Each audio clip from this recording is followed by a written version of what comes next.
Look, a boy has crossed over to become Trafalgar Law. As soon as he awakens his memories, he is besieged by pirates.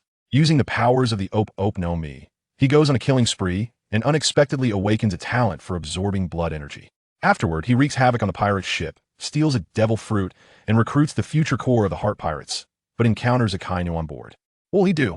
You have hope to survive. No need to look for a doctor anymore. Your platinum-lead disease can definitely be cured. Look, the Ope Ope no Mi. Eat it. Swallow it all. I love you, Law. He is already free. The boy wakes up from a dream, surrounded by 5 ferocious pirates. A massive wave of memories floods in, and before he can gather his thoughts, the pirates curse at him. You little brat. Aren't you scared to see us? Looking for death. As they raise their knives to strike. Watch closely. High energy incoming. Suddenly, a small knife appears in the boy's hand, and with a shout of "Room," it explodes. The pirates mock him, playing with knife reflections. What are you acting for? In the next second, a white vortex spins out from his palm. Butchery. Swish. The upper bodies of the 5 pirates separate from their lower halves, and their knives break into 2. They stand there dumbfounded. What the hell? You're a devil fruit user? Some plead for mercy while others remain defiant. The boy touches his soft hat. So I have crossed over to become Trafalgar Law. This is the Ope Ope no Mi. His gaze turns cold. Ro Om scalpel. 5 hearts instantly fly out from the pirates' chests. The pirates go insane with fear. Don't kill us. Law pays no mind, pushing the dagger, and the 5 collapse on the spot. You wouldn't believe it. A red aura floats out from the pirates' bodies, all drilling into Law's own body. The weakness he felt after using his powers vanishes instantly, and he clenches his fist. Is this my crossing talent? He clenches his fist again, his eyes brightening. Is this the talent I got from crossing over? His physique seems vastly different from what he saw in the anime One Piece in his previous life. After absorbing that blood energy, Law clearly feels his strength increasing, and his physique becoming robust. He is a citizen of the Dragon Kingdom who crossed over from Blue Star. However, he has just awakened the memories of his past life. Razanani had given the Ope Ope no Mi to his original body before sacrificing himself, and now he is on a pirate ship docked at a small island. The original body had planned to sneak away at night, but was discovered by 5 pirates. Luckily, he had just used the Ope Ope no Mi to smash those 5 guys and unexpectedly awaken the ability to absorb blood energy from killing enemies. Law clenches his fist, feeling his strength surging. In this broken era, I'm going to live explosively. He pushes open the door and picks up a long knife that is as tall as his 13-year-old self. The pirates below are drunk, and one drunken man looks up and curses. Where did this little brat come from? Law leaps down directly, the blade flashing, and the drunken man's neck opens a large gash, dropping him on the spot. Law frowns. Still not enough. The commotion instantly attracts over a dozen pirates, all of them burly, one hand holding a drink, and the other carrying meat, completely unarmed, mocking. Looking for death, little brat. Just right to use your ears as a snack. Hundreds of pirates in the distance are watching the show, completely disregarding this child. Next, high energy. Can you handle this wave of operations? Law presses his palm, shouting, "Room." A spherical space instantly envelopes the entire area. He swings his knife, simultaneously raising his index and middle fingers. Conductor. In the next second, the upper bodies of those over a dozen pirates detach from their lower halves, flying into the sky. What's going on? My legs, my luver bodai. So high. This move operates on targets without limits on quality, volume, or quantity. But Law's ability is not fully developed, yet the room range is only 50 meters centered on him. He charges at the dumbfounded pirates. These guys deserve death, and he has no burden when killing. The pirates panic. It's a devil fruit user. Hurry and call the captain. Law gives them no chance, instantly teleporting to the center of the banquet, and with a flash of his knife, a circle of pirates is cut in half. He throws the upper halves of the pirates into the air, screams echoing as the banquet turns into hell. At this moment, a 2-meter-tall man bursts in with a group, the Captain Harmank, with a bounty of 25 million berries. Law's eyes lock onto the box in his hand. It's actually a devil fruit. Butchery. The box instantly appears in Law's hand, containing a green fruit. Harmank is furious. You little brat. I've killed devil fruit users before. He rushes over. Can you take this knife? Law scoffs. Butchery. The blade sweeps across, and Harmank is cut in half. In the next second, his head flies into the air. Thud. It crashes on the ground. The remaining pirates are completely terrified. It's a demon. After Law finishes off all the pirates, he walks away with a large bag. The scene, without the support of Room, has turned into a crimson hell. On the sea, a warship approaches quietly. Report, We have discovered the Steel Fist Pirate's tracks. Go over. The man on the warship, smoking a cigarette, has a cold expression, a pirate with a bounty of 25 million berries. Let's kill him on the way. Pirates like these scum shouldn't exist. His palm ignites with red-hot magma, dripping onto the deck and sizzling with white smoke. But as the warship approaches, the Navy looks dumbfounded. Report to Rear Admiral Sakazuki. All the pirates are dead. The attacker is likely a swordsman. On the other side, Law is wandering on Swallow Island with a bulging bag. He has looted over 50 million berries from the pirate den, along with that unfathomable green devil fruit. Now, his mind is filled with the need to find a backer. The Revolutionary Army is struggling, just shouting slogans, so they are ruled out. The Navy, with the Celestial Dragons eyeing the Ope Ope no Mi, is akin to walking into a tiger's den, so they are ruled out too. He can only choose among pirates after all, in the underworld. Without power, one can't move an inch. Lost in thought, he turns into a secluded alley. Just as he raises his hand to open room to scout, he hears bullying sounds ahead. Die, little bear. Hand over the money. Otherwise, today you'll be beaten so badly your parents won't recognize you. Well, I'm giving it next. High energy alert. Law's eyes sharpen, and his figure instantly disappears. In the next second, he appears at the end of the alley, seeing two boys pushing a dressed little white bear to the ground, reaching for its belongings. On the other side, two boys are pushing a dressed little white bear to the ground. One is wearing a hat with a red pom-pom, yellow brim, and the word penguin written on it. The other has orange hair, wears sunglasses, and a green hat with a red brim. Law is taken aback. It's actually the young Pudding, Shachi, and Beepo. These are the future core members of the Heart Pirates. He directly speaks up. You three, come with me, okay? Pudding turns and glares at him. Who are you? Looking for a fight? Shachi swings a baseball bat. Looking disdainful, both of them are bigger than the 13-year-old Law. Watch closely. Next, it's going to explode. Law presses his palm. Arwen butchery. The spherical cyclone spreads out, and Pudding and Shachi are instantly pressed against the wall by an invisible force. Shachi panics. Monster. Pudding shouts. You're a devil fruit user. Law laughs. Correct, but no prize. Beepo's eyes shine with stars. I'm willing. Just take me to Zoe Island. Law agrees immediately. Turning to the two, Law directly speaks with strength without using his ability. He easily takes them down. They are completely convinced and join on the spot. Having refined the blood energy of 100 pirates, Law's physique is already beyond that of ordinary people. In a restaurant, the three and the bear are wildly enjoying food, with plates piled high. The surrounding customers are dumbfounded, and even the boss comes down to watch. Law is the youngest but eats the most. Pudding touches his belly and asks, "Is this why you're strong?" Law smiles without answering. After the meal, the three and the bear walk down the street. With Luo in charge, Peijin and Shachi also apologize to Beepo. Peijin and Shachi are orphans with no relatives or attachments, so they feel no pressure in following Luo. Peijin asked quietly, "Do you want to become a pirate?" Luo smiled. "Let's see how it goes." Right now, he didn't lack money. What he needed was nautical knowledge. Fortunately, Beepo understood that. He wanted to go to the East Sea to capture the thunder and the Mara fruit, and he also wanted to ally with a legendary pirate who escaped from prison to learn advanced hockey. The Don Quixote family? He wouldn't go back to work. Luo gave Peijin some funds. Look for a ship to the East Sea. Soon, Peijin reported back. A merchant ship would go to the Sabeti archipelago in 3 days, which could then head to the East Sea. On the day of boarding, Beepo suddenly hid behind Luo in fright. The Navy. Peijin rolled his eyes. We're not pirates. But Luo's pupils suddenly constricted in the warship. That tall man with a cigar was none other than Sakazuki. Although he was just a rear admiral now, he was one of the 3 monsters of the Navy, terrifyingly powerful. Luo secretly breathed a sigh of relief. Good thing they didn't raise the pirate flag, or they would have been done for. He guessed the merchant ship was following the Navy for safety, and Sakazuki was probably heading to Marineford. The North Sea was too dangerous. Saru was pursuing Doflamingo, and Drake was nearby. They had to get away quickly. During this time, he had tried touching seawater.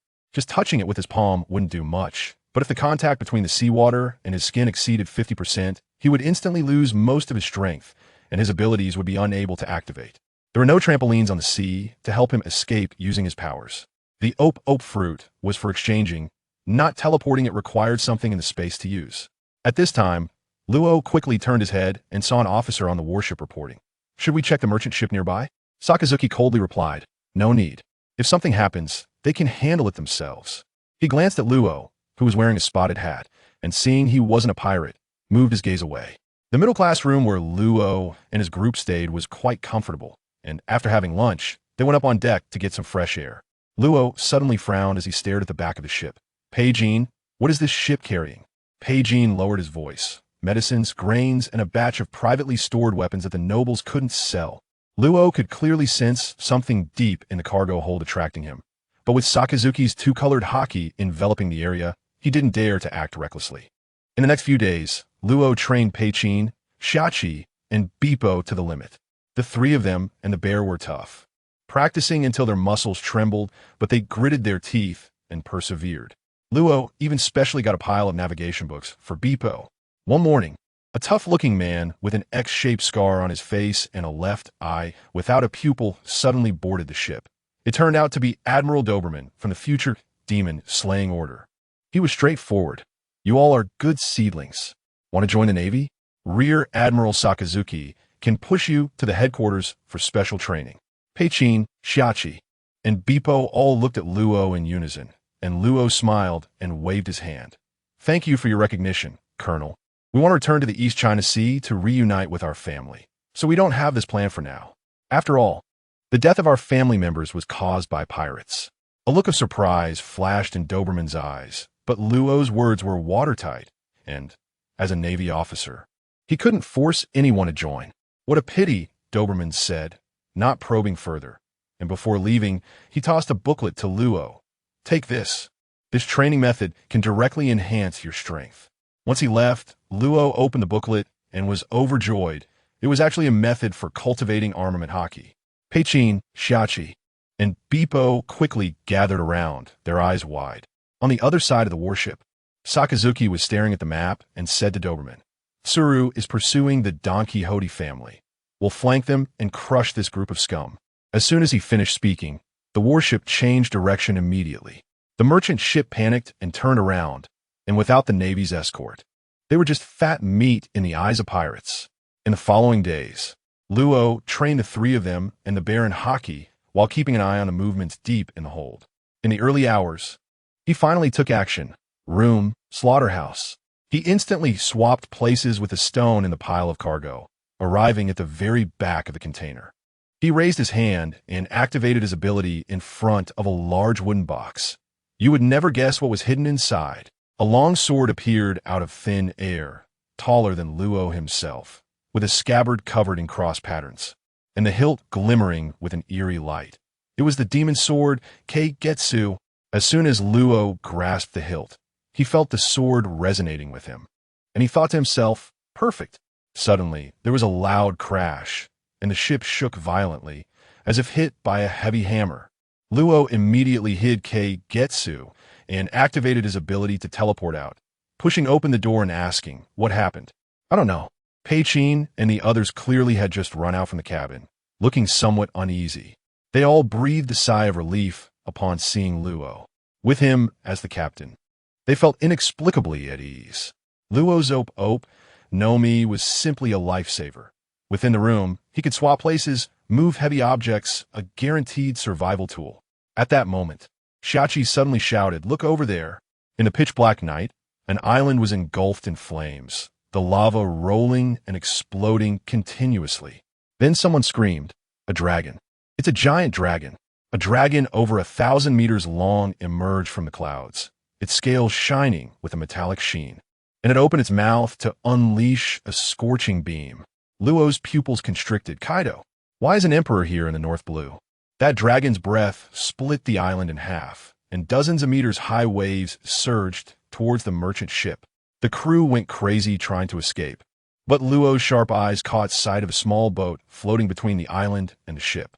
As firestones rained down on the small boat, a snowball suddenly burst out and knocked the firestone away. Next came the high-energy rescue.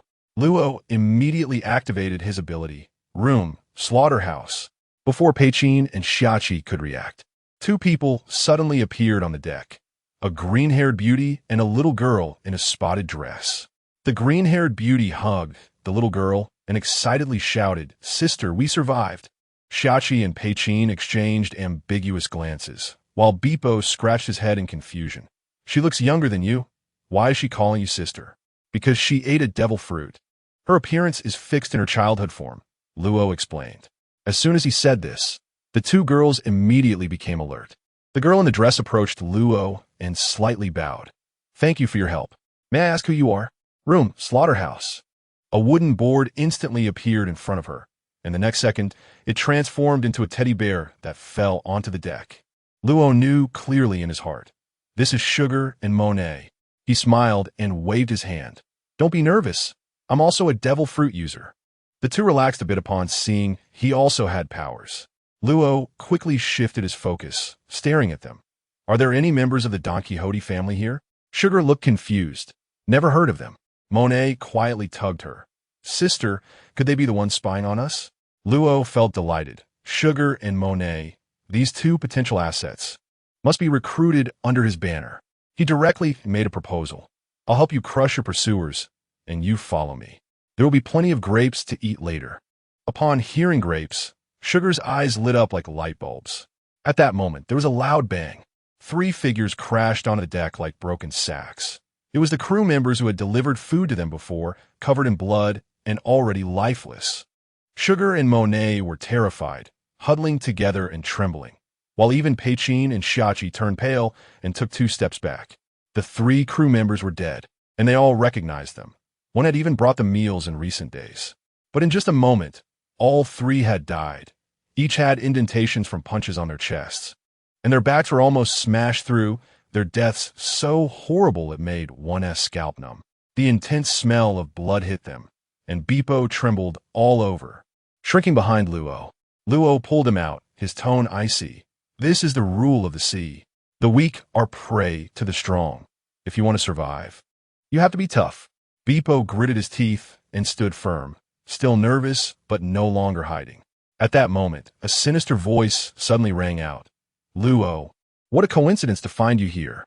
Upon hearing this voice, Sugar panicked and immediately shouted, I agree to your previous agreement. Luo turned to look. The person was none other than Lao Ji. This guy had a bounty of 61 million berries, the weakest among Doflamingo's subordinates, and Luo immediately felt relieved. Lao Ji glared angrily. You dare to betray the family? It seems you haven't learned your lesson from before. Today, I'll let you know what seniority means. Before he finished speaking, he charged at Luo like a cannonball. Watch closely. A high-energy counterattack is coming. Luo shouted, Room, slaughterhouse. His figure instantly vanished, and the wooden board where he stood was smashed to pieces. Lao Ji scoffed. Is that all you can do? You little brat. You won't last a few rounds before collapsing. He thought he had figured out the weakness of the Ope Ope no me. But he didn't realize that Luo was no longer the little brat he could easily handle. A few months ago, Luo had just been taken away from the Don Quixote family by Rosinante as Luo's martial arts instructor. Lao Ji knew Luo's strength very well. It was only slightly better than an ordinary person, and he hadn't truly matured yet. Luo suddenly flashed behind him and laughed. Old man. Quite confident, huh? Lao Ji instantly exploded with rage. He hated being called old. He shouted angrily, waist pain style. He bent over into AG shape, shaking his whole body, and his speed doubled, his fists raining down on Luo like a machine gun. Dodging max full, Luo shouted, Room, slaughterhouse. He vanished in an instant, and Lao Ji turned to lock onto his position and charged again, waist pain style, Eye of the Thorn. The two engaged in a mad chase in the air, with Luo not fighting back at all. Every time Lao Ji's fists smashed down, they only shattered the wooden boards. Lao Ji taunted, How many times can you dodge? This is like playing whack-a-mole. Luo replied lightly, I can play this game until tomorrow morning. Then he added a jab. At your age, you still can't catch me. Your observation hockey must be a joke. Lao Ji was furious, jumping up and down. You don't understand a thing. My Qigong technique is 10 times stronger than hockey. He frantically increased his attack speed, throwing defense to the wind and charging madly. But as a result, he couldn't even touch Luo, let alone catch his shadow. Lao Ji's face twisted in frustration, completely losing his cool, his fists pounding the deck with loud bangs, and the surrounding boxes and wooden boards shattered into pieces. The merchant ship had already become a wreck. This indeed broadened Luo's options. The crew of the merchant ship had all witnessed Luo and Lao Ji's fight. as well as the death of their companions. However, after Rao Ji smashed a gunner's head with a punch, everyone cowered, only daring to quietly steer the ship away from the burning island. Zhao Zhe shouted, "Luo, you coward. What about your friends?" He aimed at Bipo, ready to attack. "Watch out. The reversal is coming." Luo instantly flashed behind him. Rao Ji struck back, but Luo drew his sword, scalpel. In the next moment, Luo was smashed into the ship's cabin, and Xiachi and Bipo shouted anxiously. But Rao Ji suddenly clutched his chest and fell to the ground. Luo emerged with a bloodied corner of his mouth, holding a beating heart. Rao Ji was stunned. "How can you?" Luo laughed. "You're getting old." Clutching the heart, Rao Ji knelt down in agony. He immediately softened. "Come back with me. You could be the highest officer." Luo scoffed. "Brother Ming wants the immortality surgery, right? After all, celestial dragons love that." Rao Ji's jaw dropped. "How do you know he's a celestial dragon?" Luo couldn't be bothered to argue. "Write down the hockey techniques and the two-color hockey training method, or else you'll die." Rao Ji regretted it immensely. He should have used armament hockey earlier. In the end, he could only obediently write. A quarter of an hour later, Luo received 3 small booklets, while Rao Ji was still trying to persuade. Brother Ming's influence is enormous. He can even contact the 4 emperors.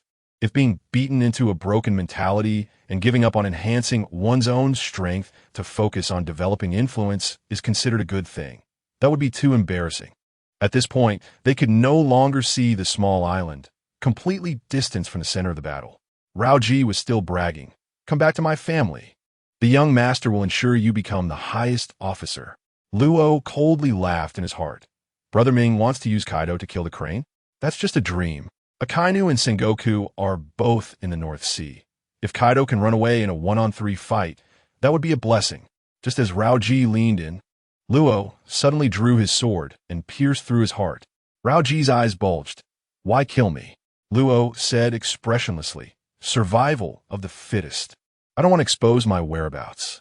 As Rao Ji fell, a wisp of blood energy entered Luo's body. In an instant, he felt like he had been injected with an energy serum. His strength surged, and he poked a hole directly through the ship's cabin. With his hearing and vision upgraded explosively, Luo called for Pei Jin, Xiachi, and Bipo, pointing at the corpse and solemnly said, "Look closely. In the future, enemies like this will be everywhere. If you're not strong, it's a dead end." He then turned to Sugar and Monet. "Welcome to my team." Then he directly threw Rao Ji's corpse into the sea. Keeping it would be like having a time bomb. The merchant ship was left with only a dozen crew members. The aftermath of the strong battle and the energy waves from the 2 fighting had killed more than half of them. As dawn broke, Luo asked, "Are you ready?" "Ready."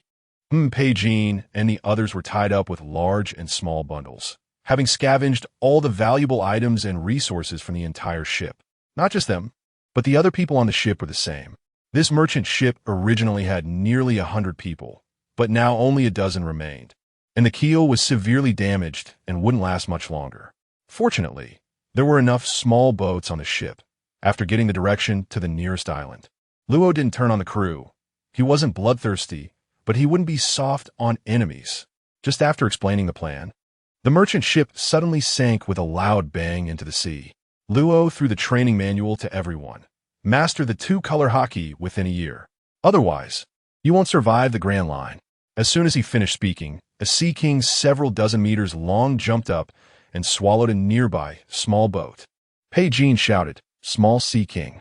Luo calmly said, "With observation hockey, at least you'll know how to die." Bipo was so scared that his fur stood on end. Luo then told Monet, "Don't think the snow fruit is invincible. Armament hockey can break elementalization." After that, everyone practiced frantically when the Sea Kings attacked. Luo directly smashed them. Pei Jin and Xiachi even risked their lives, not wanting to hold back.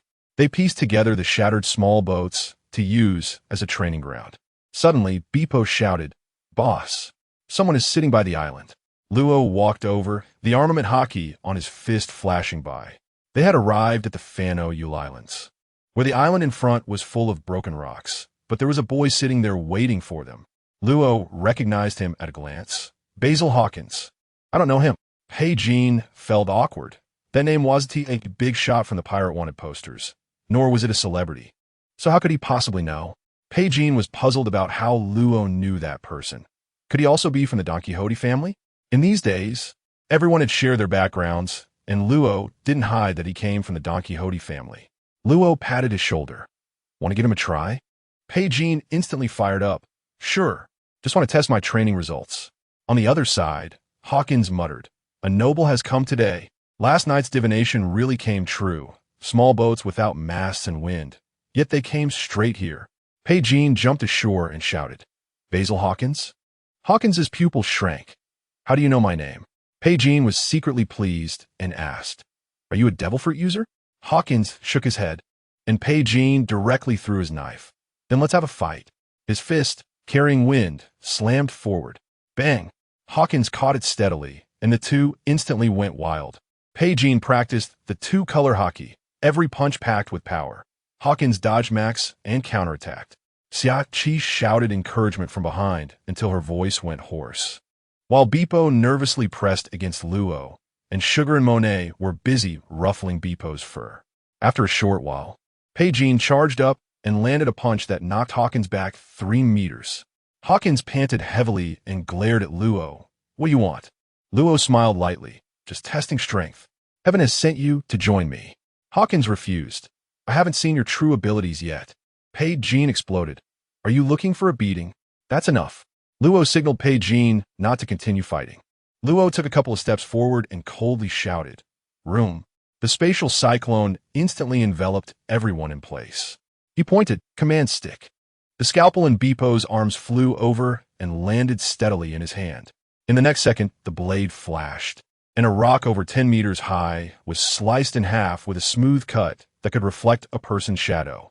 As the debris fell, Luo raised an eyebrow and asked Hawkins, Is this strength enough to qualify? Hawkins quickly put away his tarot cards and bowed. I am willing to join. Captain. Luo was secretly delighted. Hawkins hadn't eaten the straw fruit yet, just right to pull into his team for training. He then asked, Where can I buy a ship on the island? Hawkins nodded and led the way, and the group headed towards the small town. Just as they entered the town, they saw a noble boy named Dodd, dressed in luxurious clothes, charging in on a tall horse, whipping down pedestrians who couldn't get out of the way, laughing wildly. Commoners should be taught a lesson. Monet and Sugar were so angry their faces turned red, clenching their fists and glaring at him. But Luo couldn't be bothered to respond. There was no need to get angry with a fool. The group walked straight to the shipbuilding shop, where Pei Jean was haggling with the owner, saying he wanted a small boat with a storage cabin when the door was suddenly kicked open with a bang. Dodd barged in with 7 or 8 servants, his gaze sticking to Monet like a hook, shouting arrogantly, That girl next to you, how much? I'll buy her. The shop owner was instantly dumbfounded, not understanding why this little ancestor would come here. Seeing the target wasn't his shop, he breathed a sigh of relief and silently stepped back, looking at Luo and the others with regret. Xiachi coldly retorted, Who do you think you are? Dodd laughed wildly. I am the young master of the Oriole family. You commoners should bow down and submit. Luo asked Hawkins, Is there a Navy branch here? Hawkins shook his head. This place was too poor, and the Navy never came. Dodd recognized Hawkins, coldly snorting to deal with him as well, then arrogantly shouted at the owner, The boat they want belongs to me. Old man, do you dare to have any objections? The owner nodded with a bitter face. Luo threw out a stack of belly. Take us to see the ship. Money is no object. The owner urgently advised, Run away. You can't afford to mess with the Oriole family. But Luo waved his hand, Fight. Whoever gets hurt trains harder. Xiachi rushed up in an instant and punched Dodd, sending him flying 3 meters away. Babel grabbed 2 guard by the neck and with 2 cracks, knocked them out. Xiachi stepped on Dodd's hand, and a scream like that of a pig being slaughtered echoed through the shop. The 4 guards, seeing this, were about to draw their guns when Luo suddenly shouted coldly, Room. In the next second, all the guns at the guard's waist turned into small stones. Luo threw 4 handguns to Monet, and Pei Jean snorted coldly. Dare to play with guns? They eat Sea King meat to replenish their bodies, and their strength has long surpassed that of adult strong men. 2 afterimages flashed, and 2 guards had their throats pierced by 2 small knives. Peijin was not as merciful as Babwa. He preferred to deal with opponents cleanly and decisively. Babwa instantly dashed in front of the last two guards, and with a crack, dislocated one's arm. Don't be fooled by the usually timid appearance. The bloodline of the Fur Tribe warriors is not to be underestimated. Peijin followed up with a kick to the guard's knee. His kick is hard, as if wrapped in iron, causing both to fall to their knees. Xiaoqi pulled out a small knife and tapped Dodd's face. Aren't your guards too weak? Dodd trembled in fear. My family will come to rescue me soon. Xiaoqi directly stabbed the knife into his belly. Luo had said, if you can move, don't chatter. Luo turned to the stun boss. Can you show us the ship now? The boss hurriedly nodded and led everyone to the port to see the 20-meter-long Star River. Luo tossed a stack of berries to the boss. Go hide. Then he smiled at Babwa and the others. The noble family's wealth is enough for us to stock up on supplies. Hawkins complained. Isn't this just robbery? Luo replied confidently. Robbing the rich to help the poor. And we're not flying a pirate flag. Suddenly, dust billowed in the distance, and the sound of hooves exploded. Chief Albert rode in on horseback, shouting angrily, Bold bandits. Let go of Dodd. Hawkins exclaimed. He's a bounty hunter. He has single-handedly taken down a 20-million-berry pirate. Luo drew his sword, Ghost Cry, and coldly shouted, Room. With a flash of the sword, all the horses were sliced in half. Albert reacted quickly, using the momentum of the fallen horse to leap up and swung his sword fiercely at Luo, showing no hesitation even though Luo was just a boy. Boss. Peijin drew his long sword, staring intently at the newcomer. Pay attention. Luo directly spoke. I'll handle this. He turned the sword around and clashed with Albert. The sound of sparks flying as they collided half a meter high. Albert's jaw dropped. This little brat has strength greater than an adult man? Luo arrogantly beckoned. Is that it? Come over and die. Albert roared. Kill this group of young punks. Then he charged forward, his long sword slicing toward Luo with a whistling sound. Luo sneered, Slaughterhouse, instantly swapping positions with his warhorse. Albert cleaved the horse in two, splattering blood all over himself, looking like a blood-soaked person. Next up, high energy. Peijin unleashed his swordsmanship, combat power 60.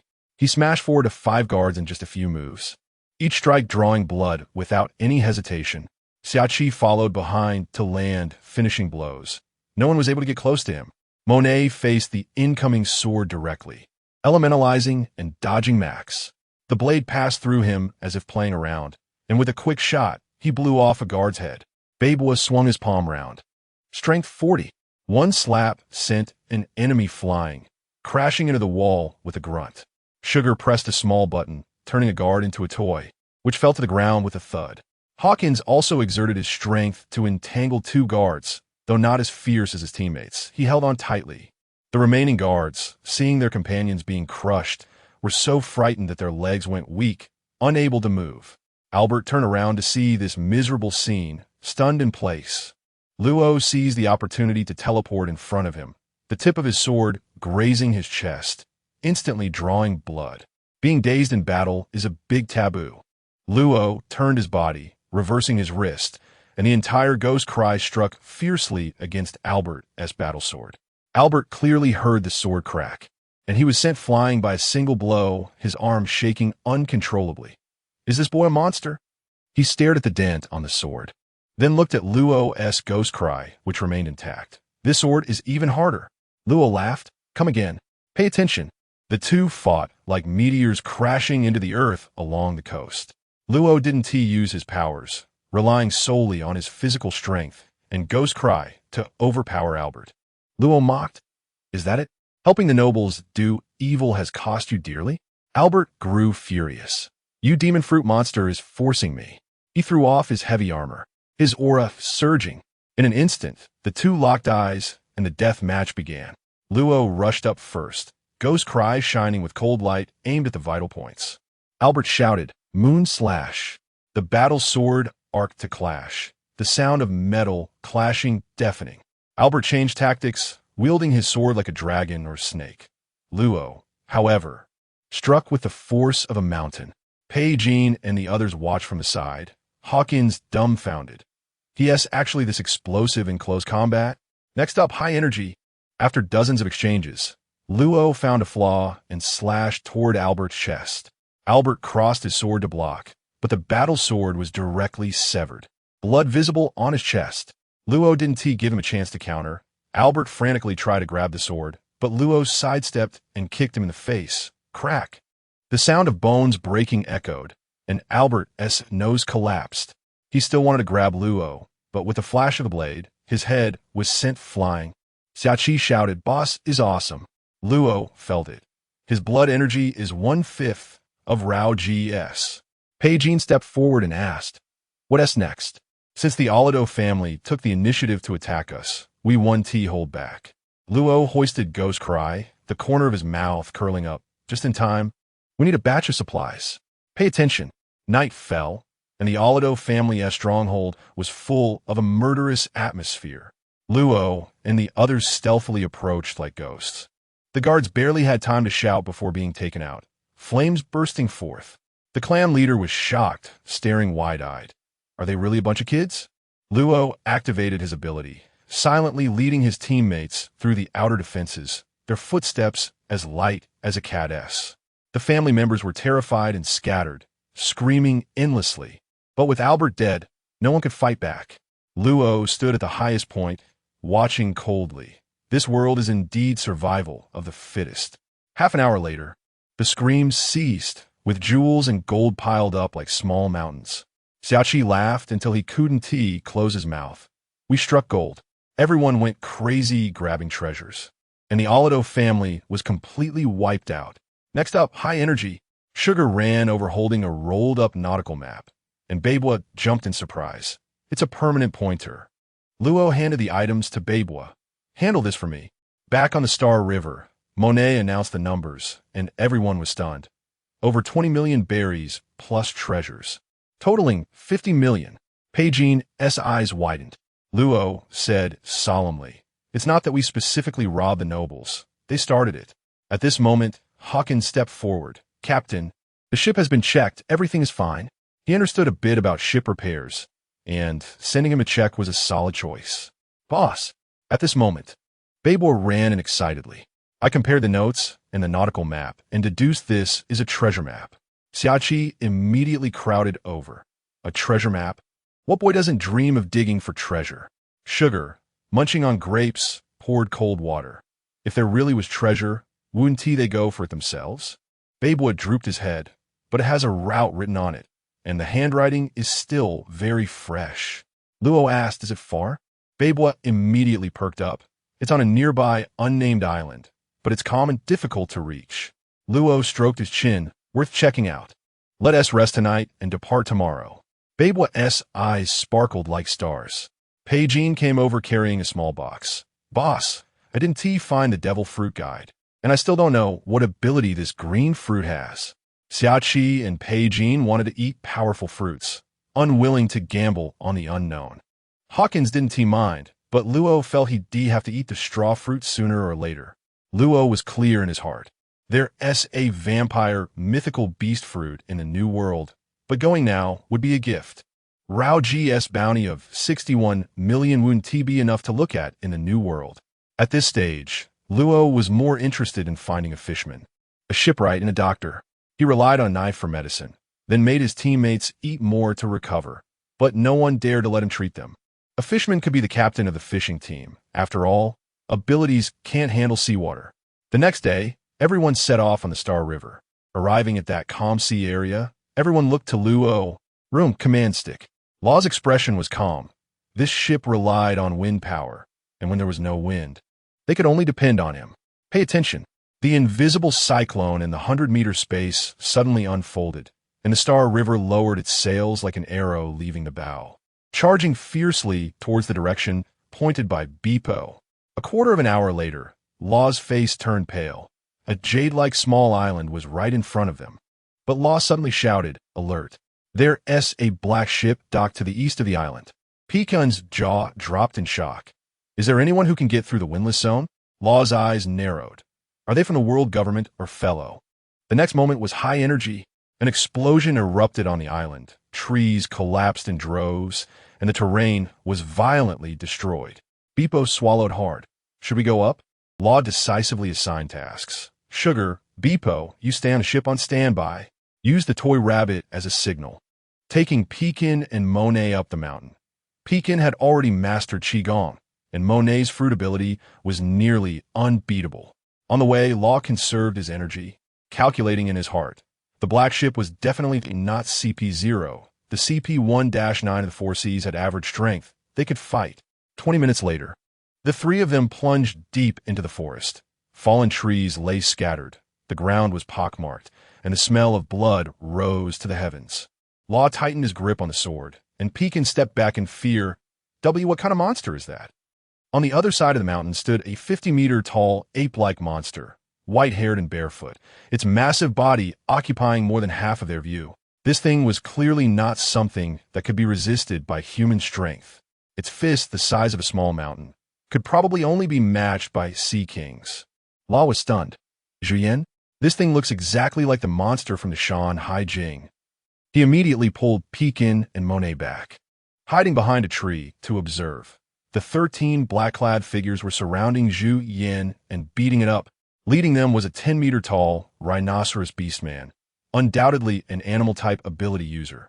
The black-clad men executed 6 forms with incredible skill, moonwalking through the air, shadow stepping, and using wind slashes with their swords, drawing blood from Zhu Yin.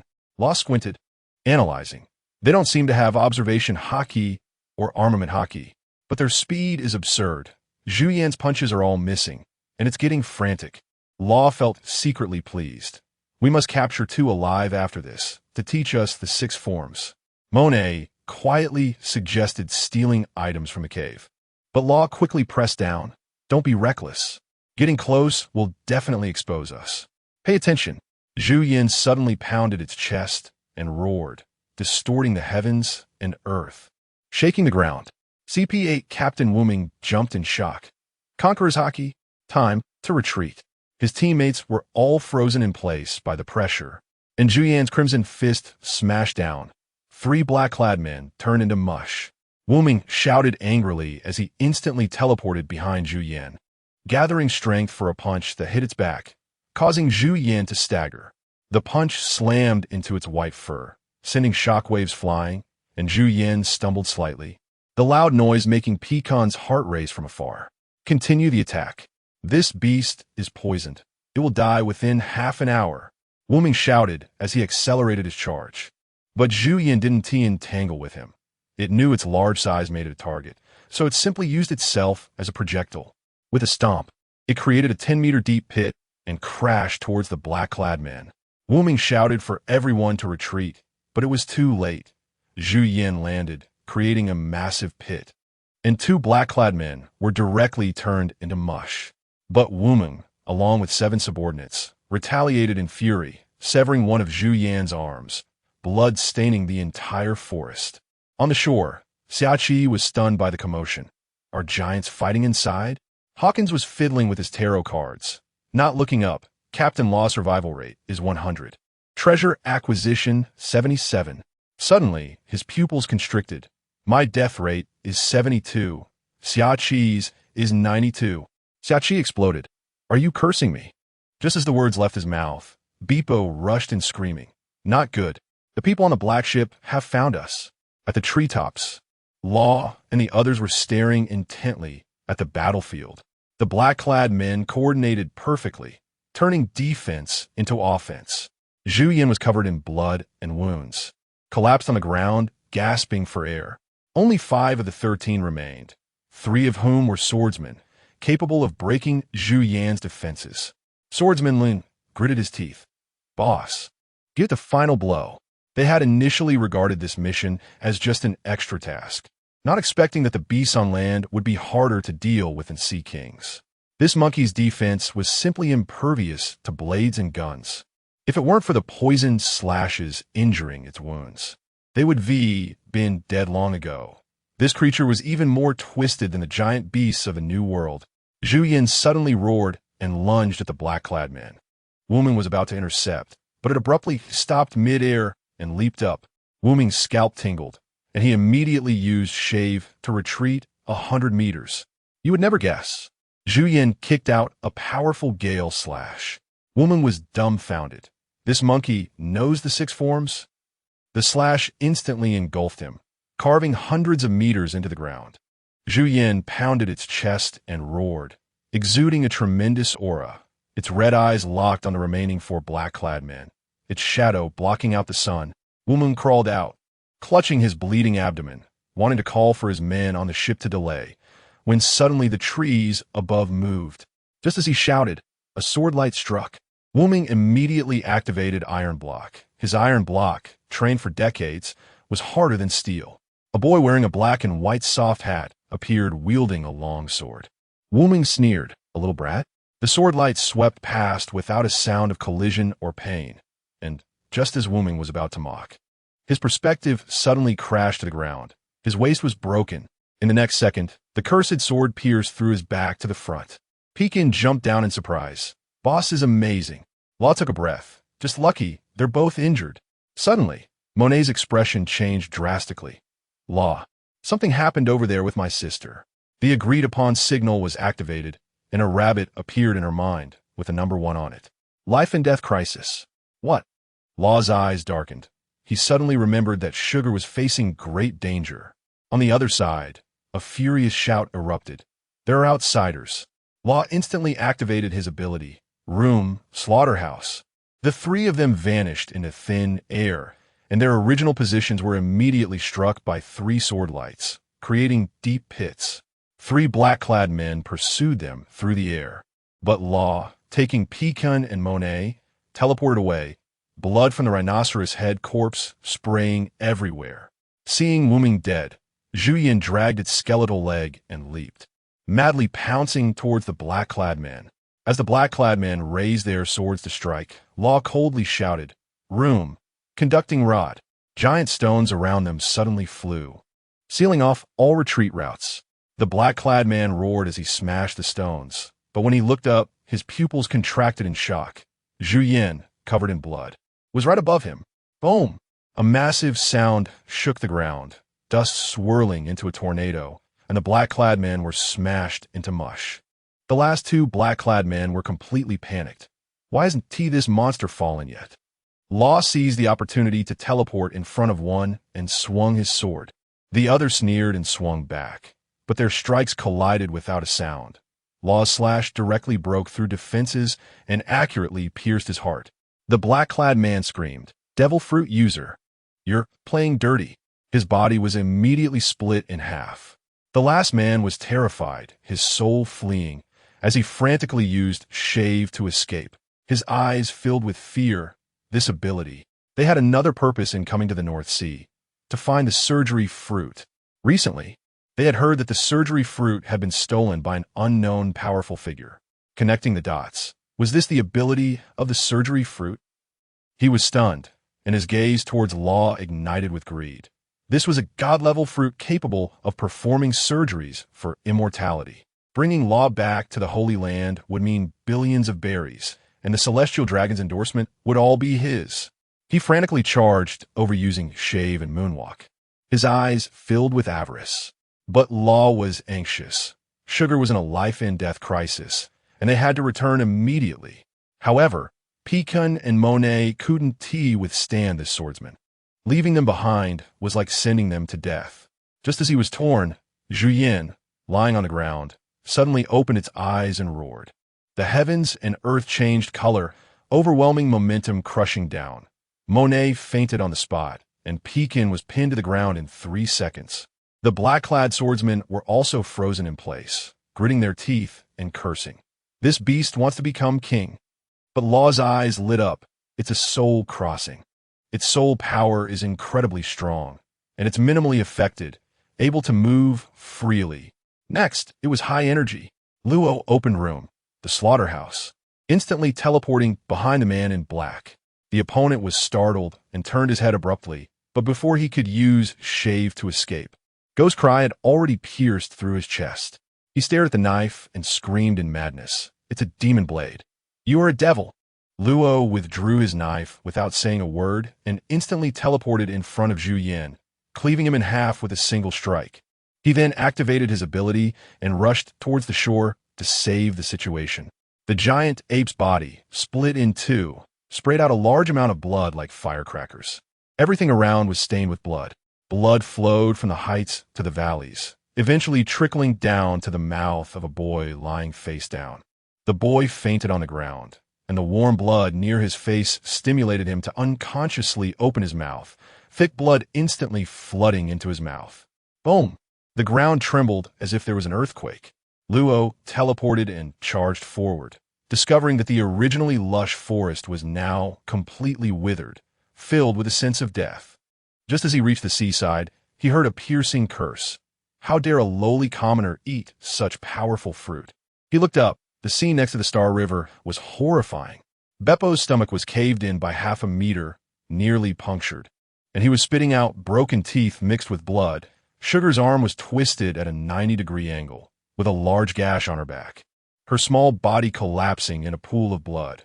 Hawkins was covered in knife wounds left by the storm, his noble attire torn into rags. Completely immobilized from excessive blood loss, standing on the ship's deck was CP-8 intern Blair, shooting wildly with finger guns. Below, Xiachi had completely transformed into a giant tree man over 10 meters tall. Roots plunged into the ground, greedily absorbing nutrients, and countless vines with pink flowers whipped towards Blair like whips. Blair sneered. Once you exhaust your stamina, you're done for. Yet inside, he regretted deeply. During the chase earlier, Xiachi had snatched the box and swallowed the fruit inside, which turned out to be the top-tier natural-type forest fruit. Xiachi was nature itself. The plant body was pierced, but healed instantly. Blair's domineering aura couldn't break through the defenses at all. He was so anxious he was stamping his feet. If I had eaten that fruit, I'd go back to CP and become an officer, walking sideways. Even within CP0, I would become an absolute powerhouse. Blair knew the Navy's plan, to cultivate 3 top-tier natural-type monster majors. If he got the force fruit, his future achievements would absolutely surpass what he has now by 10 streets, and his prospects would be fully loaded. If I can't kill you, I'll slaughter your companions. Blair sneered and activated Shave, instantly teleporting in front of Hawkins. Just as he was about to raise his hand to shoot, Hawkins suddenly brightened, ecstatically shouting, "Captain!" A flash of blade light swished past, and Blair was instantly dumbfounded. Luo had appeared next to Hawkins out of thin air. Luo wielded Ghost Cry, swinging several times, and Blair was instantly cut into dozens of pieces, the finger that was pointing at Hawkins floating alone in the air. Luo shouted at Xiachi to stop, slicing through the roots, connecting him. Xiachi's blood-red eyes instantly cleared up, and upon recognizing the newcomer, he exclaimed, "Boss!" A quarter of an hour later, Luo used his ability to twist Hawkins, Beppo, and Sugar's distorted bodies back to their original positions and carefully bandaged their wounds. Beppo clung to Luo's leg, crying, "Captain, please save me. Just don't use your abilities again. It hurts so much I want to roll." Sugar weakly complained, "Why did you take so long? If you were any later, we would have been done for." Floating in the air, Blair had only his upper body and one arm left. His lower body had been drained of moisture by Xiachi using the forest fruit. This fruit could absorb moisture for sustainment. It was simply a bug-level existence. Luo didn't expect that this was actually the same top-tier divine fruit as the future Admiral Greenbull. Xiachi had truly struck gold this time. Luo needed to extract the training method for the 6 forms. Each form of the 6 forms was extremely useful and could be considered the crystallization of the world government's wisdom. "Boss, where are Pei Jin and the others?" Xiachi hurriedly asked. The forest was already unrecognizable. Branches and leaves hung with undried blood droplets, and the ground was mixed with severed limbs and torn clothing. The smell of blood thick and choking. Pei Jin suddenly opened his eyes wide, sitting up, his head still buzzing. The giant ape's roar was like a hammer smashing his skull. Turning his head, he saw the giant ape lying in 2 halves on the ground, the cut smooth. It must have been the boss's doing. Just as he was about to look for Monet, he suddenly felt his face. "What the hell? My body is covered in white hair, and my height has shot up to 8 meters. I'm looking more and more like the giant ape." He licked his lips. A rush of iron rust flavor surged to his head. "I didn't drink its blood. Am I turning into a monster?" At this moment, he seemed to be drawn towards the cave, guarded by the giant ape, which had a hidden paradise inside. A small lake wafted with an unusual fragrance, and just inhaling it made him feel warm all over. Finally, he saw a white fruit with spiral patterns in a depression on the stone wall. A devil fruit? He uncontrollably picked it up and took a bite, instantly breaking his defenses. What the hell? This thing tastes worse than shit. On the other side, Luo arrived at the battlefield with his people, absorbing the blood energy of the enemies and the giant ape, his stamina fully replenished, using room as if it were effortless. Unfortunately, only the enemies he personally killed would provide him with blood energy. Otherwise, if he went to the Marineford War to ride the wave, he could directly break through Mariehua. Louis. Monet rushed over, her messy green hair bouncing, her heart racing. It turned out natural-type powers weren't truly invincible. The giant ape's last roar made Monet faint without resistance, and when she woke up, she felt dizzy, but it wasn't anything serious. Where's Pei Jean? Luo scanned around, but didn't see any trace of him. Beppo's sense of smell kicked in, pointing towards the cave. The footprints went that way. Just as they got closer, a furious roar exploded. Beppo was so scared his soul almost left his body, rolling and scrambling back, as a 6-meter-tall, white-haired monkey charged out. Monet screamed in shock. Pei Jean won't be eaten by it, right? Xiaoqi immediately exploded in anger, drawing his sword. If that beast dares to touch my brother, it's looking for death. Wait. Luo and the monkey spoke at the same time. Everyone was stunned. The monkey could actually talk? Boss, it's me. The monkey jumped in front of Luo, revealing itself to be Pei Jean. With a mournful face, he complained, I ate the devil fruit in the cave and drank the blood of the giant ape. Hawkins stepped forward and poked the giant ape's corpse. It must have lost several tons of blood. Pei Jean was stunned. How could a normal person drink that much? I must have drunk fake wine. Luo told him to try turning back, and Pei Jean closed his eyes and roared. The white hair surged wildly, instantly growing 3 heads and 6 arms. The wind was even whipped up. Beppo shrank into a ball in fear. What kind of monster is this? It's too outrageous. Luo's gaze sharpened. This was the monkey fruit, mythical Zoan-type Zhuyin form. A mythical-level existence. Boss, I can control all 6 hands, seeing 360 degrees without blind spots. Pei Jean was instantly thrilled. With 6 hands holding weapons, wouldn't it be easy to crush any 2-handed weaklings? Luo noticed Pei Jean was especially excited in the 3-headed 6-armed form, but he couldn't be sure if there were enhancements in speed and strength, according to legends. This form was supposed to maximize all-around combat power. Pei Jean lasted 5 minutes before reverting back. All the white hair vanished, but he retained his height. Luo immediately warned. Animal-type fruits hide a second consciousness. Awakening could lead to possession. Either don't awaken or train your Conqueror's Haki to the ceiling. He then handed everyone the training method for Conqueror's Haki, declaring, Conqueror's Haki is soul power. With enough spirit, anyone can awaken it. No one is born destined. Pei Jean listened with trepidation, nodding repeatedly. The group entered the cave and gathered by the small lake. Luo sniffed and frowned. Why does it smell like alcohol? He directly opened room and scooped some lake water to feed to the rabbit transformed from sugar. No poison. Hawkins instantly understood. This is monkey wine. The old hunter said that the divine wine brewed by monkeys can strengthen the body and greatly increase power. Luo took a big gulp first. A scorching sensation instantly exploding throughout his body, immediately shouting, No poison. Everyone drink freely. Next came the high-energy moments. Luo was the first to explode onto the scene.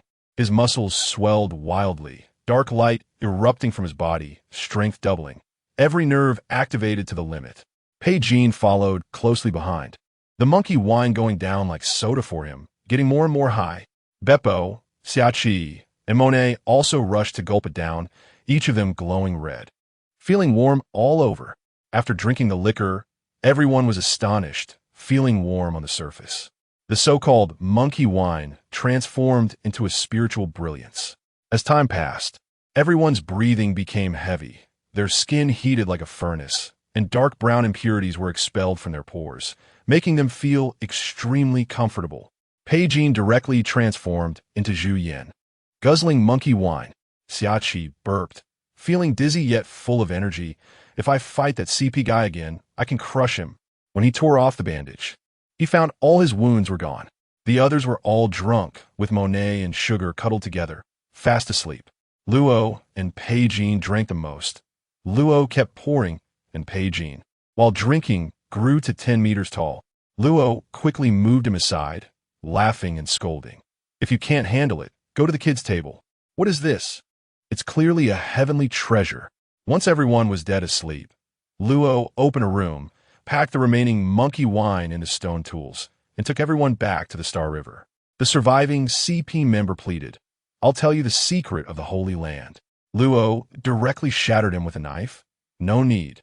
He picked up the manuscript in his hand. The 6 styles of cultivation was in his hands. With this thing, everyone's combat power would absolutely soar. Now there are only 11 years left until Luffy sets sail. They must hurry to get stronger. Looking at Pei Jin, who hadn't passed out yet, Luo offered him a drink. Another cup? Pei Jin, red-faced and thick-necked. Drink. Captain, this was something snatched from that group of men in black. Xiaoqi returned with Beepo and Hawkins from another ship, carrying quite a few items. Among them was the ship's bottom. They pried off all the sea stone embedded in it. So poor, and they're a world government organization. Is this how they treat laborers? Xiaoqi complained madly. If you rob a celestial dragon, you'd have money. Luo replied calmly. Hawkins watched from the side, always feeling that the captain wasn't joking. Luo had never respected nobles and celestial dragons. His thoughts were ahead of his time. Luo picked up the sea stone and tried it, instantly feeling weak all over. From now on, you ability users should hold this for half an hour every day, then soak in seawater. Xiaoqi wailed on the spot. No way. That feeling is like a nightmare. Luo retorted, Don't worry, I'll join you. Then they loaded Zhu Yan's meat, and the Star River headed straight for the East Sea. A month later, a news bird flew by, and the next second appeared directly on the deck, dazed by Luo's ability. Monet handed over money to get the newspaper, and when the newsbird got scared and flew away, it dropped a copy. Xiaoqi leaned over to take a look and shouted at the top of his lungs, Wow, big news. Kaido of the Beast has been captured by the Navy. Everyone gathered around, and Xiaoqi continued reading. The 7-day and 7-night battle. Monster Rear Admiral Sakazuki turned the tide and was promoted to Vice Admiral. Everyone was stunned, and Xiaoqi looked at Luo, who was basking in the sun. Isn't this just like what we encountered that day? Luo nodded, staring at the crane and Sengoku on the newspaper. New Admiral taking action. Kaido either captured or actively responding. Doflamingo was perfectly hidden with no news at all. The power of a navy is truly terrifying.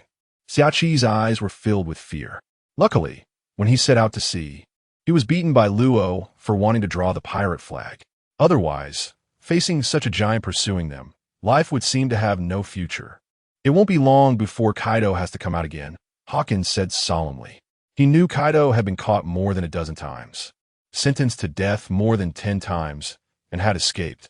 He was a ruthless character. What's there to fear? Let's just do our own thing. Pei Jin glanced at the newspaper and tossed it aside.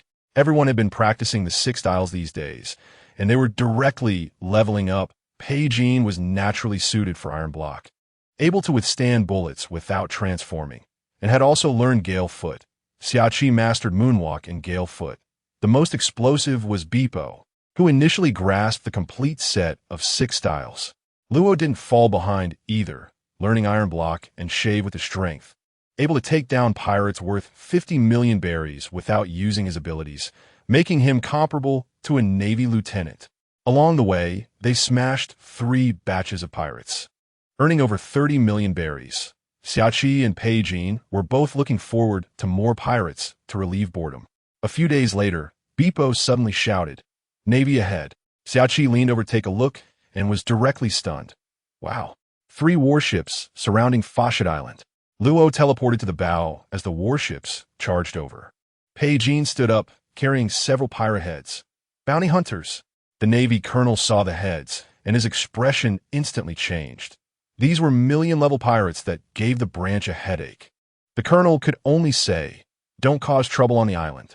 Don't be so scared, Beepo. Xiaoqi rubbed Beepo's soft head, smiling. if they are targeting us. Just a colonel won't be enough. At least a vice admiral, right? Xiaoqi pouted. Don't be too arrogant. Luo stared at the direction the warships were leaving. There was a faint threat on that ship, definitely hiding a vice admiral. Xiaoqi awkwardly laughed. Captain, have you learned to sense hockey? No, just can faintly sense the aura. Luo didn't turn back, feeling doubtful. There might be 3 vice admirals on those 3 warships. Who exactly are they targeting? The Star River stopped at the edge of Fawcett Island. Peijin took Hawkins to the Navy branch to exchange bounties, while the others disembarked to explore the island. Upon entering the town, everyone was directly stunned. More than half of the shop doors were tightly closed, and the streets were so empty that one could run a horse. Not a single shadow was seen. Luo felt uneasy. It can't be coming for us, right? They smashed CP-8 on an uninhabited island. No one knew. Could it be that a big pirate is about to appear, and the Navy is specifically here to ambush? Entering a sparsely populated restaurant, the customers were whispering, "Is it coming? That girl is a troublemaker." Luo called the boss over, and the boss breathed a sigh of relief upon seeing a group of kids. "Hurry up and eat, then go home. A battle is about to break out."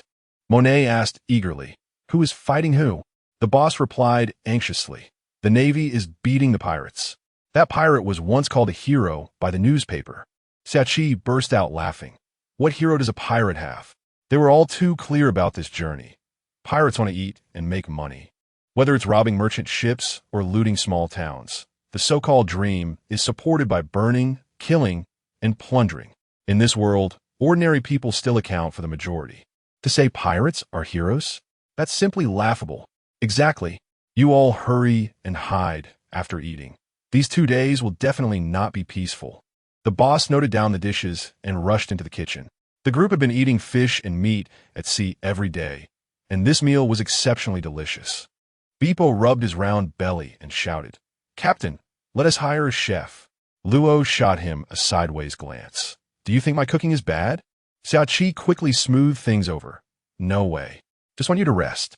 Luo didn't respond, knowing full well there are no good chefs in the North Sea. Sanji had long been sent to the East Sea by Germa. Suddenly, Luo's expression hardened. "Gather supplies quickly. Call Peijin back. I've figured out the situation on the island.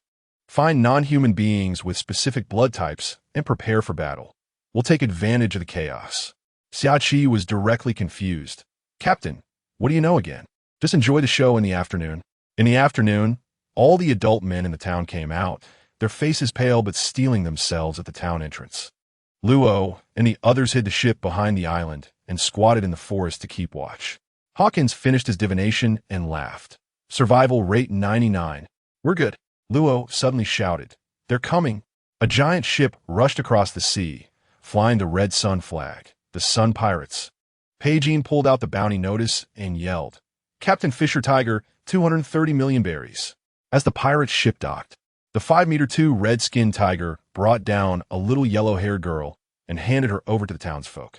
The little girl cried her eyes out, and Tiger gently patted her shoulder. "You can cry here with me." This sentence completely changed Keela's life. Keela cried until she was distraught, and Tiger left, waving his hand as he walked away. The townsfolk, seeing no trouble, all quietly breathed a sigh of relief. The next second, a large group of Navy personnel charged out from the side of the forest, instantly surrounding Tiger tightly. Leading them was the long-skulled Rear Admiral Stowberry, accompanied by 2 branch vice admirals. Stowberry sneered. "Thanks to the townsfolk's report, you, the criminal who caused a disturbance in Mariehua, must be punished today." Tiger's gaze was cold. "You are just the lapdogs of the world government. Fire!" With Stowberry's command, gunfire erupted instantly. Keela at the town entrance suddenly turned around. Uncle Tiger, but was firmly held back by a distant relative. "Don't meddle. They are pirates." Keela shouted anxiously. "He is a good person. He saved me." The relative slapped her back. "Shut up. The town can't withstand the chaos of pirates." Keela fell to the ground, a red mark on her face. But she felt no pain, only the despair of betrayal. She wanted to rush over to help, but couldn't even break free from the other person's grip. Ultimately being dragged back to a strange home, staring blankly in the direction Tiger had left. Suddenly, The teacup on the table vanished, and a boy wearing a black and white soft hat appeared out of nowhere, staring at her and asking, "Do you wish for Fisher Tiger to be saved?" The terrifying battle lasted all afternoon. Finally, a blood-soaked figure jumped onto the Sun Pirates ship, which immediately revved its engines to flee. 3 warships pursued relentlessly. Stobley, in a blood-stained white robe, shouted in anger, "After them! We must not let the Sun Pirates escape." But the fishmen retaliated frantically, dragging several Navy men into the depths of the sea, and soon the Sun Pirates completely disappeared from sight. Inside the cabin, Tiger lay on a soft bed, gasping for breath, while the ship's doctor, Aladdin, was stomping his feet anxiously. "Big Brother is severely lacking blood. We must transfuse immediately." Jinbei quickly handed over a bag of blood, but Tiger shook his head in refusal. "That's human blood." He suddenly spoke up. "I'll tell you a secret. I was captured when I left Fishman Island and became a slave to the celestial dragons." The room fell silent instantly. Arlong's eyes widened. "Big Brother, what? What did you say?" Tiger coughed blood and continued, "I can't accept living on human blood." Suddenly, a light laugh broke the silence. "Isn't it enough to not use human blood?" Everyone turned around sharply to see the boy in the black and white soft hat, holding a long knife, having appeared in the cabin without anyone noticing. Arlong instantly exploded with rage. How did a human get in here? Seeking death. He drew his sword to attack, but the boy vanished in a flash, leaving only a stone behind. Law smiled at Aladdin. "You are the ship's doctor of the Sun Pirates, right? Then you should recognize this." Law threw over a well-sealed large bag. "This is—" Aladdin took the bag, his expression shifting from confusion to ecstatic joy. "It's Big Brother Tiger's blood type. And it's not human blood. Big Brother is saved." The fishmen erupted in excitement. Their hostility towards Law reduced significantly. And even Arlong paused, though he still glared at him fiercely. Tiger was shocked. "Why are you saving me?" Law pulled out a small accessory, a promise. "You can't die yet." Small 8 recognized it immediately. "This is Keela's." "What did you do to her?" Law shrugged. "She's now my crew member." "How about we make a deal? I'll save him, and you teach me fishman karate. How about it?" Aladdin disregarded everything and directly began to transfuse blood into Tiger, who did not refuse this time. Who wouldn't he want to live? He's still worried about his brothers. Tiger stared at Law. "You little brat have a lot of schemes." Law laughed. "But you're getting a blood transfusion, aren't you?" He shifted the conversation. "You are a hero. Others need plans and strength to go to Mary Geos. But you just go, saving slaves single-handedly. That's what a real man is." Tiger laughed heartily, but suddenly became serious. "Do you want to be a pirate?"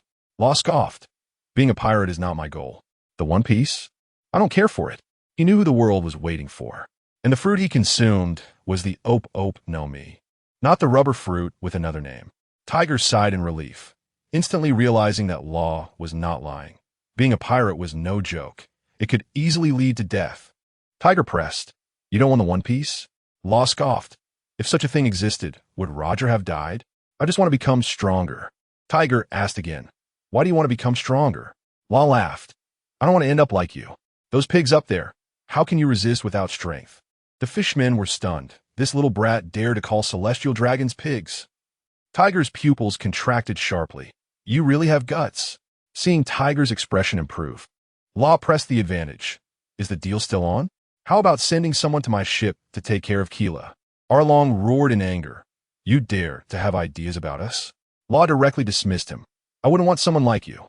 Arlong's face turned red with rage. Tiger spoke. "What is your name?" Law stood tall. "Trafalgar Law." Tiger nodded. "If someone is willing to go with you, I want to stop them." The fishmen immediately shouted. "We will only follow Big Brother Tiger." Tiger scolded. "Everyone, shut up." Law watched from the side, astonished. The fishman's physique is incredible. Tiger had lost so much blood, but after the transfusion, he could actually stand up. But Law also understood that just Jinbei alone was not something he could deal with. Fishman karate counters devil fruit users. He had no confidence in winning against him. Even if Jinbei was not yet the warlord of the sea from 10 years later, and had not mastered hockey, Law had no assurance of being able to handle him. He had finally crossed over, but he didn't want to die like this. Tiger addressed the fishmen. "I hate humans, but we can't just kill them all. The princess's idea of peace is not wrong. You all have your own lives. Small 8 raised a tentacle and said softly, I want to go with Law. Tiger shot him a glance. With your little fishman karate, you aren't qualified to be a teacher. At that moment, Jinbei suddenly stood up. I'll go. I want to see what it's like to live with humans. What's different from living in Fishman Island? The entire group of fishmen was stunned. Was the second-in-command really leaving the team? But Tiger patted him. If this is the path you truly choose, I won't stop you. Law was overjoyed, but Jinbei stared at him and said, I will teach you karate, but if after I teach you, you feel the ship isn't suitable, I will leave. Law agreed on the surface, but secretly smiled. You think you can run after getting on my ship? A quarter of an hour later, the Polar Star approached, and Law grabbed Jinbei, shouting room. The two instantly vanished, leaving only 2 stones behind. Tiger looked at the empty deck and shouted, Don't just stand there. Return to Fishman Island. On the Polar Star, Xiachi, Pudding, and Beepo immediately surrounded Jinbei, curiously staring at him. Jinbei's mouth twitched. This entire ship was full of half-grown kids? Law smiled and introduced. Let me tell you, this is Jinbei, our future karate teacher and helmsman, the one with a bounty of 76 million berries. Jinbei? Hawkins was internally shocked. He knew very well that Jinbei was the second-in-command of the Sun Pirates after Tiger, and he didn't expect the captain to really recruit such a big shot. Hawkins looked at Law's beaming face. Knowing how happy he was, more combat power on the ship meant they were safer. With fishmen at sea, they could be as steady as a rock. Although Beepo understood some sailing techniques, his experience was too immature. The previous storm almost capsized the ship, relying entirely on Law's support. Killa quickly bonded with Monet and Sugar. Laughing like a flower at night, Jinbei leaned against the railing, and Law handed him a cup of monkey wine. This wine is top-notch. The first time I drank it, the effect was amazing. Jinbei chugged it down, his blue skin turning red. It's strong. He frowned. I have a bounty. It will bring you trouble. Law laughed. Life is full of troubles. Otherwise, why go out to sea? Staying in one place will make your heart old. Jinbei asked again. Are you planning to head to the Sabaody archipelago to challenge the New World? Law shook his head. Going now is just sending heads. We will first detour to the East Blue. Jinbei was stunned. The weakest sea? Law smiled mysteriously. The East Blue hides good things. It will be interesting. The next day before dawn, Law kicked the door and shouted, How can you sleep at your age? Get up and practice. On the Polar Star, 6 people stood on the deck, facing a 3-meter-tall, blue-skinned, chubby fishman. At this moment, Jinbei stood tall at the ship's side, his posture upright and imposing. Behind Jinbei, Law sat on the railing with his eyes half closed, palms facing down, with his sword Shinakuni resting on his legs, shimmering with a strange light in the sunlight. Watch closely. Fishman karate is our unique skill, Jinbei announced loudly, demonstrating every move with precision. Everyone gathered around, listening intently, but Xiachi couldn't hold back and dozed off, whispering to Pei Jin. The captain must be asleep. As soon as he finished speaking, he shrieked while hugging his knees. Law had somehow appeared right in front of him. Xiachi, extra training today. Law said coldly, if you slack off again, you'll wear a sea prism stone necklace. Xiachi immediately conceded. I was wrong, Captain. Law also had Jinbei fetch seawater, threatening to toss anyone who slacked off into it to wake them up. After a day of training, Law noticed that Keela's talent was explosive. She learned everything instantly. Even mastering Fishman karate on her own, combined with monkey wine and sea king's meat, she was getting stronger and stronger. The best was yet to come. After teaching Jinbei hockey, in just 3 days, Jinbei's arms turned black. Law activated room and slashed, but Jinbei raised his hand to block it. Law laughed, congratulations. You can finally withstand the powers of the devil fruit. Recently, the devil fruit abilities displayed by Xiachi, Monet, and others left Jinbei astonished. 2 Logia types, 1 mythical Zoan, plus Sugar and Law, who had ridiculously powerful paramecia abilities. It could be said that this group of youths on Law's ship were definitely future powerhouses. Beepo was from the Mink tribe, inherently strong.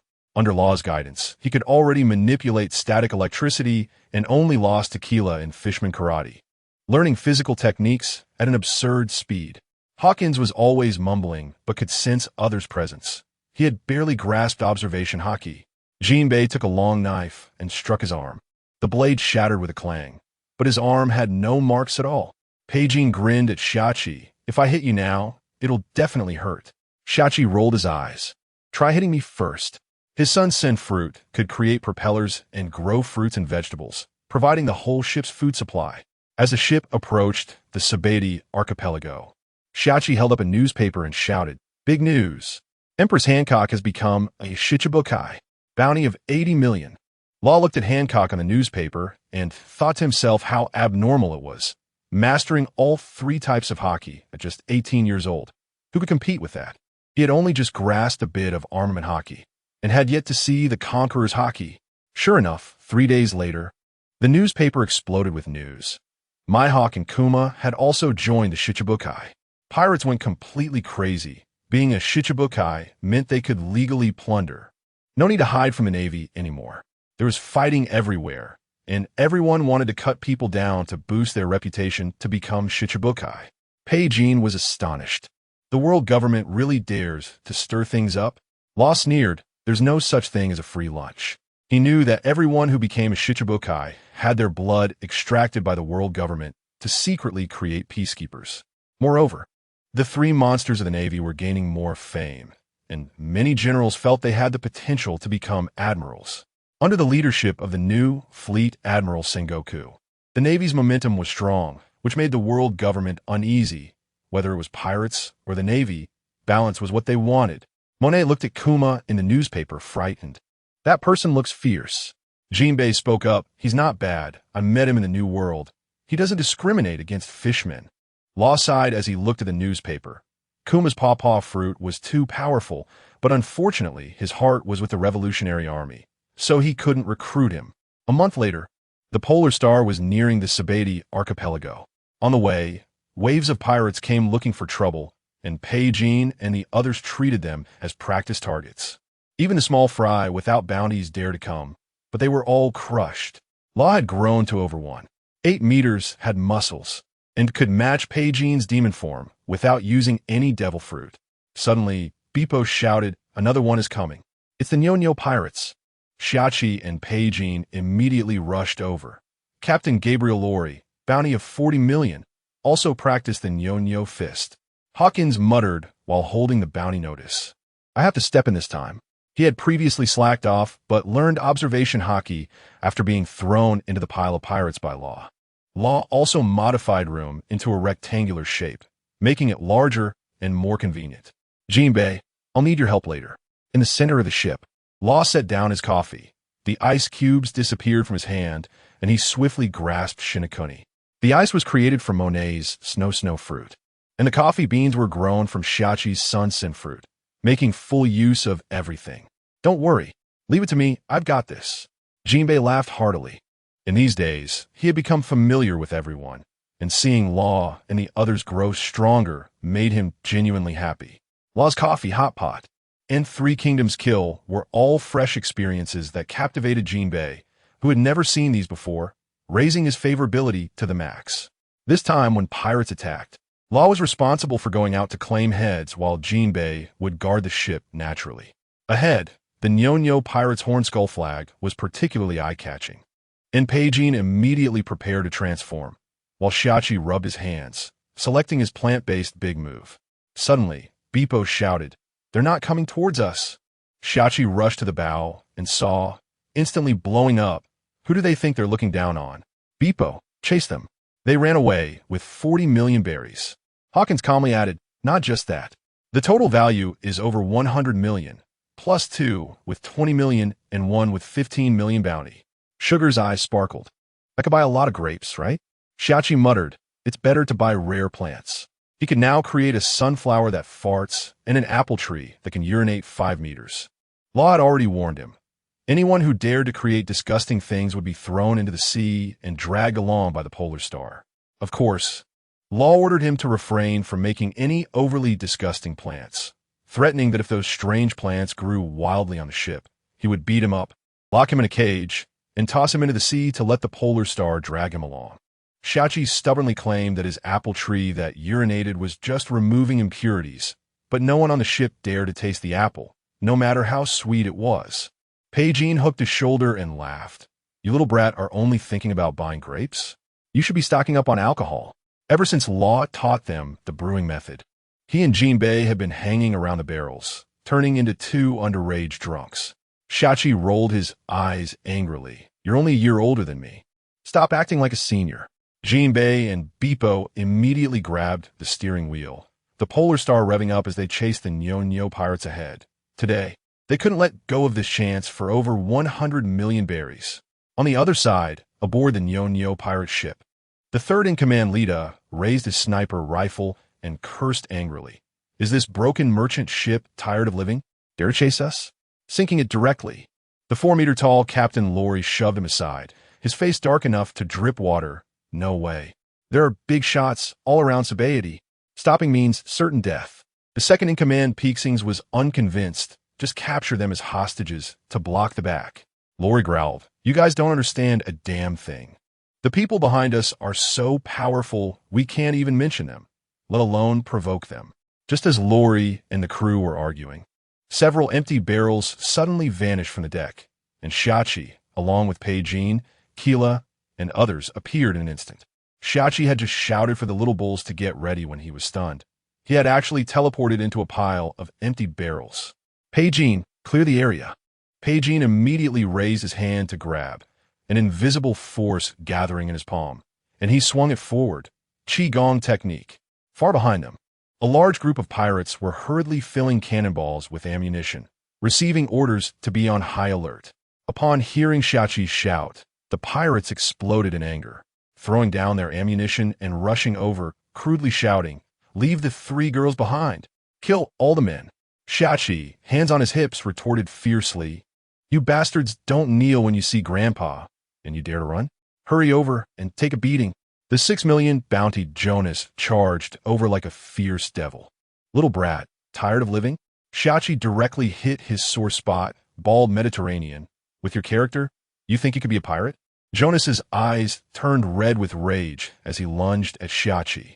Shachi stepped forward and leaped into the air, his speed skyrocketing, and in the blink of an eye, he was in front of Jonas, delivering a heavy punch to his stomach. Jonas flew out like a broken sack, knocking over a large group of pirates. Shachi curled his lip. Is this the fighting power? It's not even as strong as the sunflowers I grow. The surrounding pirates stared dumbfounded, and the 5 million bounty captain cursed as he stepped forward. Useless. Watch me take them down. A group of pirates immediately howled and charged at Monet, Sugar, and Keela, their eyes filled with lust. At that moment, Lita rushed out of the cabin and shouted, "What's all the noise? Get back and reload." However, a fist rapidly enlarged in front of him. What? Lita's pupils shrank sharply as the fist made intimate contact with his cheek. Bang! The terrifying force exploded, and Lita's face caved in significantly as he flew backward at an extraordinary speed. Who? Law and Pei Si turned around sharply, and the 15 million bounty Troy swung his twin swords at Pei Jean. Pei Jean sneered. You're not even worthy to be my opponent. He directly took the hit and grabbed the blade with his bare hands, shaking his arm to fling Troy away. Pei Si widened his eyes in shock. Is this kid human or a monster? His strength is explosive. Just as this thought crossed his mind, Law charged in like a mad bull, and the two crashed into the cabin with a loud bang. Lita crawled out from the wall, bloodied, picking up a sniper rifle and aiming at Monet and Beepo, who had just entered the cabin. Bang! The bullet hit Monet's forehead accurately. Pei Si scoffed. A beautiful woman just like that is gone. The next second, he was dumbfounded. The hole in Monet's forehead seemed to heal automatically like it was snowing, and in 2 breaths, she was perfectly fine, not even her clothes torn. What kind of sorcery is this? Monet shouted. Beepo, stop dawdling. Go! The little white bear jumped up instantly, slamming down with its paw. In an instant, 7 battlefields erupted on the ship. Law stood at the highest point, coldly watching below, just waiting for a pirate to die, so he could throw a stone to transform into the other S appearance, and then use the slicing blade to behead them. After all, even mosquito meat is still meat. Of course, the crew was filled with resentment over Law's headhunting antics, just as they were about to take down their opponents. Suddenly the person disappeared, which would frustrate anyone, but no one dared to challenge Law. Shachi, unwilling to back down, tried to grab a kill, but was intercepted by Law every time. He simply activated the forest fruits ability, causing a large expanse of plants to grow wildly, roots and stems nailing the pirates to the deck, creating a feast of death wherever he went, blowing the scene apart. Sugar was even more outrageous, using a shave to appear in front of the 8 million bounty Arge, raising her hand and turning him into a toy, ending the battle in an instant. The surrounding pirates were stunned, still charging forward foolishly, directly caught in a loop of handing over their heads. Kilo was ruthless, targeting vital points with each attack. Ordinary pirates couldn't withstand it, and she left them crying for their mothers. Hawkins had intended to slack off, but Law directly teleported Troy in front of him. He blankly stabbed once and was forced to enter battle mode. In the cabin, Law glared at Pei Jean, shouting, "Are you Navy? Playing dirty tricks and ambushes." Pei Jean couldn't be bothered to waste words, directly transforming into a 10-meter-tall, white-haired giant ape, making the 4-meter-tall Law look like a tiny dot in front of him. Law was so frightened his soul almost left his body. Is this an ancient type of devil fruit? Pei Jean grinned. Guess. With that, he leaped, causing the entire ship to shake violently. Several pirates who couldn't hold on fell into the sea to feed the fish, not even able to scream. The giant white fist filled Law's entire field of vision. So what if he was a devil fruit user? Law yelled as he charged forward, transforming into a frenzied bull and colliding with Pei Jean, the shockwave shattering the surrounding glass. Pei Jean remained unmoved. You're only worth 40 million. What a loss. Law was still shouting. Is the Navy only good at ambushes and dirty tricks? Pei Jean rolled his eyes. Who is talking about justice here? With that, he charged forward with iron blocks, punching Law back 3 steps, his fists turning red from the impact. The battle above had already ended. Shachi transformed into a massive treant, with pirate corpses hanging from his branches, shouting, "Done." Law, carrying the slicing blade, stood on his shoulder, while Bepo and Monet directly took down 2 of the 20 million bounty officers.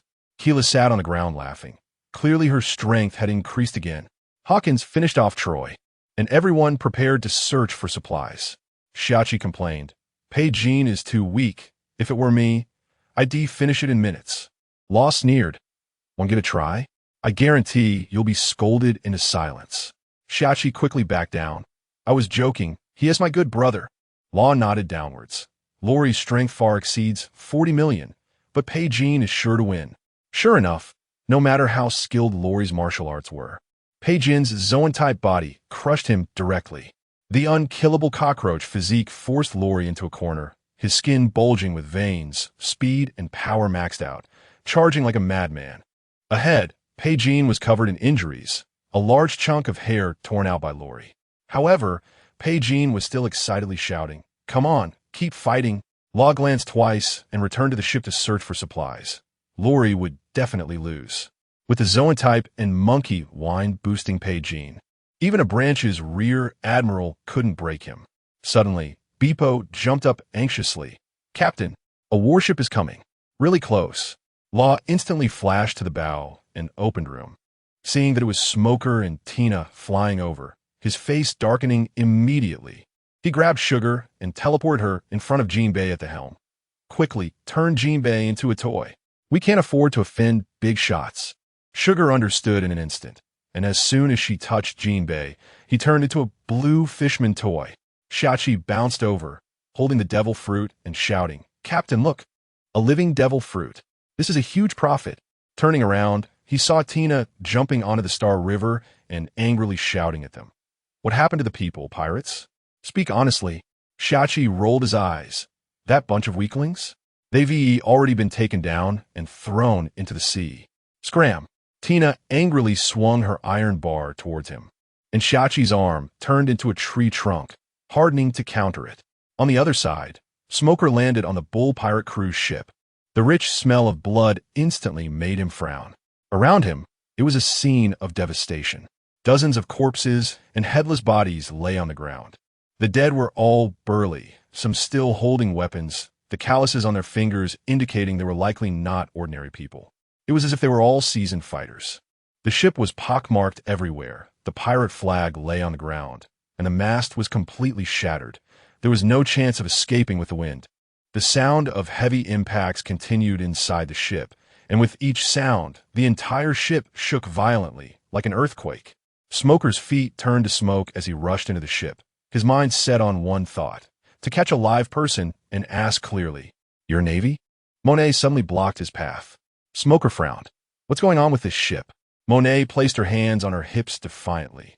"The bull pirate crew is our prey. Navy, don't meddle. We are bounty hunters." Smoker was stunned. "You little girl, don't brag. The Navy has already planned to raise Laurie's bounty to 60 million. How could someone your age handle that?" Smoker reached out to push her aside. "Move. The Navy must inspect." "Not a chance." Monet instantly activated her ability, turning her body into snowflakes to dodge. Smoker widened his eyes in shock. "A Logia user?" Monet retaliated with a knife, but it only stabbed into a cloud of smoke. Smoker had activated his smoke fruit too. The two instantly recognized each other's abilities. Monet was furious. "I already said we are bounty hunters. If you want to fight, stop wasting time."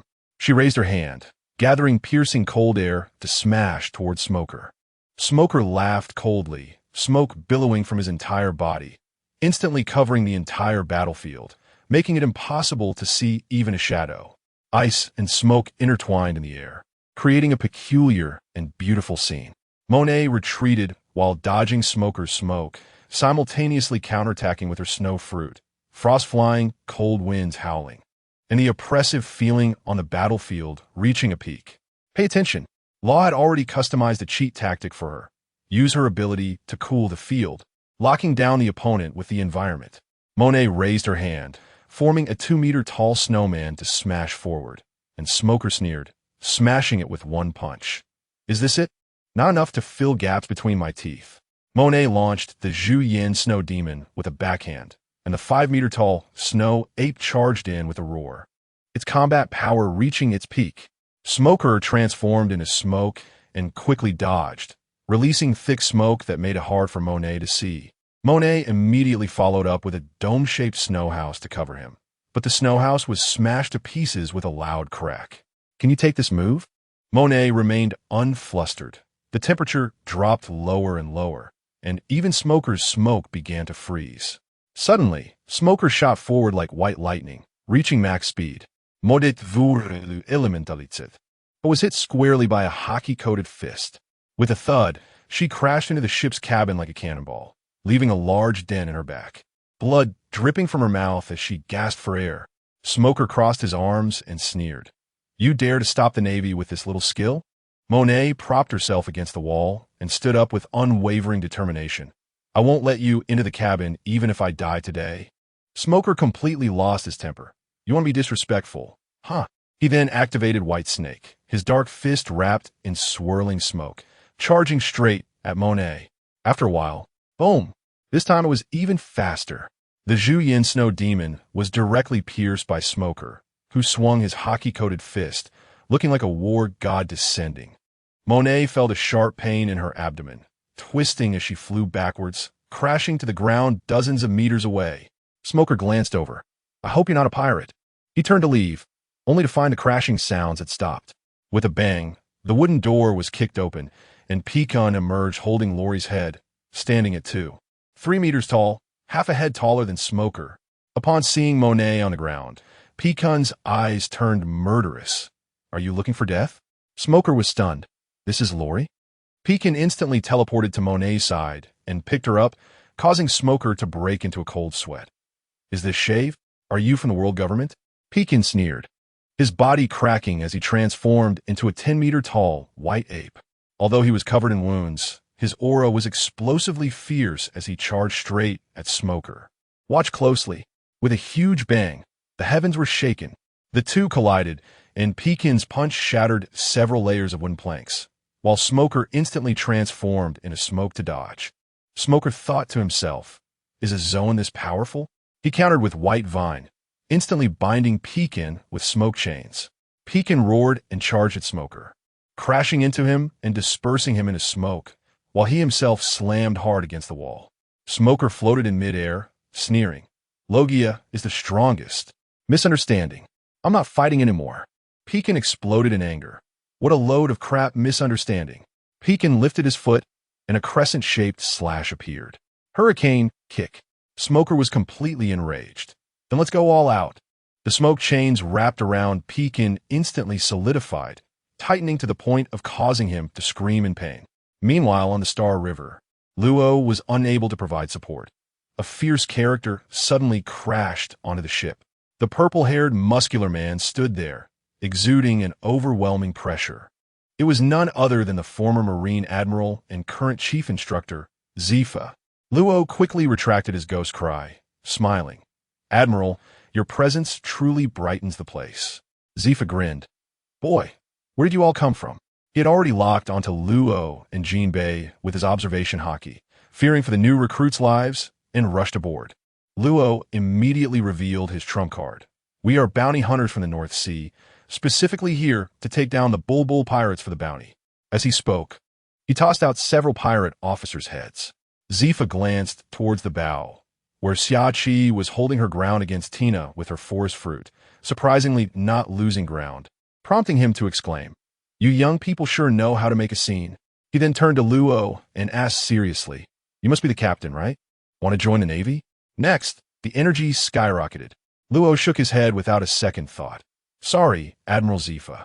He was well aware that this man had dedicated his life to fighting pirates, only to end up with a tragic fate. Luo retorted softly, his tone resolute. The Navy isn't necessarily all about justice, is it? A direct relative of an admiral was easily tracked down by pirates and brutally killed.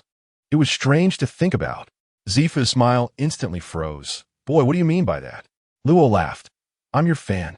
We're used to freedom, so we won't work for the world government. Bounty hunters can still take down pirates. Zifa fell silent. In the past, he would have taught someone a lesson, but now he could only sigh, even chatting with Luo about everyday matters. Seizing the opportunity, Luo said, Admiral, we need to stop over there. After saying that, he activated room and instantly vanished. The next second, Luo returned with Pekin, who had exited his Zhu Yin form, and handed Monet over to Kila for care. Smoker chased over and saw Zifa looking deflated. Teacher Zifa? Zifa immediately began his training. I told you not to rely too much on your devil fruit abilities. Smoker's face darkened. Meanwhile, Tina also stopped and came over, while Xiachi looked unsatisfied, still wanting to fight. After Tina activated her hockey, he couldn't even land a hit. Luo held Ghost Cry and lectured. Now you know your weaknesses, right? You must learn hockey quickly. Logia can't compete with Paramecia if you want to stand alongside an admiral. Zifa chuckled. You all have quite the ambition. Luo replied. Everyone needs dreams. Zifa pressed. And you? Luo said, to live and do as I please. Living as one pleases? Ha ha. Zifa seemed to recall something, his gaze first sharpening, then bursting into laughter. It was indeed a good dream. Are you interested in sparring with my two disciples? Zifa looked at Luo. We've had our eyes on the loot for a long time. We can't let this trip be in vain. Luo nodded instantly. Bring it on. Zifa turned to Smoker and Tina, shouting, If you win, you can pass the graduation assessment directly. Although they had witnessed the strength of Luo's crew, they were still holding back. They were the Navy's top students. Luo zipped to the sinking Bull pirate ship, raising an eyebrow at Zifa. Just fighting is boring. Can we add some stakes? Zifa narrowed his eyes. What are we betting on? Luo stated plainly. If I win, I want the complete set of training methods for hockey from beginner to flowing cherry. Zifa countered. If you lose, you all join the Navy? Luo calmly replied. I can help you cure your asthma. Zifa's pupil shrank. This secret was known by very few within the Navy. He stared at Luo. I want you to personally join the Navy. Luo grinned. Deal? Watch closely. Smoker, with a cigar in his mouth, exploded. Don't waste my time. Tina clenched her fists. Tina will show no mercy. Luo laughed and instantly vanished, activating the slaughterhouse to appear right behind Tina, swinging Ghost Cry down. Tina shouted in shock. I've never seen this ability before. Paper drawing.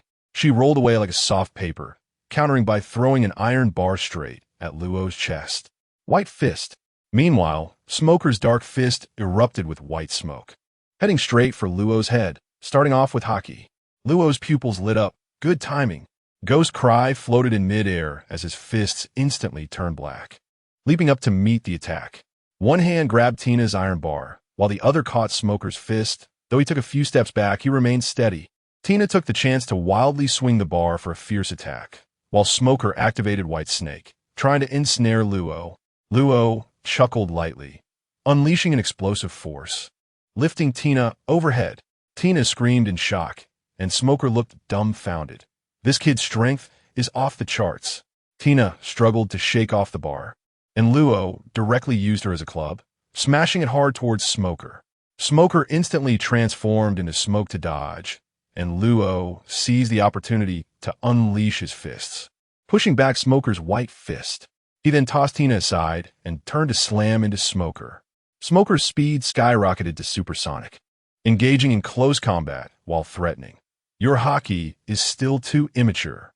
Luo sneered, activating his command stick, Ghost Cry flying over for a direct slash. Smoker took it head-on with hockey, but was shocked to find himself cut, leaving a white mark, and he was momentarily stunned. Is this sword cheating? Watch closely. Luo gripped the sword with both hands, infusing it with hockey's domineering aura. Take this. He unleashed the Gale Sword, a powerful slash aimed straight at Smoker. Smoker jumped in shock. Such a young age, and already a sword master? He hurriedly used hockey to counter, but was still forced back 3 steps, nearly losing his balance. Indeed, fighting against strong opponents was completely different. In the new world, everyone can use hockey, but Law's Ope Ope no Mi hasn't been fully developed, making it impossible for him to output true damage like he did against Vigor, greatly affecting his strength, unable to use his fruit to take out enemies in an instant. Law can only face them head-on. Smoker no longer underestimates his sword. Though his moves are simple, with hockey enhancement, his attacks are explosive, comparable to a sword master. The two clash with their white fist and sword techniques. Smoker gets anxious and unleashes a flurry of hockey-imbued palm shadows to block Law's sword. Law doesn't want to waste time and instantly disappears. Smoker, confused, shouts, "Where'd he go?" Zephyr angrily retorts, "Is your observation hockey feeding fish?"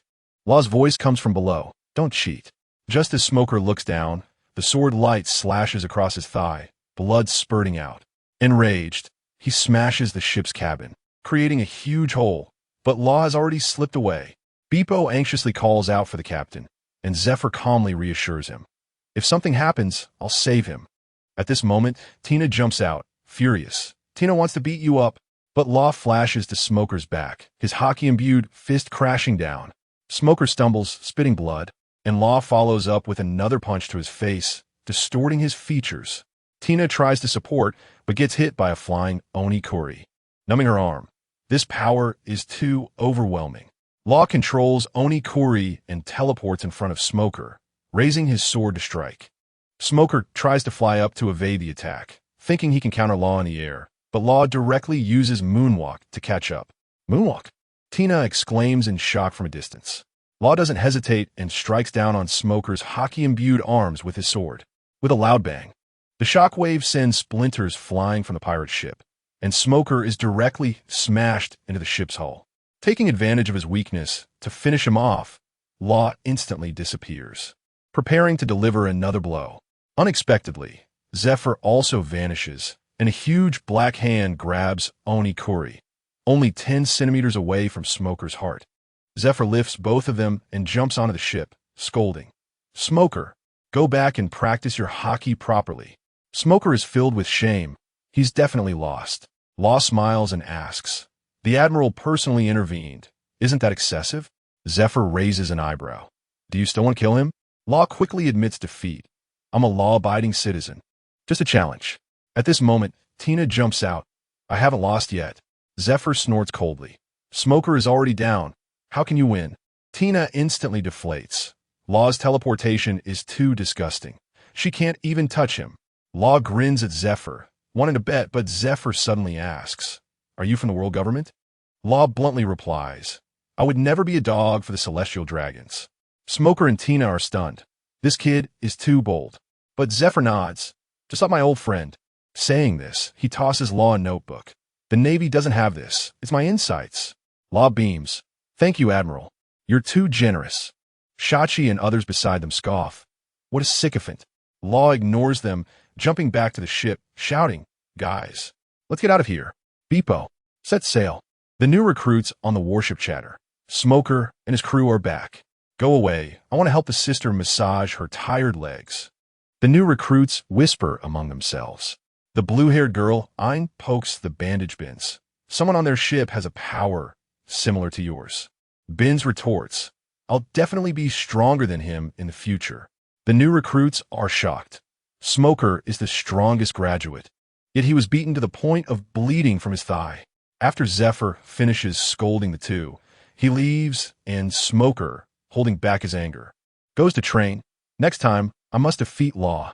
On the Polar Star, Law heals Pekin and Monet, watching Beepo busy steering the ship, sighing, it would be great to have a professional helmsman. Suddenly, Sugar pulls out a toy and waves it, instantly summoning a 3-meter-tall Jinbi. Shachi's eyes light up. Jinbi, old brother. Jinbi takes over the helm, and Beepo happily steps aside. Law suddenly rejoices. Wow, Jinbi is on my side. It turns out he hasn't forgotten his memories from before crossing over. Shachi comes over to show off, and Law lets Hawkins read his fortune. Hawkins bluntly states, "You will face trouble today." The next moment, Law uses Haki with Onikuri to smash Shachi on the head, causing him to scream in pain.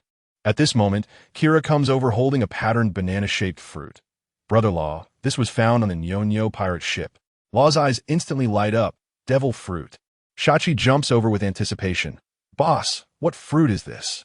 If I eat the Mozo Mozo fruit, I can fly. Devil fruit? Shachi's physical skills and basics are far behind Tina's, but he can still entangle her, thanks to the Mozo Mozo fruit being too explosive. He stares at the devil fruit in Kira's hand with shining eyes, and Hawkins also comes over. Only the two of them on the ship haven't eaten a fruit. Hawkins is currently at the bottom of the ranks, and Pekin can easily handle him even in his normal state. After all, which boy from the North Sea doesn't want to be a strong hero in a fight? They're even chasing the latest warriors of the sea, sky, and might want to find trouble with Germa 66. Law examines it for a long time, bluntly stating, I don't recognize it. I've never seen the Pokédex. He advises Hawkins, this is most likely an ordinary zone fruit. Don't randomly learn from Shachi and eat it. I know where a few good fruits are. Wait a bit longer for a bigger harvest. Hawkins immediately turns away. He doesn't want to trash fruit. Law calculates. Let's go to Sabaody Archipelago. There, the auction house has a Pokédex that can identify fruits. Kira locks the fruit in the storage room, and Jinbi doesn't recognize it either. Fishmen don't care about this stuff at all. 3 days later, they finally arrive at Sabaody Archipelago. The massive red trees support the entire island, and Law stands at the bow of the ship, arranging, split into groups. No wandering around. Areas 1 to 29 are illegal zones. 30 to 39 are amusement parks. 40 to 49 sell local specialties. 50 to 59 are shipyards. 60 to 69 are navy areas. And 70 to 79 are hotels. If you encounter celestial dragons, quickly hide. Jinbi is a wanted criminal, so he stays to watch the ship. Law, Sugar, Beepo, and Kira form a group to head to the auction house in the first 30 areas, while Pekin takes the others to buy local specialties, supplies, and record pointers. Sabaody Archipelago is well connected, and the record pointers are very comprehensive. Otherwise, they wouldn't be able to find their way in the East Blue. As soon as they enter Area 1, Beepo is amazed. So many people. Stalls selling everything, from comics to guns. There are even people secretly selling special fruits, claiming that someone once bought a devil fruit. Beepo excitedly pulls Law. Captain, there's someone selling devil fruits. Law calmly replies, fake. He can sense the presence of devil fruits, and there's no such aura here. Kira grabs Sugar's hand, trembling with anxiety. She was once sold as a slave here. Sugar comforts her. With Law here, he's super explosive. Law leads the three straight to the largest auction house, but sees a heartbreaking scene along the way. Slaves performing with collars, and the toy store filled with bloody torture instruments. Beepo is stunned. The 9-year-old bear has never seen such a scene. Even more outrageous, the slaves are all fake smiling, their red eyes covered by makeup. Unable to hold back, Beepo asks, does the Navy not care? Law points not far away. A Navy captain is laughing heartily at the scantily clad slaves. No need to say anything more. This corruption is blatant. The Sabaody archipelago is right next to the Navy headquarters, yet hides such disgusting darkness. Law pats Beepo. Just focus on yourself. Although he has killed and absorbed blood energy, but the brutal slaughter of defenseless slaves makes Law feel sick. The four continue on their way without encountering danger. But a few minutes later, a fat, big-eared nobleman with guards blocks their path. This guy is decked out in gold and silver, putting on a high and mighty facade, mocking, "What are you little brats doing here? Come over, Uncle has some fun." Kira instantly tenses up and sticks close to Sugar. She's too sensitive to that greedy gaze. Law's eyes turn cold, and he says one word, "Scram." The noble is stunned, then immediately enraged. "You poor commoner dare to talk back? I'm a noble." Law shouts again, "Scram." The murderous intent in the black eyes surged forth, startling the nobleman to take a step back, and when he regained his composure, he felt even more ashamed and furious. His tightest family had connections here, and no one dared to provoke them. You would never guess. The nobleman stared at Sugar with greed in his eyes. "Say Lo Yen, beat this kid and the white bear to death. I'll take care of the two little girls." Surrounding merchants and pedestrians gathered to watch the show, all wearing sly smiles. A muscular man over 2 meters tall stepped forward, his muscles as solid as an iron tower. Exuding a fierce aura, the nobleman pounded his chest and boasted, "This is my top fighter Lo Yen, whom I bought for 40 million berries." As Lo Yen emerged, his eyes sharp as blades fixed on Luo. Even after removing the slave collar, he could not shake off his slave mentality. Luo glanced at Saloyan's neck, his tone icy and piercing. Although Frederick was perverted, he had indeed removed Saloyan's collar, but Saloyan had long been bought off by money and power, willingly becoming a lackey. He stared at Sugar with greed in his eyes, grinning at Frederick. "Master, I want to rip this kid's heart out while he's still alive." Frederick laughed maniacally. "Approved. Kill him." His confidence was overflowing. Saloyan was a top assassin from the West Sea who had single-handedly taken down pirates worth 50 million berries. He was his most reliable ace. "Watch closely." Saloyan charged like a mad bull, suddenly revealing a 3-inch blade from his palm. The surrounding merchants gasped in shock. It's his hidden blade technique. This move can take out over a dozen tough characters. A nearby nobleman in fine clothing slapped his thigh with a wicked grin, using a weapon against a young kid. "That's really sneaky." Saloyan shot a glance at the demon cry that Luo was carrying, taunting, "What a show-off." But Luo remained as still as a statue. Suddenly, Beepo exploded with rage and charged out, roaring, high a flying kick. His movements were as fast as lightning, accurately kicking Saloyan's wrist holding the knife. The entire venue fell silent for a moment, then erupted in exclamations. "What the hell?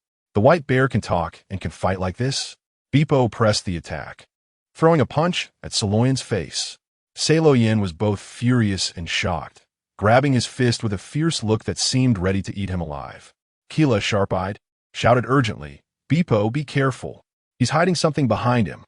Beepo reacted quickly, immediately stepping back to evade. Whoosh! The sound of slicing air exploded. A half-meter-long curved knife came crashing down. Saloyan sneered. "You dodged fast." He had actually pulled a curved knife out from his pants. He looked at Beepo with shining eyes. "Master, this is top-quality merchandise." Frederick instantly rejoiced. "Fur tribe, Saloyan, beat them to death. You've met all 3 of my demands." The surrounding pirates were all envious. Beepo and the 2 girls could sell for over 100 million berries. Saloyan arrogantly shouted, "The 2 girls and the white bear are all mine." He charged forward again with his knife. Keela, holding Sugar, remained completely unflustered. Beepo had practiced the 6 forms, and if it really came down to it, Luo would have his back. "Watch closely." A cold glint flashed, and with a metallic clash, Saloyan screamed as he flew back, a shoe print on his stomach, spitting blood with internal organ fragments. The entire venue was left dumbfounded. A gray-green-haired man with a small knife stood in front of Beepo, coldly saying, "They are kids. Don't forget what today's auction is about. You can't mess with the tightest family." Frederick was both angry and scared. quickly calling for people to carry Salo Yin back. He was well aware today's auction's finale was the Don Quixote family's gold fruit. This family had shed blood to establish themselves in the Sabati archipelago a few years ago. Who would dare to provoke them? As the largest population auction in Area 1, the Don Quixote family had stirred a bloody storm to secure their foothold in the Sabati Islands. You all get out of here quickly. This place isn't safe. If you don't want to become slaves, don't stay. The gray-green-haired man ignored Frederick, casting a glance at Luo and the others before leaving, followed by over a dozen strongmen. Seeing this, Frederick coldly snorted, "Lucky for you poor kids." Turning to flee, he didn't notice the man tightening his grip on the knife handle. The surrounding crowd also dispersed. Such conflicts happened every day in Area 1. Beepo scratched his head, looking confused. This person came and went quickly, like a hero. Luo smiled and asked, "Have you vented enough?" He had already noticed that Beepo was holding back, intentionally not stopping him from making a move. Beepo felt a bit embarrassed. "Captain, did I steal your thunder?" Luo ruffled his fur. "No big deal. That person is right. There will definitely be something big at today's auction." Sugar keenly observed. "Do you know him?" Luo nodded with a smile. "I guess you could say I know him. I didn't expect the younger him to still do good deeds. Truly, time is a butcher's knife." Keela leaned closer. "Isn't he a good person?" Luo replied. "He's a hot-blooded good person now, but who knows what he'll be like in the future. But our coming here, he is the key. You would never guess. This man is the future Golden Emperor, Guild Tesoro. 12 years later, he will control 20 of the world's berries, playing both sides, even able to manage the celestial dragons." Luo pondered, "Without background and power, what I lack is money. This business genius Tesoro must be won over." Sugar looked at him sideways. "What bad idea are you plotting now?" Luo grinned. "What do you mean by a bad idea? He helped us block a knife. It's only right we repay the favor." After Tesoro's commotion, the street returned to its previous atmosphere. Luo quietly followed Tesoro with Sugar and the others, soon arriving at an auction venue the size of a football field. The entrance was filled with wealthy dignitaries adorned in gold and silver, and the guards were hardly vigilant. Pirates swaggered in with guns and cannons. Luo and the others also smoothly entered, secretly catching the attention of many who stared at Beepo with gleaming eyes. Talking Fur Tribe members were top-tier goods here. At this moment, the auction was already halfway through, with high-tech weapons and antique jewelry taking turns on stage, and several devil fruits igniting the crowd as soon as they appeared. Even the unknown ones were being auctioned for nearly 200 million berries. Luo lounged on the sofa, grinning. It's about to happen. Beepo was confused. Isn't the finale yet? Luo rolled his eyes. Do you understand? The final security will be at full alert, and the guards are currently slacking off. Watch closely. As the mermaid auction reached a climax, there was a loud explosion. The back of the venue blew open, flames shooting everywhere, and with chips flying about. The audience was terrified, screaming and running in chaos. But the pirates were ecstatic, grabbing their weapons to attack the guards. If they didn't take advantage of the chaos to make a profit, they wouldn't be pirates. The host had just begun to call for silence when, bang, a gunshot rang out, blowing his head off. The scene went completely insane. The nobles crawled to escape. Enemies fought each other. Cries and gunfire mixed into a chaotic mess. Meanwhile, Luo and the others sat steadily on the sofa, watching the big show. Sugar casually asked while munching on grapes, "When are we leaving?" Luo scanned the entire scene. Soon, this place gathered many pirate crews at a glance. There were at least over 10. Luo quickly spotted 6 pirates with bounties over 70 million, and a new Star Rex with over 100 million leading his crew into the back of the venue. The one who shot the host was his sniper. Room. Luo's palm instantly erupted with an invisible cyclone. A few ragged pirates surrounded him with knives and guns, mocking. "Aren't you running, little brat? Waiting to be auctioned off?" A fat pirate, over a meter wide, brandished a spike club, charging at Keela. "Come with uncle, little sister." The leader, however, was fixated on Beepo. The white bear is the real treasure that can sell for a sky-high price. Luo ignored them, waved his hand, and took the 3 little ones to disappear directly. With a flash of blade light, several pirates were instantly cut in half, and the next second, blood spurted like a fountain. On the other side, Tesoro was running wildly with a small box, excitedly shouting, "Got it!" looking at the golden-looking devil fruits inside the box. He began to envision controlling the world's economy. But suddenly, a group of people appeared around the corner. It was Frederick bringing his accomplices to block him. This guy couldn't win back then, so he turned around and called for revenge. Frederick glared at the box with a sinister smile. Dare to snatch from the auction? This thing must have an unsavory origin. Teselo's heart sank. There were over 20 of them on the other side, while he only had a dozen left. They had just lost a brother at the auction. What was even worse was that among the group stood a 5-meter-tall bald giant, the former pirate Godfroy, who had a bounty of 80 million and had even ventured into the New World. Even Frederick was bowing and scraping to the nobles around him. He had originally thought about sneaking away, but now it seemed impossible. Fighting the noble in front of him was one thing, but the real danger was the pursuers behind them. Teselo understood clearly. They had taken advantage of the chaos to steal the gold fruit, and there were high-ranking members of the Don Quixote family hidden at the auction. Once the fighting started, they would surely be surrounded. He softened his tone to the noble in the middle, Sebastian. "We'll give you the goods. Just let us go, okay?" Frederick shouted angrily, "No way. We must break his arm." Teselo suddenly opened a box, the golden light of the gold fruit dazzling enough to blind people. Sebastian went crazy on the spot. "Quick, grab it. Don't let him eat it. Watch out."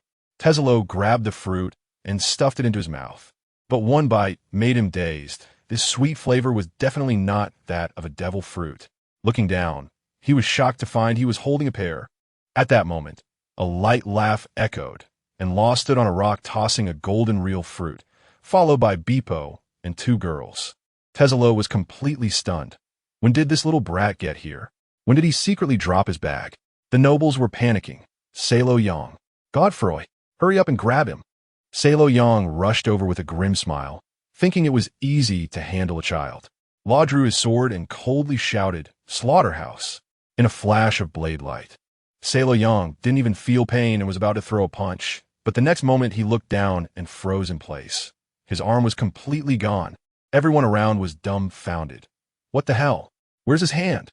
He turned stiffly, and the strongest henchmen of the other 3 nobles exchanged glances within their sight.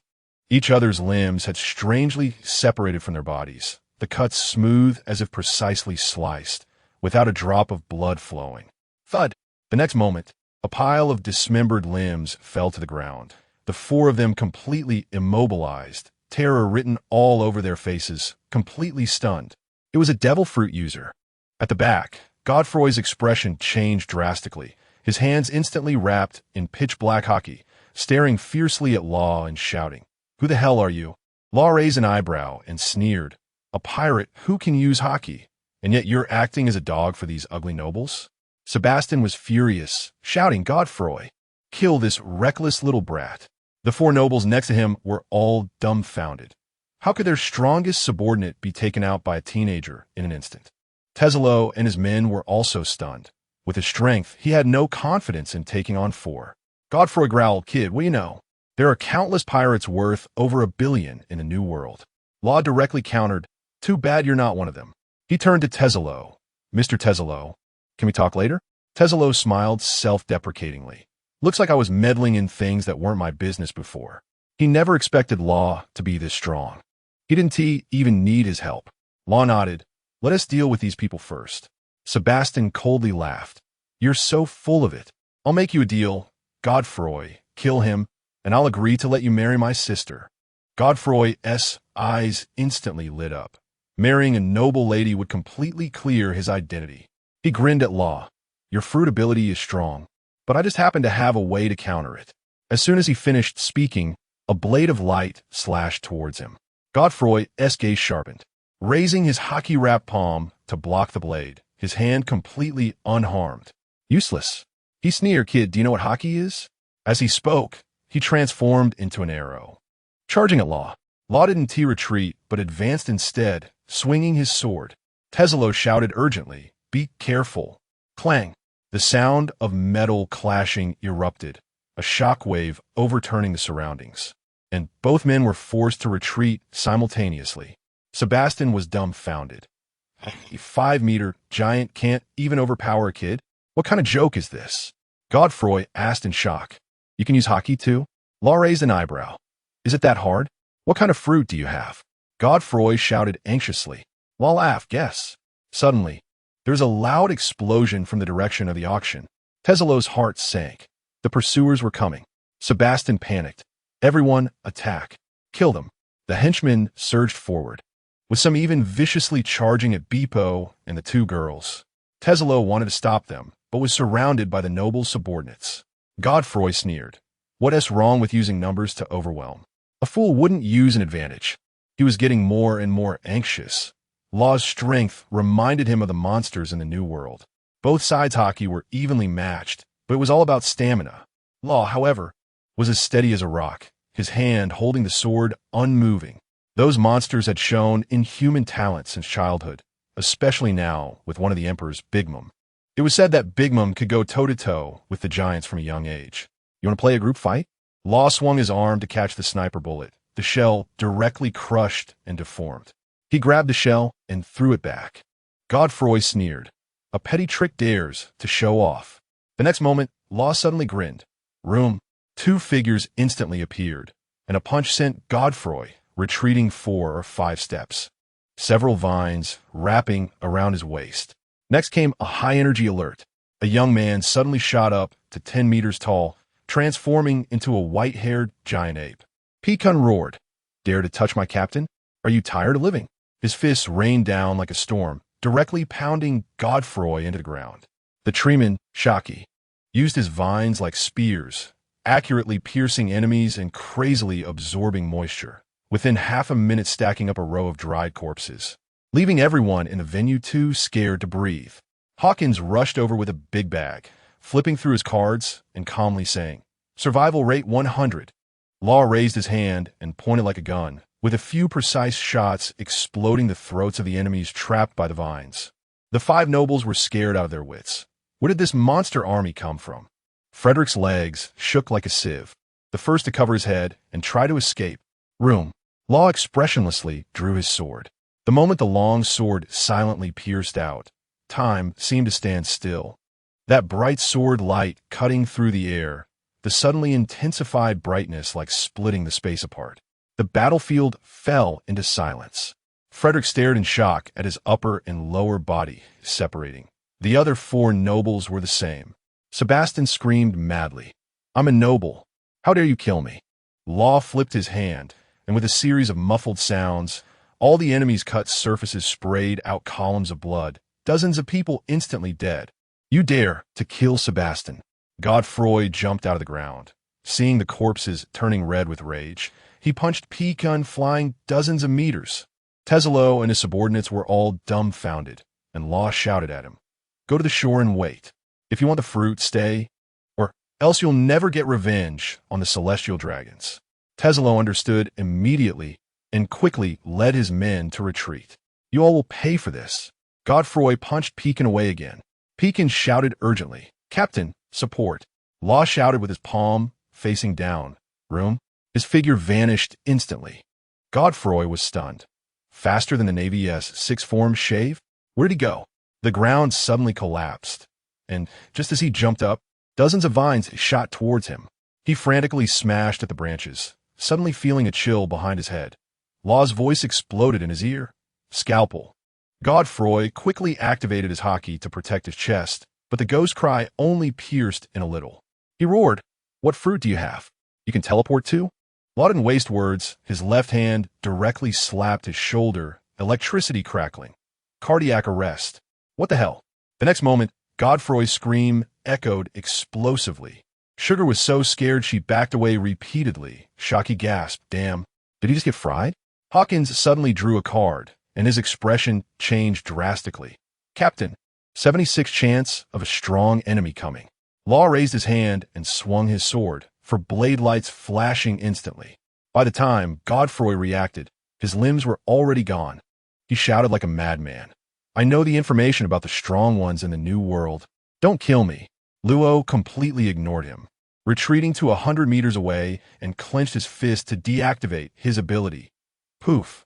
For columns of blood spurted out, and Defuli was instantly dead.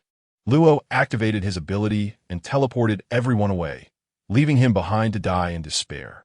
Suddenly, a tall, thin man dressed as an Indian appeared, glanced at the not-quite-dead Defuli, hardened his soft sword, and directly decapitated him, then immediately followed the scent. Meanwhile, Luo and the others flashed to the shore, where a comatose person on the Xinghe ship tore through the vines. It was Jinbei. Over a dozen corpses floated on the sea, all pirates who came to cause trouble. Luo grinned at Tizolo.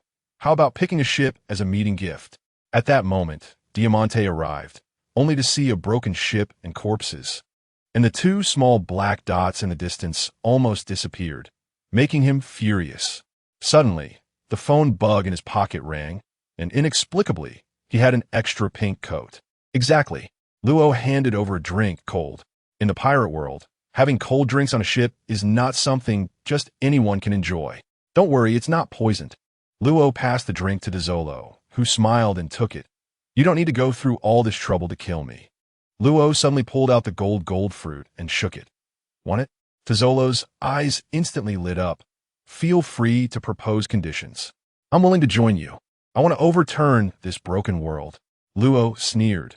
Join me. Let me control your life. In the future, I'll help you slaughter the celestial dragons. Tizolo was stunned. Kill the celestial dragons? Luo pointed at Kara. She was saved by Tiger, just like you. Have you forgotten the suffering? Is it wrong to seek revenge? Tizolo thought of Stella, and his eyes turned red in an instant. I'll join. I'll give you my life. I must seek revenge. Luo directly threw the fruit to him and activated room. Surgical knife. Tizolo's chest was cut open, and his heart was completely removed without a drop of blood. Luo pressed the heart, and Tizolo broke out in cold sweat from the pain. To prevent betrayal, I'll return it when I fully trust you. The heart vanished, and Luo added, no restrictions on freedom. The sea is yours to roam. The two entered a room to discuss in secret, and when they came out, they were shoulder to shoulder. Tizolo bragged wildly.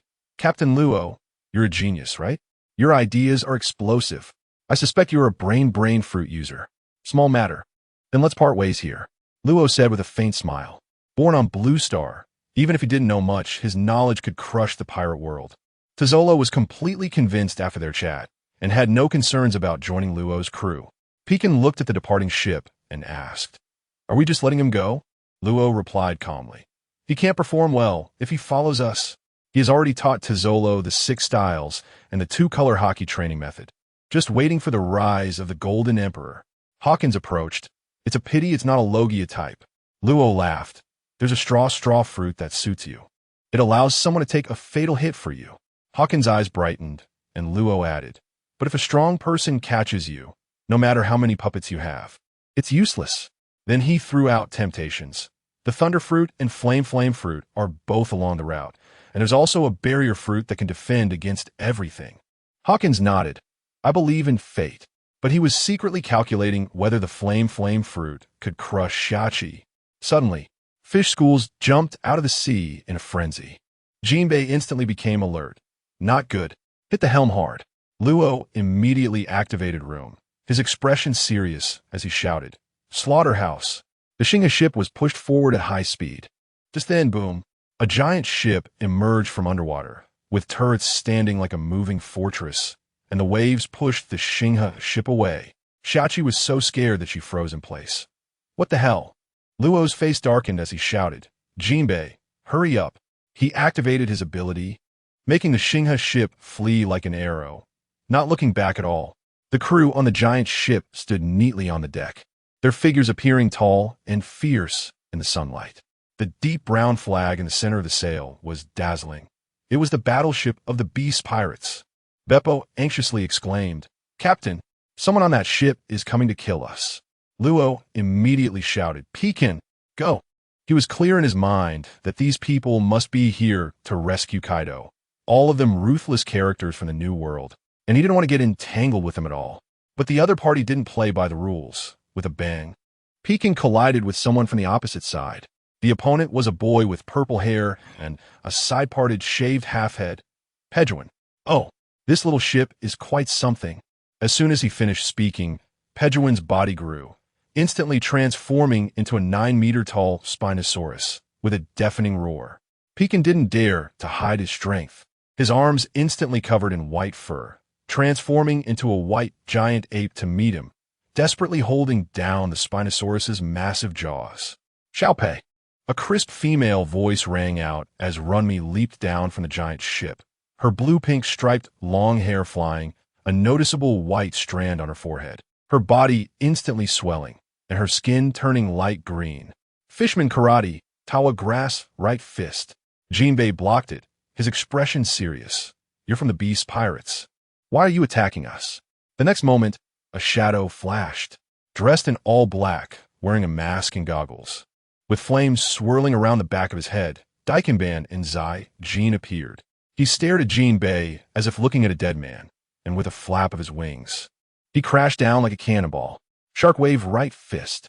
Jinbei took it head-on, and the metallic explosion rang out, but the next second, he was blasted away and fell into the sea with a splash.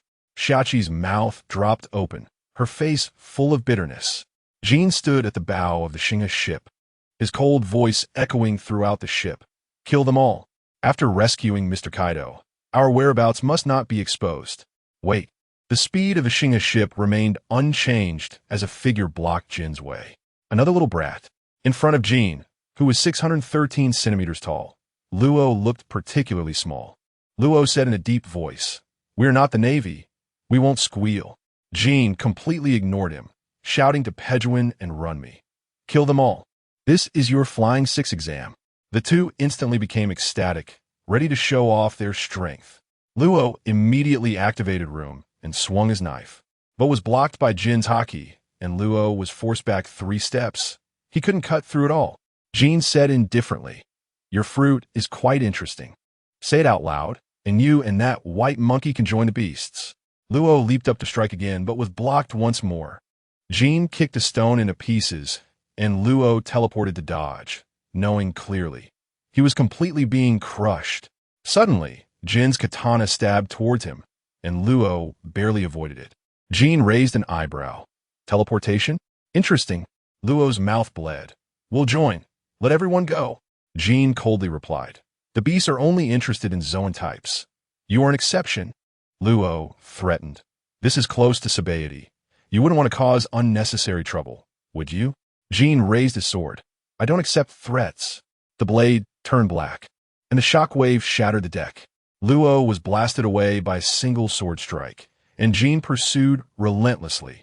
Just then, countless water droplets shot toward them like cannonballs. Gun wave rain. Jinbei emerged from the surface. "Jin, get off the ship." Jin sneered, "Try it." The battle erupted at the bow, aside from Jin's side. The Beast Pirates had 3 other figures landing on the Xing'e ship. One was a woman, tall and sexy, alluring and charming, with a long golden hairstyle styled in a SH Sun bun, a pair of green eyes, snow-white skin, red horns on her head, and pearl earrings on her ears, using a knife as a hairpin. The other was a slightly plump, tall figure with sharp teeth, green hair, wearing a double-horned military hat, draped in a flaming cloak, and revealing wing tattoos. It was Black Maria and Sasaki, 2 more members of the Flying Six. With Pejuan and Runmi, the Flying Six was directly complete with 4 members. Following them was a winged beast's Real fighter. Watch closely. Pekin was being pressed to the ground by 2 ancient dragon fruit users. Pejuan and Runmi were going all out, with Pekin having no chance to fight back. Sasaki was wildly swinging his haki-covered large knife, and Xiachi could only rely on moonwalk and plans to escape. Not daring to take it head-on, Black Maria instantly transformed into a spider, spitting silk, forcing Beppo to almost run out of standing space. With wings, Jinda faced the snowstorm and punched Monet into the ship's deck. Hawkins, Sugar, and Keela stood dumbfounded, not even qualified to intervene.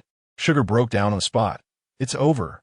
On the Beast Pirate's giant ship stood a muscular man with golden hair and a metallic jaw. 16-year-old Jack, the user of the mammoth fruit, with a bounty of 200 million. There were hundreds of little brothers on the giant ship yelling, and the Star River was surrounded tightly. Just after Jean descent Monet, flying, he suddenly sensed movement and instinctively retreated to be on guard. Luo's gaze shot over. Do you dare to move her? Seeking death. Jinda scoffed. What do you have to do with Jinbei? Don't fishmen hate humans? Why are you hanging out with a bunch of kids? What does this mean? Being able to survive from Jin's hands? Kid, what fruit ability do you have? My ability is, before Luo could finish, he disappeared, leaving only a piece of wood in place. Seeing Pei Jin covered in injuries and Monet smashed into the deck, Luo's anger boiled over. Kill. He flashed behind Jinda and swung his knife, but was blocked by the opponent's armed color. This guy is Herbert in Red Wolf form, with a bounty of 250 million, specifically targeting and torturing children with potential. Herbert grinned. You can't break my armed color. You're just ants. He punched Luo back several meters. Luo knew clearly Jin was entangled with Jinbei in the sea, and he had to finish quickly and take his brothers to escape. He activated room, slaughterhouse, and fragmented steel plates and stones smashed towards Herbert like cannonballs, all of which were blasted into crumbs by Herbert's punch. Luo seized the opportunity to strike again, but only shaved off a few strands of wolf fur, not even breaking the skin. Next came the high-energy action. Luo suddenly flashed to Herbert's front. Herbert's heart skipped a beat, and Luo shouted, "High-frequency scalpel." The tip of the knife pinpointed his chest, directly piercing a bowl-sized hole. Herbert howled in pain, instantly transforming into a half-beast, muscles bulging, red hair exploding. Fangs bared. I'll kill your friend to vent my anger. The wolf claw wrapped in thick black armed color lunged at Monet. Luo frantically controlled the sharpened debris to shoot, but Herbert scoffed. Can you pierce my armed color? That's just a dream. Snowman Jean. Monet's little face turned pale. She was not skilled in physical techniques and hadn't even entered the 6 styles. Being close to Herbert meant relying on elementalization to hold on, but her physical stamina couldn't support it. Even drinking monkey wine wouldn't help. She hurriedly summoned 2 giant white apes to block the way, but was shattered by Herbert's claw. Get lost. The wolf claw, accompanied by a strong wind, lunged at Monet, grinning. What a pity for this pretty face. Luo suddenly flashed in front of Herbert, who was overjoyed. Finally can't help but seek death? The claw wrapped in thick black armed color charged over. You absolutely can't imagine. Herbert suddenly trembled, his half-beast form disappearing in an instant. As if all his strength had been drained, he stepped on the sea prison stone that Luo had set up long ago. Luo was quick, room cut. The knife slashed towards Herbert's abdomen, but was blocked by the remaining armed color. He immediately infused his haki, and the blade instantly turned black as he shouted, "High-frequency scalpel." Herbert tried to dodge, but felt powerless. He was blasted away, spitting blood and crashing into the deck, creating a large pit. Luo controlled the sea prison stone to stab into his body, and Monet hurriedly activated a snowstorm to freeze the wound. Cut! A flash of cold light. Herbert's head was directly severed. He stared wide-eyed, unable to believe. How is this possible? I have a bounty of 250 million. Luo's expression remained unchanged as he threw his head and body into the sea, releasing his ability, Splash. The seawater was instantly stained red with blood. What? At the bow, several other cadres of the beast pirates were shocked. They sensed Herbert's aura disappearing and their expressions changed. Herbert was just an ordinary Zoan user, but he was definitely strong enough among the beast pirates. Pejuan couldn't even beat him now. He had maxed out his arm color and had killed several Navy rear admirals. Pejuan swung his tail, making Pei Jin spit blood, staring at Luo in shock. What ability does he have? You should know that Herbert had fought with Jack for a whole day not long ago, and in the early stages, he even had the upper hand. Sasaki was hit by Shachi's vines and asked with a grin, "Is that your captain?" Shachi retorted, "Is that your dad?" Black Maria saw this and slowed her attacks, afraid Luo would interfere. The most explosive was still the battlefield at sea. Jinbei exposed half his body and smashed a 10-meter-high water column towards Jin. Jin, wrapped in black armor, dodged back and forth, not daring to touch the seawater, tightly entangled by Jinbei. Jin roared, "You killed our men and still want to run?" Jinbei countered, "Get lost." Jack was jumping anxiously on the giant ship. "Speed up. I want to go up and fight." A lackey reported, "A new ship is approaching." Jack roared, "Fire and sink it." The cannonballs were immediately fired. You absolutely can't imagine. Coming from a distance was the ship of the 9 snake pirates, with 2 giant snakes pulling the ship at full speed. The old man shouted anxiously, "Don't mess with the beast pirates." Santa Sonia shouted. They fired cannonballs. The female warriors shot arrows that exploded all the cannonballs in midair. "How dare they attack us? What is the beast pirates to us?" A cold voice came out. Standing in the center was a tall beauty, 91 meters tall, with long black hair styled in a princess cut, deep blue almond eyes exuding indifference. A high-nosed bridge paired with soft lips, wearing snake-shaped gold earrings, and her legs under the cheepow were like jade, with high heels perfectly outlining her foot arch. It was the Empress Boa Hancock. The surrounding female warriors looked at her with admiration, and Hancock coldly ordered, "9 snake pirates, kill." A woman shouted anxiously, hugging her leg. "The beast pirates are one of the 4 emperors. We can't provoke them." Marigold laughed. "What my sister decides cannot be changed." Shachi exhaled smoke. "Kaido has just been captured. Let us go stir up some excitement." The 2 giant snakes pulled the ship and charged toward the battlefield in an instant. The beast pirates' lackeys shouted, "It's the warlord empress." Jack kicked one away. "What are you panicking for? Just a bunch of women. Steer the ship over, kill them all." On the other side, Peijin was being brutally beaten by Pejuan and Runmi, his white hair covered in blood holes, coughing blood and holding on. He roared angrily, punching Pejuan back, but Runmi immediately charged over with red eyes. "Dare to hurt my brother?" Seeking death. Just then, Luo flashed in front of him. Rummi's eyes narrowed. "You killed Herbert? Get lost." Transforming into a half-beast, she charged in fiercely.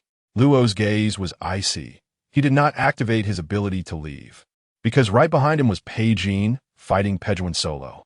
Armed color hockey adhered to the Ghost Cry blade, and Luo swung his knife out, the dazzling blade light meeting forward. Boom! A thunderous explosion erupted. Luo's knife collided with Runmi's head, but the shockwaves surging, making people feel numb. Luo instantly flashed to her side, punching and shouting, "Cardiac arrest."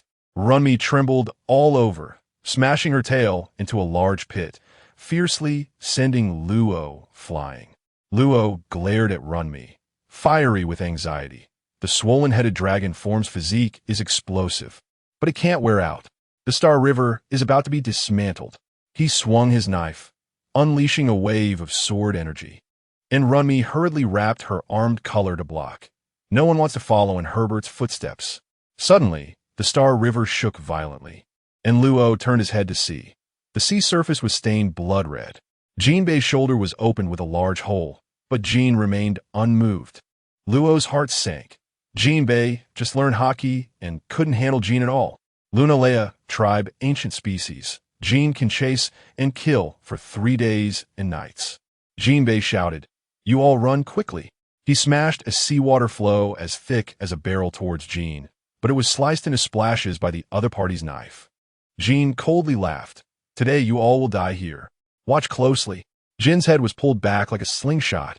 Luo roared. Jinbei dodged quickly, but it was still too late. The Jiao Zizan. Jin's head slammed into Jinbei's chest, and the sound of ribs cracking could be heard. Jinbei flew back, spitting blood, his chest collapsing in. "See warrior Jinbei. Encountering us is your bad luck." Jin's cold voice echoed, his neck bending back. Jin feared Jinbei would ambush from the sea, ignoring the Star River, focusing on beating Jinbei to death. Luo urgently shouted to activate room, instantly transferring the severely injured Jinbei onto the ship. Runmi exploded on the spot. "You dare to distract while hitting me? You're simply seeking death." She charged at Luo head-on, and Luo flashed away, holding Jinbei. Suddenly, a blade from Jin pierced the bow of the ship, and half of the deck was blown away. Even Runmi was thrown several meters away. "Jin, are you blind?" Jin ignored her, staring at Luo Yin with a smile. "Is this teleportation? Quite interesting." Luo shouted urgently. "I'll take everyone to surrender to the beast pirates. Let's go." Jin coldly replied, "Too late. No one will survive today. You absolutely can't imagine." In the distance, flames soared into the sky as Jack was kicked like a broken sack. crashing heavily into his own ship. Empress Hancock stood at the bow of the beast pirate's ship, coldly speaking. Is this the trash of the beast pirates? Truly disappointing. The beast pirates' lackeys stared wide-eyed, and in the next second, they were all petrified, daring to covet the Empress's beauty? This is purely looking for trouble. Jin was completely enraged. Stinking woman, are you tired of living? He swung his sword, unleashing a massive sword orchestrate at Hancock. Luo saw the Geosnake pirate's flag, and his eyes instantly lit up. There's a chance. He caught a glimpse of Shachi holding a cigarette at the bow, overseeing the battle. Shachi also sensed his gaze and immediately turned to look. Upon discovering Luo and the fact that he was holding Jinbei, Shachi exhaled a puff of smoke, his expression astonished. Luo suddenly opened his 5 fingers, forcefully compressing the spatial vortex within 100 meters of the Star River.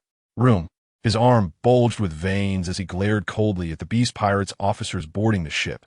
Get the hell away from me. A tremendous force instantly sent Sasaki, Pejuan, Runny, and Black Maria flying.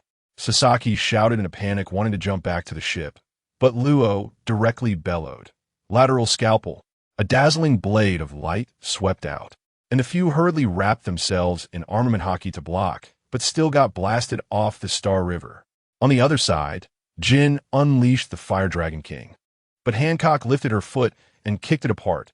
Great fragrance feat. Jin was completely furious. Every move he made was lethal. He wanted to take the heads of the 7 warlords as gifts for Kaido. Shachi, holding a cigarette, stared at Luo, muttering, "Where did this kid come from with such a fierce character?" The ship still has the raging white ape Peijin, the nature-type Monet, and even Jinbei is here. Truly a hidden dragon and crouching tiger. Hancock was getting anxious, her hands forming a heart as she shouted, "Sweet, sweet wind." The heart-shaped light beam swept across, turning beast pirates' lackeys into stone in droves. Jin roared in anger, but Hancock didn't care, even covering her own female warriors within the attack range. Granny Jia sighed, holding her forehead. This girl is being willful again. Luo's heart sank. This woman goes crazy and doesn't distinguish between friend and foe. Shachi rushed over, shouting, "Captain, we're going to be affected." At this moment, Luo's ability was overdrawn, gasping for breath like a broken bellows. When the heart-shaped light beam shot over, the expressions of everyone on the Star River changed. Jinbei was heavily injured and on the brink of death. Peijin transformed back into human form and directly collapsed. And Beppo was covered in blood. As the heart-shaped light beam approached, everyone fell into complete despair. Suddenly, Luo stood up abruptly, appearing at the bow and bellowing, "Stop!" An invisible aura erupted, causing the sea surface to churn violently. Crack! Conqueror's hockey exploded, directly shattering the heart-shaped light beam. Pejuan and the others broke into a cold sweat. It's Conqueror's hockey. Jin's eyes narrowed. This is bad. I should have taken this kid out first. Hancock was momentarily stunned, then sneered. So what if it's Conqueror's hockey? She stepped forward, and the world instantly changed colors. Dark clouds rolled, and lightning struck fiercely. The clash of dual Conqueror's hockey caused the beast pirates' lackeys to fall like dominoes, while most of the Geosnake female warriors managed to withstand it. Luo hoarsely shouted, "Go!" He slapped the Star River, and the ship shot toward the distance like an arrow. Jin stared at Shachi, not daring to pursue. That woman's aura was too explosive. Jack transformed into a mammoth and roared, "Leave them all behind." Hancock coldly shouted, "Who is afraid of whom?" The sounds of battle erupted once more. On the Star River, Sugar hurriedly supported the swaying Luo, while Keela and Hawkins crazily patched up the holes in the ship. Blood dripped from the corner of Luo's mouth, and he immediately activated his ability to heal the pierced Jinbei. Monet and Shachi rushed over to support Peijin, and Shachi shouted anxiously, "Captain!" He wanted to do something, but felt powerless. The Sinsin fruit granted him immense vitality, but couldn't be transferred to others. Everyone involved was injured, except for Monet and Shachi, who were completely unharmed. Luo gritted his teeth, controlling the Star River to flee over 100 miles, his stamina completely depleted, collapsing and fainting. Sugar panically carried him back to the cabin. At that moment, Jinbei woke up, touching the scar on his chest, and sighed. My strength is nothing in the new world. A day and a night passed.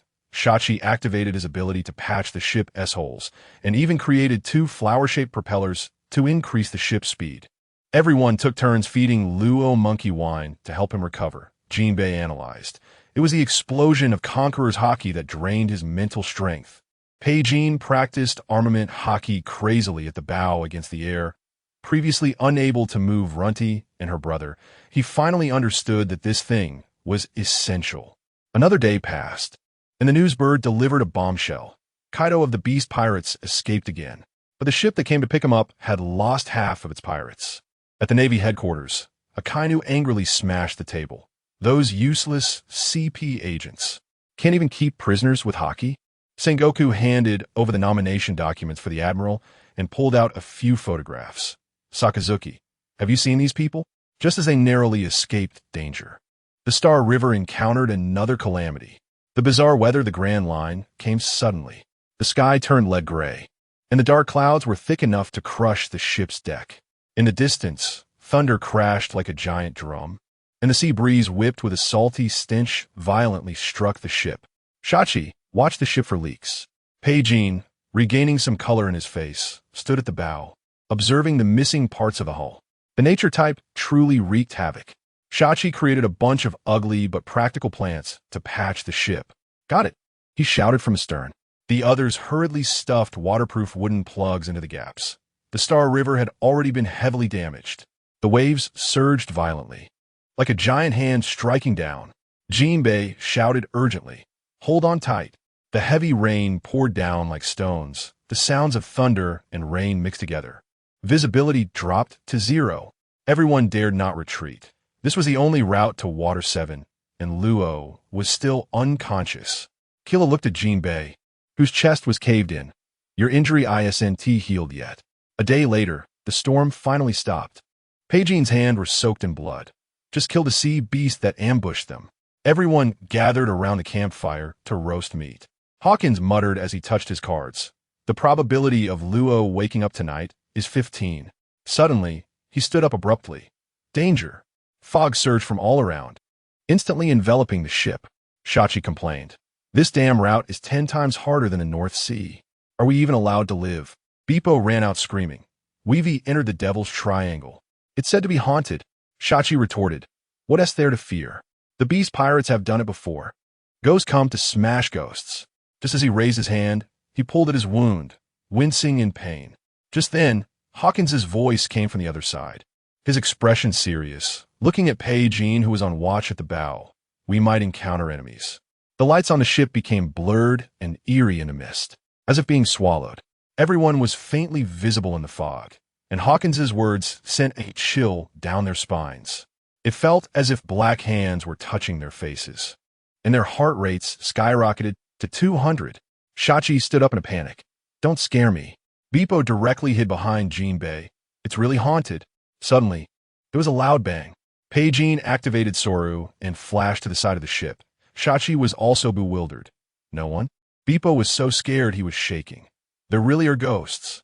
Peijin had just said he didn't believe it when a black slash flew over. He transformed into a 10-meter white ape and charged forward, but was directly sent flying, blood splattering from his white fur. Shachi shouted urgently, "Enemy attack!" A giant shadow approached through the thick fog, and it turned out to be an island. Countless red eyes lit up on the island, all filled with a bloodthirsty glow. Peijin said solemnly, "At least it's a swordsman. I can't even block it with iron block." Beppo screamed, "The current is off. The island is crashing towards us." Jinbei gritted his teeth, struggling to steer. There's a powerful aura. We can't avoid it. Shachi threw dozens of meters of tree trunks to smash, but hit nothing. Clearly, it felt solid. Everyone panicked. Luo was unconscious. Jinbei was heavily injured. If they fought here, they would be completely wiped out. Beppo trembled and said, "This is Ghost Island. Everyone who enters here doesn't end well." As they got closer, the fog cleared a bit, and from a distance, the shapes of the island varied. Some rocks looked as if they had been cleaved by giants, while others resembled dilapidated ships, stranded alone in the embrace of the sea. The vegetation on the island was pitifully sparse, with dead leaves entwined in withered vines, and, at a glance, it was all lifeless. Seagulls flew low, screeching, sending chills down one's spine.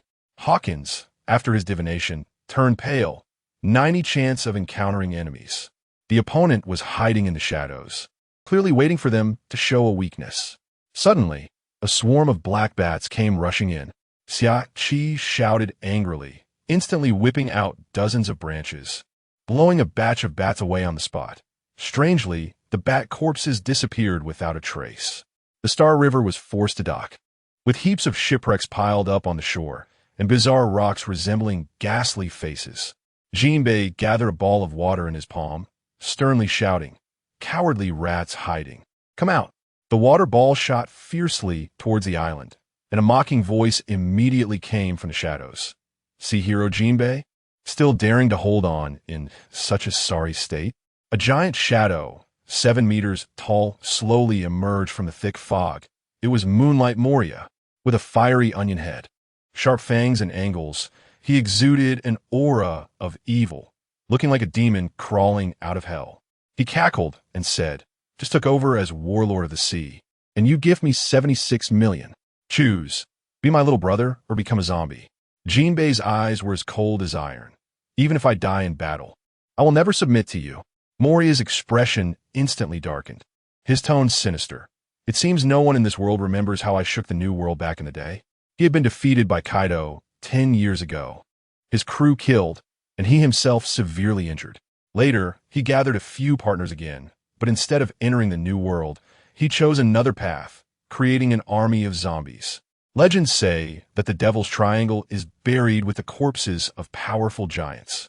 Moria planned to gather these corpses along with the top samurai corpses from Wano to form an unbeatable zombie army that feared nothing. By then, whether it was the Sea Emperor or the world government, they would all be trampled underfoot. He squinted at Pekan's giant white ape body. Ancient species or phantom beast species. Too bad the ability can't be retained. He then glanced at Beepo with a sinister grin. The fur tribe's physique is simply perfect zombie material. Moria now stood tall and strong, with muscles that had not atrophied. Even Kaido had headaches back in the day, and Jin was no match for him. Jinbei felt heavy-hearted and urgently shouted, "We're just passing through. We don't want to be your enemies." He sensed at least 100 auras behind Moria. Law was still unconscious, and the ship couldn't withstand a fight. If they really fought, they would be wiped out. Moria sneered, "With your level, do you even qualify to be my opponents?" As he spoke, he pulled out a giant scissor wrapped in haki, and shadows surged at his feet, instantly releasing a swarm of bats that charged at everyone. Jinbei gritted his teeth. "Let them go. I'll fight you alone. If I lose, you can do whatever you want with my body." Pekan immediately stepped forward. "I'll join forces with you to resist him. I won't leave you alone." Along the way, although they hadn't spent much time together, everyone had received Jinbei's guidance in haki training and fishman karate, making him both a mentor and a friend. How touching. Moria laughed maniacally, a flash of nostalgia in his eyes. Back then, he also had such companions. He raised the giant scissor wrapped in haki and struck at Jinbei. "The sea is inherently cruel. I want your corpses to build my zombie army." This strike was both fast and wide-ranging. Kara and Sugar couldn't evade at all. Jinbei immediately activated haki, and Pekan exerted all his strength to unleash Iron Block.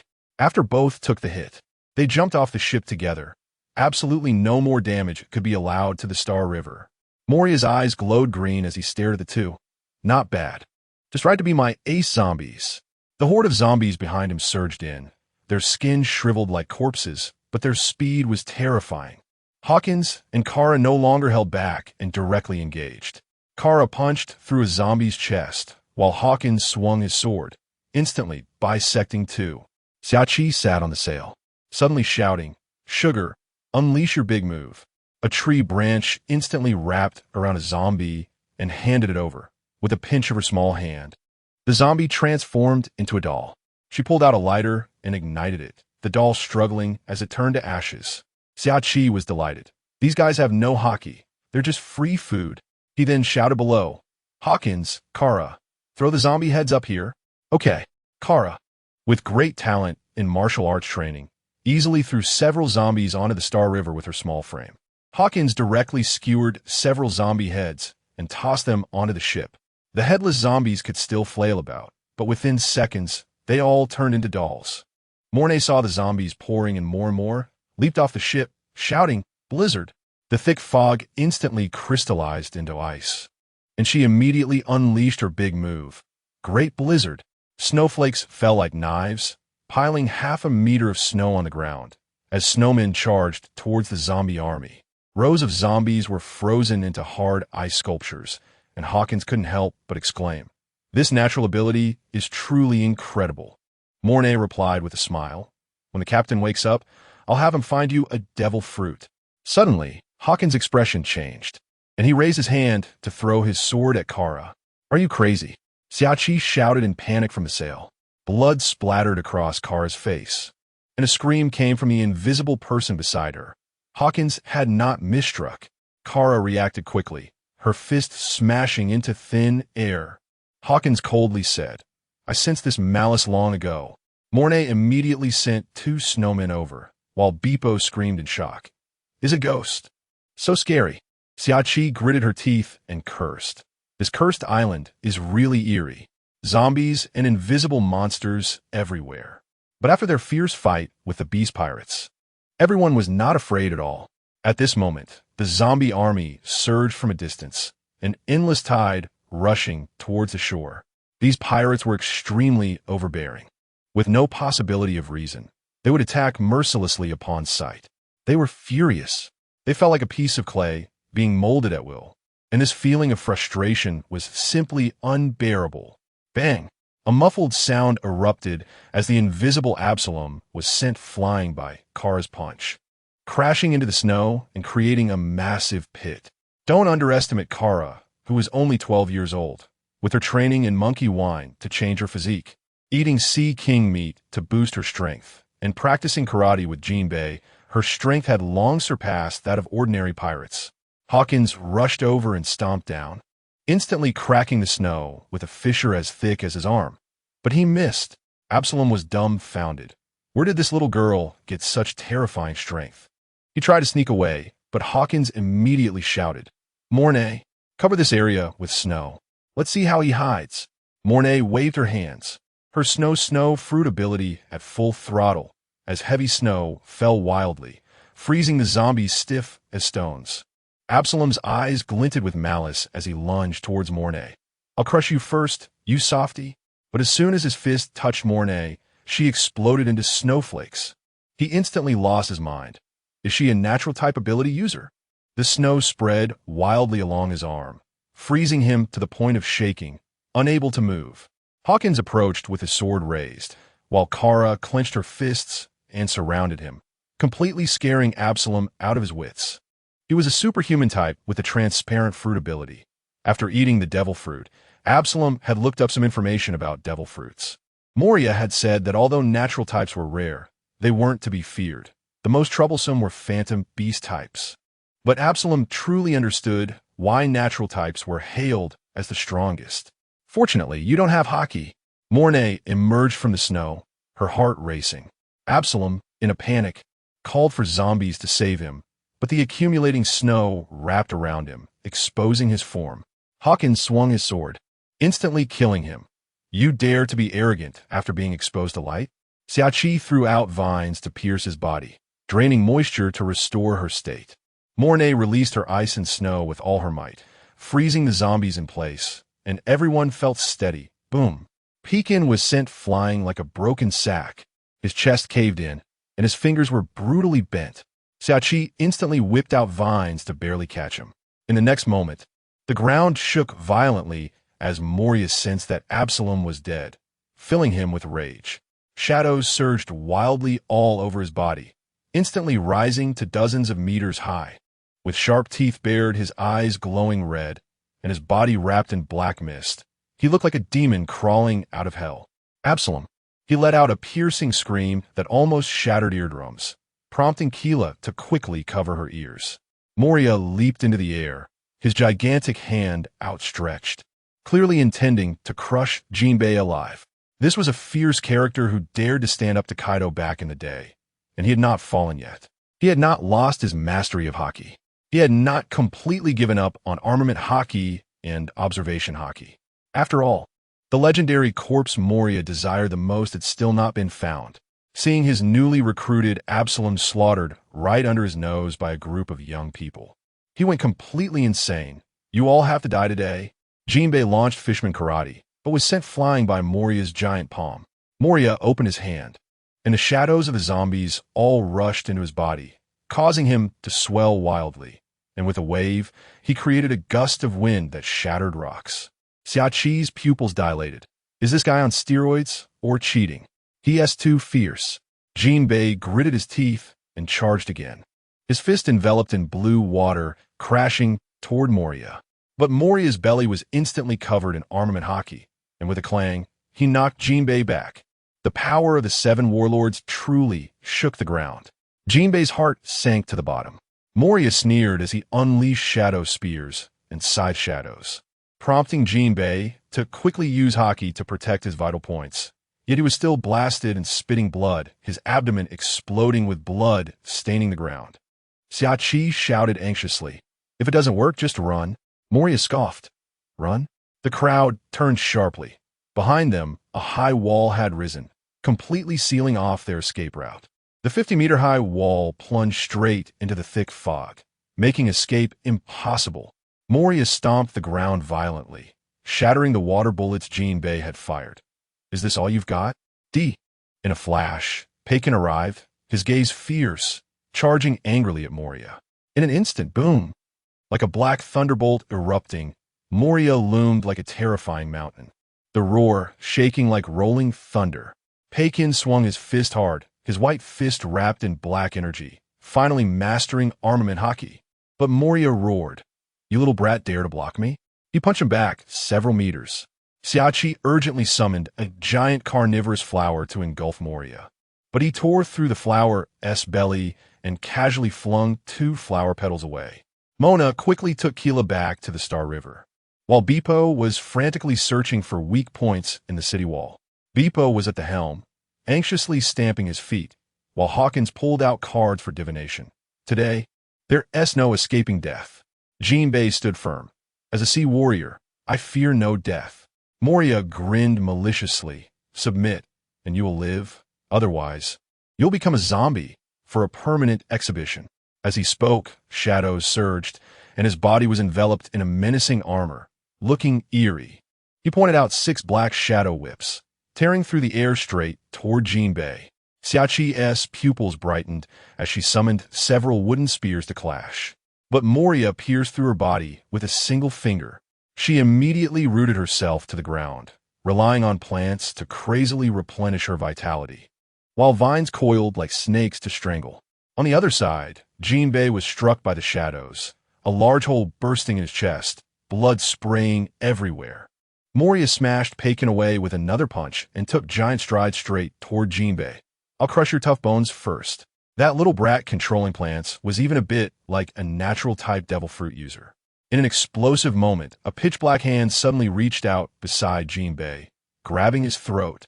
This hand was not wrapped in armament haki, yet it sliced through the black wind energy. Jinbei urgently unleashed Shark Vortex Fist, a blue light slamming forward. But it only blocked for an instant. The shadow wrapped around Jinbei. Turns out it was Moria's shadow puppet. At the critical moment, Pekin dove down from the sky, blocking Moria's main body. You little brat dare to stand in my way? Moria exploded with rage, grabbing Pekin's arm and snapping it. Pekin grunted in pain, but his gaze became even fiercer. Jinbei tore through the shadow and shouted, "Let him go, come at me." Xiaqi transformed into a treant, vines surging like a tide. You were the one who started it. Moria sneered, grabbing Pekin's severed hand and preparing to tear the whole thing off, sending him to accompany Absalom in death. Roar! Pekin suddenly howled, his white hair igniting in flames, transforming into armor that covered his entire body. As soon as Moria's hand touched him, he was scalded, sizzling and blackening, and in pain, he quickly flung him several meters away. What kind of ability is this? Moria was both surprised and furious, staring at the flickering flames, his pupils suddenly constricting. "You're a mythical Zoan?" Pekin was also stunned, trying to move his thoughts. And the flames truly flowed according to his will. This awakening was simply explosive. The white flames gathered in Pekin's palm, transforming into an illusory white longsword. "That's right." Pekin raised his head, fixing his gaze on Moria, and instantly accelerated to slam into him. Bang! The collision erupted with a thunderous sound, dust swirling like a storm. Surrounding stone pillars cracked. Nearby zombies were sent flying by the shockwave, turning into mush.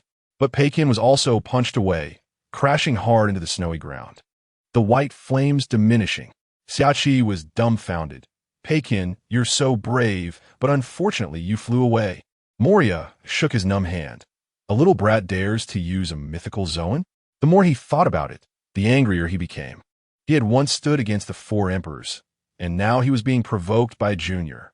Xiaoqi seized the opportunity to transform into a towering treant from behind.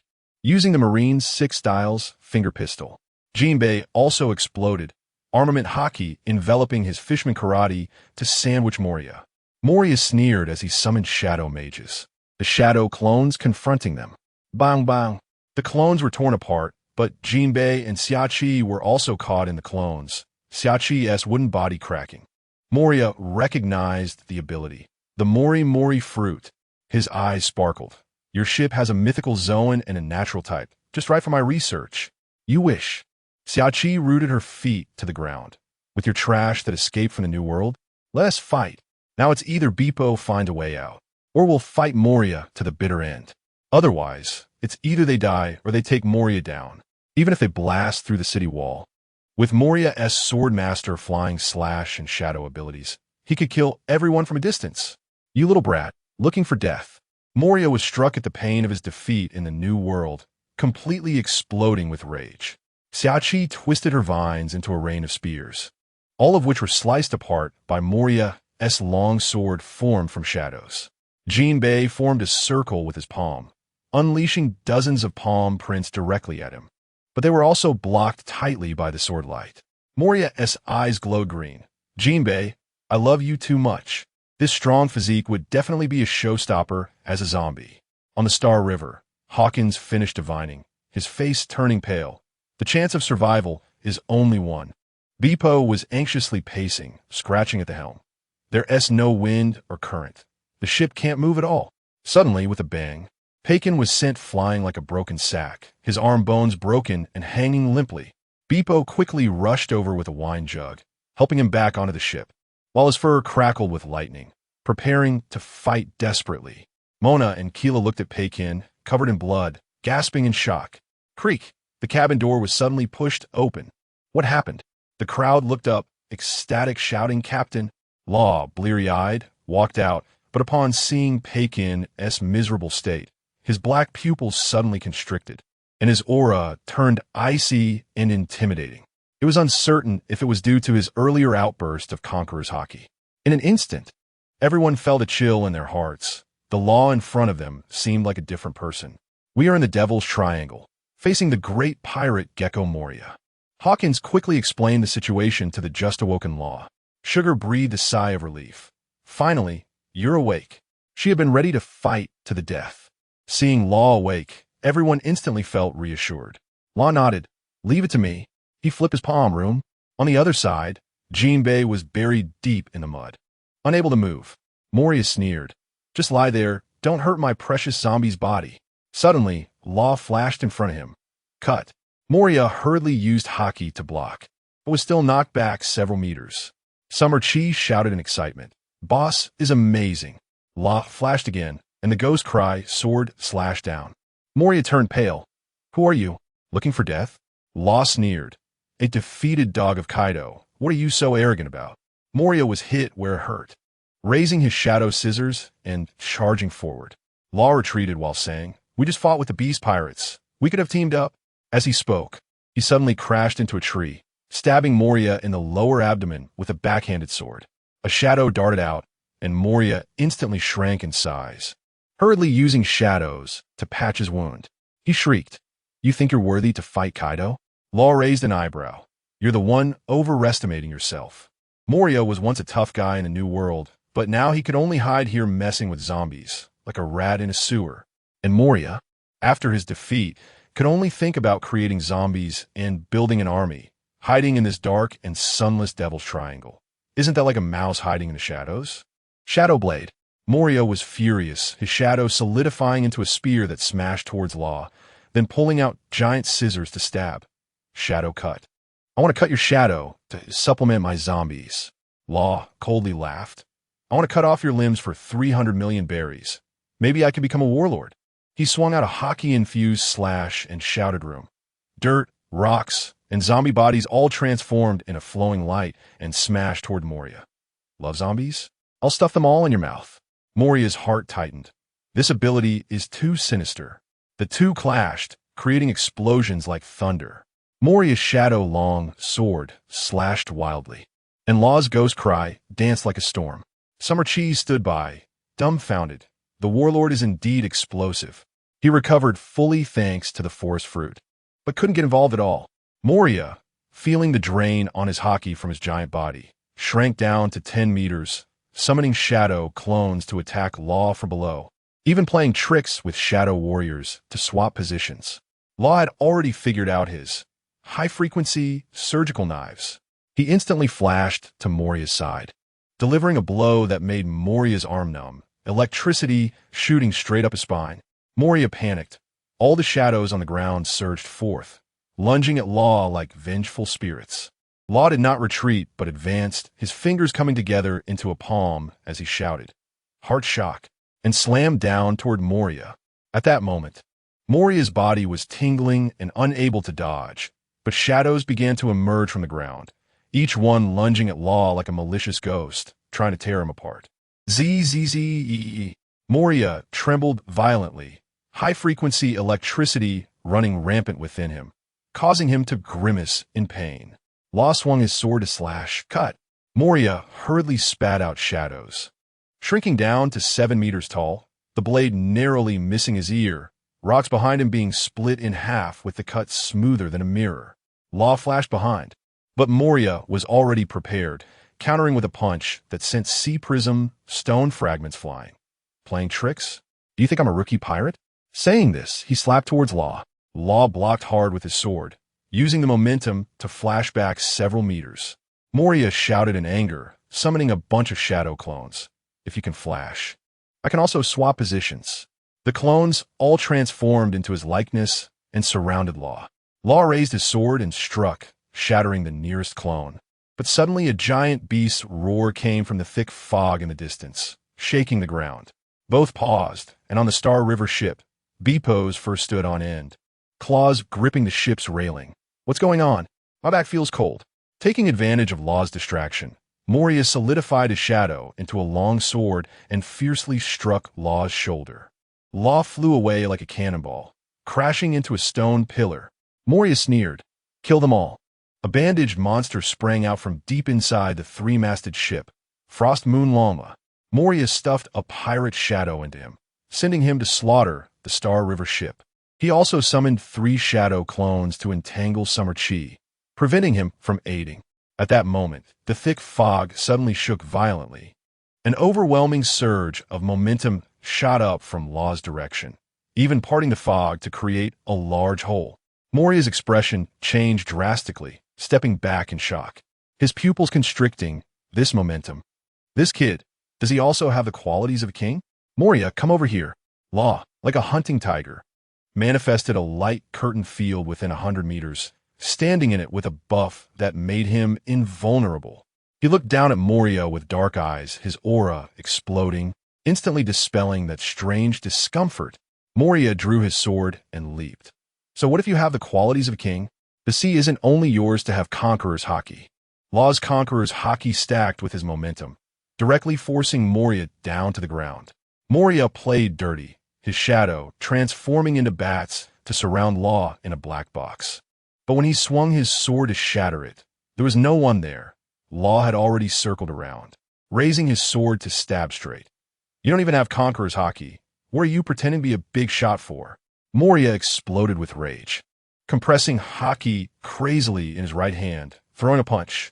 The two clashed, sparks flying everywhere. Law soared into the air. Don't think you're the only one who can fly. Moria's shadow transformed into giant wings chasing after him. You won't wrap me in Conqueror's Haki, will you? With one punch, Law was sent flying into a wall. Debris raining down. Moria sneered. Comparing Haki with me? You're still a baby. Law stabilized himself, knowing full well Moria had faced off against Kaido, and his Haki was indeed explosive. But as long as he drained Moria's Haki, he could definitely crush him. He scanned his surroundings and suddenly focused on the thick fog. His eyes lighting up. There was a devil fruit floating inside, purple spirals, looking extraordinary. Lama launched a fierce attack, his sharp sword light like a brilliant galaxy, bombarding the Star River ship. At a critical moment, Hawkins and Beppo stepped forward, catching Lama's sword strike. But they didn't dare to clash head-on. This zombie swordsman wielded his sword with dazzling sword light, definitely at the swordsman level. Hawkins turned pale. His sword is problematic. My blade chipped after just 2 hits. Moria knocked Summerchi away, laughing mockingly. Your boss has run away. Everyone was shocked, indeed unable to sense Law's aura. Summerchi wiped the blood from the corner of his mouth and roared. The boss can't escape. He definitely has something important to do. Moria ignored that, solidifying his shadow into a spear and charging over. Jinbei, struggling, gathered blue water droplets to block it, bleeding from the corner of his mouth. Keela shouted urgently, "Stop fighting." On the other side, Beppo and Hawkins were sent flying by Lama, with a 10-centimeter deep blood mark appearing on Beppo's back. Moria laughed wildly, commanding Lama, "Turn them all into zombies." Suddenly, a cold light flashed. Moria turned abruptly. "I've been waiting for you." Law appeared but charged straight for Lama, clashing swords and sending Lama flying. He raised an eyebrow, secretly thinking, autumn fruits really do explode. The next second, he flashed to Moria's side and swung his sword. Moria's shadow swelled beneath him, a strike creating a deep pit in retaliation, and he quickly ordered Lama to retreat to avoid damage. Law stood back in front of the Star River ship, and Moria suddenly shrank his pupils. Law's eyes were filled with bloodshot veins, as if bearing immense pressure. "This time, I'm here to kill you." Looking at Moria, Law smiled. "Moonlight Moria, I want everything you have." "Kid, it seems that hit just now knocked you silly." Moria laughed maniacally, revealing sharp teeth, his eyes full of disdain. He shook his head, and the shadow clones followed suit. "Fighting a fool is really boring." Law's right hand pointed downroom. Moria sneered. "Is your ability range just within the cyclone?" Saying this, he summoned 10 shadow clones to swap positions back and forth, as if to say, "Don't think you're the only one with a paramecia." But Law smiled and walked forward. Summerchi panicked. "Boss has gone crazy?" "So close." Jinbei stared at Law intently. "His momentum feels off." Moria coldly laughed and raised his hand. "If you want to die, I'll fulfill your wish." The shadow spear and slash charged at Law. Law turned his head and shouted, "Don't be surprised," instantly flashing to Moria's side. Moria was already prepared. "Just this move? No new tricks?" Law raised an eyebrow. "Let me show you something big." Ghost Cry disappeared, and black mist erupted from his hand. Dark path hole. Black ripple spread, wrapping the entire room space. "Welcome to my domain." Law flashed to Moria's face. Moria swung his shadow blade, but the knife suddenly disappeared. He realized his powers were gone, and he couldn't even sense his shadow clones. With a loud bang, a shockwave sent debris flying. Moria's arm was slashed, leaving a 1-meter gash, and for the first time, he panicked. "What kind of ability is this? Little ghost, what kind of ability do you have?" Moria's anger surged. He had suffered losses repeatedly, and now he was furious, trembling all over, his teeth chattering, his eyes filled with murderous intent. Law looked up, his eyes glinting with bloodlust. "It's the ability to kill you." It turned out he had just swallowed the dark fruit, the most vicious devil fruit in the world that Blackbeard was searching for. He had hit the jackpot. With 2 powers activated, the black mist enveloped the room space, sealing Moria's shadow fruit and allowing him to manipulate everything in the space freely. Moria, panicking but still holding on. This broken trick won't last 3 minutes. The two exchanged punches evenly matched, and Law grinned coldly. 3 seconds is enough to kill you. Without his abilities, Moria was completely a living target, relying solely on Haki to endure. Law targeted his unarmored arms and thighs, slashing him mercilessly, causing Moria to scream in pain, feeling like his lungs were about to explode. The crew on the Polar Star were dumbfounded, mouths agape, as if they could fit a chicken egg in. Is the captain using a new cheat with this black mist? Beepo clenched his paws, anxious and stamping his feet. Captain, don't go head-to-head. We need a Russian to help you. Pekin shouted while holding onto the ship's railing. Think of a way. Keela anxiously clutched her clothes. Is Captain Law going to be okay? Suddenly, from a distance, Lama collapsed with a crash, and Xia Qi quickly used vines to snatch away his autumn water sword. Jinbei held down the restless crew and said in a deep voice, "Everyone calm down. Trust Captain Law. He never fights without certainty." Moria had mastered his powers for decades. Suddenly losing them made him very uncomfortable. Law mocked him. "What is wrong? Are you scared now?" He moved like a ghost, circling around and attacking Moria like a torrential downpour. Moria was at a loss, just as he locked on a Law's position. He vanished, leaving him to passively block. The clashing sounds rang out, sparks flying all over his face, and Law's attacks were like ants gnawing on bones, wearing down his stamina. Moria's movement slowed, blood flowing from his arms. Suddenly, he let out a painful scream. A chunk of his leg was sliced off, 3 toes gone. Law sneered, "Your Haki is failing you." Moria's eyes turned red, his body covered in Haki as he charged at Law, who used Shave to retreat. Moria chased relentlessly. You won't last long either. When he caught up, he realized he'd been fooled. The ground exploded into fragments. Law snapped his fingers, and a pungent gas suddenly filled the space. A surgical room can't lack anesthetic. Moria quickly covered his mouth, but the gas he inhaled made his legs weak and numb. He wanted to escape, but was pulled back by gravity.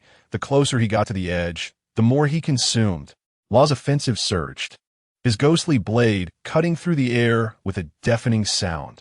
Moria roared, "Kaido couldn't kill me back then. Do you think you're worthy?" But all of his attacks were easily dodged by Law. Seizing the opportunity, Law delivered a fierce kick to his stomach, sending Moria crashing against the wall like a kite with a broken string, spitting out a mouthful of blood. He struggled to move, trying to stand up again, but it seemed like every part of his body no longer obeyed him. Law instantly appeared in front of Moria, looking down at him from a high position. "You've lost," Law said flatly, swinging his ghostly blade down to behead Moria. Watching the flying head, Law let out a long breath and immediately activated the power of the dark fruit to stab at Moria's chest. The black mist dispersed, and Xia Qi quickly exclaimed, "It's gone." Hawkins, thrilled, shouted, "The captain has a 90 chance of winning." Everyone looked over. Moria's neck was empty. Only a clean-cut surface remained. Jinbei laughed heartily. "I knew Captain Law wouldn't lose." Beepo jumped up and down. Pekin clenched his fists and shouted wildly, while Keela and Monet cheered excitedly, the joy of victory reaching its peak. Seeing Law standing motionless in front of the corpse, everyone hurried over. Hawkins sensed and said, "The captain's breath is steady, don't worry." Law was fully focused.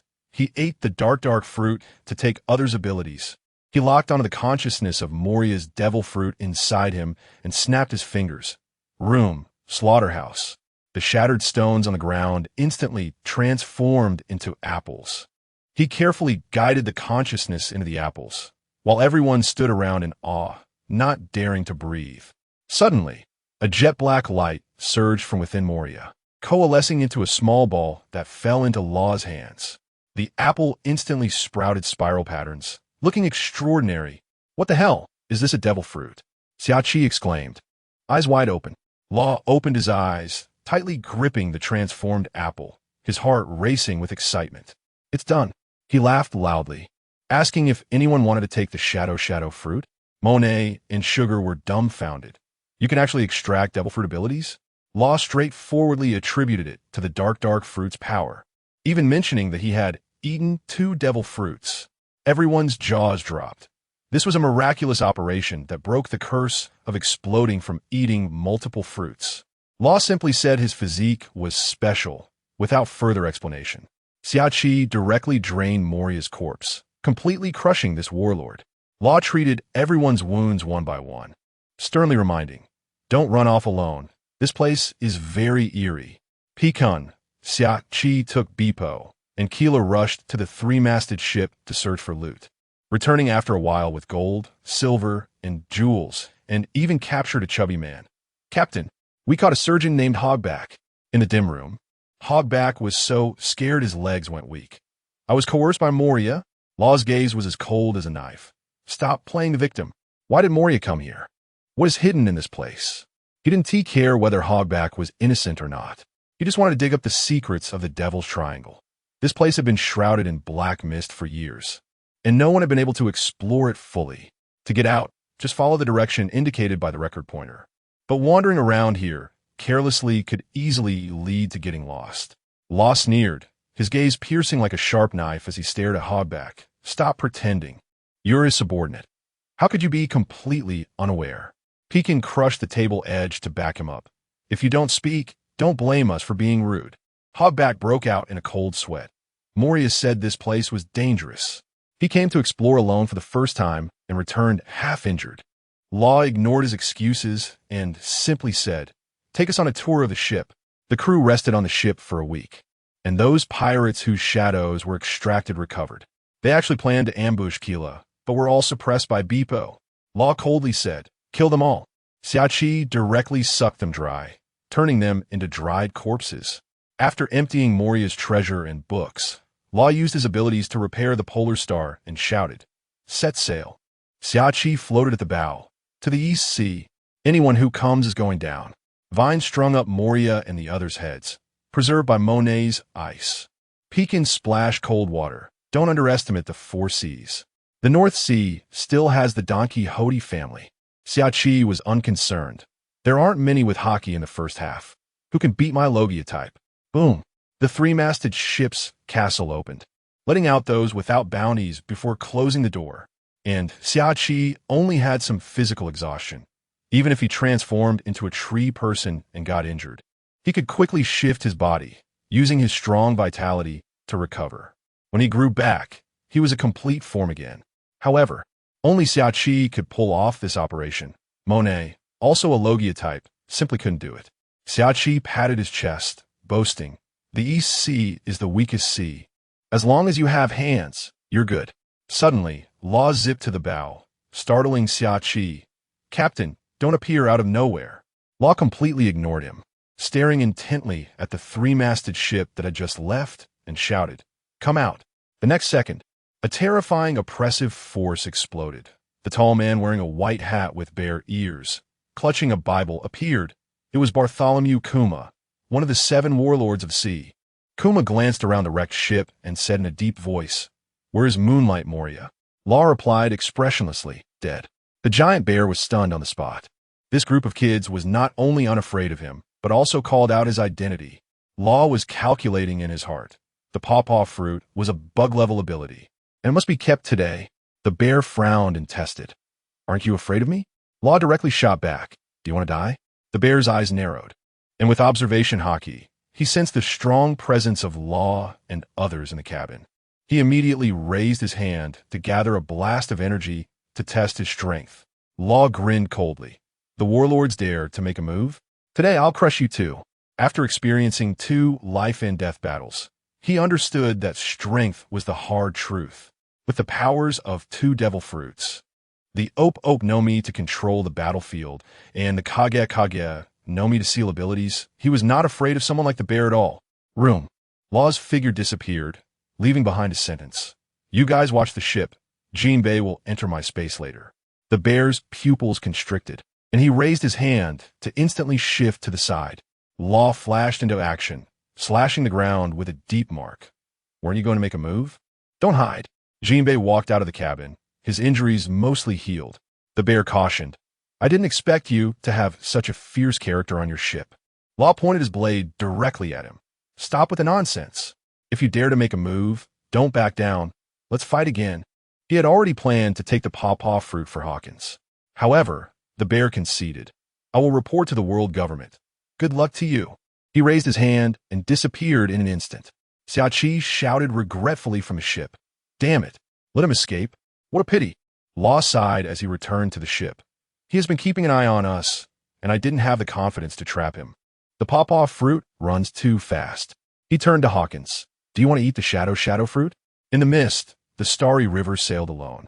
Hawkins shook his head, clutching the shadow fruit. Not suitable for me. Give it to Kira or Beepo. Since neither wanted it, Law had to keep the fruit safe. This was a treasure that could cultivate a warlord-level expert. On this voyage of the three-masted ship, besides the shadow fruit, they also obtained the famous sword Autumn Water. Even more explosive was that everyone leveled up. Pekin developed White Flame and Master Hockey. Hawkins skillfully used Observation Hockey. And Law's Hockey was also smooth, far exceeding ordinary pirate supernovas.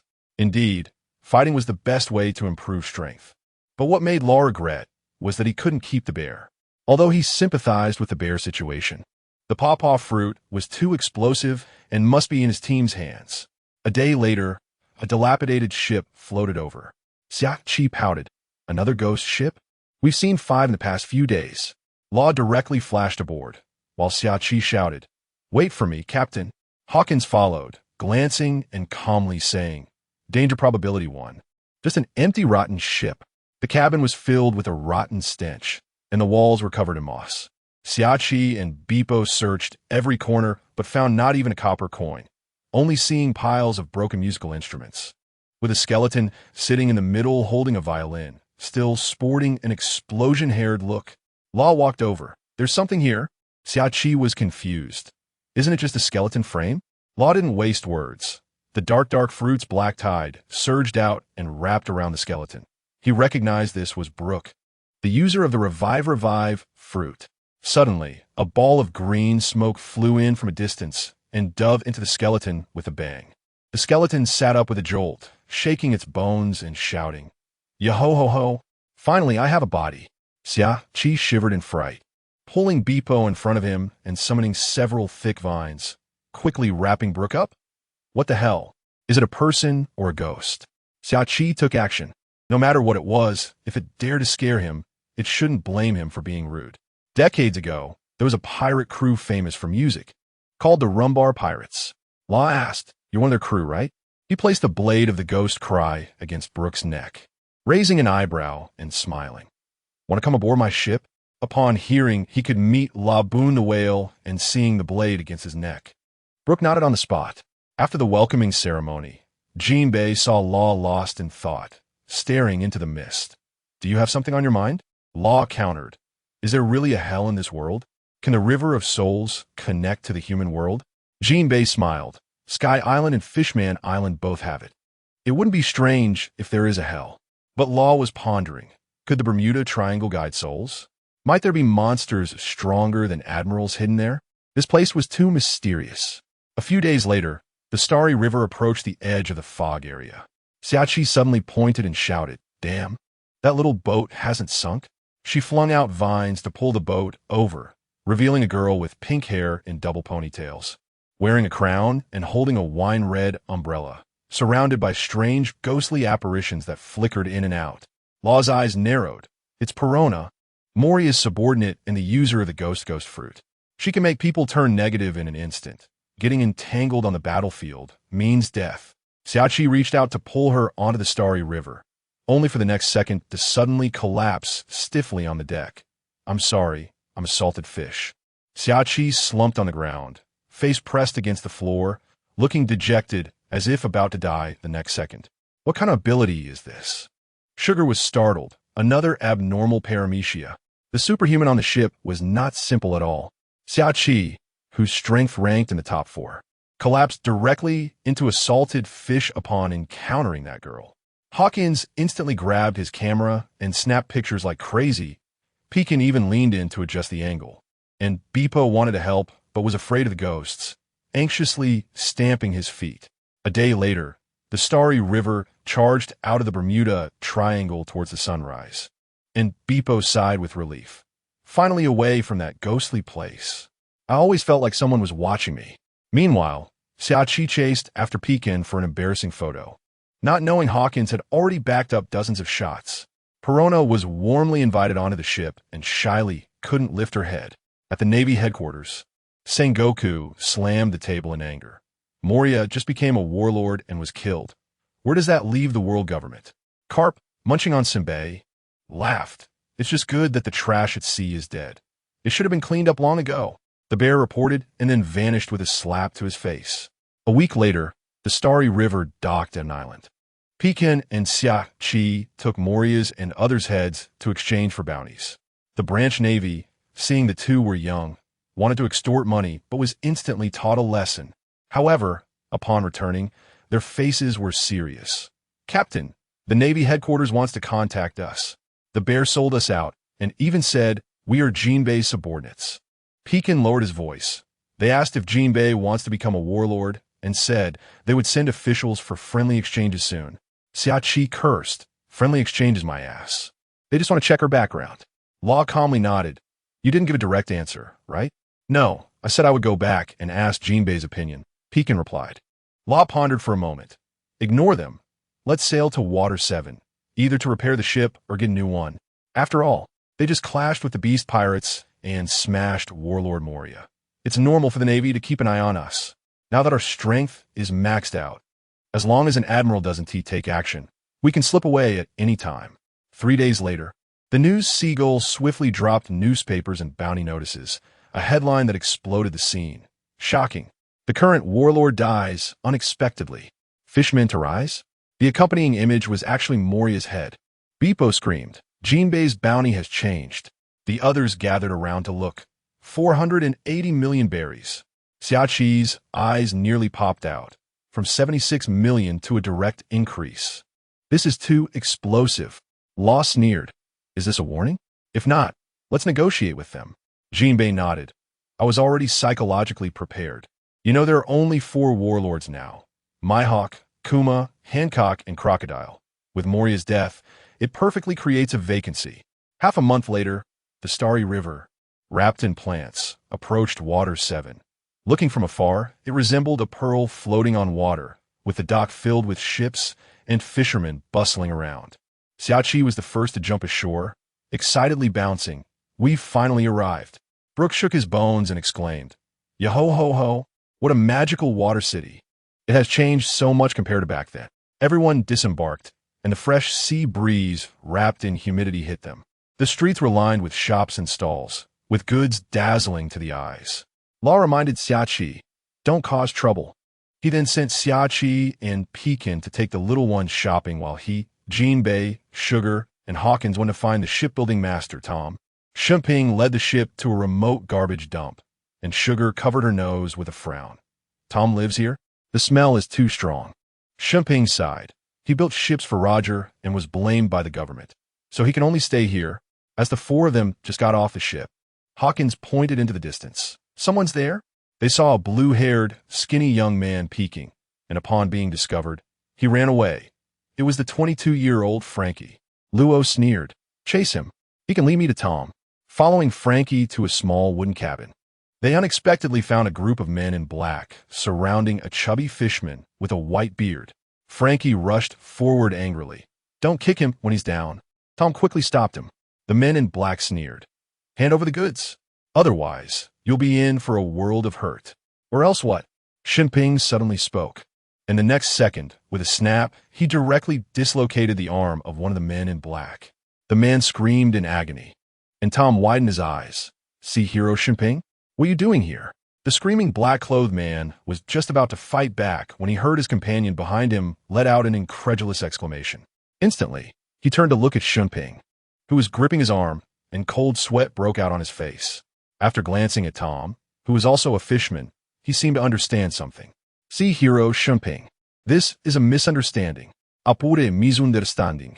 The black-clothed man turned pale and hurriedly waved his hands to beg for mercy.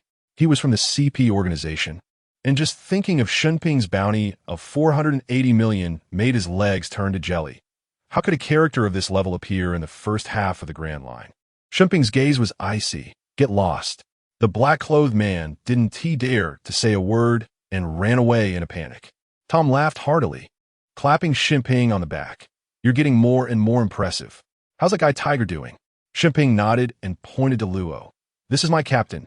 Tom was taken aback for a moment, then immediately greeted him warmly. Come in. Don't stand outside. We're all on the same side. Once inside and seated, Luo got straight to the point. Our ship has been in 2 battles and is falling apart. We want to ask Master to build a new one. Tom pounded his chest in agreement. No problem. It's just that those guys from the world government keep causing trouble. Luo suddenly changed the subject. Master Tom, at Roger's peak, could his crew take on 3 or 4 admirals? Didn't he plan to take on the world government? Tom suddenly turned his head, his expression changing dramatically. Do you know what you're saying? Luo chuckled softly and snapped his fingers. Conqueror's hockey erupted instantly. Frankie collapsed to the ground, unconscious. Tom's body trembled, but quickly calmed down. You really have the demeanor of a captain. Roger didn't want to. Master Tom shook his head. As a top powerhouse of these seas, Luo knew that Roger had a rare illness. But before he got sick, he was fully capable of toppling the entire world. He didn't believe that Roger, standing at the peak, would turn a blind eye to the cruelty of the celestial dragons. Tom carried the unconscious Frankie and said solemnly, Roger was defeated, and it was at the hands of the world government. Sugar's eyes widened in shock, and even the calm Hawkins gasped. Tom added explosive news. He stormed into Mary Joa by himself, and in the end, it was Rayleigh and the others who risked their lives to bring him back. This has been suppressed by the government. But Luo was very calm. He already knew that the Gorosei and the Knights of God were all ruthless characters hidden by the government. Tom continued. Roger also said that mastering Conqueror's hockey to the extreme can affect Sea Prism Stone, and at that point, he could reach the top of the world. Shimping scratched his head. Sea Prism Stone is harder than diamonds. How is that possible? Luo waved his hand. Let's not talk about that for now. Let's go see our ship. Just as they reached the shore, a group of men in black suits suddenly surrounded them. The leader, Spandam, smiled falsely. See Hero Shimping. I am the chief of CP9. Shimping shot back directly. Here, to start a war? Spandam hurriedly shook his head. No. Shimping glanced at the black-clothed man behind him. This guy is practically bursting with fighting spirit. Want to fight? I'm all in for it. After the fight, someone can collect the bodies. Spandam was completely stunned. This was not the same person as the gentle sea hero from the legends. Indeed, pirates are pirates. I represent the world government and invite you once again to become a Shichibukai. Spandam said, if you agree, both you and the Sun Pirates can legally plunder and will no longer be wanted by the Navy. Shimping frowned immediately, disgust written all over his face. Legal plundering? This treats ordinary people as sacrifices. Spandam pretended not to see his dissatisfaction and continued to paint a picture. Shimping's face turned completely dark, and the man behind him with sunglasses stepped forward, exuding killing intent. Spandam continued to deceive. As a Shichibukai, you can improve the relationship between fishmen and the government. Isn't that what you want? Just as Shimping was about to refuse, Luo suddenly spoke. Agree to him. Shimping immediately changed his tune. I can agree, but I have 3 demands.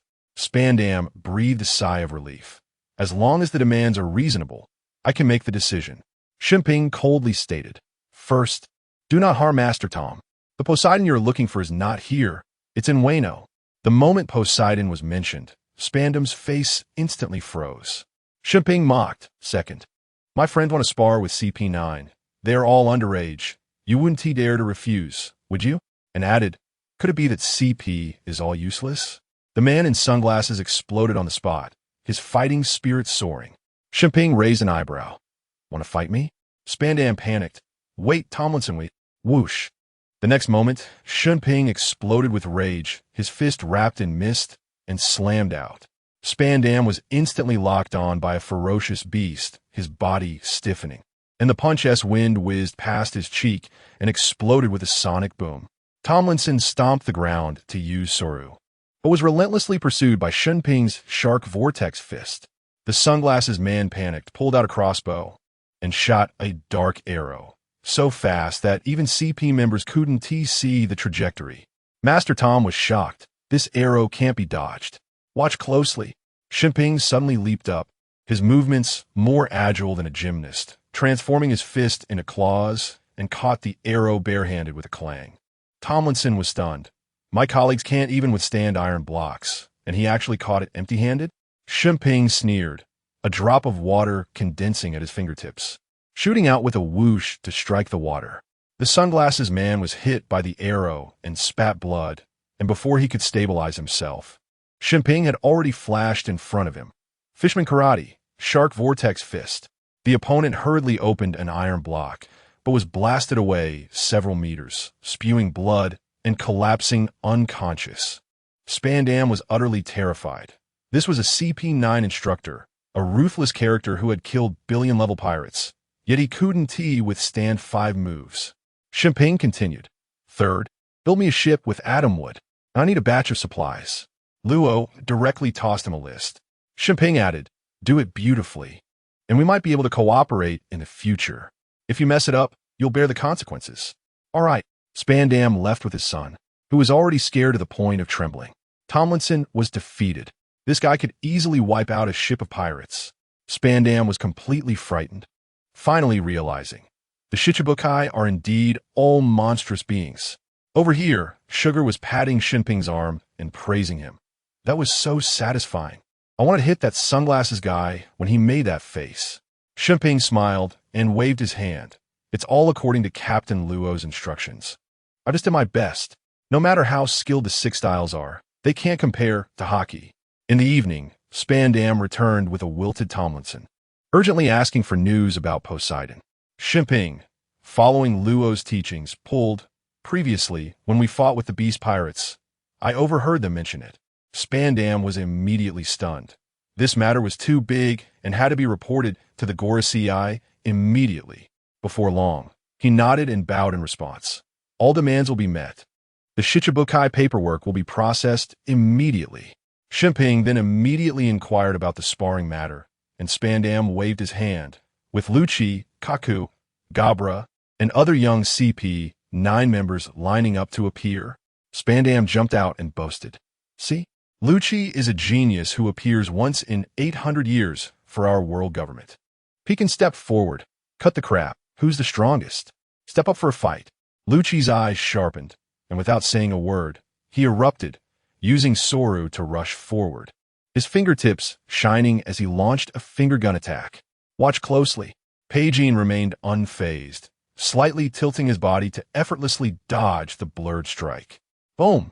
The fierce wind suddenly surged at that moment. Peijin grinned and threw a punch at Lucci, who immediately clenched his fist to block. With a loud explosion, both of them staggered back, but Peijin clearly retreated much farther. No more playing around. Peijin's figure swelled, instantly transforming into a 3-meter-tall, white-haired ape man, his half-beast form. He charged towards Lucci and raised his hand to smash down. Lucci barely had time to cross his arms to block, and was sent flying over 10 meters by the immense force. Peijin mocked, is that it? A once-in-800 years genius? Lucci's gaze turned icy, and yellow-spotted fur erupted all over his body. Cat fruit. Leopard form. Peijin's heart tightened. Could it be a mythical beast type? In the next second, Lucci exploded into a shaved step, concentrating his strength at his fingertips to unleash the ultimate technique, 6 king spears. All CP9 members were stunned. They couldn't even touch the edge of this move. Watch closely. Peijin's entire body was enveloped in pitch-black armament hockey, and he took the massive attack head-on, only stepping back 3 paces. After that, the two engaged in a brutal exchange of blows, each collision shaking the ground. Kaku was dumbfounded. If it were me, I wouldn't last 3 minutes before lying down. After a full half-hour of fighting, Jinbei stepped forward to call off. Peijin raised an eyebrow and smiled. Next time, I'll beat the bottom of your mythical beast type out of you. Law suddenly chimed in. That's just an ordinary Zoan type. Spandam's face instantly darkened. Peijin laughed maniacally. Is the government really that stingy?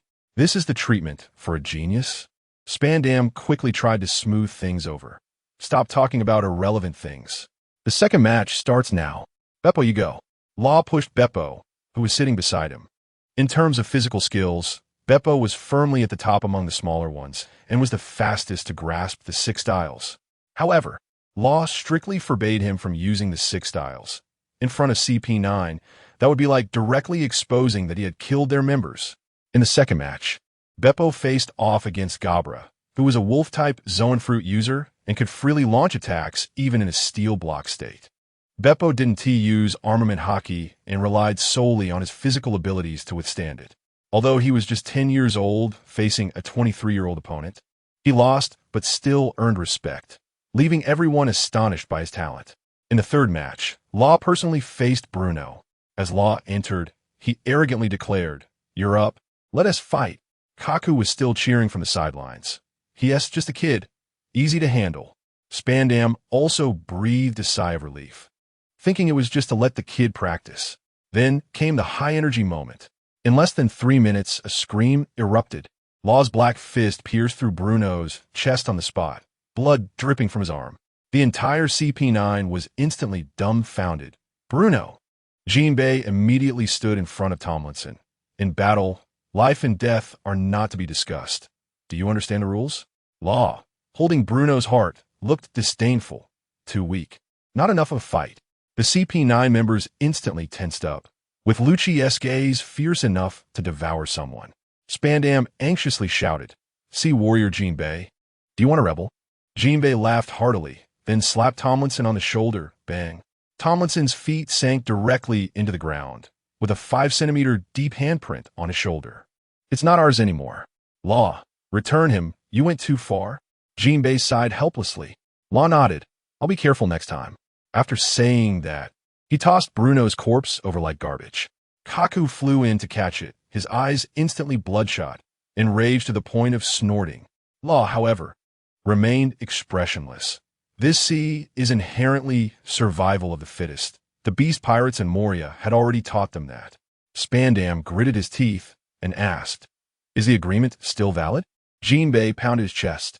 "I always keep my word." Spandam snorted coldly and retreated with his team in defeat.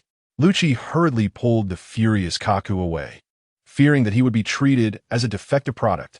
As soon as CP9 left, Xiachi immediately approached, eyes sparkling. "Did you get it?"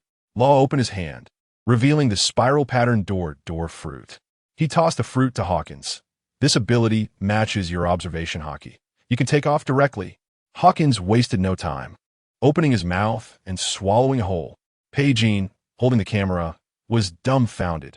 I haven't even focused yet. Xiachi jumped in a panic. "Gentlemen should cut it to eat. You look like a starving ghost." Hawkins ignored him and pointed at the void. "Open." Next came the high-energy moment. The air was torn apart with a ripping sound, revealing a greenish space inside.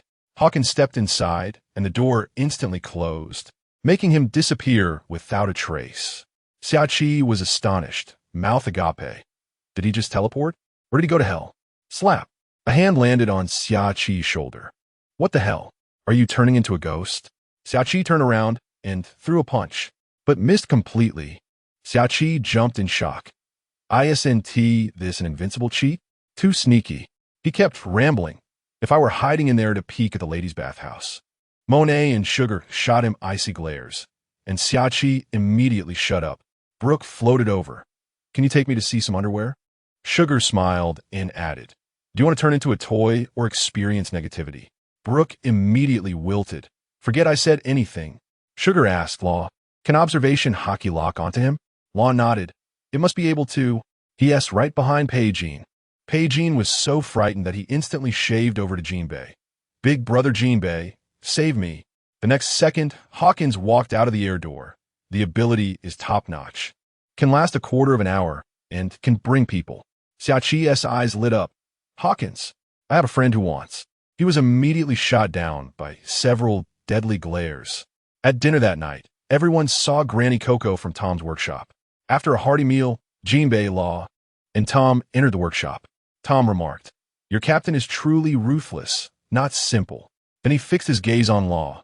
"Is the Pluton real in Wano?" Law calmly admitted, "Of course it's real." Tom became anxious. "Then Wano is finished." Law sneered. "Let the beast pirates and the world government tear each other apart. Wouldn't that be delightful?" He had a grudge against the beast pirates in a strict sense. As the emperor of the New World, What is the point of constantly teaching those pirates new to the New World a lesson? Only by having a showdown with the high and mighty world government can the true imperial majesty be reflected. Besides, whether Pluton can be activated is still an unknown. Law said, "Let them tear each other apart. It's none of our business." With the strength of the beast pirates, saying they could do anything to the world government was simply impossible. However, to investigate Pluton, the world government would definitely send strong forces to check it out. In this case, it would be unreasonable not to have an admiral-level powerhouse stationed. If one or two hidden strongmen from the world government were to die, that would be much more interesting. As one of the beast pirates, taking out one while exposing 3 or 4 from the world government, anything was possible. Law was clear that the governor of the beast pirates had a special relationship with the Sea Emperor Charlotte Lin, who held the same status. As long as the world government exposed its own strength, more powerful beings would help Law keep an eye on them. The Revolutionary Army already had a considerable reputation, and the revolutionary leader, who was referred to by countless people in Law's past life as Cold Sweat King, was also closely monitoring every move of the world government. Moreover, activating Pluton required a hefty price. Law looked at Master Tom. "You have the blueprints for Pluton. Don't you understand this? Even if such a terrifying weapon could come into the world, it would still require cost. You guys." Master Tom was taken aback, taking a small step back. However, neither Law nor Jinbei showed any intention of attacking. They just looked at him. "Senior Tom, do you really have the blueprints for Pluton?" Jinbei was incredibly perceptive. He noticed the slight change in Tom's body, the instant tensing of his muscles, which couldn't be faked. Master Tom paused for a moment. "Indeed, it is in my hands. You all came here tonight for it, right?" Luo nodded and said directly, "The world government has already come knocking, and I believe you have sensed it too, right? Even if the sea train can truly be built, and you gain great credit for it, if they want to take action against you, there are too many excuses. For example, your disciple, Frankie, invented the 35 warships Frankie battle. That is also a weapon, and the world government has several ways to control it against civilians. At that time, you would be hard-pressed to defend yourself. Would you save your disciple or not?" A series of questions left Master Tom silent. After a while, Master Tom raised his head, all his muscles relaxing. "The things can be handed over to you. However, I also have conditions. The design drawings of Pluton will be jointly kept by my disciple and Jinbei. At the same time, I hope he can gain some experience on your ship." Of course, Luo smiled. The next day, Jinbei's picture was printed in newspapers and spread all over the world. The new Shichibukai, Sea Knight Jinbei, stepping in on the heads of the previous Shichibukai. The strongest Shichibukai is about to be born. A series of exaggerated fonts appeared on the front page of the news. Is Morgan's up to something? Xiaoqi took the newspaper, glanced at it, and immediately became dissatisfied. Jinbei had just taken office, and they wanted to label him as the strongest. Morgans undoubtedly wanted to see someone challenge Jinbei to create more big news. This way, we would become a target. Pekin looked at the contents of the newspaper and shook his head helplessly. "It's fine. Let them all come. I want to fight 10. Xiaoqi was very calm, grinning arrogantly. The battle with CP9 had given them confidence. It seems that the other side would not use hockey. Luo had said it very well before. In the first half of the Grand Line, there are very few strong ones with hockey. As a user of the Logia type Moku no Mi, if the other side does not use hockey, then Xiaoqi could claim to be invincible. Even that CP organization strongman, Tomlinson, who has 2 more characters in his name than Master Tom, Xiaoqi felt he could beat him. One of life's 3 great illusions is I am strong. Luo silently glanced at him and said softly, "Captain, don't undermine my platform." Xiaoqi glared. Originally, he could suppress Pekin with the power of the Moku no Mi. But since Pekin mastered hockey and that strange white flame, Xiaoqi had been suppressed in return. That strange white flame could not only turn into various weapons in Pekin's hands, but also burn the fireproof force summoned by Xiaoqi. Since eating the Moku no Mi, Xiaoqi had been researching the fireproof forest, and after he made it, he had been arrogant for a long time. "Captain Luo, the ship you wanted has been built." On this day, Master Tom found Luo and the others with a smile. Luo's eyes brightened, thanks to Master Tom. The other party was researching the sea train and even took the time to build them a new ship. Of course, Master Tom was also repaying a favor. Luo helped them solve the world government's issue, allowing him to take his time with the research on the sea train. After repeated discussions, Luo and the others decided to build another new ship. The original Starlight had already decayed almost completely. If repaired, even if it could sail, it would be too small for everyone now. There were already 11 people on the ship, adding in Jinbei, who would soon be sailing with them. There were already 12 people gathered on Luo's ship. Jinbei was indeed Master Tom's eldest disciple, Frankie. It was also Frankie who would serve as the shipwright on Luo's ship. Master Tom did not let Frankie follow Luo and the others, but chose Jinbei. Of course, it was also related to Frankie's unwillingness to leave Master Tom. Jinbei, show us the ship you built. Luo looked at the young man with blue-purple hair. Jinbei had a beard on his chin, wore a striped suit, and was serious. There was a mouse in the pocket of his suit, which was his pet. Over here, Captain Luo. Compared to Frankie, Jinbei appeared much more composed. He was 26 years old this year. If it weren't for Luo and the others, he would inherit Tom's workshop and establish a new shipwright company. In the anime, this one would later become the mayor of Water 7, showing exceptional talent. Compared to Frankie, Master Tom letting Jinbei board the ship made Luo feel more satisfied. Luo didn't need too rowdy of crew members. Frankie's personality was still too exuberant. As for strength, Jinbei also possessed considerable combat power. Shipbuilding involved a lot of physical labor, and these were all handled by the shipwrights themselves. Jinbei led Luo and the others to the harbor, and they saw the new ship that Master Tom built for everyone from a distance. The ship's lines were smooth, shimmering with a brilliant light, like a beautiful piece of craftsmanship. The bow was sharp, and the sides were high, displaying its power and majesty. The hull was painted deep blue, blending in with the color of the sea. On the deck of the new ship, various tools and equipment were neatly arranged, with ropes, sails, etc., also placed aside in an orderly manner. One could imagine that this ship would be very spectacular when sailing on the sea. The ship's total length was an astonishing 100 meters.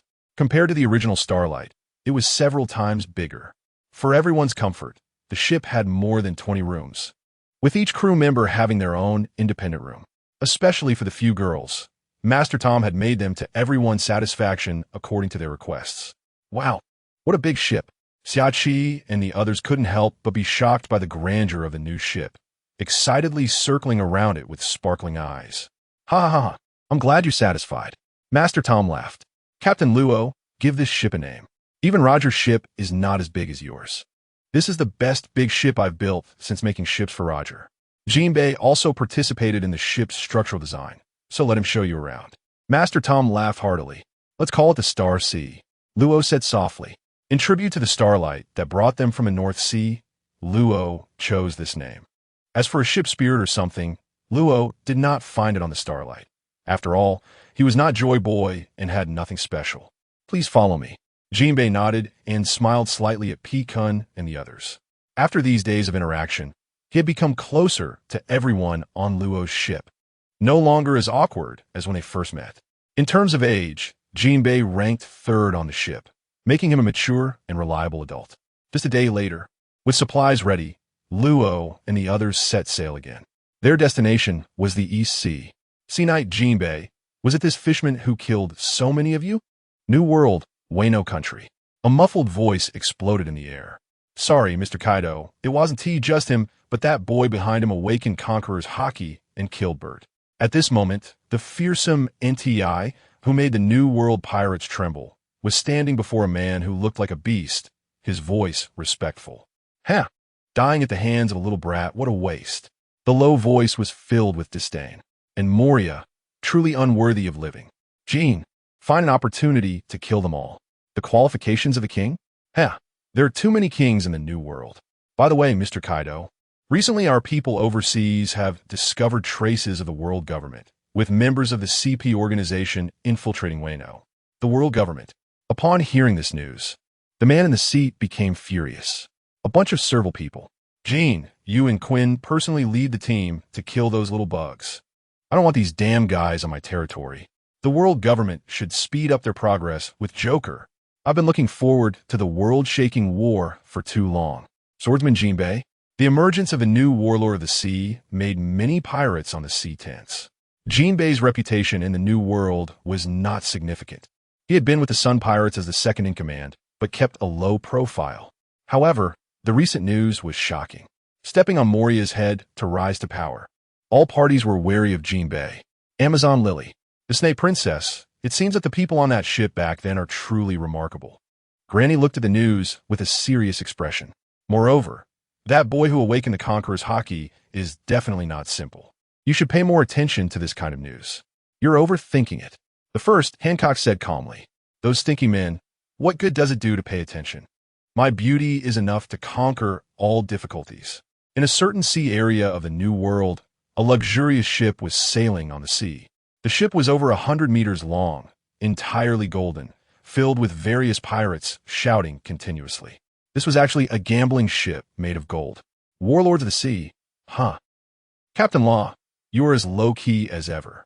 The young man with gray-green hair exhaled a puff of smoke, the corner of his mouth slightly raised. His chest felt empty. However, he hoped that Law and the others could become stronger. Strength is a good thing. After all, this one's goal is above everyone else. Boss, someone is causing trouble at company number 2. At this moment, a voice came from below. Understood. Teselo slightly adjusted his suit, but his eyes carried a murderous intent. His business is not just this gambling ship beneath his feet, but the troubles of the casino are more. He often sits in this place. One of the kings of the underground world. Morgan's what I do is still not enough. He, the new warlord of the sea, swordsman Jinbei. That person behind him wearing the black and white floppy hat is Law, right? That little brat is now following Jinbei. It seems we need to speed up our actions. We will take one of the warlord of the sea positions too. On a pink flamingo-like ship, a wild laugh echoed. Nearly half a month later, the Star Sea ship carrying Law and his group arrived near Magic Valley Town. Sky Island, Sky Island. We're here. Xiaqi's face was full of excitement. Ever since he learned their destination, he had been eager. Arriving at Sabeti Archipelago, but never going to Fishman Island under 10,000 meters of sea. Now going to the Sky Island at 10,000 meters high is also a good choice. These days, not encountering those weak pirates has been really boring. Xiaqi rubbed his wrist. They did not hoist a pirate flag. Still, a large ship maintained its course. However, the pirates here showed an unexpected bravery. In fact, several pirate ships, upon seeing the steersman Jinbei, headed straight for their ship. It's worth noting that the Star Sea ship is large enough to accommodate hundreds of crew members. It even has a small forest cultivated by Xiaqi inside. And the pirate ships charging towards them were like little dogs next to an elephant. The final result was only one, crushed to death by the elephant's foot. No one is also quite good. Beepo was very happy. If anyone is most satisfied with the Star Sea ship, it must be him. Beepo has never liked staying in cramped spaces. Although the previous Star Sea ship was nice, it didn't allow Beepo to roam freely. The Star Sea ship space was enough for a few people to run freely on it. For Beepo, a white bear of the fur tribe, it was simply too comfortable. No one is good. Sugar walked over. That's all money.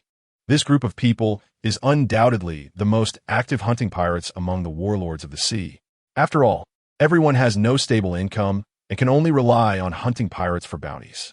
No one would complain about having too much money.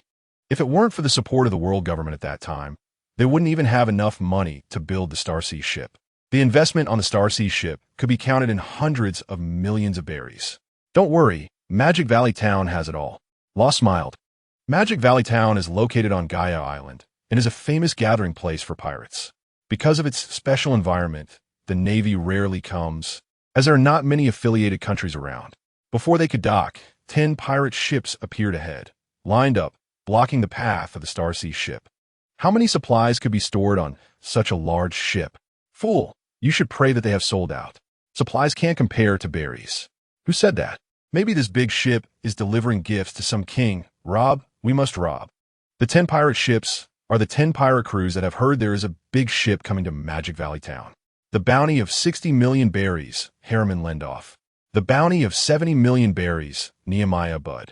The bounty of 55 million berries, Horatio Calby. One by one, the notorious figures from the bounty notices gathered here. Whoosh, whoosh. Cannonballs flew through the air. Which pirate crew is so impatient? With such a big ship, if it catches fire and the berries inside burn, who will pay for it? Someone was furious. He was the captain of one of the pirate crews, Harriman Lindoff. Boom! The explosion was deafening. The Star Sea ship remained steady, while the other small pirate ships were shaken by the waves. Sure enough, there are masters. Lindoff grinned as he looked ahead. This was the reason why all 10 pirate crews came together. With such a big ship, if the people on board are not foolish, they would be equipped with powerful guards. But so what? Their 10 pirate ships are surrounded here. They dare to take on pirates with bounties over 100 million. Who dares to touch your grandfathers?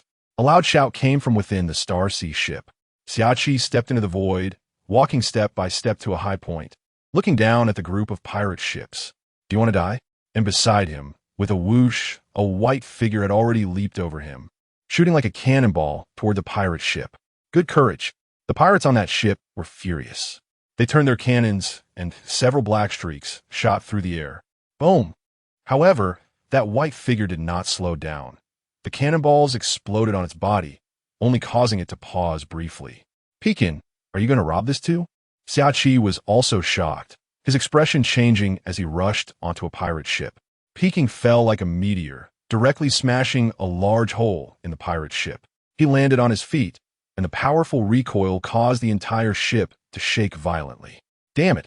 The pirates on the ship looked at Peking in his half-orc form with fear. What kind of monster is this? It's you.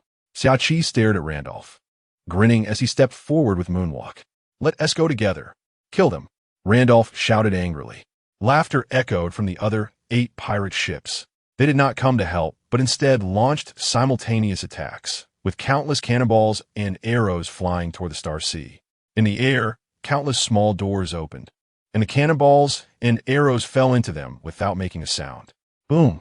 Another explosion sounded. The pirates on the other 8 ships were startled. The sound was too close. The pirate ship that Peking approached suddenly cracked open on the surface of the sea. Flames soared into the sky, and screams echoed.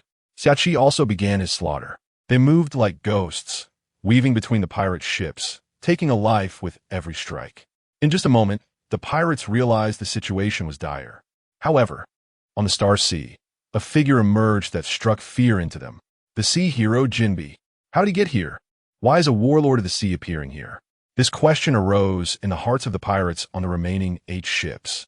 But what answered them was Randolph's horrified scream. Monster! What kind of monster are you? Why can't you be killed? If Peking's arrival caused that ship to explode into a ball of flames, then the pirate ship where Xiaoqi was had already transformed into a patch of vegetation, with countless flowers, grass, and trees growing out of the ship's cabin, and vines turned into deadly weapons. Xiaoqi stood before Randolph with arms outstretched, bullets embedding themselves in his body as if sinking into a vast field without any reaction. A bounty of 60 million berries. Your head is quite valuable, Xiaoqi grinned, and hundreds of tree spears suddenly cover Randolph. Besides the 2 of them, Brooke, Monet with Carla, Beepo with Perona, and Hawkins with Iceberg opened 4 doors directly within 4 pirate ships. Yo-ho-ho-ho. Showtime. Brooke laughed loudly, his white skeletal arm gripping a long sword resembling a cane, glinting coldly. For a whole quarter of an hour, the pirates panicked and fled in all directions, but Xiaoqi and Peking relentlessly pursued them. Each swing of their blades was accompanied by screams and spurts of blood, and the air was thick with the scent of death. Brooke moved swiftly, weaving through the crowd like a ghost, each strike precise and deadly, his swordsmanship so sharp that enemies couldn't fight back. The others engaged the enemy using the Navy's 6 styles, with Beepo jumping around the ship, knocking pirates down. Blood stained the deck, and hundreds of corpses lay sprawled on the ground. This slaughter showed no mercy or hesitation, only endless bloodshed and violence, as the pirate ship transformed into a terrifying slaughterhouse. You aren't human. One pirate ship managed to breach Peking and the other's defenses and approached the Star Sea. However, the ship's captain, Nehemiah Budd, with a bounty of 70 million berries, wore a face of despair. Jinbi had not yet made a move. This warlord of the sea simply stood on the ship, calmly watching them. What terrified Budd even more was that Jinbi was not standing in the main position, but was half a position behind young boy. To get close. It seems your strength isn't bad. Law looked down at Bud. The Odin's cry briefly flashed with light. Room, slaughterhouse. In an instant, a cold light swept across the entire battlefield. What the hell? Xiaoqi was startled. Boss, watch your position. All the heads of the hundreds of pirates, including Bud, separated from their bodies. Among them, all the captains of the pirate ships with bounties were included. Nowadays, ordinary pirates had no effect on Law.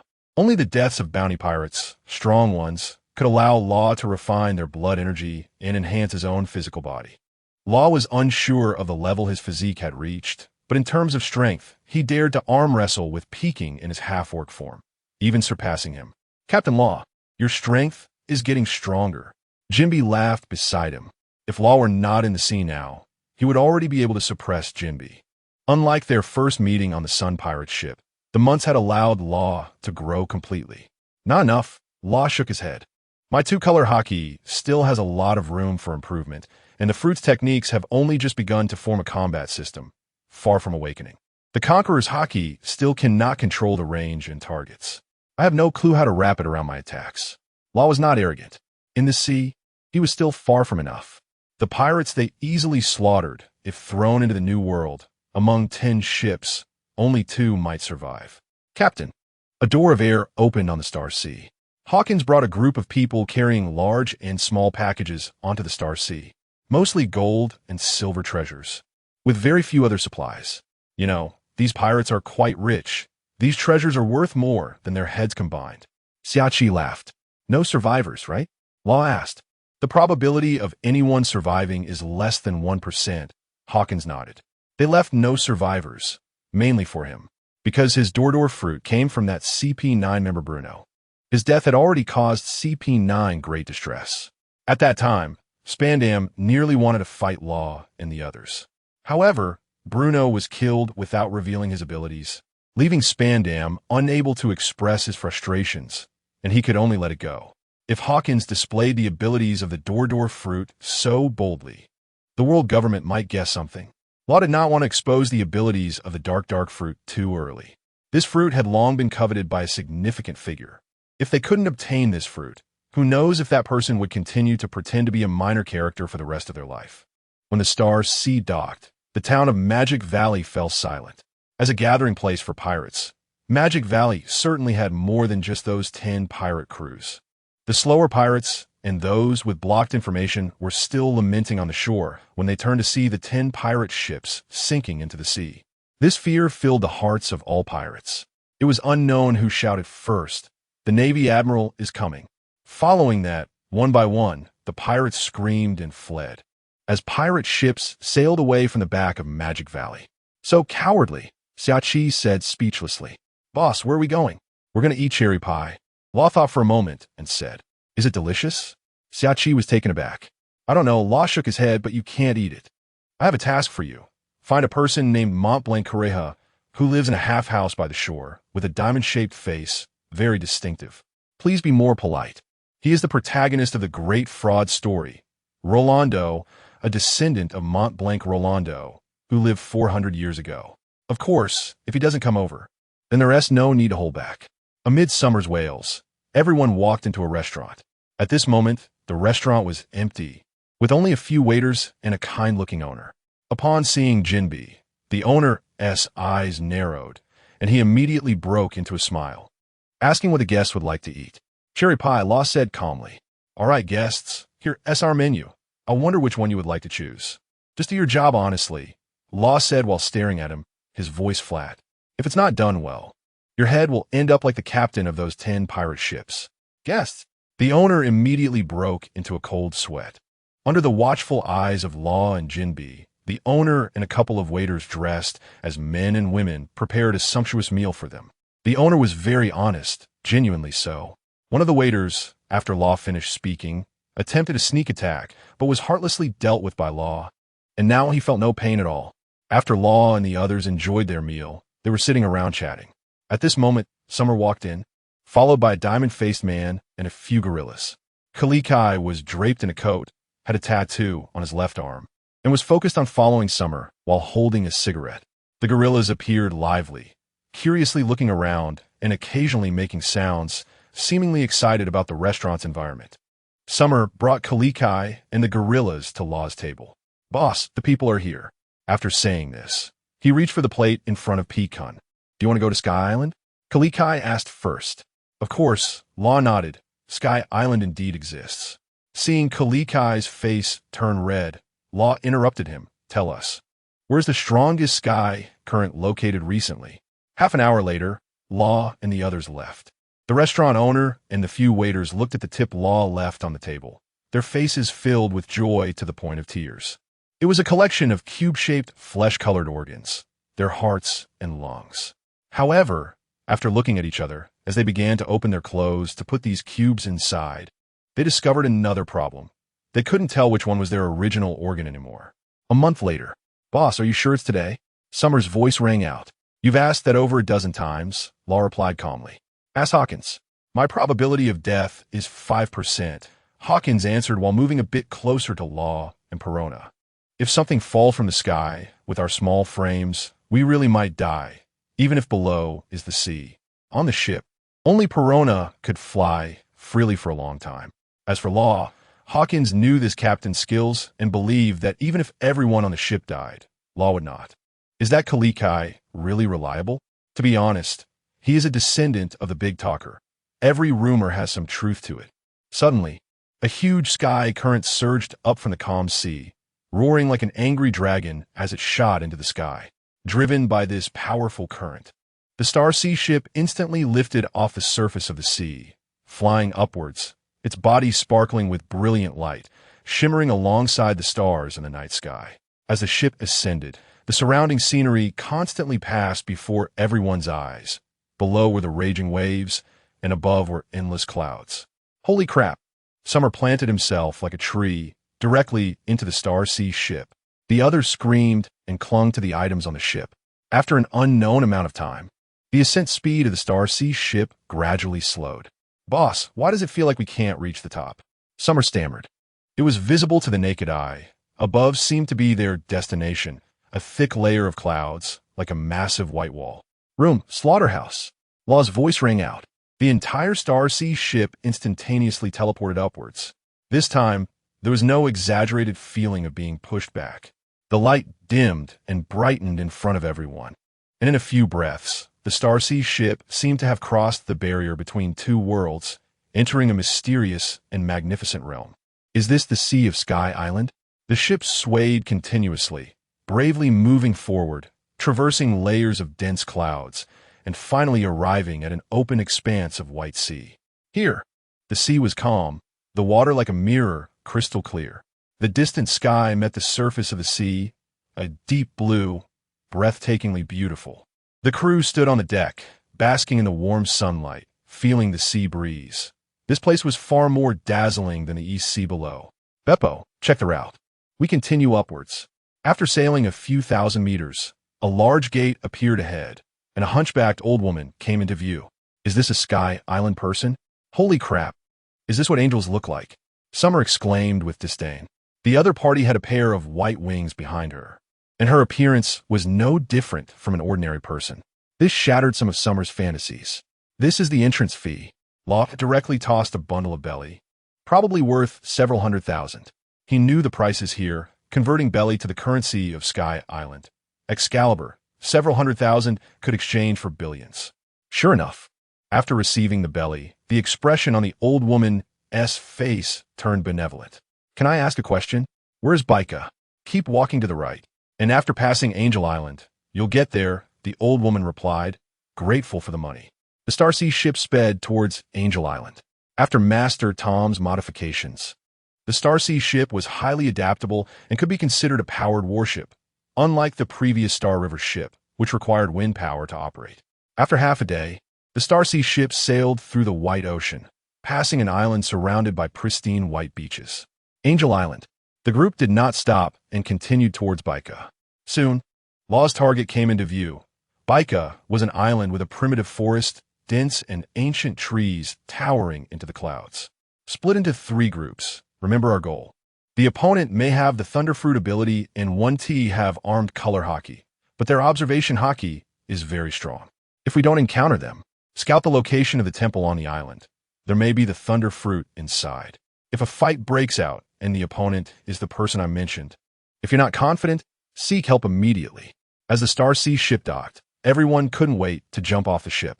Hawkins, I think your master is a bit of a loser. Summer patted Hawkins on the shoulder. Look at the boss's skills, and then look at yours. What kind of predictions are you making? In everyone's mind, Law had always been mysterious. Especially after Law ate the dark fruit, nothing happened, leading everyone to speculate that Law might have eaten the prediction fruit and possessed the ability to obtain certain special information. This matter, Law also did not explain. 3 teams, with Law heading alone to the legendary Golden City of Shandora. Pekin stays with the ship. Jinbei and Sachi each lead a team, one to the left and one to the right, intending to thoroughly search Biker Island. The trees in the forest are tall and dense, with sunlight filtering through, creating patches of light.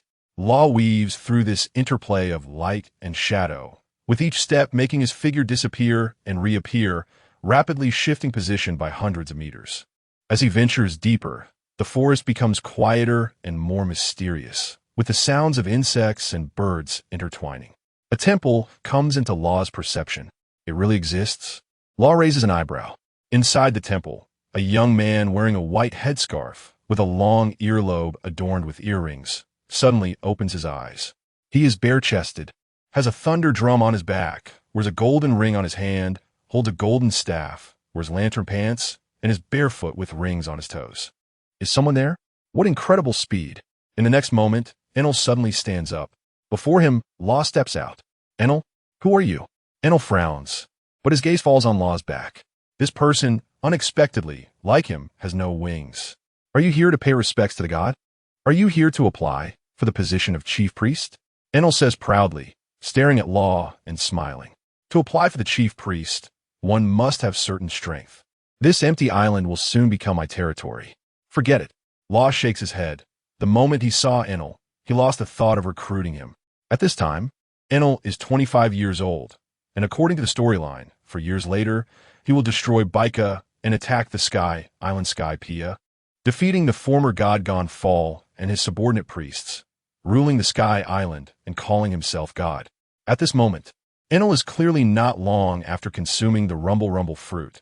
The emotions in his eyes are ambition and hatred towards the people of the Sky Island. Having been excluded since childhood, he has now gained powerful strength. Enel is currently at the peak of his emotions. If it weren't for the feeling that the time isn't right, he would have likely already targeted the current god of the Sky Island. Do you want to experience the world beneath the Sky Island? Law says calmly. A blue sea person? Enel frowns, but then his voice turns cold. Disrespect to the god must be punished.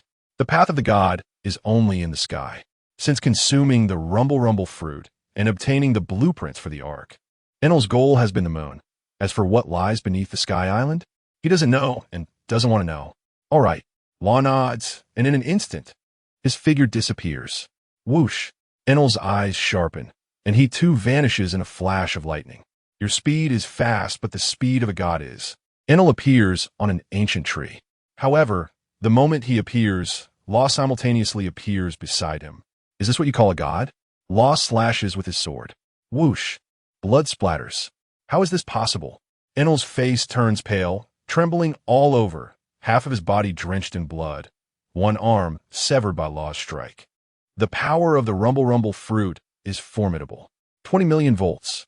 Enel grits his teeth against the pain, pointing a finger, and a thick blue light bursts forth instantly. Boom! The explosion echoes through the skies. Law appears on the other side. This time, his hand rests on Enel's shoulder. Mortal, how can you catch me? Enel is shocked. What becoming a god is just a fleeting moment before your death. As a strange power, as dark as a tide, surges forth, Enel's expression changes further. Wait, this god has not yet ruled the Sky Island and calls himself a god. If you truly ruled the Sky Island, you would probably be even more arrogant. The fruit's ability is impressive. A smile plays at the corner of Law's mouth. Whoosh! The cold light flickers, and Enel's head soars into the air. Moments latte. A blue fruit with thunderbolt patterns appears in Law's hand. Boss, you're cheating. The loud noise attracts Sachi and the others. Just in time, Law smiles slightly. In the blink of an eye, 6 months have passed. Law and the others have been living on the Sky Island. Among them, the Rumble Rumble fruit quickly found its owner. Taken by Kureha, she had previously been reluctant to eat a devil fruit, but after encountering this one of the strongest natural-type devil fruits, she chose to consume it at the suggestion of Law and the others. The dynamics of the Sky Island have also changed significantly due to Law and the others' intentional intervention. Gonfall remains the god of the Sky Island, but behind the scenes, he is subservient to Law and the others. Law did not use too many methods. He had the crew on the ship practice against Gonfall every few days, and after being beaten several times, Gonfall and the Scipians were subdued and became obedient. The golden city of Shandora was also found, and on the day it was discovered, everyone on the ship was grinning foolishly. It was too dazzling. Law dared to look. That scene was enough to cure most patients with acrophobia. The Ark's blueprint was brought up in the process, but unfortunately, after a personal observation by Iceberg, it was stated that with the power of the Sky Island, it would take at least 5 years to build such an Ark. Thank you. Law nodded. He values the Ark highly because it can fly. The energy issue has already been resolved after Kureha consumed the Rumble Rumble fruit. Subsequently, Law planned not to stay on the Sky Island any longer. There are several good devil fruits and seedlings in the East Sea that he wants to acquire. A small boat slowly descends under the cover of a floating octopus. There are only 4 people on the boat: Law, Jinbei, Beepo, and Brooke. The others are temporarily staying on the Sky Island to train. Taking Jinbei and Beepo, Law is worried about encountering unpredictable disasters at sea, and Beepo must be brought along since he is the navigator. As for Brooke, he wants to meet Laboon. Although the boat is small, it moves at an exaggerated speed with the support of Law and Jinbei's abilities. Just 3 days later, the 3 have crossed Alabasta and reached Drum Kingdom. Captain, that warlord is not in Alabasta. Beepo scratches his head. For the first time, Law's prediction is wrong. That's fine. Law does not feel regretful. That vast desert has made him somewhat annoyed. To fight in that environment against the Desert King, to be honest, he has no confidence at all. It's just like finding trouble with Jinbei in the sea. The disadvantage would be too great. However, Law still discovered traces of Baroque works activities. They have initially formed a scale, and it is not advisable to alert them. Crocodile, one of the current warlords of the sea, is a very charismatic villain in the anime. His most terrifying achievement is defeating the young Baroque. This makes Law very wary. Baroque is a level that Law believes he can easily defeat. Just dealing with one Baroque is enough to give the current Law a headache. The other side's strength comes not only from the power of the Devil Fruit, but also from the advantages of their unique race. That night, 4 uninvited guests arrived at the royal gates of Drum Kingdom. Late at night, King Wapple suddenly wakes up in bed. His heart raced, and a fine layer of sweat broke out on his forehead. In the darkness, Walpo's eyes widened as a large hand of swirling black energy pressed against his forehead. The room was silent, with only the heavy sound of the king's breathing. "Cool me." Walpo gripped the bedsheet tightly, his eyes bulging, ready to shout. "Shoo." In the next moment, Walpo closed his eyes and never woke up again. "Dr. Kiriha, Dr. Hiliulik, can you tell if there's something wrong with my body?" Inside the castle on Drum Island, Luo lay on a sickbed, surrounded by a spatial cyclone, as he dissected his own body. Not only was he there, but also 2 tall, white-haired old men. Dr. Kiriha adjusted her glasses and carefully examined Luo's bodily structure. It is indeed strange. There seems to be a powerful force within your body, but this power cannot be fully controlled. Luo nodded. He had long sensed this. His physique was special, able to perceive and refine blood energy that others could not see, and he had consumed 2 devil fruits without issue. Therefore, this time he came to Drum Kingdom specifically to find Dr. Kiriha, hoping she could provide an explanation. "You have a strange mark on your heart." "Doctor." Kiriha pointed to the flesh-colored cube in Luo's hand. Luo looked down and indeed saw a faintly glowing mark. "What is this? I've never noticed it before." "I don't know, but it must be related to your special abilities. I've never seen a mark on anyone else's heart, and your abilities are terrifying," Kiriha said thoughtfully. She looked at Luo with a bit of exasperation. The allure of the surgery fruit was too great for a doctor. Every ability Luo exhibited made her quite envious. "Such great abilities wasted on you." Dr. Kiriha pouted. If I had such abilities, my healing speed would increase tremendously. Yet Luo uses these abilities for fighting. It's really frustrating. Ha ha, this kid's quite good. He might become a famous doctor in the future. Dr. Hilialik laughed heartily. His medical skills were limited, merely a third-rate doctor. However, he was very kind and a rare good person. Of course, Luo's reason for bringing him here wasn't just that. It was for Chopper. Now Chopper was an apprentice under Dr. Hilialik, and Luo knew that Dr. Hilialik was actually suffering from a terminal illness. Chopper had great potential, and Luo wanted to keep him close. Meanwhile, the shy Chopper was out playing with Beepo, establishing their friendship between a bear and a deer. Kid, be honest with us. Was it you who did something to Walpo? Dr. Kiriha began to examine Luo's other internal organs. That blue fishman outside must be Jinbi from the Warlords of the Sea, right? Dr. Kiriha said sharply, staring out the window. Good eye, Doctor. Luo's lips curled into a faint smile. Oomph. Don't think that just because we're hiding in this snowy mountain, we're cut off from the world. Dr. Kiriha snorted and continued. You've stirred up quite a commotion this time. It turned out that Walpo had just taken over as the king of Drum Kingdom when he was suddenly found dead in the palace under mysterious circumstances. Not only that, but the entire treasury of the kingdom had been completely looted. Strangely, not a single guard noticed anything unusual.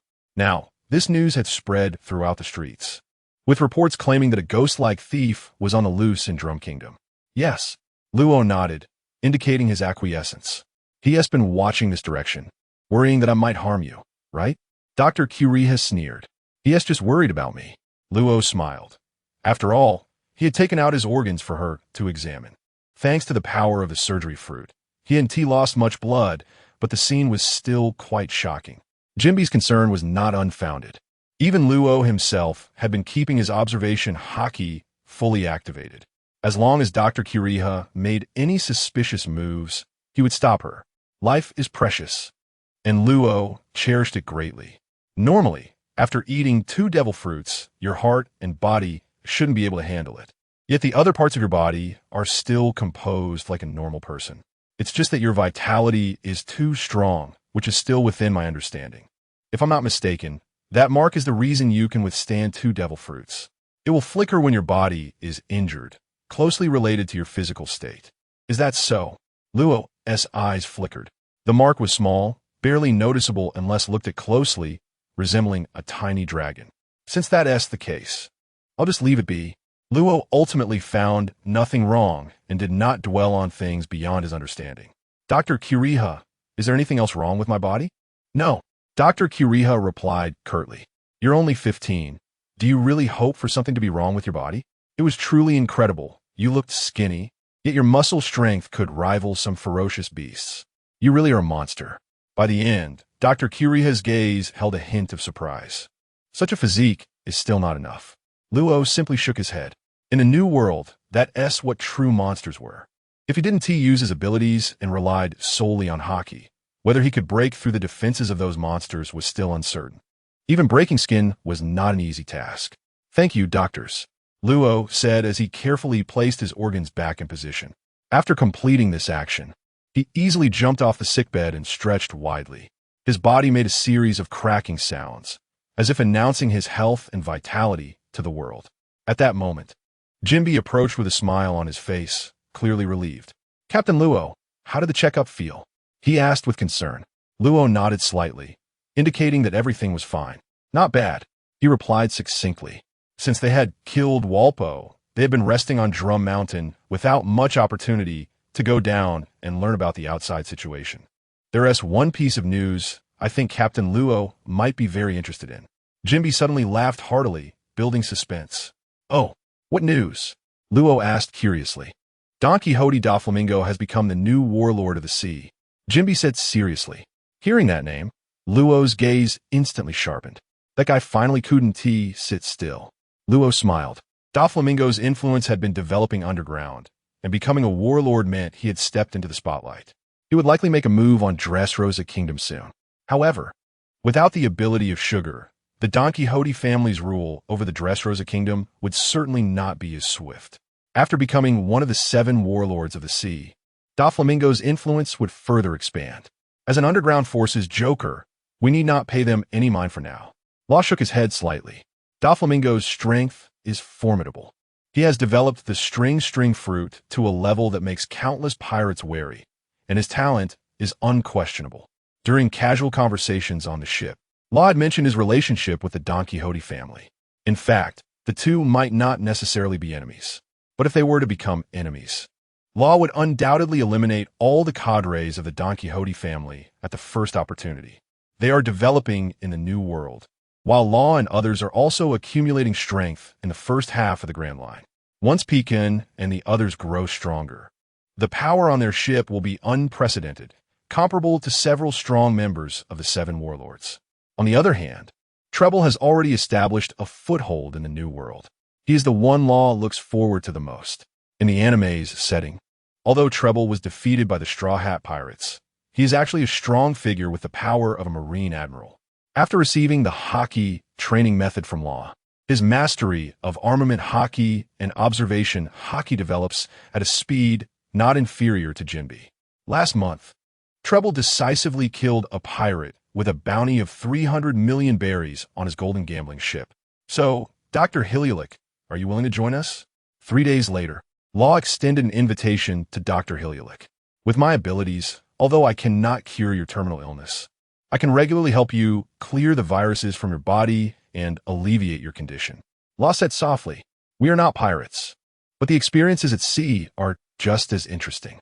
Ha ha ha ha ha. That old man I am, I'll go see the world with you. After thinking for a few seconds, Dr. Hilialik laughed heartily and chose to board the ship. He came to Drum Kingdom to find Dr. Correja to treat his illness. However, she was also helpless, and Dr. Hilialik had given up on the idea of curing himself. Thus, Dr. Hilialik boarded Law's ship. Law, is there really an island in the sky at 10,000 meters? On the ship, Chopper and Beepo stood together, excitement filling Chopper's eyes. These days, he had heard many scenes from Beepo that he couldn't even imagine. "Don't worry, there will be," Law replied with a faint smile, like a mischievous uncle trying to deceive a child.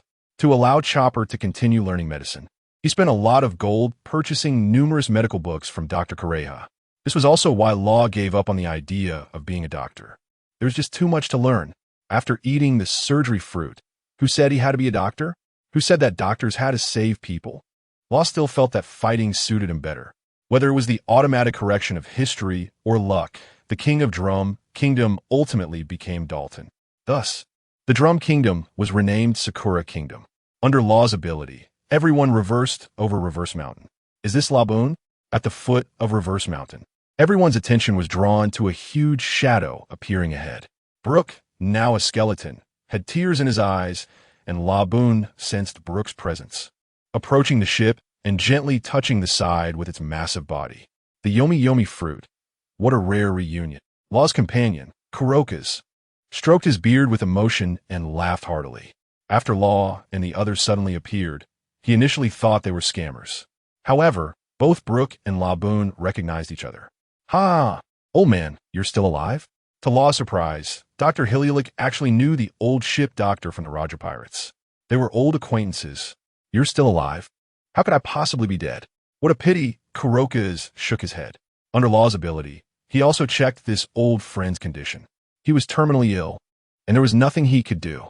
"I didn't expect you all to arrive first today." Kurokas shook his head. "What, are there still people coming?" Law's eyes flickered.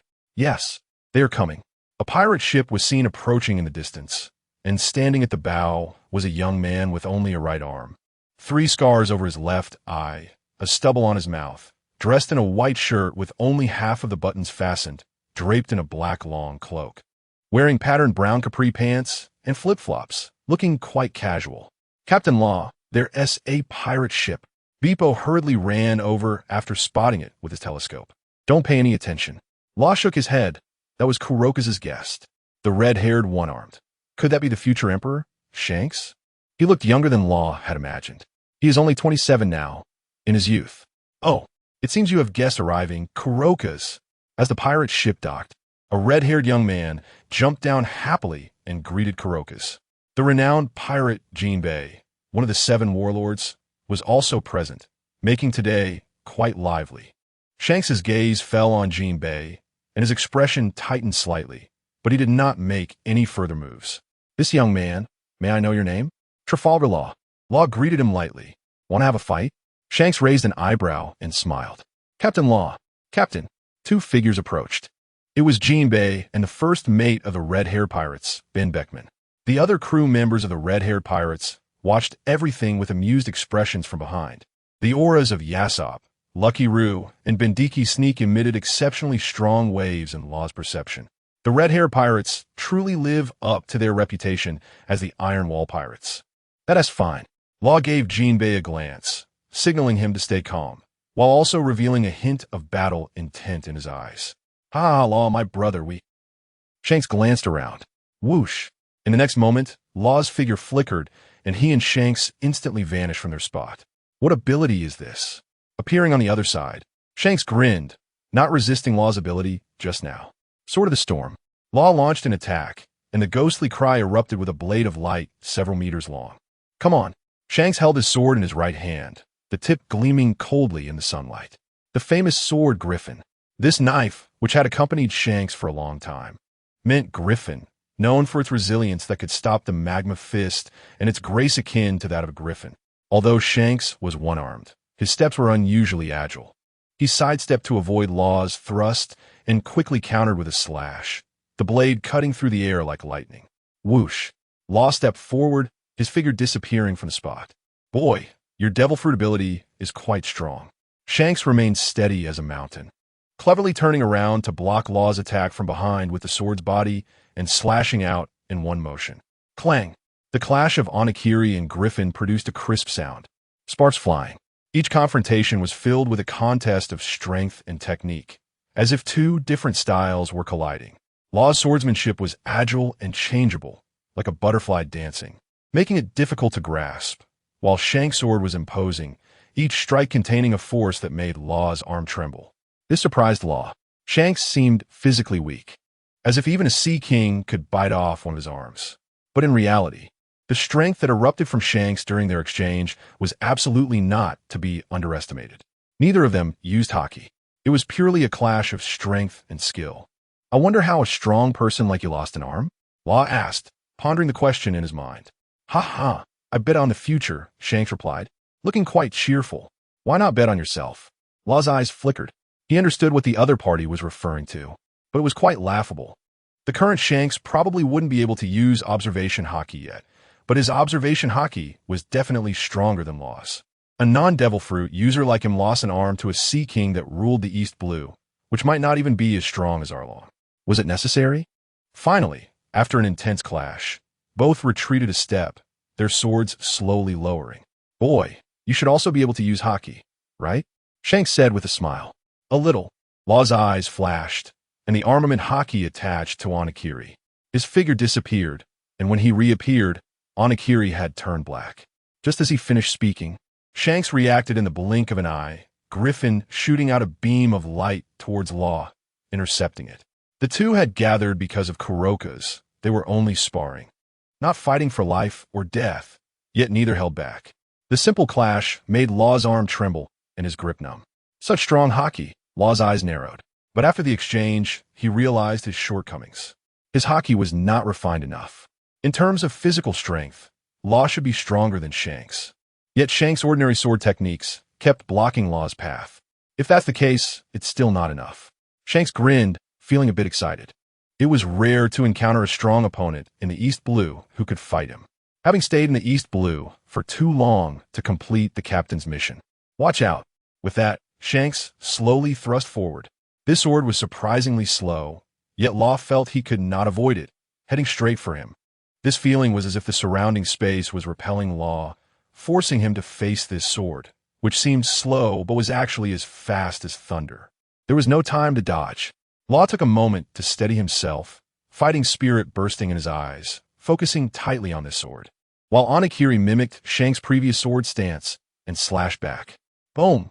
Law blocked the sword, his body shooting backward like a cannonball. "Room!"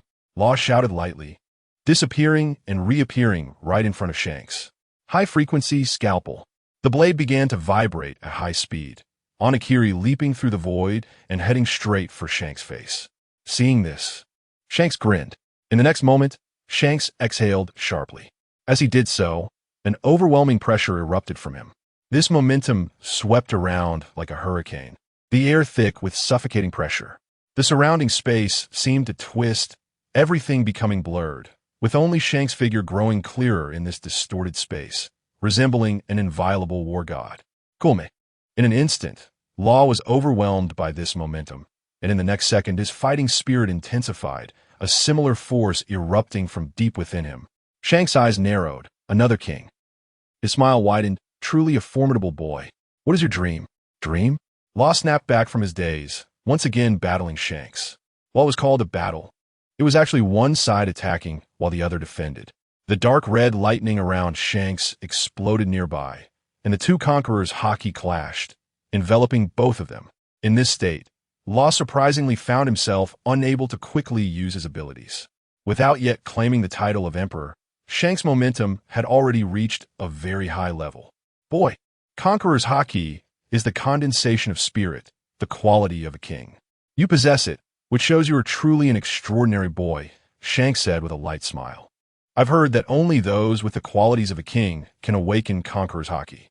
Law charged towards Shanks amidst the starry sword energy. Such talent, is it destined, or can it be acquired later? Shanks was not idle, leaping into the air and slicing directly at Law's waist. Boy, Conqueror's hockey cannot be obtained through training. Shanks' sword sent Law back several dozen meters. At this moment, they stood on the rocky layer of the Red Earth continent, the entire cliff trembling as they fought amidst chaos. The air was filled with sword energy and Conqueror's hockey, causing the atmosphere to quiver. If it is destined, then what about the strong on this sea? Law swung his sword, graceful as a startled swan. He could feel the power of armament hockey within him flowing more skillfully through his veins and limbs. It was as if he was being constantly tempered, and the purity of his hockey was increasing. This increase was small, but undeniably real. Fighting, indeed, is the most direct way to grow stronger. Shanks was initially taken aback, then said solemnly, sometimes waiting is also a choice. Law and Shanks exchanged another glance. Law shook his head slightly, no longer entangled in this aspect. I've heard that Conqueror's hockey can be entwined.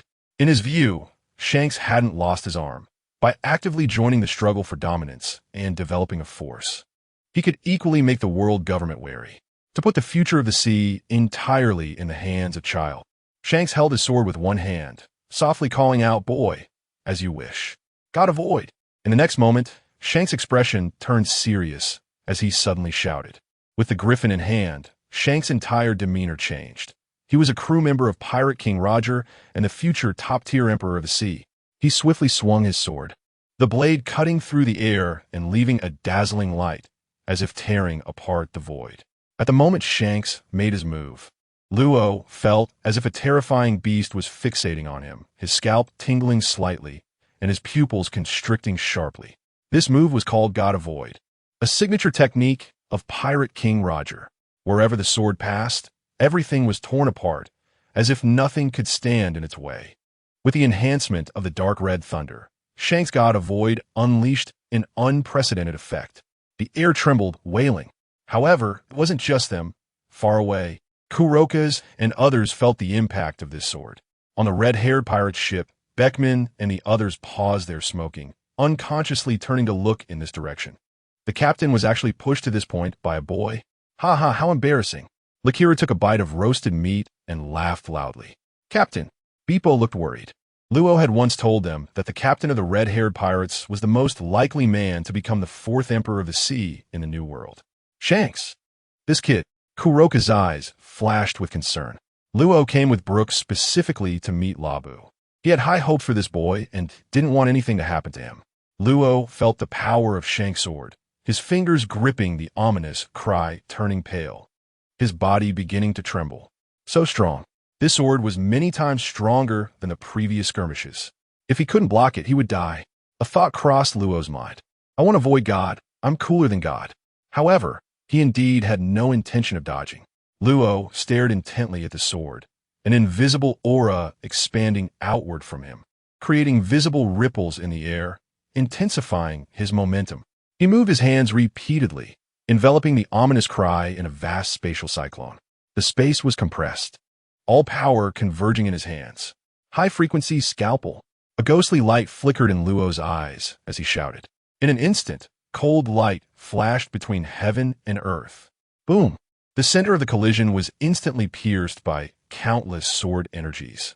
And the spatial cyclone on the ominous cry sustained for 3 seconds before dissipating into energy scattered across the land, sending a figure flying.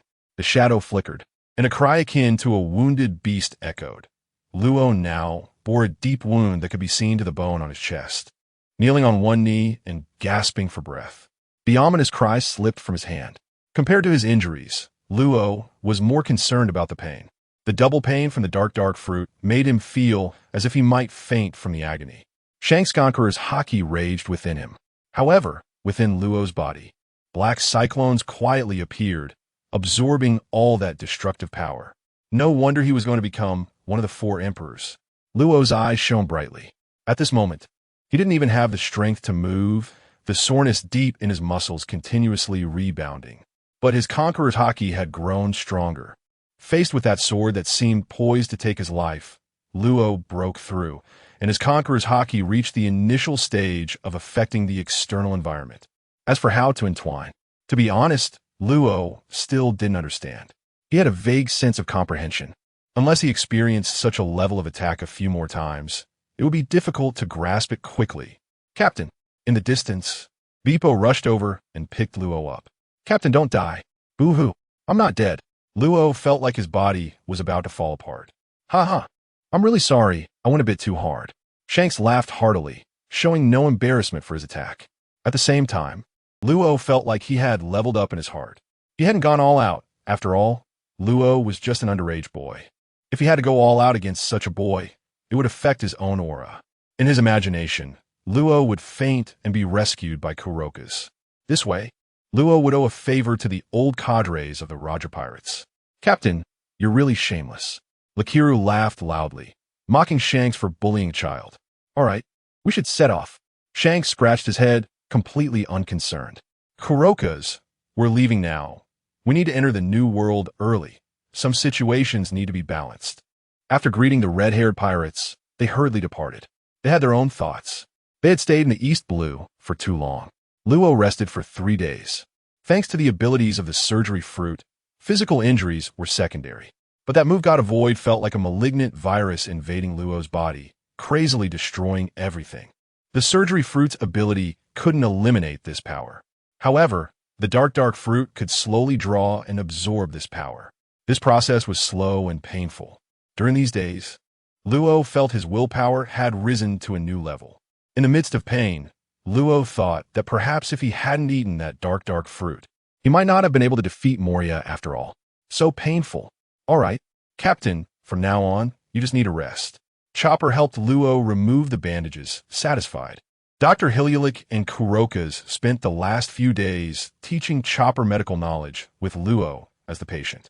Dr. Hilialik was a third-rate doctor, but Kurokas was the ship's doctor on the Pirate King's ship and could be considered one of the strongest doctors in the world. Let's go, Jinbei. They set sail again. Compared to before, beneath their ship, a massive creature, Labu, followed them. It didn't tee one apart with Brook, so it became their sea beast. With Labu's size, even ordinary sea kings were nothing to fear. A few days later, in the East Blue, outside Frost Moon Village, a group of people dressed completely differently from the village stepped onto the island. Inside the One Heart Dojo, a child holding a wooden sword rushed in. Master Yasako, there are a few people looking for you outside. Looking for me? Yasako was slightly taken aback, stood up, and his eyes flashed. All right, I got it. Hey, are you here to fight? A clear voice rang out. Luo and the others turned to see a short, green-haired boy looking excitedly at them. You guys are so strange. Is that a bear? And a skeleton? A standing raccoon? Hearing this, Chopper immediately shouted angrily, Use your eyes. I'm a reindeer. A reindeer. The current Zoro was only 10 years old, not even half of Luo's height. We're looking for Frost Moon Yasaku, Luo said with a light smile. My father is waiting for you in the dojo. At that moment, a short-haired girl holding a long knife walked out. Luo was somewhat surprised. Frost Moon Kuina, this girl is still alive? According to the plot, Luo remembered that she would die around this time. Suddenly, Luo's lips curled up slightly. Not dead, huh? This time he came to visit Frost Moon Goro, not only to systematically learn swordsmanship, but also to take away the young Zoro. It's best to abduct children early. A future great general with combat power, Luo wouldn't easily miss the opportunity. What a powerful aura. You must be the warlord of the sea, Jinbei. The one from the news, right? Upon seeing Jinbei, Goro's gaze sharpened, then immediately turned to Luo. Young man, your aura is even younger and stronger than I imagined. Flattery, Luo smiled slightly. No wonder he is a warrior from the Frost Moon family of Wano. Such good eyesight. Goro's expression tightened. It had been a long time since he heard those 3 words. 2.5 years had passed in a flash.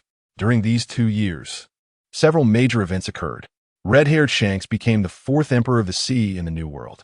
The world government's CP0 was discovered infiltrating Wano. And in a fit of rage, Kaido destroyed 3 naval branches. The 7 warlords of the sea were finally all gathered. Gil Tesoro became the last warlord, known as the Golden Emperor. There were also significant changes within the Navy. The former Admiral Zifa's naval trainee ship was attacked, and Zifa's right arm was cut off by a pirate with a devil fruit ability. Moreover, it is said that Zifa caused a ruckus at Navy headquarters before quitting the Navy, subsequently disappearing. The new 3 admirals took office, codenamed Akainu, Kizuru, and Akiji. The world had completely fallen into a period of relative power among the 3 major forces. However, the 4 emperors of the sea in the New World and the 7 warlords recruited by the world government were all in their own territories. Among them, Crocodile settled in Alabasta, becoming the new national hero of Alabasta. There are reports that over the years, Alabasta had experienced 2 terrifying battles, creating massive craters in the desert with a diameter of several thousand meters. The terrifying aura left behind caused CP members recording the news to spit blood and faint, suspected to be affected by a powerful conqueror's hockey wave. At the entrance of the Sky Island. Is there really a Sky Island in the world? A large group of people gazed at the distant pure white clouds, their expressions filled with surprise. In an instant, a shadow like a small mountain descended from the sky. Someone, a boy in white and green clothing, jumped out, his expression excited. Zoro, don't embarrass yourself. Beside him, a short-haired girl quickly grabbed him. Is this our mysterious captain's aerial base? A cold, elegant voice sounded as a tall woman walked over, her skin a wheat color. But her beauty is undeniable. However, her beauty is different from other women. Under her pink hair is a face full of allure, with more of a wildness in that allure. If women were to be described as wine, this woman would be the strongest liquor. At the same time, her figure was extremely hot. The small leather armor could not fully cover her flesh, and it split open at the chest, revealing a deep cleavage. There were only 4 people on the ship, a young man with black and white soft hair, 2 rivals, Zoro and Kuna, and the beautiful cook, Carmen. Captain.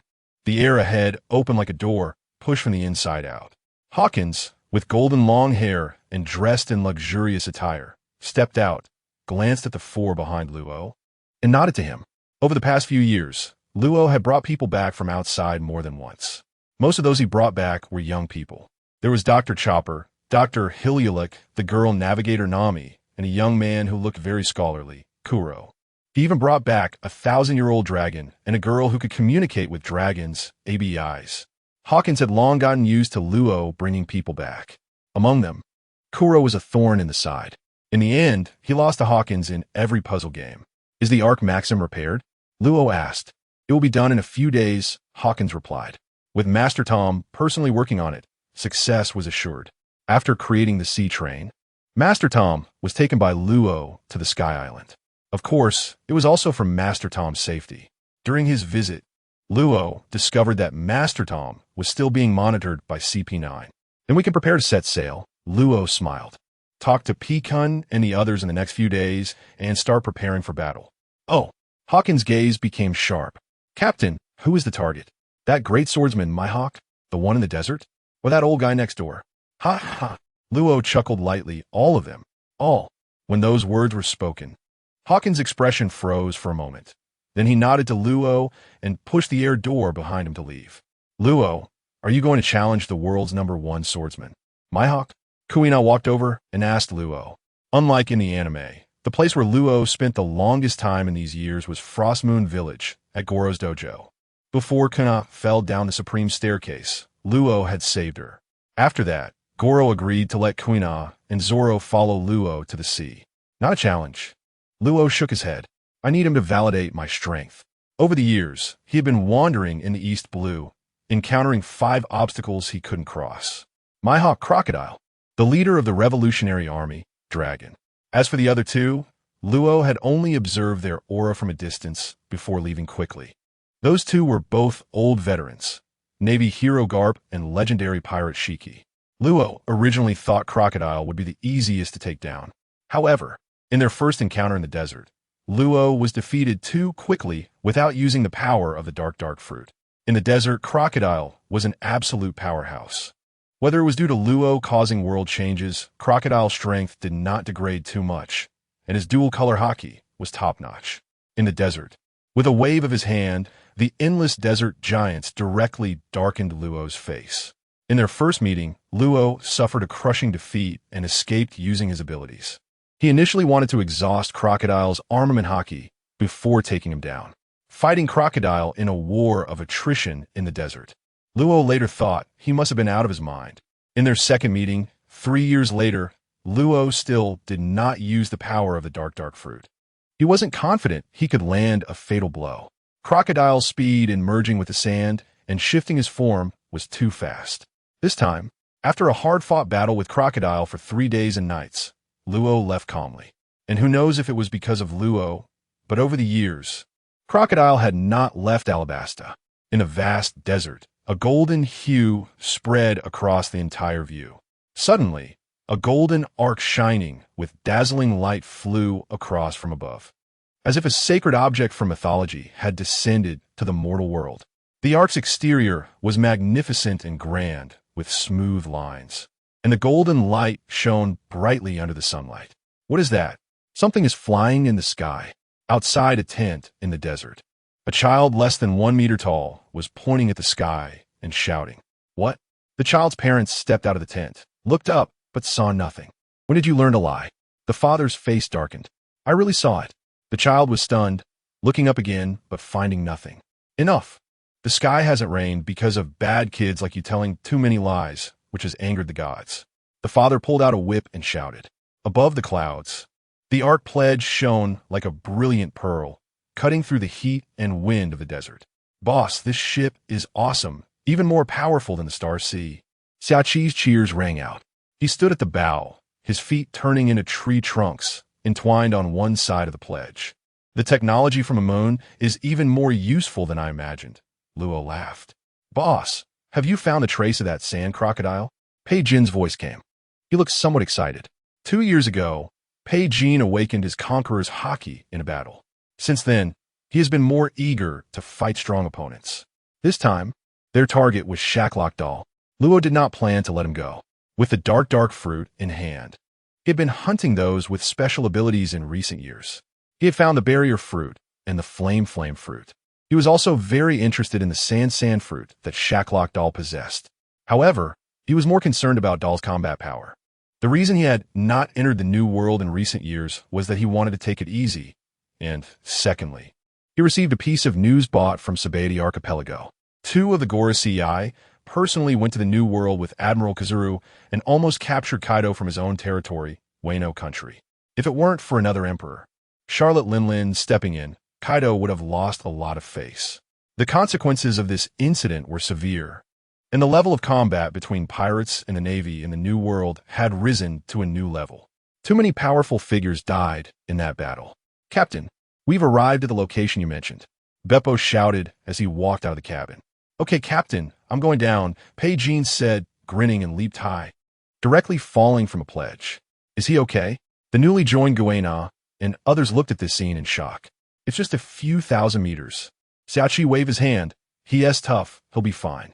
Below, at a base of the Baroque works, Shacklock Doll, with slick back hair, a long scar across his face, an earring in his right ear, and a cigar in his mouth, held a transformed female snail. Where's the clue you mentioned? The snail smiled seductively, boss. The clue is on its way. Doll's eyes narrowed. You know the price of deceiving me. Do you want to die? The snail's expression remained unchanged, her lips curling slightly. But now, boss, you'd better pray for yourself. Swish. A sharp sound of friction between an object and air rang out. Doll seemed to sense something and stepped out of the tent. The sun was bright, and a black that in his line of sight grew larger and larger, turning from black to white. In just 3 breaths, boom! A flash of white fire suddenly exploded in the desert. Whoosh! A fierce gust of wind howled, and a terrifying energy aura rampaged. Sand crocodile, come out! A white giant ape over 20 meters tall let out a roar. Pei Jin's eyes were bright as he stared at the ground beneath him, where white flames were burning strangely, seeming to be everlasting. Who are you? The sand coalesced into Doll's form, and at this moment, his aura rapidly surged with fine sand swirling around him, his eyes emitting a piercing divine light. His calm face radiating authority without anger. In the next second, countless massive white energy blades crisscrossed and slashed, even tearing the void along the way into fierce cracks. Storm feet. Pei Jin combined the 6 styles with the attack of his flames. The attack power of the flames wasn't strong, but the main thing was that the flames moved according to Pei Jin's thoughts, effectively preventing Doll from appearing on the burning sand, thus weakening Doll's control over that part of the sand. Where did this little brat come from? Doll laughed in anger. What young person dared to provoke him now? Sand beast. Doll raised his golden hook, and the large robe he wore moved without wind, as terrifying energy gathered at the tip of the hook, emitting a chilling aura. Suddenly, several huge sand snakes appeared, with countless pairs of red vertical eyes, forked tongues hissing, their bodies dozens of meters long, not much shorter than Pei Jin. Swish! 3 snake-shaped sand beasts twisted their bodies and charged forward with overwhelming power, surrounded by unknown sand mist, spinning at a high speed, comparable to blades. Come on! Seeing the opponent exerting force, Pei Jin's mouth curled into an excited smile as he raised his hand to form an ancient fist seal, radiating circles of dazzling white light. Then he raised his fist and exploded forward, the powerful fist force resembling a volcanic eruption, capable of destroying heaven and earth. Ancient ape fist. In an instant, the 3 sand beasts were torn apart by the surging force. Before Pei Jin could make his next move, Doll stepped out from among the sand snakes, his golden hook glinting coldly. Faced with the oncoming, overwhelming killing intent, Pei Jin not only did not fear, but instead revealed a playful smile. Rage. Boom! Pei Jin looked up again, his eyes clear but mixed with a hint of madness, his aura surging again, stronger than before. Armament hockey? Doll's eyes changed slightly, his gaze falling on Pei Jin's black fist hidden under his white hair. Let me see the strength of the warlords. Pei Jin laughed loudly as he punched, the golden light of his fist dazzling. Boom! A massive explosion of light erupted.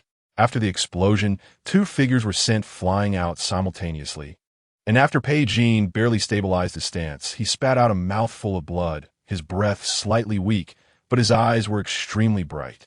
What strength! Doll's face darkened as he shook his somewhat numb arm. You little brat, you are with that Luo. Both being young men, both possessing 2-color hockey, and having strange devil fruit powers. Pei Jin before him seemed to be another Luo, in such a remote place as Alabasta, where even pirates rarely ventured. How could there be such a strong opponent specifically targeting him? Since you want to die, I'll oblige. A glint of killing intent flashed in Doll's eyes. He was truly angry. His target was the Sea Emperor of the New World, that legendary great treasure, and these brats coming to seek death were annoying him.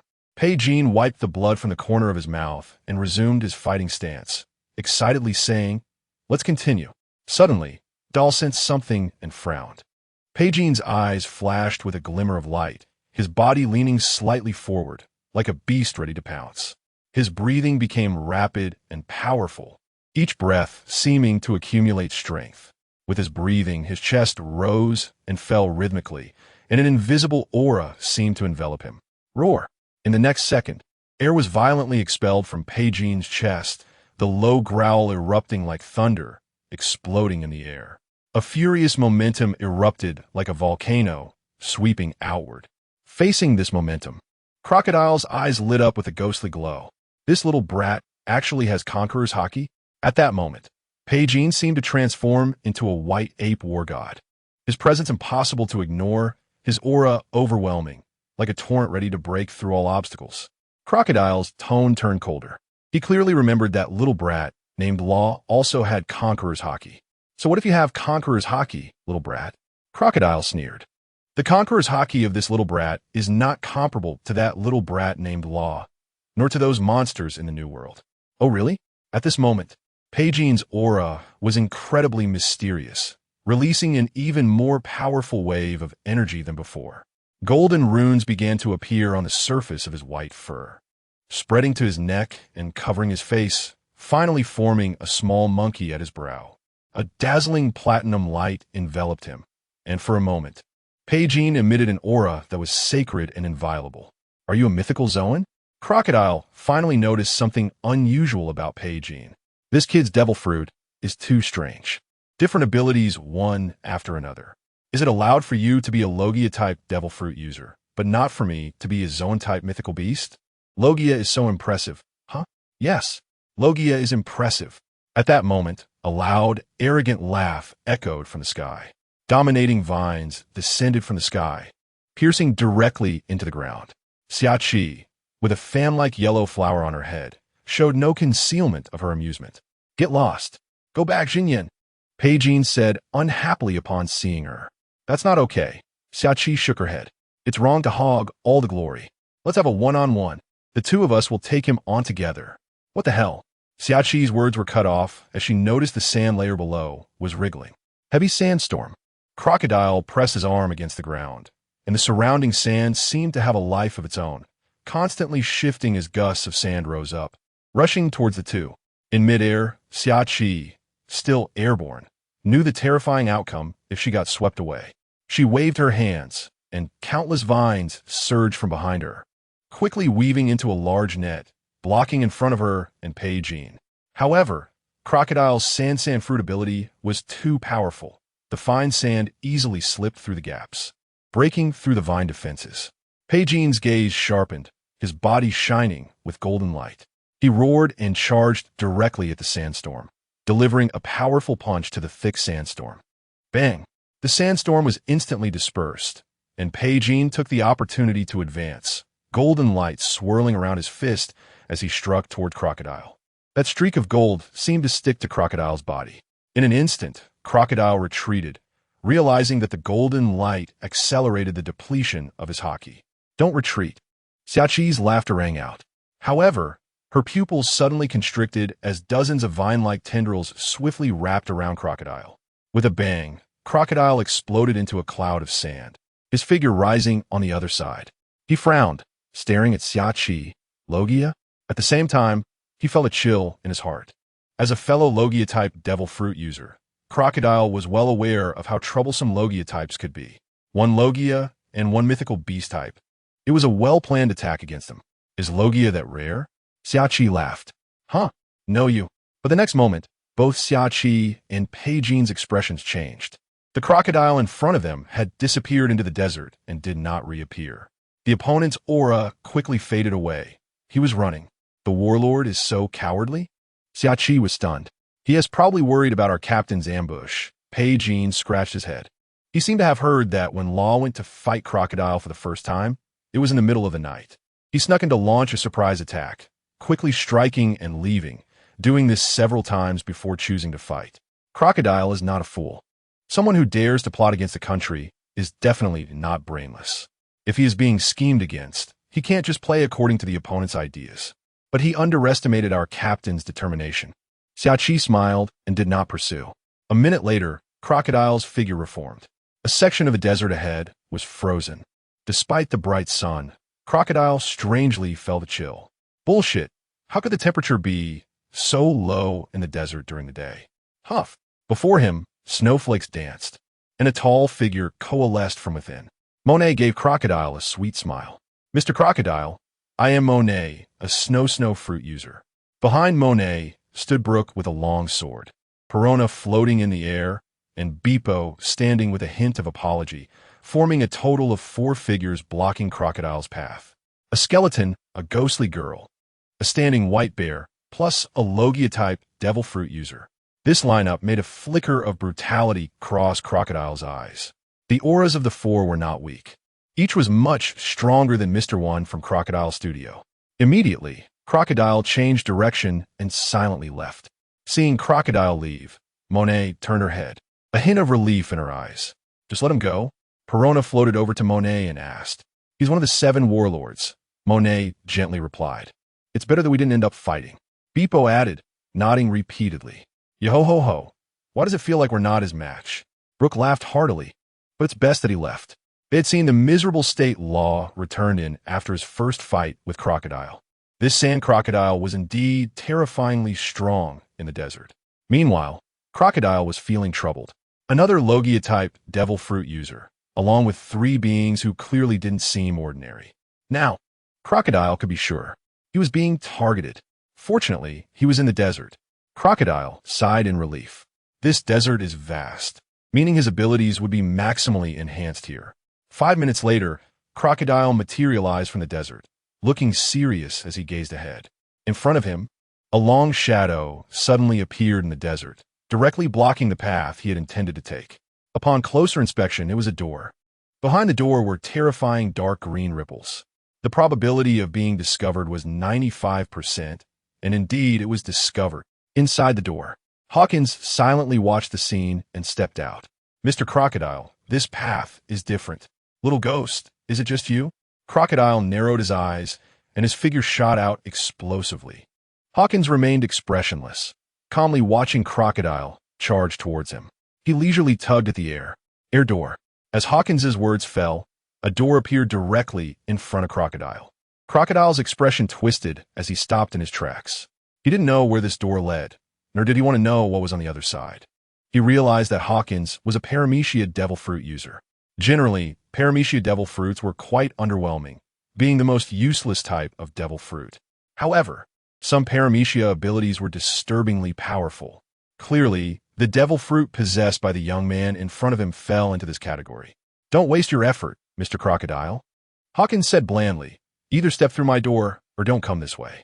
Damn, Crocodile exclaimed in anger, his golden hook turning pitch black. The next moment, Crocodile exploded into a cloud of sand and mist, reassembling from another direction, his expression grave.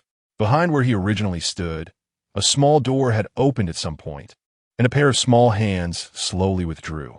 Sugar, feeling a bit frustrated, arrived behind Hawkins. Damn it, his observation hockey is too strong. So close.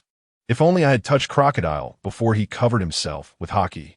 If she had touched him, no matter how strong Crocodile was, he would have been affected. Your success rate is only 20%, Hawkins said flatly. The probability of Sugar touching him was higher than Crocodile charging into his door. But that didn't mean it would be easy for them to succeed. Damn, Crocodile's eyes flickered as brutality and reason constantly shifted within him. If Pecan and Shachi were considered one direction, then all 3 of his directions were guarded. That little girl, looking only 10 years old, had a cunning glint in her eyes that rivaled that of an adult. At the moment she reached out, Crocodile felt an extreme sense of danger rise within him. This feeling was very bad. What if he changed to another direction? Would that lead him to that damned little ghost Trafalgar Law? It seemed you're really confident. Crocodile murmured. That woman's intuition was very accurate, and she was not a good person. Her thoughts were heavy. Crocodile knew she was hiding something and planned to eliminate her once he found that item. He never expected her betrayal to come so swiftly and decisively. Crocodile stared at Hawkins and turned to leave. He ultimately chose not to engage in battle with the 2 bizarre Paramecia users in front of him. The young man dressed like a blonde noble didn't even fight him. He just opened a door to block his way. The other party's observation hockey was strong enough to always find Crocodile's true position in the desert. He absolutely could not go through that door. The door could hide his presence. Before the little girl made her move, Crocodile hadn't felt her at all. There were likely others inside the door. He is not fighting anymore. Behind the door, Jinbei shook his head, letting out a sigh. To be honest, he really wanted to fight Crocodile, not just in the desert. The probability of him leaving was 75%. Hawkins clearly anticipated this scene and nodded slightly. Hawkins, You're really starting to resemble the con man that Law speaks of, Sugar said, watching Hawkins's expressionless face, speechless. Hawkins did not refute. He merely shot Sugar a glance. You wouldn't understand. Get lost. Sugar spat, just as Crocodile had predicted. 5 more minutes passed. Crocodile stopped in front of the 3. Sassy ignored him. Law, holding his sword, greeted Crocodile. Behind him were 2 girls, Kira and Carmen. Do you want to drag them to their deaths? Crocodile exhaled a puff of smoke, his expression indifferent. Them? Law shook his head. Let our warlords see your abilities. Kira extended her finger. Rumble. Thunder roared over the desert, blue electric currents converging in Kira's hand, crackling as if she were the master of thunder and lightning. Carmen was not to be outdone. She clasped her hands together, a ball of orange-red flames burning fiercely in her palms, the flames dancing with her breath. The intense heat distorting the surrounding air. Above the desert, lightning and fire intertwined, emitting dazzling light and a tremendous sound. This scene made Crocodile's heart sink completely. 2 Logia devil fruit users? The Rumble fruit and the Flame fruit.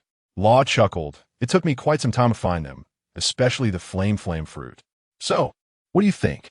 For Logia devil fruit users, not bad for the young people in your eyes, right? Crocodile, will you fight us or join us? The scene fell silent, with only the sound of lightning and fire intertwining. What a joke. Crocodile exhaled a puff of smoke. You brats, whatever your purpose is, defeat me first. Crocodile's feet trembled, and countless grains of sand flew up, forming a massive sand tornado that swept toward Law and the others. Law nodded slightly. I'll satisfy you. You 2 block the back. Don't let him escape. Kira and Carmen nodded. Their strength was too early to participate in the battlefield between Law and Crocodile. They were there to help Law show off, not necessarily to join the fray. Law did not use his abilities, his body shooting forward like a released arrow, fast as lightning. Boom! As both sides collided, the entire desert trembled. As the dust settled, Crocodile steadied himself, a slight smile creeping onto his lips. Compared to before, your hockey has strengthened a lot. Haha, Law laughed. But Crocodile, your hockey hasn't improved at all, has it? Have you just been busy looking for the king of the underworld all these years? Crocodile's eyes darkened slightly as he replied, That woman, do you trust her? He had never spoken about the king of the underworld. But that woman was very clever. She was very likely to have deduced it herself. Guess, Law did not explain. Naturally, it was Nico Robin. Before Crocodile found her, Law had already found Robin first.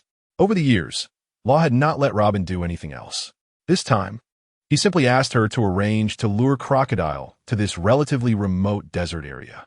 He showcased his power not only for Crocodile, but also to demonstrate his strength to Nico Robin. Strength is the best way to prove oneself. Desert Sunflower.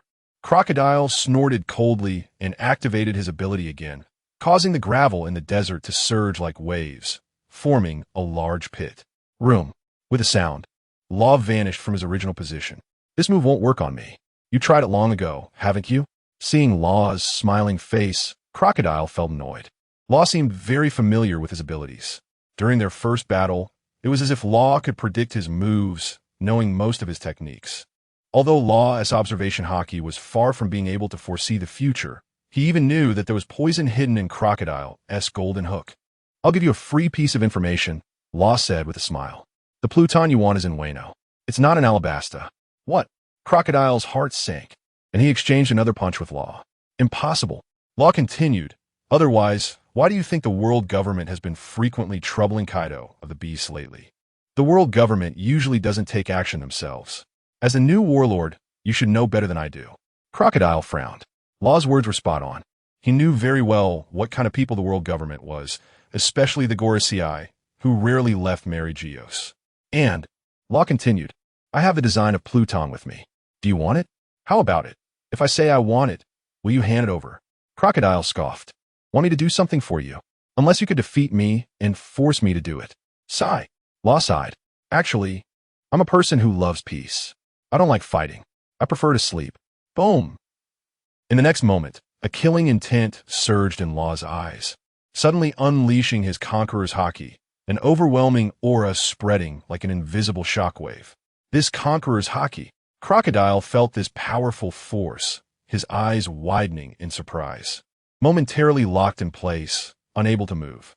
In the dark operating room, the space around Law instantly became shrouded in darkness, forming a cyclone of surgical fruit ability centered around him. What is this?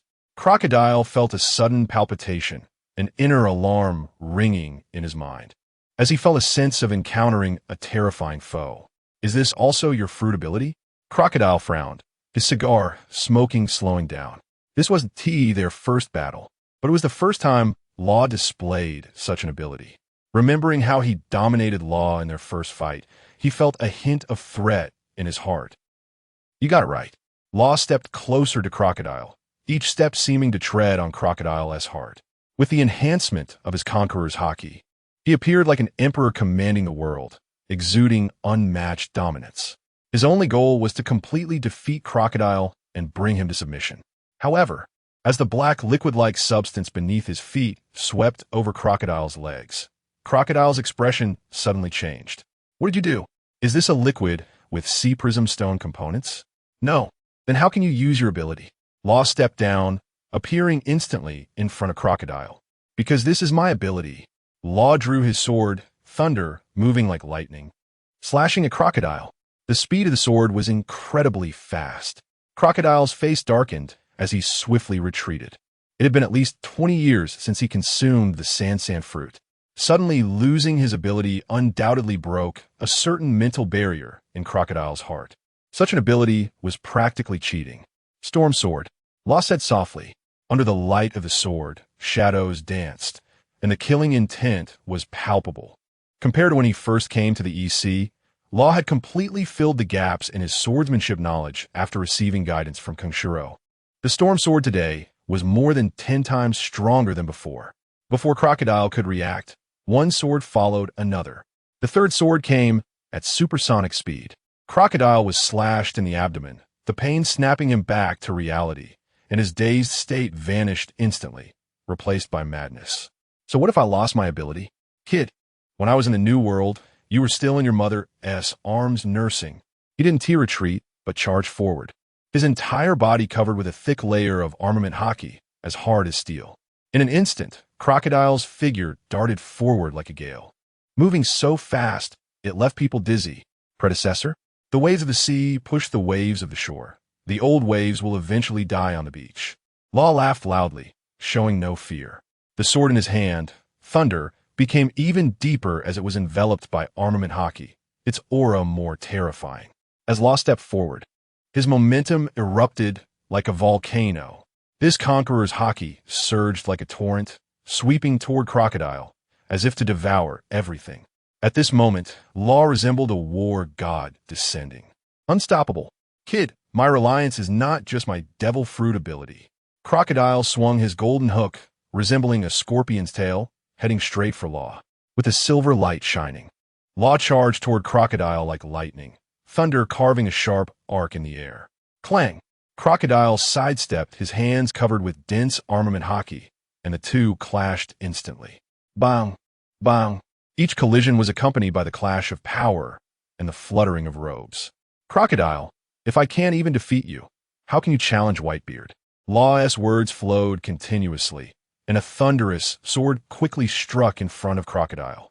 Kid, is your ability just for bragging? Crocodile's expression calmed down, but his right hand swung heavily, crashing into Law's thunder. Law, encountering a venomous snake, immediately withdrew his sword, making a large circle, and with a whoosh, thunder disappeared, slicing toward Crocodile's legs from behind. Another crisp metallic sound of clashing echoed. Crocodile roared, his hook striking out, quickly transforming into 2 hooks, then 4 hooks, soon filling the sky with hook shadows, heading straight for Law's forehead. Law's gaze sharpened. Although the attacks came from all directions, none could touch him. He stepped forward, and his figure appeared behind Crocodile. In his operating room, Law's reaction speed was even faster. After years of training, Law was confident in his haki. But that didn't mean he wanted to clash head-on with Crocodile. Fighting wasn't about comparing numbers. The ability of the surgical fruit provided Law with a flexible fighting style.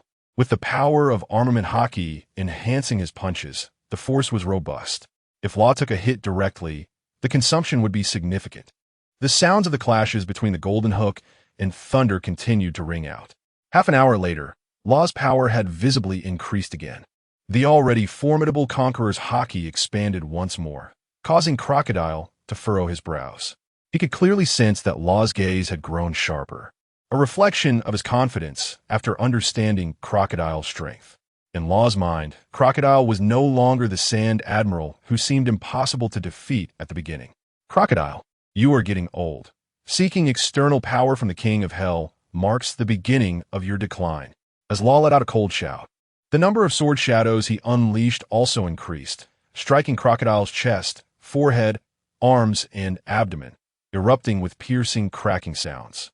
At the same time, the gravitational pull from beneath Crocodile's feet began to intensify gradually. Law did not directly use the powers of the dark fruit in conjunction with the surgery fruit to deal with Crocodile. Instead, he regarded him as a worthy opponent to hone his armament hockey.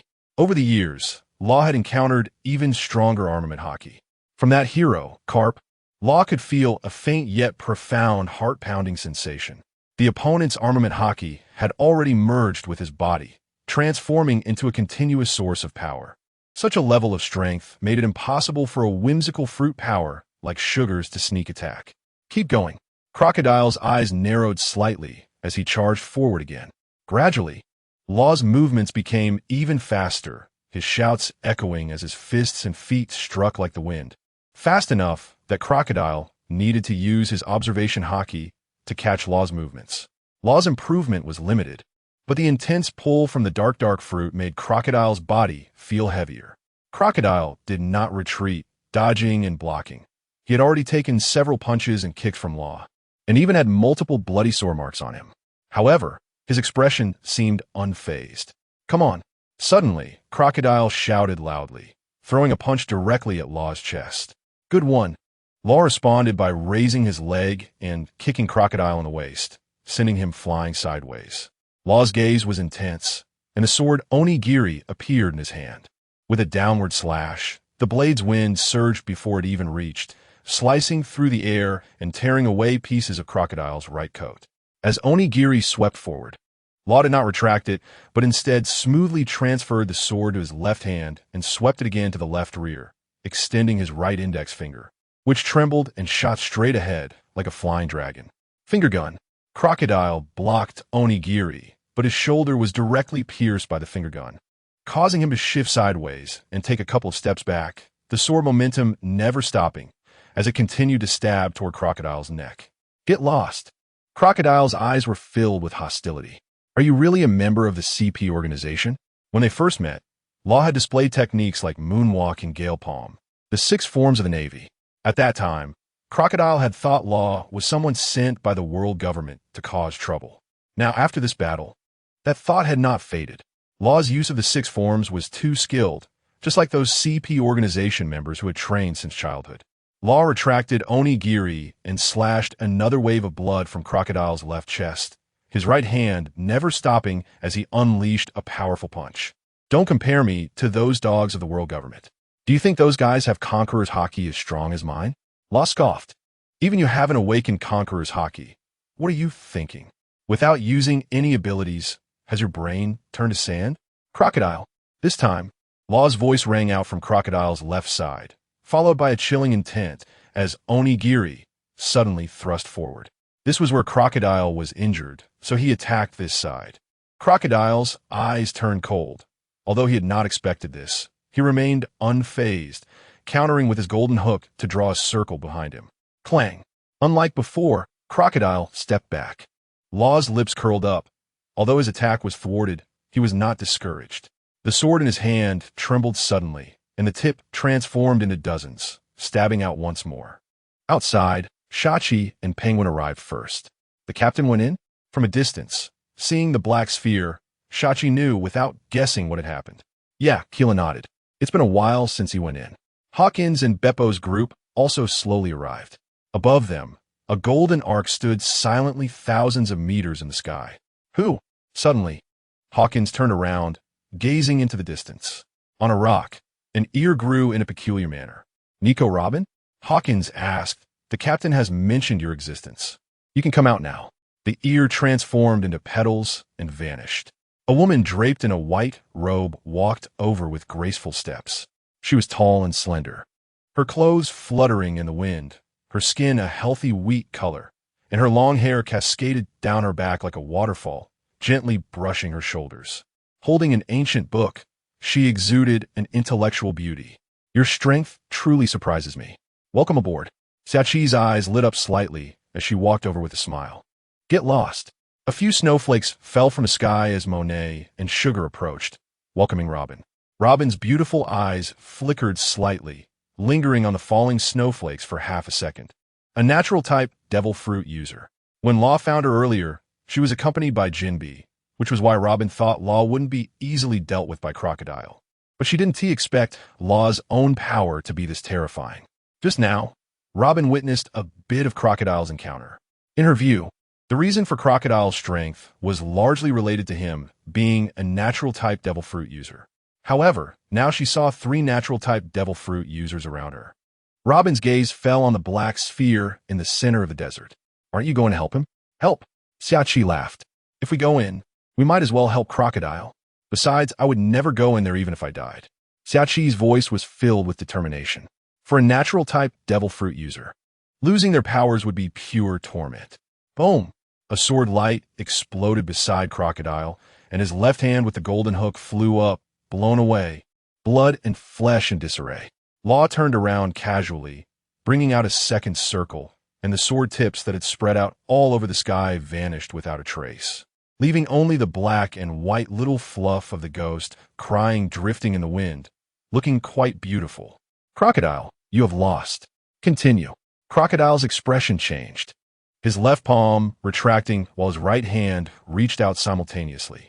Law, however, was unperturbed, lightly snapping his fingers with his middle and index fingers, and his figure vanished.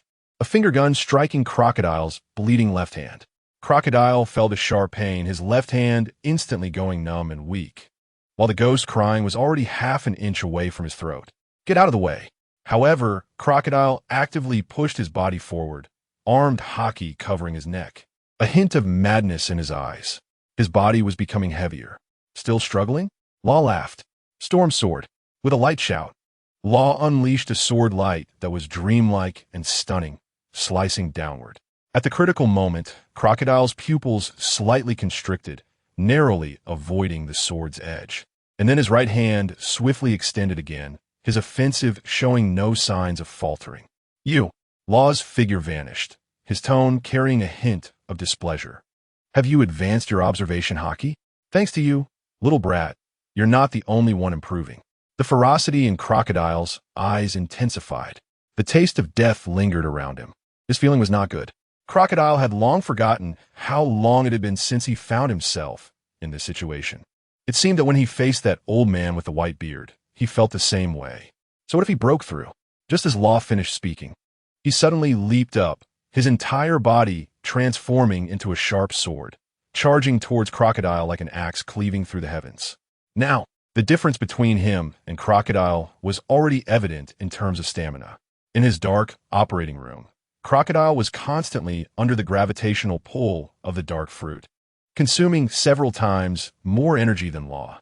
The air was split with a powerful force, the black water on the ground swirling to the sides, forming a deep trench as a vast sword momentum suddenly crashed down from above Crocodile's head.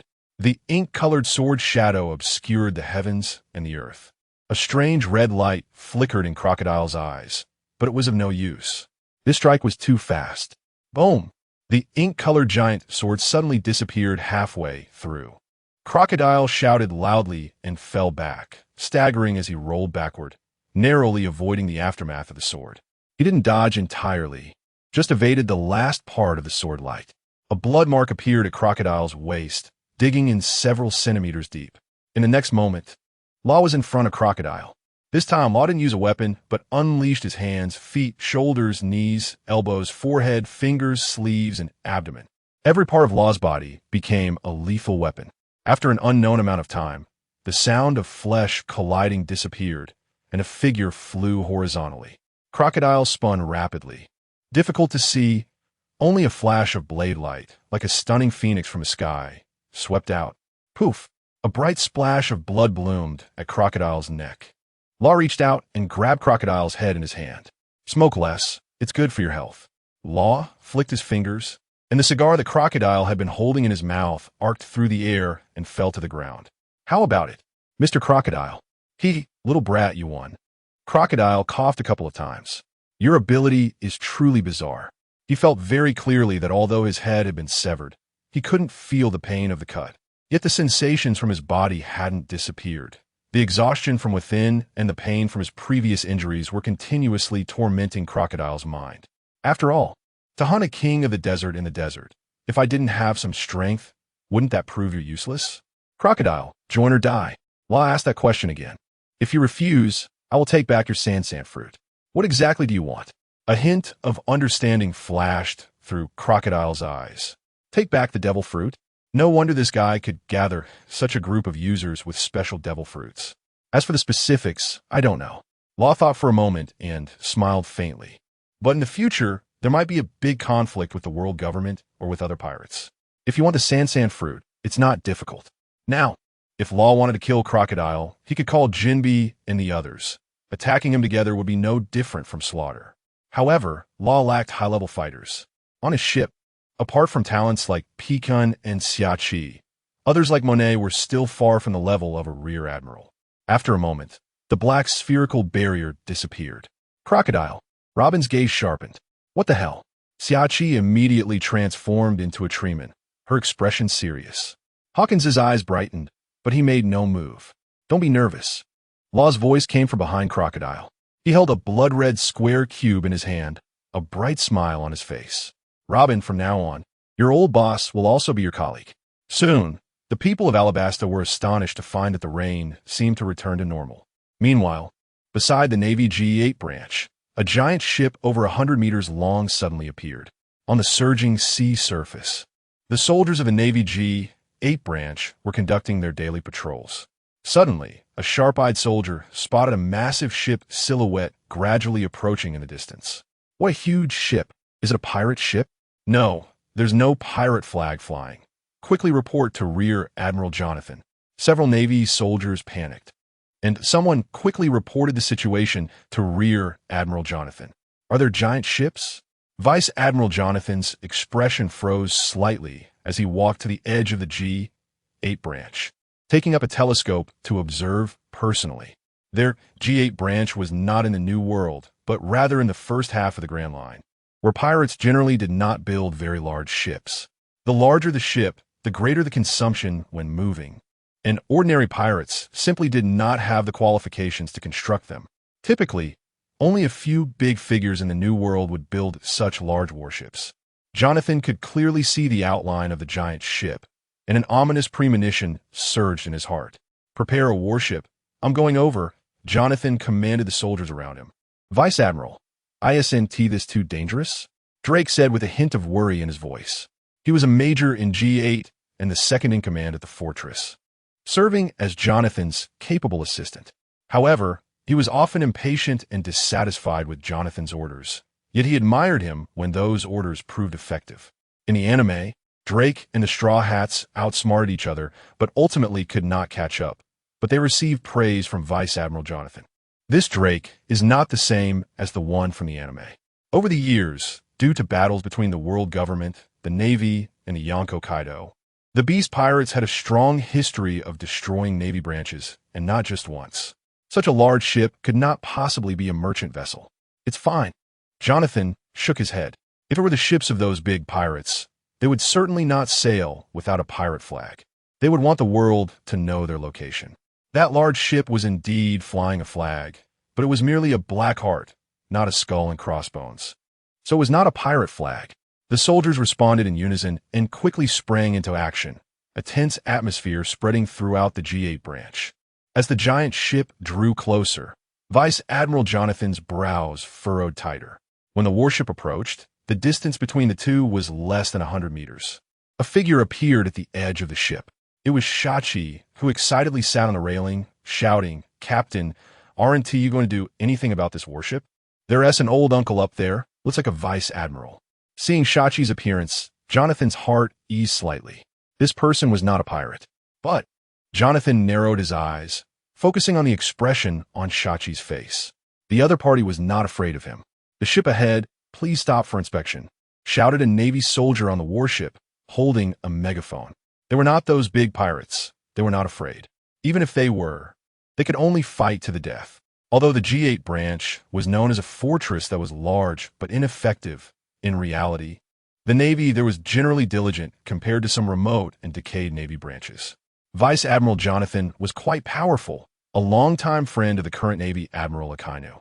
However, he was not a member of the hawkish faction within the Navy. Yet, Shachi arrogantly said, "You dare to inspect us with just this warship? You need 10 more ships and an admiral to back you up. What did you say?" The expressions of the Navy soldiers on the warship turned angry as they raised their guns, aiming at the audacious youth. Shachi was 21 years old and still looked very young. "I said," Shachi pouted. In the next moment, whoosh, Shachi's figure suddenly vanished, replaced by a blue-skinned whale shark fishman. "Is it him?" Before Jonathan could be surprised by Shachi's sudden disappearance, he focused on the newly appeared figure. It was Jinbei, one of the 7 warlords of the sea. "You want to inspect my ship?" Jinbei grinned. "Lower your weapons," Jonathan said calmly. "Since it's the warlord, we are not enemies." "Then that's fine." Jinbei nodded confidently and walked back onto the deck, disappearing at the bow of the ship. Their ship was taller than the warship, making it difficult to see what was happening on their deck. "Vice Admiral, are we just going to let them go?" A nearby Navy officer said somewhat awkwardly. Jinbei, the Sea Knight, also had a bounty a few years ago and was, in fact, a pirate. "What else can we do?" Vice Admiral Jonathan smiled lightly. "Do you think we could defeat them?" He could sense the overwhelming power emanating from that large ship ahead. "Have you forgotten the reports from 2 years ago?" As if recalling something, the Navy officer's body trembled, and he awkwardly laughed. "Of course not. 2 years ago, the Navy cooperated with the world government to threaten the Yonko Kaido in the New World. During that time, a vice admiral took 2 warships to a country in the New World and may have acted a bit arrogantly, provoking the world's strongest swordsman, Dracula Mihawk. At that time, in front of many Navy personnel and civilians, Mihawk used just one sword to cut that vice admiral and his entire warship in half. A casual attack from the world's greatest swordsman. Furthermore, the new warlord, Guild Tesoro, had once suppressed 2 Navy vice admirals who attempted to cause trouble in the world's largest entertainment city, Grand Tesoro. Each warlord of the sea held power that could not be underestimated. However, in recent years, reports about Jinbei had indeed been scarce, almost non-existent. Now that he suddenly appeared and seemed to be heading for the second half of the Grand Line, send a warship to follow them from a distance and report back to headquarters. Just say we have spotted the warlord Jinbei. Jonathan quickly issued the order. At the same time, he felt a bit puzzled. There were not few Navy bases near the G8 branch. Where had such a large ship been hiding before? "Captain, they sent a small boat to follow us." Shachi's voice came from the back of the ship. He was holding a plant that looked like a giant basin shaped like a telescope, covering almost his entire face. "Let Hawkins deal with it on the Polar Tang," Law said while sipping wine and eating steak. "We shouldn't always be fighting with the Navy. We have no enmity with them." He specifically glanced at Shachi. "You're not allowed to go." "But you said that strength needs to be improved through battle," Shachi muttered softly. Ever since Pecan awakened his conqueror's haki, the gap between them had been widening. At the same time, Shachi also realized the problem with the Moku Moku no Mi. The ability was strong, but the attack power was insufficient. He could now cover all his vines with armament haki, but it was useless against Pecan's defense. Both of their fruit abilities were very good at prolonged battles, and it could take 5 days and nights without a conclusion. This left Shachi feeling quite frustrated. Soon, the warship dispatched by Jonathan returned to the G8 branch. What happened? Jonathan did not blame him and patted the leading colonel on the shoulder, signaling him to relax. "One of them is a Paramecia devil fruit user who walked right out of the air and warned us not to follow." The colonel's forehead was drenched in cold sweat. Clearly, the warning was not just verbal. They also said, the colonel hesitated. They said they are the most diligent 7 warlords. Under the full-speed navigation of the Star Sea, the group and Jonathan had different guesses. They did not head towards the Sabeti archipelago, but rather to a vast sea area with nothing in it. Beepo, are you sure it's here? Xiaoqi asked. Yes. The direction indicated by the life paper is this way. Beepo nodded. There was nothing around, just the vast ocean. Whoosh. At that moment, a series of piercing sounds echoed from above. Is it really here? Xiaoqi grinned. Before he could make a move, over a dozen bolts of lightning shot out from the Star Sea. Bang! Bang! The rocks falling from the sky exploded violently. Below, Keela flicked her fingers, her expression unchanged. After pursuing Crocodile using the Ark Prophesy, the Ark Prophesy had once again stopped at the Sky Island, where Luffy and the others discovered that there were still areas that needed improvement. However, they no longer required Keela to provide energy support there. The Prophesy would not be used lightly, serving as a backup for Luffy and his crew. After being persuaded by Luffy, Crocodile did not continue to stubbornly fight in Alabasta and instead took a group of Baroque Works members to the New World. The historical text within Alabasta was forcibly taken away by Luffy and others. Luffy's method was simple and brutal. He unleashed his Conqueror Haki at the palace gate, stunning everyone. He then used his powers to arrive directly at the basement of Alabasta's palace, allowing Penguin to lift the historical text and leave. Among them, Luffy also discovered something strange about the historical text. Like the one on the Sky Island, these stones could not be destroyed, and the powers of Devil Fruit users could not affect them. However, strangely, when Luffy touched the historical text, he did not lose his powers as if he had encountered a Devil Fruit. In Alabasta, they obtained 2 pieces of historical text. One of them was found thanks to Crocodile's ability, in a mysterious pit beneath the desert. Now, the iceberg was on the Sky Island, trying to change the state of the historical text using the Munch Munch Fruit's ability. Hold on tight, Luffy said with a smile. Room. As his voice fell, the entire Star Sea seemed to be propelled by an invisible, immense force, instantly transforming into a dazzling light, shooting upwards like a meteor, defying gravity. Luffy stood on the deck, his gaze focused, while the others' feet seemed to be glued to the deck, their expressions showing little fluctuation, clearly having experienced this more than once. The Star Sea pierced through layers of clouds, racing upwards. Finally, they arrived at a magical and spectacular cluster of floating islands in the sky. These islands seemed to have grown out of the clouds, supported by a mysterious power, surrounded by mist, giving a dreamlike feeling. Among the islands, some were covered with lush forests, vibrant and full of life. Others were desolate and bleak, with bizarre rocks, appearing particularly steep. As the group looked around, a unique island caught their attention.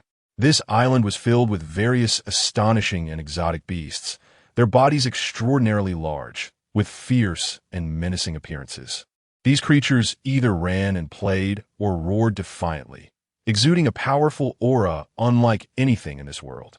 Against the backdrop of these islands, the Star Sea was not very eye-catching. Crack! An air gate appeared in front of the Star Sea. With a whoosh, the Star Sea passed through the air gate and reappeared by the lake of an island. Squeak! As soon as the Star Sea appeared, a 30-meter-tall rhinoceros beetle dove down, its wings buzzing as it charged towards the group. One-sword-style flying dragon flame. A figure instantly dashed out from the Star Sea, the glimmering blade, Shui, positioned behind him, then slashed down. Squeak! The giant rhinoceros beetle let out a wail. However, with one kick, that figure returned to the Star Sea as quickly as it had come. Ha ha ha ha! Little Zoro, is your strength up to par? Xiaoqi laughed heartily. The attacker was indeed Zoro, who sheathed Shui back at his waist. He had 3 swords at his side, Shui, Snow Walk, and Sandai Kitetsu. Don't worry about it, Zoro replied, displeased. The giant rhinoceros beetle did not advance any further. The wound where it was struck burst forth with scorching blue flames, completely incinerating it. TSK, TSK, TSK. Your name is so flowery. Xiaoqi pouted. You kicked a rhinoceros beetle. You're not that impressive. With a wave of Xiaoqi's arm, the grass and trees on the bank began to grow wildly, as if enchanted. Vines quickly spread out, weaving into a massive net that blocked a group of ants charging towards the Star Sea. The leaves became enormous and tough, acting like shields to protect the starseed below. The plants grew at an astonishing speed, sharp vines seemingly possessing awareness, finding the weak spots of each palm-sized ant and piercing them fiercely. "You all take care of these beasts," Sachi said to Zoro and the others. Meanwhile, Luffy had already taken Penguin, Jinbe, and Hawkins ahead. In a luxurious residential area on the central island, an air gate opened from the sky. Luffy and the others stepped out. In an instant, a dazzling flash of blade light cut through the air like lightning towards Luffy and the others. The blade light shattered the silence, carrying endless killing intent and coldness, as if it intended to tear everything apart. A show of force, huh? Luffy's hand gripped the hilt of his sword, Ghost Cry. The next moment, Ghost Cry also slashed out, the speed of the blade light incredibly fast. Like a meteor streaking across the sky, tearing through the air and emitting a sharp whistle. Boom! The collision created a brilliant light that was blinding. After a brief standoff, the blade light gradually dissipated. An old man slowly walked over, with long golden hair reaching the ground, resembling a lion's mane. Additionally, his sideburns and beard were also golden. Most notably, he had a ship's helm stuck on his head, and his clothing bore orange and yellow stripes, with his feet invisible, replaced instead by two famous swords named Sakura 10 and Withered Wood. Golden Lion Shiki. "Hey kid, are you here to join me?" Shiki said with a grin. At the moment this legendary pirate appeared, Penguin and Jinbe felt a chill in their hearts and assumed fighting stances. Golden Lion Shiki, captain of the flying pirate crew, admiral of the Golden Lion pirate fleet, was a legendary pirate who was once on par with Joel D.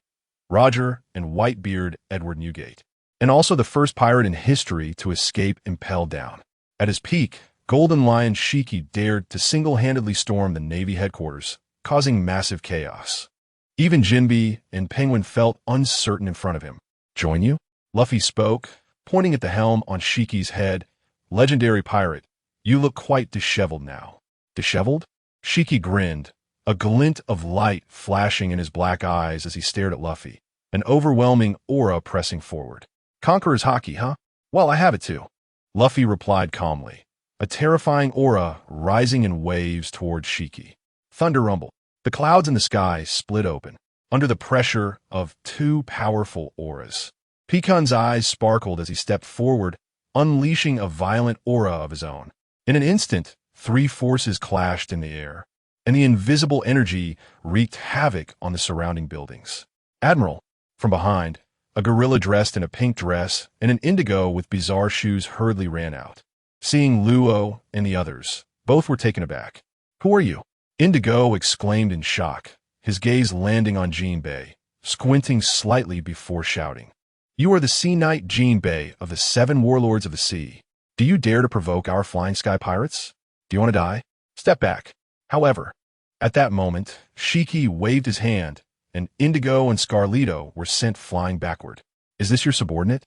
Luo shook his head slightly. He descended step by step, and with a bang, countless red lightning bolts exploded in the void, marking the end of the Conqueror's clash. At this moment, Shiki's Conqueror's haki was unable to shake Luo at all. Shiki's expression darkened as he said, "What has the world government been doing with those 7 warlords all these years? Huh, is your goal my head as well? Just because 3 kids in their 20s and a 7 warlord dare to act so recklessly in front of me? Do you think this is just any place? You little brats, have you lost your minds just because you've awakened your Conqueror's haki?" As he said this, Shiki stepped forward, and under his feet, Sakura and Muku unleashed a powerful sword aura, exuding a terrifying presence. Bang! Luo wielded his sword, Ghost Cry, and with a casual slash. He didn't even cover it with armament haki, his figure elegant, as if he hadn't exerted much effort at all. "It seems I really underestimated you." Shiki shook his head slightly. He was not surprised by Luo and the others suddenly attacking him. In this sea, there is never much time for preparation in battle. The living are stronger, and the dead lose everything. The iron law of the sea, Shiki understood it all too well. However, Shiki's gaze turned cold, his large hand refusing to retreat, as he began to use the power of the float fruit, an invisible aura swirling around his fingertips. The ground suddenly surged. forming a lion's head that was a full 100 meters wide, carrying a tremendous force, aiming to swallow Luo and the others whole. You all step back. Luo shook his head at Jinbei and the others. Behind him, a door of air opened, and Hawkins stood there, bringing Jinbei and peeking in, clearing a space for Luo. The dark operating room. Shiki frowned slightly as the black, circular canopy formed, unexpectedly enveloping him first. In an instant, the massive lion's head seemed to lose its power and crumbled to dust. The power of the dark fruit? The golden lion couldn't help but recognize the ability Luo was using in less than half a second. Haha, that guy's ability actually made its way to you? How interesting. I didn't expect, Rox, that you died and your successor would appear before me. Luo knew who the golden lion was referring to and chuckled softly. Isn't this a form of retribution? Old senior. Shiki laughed loudly. Retribution? Then come on. You little brat. Do you want me to fight you one-on-one? Then come. His demeanor was that of a madman with low rationality. Yet at that moment, he displayed the spirit of a legendary pirate.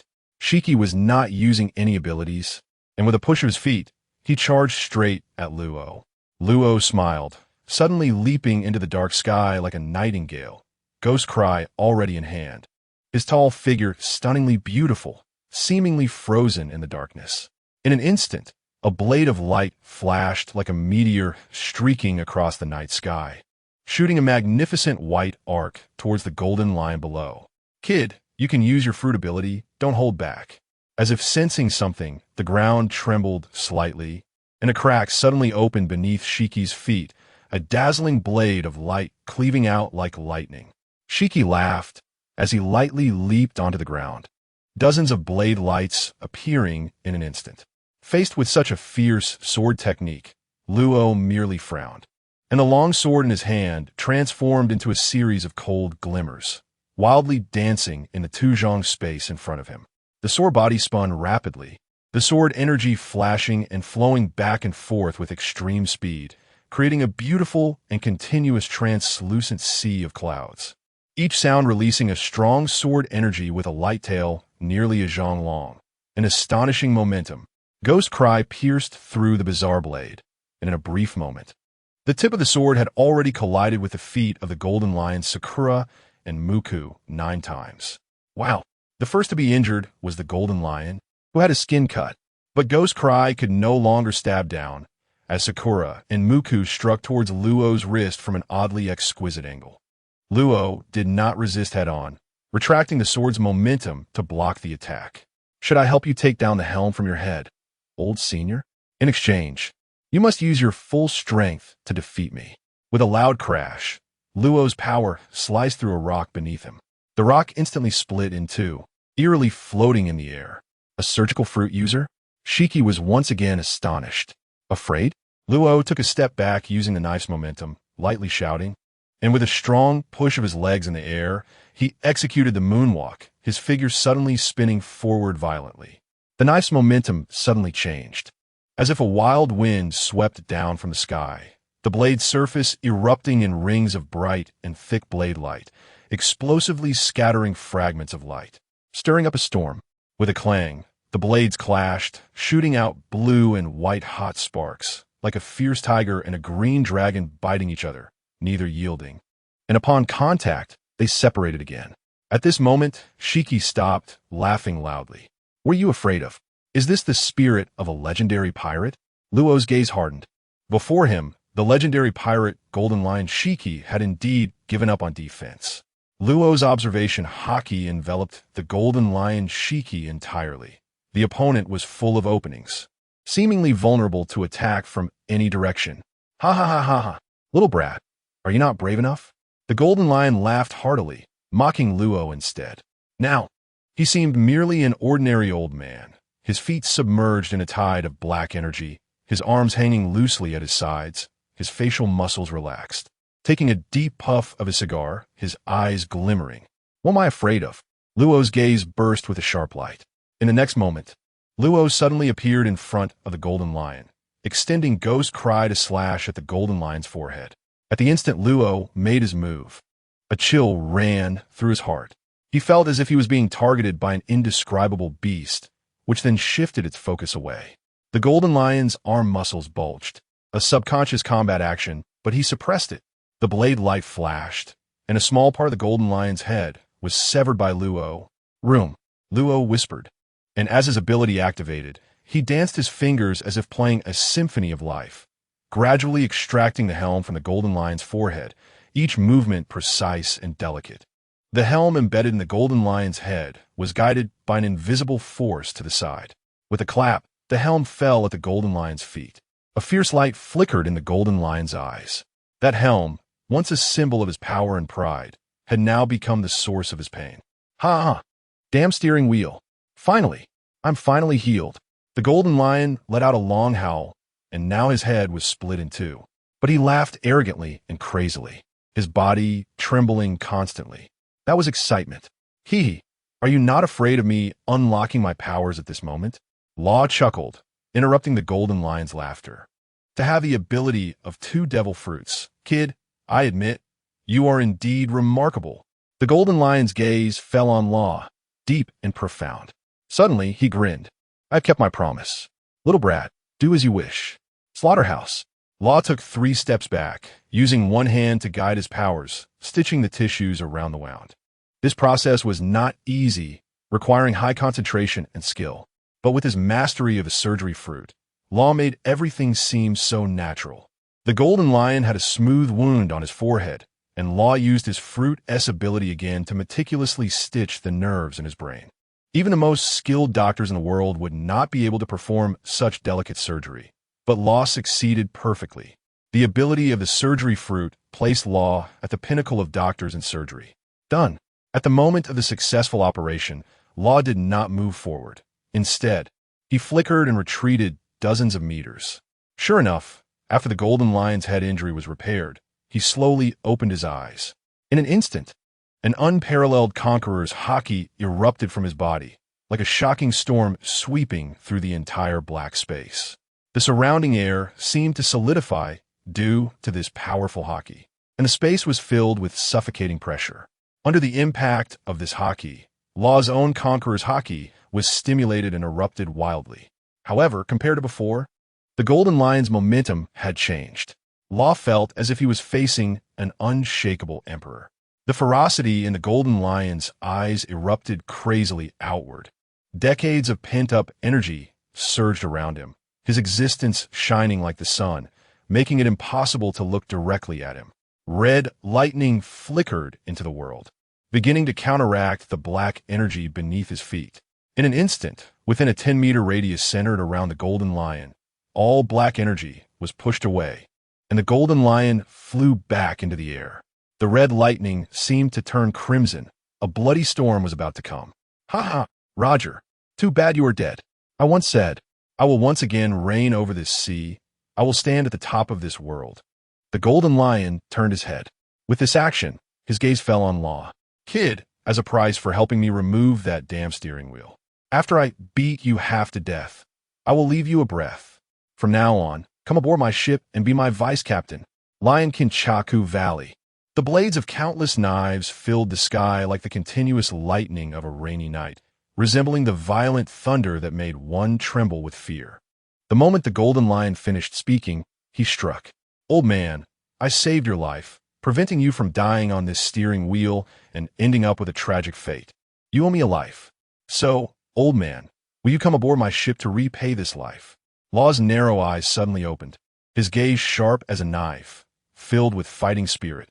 His thin lips pressed tightly together, emitting a low pressure that enveloped his entire body, making his knife-like face cold as ice.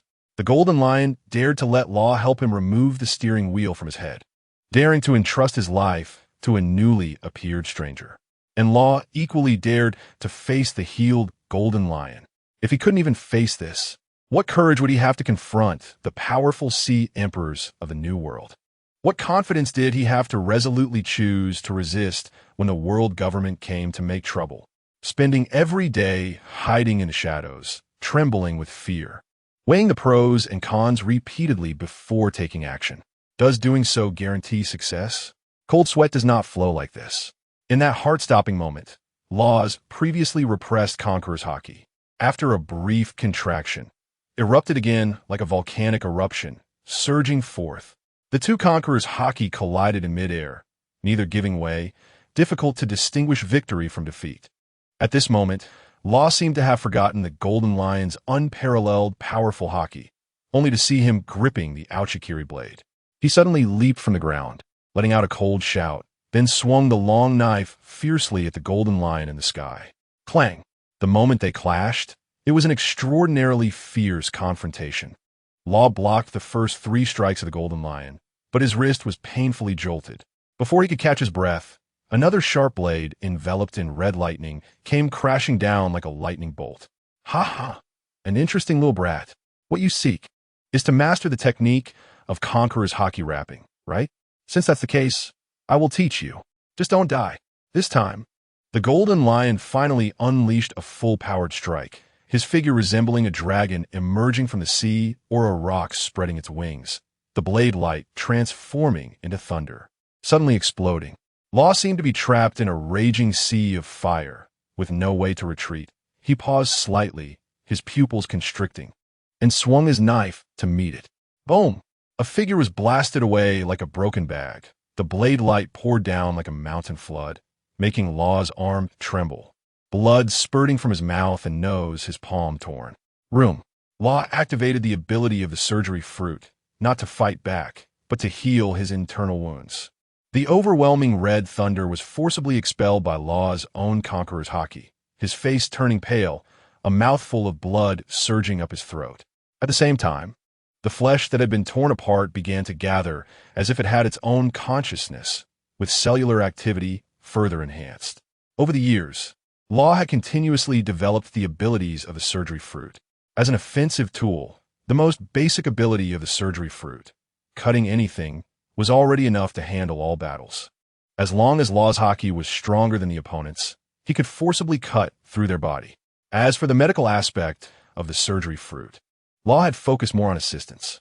He was just an ordinary human, not a special race like Jin or Kaido, nor did he have a body like Big Mom Steel Balloon. In terms of physical strength, even with continuous refining of blood energy, Law felt he had reached a peak. However, in terms of recovery, the surgery fruit clearly had a lot of room for development. That potential enemy of Law, Don Quixote da Flamingo, could develop the string fruit to the extent of repairing his own organs with fine threads. Law could also use the ability of the surgery fruit to control the movement of objects, applying it to wounds. Now Law could cut open his skin, and in less than 3 seconds, he could heal his own wounds. To a certain extent, he was no longer afraid of most poisons. Once poison entered Law's body, he could control the toxins and expel them from his body.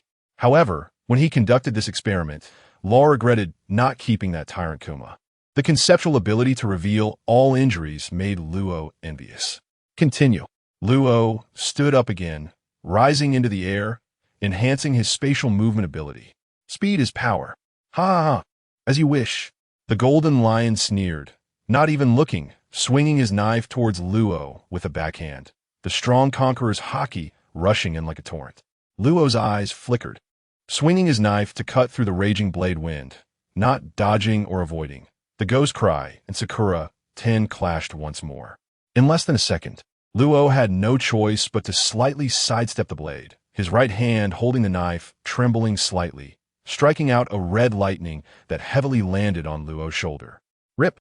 Even with the added armament haki, Luo still underestimated it. The brutal power contained in the blade easily tore open Luo's shoulder, his scapula breaking inch by inch. Whoosh, whoosh, whoosh. Before Luo could land, the Golden Lion surged up, a fierce ghostly light bursting from his eyes. Kid, you can't even take my attack. Compared to the top powerhouses on this sea, you're still far behind. What he said was not false. But the Golden Lion knew even more that a stubborn young man like Luo must be subdued during their first meeting. He felt a sense of talent. Mastering Conqueror's haki was equivalent to entering the royal level. That was real power capable of killing top experts alive. The recently recovered Golden Lion. The exhilarating feeling of unleashing Conqueror's haki without his head hurting again intoxicated him, fascinated him. If Luo faced this kind of attack for the first time, he would definitely be knocked out. However, 5 years ago, Luo had already experienced such an attack. The current Luo, without dodging, was going to face it head-on, relying on the surgery fruit to heal his body, secretly absorbing the conqueror's haki and energy that entered his body. Luo forcibly held on. Damn, it hurts! A faint red appeared under Luo's eyes, hiding a bloodthirsty aura, his gaze already as cold as winter frost.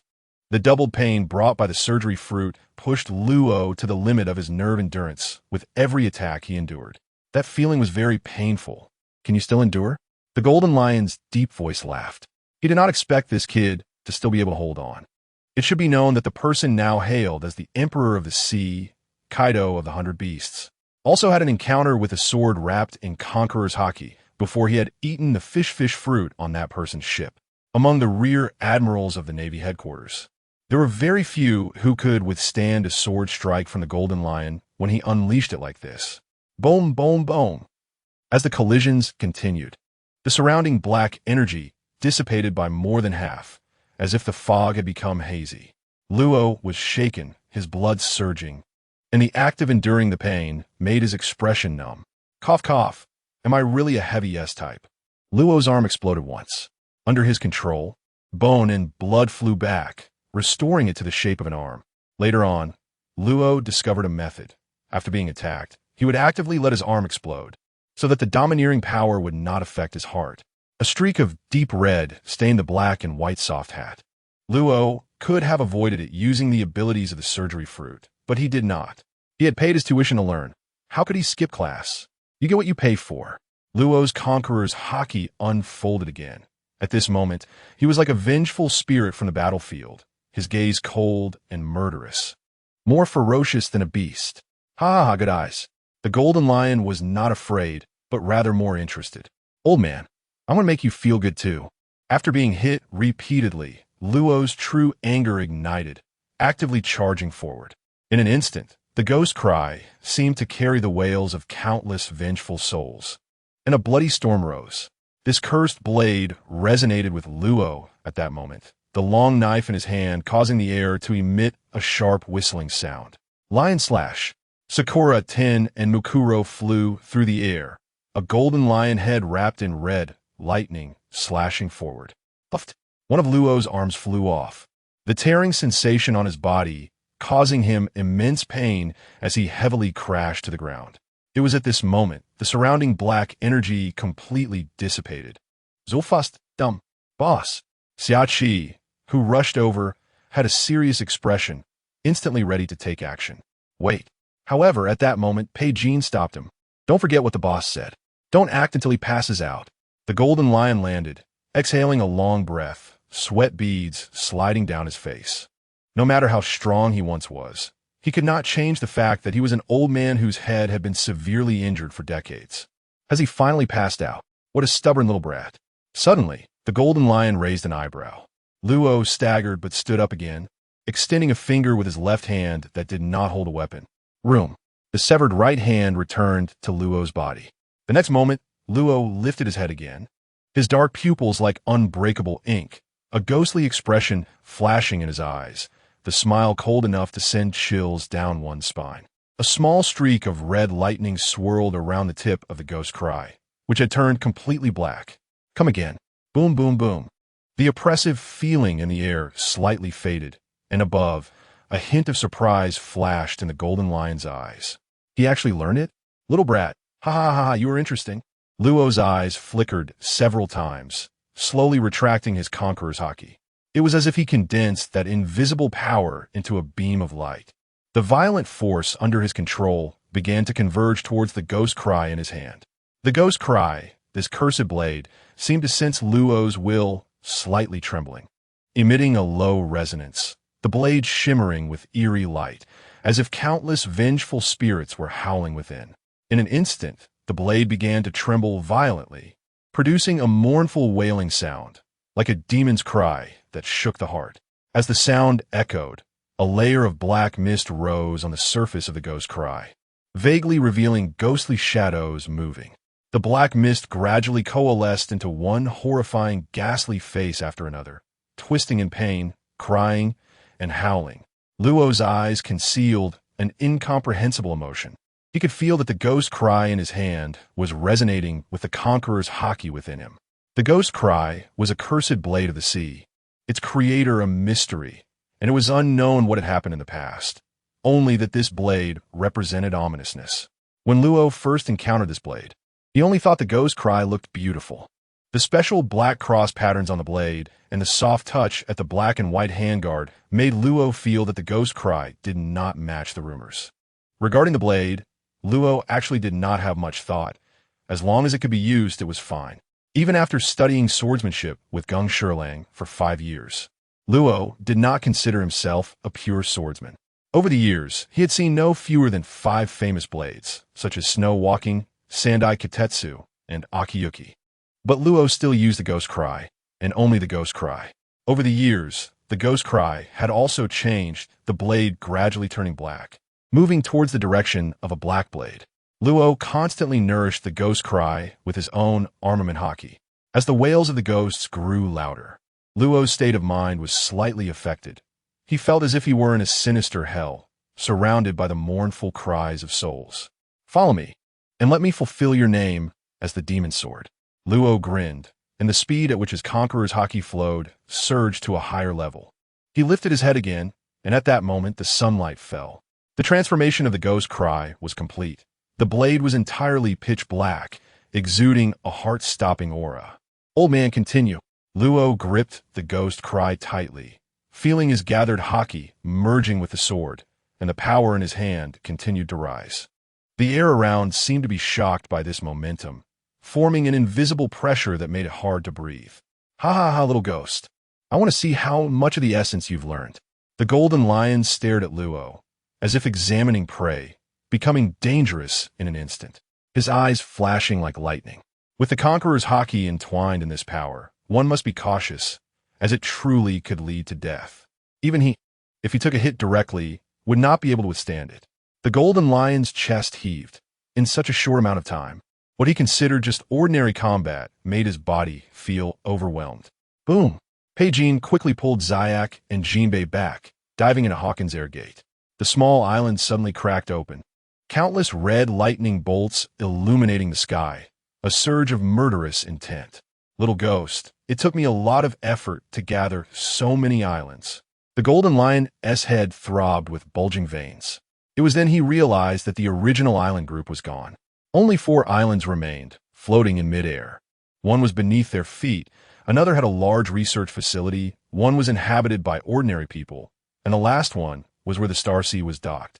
The remaining islands had all fallen from the sky after the Golden Lion's powers had failed. These 4 islands continued to float due to Luo's abilities in Luo's eyes. Only these 4 islands had value. "Bastard!" The Golden Lion roared in anger. "Do you know how exhausting it was for me to lift these islands into the air? Even a senior like you would feel tired?" Luo addressed him with the respectful term you for the first time, but in the sky, Luo, holding the ghost cry, appeared. In the operating room, a dull blade wouldn't do. With a light shout, the ghost cry fell. "Ha ha ha ha! The blade is too sharp. Be careful it shatters." The Golden Lion's eyes suddenly brightened, and in the next second, he extended both arms towards his legs. Puffed. Blood poured out, only to be forcefully sealed by a surge of power. The Golden Lion yanked the 2 famous swords, Sakura Ten and Mugu, from his legs. After more than 10 years of companionship, these 2 swords had long fused with his leg bones. Nevertheless, the Golden Lion unhesitatingly pulled them out and grasped them in his hands. "Kid, wait. I'll leave you a breath. Remember to attach my legs back." "Ha ha ha ha." The Golden Lion didn't even furrow his brow. With every movement, his aura shifted. The Golden Lion was also one of the top great sword masters of this sea. Lion Senki Valley. Boom! Boom! Boom! On the island where the Star Sea was located, many ferocious birds and beasts were startled, raising their heads to see the sky flashing with lightning, red bolts striking across the sky, dazzlingly bright. In an instant, they all prostrated on the ground, their expressions filled with terror. "Is it from the boss's side?" Keela raised her head, looking at the red lightning, a hint of shock flashing in her eyes. She was the user of the thunder fruit.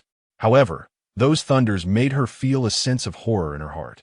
The red lightning caused by the Conqueror's haki was no longer pure thunder. It was an evolution of energy, a manifestation of that domineering power. But on the other side, Luo was the first to draw his sword, and with the ghost cry, the speed of his attacks exploded as if they were about to merge together, becoming smoother and more potent, the haki thickening, even affecting the present world. As the aura surged, the sword light became even more domineering. In the next moment, the world seemed to lose its color. The expressions of the people on the star sea changed dramatically, fully understanding why Luo didn't let them watch the battle. The ghost cry and the two famous swords were locked in a standoff, yet their blades did not collide. A vacuum layer existed in between, the sword light brilliant, the conqueror's haki rolling outward, the collision center terrifyingly extraordinary. Boom! Two figures fell from the sky simultaneously, the dazzling sword light splitting the heavens, the clouds being slashed apart, astonishing the world. Old man, you can't take it anymore. After just a breath, Luo soared into the air, laughing heartily. After so many attacks. Finally, this legendary pirate was pushed back by him. The sound of thunder continued to erupt in the floating islands. The entire world seemed to tremble. All ferocious beasts quaking in fear. Even the violent rare beasts that had escaped from the Golden Lion's laboratory were showing submission, trembling and not daring to raise their heads. Luo wielded the ghost cry, the two figures battling fiercely in midair. In the distance, Pei Jin and the others, hiding in another layer of space, were shocked. This space was shaking as well. Reluctantly, they chose to step out at a distance from the battlefield, silently watching without daring to intervene. Even Jinbei felt the threat of death in the aftermath of the two's battle, his scalp slightly tingling. Neither the Golden Lion nor Luo spoke again. Their eyes were filled with fighting spirit. Both had abandoned the powers of their devil fruits, using them only to move, engaging in a pure contest of swordsmanship and conqueror's haki. After a quarter of an hour, Luo began to cough blood, his lips stained with crimson. Old man, you're not feeling well either, are you? Before him, the clarity in the Golden Lion's eyes was no better than Luo's. He was also in excruciating pain. Luo simply treated and stitched his wounds. The injuries accumulated over the years had left irreversible damage to his brain and body. He hadn't used the power of haki entanglement for a long time. It wasn't that the Golden Lion didn't want to, but he couldn't. If Luo hadn't healed him today, the Golden Lion mused, he could at most use haki entanglement once with all his life force. The brain is the most miraculous part of the human body. The Golden Lion's strength had long diminished after being injured for so long. Time is the most terrifying force. Feeling the sensation of death brought by the young man before him, the Golden Lion sighed slightly. Old man, is your gaze one of submission? Luo laughed loudly. At this moment, his condition was no better than the Golden Lion's, perhaps even worse. His bones had cracked countless times. The Golden Lion had a ship's rudder stabbed into his head. Luo didn't know if the other had gone mad over the years. But Luo felt like he was about to go insane. With every strike, he was venting his pain. The side effects brought by the dark fruit were not a lie. To this end, Luo had used the new technique of producing anesthetic gas from the surgery fruit on himself. Even so, that excruciating pain continued to corrode Luo's mind at all times. Today, he regretted eating the dark fruit. Kid, your talent is quite good. Perhaps in 10 years. It will only take 5. At the pinnacle of this sea, there will surely be a place for you. However, I also have my own goals. I am the Golden Lion. With a thought, the land beneath the Golden Lion began to shrink and condense, gradually forming 4 giant lions over 100 meters tall. Your dark fruit ability won't catch me off guard again. From now on, class is over. I am a pirate, and on the sea, strength is everything. This is what you old man said. Law suddenly appeared behind the Golden Lion, his blade, the onigiri, descending. Boom! In an instant, a massive wave erupted in the air. This is not just a metaphor, it's a noun. It was a pool of seawater that engulfed Law and the Golden Lion. The water rushing into Law's mouth and nose. Damn! Law's heart sank, and his entire body lost strength. When did this happen? The opponent had hidden a pool of seawater within the land that was condensing. One moment, he was showcasing the domineering presence of an elder.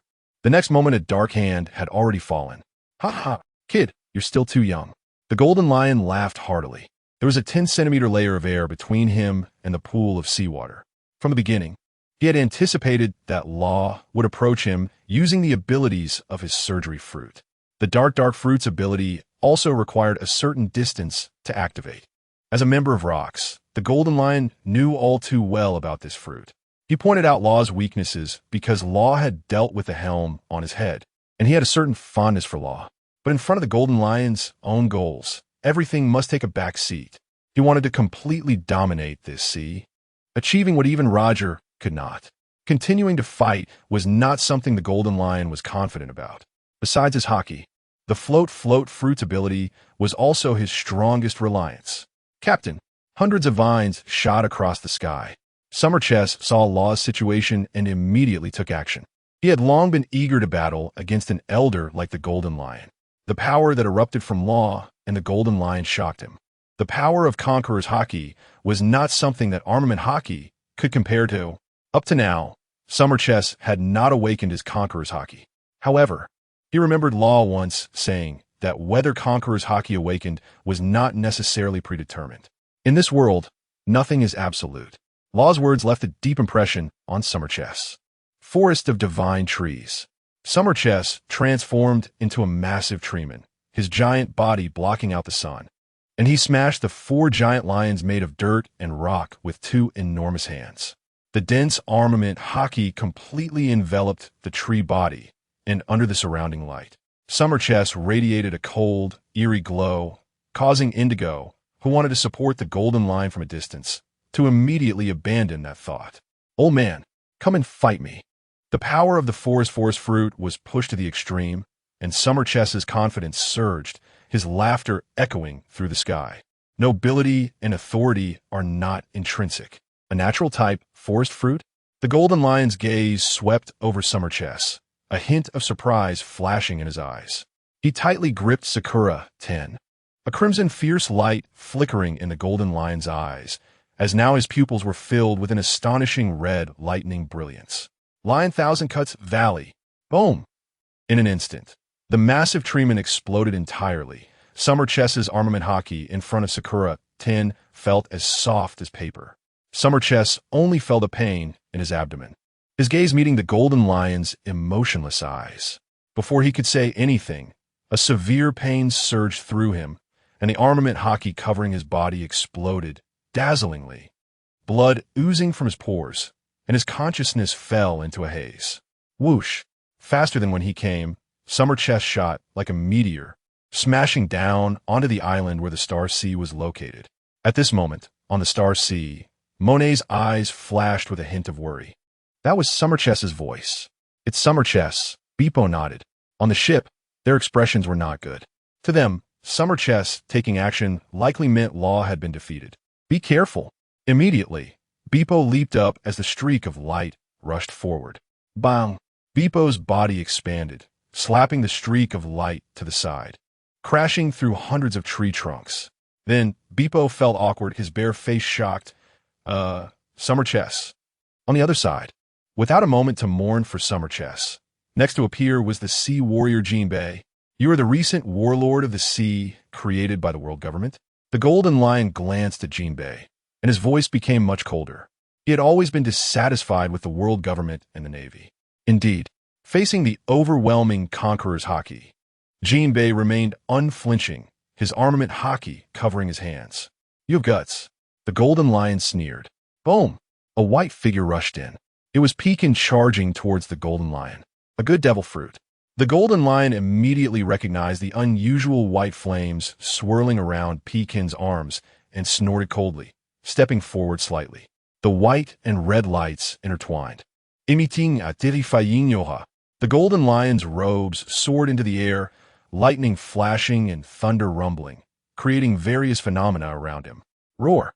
Pekin opened his mouth, his eyes filled with bloodshot veins, voluntarily entering a berserk state, a powerful pressure also radiating from him. Conqueror's hockey? The Golden Lion hovered in midair, expressionless as he looked down at Pekin. "As a king, do you also acknowledge that little brat as your captain?" Sound cannon punch. Pekin did not answer. Layers of sound wave spread out, distorting the surrounding void. But with a single strike from the Golden Lion, Pecan's abdomen was torn open, white hair scattering, and the armament hockey on him could not withstand the Golden Lion's blow. "You are still too immature compared to your captain." The Golden Lion laughed heartily, kicking Pecan away. Pecan had an unwilling look, not losing consciousness, his gaze savage, filled with madness and fighting spirit.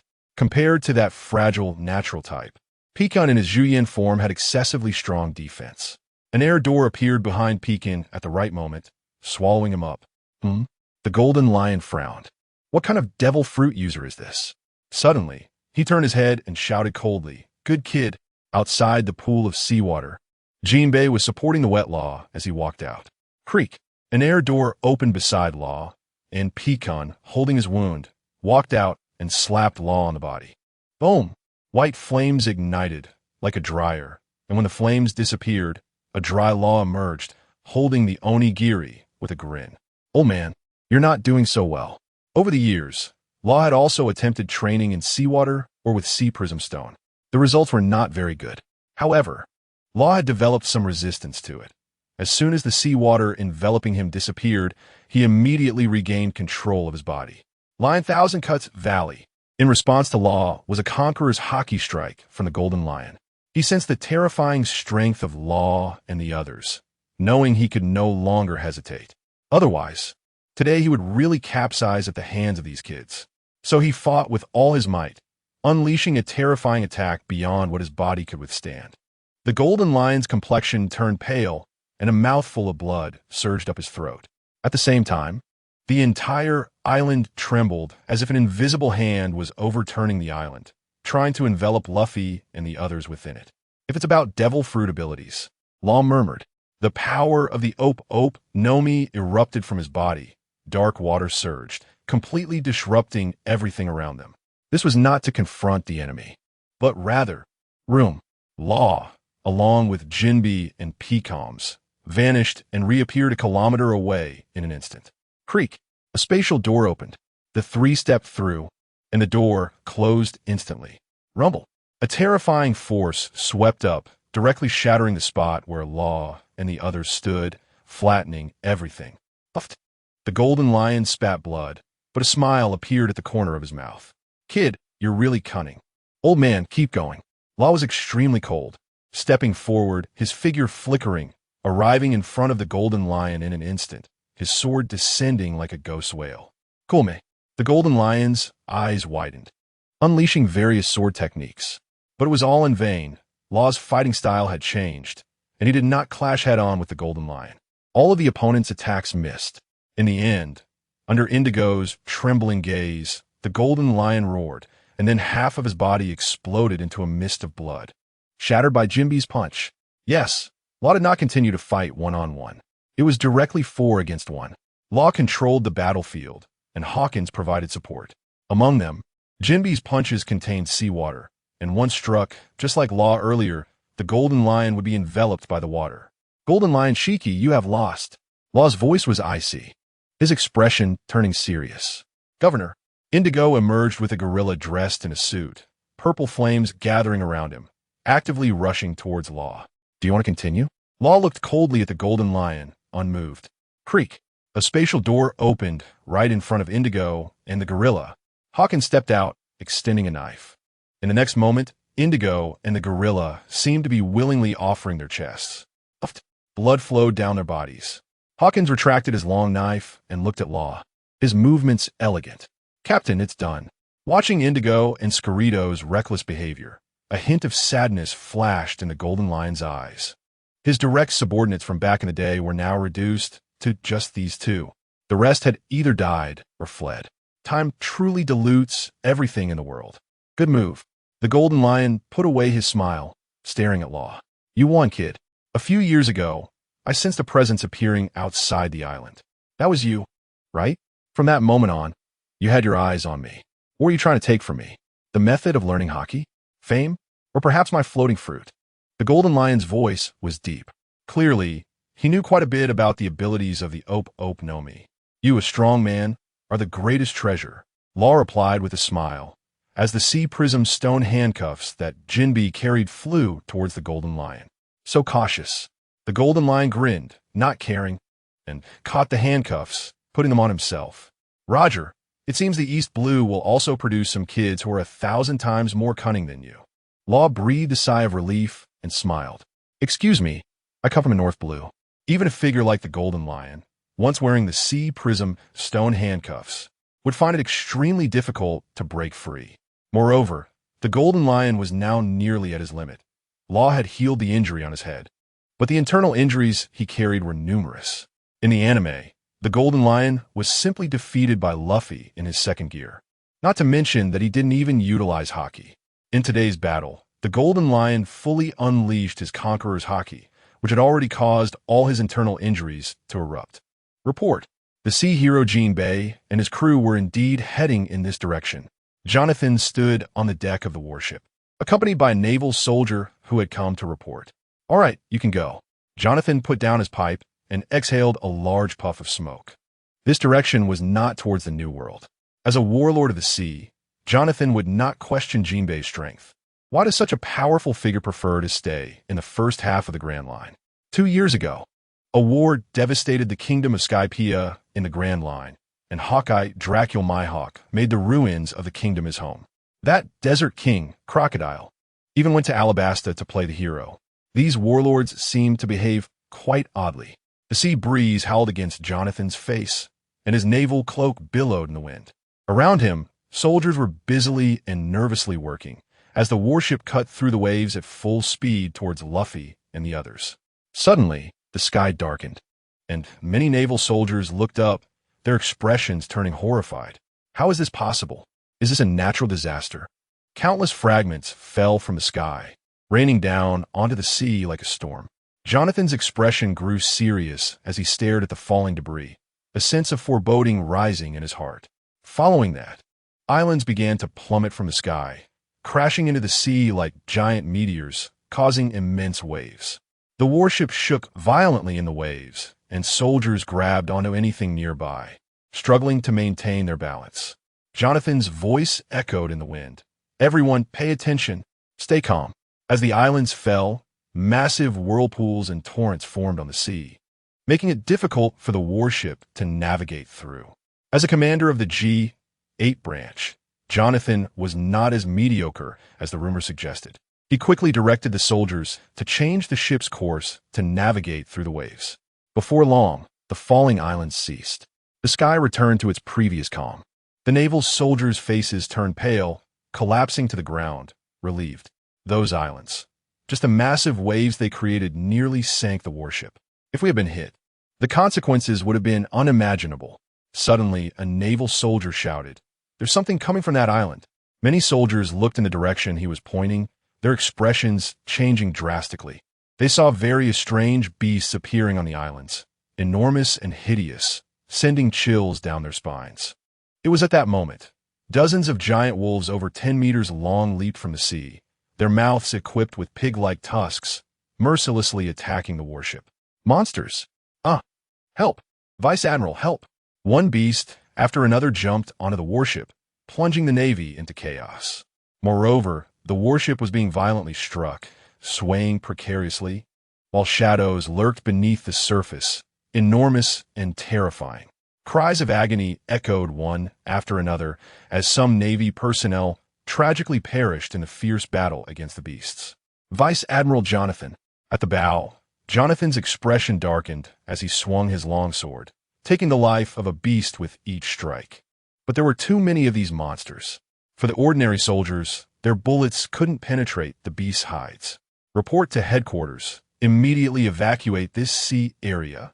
Jonathan ordered decisively. What sea hero Jinbei? He couldn't care less about that now. Just then, on the right side of the warship, several black dots appeared simultaneously. Ice time. A low voice rang out. Crack, crack, crack. At this critical moment, a tall, slender figure descended like a savior. He was accompanied by a bicycle, slowly treading over the cold waves, one hand gently dipping into the sea. The temperature within a kilometer dropped to 0 in an instant. The cold air crystallized, and all the naval soldiers resisting the beasts froze momentarily as ice crept up the warship. Similarly, those monsters were all frozen, unable to move. The Master of Power controlled it well, skillfully avoiding all the naval soldiers. That's one naval soldier kicked at a nearby beast, which turned into an ice sculpture and shattered into pieces. It's the Admiral, Admiral Akiji. We're saved. The Admiral came specifically to rescue us? The naval soldiers cheered wildly. The figure wore the standard white naval uniform, tall and dressed in a white vest and dark blue shirt, with a green eye patch over his forehead. Kazan? Jonathan walked to the bow, his eyes filled with astonishment. He naturally recognized Kazan as a friend of Akainu. Jonathan had quite a few interactions with the new 3 admirals of the Navy. However, his old friend was not particularly close to this one. Jonathan, long time no see. Kazan nodded. Thank you, Kazan. Jonathan bowed deeply to Kazan. He was a vice admiral from the Navy headquarters, but compared to this one, the gap in strength was too great. No need for that. Kazan shook his head. I'm on a mission. However, Fleet Admiral Sengoku just contacted me, asking me to come take a look. On a mission? Jonathan frowned slightly as he looked up. On the sea, several warships appeared. They surrounded a luxurious large ship in the middle like stars surrounding a moon. That large ship was massive, over 100 meters long, and faintly. Jonathan heard the sound of singing and dancing. Meanwhile, on the large ship, a dissatisfied voice rang out. Hey, Theodore, why don't I see that guy in the white outfit? What was he again? Navy Admiral? Or something else? Isn't he supposed to be my bodyguard? What's going on? Where did that guy go? If something happens to me, I'm definitely reporting this to the Gora CI. I'll make that guy my slave. On the ship, a young man dressed in extravagant clothing, wearing a bubble helmet, was strutting around proudly. His eyes revealed arrogance and disdain, seemingly looking down on everything around him. He held his head high and strode forward, as if the world lay beneath his feet. Those around him kept their heads down, not daring to meet his gaze for fear of provoking him. His Excellency Isan Baron Carter, Admiral Kazan has gone over to that warship over there. It seems there's a battle happening. A middle-aged man in a pure black suit had cold sweat trickling down his forehead. A battle? The young man's lips curled up. If there's something fun, why didn't you call me? Move the ship over. The luxurious ship quickly sailed towards the G-8 branch warship under the protection of surrounding warships.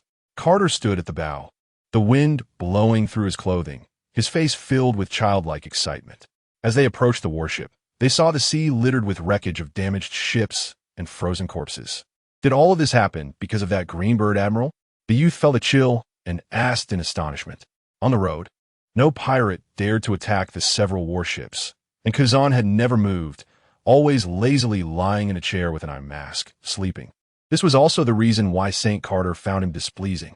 He came from the Zambalon family among the 20 kings. Currently, the strongest member of their family is Zambalon V. Nejuro Saint is the financial martial god among the 5 elders, the highest authority of the world government. Their family mostly consists of members who manage finances. Any leader would find Kazan's lazy behavior unacceptable. Yes, Theodore replied quietly beside him. That Admiral Kazan, codenamed Akiji, had earned the nickname Monster Rear Admiral after leaving the Navy headquarters, a talent within the Navy. T.C.H. St. Carter smirked. What a pity. They should have put collars on those Navy people as well. Otherwise, these guys wouldn't listen. Behind him, dozens of slaves knelt, including fishmen, giants, and various special races, as well as fierce-looking pirates. At this moment, they all lowered their heads obediently, not daring to anger the young man in front of them. All of this was because of the youth's identity. Celestial Dragon.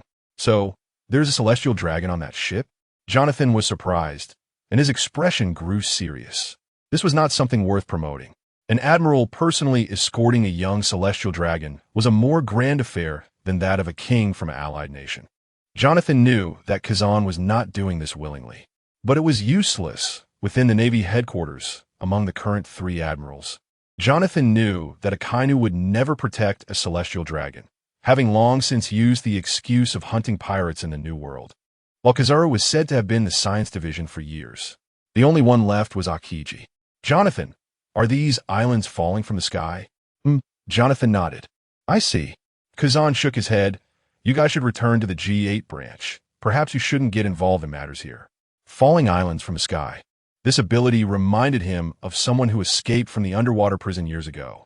If it really was that person, they should not linger in this area for too long.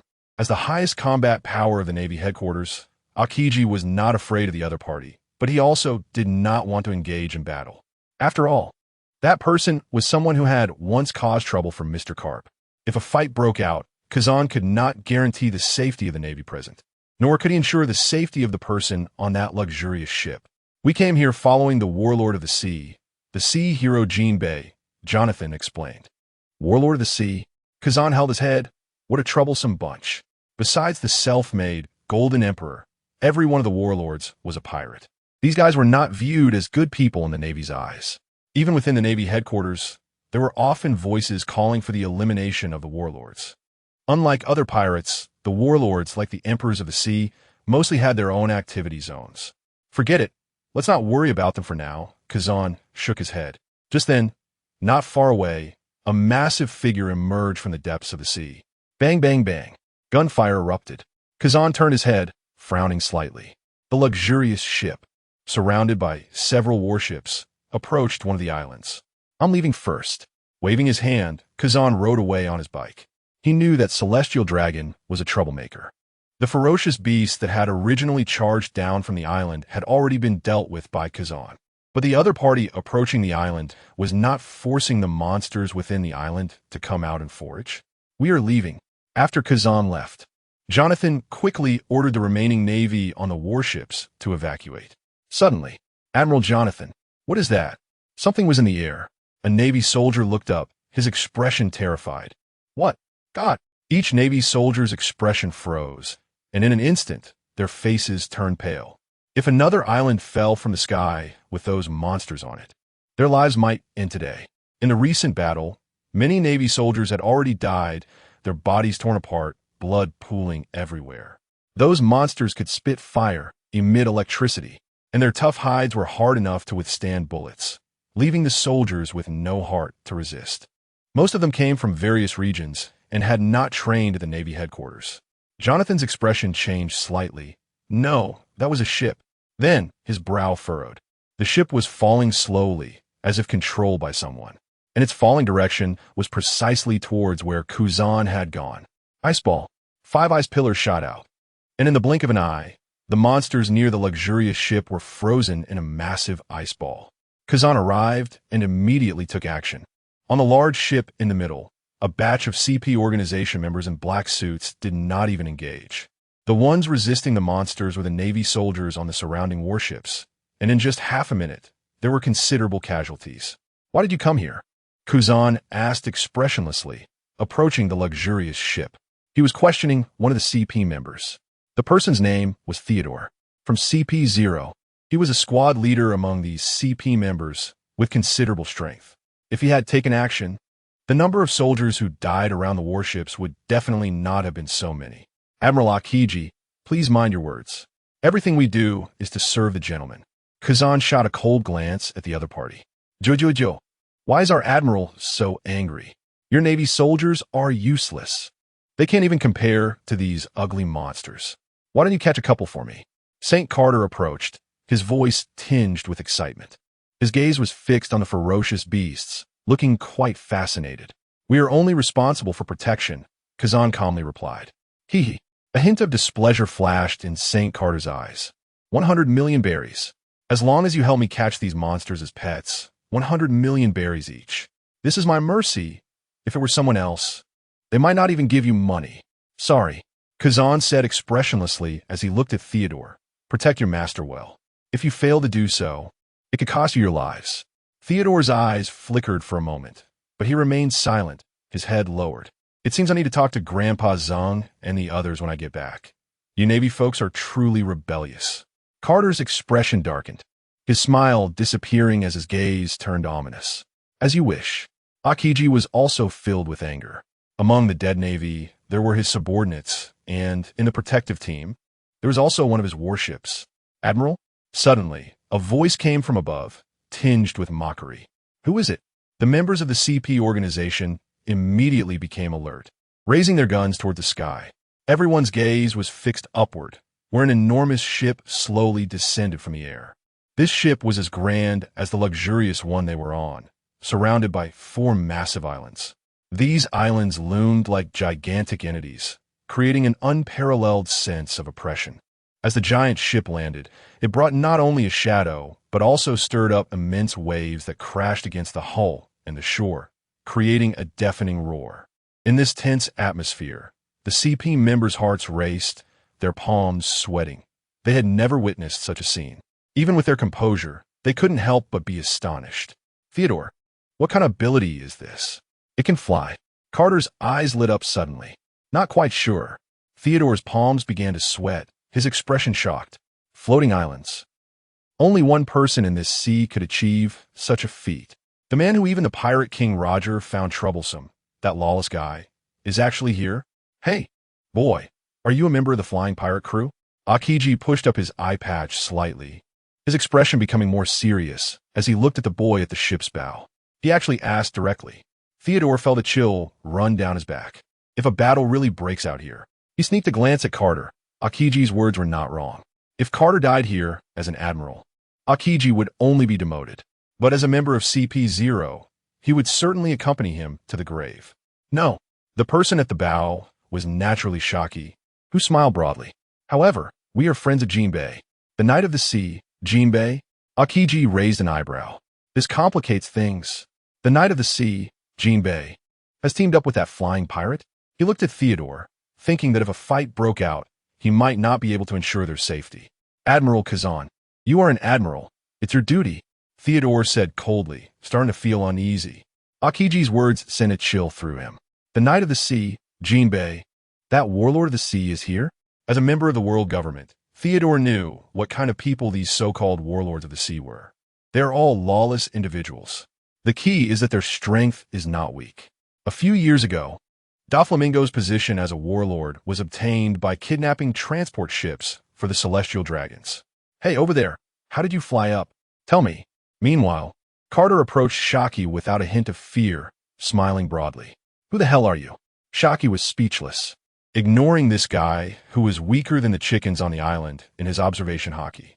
His gaze fell on Akiji. Join forces? Do we need to team up with him? We're here to hunt him. Shaki smiled brilliantly, exuding confidence, with a few of us working together. We can easily take down any golden lion or silver lion. You guys? Akiji looked at Shaki. This boy gave him a strange feeling. The aura around him was indeed excessively strong, almost comparable to some of the mid-ranking officers at headquarters. What? Don't believe me? Shaki shrugged. Whether you believe it or not is your business. But since my mouth is on me, if you don't listen to me, that's your problem. Now, Navy, please leave our island. Suddenly, a cold voice came from behind. Theodore, kill him, Carter said coldly, glaring at Shaki with a sinister smile. Yes. After a slight hesitation, Theodore decisively acted. Soru. He vanished in an instant. A sonic boom echoed. The tall Theodore appeared in front of Shaki. Looking for death? Shaki turned his head, locking eyes with Carter, a hint of displeasure flashing in his eyes. Bang! Bang! Stepping on empty air, Shaki didn't even turn his head. His arm transforming into a spear, thrusting forward. Clang! In their first exchange, Theodore and Shaki collided heavily. Is this moonwalk? Theodore's gaze turned cold. Who are you? I'm your father. Shaki's voice was quite cold. As an admiral, they had no need to retreat. It was no longer 5 years ago. But the tone of that guy, with the bubble on his head, made Shaki very displeased. Unbeknownst to him, below, Carter was also filled with killing intent. Akiji's disobedience had already made him uncomfortable. As a celestial dragon, everywhere he went, people would rush to please him. Now, here comes another guy who seems to be about the same age as him. This is blasphemy against the gods. In the air, Shaki's entire body was like a blooming flower, countless vines bursting forth from his body, sweeping toward Theodore. Spear of vines. Whoosh. Whoosh. Numerous bullet holes appeared in Shaki's abdomen. However, Shaki simply smiled, and the wounds on his abdomen quickly transformed into vines, the surface healing back to its original state. A Logia-type devil fruit user? Theodore frowned. Below, Kazan also showed a hint of surprise. Admiral Akiji. A voice echoed from the Star River. At the bow, Jinbei stepped out. Navy, what does this mean? Jinbei said in a deep voice. His gaze crossed the sea, landing on Carter's luxurious ship. That is, A celestial dragon? Jinbei furrowed his brows tightly, his eyes sharp. He immediately noticed that on the deck of Carter's luxurious ship, there were several members of the Fishman tribe. They wore heavy collars around their necks. Their eyes deadened, as if they had lost all hope and vitality. Knight of the Sea Jinbei, don't act impulsively. Kazan's deep voice came from behind. He sensed the hostility radiating from Jinbei and couldn't help but intensify his tone. Kazan stepped steadily to the edge of the warship's railing, the cold air emanating from him causing the surrounding atmosphere to freeze slightly, and a thin layer of frost formed on the floor beneath his feet. The consequences of acting against the celestial dragons are something you cannot bear. Cannot bear. A flicker of anger crossed Jinbei's eyes, but he forcibly suppressed his emotions. However, at that moment, a sudden voice rang out. I have long heard that Admiral Aokiji possesses extraordinary strength, having already made a name for himself as a monster in his youth. It is truly admirable to see him today. This voice carried a hint of provocation and challenge, causing everyone present to turn their attention. As the words fell, a tall young man slowly walked out from behind Jinbei. This young man was significantly taller than Jinbei, standing at least 4 meters tall. His build was incredibly robust, giving an unparalleled sense of pressure, like a moving mountain. Kazan furrowed his brow slightly. He could clearly sense an extremely strong fighting will emanating from this young man. Not only was he exceptionally strong, but there also seemed to be some terrifying power lurking within him. Moreover, Kazan noticed something. The massive ship before him seemed to be constructed from a special type of mineral. His observation haki could not clearly perceive the presence inside the ship. He could only sense a hint of danger, indicating that there were definitely top-tier powerhouses aboard. Not going to speak? Pekin grinned. Over the years, apart from Law, he had experienced the fastest physical enhancement, with his body undergoing a second development, and under the hidden enhancement of the Zuoyan fruit. Pekin's height and weight had grown rapidly, with his muscle density being terrifying. Without even trying, Pekin could crush steel. The next moment, Pekin opened his mouth. Roar! Suddenly, a powerful aura erupted from Pekin, like an invisible shockwave, violently spreading outward from him. The Navy soldiers felt this terrifying power, their eyes filled with shock and fear. Some of the weaker Navy soldiers were directly knocked unconscious, their bodies swaying uncontrollably before finally collapsing to the ground. Those with slightly stronger abilities could only barely hold on, tightly gripping nearby objects in an attempt to maintain their balance. The flags on the warship violently fluttered under the pressure of the haki, making a rustling sound, while a large number of Navy weapons fell to the ground with clear clattering sounds. The entire scene descended into chaos. Just the aura alone left these Navy soldiers utterly defenseless. Is this Conqueror's haki? Kazan jumped high, heading straight for Pekin. He did not want the other party to continue unleashing such power. Otherwise, the Navy soldiers on the warship would likely not survive. All of them would faint. Come on. Pekin laughed heartily. White fire whip. White flames appeared, dancing like a spirit snake, coalescing into a whip that shot out suddenly. The whip seemed to have a life of its own, accurately wrapping around Aokiji. Pekin tightly gripped one end of the whip and pulled hard, causing Aokiji to involuntarily leap along with him, flying towards the distant sea. In midair, cold air surged from Kazan, but the fiery whip was as solid as steel, with the cold and flames canceling each other out, producing a sizzling sound. Pekin's figure flickered in midair, smiling at Kazan as they both headed straight toward the sea, about to plunge into it. As they got closer to the water's surface, the waves churned, splashing water, and the sea breeze howled past, the rising spray almost touching their bodies. Ice time. At the moment Kazan's toes touched the water's surface, a surge of coldness erupted. Crack! Crack! The sea froze, and a large expanse of pristine ice appeared beneath Pekin and Kazan's feet. Is this the power of an admiral? Pekin chuckled. Compared to that summer chess guy, the range and speed were truly much faster. The next second, Pekin's body began to undergo astonishing changes. He emitted a brutal aura. The power of the devil fruit fully activated, and his body continuously expanded, ultimately transforming into a 30-meter-tall giant white ape.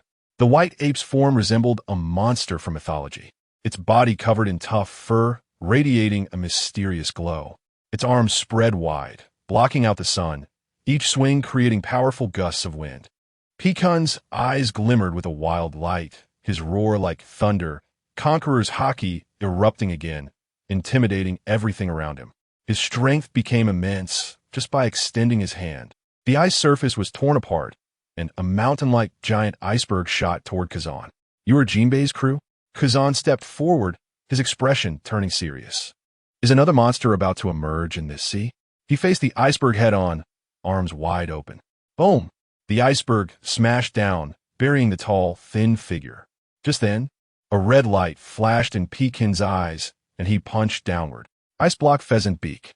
Ice blocks condensed on the ground into Kazan's shape. He raised his right arm, and a several-meter-long ice bird shot out, howling with cold air, freezing everything in its path. Bang! Peacan shattered the ice bird, but the exploding ice crystals did not fall. Instead, they absorbed the cold air in the air, coalescing into ice blocks that rapidly spread in front of Peacon's massive body. In less than half a second, half of Peacon's arm was covered in ice. Roar! A trace of pain flickered in Peacon's eyes. The tiny ice crystals not only froze his arm, but also surged into his body through his pores and skin, crazily attempting to freeze his muscles and incapacitate that arm. White flame. In an instant, Peacon's white fur shone like silver snow, seemingly endowed with life, dancing and fluttering like lively flames. Each strand of fur sparkled with a faint light, gathering into a fierce white flame. This white flame was not scorching hot, but carried a surging power. The white flame gently brushed over Peacon's arm. Wherever it went, the ice blocks quietly melted. Drip, drip. The surface of the ice blocks showed tiny water droplets that slid down his arm, falling to the ground with a crisp sound. As the white flame continued to burn, the ice blocks gradually dissolved, ultimately disappearing completely, revealing Peacon's original skin. Peacan took a deep breath, his chest gradually rising and falling. Ice two-pronged spear. At this moment, Kazan struck again. Peacan looked up. The other party was not aiming at him, but at the luxurious central ship. "Admiral, being distracted in battle is not a good thing," Peacan shouted angrily. However, Kazan ignored him and raised his voice. "Jinbei, are you forcing me to leave you all here?" At some point, two figures had crossed the Navy ship's defenses and landed on the central luxurious ship. "Jinbei, stop moving forward." On the luxurious ship, a row of figures dressed in suits surged forward, surrounding the two. One of the figures was indeed Jinbei. Standing behind him was a young man wearing a black and white soft hat, the brim pulled low, making his lower face look very young. Jinbei raised his hand, and two deep, blue droplets of water were flung out. With a bang, two ice spears exploded in the air. Jinbei's gaze was calm as he spoke. "Admiral Kazan, I'm only here to bring my people back. They're not slaves." Kazan's eyes turned cold as he threw a punch backward, colliding violently with Peacan. "You are one of the 7 warlords of the sea, Jinbei. You should be aware of your identity and what you're doing right now. If you take action, the entire Navy and the world government will see you as an enemy." After saying this, he radiated cold air, intending to move forward. Despite being 298 centimeters tall, Kazan appeared to be dwarfed by Peacan, yet he did not retreat. His fist, infused with a strong haki, actually forced Peacan back several steps. At this moment, Law, who was standing behind Jinbei, spoke up. "We're just here to request this celestial dragon. We mean no harm." Kazan's expression darkened. "Who are you?" In his perception, this young man's aura was very strong. It was even more intense than Jinbei's beside him. "I am just a friend of Jinbei. I have admired the world government for a long time and wish to become one of your admirals to serve the world government." Law looked at Kazan and smiled lightly. "What are you talking about?" Kazan was taken aback. The next moment, Law moved. He drew his sword, and a large surge of black and red lightning erupted from him, sweeping around like a storm. The terrifying aura wrapped around his sword, flickering with an eerie light, as if it were the wrath of hell. Kazan's expression became serious. He flashed away, not intending to take it head-on. However, Law's speed was extremely fast, and the blade light slashed toward Kazan like lightning. That brilliant blade light carried unparalleled power and momentum, as if it was about to tear the entire world apart. "Ice time." The ice beneath Kazan's feet erupted with dark, solid ice. But in the face of this slash, his defense was as fragile as paper. As the blade light cut through, Kazan was sent flying, spitting out a mouthful of blood. He looked at Law, his eyes filled with shock and seriousness. Conqueror's hockey? Meanwhile, Law stood in place, the black and red lightning on his sword gradually dissipating. The indifference in his gaze disappeared, and the corner of his mouth slightly lifted. Admiral Kazan, is my strength enough? Beside him, the CP organization members who had surrounded them fell down in droves. Only 4 or 5 were still standing in front of St. Carter. However, unexpectedly, this celestial dragon youth did not faint. His expression remained calm. Admiral Kazan, stop. I have decided to invite this strong individual to serve our world government. St. Carter's laughter echoed. Remove the collars from those fishermen slaves. St. Carter, a middle-aged man in white, stepped forward, his eyes filled with surprise. Unlike the other CP members, this one wore a mask, making his face difficult to discern, and he was quite mysterious. I don't need disobedient dogs. A hint of dissatisfaction flashed in St. Carter's eyes. I am willing to serve you. Law slightly bowed. He moved, unleashing a blade of red lightning. This white-clothed man came from CP0. Unlike Theodore, who stood in the open without a mask, he was a true powerhouse within CP0. And only one person would follow each celestial dragon during their outings. The expression beneath his mask changed in an instant as the terrifying conqueror's hockey locked onto him. Law swung his sword, passing right by him. Puff! A crack appeared from the top of his head down to his feet, followed by a spray of bright red blood. His entire body exploded, scattering blood mist and shattered bones everywhere. The cold wind blew in. Kazan appeared at the bow of the ship, watching the scene with a sense of wariness. That CP0 member had the strength to suppress most Navy vice admirals. He was a powerhouse in Kazan's perception, the foundation of the world government. But under that one strike, he was dead, his body split in two, rolling out with a scream, his aura gradually weakening. Kazan recognized that this was the pinnacle of power in the world, the same power possessed by the 4 emperors of the sea. Who's this guy? Even within the Navy, there is no one with such power. The extreme destructive capability made even Kazan himself hesitant to take such a blow too many times. Ha ha! Upon witnessing the death of that strong CP0 member, St. Carter not only did not panic, but instead laughed heartily, clapping his hands. Well done. I'm in good mood. You go throw those useless fishmen slaves away. St. Carter pointed at a nearby CP member and shouted coldly. Yes, Lord St. Carter. The person trembled all over and immediately went to remove the collars from several fishermen slaves' necks. Lord Jinbei. A fisherman woman saw Jinbei, her eyes welling with tears of joy. It's all over. Jinbei nodded, his expression not looking good. He could naturally sense the fear in his fellow tribesmen's emotions. They had suffered inhuman torment. Come with me. Jinbei led several fishermen slaves onto the ship, not glancing at Kazan again. Damn it, Admiral Akiji, are you just running away like this? On the other side, Pekan, having broken through the ice, rushed over, looking displeased upon seeing Kazan. The other party had left him behind after a brief burst of power, which greatly annoyed Pekan. Ha ha! Pekan, can't you keep up? On the other side, a 2-meter large flower bud grew from the ship as Shachi brought the unconscious Theodore over. Vines pierced into Theodore's body. The once vibrant man in front of St. Carter now resembled a desiccated corpse, his aura weak.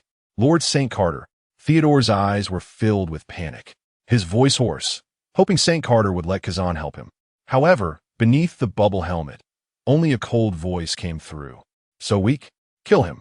Theodore's eyes widened in horror, his mouth agape. But the blade light fell. The cursed sword, Onigiri, effortlessly severed his head. Law held up Theodore's head, deliberately shaking it in front of Kazan before walking in front of St. Carter, as you wish. Disperse. St. Carter chuckled, motioning for Law to follow him into the cabin. I want to reward this warrior. From now on, he will replace Theodore and be my confidant. In the luxurious large room, the magnificent decorations and dazzling lights complemented each other. St. Carter and Law sat facing each other, their figures standing out on the soft sofa. As soon as he entered the room, St. Carter took off the headpiece he had been wearing, revealing a hint of relief in his eyes. with his legs spread apart. He sat arrogantly, grabbing fruits from a nearby fruit platter, every action appearing crude. "Hey kid, I asked you to help me heal my body, not to change my body. What's going on? Wearing this headpiece every day, I can barely breathe." The noble celestial dragon cannot breathe the same air as ordinary people, Law replied with a smile, also reaching for a grape-like fruit. Now, the soul within St. Carter's body was that of the golden lion, the ability to exchange personalities and souls in chaotic spaces. Law had long mastered the surgical fruit, which was equally broken in nature. "However, I still can't find a target to exert my abilities. Where is my float fruit power?" Carter Saint glared at Law with displeasure. This soul-swapping ability does not affect the fruits consumed by both parties.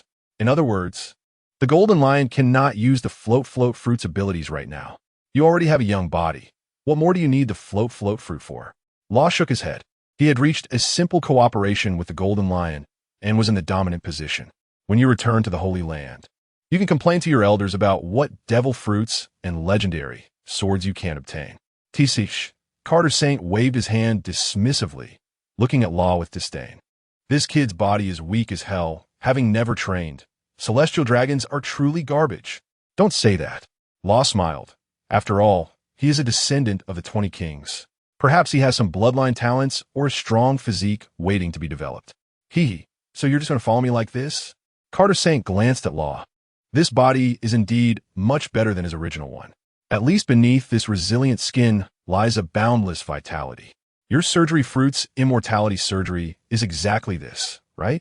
Continuously swapping souls to keep someone immortal? Is that considered an immortality surgery? No. Law shook his head. My fruit ability hasn't awakened yet in your current state.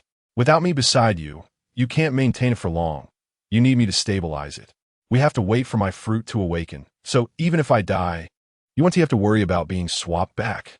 As for the immortality surgery, it shouldn't be that simple. Anyway, I can't perform it for you. Why think so much? I don't need immortality. Carter Saint sneered. Immortality is something only the weak would pursue. Law ate another piece of fruit. It tasted quite good, as long as you don't show any flaws. Under my observation, Hockey, I can't see any problems with you. I just feel like you seem a bit stronger. These days, just say you want to be my apprentice and then train more on the ship. Have a reasonable process for getting stronger. You think you're worthy of being my teacher? Carter Saint snorted, exhaling through his nostrils. Just acting. Law smiled. The feeling of being a celestial dragon is much better than being a pirate.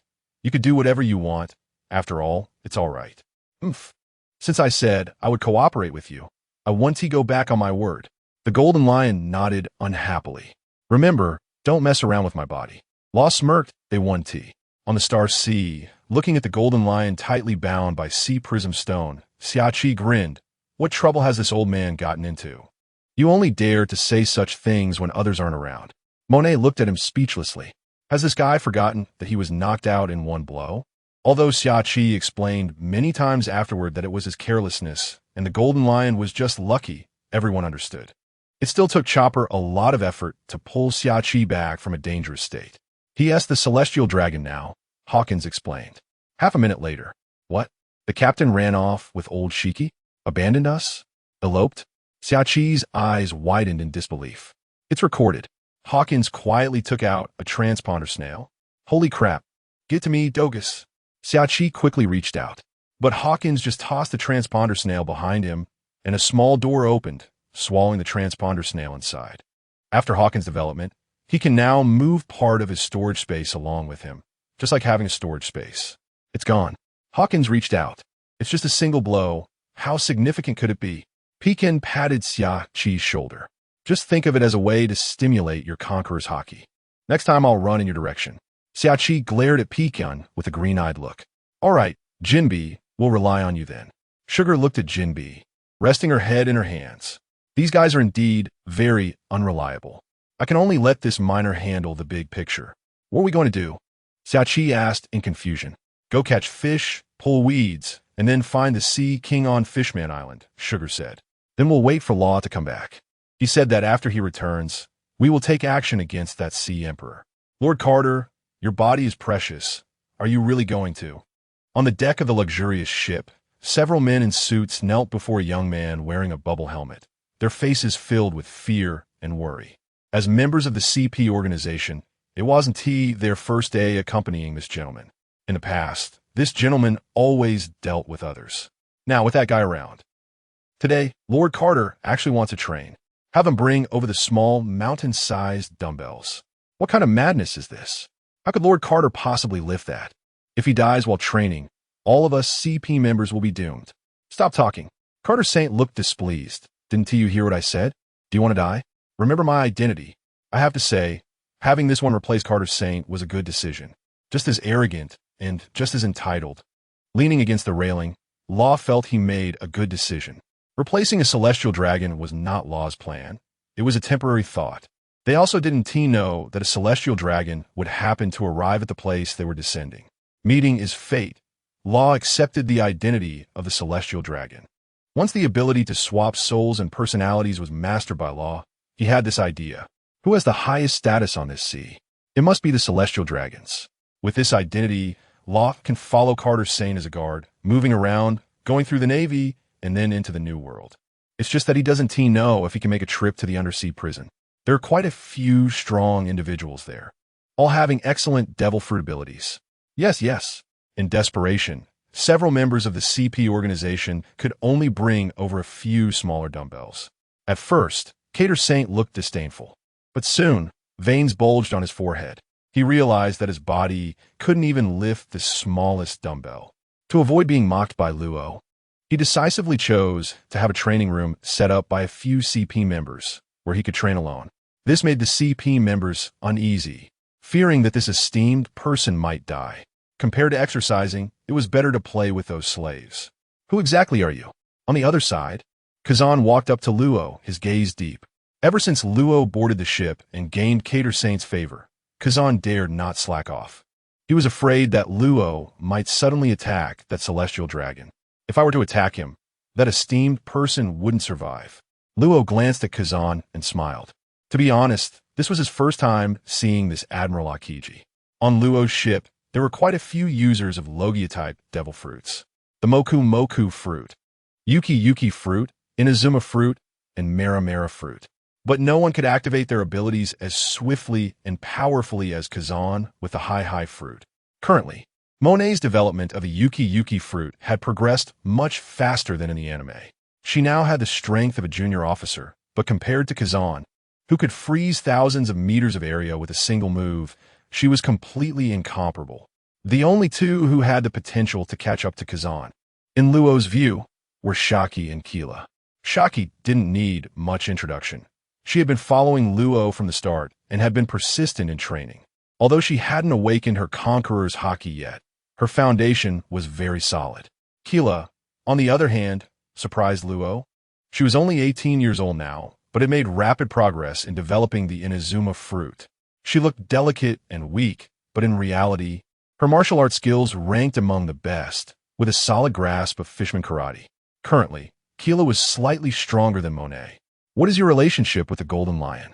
Kazan asked, looking intently at Luo. We had a fight, Luo replied with a smile.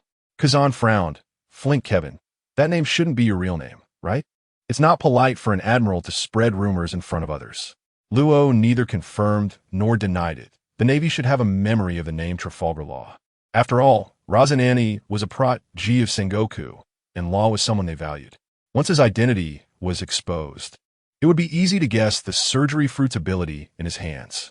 Luo didn't like to be too high profile. This world was chaotic, and attracting too much attention was not good. In the anime, the Navy could recruit 2 admiral-level powers in a massive conscription. The sea was so vast that it was uncertain how many powerful individuals were hiding among the populace. Luo not only didn't use his name, but he also changed his appearance. He consumed the high fruits, Ice Mountain, and, with the help of Mr. Tubon Clay, who had the ability of the main fruit, extracted and created some small fruits that could temporarily alter his appearance when consumed. Now, Luo looked like a stranger. A young man, a person of your strength in the sea, shouldn't remain nameless, Kazan said solemnly. When will the Navy take care of this entire sea? Luo scoffed. Not affiliated with the world government, and you guys don't seem to care? In this world, There were no large, contiguous lands. Islands were far apart, and the Navy only operated in most regions. Many nations were not governed by the world government. Similarly, the people of those nations often lived in dire conditions. Don't portray your Navy as too noble. With them above you, is your justice really just? Luo pointed dismissively towards Cater Saint's direction in the cabin. Their ancestors were great. They were the founders of the world government, Kazan said. However, his voice no longer carried emotional fluctuations. Clearly, Luo's words struck a chord within him.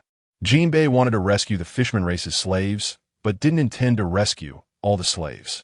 Luo and the others were not good people. There was no need to take on other slaves. A celestial dragon without slaves would attract too much attention. At this moment, there were still many slaves living humbly in the lowest deck of the luxurious ship. They had no human rights and could only be bullied at will. Over the past few days, Kazan had also seen Cater Saint forcibly abducting some girls as slaves. Their physical condition was already poor, and every day, Kazan would see the CP members expressionlessly tossing corpses into the sea. Cater Saint, like most celestial dragons, had a bad personality. Beneath his seemingly elegant exterior lay a love for bloodshed and a penchant for torturing slaves. Lazy justice is just a cold-eyed observation of justice, Luo said with a faint smile. As long as the Navy serves the world government, the word justice becomes so pale and powerless. Enough, Kazan shouted coldly. Just based on what you're saying now, I could arrest you. You don't have that capability. Luo remained indifferent. If it were back when he had just boarded the ship, shortly after the battle with the Golden Lion, and his stamina was less than half of his prime, he wouldn't have been sure to fight against this Admiral Akiji. Now, after a day and night of rest, Luo had adjusted his body. He was actually quite looking forward to a battle with the Navy's strongest force. There were still many areas he could improve, including the intensity of his three-color hockey, awakening his fruit ability, and exploring his peculiar physique. If he were to face the flame calamity who had once suppressed him, he would be confident in defeating him. But against this one before him, Luo truly felt uncertain. The pressure he felt was strong, but of course, pressure leads to progress. And Luo's lips curved into a smile. Do you think that a esteemed person trusts you more than me? Kazan's expression darkened. He actually suspected that Luo had used his devil fruit ability to gain Cater Saint's favor. Cater Saint seemed to have changed as a person, but his arrogance towards those slaves and his attitude towards life still made Kazan feel disgusted. That inherent arrogance couldn't be changed. What is your goal? To join the Navy? To join the world government? Luo's gaze flickered slightly. How about you speak to Admiral Sengoku for me and get me a position as an admiral? Impossible, Kazan replied coldly. The Navy won't let a stranger join and become an admiral directly. Then what if the Navy did? Luo grinned. If you don't stay with the Navy, how about you come follow me? Kazan left, ignoring Luo. He thought Luo was just a madman. The things he said were completely out of touch with reality. This matter was immediately reported to the Navy headquarters. What? There are people who can harm you in the first half of the Grand Line? Kazan, did that celestial dragon not get into trouble? On the other end of the line, Sengoku's voice became tense. No, Kazan replied, his tone heavy, but he had a good impression of that guy. Sigh. You've worked hard, Kazan. Sengoku sighed. For now, don't worry about him. Now Akainu and Carp are both in the new world where chaos reigns. What you need to do is escort this celestial dragon back to the Holy Land. As for the rest, it's not our concern. Don't worry, Admiral, Kazan nodded. I have to admit, there may really be no defensive weapons on this luxurious ship. But when it comes to enjoyment, it is definitely top-notch. Being valued by St. Carter and invited aboard. Law wasted no time in moving into the room next to St. Carter, where he experienced unparalleled service. As soon as he stepped into the room, Law felt a wave of luxury wash over him. The room's decor was exquisite and elegant. Every detail showcased extraordinary taste and quality. The soft bedding made him feel as if he were floating on clouds, and the comfortable sofa exuded an inviting aroma. Everything was just perfect. However, what truly caught Law's attention were not the exquisite items on the ship, but the servants dedicated to serving St. Carter. In his previous life, Law came from Blue Star, and the life of emperors he saw in history books was nothing short of this. Because he was a favored individual in front of St. Carter, those maids and servants seemed to possess mind-reading abilities, always appearing when he needed them most and providing the most thoughtful assistance. Whether it was crawling under the bed as a human footstool in the morning or fanning him at night, this kind of thoughtful service left Law speechless. Every day, dedicated chefs prepared various delicious dishes for him, starting with a sumptuous breakfast, followed by exquisite lunch and dinner. Every dish was a work of art, not only delicious, but also visually appealing. In fact, as soon as Law hinted at a preference for a certain food, a related delicacy would surely appear on the dining table the next day. If Law experienced this, it was even more exaggerated for the adjacent St. Carter. In the middle of the night, the sounds of a woman's high-pitched singing came from next door, leaving Law speechless. "Is this how you train?" During the day, Law looked at St. Carter and said, "You little brat, what do you understand?" St. Carter casually lay back on the sofa, stuffing a few fruits into his mouth. "How's it been these days? Shouldn't I be the one asking you?" Law took a sip of wine, remaining quite calm. "Ha ha," St. Carter laughed heartily. "Of course it's been great. These damn celestial dragons are truly detestable. I've never enjoyed this kind of service in my entire life. So, are you interested in helping me overthrow the world government? With your assistance, ruling the world is just a matter of time. You should focus on taking care of your body first," Law replied, speechless. "Don't let it be that when we fight, you get affected and die. If you die in this body, and I haven't switched you out before you die, you'll really be dead. I want to be taking care of you. Do I need you to take care of me?" St. Carter grinned, a strange light flashing in his eyes. "I thought seeing the scene would make you furious. Shouting to attack the world government. What is wrong? Are you so indifferent? Or do you actually enjoy it? Attack the world government and then never return?" Law laughed. "Old man, are you trying to set me up?" "What old man?" St. Carter pouted. "I'm younger than you now. Don't call me old. Just don't make a fuss. Hee, you're not exactly innocent either. Honestly, it's strange that you don't have a bounty on your head." The two chatted for a while. After a few men in suits entered St. Carter's room and then exited, the luxurious ship changed its course. "What is your destination?" Kazan approached, staring at Law with anger in his eyes. "Didn't you know?" Law smiled. "They must have informed you guard ships about the change of course, right?" "Grand Tesoro, where are you going there for?" Kazan's gaze was fixed on Law's expression. He knew it was definitely this guy who was inciting St. Carter. During these days, he heard complaints from members of the CP organization that they hadn't had the chance to get close to St. Carter, unlike this Flynn Kevin. While this relieved many members of the CP organization, it also meant that St. Carter's life was in Law's hands. As long as Law had the intent to kill, St. Carter would surely die, and no one could protect him. Yet St. Carter still valued the other party, even inviting a few members from the CP organization to teach Law and St. Carter the 6 powers together. This made the members of the CP organization on the ship suffer greatly. They wanted to secretly kill Law, but this individual's strength made even Admiral Kazan take notice. 2 CP0 members had died at Law's hands. So what could they do? They couldn't win in a fight, and if they spoke up, St. Carter wouldn't listen. One member of the CP organization desperately suggested something. As a result, he was truly killed, beheaded by Law. St. Carter on the side was still clapping and laughing. "What? As a world noble, do you think you can guess Lord St. Carter's intentions?"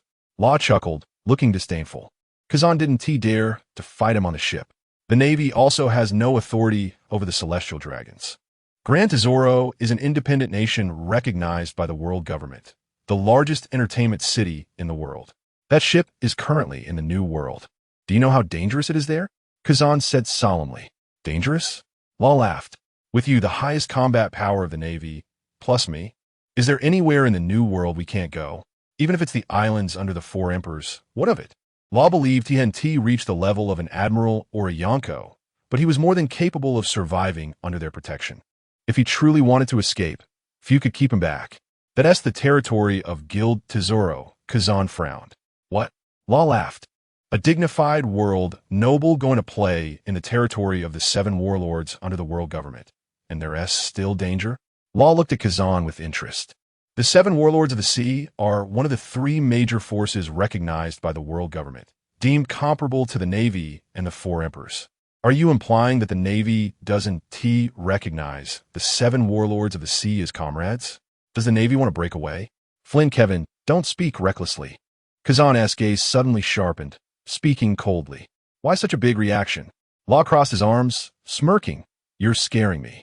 Be careful. I might go report you to Lord St. Carter for intimidating me. Take care of yourself. Kazan left again, hitting a wall with Law. St. Carter's intention to go to Grand Tesoro was definitely incited by this guy. Their original course was aimed at the Holy Land, Mary Geos.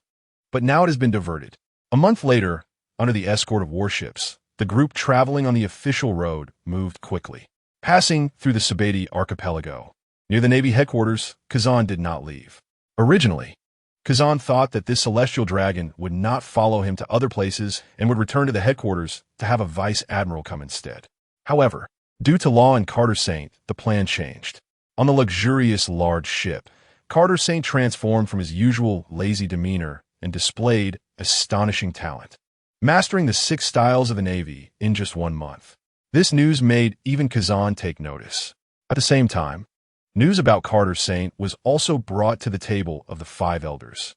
Carter Saint is the descendant of the financial martial god, Izambaron V. Nazarus Saint, among the 5 elders. Upon hearing this news, this financial martial god not only did not send him back to Mariewa, but instead gave Carter Saint a large sum of pocket money and instructed Kazan to protect him. As for Law, the character who easily killed CP0, the world government surprisingly showed no significant hostility towards him. Law even got the opportunity to communicate with the 5 elders, during which they stated that as long as he protected Carter Saint, they would allow Law to become a high-ranking member of the Navy in the future. During their conversation, they did not hide Kazan, who was nearby. The expression on this Navy admiral's face was so dark it seemed like it could drip water. Grand Tesoro. By the time everyone arrived, it was already night. It seemed to be the center of the entire sea, and the giant ship made of gold appeared to be a floating city.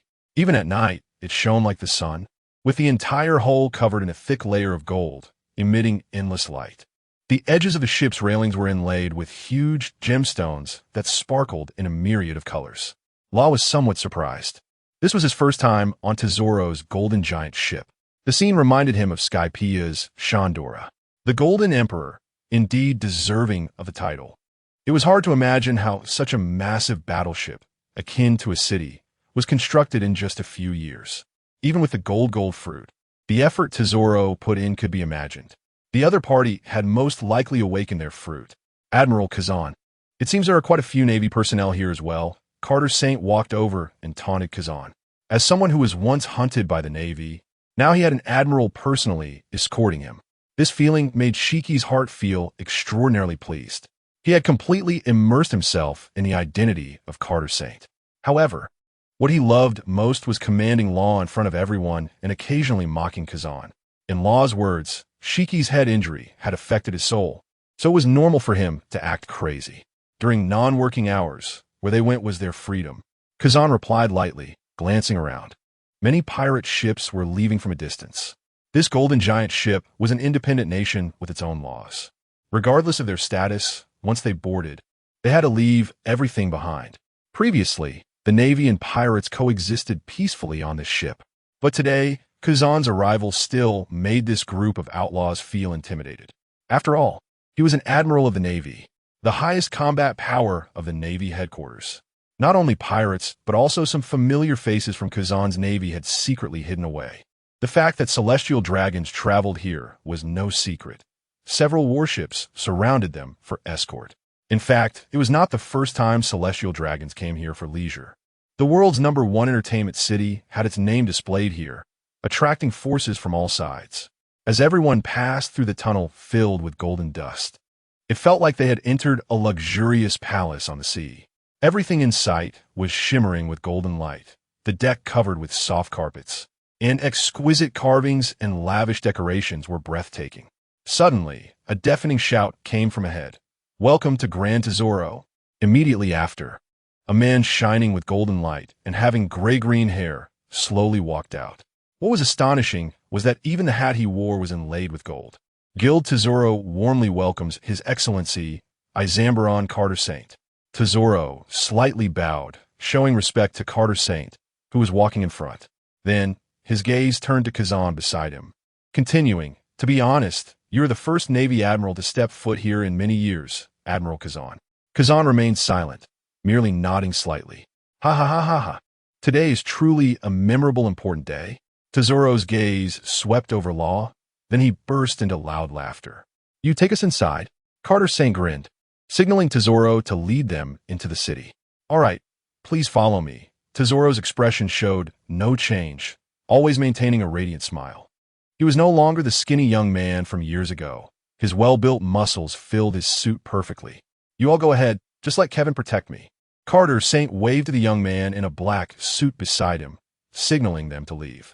Carter Saint, how? Can you beat Kevin? Carter Saint snorted coldly. This. Then hurry up and get lost. Carter Saint grinned. You bunch of useless people, some of you can't even beat me. Truly a group of freeloaders. His words made a group of CP members exchange glances. Carter Saint had shown extraordinary swordsmanship talent in this month, nearly reaching the level of a sword master in a short time. They attributed all this to Carter Saint's bloodline talent. After all, Izambaron v. Nejru Saint was a great sword master among the 5 elders. This was also the reason why the 5 elders allowed Carter Saint to roam free. Admiral Kazan. At this moment, 2 figures approached from the side. 2 figures appeared before everyone, one tall and one short. Among them, the tall woman caught the eye with her stunning beauty, resembling a fairy descending to earth. However, the man standing beside her was relatively unattractive, not only short in stature, but also not particularly good-looking. If Law were here, he would likely recognize that the 2 were the future vice admirals, Shiwan and Jiaqing. However, at this moment, they had just reached the rank of rear admiral and hurriedly approached Kazan, their expressions slightly tense. After all, standing before them was Admiral Kazan from the headquarters. Shiwan was a gambler, often indulging in gambling, while Jiaqing was a loyal pursuer of Shiwan, naturally following her wherever she went. Admiral Kazan, are we going to take action against Tesoro? Upon seeing Kazan, Shiwan's voice carried a hint of excitement. Although she was a woman, she was one of the few female sword masters at sea, with formidable strength and exceptional talent. This damn ship has won me a lot of money. I think we should seize the opportunity to take it all down. Kazan slightly raised his head, his gaze sweeping over Shiwan and Jiaqing, resting his head on his hand, feeling a bit of a headache. He had certainly heard a lot about the reputations of these 2. Both of them had entered the Navy after him, with strength and talent that were top-notch. But they were too impulsive. Among them, Shiwan was proficient in geisha skills, entertaining colorful guests to lure out all the pirates. She was not a well-behaved individual. The 3 of us, along with you, Admiral, we completely have a chance to take them down. Jiaqing added. Another confession failed. He wanted to show off in front of Ji Yuan again, to improve his image in her mind. Stop thinking about fighting all day long, you guys. Kazan shook his head. Before that celestial dragon leaves, don't cause any trouble. He just wants to safely send St. Carter back to Mary Geos. Admiral Kazan. That Tai Solo is not a good person. Ji Yuan frowned. On this seemingly magnificent ship, there were actually many children forced to work, laboring from dawn till dusk, oppressed for a long time. The 7 warlords of the sea really have no good people. However, her words did not move Kazan. As soon as he boarded the ship, he noticed the children selling flowers to other guests in the distance. Although they wore smiles, there was no light in their eyes. They looked like walking corpses. If it were the old Kazan, he might have taken action. But after following St. Carter and witnessing how celestial dragons conduct themselves, Kazan had changed. He fell silent for a moment, closely monitoring their actions to ensure that celestial dragon wouldn't get into trouble. Reluctantly, Ji Yuan and Jiaqing accepted their orders and left. Watching their backs, Kazan simply pushed his eye patch down. In this glittering golden world, he felt a bit tired. Are these your subordinates? St. Carter's voice rang out. Under Tai Solo's lead, the 3 entered a room sealed off by gold. Allies with similar ambitions, just like you? Luo shook his head slightly and then smiled at Tai Solo. Long time no see, Tai Solo. No, now I should say the famous warlord of the sea, Golden Emperor. Tai Solo turned his head and gave Luo a deep look. Once they entered the room, Luo restored his original appearance. Long time no see, Luo. Compared to a few years ago, Luo's youthful features had faded. His chiseled face appeared more resolute, and his deep eyes revealed a sense of maturity and confidence.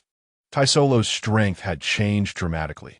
As one of the warlords of the sea, The bounties he had suppressed over the years added up to tens of billions of berries.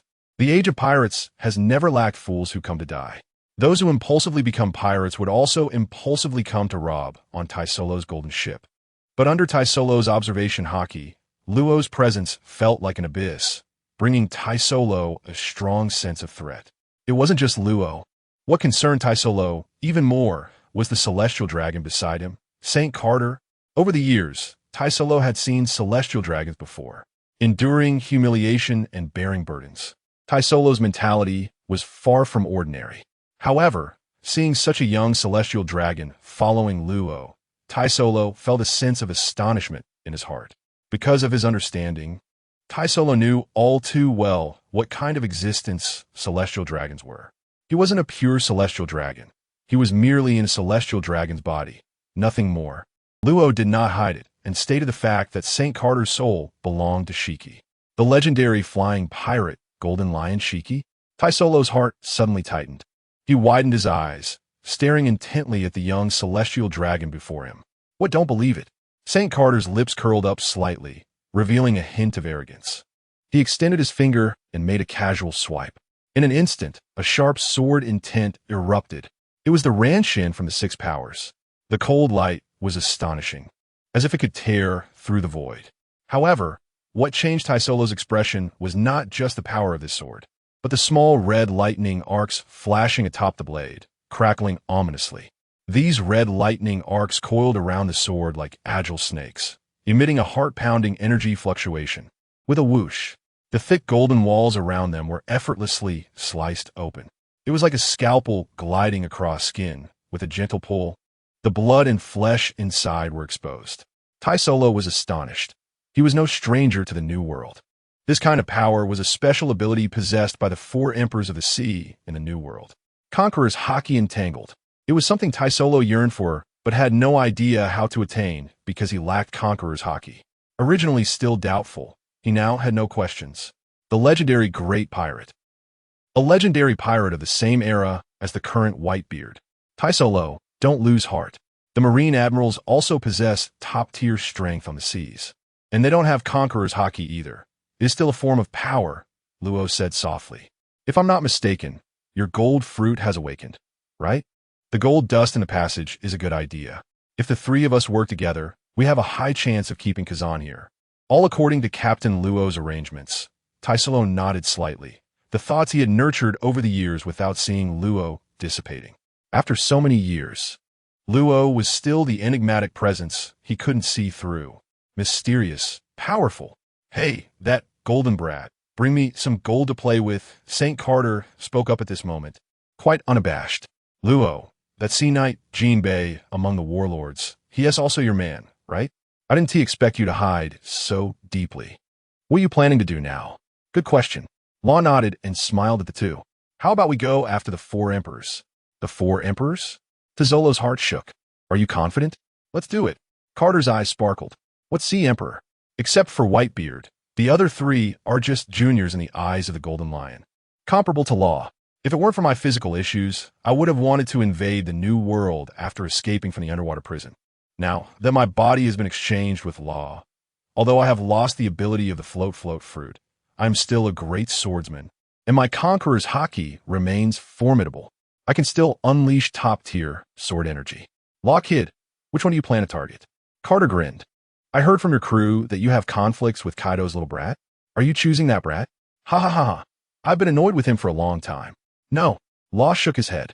Attacking Kaido is only a matter of time, but not now. I want to go after Shanks.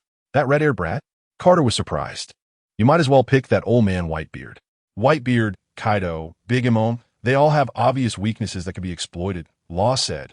But among the four emperors, red-haired Shanks has the fewest crew members, yet he is the one who schemes the most.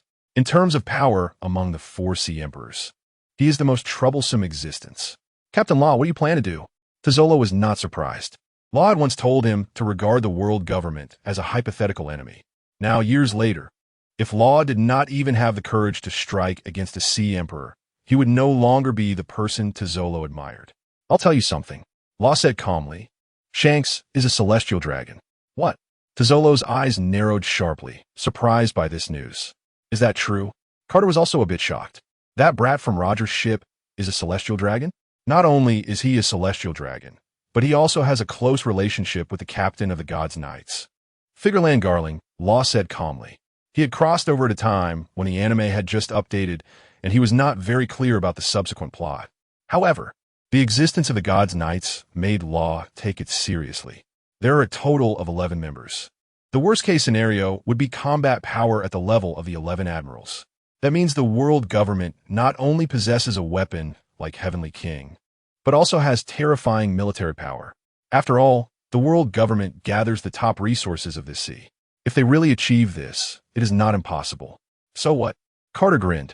That brat is missing an arm, and this news probably won't be easy to believe, right? Law's eyes flickered. I once played a game called Werewolf.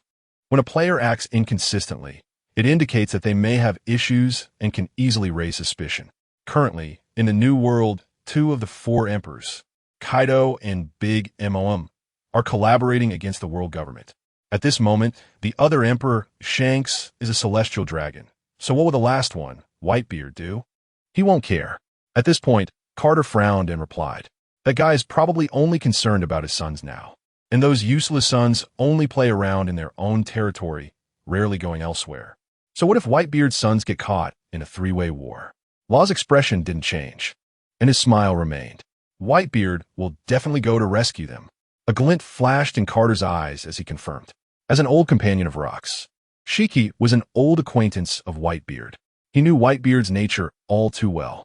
When he once asked Newgate if he wanted to rule the world together, the other party directly refused, claiming he wanted to live with his beloved sons. This had always left Shiki speechless and frustrated. Captain Law, do you have a plan? Tazolo spoke up, looking at the smile on Law's face with brightening eyes. Of course. Law flipped his hand, and a purple devil fruit suddenly appeared in his palm. Is this a devil fruit? Carter was surprised. What do you want to do? This is a very special devil fruit.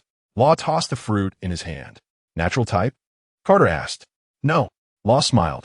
This is a Zoan type, the dog fruit, spotted dog form. Carter fell silent. This kind of garbage. I have a bunch on my ship.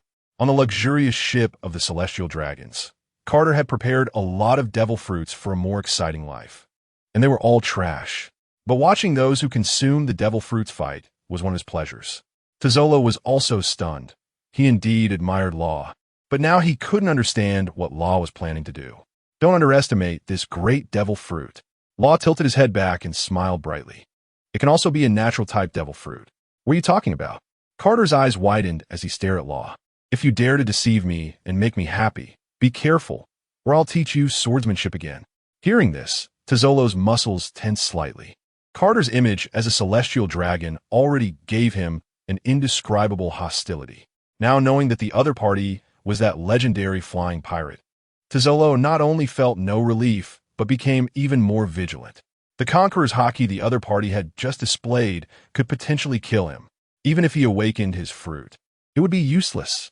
Law did not explicitly state his relationship with this person, only mentioning that they were part of the same group.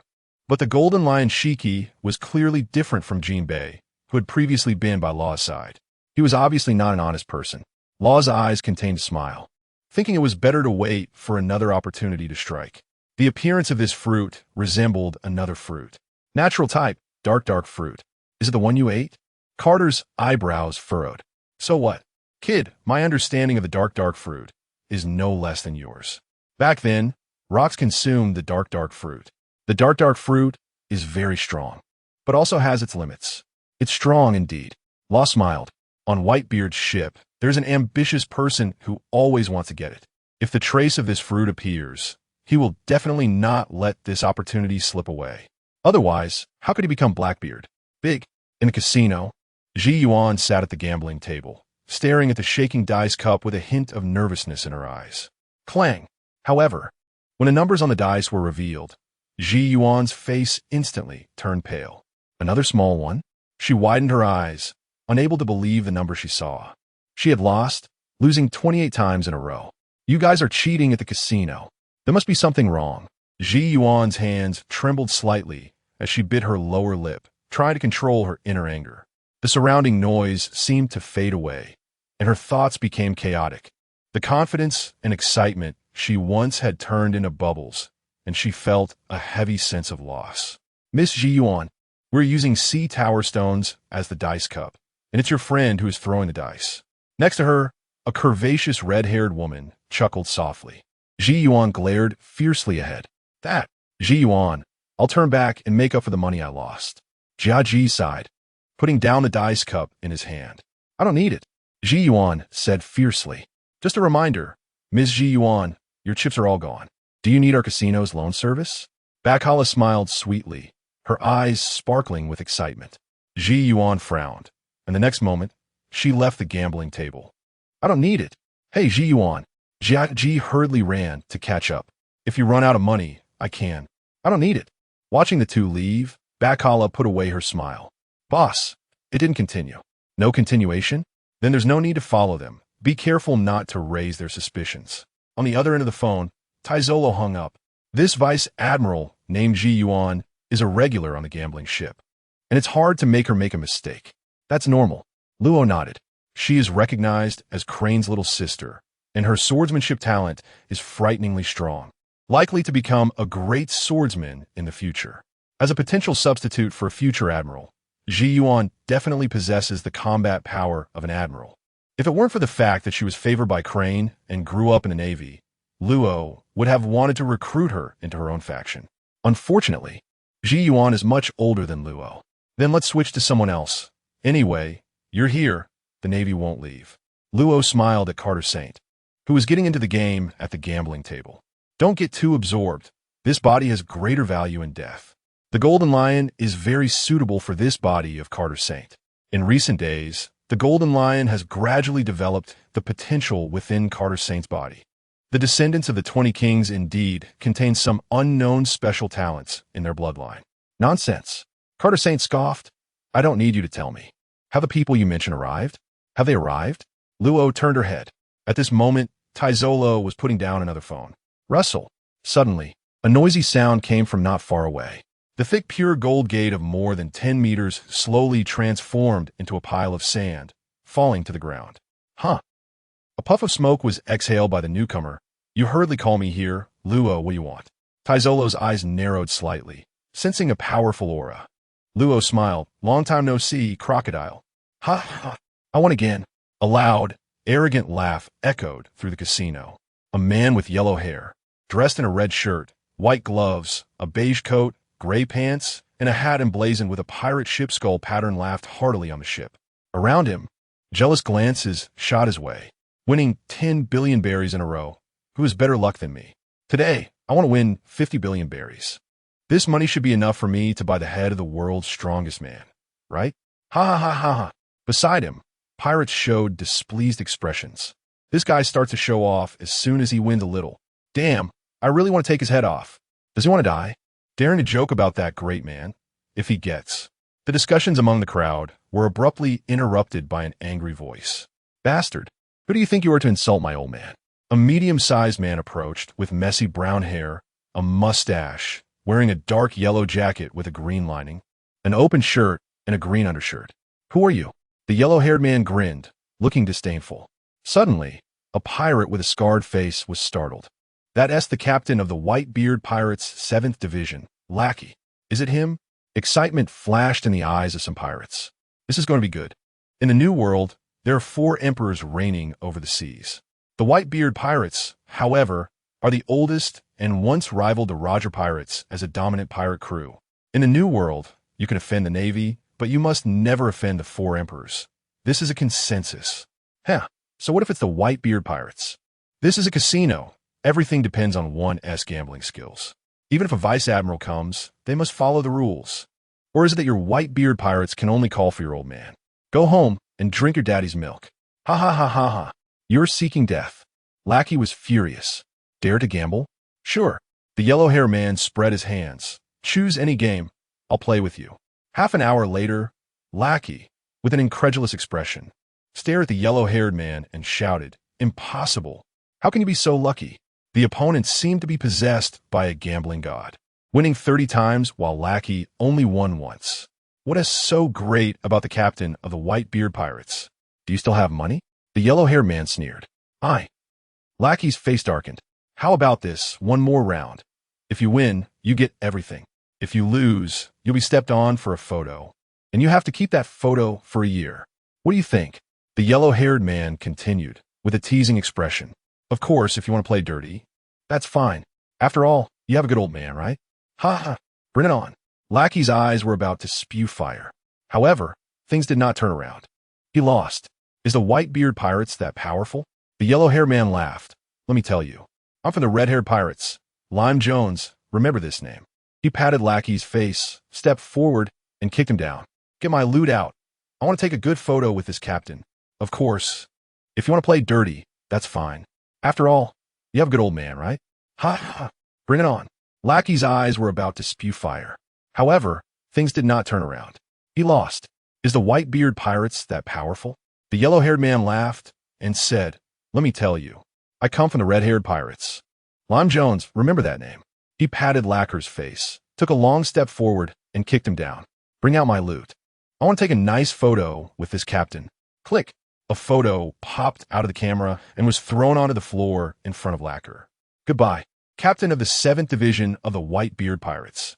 I'm going to take this devil fruit and the money back to have a grand feast with the captain and the others, ha-ha. The yellow-haired Lime Jones swaggered away, leaving Lacquer alone with a gaze filled with shame and anger. In the photo, Lime Jones was stepping on Lacquer's face, holding a purple devil fruit and grinning arrogantly. I will make you pay for this. Absolutely. Red-haired pirates, Lime Jones. Lacquer picked up the photo and stuffed it into his clothes, immediately standing up and leaving. He decided to return to his father's large fleet. He would bring people to get revenge for this. This was a provocation from the red-haired pirates against their established Yonko crew. Of course, a bet is a bet. And Lacquer also had the demeanor of a Yonko officer, so he would carry this photo with him. It's over, boss. Mission accomplished. Inside the casino office, Lime Jones took out a snail phone, and his expression changed instantly as a figure in a swan dance outfit reemerged with a teasing smile. For a full 7 days, Carter Saint's love for the Golden City exceeded that of any other place. Kazan's patience was also being worn thin. This place is great. The service is excellent. As long as Kazan says a word, young and beautiful maids would bring food. If Kazan wanted, these maids could even become his food, whatever flavor he desired. The ship could provide. However, this place instead made Kazan feel uneasy. He had not refused any of Tizolo's offered services. He also hadn't gambled even once. Which direction is your ship headed? No direction. Our ship is more like an island, washed by the sea. Tizolo's answer remained polite. But just a day later, a scene made Kazan frown and even shook him internally. Someone on the ship awakened Conqueror's Haki, and that person was the celestial dragon, Carter Saint. My head hurts. Is this Conqueror's Haki? A large number of nobles coming to gamble at the casino fell down. Even most of their bodyguards could hardly withstand it. Only a few powerful individuals managed to stand firm against that overwhelming aura. Tizolo arrived, yet there was not a trace of anger on his face. Instead, he began to praise Carter Saint. Kaji and Shizuyuan also approached Kazan. The three of them happened to be here, witnessing everything. Carter Saint was high above, gambling with several kings of the New World below. Subsequently, Carter Saint won 10 rounds in a row. When one king angrily left, Carter Saint directly intervened.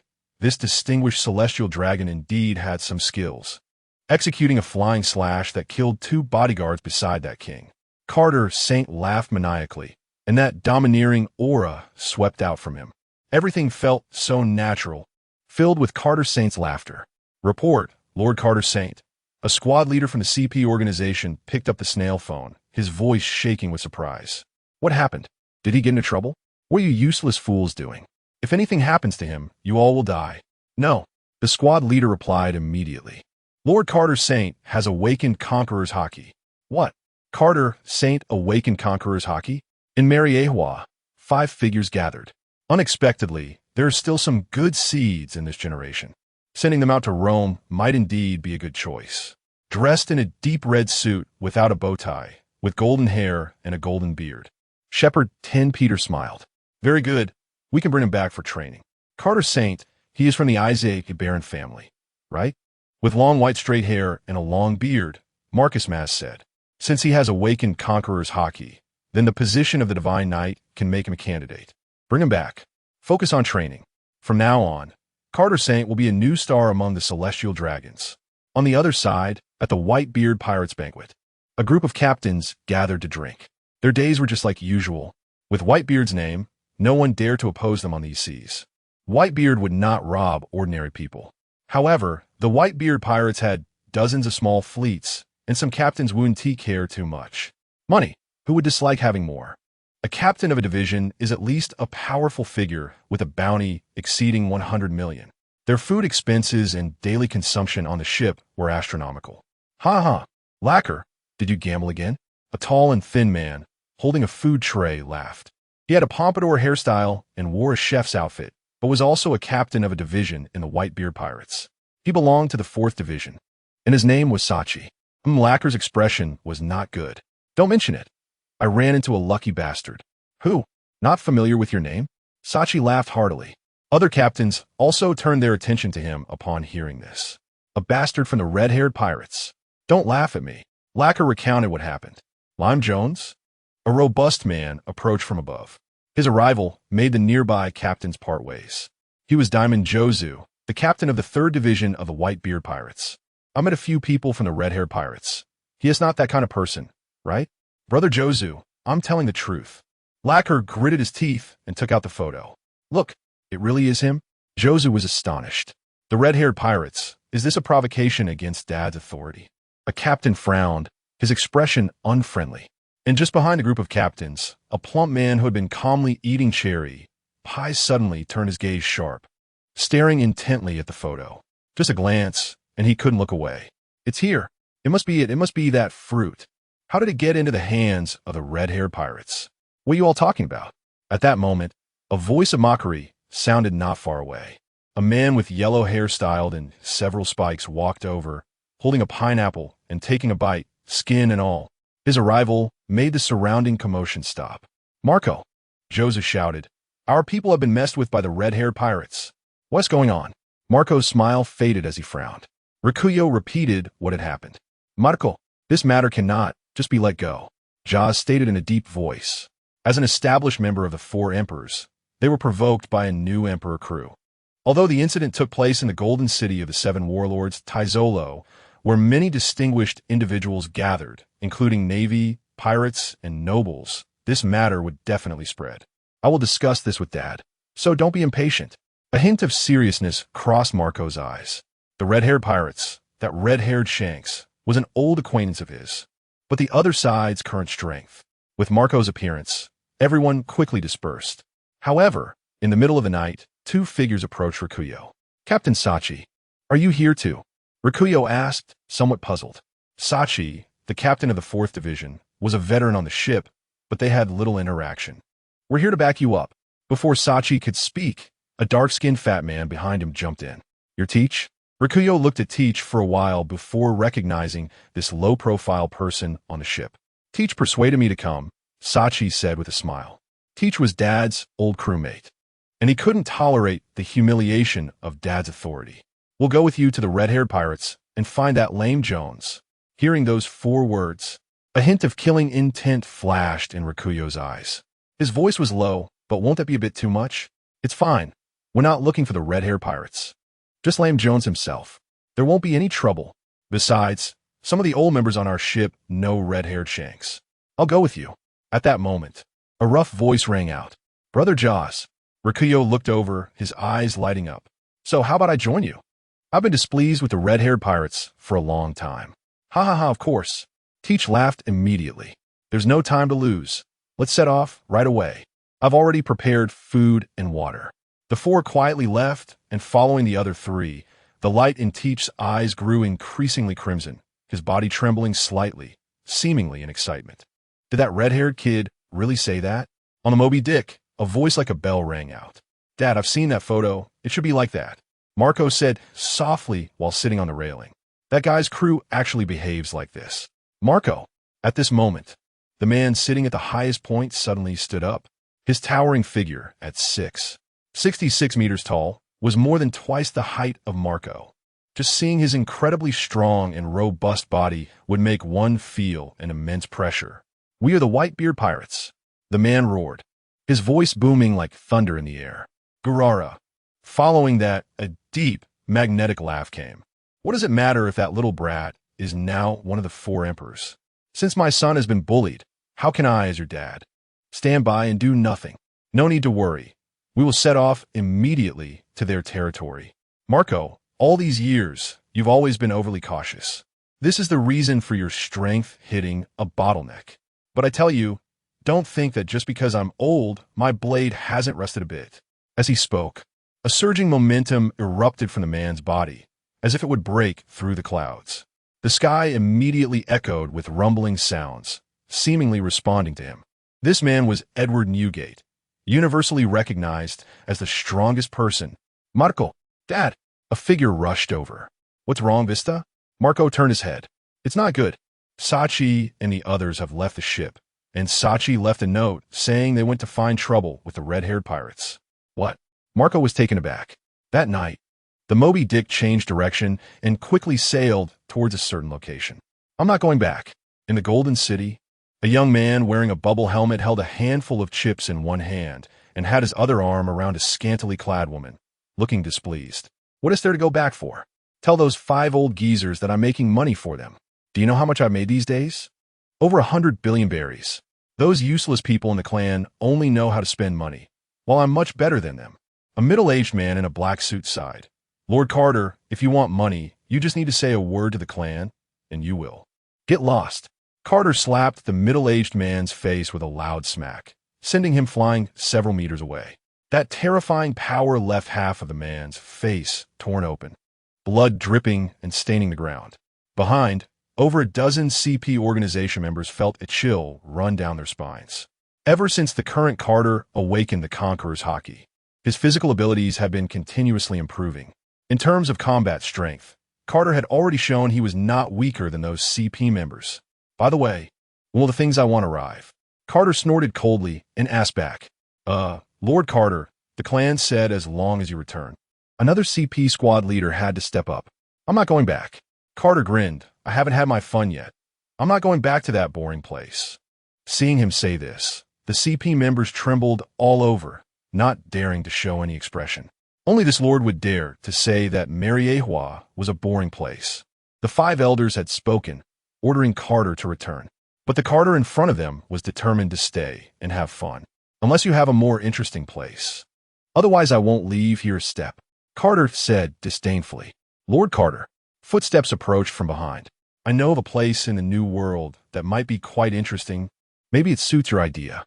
The CP members looked up and immediately felt a sense of bitterness. The newcomer was not a member of the CP organization. It was that Flynn Kevin again. Thunder God Island. This was an island nearby after entering the New World.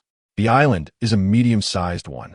As its name suggests, Thunder God Island is shrouded in thick thunderclouds all year round, with countless bolts of lightning falling from the sky and rain pouring continuously. This is an island that is practically impossible to traverse without protection, unsuitable for human habitation, and there are no residents on the island. "Kevin, is this the interesting island you mentioned?" Carter stood not far from the luxurious ship. "Exactly." Luo smiled slightly. The CP organization members stood behind, silently breathing a sigh of relief. It seemed that Lord Carter was not very satisfied with this place. It appeared that Flynn Kevin would eventually lose favor. "Forget it."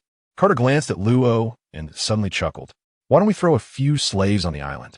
Those who survive can gain their freedom." His voice was loud, and for a moment, the dozens of slaves behind him couldn't help but shiver, with several frail female slaves turning pale. Behind them, Kazan stood in front of Ji Yuan. There was no other reason. Ji Yuan's hand was already on the sheath of her sword, biting her lip. Protected well in some aspects by Crane, Ji Yuan didn't have a clear understanding of the celestial dragons. In the past few days, with interactions between both sides, Ji Yuan boarded this ship of Carter Saint. It was then that she first realized how worthless life could be. This Carter Saint even killed a poorly performing female slave with a slap while communicating with the 5 elders through a den mushy, then continued chatting with them nonchalantly. None of the figures on the other end of the den mushy reprimanded Carter Saint. They just smiled and nodded, seemingly quite satisfied with him. Ji Yuan, don't act impulsively. Kazan removed his eye patch and walked over. Yes, Admiral Kazan. Ji Yuan released her grip, feeling as if all her strength had been drained, turning her head away and no longer looking in that direction. If Kazan hadn't stopped her, she didn't know if she would have acted to intervene. As a Navy officer, she could only quietly watch everything unfold. This feeling left Ji Yuan feeling helpless. Set off.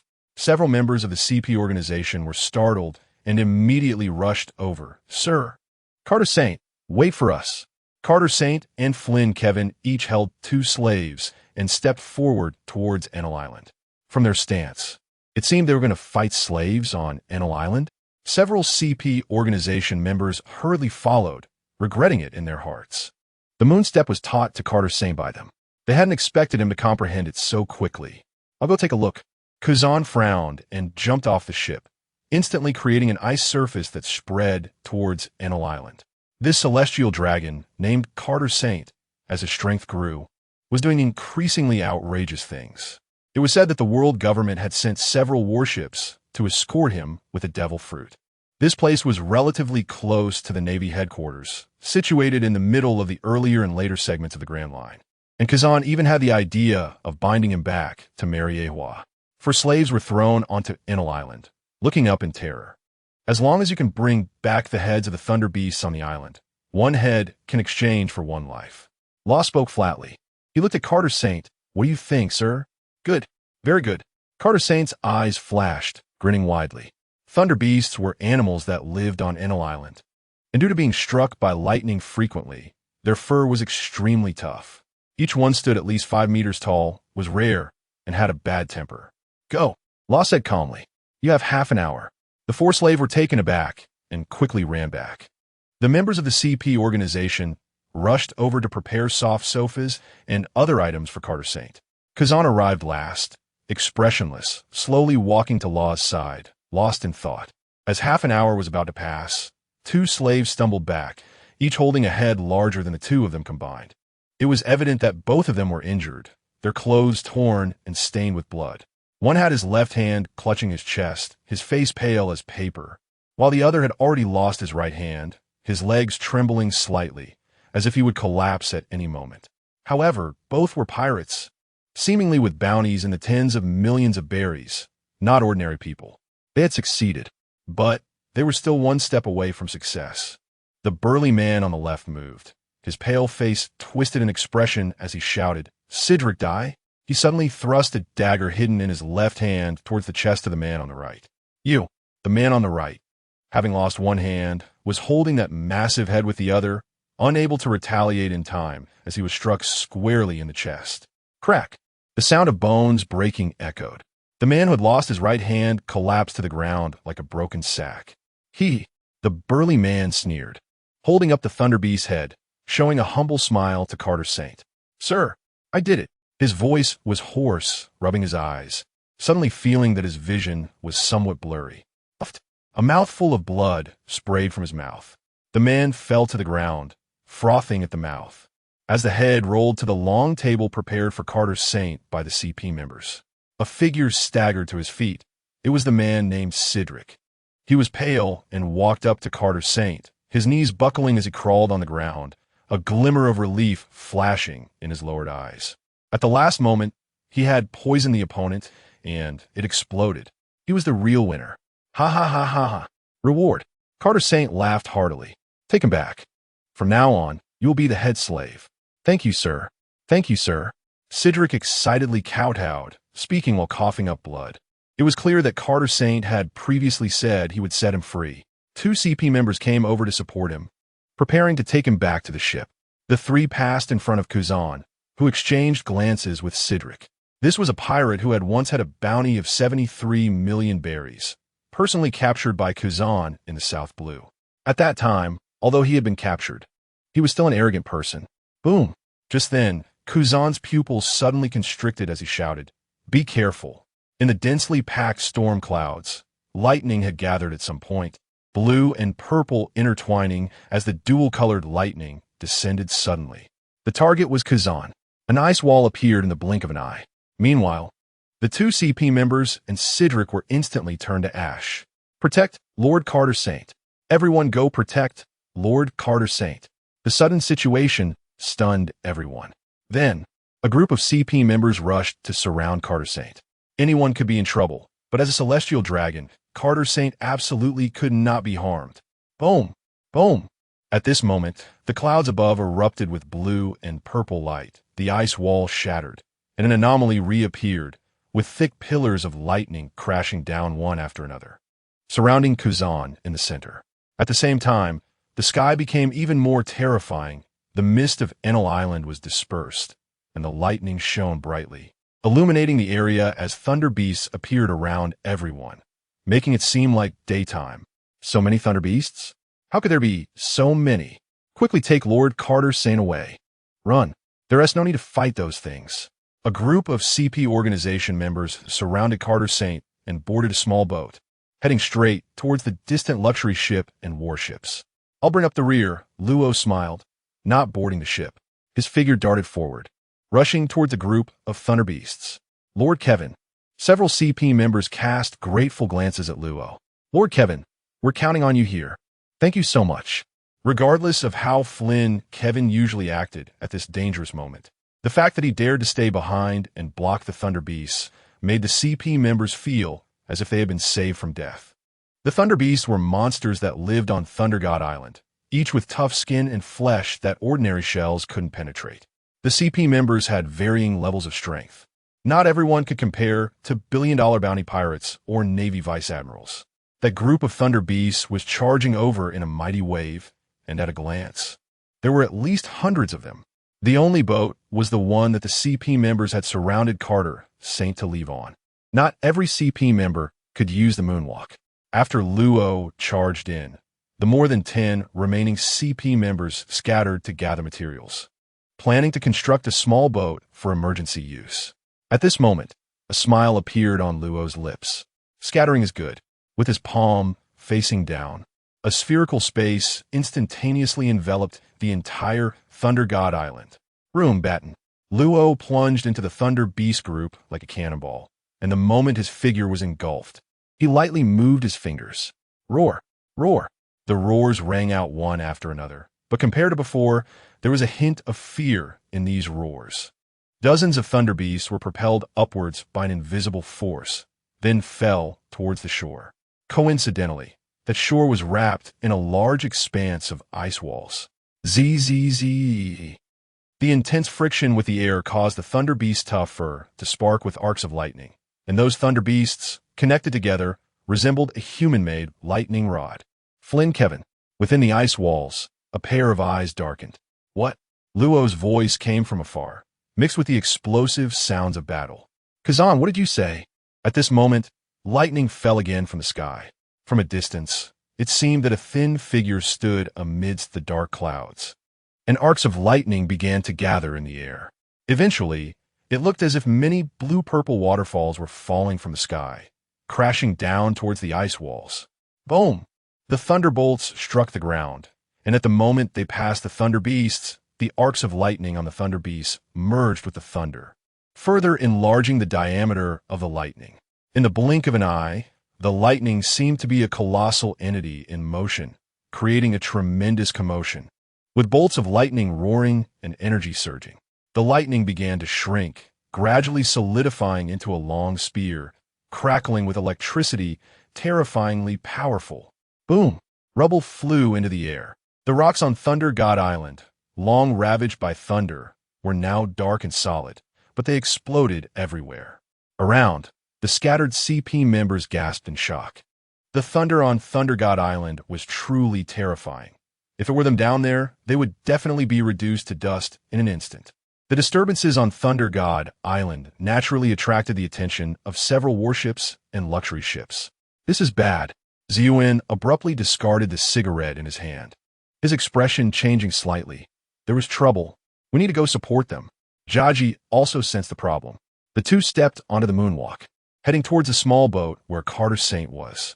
But just then, boom, a figure wielding a long spear, bathed in lightning, charged out from the side of Thunder God Island, heading straight for Carter Saint. Protect Lord Carter. A CP member capable of moonwalk stepped forward to block. However, that figure was like a descending god. The dense haki on the long spear turned it into a black spear, and with just one piercing. Iron block. The member who was more familiar with the six styles was pierced through the abdomen by the spear. Ha ha, the Navy? Stop right there. An arrogant voice came from the other side. Ziyuan turned sharply, sword light rolling, and struck out in an instant. Clang! The sound of metal clashing echoed through the sky. However, the second figure pressed on, laughing as they charged towards Ziyuan and Jiaji. Ziyuan's gaze sharpened. The newcomer was tall, half his face covered in stubble, and he seemed to recognize that face from somewhere. However, the weapon the person used was quite rare. It was a short hook held in hand. Very strong. Jiaji's eyes turned cold. After Ziyuan attacked, in a rush to protect, he also struck at the same time. But their attacks were simultaneously blocked by that person. Two Navy vice admirals. If it weren't for me, the man sneered, glancing at the figure holding the long spear who had entered Carter Saint's boat. A sinister smile appearing on his lips. Navy, do you dare to enter the New World? It seems you don't know whose territory the New World is. Crack, crack, boom. On Thunder God Island, a light blue color rapidly occupied a corner, and the temperature in the air suddenly dropped. Flynn Kevin, what are you doing? Kazan's figure materialized from the thick ice surface, thousands of square meters in size. What? I am couldn't find their beasts. Luo, holding his sword, spoke with envy. If only I had a Logia ability. Hey, Kazan, if I join your navy as a general, can you give me a Logia devil fruit? Kazan ignored him, his voice cold. Who is that person in the air? Your helper? What exactly do you want? Kazan seemed to realize something and quickly looked towards the sea, his pupils constricting. Under his observation haki, the celestial dragon Carter Saint had vanished. Flynn Kevin. Kazan's angry voice rang out. His figure instantly disappeared. A sonic boom echoing as Kazan used moonwalk to ascend into the air, quickly spotting the capsized small boat. Admiral Kazan. At this moment, the warship approached, and the Navy on the boat looked anxious. Admiral, Jiaji and Ziyuan have been captured by two guys. They seem to be from the Beast Pirates. Kazan's expression darkened. What a joke. He was well aware of Jiaji and Ziyuan's strength. Even the strongest members of the Beast Pirates couldn't capture them in such a short time. It was a great swordsman. Kazan's gaze swept over the shattered small boat, affirming it. A long, smooth crack appeared in the center of the ship, as if swept by an unbeatable force. Flynn Kevin, what exactly do you want? On the other side, Luo led the remaining CP members onto the luxury ship. What do you want? Law furrowed his brow and shouted loudly. As a Navy admiral, you actually stood by while St. Carter was in trouble. I'm going to track down the murderer. What the Beast Pirates? I'm going to kill my way there and rescue St. Carter. After saying this, several trembling CP members immediately set sail, heading straight for the last location where St. Carter disappeared. These CP members were going crazy. St. Carter had been kidnapped. And if this news reached Mary Geos, their group would only have one result upon returning: death. They must rescue St. Carter. They must obtain St. Carter's forgiveness before this incident escalates. The eyes of the CP members flickered with a mad light. Some were angrily berating Kazan on the luxurious ship. Navy, as an organization under the world government, how can you fulfill your duty of protection? The Beast Pirates? Even if Roger himself came, he would still need to bring back St. Carter. The luxurious ship looked heavy, but it must be said that after throwing off a lot of debris and slaves, this ship belonging to the Celestial Dragon, St. Carter, was sailing at a rapid speed, quickly covering hundreds of meters in the blink of an eye. Admiral Kazan. The nearby Navy soldiers hesitated, unsure of what to do. To be honest, they were quite pleased that the detestable Celestial Dragon had been captured. However, if higher-ups pursued the matter, the Navy soldiers were starting to panic. The Celestial Dragons are the world's nobility. Is the Beast Pirates going to clash with the world government again? Keep up, Kazan said in a deep voice. Admiral, keep up. Kazan suppressed his anger and chased after them. The other party did not directly attack, indicating they had some purpose. Don't fall behind. If you can't find the traces of the Celestial Dragon St. Carter, just follow Flynn Kevin. He turned and left. Kazan needed to contact the Navy headquarters. The significance of the Celestial Dragon being captured was too great. Moreover, Kaji and Ziyuan had also been captured, and they must be rescued. Ha ha ha. A young man with a bubble-shaped hood laughed heartily on a fast ship. Beneath his feet lay a man and a woman, Kaji and Ziyuan. At this moment, Ziyuan's right hand holding the sword was completely torn at the tiger's mouth, bleeding profusely, and there was a deep cut on his abdomen, his breath weak. Kaji's condition was even worse. He was unconscious, with his back flesh torn open, exposing his internal bones, and blood was flowing from his facial features. Ziyuan looked unwilling, wanting to say something, but his throat was blocked by thick blood. The two men behind St. Carter possessed powerful conqueror's haki, but there seemed to be some issues as they displayed a hint of stiffness in their movements.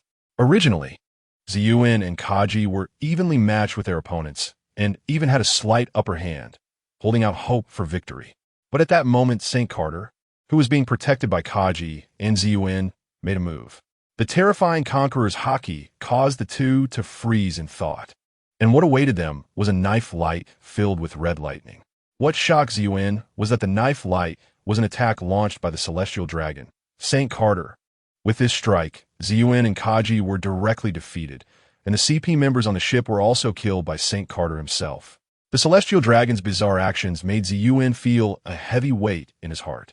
Old man, old-timer from the old era, when I return, we'll fight again. A disgruntled voice rang out, belonging to the man who had transformed his arm into a hook. The two were Thatch and Crocodile.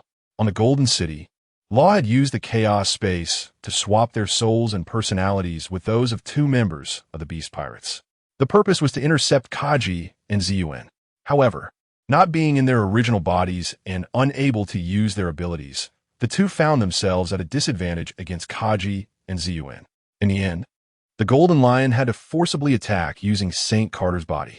These two are not ordinary vice admirals, one of them said, revealing that his soul was Thatch's. They both came from a Navy headquarters, disciples of Zephyr, with strength and talent among the top choices. They had heard from the Vice Admiral Kaji that the two were very likely to become candidates for Admiral. Excuses are just excuses. St. Carter grinned and glanced at Crocodile, who had always wanted to fight him. I heard you were defeated by Whitebeard. A defeated opponent wants to challenge me? I'm younger and stronger now. Don't forget where your body comes from. Crocodile lit a cigar, calming his temper. He too held immense respect for the St. Carter before him. But more than that, he was wary of Law's mystery. How long has it been? That young man made the legendary pirate Golden Lion exert himself for him, and with that bizarre devil fruit ability, he made this legendary pirate occupy the body of a celestial dragon. Ha ha! St. Carter's eyes flickered. After Law healed his head, his irritable temperament had diminished considerably. Now that he had a youthful body, Golden Lion felt as if he had returned to his younger days.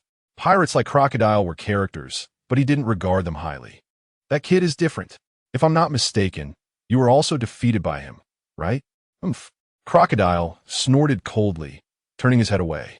Defeated by a young man a whole generation younger than him, which he considered a disgrace. However, it was also because of Law that Crocodile had once again stepped into the long-lost New World. Old man, don't forget the task that Kid arranged. You better not die before the time comes. A glint of sharpness flashed in Katakuri's eyes. The wars of the past did not kill me, and it is even less likely to happen now. A surge of overwhelming momentum suddenly erupted from him, raising layers of waves that made both Crocodile and Tesoro change their expressions. Crocodile turned around, countless thoughts rushing through his mind. How did that kid manage to make this old man obey him? A user of the Ope Ope fruit. Damn it, what are you Navy doing? Kazan, do you not want your admiral position anymore? In front of the Den Mushi, four shadowy figures appeared, staring angrily at the expressionless Kazan. We order you to bring back Katakuri.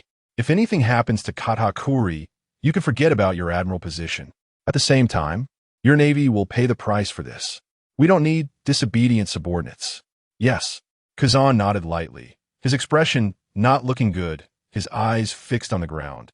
Lost in thought, one of us, Saint Satan, is stationed on the island of Jinka outside Wano. Kazan, I hope what you said about those two being from the Beast Pirates is true. That information must be accurate. Saint Izambaron V. Nejuro shouted loudly among the four figures. Izambaron Kakuri is his descendant, and Nejuro has high hopes for this outstanding descendant of the Izambaron family. It is rare for celestial dragons to produce such a talent, and he must be safely brought back for proper cultivation. Saint Satan blocks anyone wanting to enter Wano. Even so, you will need to take responsibility for this matter afterward. Kazan nodded yes. Remember your identity. The Den Den Mushi closed its eyes, and the projection disappeared. My identity? Kazan's expression darkened. He had mentioned the matter of Kaki and Ziyuan from the beginning. But as he expected, the Gorosei did not care about the lives of the two at all. They only wanted Katakuri to stay alive. What exactly do you want to do? Flynn Kevin. Mariewa. Katakuri has been captured for how many years? And yet someone dares to lay hands on the world nobles? Utterly audacious. The blonde shepherd T. Peter frowned, his eyes filled with anger. How about we report this matter up? Murmured the environmental martial god, Marcus Mass. No. Saint Izambaron V. Nejuro spoke. He is a direct elder of Katakuri, and his anger is greater than that of the other four Gorosei. However, when it comes to that esteemed one, don't forget, the prophesied day is not far off. We must remain cautious. Do not affect that esteemed one's judgment. We can manage on our own. Sigh. The balding topman V. Vachli stood up, looking at Nejuro, but we also need to take action. Otherwise, in this vast sea, people will soon forget who can represent the world. Izambaron V. Nejuro nodded, his rough palm brushing against the hilt of his sword. Yes, I'll go with you. Hee. Want to see our world government make a fool of itself? Just a mere pirate. This is the bottle they dropped.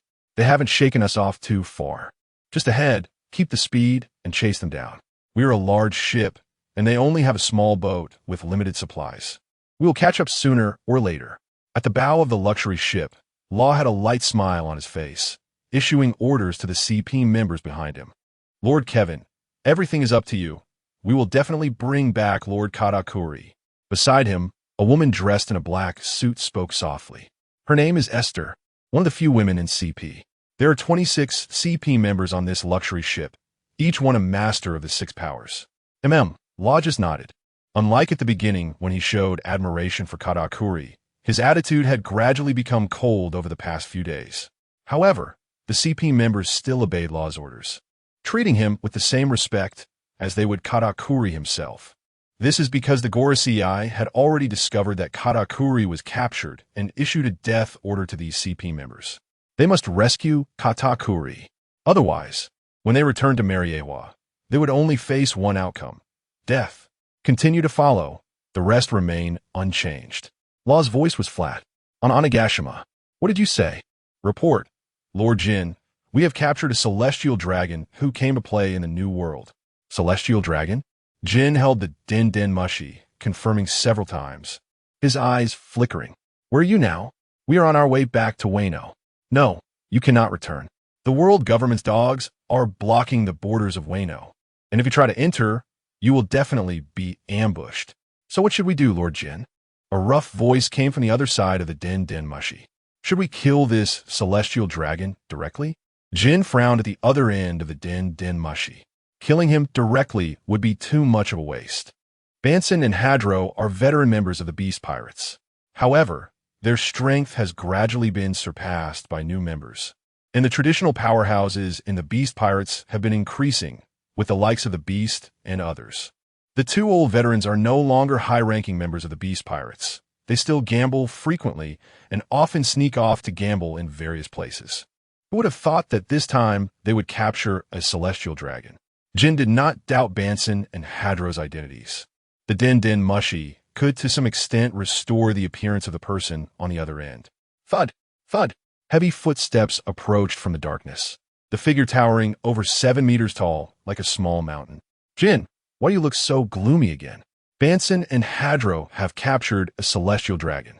Jin's expression remained unchanged. Upon smelling the alcohol on the other person's body, he knew that his captain had drunk again. What? A celestial dragon? A massive red wine jug, nearly 2 meters tall, was smashed to the ground by the giant-like figure, shattering with a loud bang, sending shards flying everywhere. Tell them to pick an island to hide on. We will kill our way there. I want to crush that world noble right in front of that old man. Jin, hidden beneath heavy black armor, nodded slightly. Yes, Mr. Kaido. In the Beast Pirates, these years have not fully developed. Queen was ambushed by Saint Satan from the Gorosei and has not yet recovered from his injuries. The numbers in the Flying Six have not yet reached full capacity. The Smile Fruits have also been affected because Saint Satan frequently appears outside of Wano, making it impossible for the Beast Pirates to conduct normal transactions with Joker, forcing them to act secretly. Keep in mind that there are currently 50 warships outside of Wano. Not only is Admiral Akaina present, but that General Kazuru often roams between here and the Navy headquarters. He is a user of the Pika Pika no Mi, recognized as the fastest devil fruit user. What's even more deadly is that the Beast Pirates have no idea why the world government is targeting them. They had previously kidnapped Navy and CP members. Yet even the Vice Admirals are unclear about it. Lord Jin, there's news from the port. The warships outside are starting to spread out, as if they want to completely seal us off from Wano. At this moment, a pirate lackey came running in. Really? Jin's eyes flickered. Don't worry about them. What does the blockade of the warships matter? The geographical position of Wano ensures they can't attack us. Just a few warships. Without an admiral, what can they do? Days passed. We've arrived. On a small island shaped like a crescent moon, 3 figures walked boldly into a restaurant, carrying Kaki and Shiwan. Glancing at the flag stuck on the bar, Crocodile sneered and kicked the restaurant's door. Bang! Who? Who dares to cause trouble here? A few adult men emerged from inside the restaurant, wielding cleavers, looking displeased. Hee hee, it's your pirate grandpa. Taizoro laughed heartily, grabbing a pair of chopsticks and lightly flicking his wrist. Swish! A sound of air being sliced through. Immediately, several men fell to the ground. It hurts. You're pirates? Don't you know whose territory this is? This is the territory of the red-haired pirates, right? Taizoro coldly glanced at him and shot out another chopstick, effortlessly piercing the man's throat. Sorry, we come from the Beast Pirates. The red-haired pirates aren't even on the island. Do you think you can scare me using their name? Ha ha, go look for them in hell. Over the years, Taizoro established a casino and became a warlord of the sea. Through all this, his heart has long since turned cold. This place is the territory of the red-haired pirates. And on the edge of their territory, it is the island where the red-haired pirates come to eat the most. As the world's richest man, Taizoro has his own intelligence network. Sure enough, under his observation haki, villagers had already run off to the distance to fetch a den mushi. That little brat beside Roger is now a big shot too. The man caught between the two, St. Carter, didn't have such thoughts. He boldly started eating the food served by the trembling restaurant staff, not fearing poisoning. Like the villagers outside, Taizoro also pulled out a den mushi. Hello. The Golden Emperor finally called me? Do you have big moves in the New World? The den mushi's mouth instantly transformed into a bird's beak. Wings sprouting from the sides, quite magical. Of course, Taizoro's lips moved slightly. Not long after. Oh, really? The den mushi's eyes sharpened, sparkling with brilliance. Really? Taizoro smiled. However, I also need you to sell a copy of the newspaper to all the guests. If I'm not mistaken, that person should also be on the way. After hearing this, the den mushi fell silent for a moment, and then cackled. Haha, Golden Emperor Taizoro, this time you really have something big going on. I hope in the future, your golden city can continue to thrive. A big news is finally coming. Lord Kevin, are you sure we're going this way? On a luxurious ship, a relatively young CP organization member couldn't help but ask. They had lost track of St. Carter for a long time. Now, the direction the large ship was heading had become the one Roger specifically pointed to. He glanced at that direction and suddenly remembered something, feeling panicked. Of course. Do you have any opinions? Law smiled at the CP member. And no. The young man shuddered, looking around and realizing that his colleagues were all busy with their own tasks. None thinking of speaking. Then why not go down and check the surroundings? Law's voice was calm. Yes. Lord Kevin, unable to withstand Law's gaze. The young man hurriedly ran off. He would never forget the scene of that St. Carter in front of him, handling those slaves. It even made him unable to eat that day. Above, a newsbird with a bag and hat flew by. Room. A coin in Law's hand instantly disappeared. The newsbird seemed to sense something and suddenly noticed a coin on its claw, causing its feathers to bristle in panic as it flew away. The leading headline was the beast pirates causing a ruckus in the territory of the Four Emperors. Would Crescent Island be destroyed? Is it starting? Law's mouth curled up slightly as he looked up at the heavy clouds in the sky. The new world was too balanced. Such balance was not a good thing for Law. In chaotic times, heroes emerge. Only by thoroughly stirring the waters can one fish in troubled waters.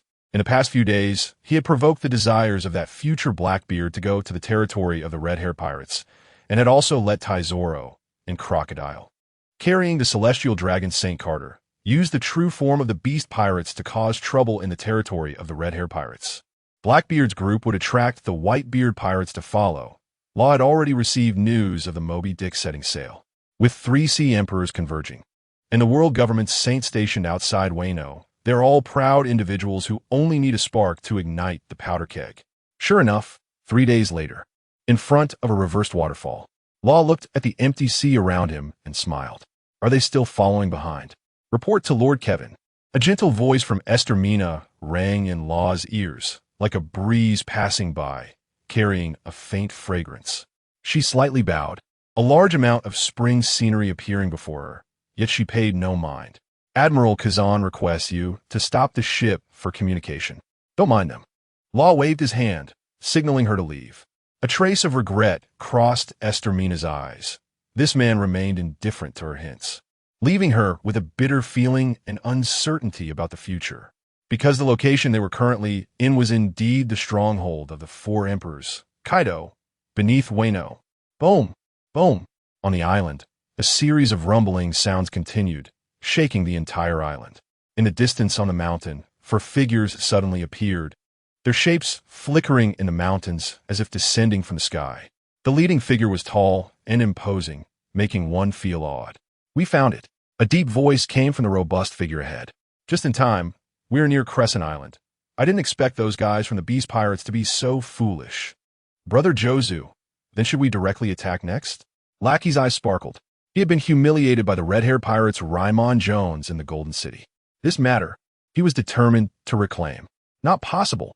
At this moment, a voice from behind carried a hint of urgency. A chubby guy with a face full of flesh and a thick, jet-black beard shouted at the top of his lungs. No. All members of the red-haired pirate crew are gathered here. If we charge in directly and that bunch joins forces against us with Dad not here, if a fight breaks out, we will definitely be at a disadvantage. Teach, you're too cowardly, Sachi said as he walked up to Teach and patted him on the shoulder. That red-haired guy isn't like that, Jozo added. Suddenly, he looked at Teach and laughed. You're not scared of him because he beat you before, right? Teach, how could that be possible? Teach's face turned red, but he was constantly thinking. That fruit was something he had to obtain. Not everyone in the red-haired pirate crew was a devil fruit user. That Raimon Jones must have sold that fruit to Shanks for alcohol. Maybe that fruit is still on their ship. How could I possibly be afraid of him? Teach shouted. It's just that guy Raimon Jones disrespects Dad so much. It's clear he harbors a lot of hostility toward us. His schemes must be deep, and even Shanks was deceived by him. The red-haired pirate crew is known as the Iron Wall pirate crew, and the relationships among the crew members are very good. The guys from the red-haired pirate crew will probably help him. At that time, Shanks might very well stand on their side. Jozu scratched his head. He was too good at thinking. After hearing Teach, he slightly nodded. What you said is also right. As one of the captains of the Whitebeard pirates, Jozu was well aware of the strength of the red-haired pirate crew, who were also one of the Four Emperors. Originally, he thought about coming over to demand an explanation. But along the way, Teach had been saying some rather dark things, and coupled with the recent outbreak of battle, that terrifying conqueror's haki swept across the entire island, making Jozu unconsciously align with Teach's words. Compared to the stalemate here, on the other side, those 2 beast pirates really dared to come here to cause trouble. Lachi Lu bit into the roasted meat in his hand and laughed loudly. In front of him, Tetsolo and Crocodile lay on the ground, with Crocodile's eyebrows twitching slightly, clearly wanting to fight back with all his strength. But Tetsolo, who had fallen beside him, pressed down on him. Red-haired pirates, do whatever you want, Tetsolo said in a deep voice. Still stubborn? Raimon Jones stepped on Tetsolo, sounding dissatisfied. When they arrived on this island, they saw the 2 harming civilians. The red-haired pirates immediately intervened. Shanks was furious and slashed down with a sword, and Solo and Crocodile went down. If they had been in their original bodies, they could have fought, but now they were unable to resist at all. "Captain, we found these three over there. They're all tied up and should be captives." Jesus Burgess, carrying a gun, jogged over, his voice a bit hesitant. "One of their identities, you guys will have to come see." "What?" Lachilu walked over with an unchanged smile. "Whose identity is it that we can't provoke? If it weren't for our boss lacking that kind of ambition, that great treasure would have been ours." "What?" Shanks walked over slowly, looking at Solo and Crocodile with a strange feeling. The two beast pirates seemed somewhat unusual. Under his conqueror's haki, the other side didn't seem too shocked. It's worth noting that he had just seen the villagers lying in pools of blood. And at that moment, the violent conqueror's haki was enough to affect reality. These two did not show fear upon seeing him, which was not the spirit expected of ordinary beast pirates. After all, they were also one of the four emperors, the red-haired pirates. This bubble, why does it look so much like those damned celestial dragons? At this moment, a voice suddenly rang out. Shanks walked over, his eyes narrowing sharply. In front of him lay three people in a state of unconsciousness. Two were wearing white Navy uniforms, and judging by their insignia, they were two vice admirals. However, the young man in the central position looked different. He wore an incredibly luxurious outfit, seemingly radiating an attention-grabbing glow, especially notable for his strange and unique hairstyle and the bubble helmet on top of his head. Shanks, something seems off. Could this guy really be a celestial dragon? Beckman, who had been smoking, noticed the anomaly and stepped forward. After witnessing the scene before him, he couldn't help but frown. Lachilu's eyes widened as he stared for a while. Then he bit into the meat in his hand. "Kill him. Celestial dragons are nothing but scum. They deserve to die. Back at Sabaody, if you guys hadn't held me back, I would have wanted to kill all those guys." "No." Shanks quickly denied it, resting a hand on his forehead, his gaze flickering. The members of the red-haired pirates gathered around. The world noble celestial dragons were actually tied up and brought here. This was no small matter. Now that the world government and Kaido were at war, if we intervened, we would be dragged into this battle. Do you want to help Kaido continue wreaking havoc in the New World? Let those guys fight it out themselves. Jesus Burgess also spoke up, as he was usually laid back and held a strong dislike for Kaido. In fact, when the red-haired pirates initially competed for the position of the four emperors, the beast pirates had continuously suppressed them. There was a feud between both sides. This was also why Shanks rushed over with his crew after hearing that his territory had been invaded by the beast pirates. "Raimon Jones, you and Gab look after him and throw him to the nearest naval base. The celestial dragon cannot die. If he dies, this sea will definitely fall out of balance." "Boss, what about those two Navy guys?" Lachilu bit into the roasted meat while kicking Kaji. "This guy and that girl seem to be vice admirals from the Navy headquarters. The two beast pirates have some skills, huh? I remember those two vice admirals are quite famous at the Navy headquarters." "Shanks, there's a problem." Beckman frowned, glancing at Crocodile and Solo to confirm the two were unconscious before speaking. "These two beast pirates shouldn't have the strength to abduct a celestial dragon and these two vice admirals. When they came, they didn't seem to have any plans. Now that I look at it, there's indeed a problem." Gaga gaga. A shadow of a bird flew across the sky. "What is that news bird doing?" Lachilu laughed, waving his hand to catch the newspaper that had fallen from the hasty flight of the news bird. Beckman also looked up at the newspaper cover, and his eyes immediately narrowed. Something was off. "Shanks, has our whereabouts been reported by the news bird? How is that possible? We just arrived not long ago. Unless this news was made before we came." Jesus Burgess looked unconcerned as he walked over to Lachilu's side, equally stunned. The headline boldly read, "Beast pirates cause havoc on the territory of Fort Emperor Red-Haired. Will Crescent Island be destroyed?" Shanks also realized the seriousness of the situation. Before he could speak, the next moment, rumble. In the sky, dark clouds rolled and gathered like ink, and the originally clear and bright weather changed to a gloomy and oppressive atmosphere in the blink of an eye, with dazzling lightning cutting through the sky. At the same time, thunder exploded, as if it wanted to tear the entire world apart. Suddenly, a massive azure dragon claw emerged from the clouds, emanating a powerful aura. with each scale shimmering with a cold light. Dragon? Jesus Burgess's expression changed slightly as he shouted, "It's Kaido." Shanks!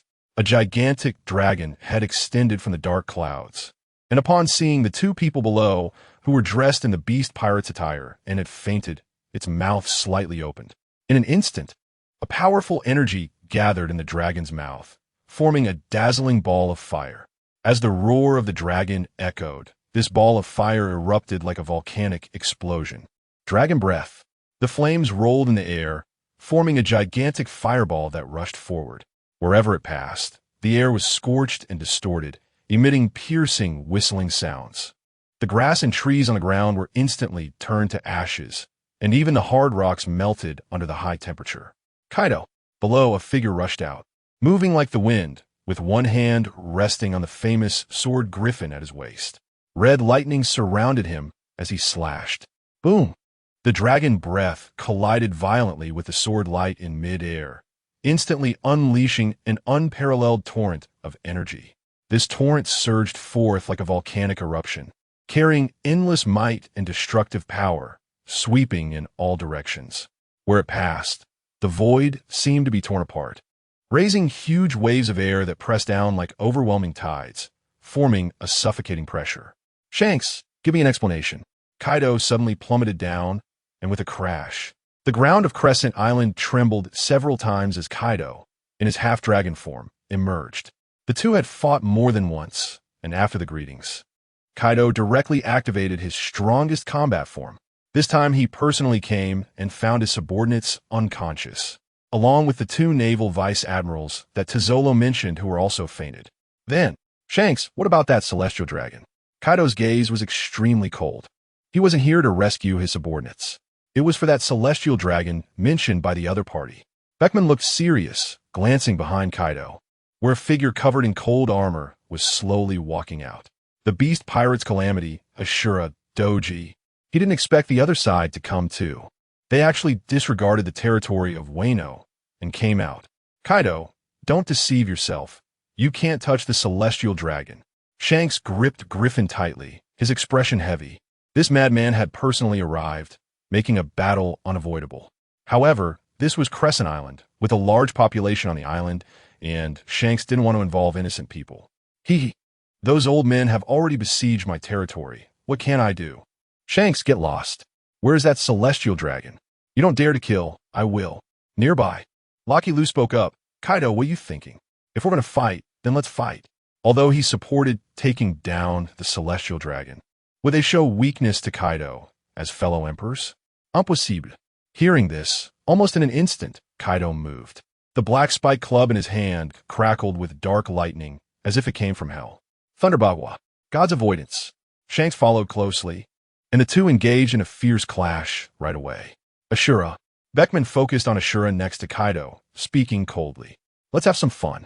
As the governor of the Beast Pirates, Kaido was a cold and ruthless person. The threats of Tizolo's two true fighters had no effect at all.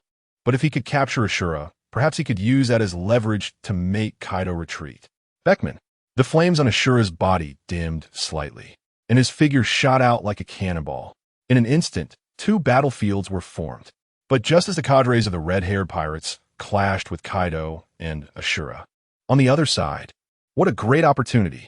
In the distance, feeling Kaido's intense aura, Teach and the others' expressions changed slightly, followed by great joy. Brother Jozu, let's make our move. Teach forcibly suppressed his excitement and shouted. He saw it. That guy with long yellow hair, named Reem Jones, was the one in the photo holding that fruit he dreamed of. They were by the shore next to the red-haired pirate's ship. The best time to strike. Okay. Joseph thought for a moment and nodded decisively. However, he looked at Rikuyo. We'll hold down the fort for you. You go and have a fight with him to get your revenge. No need to cause any fatalities. Once we defeat him, we'll leave. Teach, Sachi. We want to take action. Leave it to me. Rikuyo's gaze was fierce as he gripped his long knife, the anger in his heart ready to burst forth. He wanted to vent all the humiliation he suffered on the gambling ship during the battle. Of course. Sachi smiled, patting Rikuyo on the shoulder. Go for it, Rikuyo. Teach also chuckled. However, the fist Teach clenched was trembling slightly. It was due to excitement. Whitebeard pirates, why are you here? On the red force, Reem Jones and Gab looked at the newcomers, their expressions darkening. They also felt their captain fighting in the distance. But having accepted their captain's mission, they just wanted to quickly throw this troublesome celestial dragon to the Navy branch and then come back to assist. The affairs of the celestial dragons were more troublesome. With endless repercussions, they had to be prioritized. Reem Jones, don't you know why we are here? Rikuyo said coldly, his voice laced with displeasure. Are the Whitebeard pirates actually teaming up with the Beast pirates? Reem Jones said in a deep voice. With old man's strength, he never needed any help. Jozu immediately refuted. Rikuyo, go, defeat him, and avenge the humiliation. Rikuyo grinned as he took out his meteor hammer. Reem Jones, today we fight, regardless of the outcome. We will let you go. Bring on. Reem Jones could see that the few of them were aggressive. They wouldn't be able to stop without fighting. The other side had 4 people, and they only had 2. If they were going to fight, they had to resolve it quickly by taking out 2 first. The weakest should be the Rikuyo in front of him, the captain of the 7th Division of the Whitebeard Pirates, and that black fat guy standing behind Sachi, the captain of the 4th Division. Crackling electricity wrapped around Reem Jones's weapon as he charged toward Rikuyo. This was his attack method, using a weapon that intertwined with electric currents. Bang! The two collided. Roar! Seeing Reem Jones engaged in battle, Gab's gentle gaze changed. A trace of ferocity rising within him as he inhaled a large amount of air. Roaring Gab, we won't overlook you. The figure holding dual swords leaped up. Sachi focused on Gab, wanting to stop his roar. As a member of the 4 Emperor's crew, both sides were relatively familiar with each other's tactics. But this blow still erupted from Gab's mouth. Roar! A powerful shockwave spread in all directions, and Saki blocked it with his knife in front of him, but was still knocked away. He steadied himself and looked at Gab, grinning. He truly lived up to being a cadre of the Iron Wall pirate crew. Gab's expression remained unchanged as he let out another roar, condensing it into an air cannon that shot towards Saki with a whoosh. Saki, I'm here to help you. A figure quickly flashed past, reaching behind Gab and slapping him on the shoulder. Boom! The floor shattered under the heavy pressure, creating a large pit on the deck of the Red Force. And Gab's massive body fell directly into it. Teach. Saki approached. Saki, I'm here to help. If we could take care of this guy first, it will free up Rikuyo to focus. Teach said with a silly smile, scratching his head a bit awkwardly.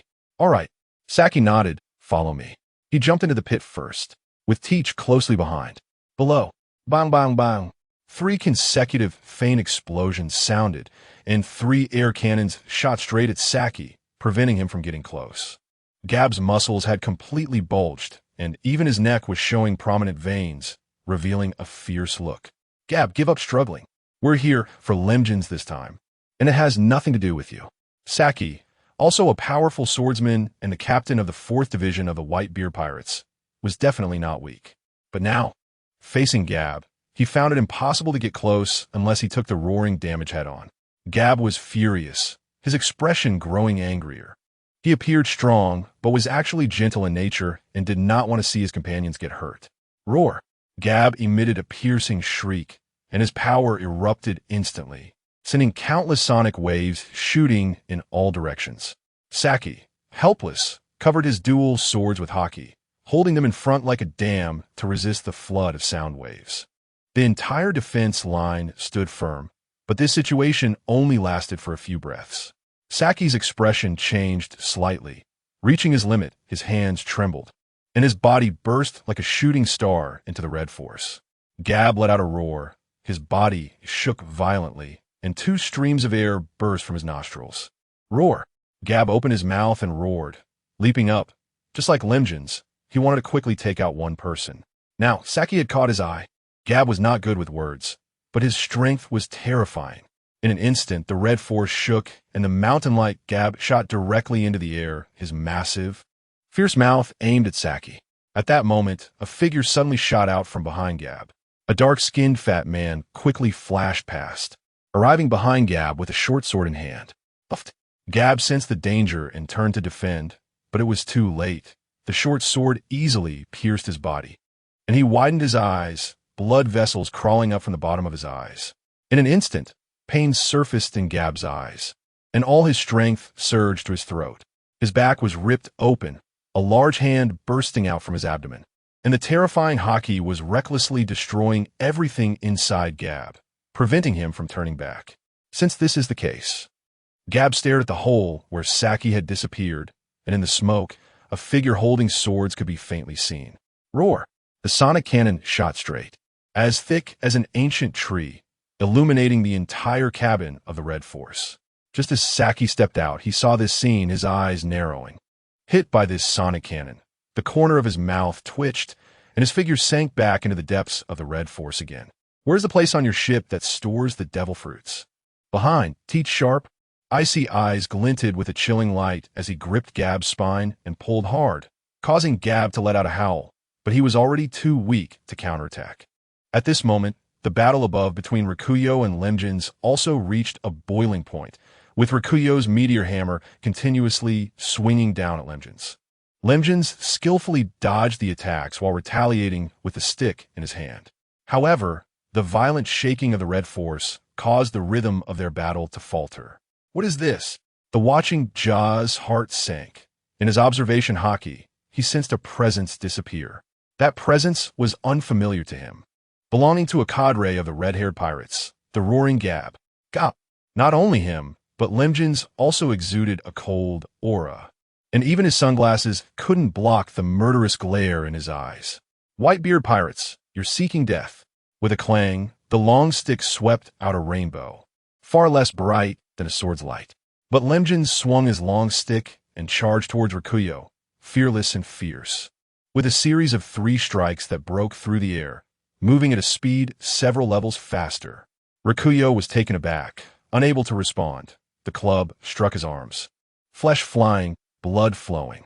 Seeing Lemjin's eyes still filled with madness and a murderous aura, he couldn't help but feel a sinking sensation in his heart. Then he saw a cold light rushing towards his chest. His arms hurt. The meteor hammer fell from his hands. Unable to defend himself or dodge in time, life and death were decided in an instant. Stop! Jaws noticed Lemjin's sudden outburst and was alarmed. Shouting to stop at this moment was completely meaningless. Lemjins had turned red with rage. Gab was in grave danger, and he wanted revenge for him. The stick came out like a spear, and Lemjins took a step forward, closing the distance to less than a meter from Rikuyo. The long stick instantly pierced through Rikuyo's head from below his mouth. Lemjins was one of the cadres of the red-haired pirates. In terms of strength, every cadre of the red-haired pirates should not be underestimated. Compared to them, Rikuyo was still somewhat lacking. Now, feeling Gab's presence disappear, Lemjins completely went berserk. Previously, he couldn't figure out the situation and didn't understand why the Whitebeard pirates attacked. Now, he only wanted to avenge Gab. Lemjin's sudden explosion caught Rikuyo off guard. Among the various captains of the Whitebeard pirates, he was not in the forefront. Rikuyo! Josh shouted, his body turning into a shining diamond, leaping high. Boom! Lemjin struck successfully and quickly retreated. He knew Jaw's devil fruit ability and could not clash directly. Jaws picked up Rikuyo, whose head was pierced from below, clearly not living much longer. Meanwhile, Lemjins directly jumped into the large pit that Gab had created before. Whether dead or alive, he had to find Gab's body. As soon as he landed, he saw Saki jumping out from the other side with dual swords, looking disheveled, his white chef's coat covered in dust with visible scratches. Where's Gab? Lemjin's expression was cold, and the moment he saw Saki, he moved to attack. Saki was a bit dazed. He had just been knocked away by Gab and had only just gotten up. The two collided several times in an instant. Saki was beaten up by the frenzied Lemjins. His clothes torn, but he did not back down. As the captain of the 4th Division of the Whitebeard Pirates, Saki was actually quite strong. Saki, kill him. He killed Rikuyo. Above, Jaw's voice rang out as he jumped down, cradling the lifeless Rikuyo in his arms, his expression filled with rage. What? Sachi was shocked, and then his expression turned angry as well. This is what you brought upon yourselves. Raym Jones remained unfazed, his tone icy. You guys deserve to die. Although Gab was tall and rugged in appearance, everyone in the red-haired pirates knew that he was actually the most gentle. Now, with Gab's presence seemingly vanished, it was clear that the situation was dire. While the few were fighting, no one noticed that Carter Saint, who had been brought onto the ship by Gab and Raym Jones, suddenly moved. In the central battlefield, the two combat circles were constantly erupting with deafening sounds of collision. Shanks versus Kaido, Beckman versus Jin.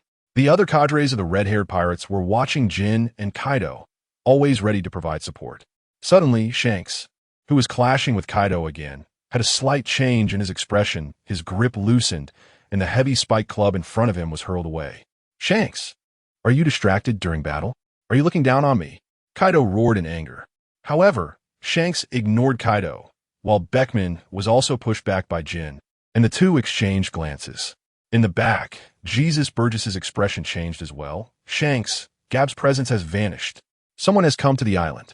With their observation hockey, they could sense that Gab's presence had suddenly disappeared, not gradually fading away. This situation is not right. Kaido and Jin launched another attack, directly blocking Shanks and Jin. "Do you beast pirates want to go all out against us?" Shanks held his griffin, the crimson lightning dancing around him, his expression dark enough to drip water. "Go all out?" Kaido grinned, a fierce glint flashing in his eyes. "That's a good idea. After that group of world government's pigs and dogs leave, red-haired, let's have a battle too, huh?" Shanks's gaze was gloomy. Kaido was like a madman, fighting with a life-or-death approach. But Kaido wouldn't lie. So who were those who landed on the island?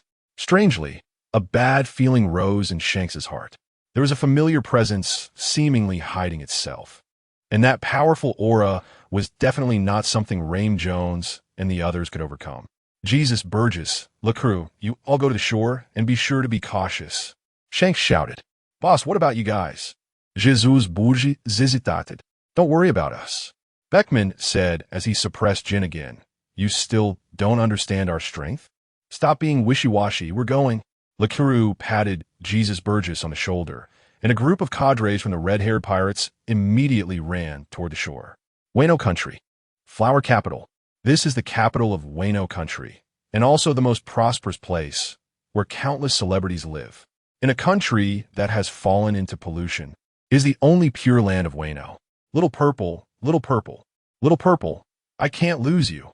A plump man was being dragged away by two thugs, tears streaming down his face, looking sorrowful. His skin was fair, appearing to be from a wealthy family, yet at this moment he wore old clothes with holes. Another poor fool wanted to see the courtesan. "Look at his ragged clothes, it's really disgusting." The people on the street had long become accustomed to it. On top of a high loft stood a green-haired woman wearing a beautifully embroidered kimono with a peacock design. Her hair was meticulously styled, adorned with gorgeous and exquisite hair accessories that sparkled alluringly. Holding a smoking pipe, she took a gentle puff and slowly exhaled a cloud of smoke. "Little Purple, you've worked hard." Beside her, a man with a huge hair bun, dressed in a dark blue kimono, stepped out. He is the current underworld boss of Wano, Kaido. "Soon, Korizumi Orochi will meet you, and then we will act according to plan. Rest assured, Kaido." Little Purple nodded gently. There are only 4 years left until the prophecy. Will the one foretold really appear in 4 years? Rumbling, the bright sky suddenly darkened with clouds. A golden ship abruptly appeared in the sight of everyone. "What is that? It's a ship. Why is it flying? What a shiny ship. Is it made of gold?" Kaido and Little Purple's gazes were immediately drawn to the suddenly appearing vessel. Amidst the thick clouds, countless bolts of lightning surged and gathered in one place. Suddenly, a figure slowly emerged from the lightning, seemingly a woman, bathed in the power of thunder, like a divine being descending to the world. In that instant, the entire sky became dim, as if the apocalypse had arrived. In the high sky, countless lightning bolts poured down like waterfalls with massive thunder dragons, carrying the might to destroy the world, targeting the general's mansion below. Rumbling, the sky full of lightning crashed into the general's mansion, deafening. "Protect the general." 11 figures rushed up in an instant. However, the number of lightning bolts was absurdly high. Boom, boom. A series of explosions turned the general's mansion into ruins. Is this what they call ninjas? On the golden giant ship, Shaki looked down at the 11 figures below with great interest. "I'll go have some fun." He stood at the edge of the ship, took a step into the air, and suddenly fell. The ninja troops of Orochi were shocked. The previous violent lightning had left them covered in soot. That ship that seemed to be made of gold actually existed. The leader, Fukurokuju, had a serious expression. Such a large ship flying in the air inexplicably reminded him of someone. The one who could transform into a giant dragon, Kaido. Hey, are you ninjas? Shaki's falling figure suddenly paused, standing on the void, grinning as he looked at the people below. You can use ninjutsu? The ninja troops Sarutobi was shocked. Ninjutsu, huh? Shaki grinned. Let me show you. In an instant, countless vines erupted from Shaki's body, continuously rushing toward all the ninjas. Protect! Protect! Below, a bald man with only a bit of purple hair crawled up from the ruins, covered in blood, both his own and that of the serving woman beside him. Kurizumi, Orochi? Shaki's eyes lit up. You are the user of the snake fruit. Mythical Zoan, Yamada, no Orochi, right? Who are you? This is Wano country, and also the territory of the beast pirates. Fukurokuju dodged the vines and stood in front of Shaki. Kaido is not here. Shaki laughed confidently. What are you guys even? Bring me his head, and I'll let you ninjas go. How about that? Upon hearing this, Kurizumi Orochi became furious, shouting sharply, Fukurokuju, kill them. Kill them for me. Whoosh, whoosh, whoosh. 10 ninjas reappeared in front of Shaki. Only one who attempted to use would release against Shaki's vines failed and was wrapped in vines and smashed into the ground. More people? Shaki's gaze fell on the 10 ninjas led by Fukurokuju. Each of these 10 had the strength of a rear admiral and should not be underestimated. But they had even more combat power on their ship. Creak. Behind Xiachi, a door opened. Pecan Bewa, Monet, Carmen, Sauron, Guina, Brooke, and Keela, a group of 8, stepped out, 9 to 10, but Xiachi and the others were unafraid. Samurai? Ninja? Our target is that black carbon snake behind you. Are you going to stop us? Pekin strode towards the large snake's guards. Who are you?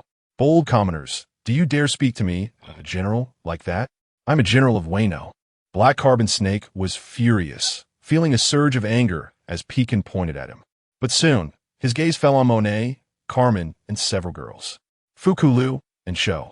Bring these girls to me, so I can enjoy them. To dare stand against me, you are provoking Wano, provoking the beast pirates. If you dare to smash the general's mansion, you will spend the rest of your life as my slave. This time, Fukulu and Sho did not respond. Their expressions unpredictable. These people could fly in on that strange golden ship, and they must be from overseas. As overseas people, hearing the name of the beast pirates and not being afraid at all. Zizizizi. In the next moment, Fukulu and Sho felt a chill as a thick bolt of lightning suddenly erupted from an inconspicuous girl beside them. Keela looked at Black Carbon Snake as if he were a dead man. 1,000,000 volts.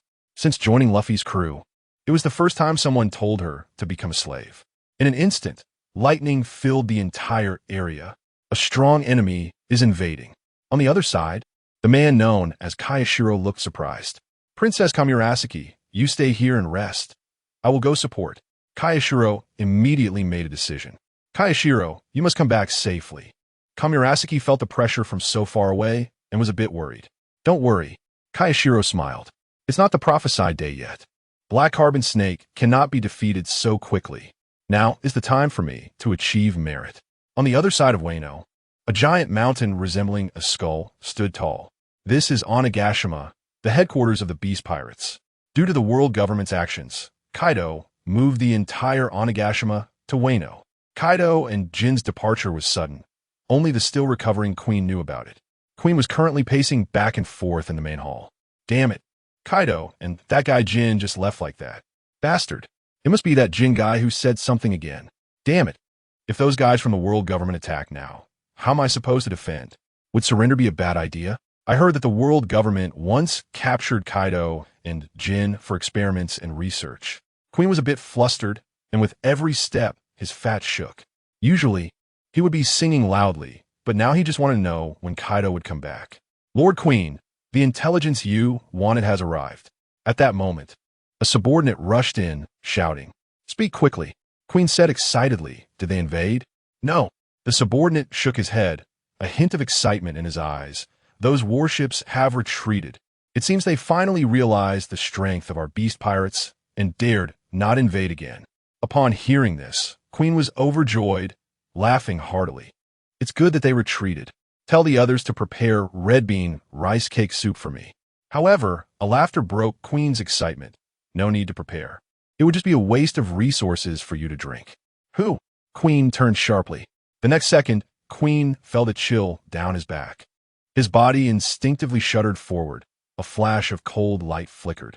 Drip, drip, Queen gasped, feeling fortunate. Behind him, a clean and smooth cut split the entire hall in two, along with a large chunk of fat from Queen's back, easily severed. Not dead. The laughter continued. Who are you? Queen exclaimed, his expression heavy. He was an ancient Zoan devil fruit user. Who could break through his defenses so easily?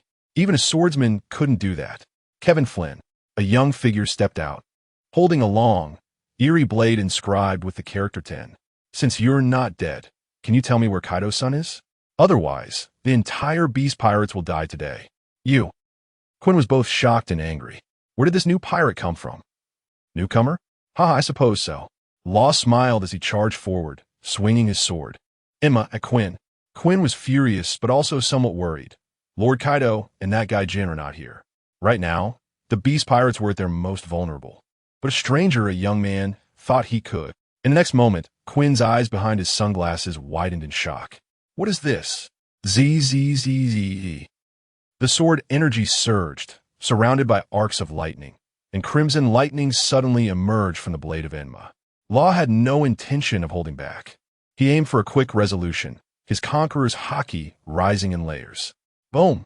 A terrifying light erupted, haki rolling forth, and the thunderous blade was upon him in an instant. Puff! With no resistance, Quinn's rotund body had no time to react before he took Law's powerful blow head-on. What on earth are you? As dust filled the air, a long gash appeared on Quinn's abdomen, his intestines and other organs spilling out.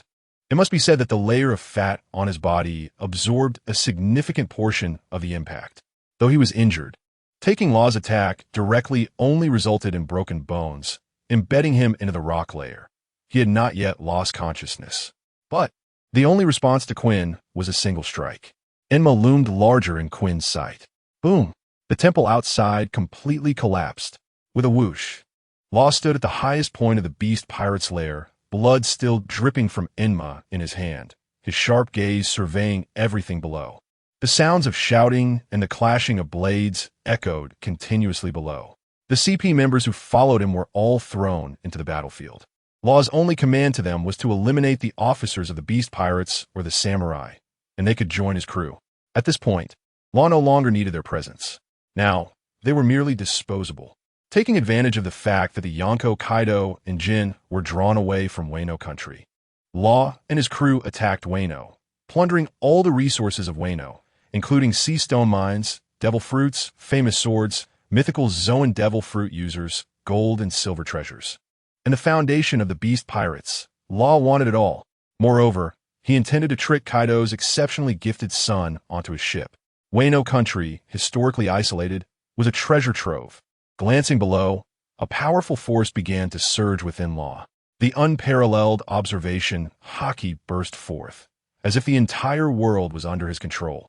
He could clearly sense the location and movements of every member of the Beast Pirates and even perceive their inner fears and anxieties.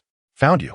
Immediately, an invisible haki surged forth like a roaring sea, cascading in layers towards all directions, wherever it reached. Both pirates and CP members trembled under the influence of this terrifying power. The weaker pirate minions lost consciousness and collapsed upon contact with this haki. Those slightly stronger could only barely withstand the pressure, their faces paling and cold sweat pouring from their foreheads. Under the oppressive force of this powerful haki, the entire Beast Pirates fell into chaos. Who is this conqueror's haki user? It isn't that bastard Kaido's, nor does it belong to that fat woman. Who dares to strike at the Beast Pirates? Is it a samurai? Kazuki Oden would love to join the battle. At the foot of the mountain, a white-haired woman with her hands shackled held a small wolf fawn club, her eyes sparkling with excitement. Samurai? If I become stronger, why must I become someone else? A voice came, and the woman suddenly turned her head. Law, holding Enma, smiled slightly at her. I will take you to see help you defeat Kaido, and let you experience a broader world. Do you want to join my ship to the sea?" The woman before him was none other than Kaido's son, Yamato. "Is it possible to soar freely at sea like Kazuki Oden?" "No." Law stepped forward, lightly scratching the handcuffs with Enma. "What are you doing? This will explode." Yamato's eyes widened in shock. Room. The two vanished in an instant. Rumble. A small pair of handcuffs contained enough explosives to completely collapse a small mountain. Law turned to look at the shocked Yamato beside him, and the overwhelming conqueror's haki erupted once more. In an instant, the air cried out, and a terrifying aura spread outwards, as if mountains were collapsing, threatening to tear the heavens apart. "What about Kazuki Oden? Follow me, surpass Kazuki Oden, and be yourself." Wano is too small. This is it. Underground in Wano, an air gate opened. A man and a woman emerged, none other than Hawkins and Robin. "That must be the poneglyph, right? It's in your hands now," Hawkins said calmly. In front of them, a red poneglyph lay quietly. A special poneglyph. Robin's face showed rare excitement. Law had not deceived her. Over the years, they had obtained more than 5 poneglyphs, but they were all ordinary ones. The red one was her first encounter. "There is no information about Pluton here."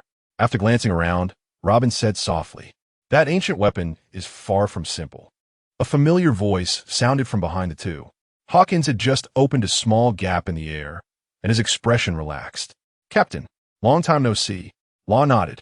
Behind him was a woman dressed in loose traditional clothing, looking at the two with an easygoing demeanor. "Hello, I'm Yamato."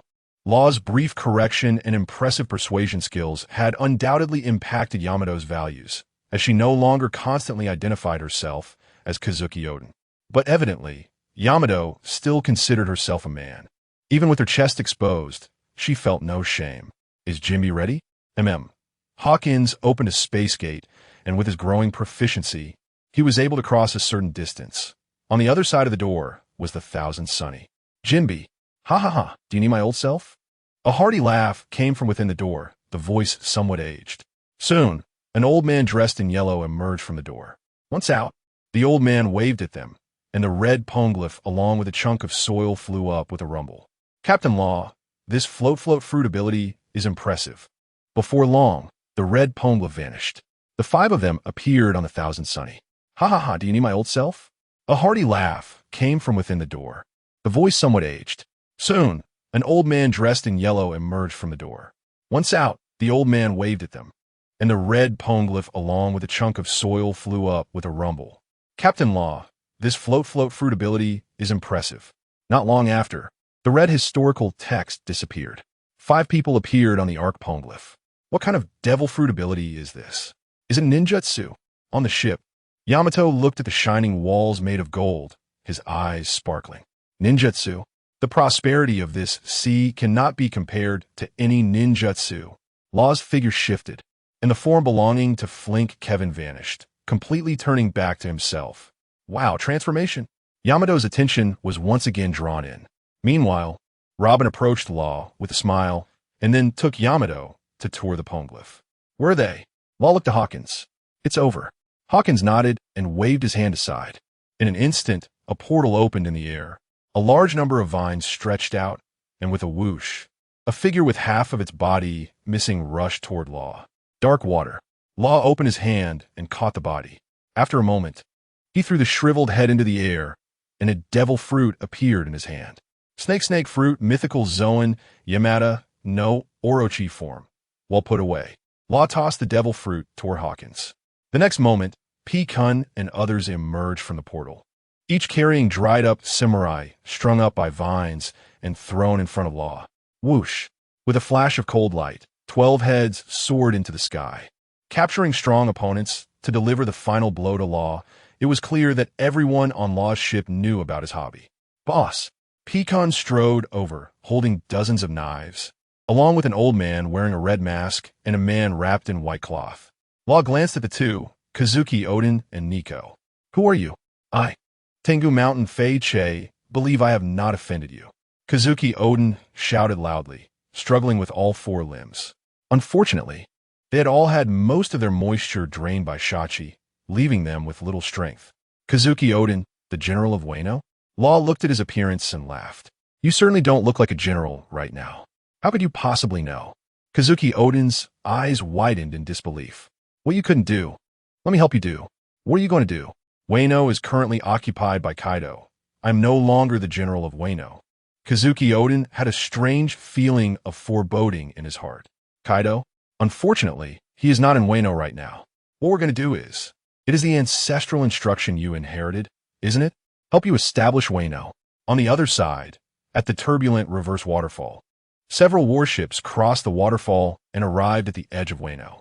Admiral Kazan, are we really going to step into Wano? A nearby major hesitated in his voice. I take full responsibility for the matter. Kazan's voice was steady. In fact, he didn't want to enter Wano either. The Navy and Saint Satan, who should have appeared outside Wano, had disappeared without a trace. They had sailed all the way here without seeing any members of the Beast Pirates. This made Kazan not want to wait outside any longer.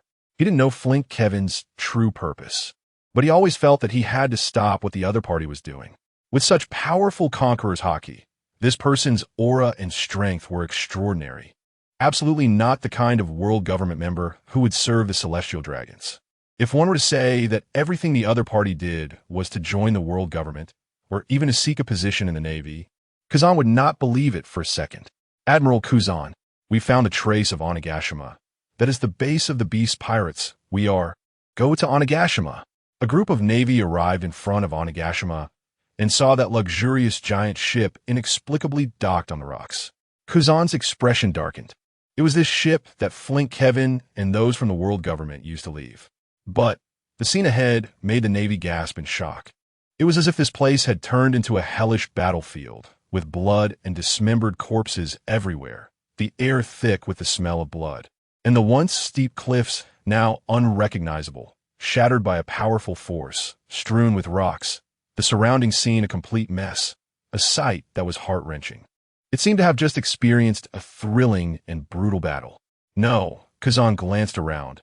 It couldn't even be called a battle. A presence comparable to a great swordsman had unleashed slashes here, and the smooth cuts were scattered all around. Among the dead bodies, Kazan even saw several figures in tattered suits. There were members of CP who had followed Law. In the depths, several roars echoed. Little Pei, where are you? Don't worry about him. Talk to Lord Kaido. Wano has been attacked. That guy is such a bastard. Damn bastard. Jin is also a scoundrel, leaving all this mess to me. Running away. A fat man with a split abdomen stumbled out from under the rocks, spat out a mouthful of blood, his face fierce. But soon, he noticed something was wrong and slowly turned his head. Navy? What Navy? Kill them. I'm just looking for an outlet to vent. Runty shouted as she walked out. Brother Quinn, kill them. A tall figure approached, holding 2 dead CP members. One of the calamities of the Beast Pirates, the Drought Jack. Shut up. Quinn's scalp tingled. Admiral Kazan, why are you here? The Flying Six and several cadres of the Beast Pirates walked behind Quinn and saw Kazan at the forefront, their expressions immediately darkening. The Beast Pirates. Kazan's eyes flickered slightly. I came in pursuit of a man named Flink Kevin. Before he could finish his sentence, rumbling, the sky cracked open at that moment, and a terrifying killing light shot down from the horizon, waves of energy crashing into everyone. Is this an earthquake? The direction of the Beast Pirates. Pejuan frowned. No, it's that guy. Quinn's face changed dramatically as the ground beneath him trembled. Onigashima was placed on Wano's land by Kaido. Now, Wano was like a colossal building with a broken foundation, teetering on collapse, having lost its necessary support and stability. The once solid foundation was shattered and could no longer support this country. The seawater was receding. Boom! Boom! The ground let out a deafening roar. An entire Wano trembled. Quinn and the cadres of the Beast Pirates looked up at the sky with heavy expressions, only to see a massive slash covering the distance, causing everyone to feel a chill in their hearts. With a loud bang, the island began to sink violently, and the sewage inside Wano quickly merged into the sea. In the flower capital and other towns of Wano, terrified residents fled in all directions, trying to find a safe place to escape this disaster. Shouts and cries for help filled the air. At the same time, monstrous waves surged at sea, and a fierce wind swept in. The Navy's warships were tossed into the air and then violently smashed back into the sea, instantly shattering into countless pieces, while the waves crashed against the coastline, destroying everything in their path. In the terrified gaze of the beast pirates and the Navy, the ground began to sink as if the apocalypse had arrived. At that moment, Kazan suddenly raised his head, and a massive ship radiating golden light emerged in the sky. It resembled a dragon boat from mythology, exuding unparalleled majesty and momentum, towering over everyone. At the top of the ship's mast stood a figure that was somewhat familiar to Kazan. He stood tall against the wind, his clothes billowing as the breeze rustled them, and in his hand was a long knife that Kazan recognized all too well. A chill ran through Kazan's heart, and he emanated an icy aura, instantly transforming into a giant iceman soaring into the air, his eyes fixated on the suddenly appeared giant ship. With a tone of alertness and questioning, he exclaimed, "Flynn Kevin, is it you? What are you here for? Is this your true appearance?" A person's exterior can change, but their aura cannot. Under Kazan's observation hockey, the man on the golden giant ship was indeed Flynn Kevin. "It has nothing to do with you, Admiral Kazan. Wayno is not a member of the world government, and this is not under Navy jurisdiction. You Navy are the real invaders here." Flynn Kevin.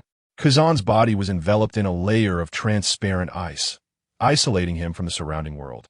Waves of cold air emanating from him. Only his cold gaze could penetrate the ice layer, aiming straight at Law. Crack! Crack!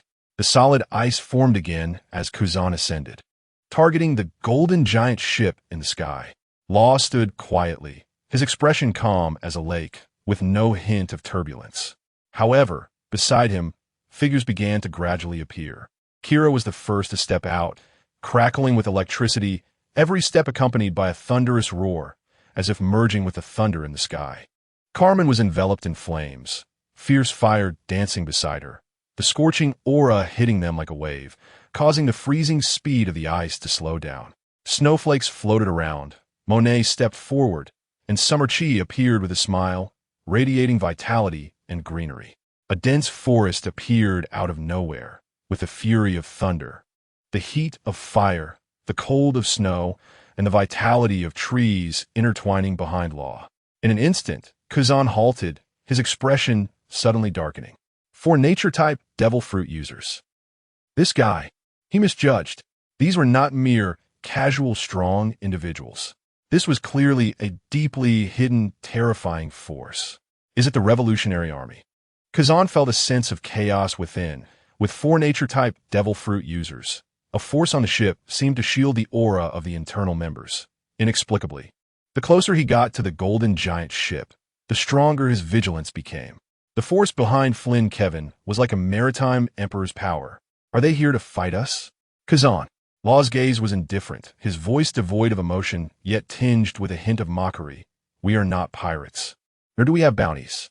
Down below, the heavily injured beast pirates are what you should be dealing with, aren't they? After a moment of silence, Kazan snorted coldly and charged straight towards the cadres of the beast pirates. Just as Kazan turned to deal with the beast pirates, Law said to the side, "Record it." As time passed, the sea gradually dispersed, and the originally calm surface began to ripple, expanding outward in circles. Suddenly, a massive, ancient underwater city slowly emerged before everyone's eyes. This ancient city had been forgotten by time, submerged deep in the sea, exuding a mysterious and ancient aura, with towering city walls made of giant stones, revealing traces of the passage of time. The city gates were tightly shut, and the walls were covered in moss and seaweed, giving a sense of desolation and solemnity.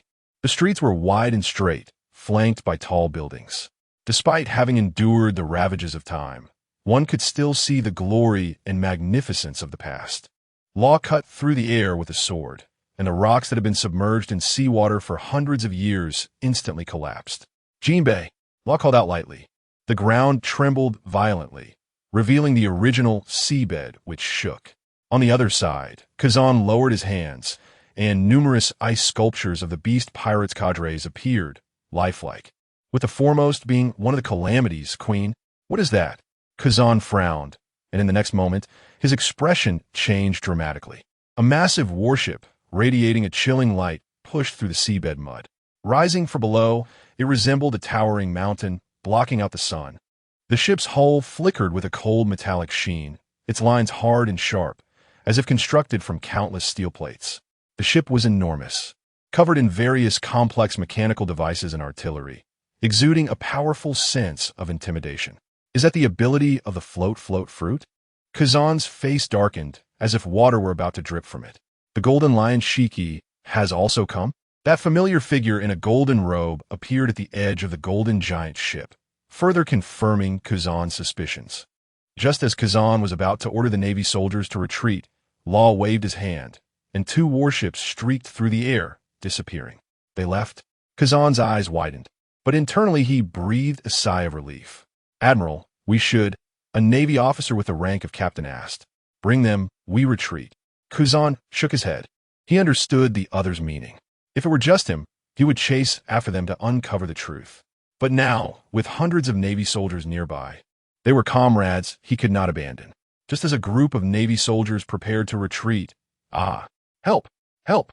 Cries of despair echoed from not far away. Everyone looked over. Those were the indigenous people of Wano country. The massive earthquake had affected most villages and towns. The Navy soldiers exchanged glances and, finally, their eyes fell on Kazan. With a slight sigh, Kazan said, "If we can help, we should. Although Wano country is not a member of the world government, our Navy bears the mantle of justice. All units disperse and assist the affected residents." Hundreds of Navy soldiers rushed towards the villages that had been ravaged by the severe earthquake, unhesitatingly joining the efforts to aid the villagers. Half an hour later, the Navy arrived at the other side of Wano country. This place was called Kiri. "Kazan, where are you now?" On the other end of the line, Sengoku's voice was filled with anger. Kazan briefly explained the situation, and Sengoku's emotions grew even more furious. "Return from Wano immediately. There is a serious war breaking out at Crescent Moon Island in the New World, and the Gorosei are also heading there. You must set off at once." "But Wano just experienced an earthquake. We are helping." Kazan tried to explain. There was silence for 2 seconds on the other end of the line, and Sengoku's voice came again.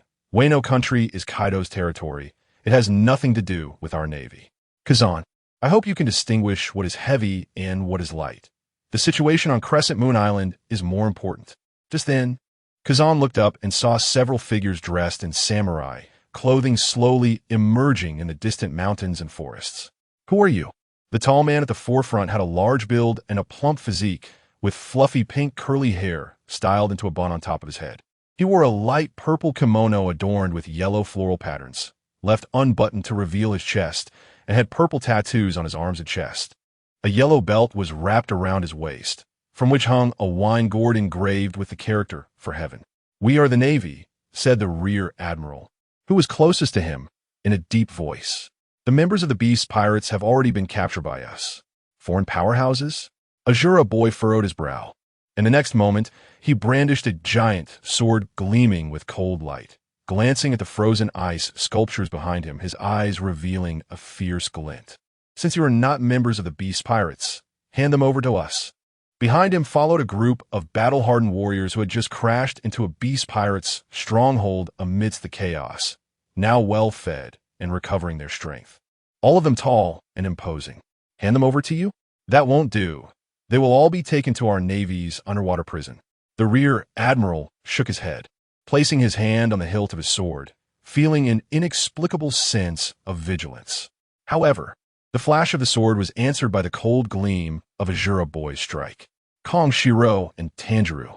The sudden battle in the flower capital turned the most prosperous district into ruins. The courtesan, known as Little Purple, knelt on the ground.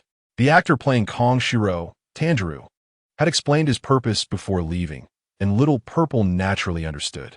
They were all undercover agents with their own responsibilities. Yet, unexpectedly, on a day that was clearly not the prophesied day, the figures on the giant ship that descended from the sky captured the ninja troops guarding Kaido one by one, including Tanjiro, and even forcibly took away Kaido himself. Looking at the collapsed general's mansion, tears filled Little Purple's eyes. Why? It was clearly not the prophesied day yet. On Crescent Island, the terrifying roar continued, as if it would never cease. In the center, A violent aura surged into the sky, tearing the heavens apart, creating a stark contrast. Was that Kaido? He and Shanks were actually on this island? On the Moby Dick. Marco's expression was grave. The waves surged with massive ripples due to the clashes on the island. Gururururur. A man 66 meters tall, approached Marco, ripping off the drip and oxygen tube from his body. Marco, don't worry, your old man isn't finished yet. Marco nodded slightly, feeling a bit more at ease. With his father around, even with Shanks and Kaido present, there was no need to worry too much. That must be the red-haired pirate's ship. Sail closer. Marco instructed the crew to head towards the shore. However, as the Moby Dick approached, what came into view was the heavily damaged Red Force. On the shore, several figures were clashing, and the two in the middle were none other than Teach and Jozu. Their attackers were Jesus Burgess, Lachi, and others, dealing ruthless blows, with several bullet holes already appearing on Teach's body. On one side, Jozu was panting heavily, his body shining brilliantly. He was trying his best to help Teach bear the injuries, while his eyes were filled with uncontrollable anger.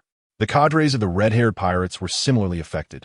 The only one resting was the golden-haired Lame Jones, who was in bad shape, having lost an arm and looking pale. But when Marco looked at Lame Jones, his expression darkened, and his figure shot into the sky. What are you doing to our Whitebeard pirates, captains? Beneath Lame Jones was Sachi, whose heart had been pierced. At this moment, Sachi had no breath left, evidently having died for a while. Whitebeard pirates. Jesus Burgess was the first to spot the giant ship speeding toward them from afar, and his expression suddenly changed drastically. But the blue flame bird shadow, descending from above, was too fast for anyone to react. Bang! A gunshot rang out.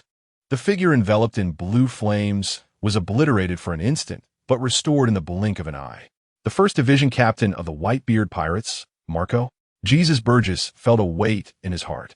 Marco, your people have killed ours. Is that so? Marco's voice was as cold as ice in winter, devoid of any warmth. Phoenix Mark, in his human beast form, he unleashed a furious attack, and Lachi leaped up in a hurry, concentrating his thick armament haki into his fist. The two sides collided, and Lachi was sent flying like a cannonball. That's not enough. Jesus Burgess shouted, "Retreat, retreat, back to the boss." Boss. A slightly hoarse voice spoke up. Jesus Burgess's body became rigid as if struck by lightning, and his face turned ashen, his gaze involuntarily falling to the shore. There, a tall figure radiating like the sun appeared in his observation haki. What are you doing to my dear sons? In an instant, the clash between Shanks and Kaido in the middle of Crescent Island abruptly paused. Shanks remained silent, attempting to leave, but was met with a wolf fawn club wrapped in red lightning. Ha ha ha ha ha. So that old man Whitebeard has also come? Today is truly wonderful. This war will be a grand battle that I desire. Above the sky, the originally dull clouds suddenly became extraordinarily active, with two parts of the clouds transforming and splitting off to form three independent cloud masses. These three cloud masses intertwined and entangled, with an invisible force surging between them, colliding and emitting dazzling light and deafening roars. The entire sky was shrouded by these three powerful forces, and the killing intent in Shanks' eyes could no longer be suppressed. After fully unleashing his observation haki, Shanks discovered that a member of his crew had vanished once again. Kaido, get lost, I'll say it one last time. Shanks stared at Kaido, his eyes cold and indifferent, like a bottomless pool of stagnant water.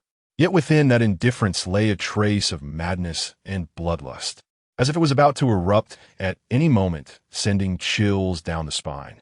However, Kaido on the opposite side burst into laughter. Shanks, it seems you lost an arm in paradise for a reason. Either kill me, or you won't get past. Ha ha ha. In an instant, the coldness in Shanks' eyes was like a knife as he gripped the griffin with one hand. God avoid. This surge of battle fluctuations. Cough, cough, cough, cough. Below, two figures affected by the shockwave soared high into the air and crashed into a rock. This impact actually brought the two figures back to consciousness. My head hurts. Ji Yuan. Cough, cough, are you okay? Asuka turned his head and immediately looked at Ji Yuan. I'm Yufine. Ji Yuan half opened his eyes, his face somewhat pale. The violent aftermath of the battle had also severed the ropes binding them. Shanks and the others clearly had strong confidence in themselves at first and did not restrain the two with sea-prism stone handcuffs. That's the Yonko, Shanks, and Kaido. Asuka looked up and was startled. Damn, where is this? I'm so hungry. Soon, a gurgling sound came from Asuka's stomach, and his face turned weak. These days, the likes of the Golden Lion and others were certainly not kind enough to feed them. With the strength of the two, they wouldn't just die like that. There's a broken tavern over there. Ji Yuan also felt the weakness coming from inside his body. Let's go there. We need to replenish our strength first, then find a transponder snail to report to the Navy headquarters. That celestial dragon Carter is problematic. Boss. Several figures quickly fled over. It was Jesus Burgess and the others, their eyes filled with pain. It was not just the physical attacks, but also the mental strain. What is a veteran Yonko? As the world's strongest man who once competed with their captain, GOLD, Roger, when the opponent made a move. Jesus Burgess and the others felt their scalps tingle, as if a mountain was pressing down on their hearts, making it hard to breathe. That blow directly shattered the harbor of Crescent Island. This was still a result of Whitebeard holding back, because Teach and Jozu were still on the coast. However, Lime Jones was shattered into pieces, ultimately turning into a mist of blood. With a bang, the familiar aura they knew was extinguished. They were able to escape, not because they fought their way out, but because the Whitebeard pirates did not kill them. At least 15 division commanders gathered, along with the crew from each division. The Whitebeard pirates had at least 1,000 people. The Immortal Marco, the Flower Sword Vista, and so on, all the well-known pirates appeared in front of them. Lime Jones and Gabwer. Shank's expression suddenly changed. They are all dead, killed by the division commanders of Whitebeard, and those on Whitebeard's ship. Jesus Burgess said swiftly, "Ha ha ha ha. Old man Whitebeard, are you finally planning to join me?" It was about time. Joining forces, it wasn't like it hadn't happened before. Hearing their words, Kaido laughed wildly. He took out a transponder snail and called, "Hey Lin Lin, you should come to Crescent Island. I'm here with that old man Whitebeard and red-haired. We're all here having fun. This is going to be a big war. Ha ha ha ha." Without waiting for a response from the other side, Kaido squeezed hard, and the transponder snail was immediately crushed into a bloody mess. At this moment, a muffled voice came from the other end. "Shanks, just became a Yonko, and your red-haired pirates are declaring war on our Whitebeard pirates." Whitebeard appeared with a face full of brutality.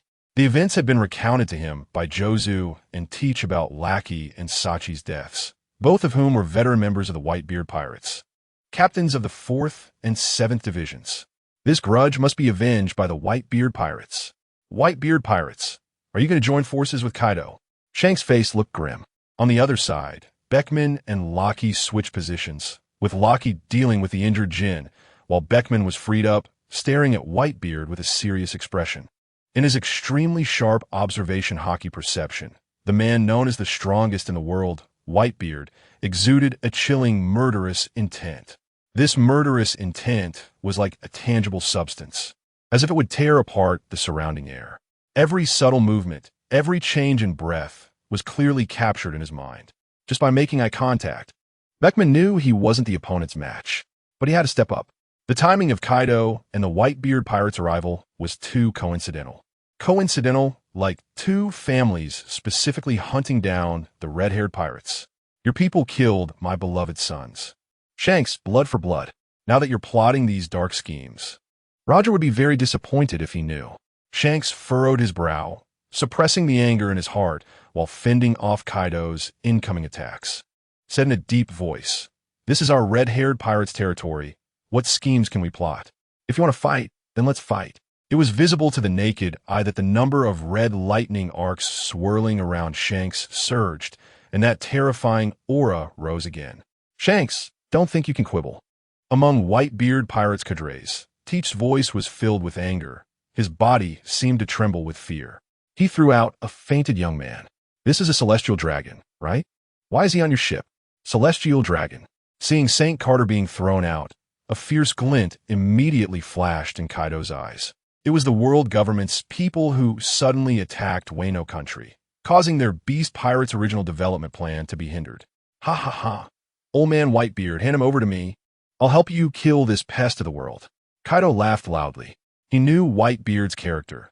It was already quite difficult for him to come looking for trouble with Shanks. Whitebeard didn't want to bear the consequences of killing a celestial dragon, because he was no longer the lone Whitebeard from back in the day. For the sake of his sons, Whitebeard would not take the initiative to become enemies with the world government. Kaido. Whitebeard snorted coldly, ignoring Kaido's jeering from his side. Red hair brat, you need to give me an explanation. He stared at the thrown-out St. Carter, feeling an inexplicable strangeness in his heart. It seemed like he knew the person, but St. Carter was obviously a young celestial dragon, and with part of his broken headpiece revealing his face. Whitebeard was sure he had never seen him before. The New World is a paradise for pirates. Generally speaking, celestial dragons would not venture there, nor would the Navy. However, in recent years, the four emperors, especially Kaido, have been targeted by the world government, and the warlord of the sea, Don Quixote Doflamingo, established a golden city in the New World, welcoming members from all sides to have fun, which led to several Navy and celestial dragons appearing in the New World. But that was only in the scattered seas that were not within the four emperors' sphere of influence. Whitebeard, you give us an explanation, Shanks said with a displeased expression. Whether it was Kaido or Whitebeard, they were both coming for him, and the situation was not in his favor, which greatly heightened his sense of crisis. I don't know why he appeared on my territory. I just want to throw him to the Navy. A celestial dragon cannot die here. You all know what kind of world upheaval would be caused by the death of a celestial dragon. Shanks' gaze fell on St. Carter, still wanting to persuade Whitebeard. Why can't he die here? Kaido sneered. Shanks, did you leave your courage behind in the paradise after losing an arm? World aristocrats? Kill them, so what? We beast pirates are unafraid. Whitebeard. Shanks forced Kaido back with a slash and continued. We'll talk about our grudges later. I feel there's a misunderstanding here. Misunderstanding? Whitebeard stepped forward, causing Beckman and the others to tense up, their haki activated, staring intently at Whitebeard and the captains. Hand over those murderers, red hair brat. I won't interfere with your grudge with Kaido. Impossible. Jesus Burgess was the first to speak, his eyes filled with rage as he raised his gun, pointing it directly at Whitebeard. Boss, this old man personally killed Lime Jones. Beckman's expression darkened, unsure of what to say. He had no way to handle this scene. If Kaido were not here stirring up trouble, their red-haired pirates would absolutely not fear the Whitebeard pirates. But with Kaido and Jin here, Shanks and a powerful officer were directly tied up. You too, give me the celestial dragon, and I'll leave immediately, how about it? Kaido grinned. Wounds from several knife cuts on his body, yet he laughed wildly, seemingly unbothered by the pain. Ha ha! Kaido's laughter erupted in the arena, and Beckman's eyes flickered. Because St. Carter was a celestial dragon, Teach didn't care and directly threw him into the midst of Whitebeard pirates and red-haired pirates officers. Trembling all over, his face fluctuated between dark and light. The Whitebeard pirates thought Teach was grieving because of Sachi. Teach had the closest relationship with Sachi, and many of the team captains knew that. Whitebeard, that celestial dragon, cannot die. Unexpectedly, before Whitebeard could speak, Shanks spoke up. Why can't he die? Whitebeard retracted the strange feeling he had about St. Carter, his eyes, half murky and half clear, looking at Shanks with dissatisfaction. He didn't want to cause trouble, but he wasn't afraid of it either. Celestial dragons were world aristocrats. In Whitebeard's view, they were just that. The life of a celestial dragon simply could not compare to that of his sons, because he was also a celestial dragon. At this moment, the bound Tesla and Crocodile appeared beside them. Both were now using the true bodies of the beast pirates. Tesla had a look of terror on his face, raising his head to shout at Kaido. Kaido-sama, that Shanks is also a celestial dragon. What, Sea Emperor? He is just the biggest mole sent by the world government. When you are vying for the great treasure, this guy will strike and undermine all pirates. What? Marco and the other captains of the Whitebeard pirates were shocked. The four emperors' red-haired Shanks is a celestial dragon? Are you serious? Upon hearing this, Kaido's expression darkened, the malice in his eyes gradually rising. If you're lying to me, I will beat you flat and then go mine in Rabbit Island. Of course, Tesla said with certainty, turning around. As a Sea Emperor, Shanks, a man like you should not be lying, right? Do you dare say you don't have celestial dragon blood? At the same time, beads of sweat began to slide down Teselo's neck. This news was told to him by Captain Law. At that time, Teselo also felt incredibly incredulous. The red-haired Shanks, one of the Sea Emperors, is a celestial dragon? However, Shanks' silence once again lowered the atmosphere in the arena. Even Kaido did not continue to attack, but stared intently at Shanks. Hey, Shanks, you can't really be a celestial dragon, can you? He's a celestial dragon? Marco's eyes widened in shock. He was fully aware that when they reached the final island, Shanks was already present on Roger's ship. Could it be that at that time, Shanks was already a pawn planted by the world government? This news was explosive. Even Teach stopped his scheming and thinking, waiting for Shanks' explanation. Boss, Jesus Burgess had an expression of disbelief. You really are a celestial dragon? I have my reasons, Shanks said in a deep voice. My origin is not something I can decide, right? I have celestial dragon blood flowing in me, but I have always been with you. You know what kind of person I am. Beckman, however, had a glimmer of understanding in his eyes, silently exhaling a puff of smoke without speaking. I have never helped the world government do evil. I will explain to you later. Shanks continued. Hey, Shanks, with such shameful words, just kill that celestial dragon. Crocodile said coldly, his expression indifferent and his words unkind. Just then, everyone in the arena looked to the side. You lowly pirates, who gave you the courage to act against the world aristocrats? A violent force erupted into the sky, splitting it once again into four. A massive magic circle descended from the heavens, and a creature with a neck wrapped in black lightning, sporting horns and a lower body resembling a gigantic spider, crawled out. A layer of killing intent rose in Kaido's eyes. You again, old man. Are you here to seek death? The person who arrived was the scientific defense god among the 5 elders, Jigurushi's Satan. Upon learning the location of St. Carter, he rushed over without stopping. During this time, several warships set sail, alarming many pirates, but Satan couldn't care less. As a world noble, St. Carter's potential to awaken his conqueror's haki outside was absolutely promising for someone of their level. All he needed was a mythical Zoan-type devil fruit treasured in the Holy Land. At that time, the power in St. Carter's bloodline would be fully activated. As a descendant of the 20 kings, royal blood flowed in his veins, granting him immense potential. The genius of the Oni clan, Kaido, consumed the fish fruit. Mythical Zoan type, in the form of an azure dragon, becoming the emperor of the sea, and St. Carter had the same qualifications. However, strong figures like the emperor of the sea had continuously emerged, and the masters of the new world changed one after another. The world government, however, had ruled over the entire world for 800 years. Satan looked at Kaido and sneered. Ignorant Junior, today is your day of death. After speaking, a glimmer flashed in his eyes, and a powerful beam shot toward Kaido in an instant. Boom! Kaido sidestepped, and the rock behind him exploded. He roared while swinging his kanabo and charged toward Satan. Old man of the 5 elders, you're looking for death. Whitebeard, kill that celestial dragon. And then we'll take down this so-called 5 elder. Kaido's voice was deep, filled with killing intent. This was the new world, our territory. It's a disgrace for an old man from the world government to act recklessly here. The Emperor of the Sea? Some titles we don't care about have clearly made you lowly people harbor delusions and unwarranted thoughts. Satan's expression was cold. Shanks, save St. Carter. Don't forget your identity. Shanks' expression changed slightly, and he did not respond. Satan's words immediately made the crew of the Whitebeard pirates' eyes flicker with strange light. The words from the Beast Pirates' true leader were not wrong. Shanks is indeed a celestial dragon. Shanks, do you want to stand with the world government? A fierce light erupted in Whitebeard's eyes. Heath and Roger were old friends. Shanks, as Roger's successor, had taken a path close to the world government.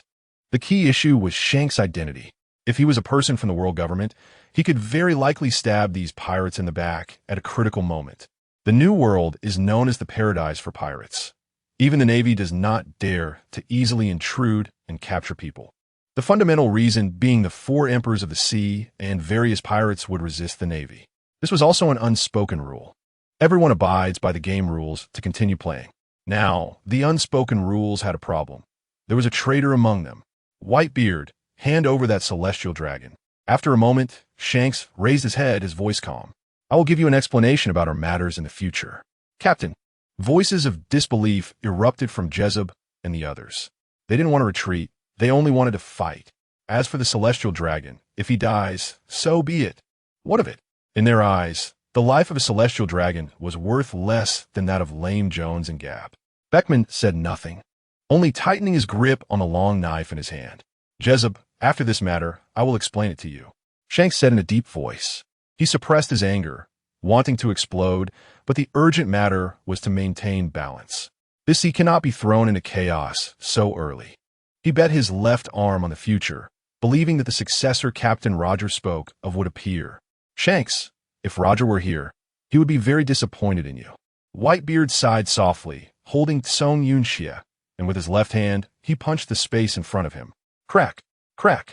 The space seemed to be torn apart by an invisible giant hand, revealing countless hideous cracks, and terrifying energy fluctuations rapidly spread like ripples, turning everything in their path into dust. This powerful shockwave instantly spread throughout Crescent Island, causing the island to tremble violently, emitting chilling, booming sounds. The originally peaceful and tranquil island was now shattered, with countless massive rock slabs rising into the air, crashing down again, stirring up dust clouds, buildings collapsing, trees uprooted, and the scene was in utter disarray. Shanks and his crew changed their expressions dramatically. Captain, the rock Jezeb was standing on cracked, and his tone was urgent. Captain, let's fight them. Don't care about that celestial dragon. Avenge Lame Jones and Gab. We are your companions too. Shanks. Beckman also reminded him, noticing Shanks' reluctance to fight. Shanks' eyes were filled with anger over Gab and Lame Jones' deaths, but he kept suppressing it, his palms slightly trembling. It wasn't because of the celestial dragon. Shanks wasn't willing to be a henchman for the world government, and Beckman understood that Shanks had his reasons. In fact, Beckman had recently begun to feel something. After taking the title of Emperor of the Sea, the red-haired pirates had not expanded outward, spending their days drinking and feasting without recruiting new crew members or developing territory. Although the red-haired pirates were different from Kaido and Big Mom's pirates, Beckman felt something was off. Shanks and Beckman exchanged glances, and he turned his head, seeing corpses everywhere. Crescent Island had become a hell on earth. Ordinary people could not survive under the aftermath of his and Kaido's battle. Jin and Kaido were not cold-blooded individuals who cared for ordinary lives. Not a single original inhabitant of Crescent Island remained, even if someone was seriously injured but still alive. The earthquake's impact had turned the ground upside down, let alone ordinary people. Shanks' eyes narrowed, and he suddenly reached into his chest, pulling out Griffin. An unparalleled conqueror's haki erupted from him in an instant. In that moment, it was as if the entire world was shaken by his powerful aura, and the surrounding space seemed to twist because of him, with red lightning shooting out like snakes in all directions. Fight! He was somewhat resembling Roger now. Whitebeard laughed heartily, and terrifying power erupted from Tsong Yunxia as well. Boys, avenge Lacquer and Sachi. The various captains of the Whitebeard pirates and the major executives of the Red Hair pirates collided violently. There were no weaklings here. The four supreme powerhouses with Conqueror's haki clashed their momentum, and most pirates with bounties below 300 million berries, as well as the naval officers and CP organization members brought by Satan below the rank of Rear Admiral, fainted. The Whitebeard pirates were besieged by the Red-Haired pirates and the Navy and CP organization members, but held a numerical advantage. Meanwhile, beside St. Carter, another person appeared. Teach walked up to St. Carter, stepping on him, his eyes bloodshot. Celestial Dragon, I ask you, did you see any devil fruits on the red-haired ship? St. Carter slightly opened his eyes. Do you dare to kill me? Do you really think I wouldn't dare to kill you? Teach roared. He was filled with rage because he had not found the devil fruit he desired on the red-haired pirate's ship. There are indeed a few devil fruits, but it seems that the red-haired pirates are preparing to sell them. After finally getting the news about that fruit, Teach quietly comes up with an idea. As soon as this thought emerges, Teach's eyes become brutal. It can't be found on the ship. It has to be eaten. Who exactly is it? Who ate that devil fruit? St. Cater closed his eyes and no longer paid attention to Teach. In fact, he felt a bit scared deep down. The Golden Lion, who was residing in St. Cater, had long been prepared to abandon this body. After all, this is not his own body. In that guy's plan, Saint Cater must die. However, the premise of death is that Saint Cater is the real one, and to achieve that, they can only wait for Law to arrive. Why hasn't that guy come yet? A hint of cold light flashed in Saint Cater's eyes. He could have broken free from the restraints long ago. Gabu and Rhyme Jones didn't pay much attention to Saint Cater. In their eyes, they were just taking him to release him, and the ropes binding Saint Cater were just ordinary ones. He could break free at any time, but if he broke free now, it might bring the situation back to calm. Unlike Shanks, the Golden Lion only wanted them to fight more fiercely. He didn't care about the consequences at all. Teach, be careful. At that moment, a figure rapidly approached Teach. The opponent wore a white mask, obscuring their face, and was dressed in a white suit. A strong member of CP0. Get lost. Teach was in a fit of rage and threw a punch, with terrifying armament hockey attached to the surface of his fist. Crack! The CP0 strongman bent over, his body trembling involuntarily, cold sweat pouring down like a river. The dog of the world government die. The opponent was knocked back by Teach. But Teach had no intention of letting him go. He charged forward, kicking him repeatedly until his body was crushed, his strikes swift and devastating. A few seconds later, the CP0 strongman, resembling a dead dog, fell to the ground, lifeless. Teach impressive. Skuyard laughed heartily. At this time, the remaining strongmen on the scene were not simple. That CP0 member, using the Soru technique, quickly approached Teach, trying to rescue Saint Cater, was definitely a strongman. However, in front of Teach, he was utterly defeated. Just a dog of the world government. Teach's heart tightened, forcing out the previous innocent smile. The surrounding captains of the Whitebeard pirates praised Teach, claiming he had the strength to take a captain position. However, not far away, Jozu frowned upon seeing this scene, his eyes flickering with uncertainty. The battle had reached a stalemate. The fiercest fights, apart from the 3 emperors of the sea and Saint Satan among the 5 elders, involved Lakuru and Jean, Marco and Beckman, where the battles were also extremely intense. It must be said that the cadres of the red-haired pirates were very strong. Apart from Bista and Jozu and the Whitebeard pirates, the cadres of the red-haired pirates were almost fighting multiple opponents, facing several captains of the Whitebeard pirates. Meanwhile, the Whitebeard pirates had over 20 captains, and soon there were casualties. Bang! A gunshot rang out, and a figure holding a flaming sword fell straight down. Fossa! Damn it! The captains of the Whitebeard pirates were shocked. Another captain had died. The captain of the 15th Division of the Whitebeard pirates was ambushed and killed by Jesus Burgess. The red-haired pirates, an insider in the New World, damn it. Vista's eyes turned red, but he was completely blocked by Hong Kong. Behind, one after another, Navy commanders and CP members rushed forward. Especially the members of the CP organization. They were extremely frantic. Saint Satan had given them only one order: rescue Saint Cater, or they would follow him to the grave. Just based on you guys? Jesus Burgess sneered, raising his gun again. But at that moment, Shanks, who was fighting Whitebeard above the island, changed his expression slightly. Mama, mama. A sharp and piercing laughter suddenly came from distance, as if it were going to pierce through one's eardrums. Everyone still fighting turned their heads, only to see a group of people riding on the soil coming towards them. The soil seemed to be transformed. It sprouted a pair of eyes and rapidly approached this place. That is, Big M.O.M. Jesus Burgess's eyes widened in shock. Lin, you finally came? Kaido laughed loudly, knocking Saint Satan back with a club. Ha ha ha, let's kill them together. Mama, Kaido, you little brat. Why didn't you call me for such a good fight? The person arriving was the last of the 4 emperors, Big M.O.M. Her gaze fell on Saint Cater. Mama. You didn't call me about the news of the celestial dragon? This time, I want to capture a celestial dragon as a collection. I really want to know what it feels like to give birth to a celestial dragon offspring. You lowly commoners dare to insult the great world aristocrats. Saint Satan immediately understood Big Mom's meaning and was furious.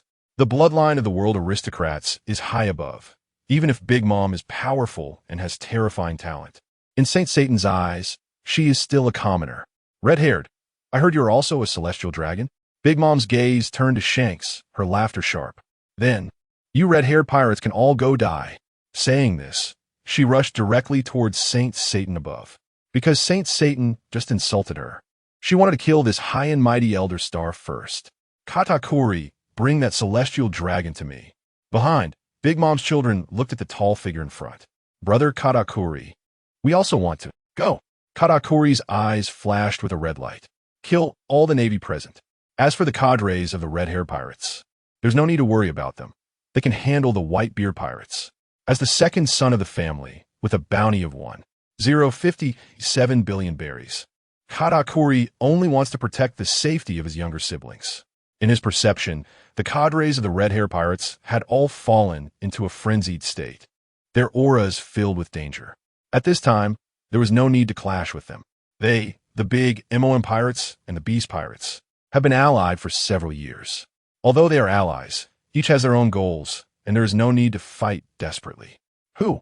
In Wano country, several warships sail on the sea, with Kazan at the forefront, letting out a breath of cold air, his gaze flickering. Admiral, we shouldn't care about them. Behind him, a furious rear admiral, his palm torn and injured, is filled with anger. What general? It's our Navy that saved them. Kazan shakes his head. All right, full speed ahead. Target Crescent Island.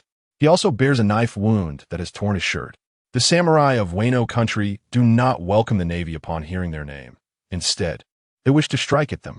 What surprises Kazan and the others is that most of the people in Wano believe their general will protect them, attributing everything Kazan and his crew do to the never-seen general. Helping is just for the justice in our hearts, right? Kazan murmurs. He glances towards the natural barrier of Wano country. The reversed waterfall is now gone, and the entire Wano country is merely an island at a high point. What will the future hold? Hopefully, their general can save them. Wano country is now in ruins, and even Kazan is moved by the tragic scene. This time coming to Wano, besides seeing through Flynn Kevin's ambitions, the biggest gain is probably the captives from the Beast pirates on board. The second Calamity, Queen, and Jack, including the Flying Six, have all been captured. But far away in the sky, a news bird is constantly flying. It clutches a camera in its claws, capturing photos of Queen and the others. On the other side, Crescent Island is in chaos. Shanks has completely sided with Saint Satan. The cadres of the red-haired pirates are also targeted from all sides. The key is that the Navy and CP members are ignoring them, and many Navy officers are taking action against the red-haired pirates cadres due to their high bounties, which are very tempting. The most miserable person is Saint Satan, one of the highest leaders of the world government. At the hands of Kaido and Big Mom, his hundreds of meters long spider legs have been broken multiple times. However, Saint Satan also demonstrates the terrifying ability of his mythical Zoan form, self-healing.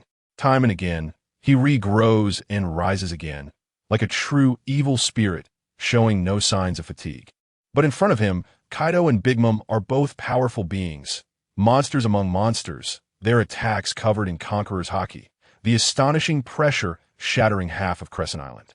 In another battlefield, Shanks and Whitebeard are locked in fierce combat, their Conqueror's haki clashing, causing many of the soldiers present to faint. After the addition of the Big Mom pirates, the situation has reversed. Countless cadres from the Whitebeard pirates and Big Mom pirates have surged out, with numerous casualties among the strong of the Navy and the world government. But the arrival of one person immediately rebalanced the situation. Peerless Rice Cake Bullet. A red gleam flashes in Katakuri's eyes as his arm transforms into a machine gun shape, armed with haki, shooting a massive number of deep black glutinous rice bullets. At that moment, Yada no Kagami, a multitude of dazzling light bullets rain down, perfectly entering the sweeping range of the rice cake bullets. It is Admiral Kizaru. Within the Big Mom Pirates territory, Perisparrow's expression changes dramatically. Kizaru, you finally came? Upon seeing Kizaru, Saint Satan immediately curses. I told you to come support earlier. Didn't you hear?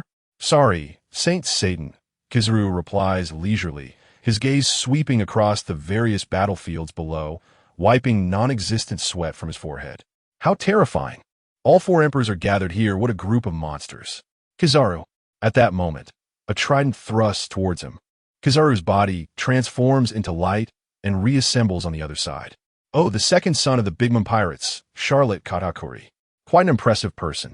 Kizaru stares at Katakuri, who is approaching with a soil dragon, his gaze flickering. Kizaru, don't interfere in the battlefield on Mama's side. Katakuri steps forward, his eyes glowing red. The situation is now in their control, and Kizuru's arrival is a variable. He must stop this admiral to prevent other siblings from being hurt. However, contrary to what Katakuri thinks, Kizuru does not avoid him, but instead moves forward. Then let me test this highest masterpiece of the Charlotte family. Saint Satan, I'll come to support you shortly. 1,000 meters above the clouds, a giant golden ship is buried within the clouds. Finally back. Law, you took your sweet time. Crocodile, with a cigarette in his mouth, crushes the head of the body he previously exchanged. Beside him, Teselo smiles at Law. No disgrace to our mission. But will letting that admiral go cause changes on the battlefield below? Don't worry, Law smiles. A worker with a dead-end salary. Why risk my life? The battlefield down there is truly deadly. They arrived here before Kizuru. Seeing the giant warship beside the proverb, Crocodile's eyes shine brightly. Is this the Pluton? Yes. Pecoms walks over. Crocodile, this is one of the ancient weapons you've been dreaming of, Pluton. Crocodile's gaze becomes intense, then its power. Don't think about it, Pecoms replies. Its power system is missing key energy. It seems to be an ancient high-tech. The iceberg has already studied it, but there is no breakthrough. If it weren't for the temporary power system we rigged up similar to the proverb, it wouldn't be able to fly at all. At the beginning, it relied on the power of the float fruit. Now, it can fly at its limit, and Kelra has to stay on it to provide power. Crocodile snorts coldly, seemingly disappointed. However, he continues to face the direction of Pluton, a faint light flickering in his eyes. Pluton, the ancient weapon he has pursued for over a decade. Now, Pluton has fallen into Law's hands. At this moment, Crocodile's inner world becomes extraordinarily complex. Want to make a move? I'll take down that old Whitebeard below. There's no rush. Law's eyes were calm. This time, his primary target for provoking the strong of the New World was the King of Hell from Wano country. The King of Hell was already in his grasp. All that remained was to further incite the conflict between the world government and the pirates. Shanks wanted balance. What Law desired was chaos. If the water wasn't murky, how could one fish in troubled waters? The world government was seen as mysterious by everyone, and what Law needed to do was to tear away this veil of mystery and reveal it to the world. Currently, Crescent Island had gathered 4 emperors of the sea, the 5 elders, and Admiral Kizuru, but it still wasn't enough. The celestial dragon descendant, Saint Katakuri, needed to die here, and Law also wanted to leave behind one of the 5 elders. He had received news that 2 of the 5 elders in Kazan, who was staying in Wano, were already heading this way. As one of the 5 elders, Saint Satan's strength was unquestionable. Even though he was at a disadvantage fighting against the combined forces of the Emperor's Big Mom and Kaido, his physique was comparable to that of a monster, and he seemed capable of holding on for a long time. Below, Katakuri's decision was correct. He had entangled Kizuru, preventing him from rescuing Saint Satan. Kizuru didn't use his full strength. Although he was suppressing Katakuri, he was intentionally being restrained by him. On the battlefield, only the situation of the red-haired pirates was precarious. Beckman, Yasop, Lucky Roo, Bunch, Snakeman, and Bonkichi, the remaining 6 cadres, faced the onslaught of the Whitebeard pirates, and their aura diminished every so often. Only Beckman and Lucky Roo were faring well, as each of them faced only one opponent, one battling Marco and the other entangled with Jin, who had been injured by Beckman. However, the other 4 cadres of the red-haired pirates often faced 3 to 4 of the Whitebeard Pirates Division commanders at once. The Navy and CP members brought by Saint Satan were slaughtered after the arrival of the Big Mom pirates. Shanks! Beckman shouted towards the sky, his expression growing increasingly grave. We have to leave. We can't keep fighting like this. Beckman, you weren't saying that just now. Marco sneered, appearing beside Beckman and delivering a kick. Boom! Beckman was knocked into the ground, immediately tearing through the dust and glaring at Marco. This guy was even harder to deal with than Jin.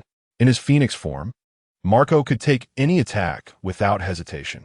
Even attacks imbued with haki couldn't hurt Marco. They could only exhaust his stamina. But after having fought Jin, Beckman's stamina was already not at its peak.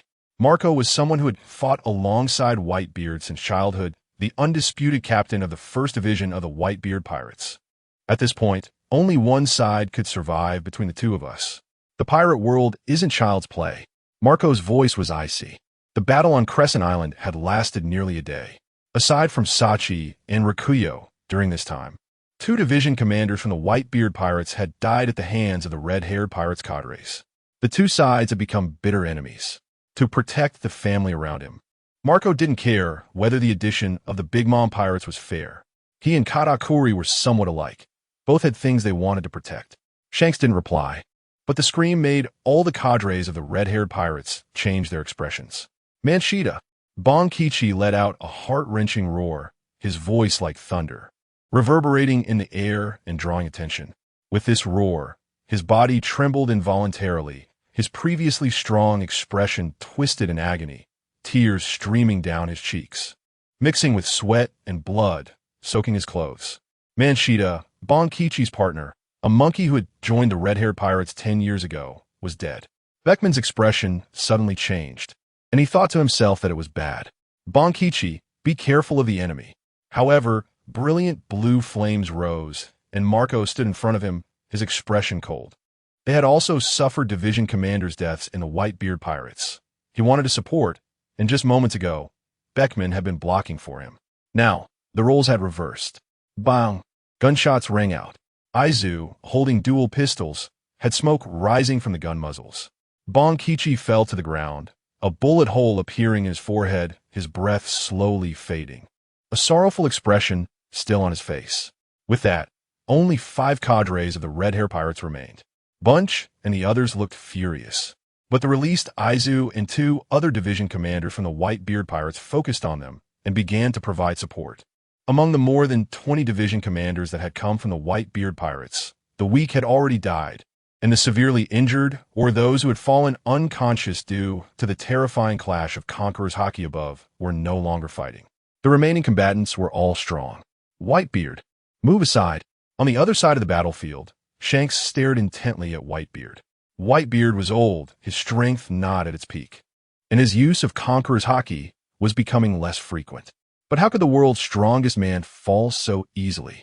The power of the Tremor fruit erupted, with each strike requiring Shanks to respond with all his strength. Shanks also realized that losing an arm had an impact on his fighting ability. Even after all this time, he had developed his own one-armed swordsmanship. If his left hand were still intact, Shanks would have been confident in suppressing the current Whitebeard. In a clash between kings, unless there was a significant gap, how could victory be easily determined? When Bonkichi and Manshita died beside Shanks, Shanks regretted it. He shouldn't have stayed behind. He went to sea not for the so-called great treasure. Was the world government worth sacrificing himself for? Red Hair Brat, Whitebeard wielded the Murakamajiri, gathering white light as the void split open again. Boom! Red lightning again entwined Griffin, and Shanks slashed out. I just want to balance the world situation. If the celestial dragons die, the new world will face shocks you don't want to see. I have my reasons. Balance? Whitebeard snorted coldly. It seems Roger's teachings to you were not enough. We pirates have never feared battle. He had witnessed the deaths of celestial dragons, more than one. When that man was still around, at God Valley, they had killed more than one celestial dragon. This was also the reason Kaido and Big Mom wanted to kill Saint Katakuri. Kaido. At that moment, a piercing scream echoed across the battlefield. A figure dressed in the beast pirate's attire appeared, holding a stack of photos. Wano country has been invaded. Lord Queen and the others have all been captured by Admiral Kazan. The shout was deafening, and Kaido immediately turned his head. The person was none other than Tazolo. Seeing Kaido turn, Tazolo suddenly crushed the items in his hand. In an instant, a massive shadow crossed the sky, gradually forming an image, showing the beast pirates' cadres frozen in ice. Is that Queen? Kaido recognized the fat man and the tall Jack at a glance. Navy, you're seeking death. Kaido was instantly filled with uncontrollable rage, his eyes igniting with a fierce fire, and the terrifying Conqueror's Haki erupted in waves, distorting the surrounding air and forming a powerful aura. Causing trouble on my territory? Then let your lives pay for it. Kaido's gaze was filled with brutality. The feeling of being invaded made him feel utterly humiliated. That bunch of fools led by Quinn was truly useless. The Wolf Fong Club, glimmering with a chilling light, swung with unparalleled might. accompanied by blinding thunder and an overwhelming sense of pressure, as if it would tear the entire space apart. Down to the underworld, Kaido leaped into the air, his figure soaring, as the Wolf Fang Club traced an arc, creating a sharp wind sound, and violently smashed down toward Satan Saint. Satan Saint's eyes widened as he attempted to dodge the blow. However, the speed of the attack was too fast for him to react. With a loud bang, the Wolf Fang Club struck solidly against Satan Saint's body. His massive spider-like form became a burden at that moment. Satan Saint let out a muffled groan, his body involuntarily flying backward, crashing heavily onto the ground. Boom!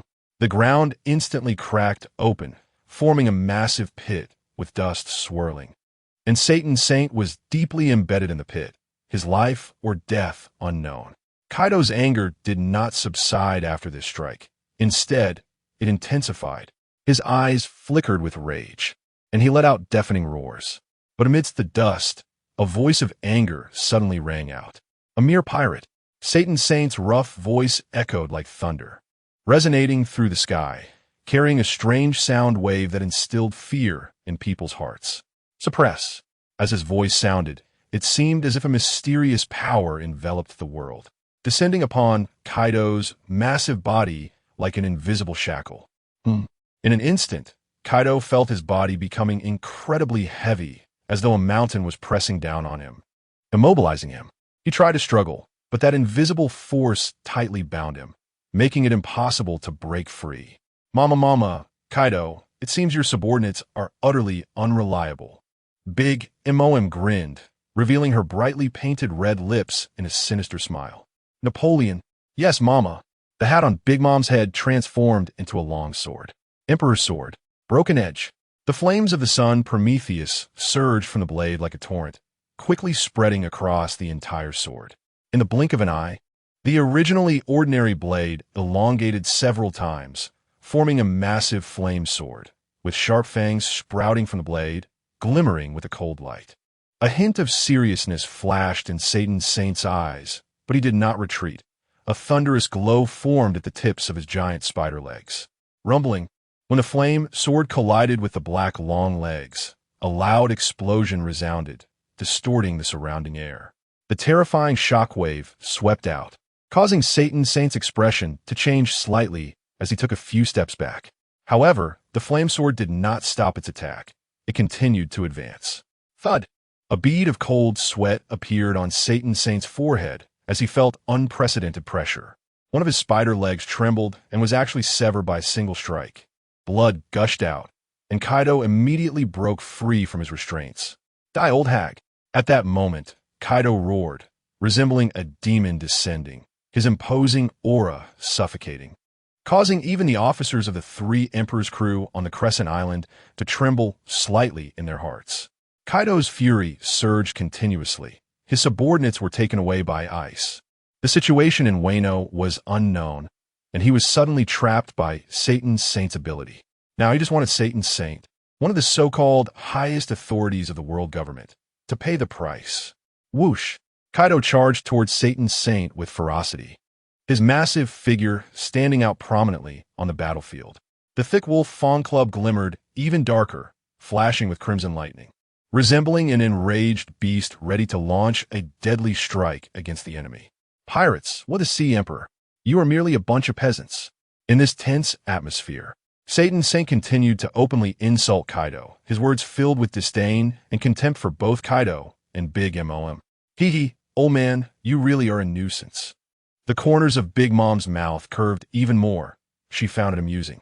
This feeling had been absent since she established herself in this new world. Kaido, this old immortal is somewhat troublesome. Perhaps we should just kill that little brat. Mama, what are you saying, old hag? Kaido followed Big Mom's gaze, a sinister smile spreading across his face as his sharp gaze locked onto a black, chubby figure. Beside him, Carter Saint lay on the ground, motionless. Sure. Do you want to die? The fury deep within Satan Saint was ignited. He naturally noticed the direction of the 2 people's gazes. Kaido, use that move. I don't know if you become rusty. Big Mom chuckled, her arms slightly bent, holding Napoleon, exuding layers of pressure. Of course. Old hag, Kaido sneered. The two standing side by side, their wolf fang clubs pulled back. In the sky, Whitebeard, who was battling Shanks, suddenly showed a serious expression. "Jozu, get away from there." Shanks also reacted, his tone urgent as he shouted, "Get away from there, Jesus Burgess, hurry." He hesitated for a moment and added, "Take that guy with you." "What?" Jesus Burgess and the others were taken aback. They merely glanced towards Kaido's direction and immediately felt as if a mountain had pressed down on them, their heart rates skyrocketing, blood rushing to their heads, their faces turning pale as paper, cold sweat beating on their foreheads, their bodies trembling uncontrollably. Donji. With this strike, they could very likely die. Teach did not look back, the ground beneath him cracking as he leaped away, escaping directly. On Jesus Burgess's side, the officers of the red-haired pirates were similarly affected. Jesus Burgess recalled Shanks's words and glanced towards Carter Saint. "Overlord." Two voices of Overlord sounded simultaneously, and a terrifying force swept out like a tsunami in all directions, shaking the entire island violently, causing countless buildings to collapse, with dust swirling everywhere. The members of the red-haired pirates were blown back by this power, spitting blood as they struggled to get up, their faces filled with terror as they looked at Kaido and Big Mom in the distance. At this moment, Jesus Burgess had already reached Carter Saint's side, grabbing him and hoisting him over his shoulder, turning to flee into the distance. Boom! A massive rumble echoed across the sky as a figure was violently slammed into the ground, kicking up a cloud of dust. Jesus Burgess widened his eyes, looking at his body. His back had been torn apart, blood staining the ground. "A useless fool dares to block my attack?" Kaido's voice came from above, filled with disdain and contempt. Jesus Burgess gritted his teeth, wanting to struggle to stand up, but his body began to disobey him. He knew that his strength was far inferior to Kaido's, but he could not back down. "Let go of that guy in your hand, or you'll die." Kaido's eyes darkened slightly, seemingly angry at Jesus Burgess's persistence, but did not change his resolve as he raised his kanabo again. "Kaido!" A loud shout echoed. It was Satan Saint, who had two spider legs injured. Just now, he had taken most of the attacks from the sea beast beside him, but this also sent him flying further away. Mama, old man, don't come to interfere with us." Big Mom grinned widely, heading straight for Satan Saint, her two fat, giant hands pinning down his feet, rendering the Zoan-transformed Satan Saint unable to move for a moment. Jesus Burgess gripped the gun tightly in his hand, filled with despair, torn between whether to let go or not. At that moment, Kaido stepped forward, his expression growing darker, clearly displeased with Jesus Burgess's actions. "Umph, then let's die together," Kaido muttered softly. He raised the kanabo, staring at the injured Jesus Burgess, and walked toward him and Satan Saint. His steps were firm and powerful, causing the ground to crack with every step. Bang! A crisp gunshot rang out. The members of the red-haired pirate crew's hearts skipped a beat, their eyes fixated on the direction of the gunfire. They saw Jesus Burgess slowly stand up, smoke still rising from his gun, his face pale and his arms trembling. "I haven't lost yet, Kaido." Jesus Burgess gritted his teeth, his voice echoing across the battlefield. "No." Ben Beckman and the monkey soldier on his back shouted loudly. "Put down that celestial dragon. We need to leave. Conserve our strength. We still have a chance for revenge in the future." In the distance, Satan Saint became furious upon hearing this. "Bastards! What are you saying? You can't leave. You must protect Satan Saint. If he dies, you all have to accompany him to the grave." Satan Saint roared. Mama, old man, you better take care of yourself." Big Mom sneered, tearing off a severed leg. This time, she opened her gaping mouth and stuffed the spider leg into it. In an instant, the wounds on Big Mom's body began to squirm, slowly healing. The power of the mythical Zoan Devil Fruit? Truly powerful. "Old man, why don't you come and be my collection instead?" Mama. Satan Saint ignored Big Mom in front of him, his eyes fixed on the direction of Jesus Burgess. Kaido was already close, with bullet holes in his shoulder. But at this moment, Jesus Burgess could not inflict any harm on Kaido. The bullet merely pierced through a layer of skin. Thunder Bawa. The brutal color surged in Kaido's eyes like a volcanic eruption, overwhelming and chilling. He swung the kanabo, entwined with lightning, at an incredible speed, smashing toward the front. "You're going to die." Jesus Burgess internally screamed. An intense sense of crisis surged in his heart, chilling him to the bone. He widened his eyes, staring at the towering figure that occupied his entire field of vision, beads of sweat forming on his forehead. Just at this critical moment, Satan Saint suddenly shouted, "Save Satan Saint. I represent the world government to pardon you pirates." This sentence echoed throughout the battlefield like a thunderclap, shocking everyone. Hearing this, Lachi Rue turned around, his eyes turning blood red as if burning with rage. "Run, Jesus Burgess, run. The life of that celestial dragon is not worth it." However, a shadow quietly approached, stepping heavily on the fat Lachi Rue, burying him underground. Jin's cold armor revealed only indifference and ruthlessness as he coldly said, "Die, fat man." The same words were spoken in front of Jesus Burgess. Kaido's sharp teeth were exposed, his eyes filled with brutality. "Die." The Kanabo, carrying terrifying power and streaks of thunder, smashed down toward Jesus Burgess and Satan Saint. Bang! A huge explosion sounded, and Lachi Rue's body exploded, turning into a mist of blood. However, this was not the end. Lachi Rue's body trembled, but before he could speak, Jean swung the massive katana through the air. Ben Beckman and the other executives of the red-haired pirates paused for a moment in shock. Then joy spread across their faces. Jesus Burgess. A figure was sent flying several meters away, clutching his injured arm, struggling to escape. It was Jesus Burgess. At the most critical moment, he ultimately chose to abandon Satan Saint. "Huh, so you chose your own life, huh? Ha ha ha ha. That is truly a wise decision." Kaido did not pursue Jesus Burgess, but the smile on his lips grew more sinister. In the distance, Shanks, who was engaged with Whitebeard, finally relaxed. Jesus Burgess had been with him since shortly after he set sail, a veteran crew member. However, seeing the exploding mist of blood, Shanks sighed slightly. It wasn't that he didn't want to save him, but he was powerless. Just then, Killing Eye, an angry, hoarse voice rang out. Stumbling away from the battlefield, Jesus Burgess suddenly turned his head. With a bang, Jesus Burgess was hit by some invisible attack, blood streaming from his 7 orifices, his body losing control as he fell backward. "Jesus Burgess!" Ben Beckman exclaimed in shock. Shanks instantly became furious, swinging his sword to cut through a void, coldly staring at Satan Saint. "What are you doing? A mere pirate, failing to protect his master, deserves to die." Satan Saint remained expressionless, simply watching Shanks. "Shanks, don't forget your identity."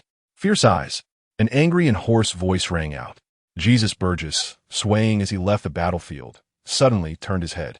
With a bang, he was struck by some invisible attack, blood flowing from all 7 orifices, and his body lost control, falling backward. Jesus Burgess. Banksy was shocked.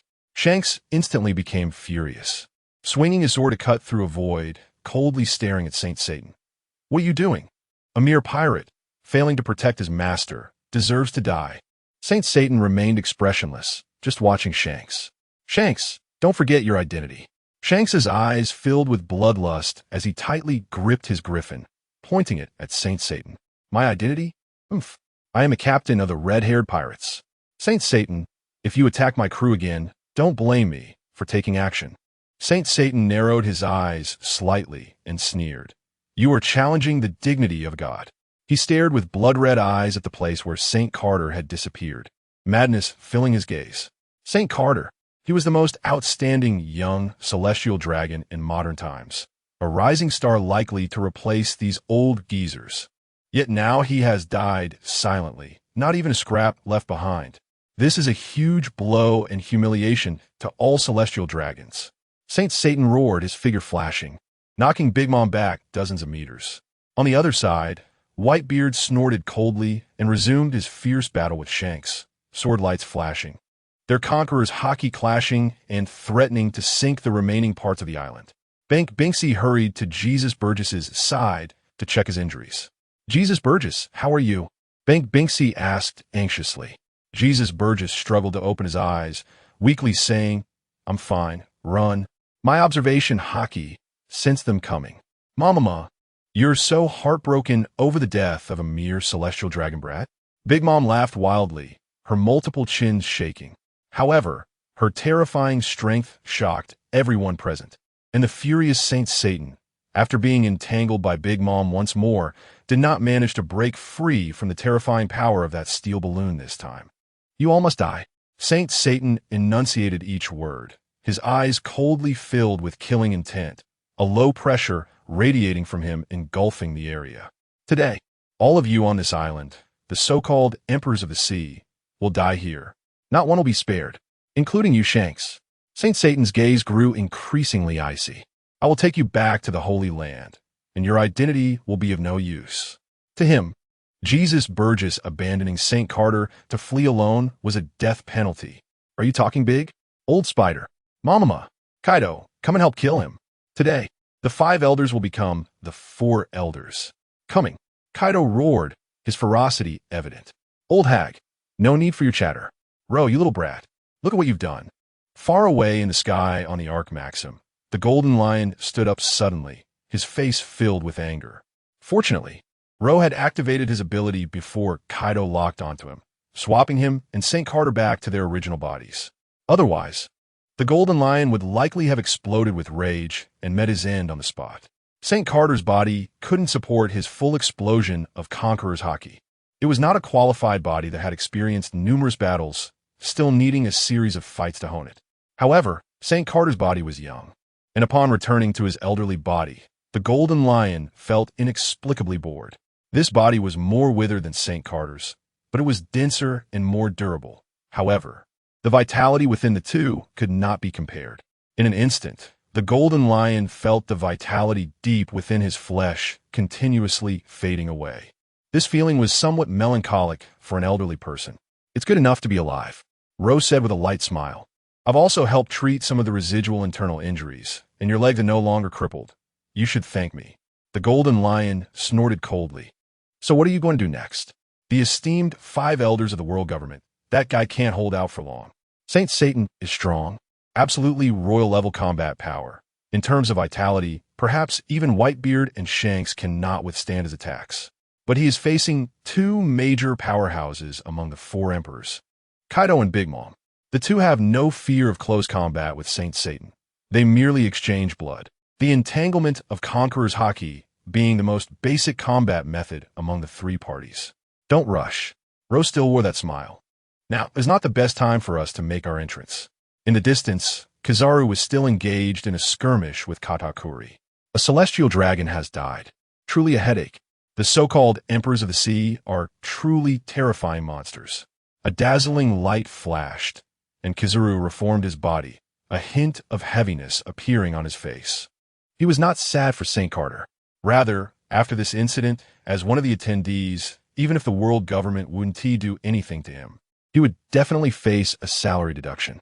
Moreover, glancing at the 3 battlefields erupting madly on the island, Kaido, Big Mom, and Saint Satan, Shanks, and Whitebeard, as well as Beckman and Marco. As the vice-captain of the red-haired pirates, Beckman indeed possessed Conqueror's Haki, holding a long sword covered in layers of thunder. Admiral Kizaru, a rapidly spinning armed color dough, slammed down again. Boom! Kizaru swiftly distanced himself, his gaze landing on Katakuri, another user of Conqueror's Haki. "Do you monsters all possess the qualifications of a king?" However, Kizaru's eyes when looking at Katakuri clearly did not show the same concern as when looking at the others. Katakuri's Conqueror's Haki was limited to external release and could not be used for attacks, which was why Kizaru was not in a hurry. Kizaru knew that Katakuri couldn't hold him back. At this moment, Kizaru also regretted coming so early. If Saint Satan really died, he would likely have only the path of escape left. As an admiral, do you only know how to run? Katakuri taunted. He didn't want Kizaru to leave his sight. An admiral, the other children of Big Mom simply couldn't resist. Death had already become the main theme on this island. In the next moment, Katakuri's eyes suddenly narrowed. "So, have you ever been kicked by light?" Boom! An explosion sounded beside him, a mass of dough reassembling into Katakuri's form, a flash of red light flickering deep in his eyes. Kizaru appeared, looking troubled. Observation Haki truly is a monster. Boom! An even more exaggerated explosion suddenly erupted. Saint Satan heavily slammed onto the ground. All the spider legs beneath him shattered, blood gushing from his mouth, staining his grizzled beard red. An admiral, the other children of Big Mom simply couldn't resist. Death had already become the main theme on this island. In the next moment, Katakuri's eyes suddenly narrowed. So, have you ever been kicked by light? Boom! The explosion sounded from the side, and a mass of rice cake reformed into Katakuri's shape, with a flash of red light briefly appearing in his eyes. Kizaru appeared, looking troubled, remarking on the observation haki of these monsters. Suddenly, an even more exaggerated explosion echoed. Satan's Saint crashed heavily to the ground, his spider legs all broken, blood gushing from his mouth, staining his gray beard. Big Mom slowly approached with heavy steps, looking quite disheveled. Today you shall die, old man. Kaido, wielding a kanabo, had wind blades coalescing in his mouth. One by one, I will kill all 5 of you old fools. The largest war in the world is finally about to begin. However, a grim smile lingered at the corner of Satan's Saint's mouth. Lowly pirates, I told you, you will all die here today. In the next moment, 2 magic circles appeared beside Satan's Saint, and with a bang, 2 overwhelming auras erupted on the island. Who is it? The strong ones on the battlefield turned their gazes simultaneously, suddenly alarmed. Those are 2 of the 5 elders. Charlotte Perispero, the eldest son of the Big Mom pirates, was taken aback, his hand holding the candy lollipop trembling slightly. Not good. Katakuri's eyes darkened. A blinding light suddenly burst forth before him. Boom! Sorry. It seems I can't procrastinate any longer. Kizaru walked out from the light rain and immediately confronted Katakuri with intensity. Reinforcements have arrived, and it seems justice will still stand with the world government. The newcomers were the finance warrior of the 5 elders, Izo Barong V, Nezashiro, wielding a katana, and Topman V, virtually sporting a pair of distinct mustaches. Bang! Under everyone's gaze, Nezashiro scanned the battlefield and walked straight towards Kaido and Big Mom. It's you who killed my clansman, Carter Saint? The 5 elders have a special means of communication, allowing them to understand situations without being present. Therefore, although Nezashiro and virtually were not physically there, they had already grasped everything that had transpired.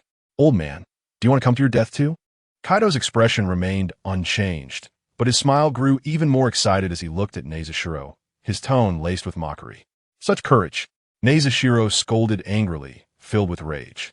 This operation was originally meant to provide the outstanding junior, Carter Saint, with a powerful, mythical Zoan Devil fruit. But now it was all for naught, which made Nezashiro feel an immense fury. He glared at Kaido, a cold light flashing in his eyes, and coldly said, "Come and die."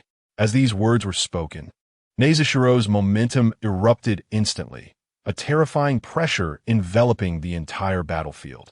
What is that? Several high-ranking members of the pirate crews felt this powerful pressure and couldn't help but be moved. Nezashiro transformed into a massive skeletal horse, its face and back covered with horsehide, towering hundreds of meters tall, shrouded in black smoke resembling an awakened Zoan fruit. Kaido, however, stood quietly in place, a faint smile still on his lips, seemingly unconcerned by Nezashiro's threat. His hands trembled slightly, filled with excitement and anticipation, having finally the opportunity to strike against the world government, wanting to make the highest authorities wail and unleash the war he desired. In the sky, the Golden Lion felt a hint of dread. He never expected that Law had guessed correctly once again. The 5 elders really did appear suddenly, including the long-range abilities directed at him. Vorchely was silent, motionless, like a statue, his eyes cold and hollow as if deep in thought. Nezashiro wore a slight smile, though it was somewhat cold, as the 5 elders faced off against the 2 emperors of the sea. However, in the next moment, everyone on the island widened their eyes and then gasped in shock, stunned. Vorchely moved, vanishing with a shave. He ignored Big Mom and Kaido, appearing in the midst of the crowd between the white-beard pirates and the red-haired pirates. He suddenly transformed into a massive creature resembling a boar with 4 tusks. Covered in spots, wrapped in black flames, its aura wildly violet, erupting like a volcanic explosion. Not good. Ben Beckman and others were alarmed. It was too sudden, and almost no one had anticipated that this high-ranking 5 elder would attack them at this moment. Ben Beckman, Yasop and others hurriedly countered, but were sent flying by the giant boar-like Vorchely. Other members of the white-beard pirates and red-haired pirates were also suppressed by Vorchely's conqueror S. Hockey, unable to retaliate effectively. A bunch of ants. Do you think you can stop my attack? Vorchely sneered coldly and launched another assault, with a stomp of his hooves. Whitebeard pirates 8th Division Captain Namor and 9th Division Captain Blenheim were torn apart, blood spilling everywhere. Damn it, has this guy gone mad? Ben Beckman gritted his teeth and said. Just then, a figure flashed by, and Shanks stood in front of Vorchely. Get out of the way, Shanks shouted. Vorchely looked at Shanks, a flash of rage in his eyes. Shanks, have you forgotten your identity? Indeed, growing up outside, you have been brainwashed by that man. Haven to you. On the other side, Nezashiro, transformed into a centaur, wielded a katana that shook violently in his hand, a long blade as black as ink, seemingly capable of swallowing all light. The killing intent erupting from him was overwhelming, filling the entire island with a sense of slaughter. Boom! The heavens collapsed, and the ground cracked open, black lightning raging, the murderous intent boiling. It was clear to see that sharp sword energies intertwined and danced, turning this area into a terrifying hellish battlefield. A flying slash evolved from the conqueror's haki. The sixth son of the Big Mom pirates, Katakuri, was horrified, screaming before exploding into a mist of blood. Following that, the seventh son, Kadans, roared repeatedly, but was unable to withstand the terrifying sword energy, his body torn asunder. Limbs severed. One after another, in mere moments, the situation underwent a shocking reversal, turning upside down. This place instantly transformed into a brutal slaughterhouse, blood-soaked, with severed limbs and dismembered bodies scattered everywhere, a horrifying sight that sent chills down spines and made hearts race. No one would have expected such a sudden and intense turn of events. Just moments ago, the members of the Big Mom Pirates were filled with killing intent, their spirit frenzied, as if ready to tear their enemies apart. Yet, in an instant, they suffered heavy casualties, ruthlessly slaughtered by Nezashiro. Everyone was stunned by this sudden turn of events, their hair standing on end, filled with fear and shock. Who could have thought that the high-ranking 5 elders would leap over the 2 emperors of the sea and rush in to attack the other officers? At this moment, Nasher Say became cold-blooded and ruthless. The 4 horse legs beneath him heavily stomped on the ground as he charged towards the enemy with astonishing speed. The black blade in his hand flickered with light, releasing countless bolts of black lightning, while the sword aura surged like roaring waves, engulfing the area in a killing intent that soared to the heavens. Puff! Katakuri, filled with rage, watched in horror as half of his sibling's head was severed, their face frozen in fear, unable to believe what was happening before their eyes. Bang! The demon summoned by Charlotte Daifuku, Big Mom's 3rd son, was instantly shredded, turning into wisps of smoke. Daifuku himself suffered severe injuries, his body enveloped in haki, bones shattered, blood splattering everywhere. The vibrations echoed from the sky. Fierce winds swept down, crushing numerous rocks that had been unearthed from deep underground. Big Mom glared, her eyes filled with murderous intent. You old fool! How dare you attack my precious children regardless of your status? You're seeking death. A chilling shout filled with killing intent came from the sky, as Prometheus transformed into a sea of flames and descended, while Big Mom quickly charged forward. Katakuri stood at a distance, gazing intently, red light flashing in his eyes, his body suddenly turning into glutinous rice, with beams of light piercing through several hollow spaces. Boom! An explosion sounded as Kizuru appeared beside Katakuri, delivering a kick. In an instant, Katakuri was kicked away again, unable to even gather armament haki before Kizuru closed in. Was that the observation haki that could foresee the future? Kizuru scratched his head, his light sword already piercing into Katakuri's back as it was forming. The disparity between the 2 sides was evident. As the pinnacle creation of a Charlotte family, Katakuri had no power to resist in Kizuru's hands. The previous delay tactics were no longer viable. Come over here, old man. On the other side, the scorching dragon breath arrived in an instant. Shank's expression was cold as a streak of sword aura swept out, exploding the dragon breath mid-flight, tearing the earth apart with a massive crack, the shockwaves sweeping across thousands of meters. "Shanks, are you blocking me?" Kaido grinned menacingly as he approached. "Anyone who lays a hand on my crew will face me." Shanks snorted coldly. Whitebeard approached from a distance, and standing before Shanks was Saint Virgili. "Shanks, are you really going to stand with the world government?" Whitebeard looked coldly at Virgili. Just now, the other party had attacked his sons. As their father, Whitebeard naturally had to stand up for them. "Old man Whitebeard, get lost. That is my prey." Kaido grinned bloodthirstily, with no intention of teaming up with Whitebeard. "You pathetic pirates, you all must die." Virgili's massive body began to gather power again. What a pity. In the sky, the golden lion stared at a plant-based light curtain, smacking his lips, clearly enjoying the chaos. This was a new technique developed by Summer Chess, transmitting images visible to plants to their side. That old fool actually ran away. "Hey, Law, should we go take them down?" The golden lion was eager to try. Unlike Kaido, he didn't care about surrounding the enemy as long as he could win. To him, the crew on Law's ship was definitely not inferior to a single Yonko crew, and with the presence of a Logia Devil Fruit user, they might even be stronger. Especially with him and Law on board, along with 3 warlords, their strength was absolutely not to be underestimated. "Sure, what did you say?" The golden lion was surprised, having just asked out of habit, expecting Law to refuse as before. He never thought this wooden-headed guy would actually agree. However, it wasn't to go to the island, but to here. Law pointed to a certain area where several warships were rapidly approaching.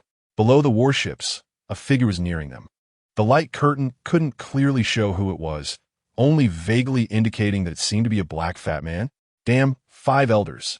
Angry shouts came from the sea surface. The hastily moving warships seemed to be violently struck. "Who is it?" On the warship, a major general stepped forward. A flash of light passed, and the next instant, the major general stood still, his head gripped by a large hand, blood mist erupting, blood splattering on the deck. This scene was extremely shocking, leaving countless Navy soldiers in disbelief. "Who is it?" "Enemy attack." "Damn, is it that pirate from the island?" A loud laugh rang out. "It's your grandpa, Teach." Teach was covered in bruises, his eyes filled with bloodshot veins. "That old fool knocked me away. He must have followed you here, right?" On the ship the 5 elders were on, was there any strange treasure? Like a devil fruit. Teach's smile twisted, his gaze fixed on every Navy soldier, unafraid. The battle on Crescent Island also affected him. Even though he hid his power, facing the overwhelming Conqueror's haki and the terrifying devil fruit abilities of several sea emperors, Teach felt envy to the core. He couldn't sit still anymore, having been injured and even sensing a premonition of death. Having never consumed a devil fruit, Teach no longer wanted to wait. Whether he could become Blackbeard was another story, but right now he desperately craved a powerful devil fruit to enhance his strength. The terrifying abilities unleashed by the 5 elders and the strength of Yonko Kaido made Teach extremely envious. If he couldn't find that particular fruit, then he wanted to find a mythical Zoan devil fruit. The exaggerated enhancement of a mythical Zoan devil fruit was enough to transform a person. Just as he took advantage of the opportunity created by Virgili's group attack to get knocked away, Teach saw the warships in the distance. Bang, bang, bang. With the sound of gunfire, the warship fleet began to boil. Soon after, several more gunshots rang out, accompanied by piercing screams and cries of pain. As a warship ignited in raging flames, thick black smoke billowing up, engulfing the surface of the sea. On the shore, Saint Satan, having returned to human form, stared at the distant smoke, frowning. What are these useless Navy doing? The next moment, a magic circle appeared beneath his feet, and Saint Satan stepped out, disappearing without a trace. Bang, bang, bang. With the sound of gunfire, the warship fleet began to boil again. Soon after, several more gunshots rang out, accompanied by piercing screams and cries of pain, as a warship ignited in raging flames, thick black smoke billowing up, engulfing the surface of the sea.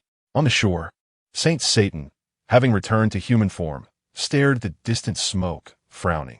What are these useless Navy doing? The next moment, a magic circle appeared beneath his feet, and Saint Satan stepped out, disappearing without a trace. "What you useless fools doing?" A magic circle appeared on the warship, and Saint Satan stepped out, his gaze even colder. Around him, corpses lay sprawled across the deck, and another warship was emitting black smoke.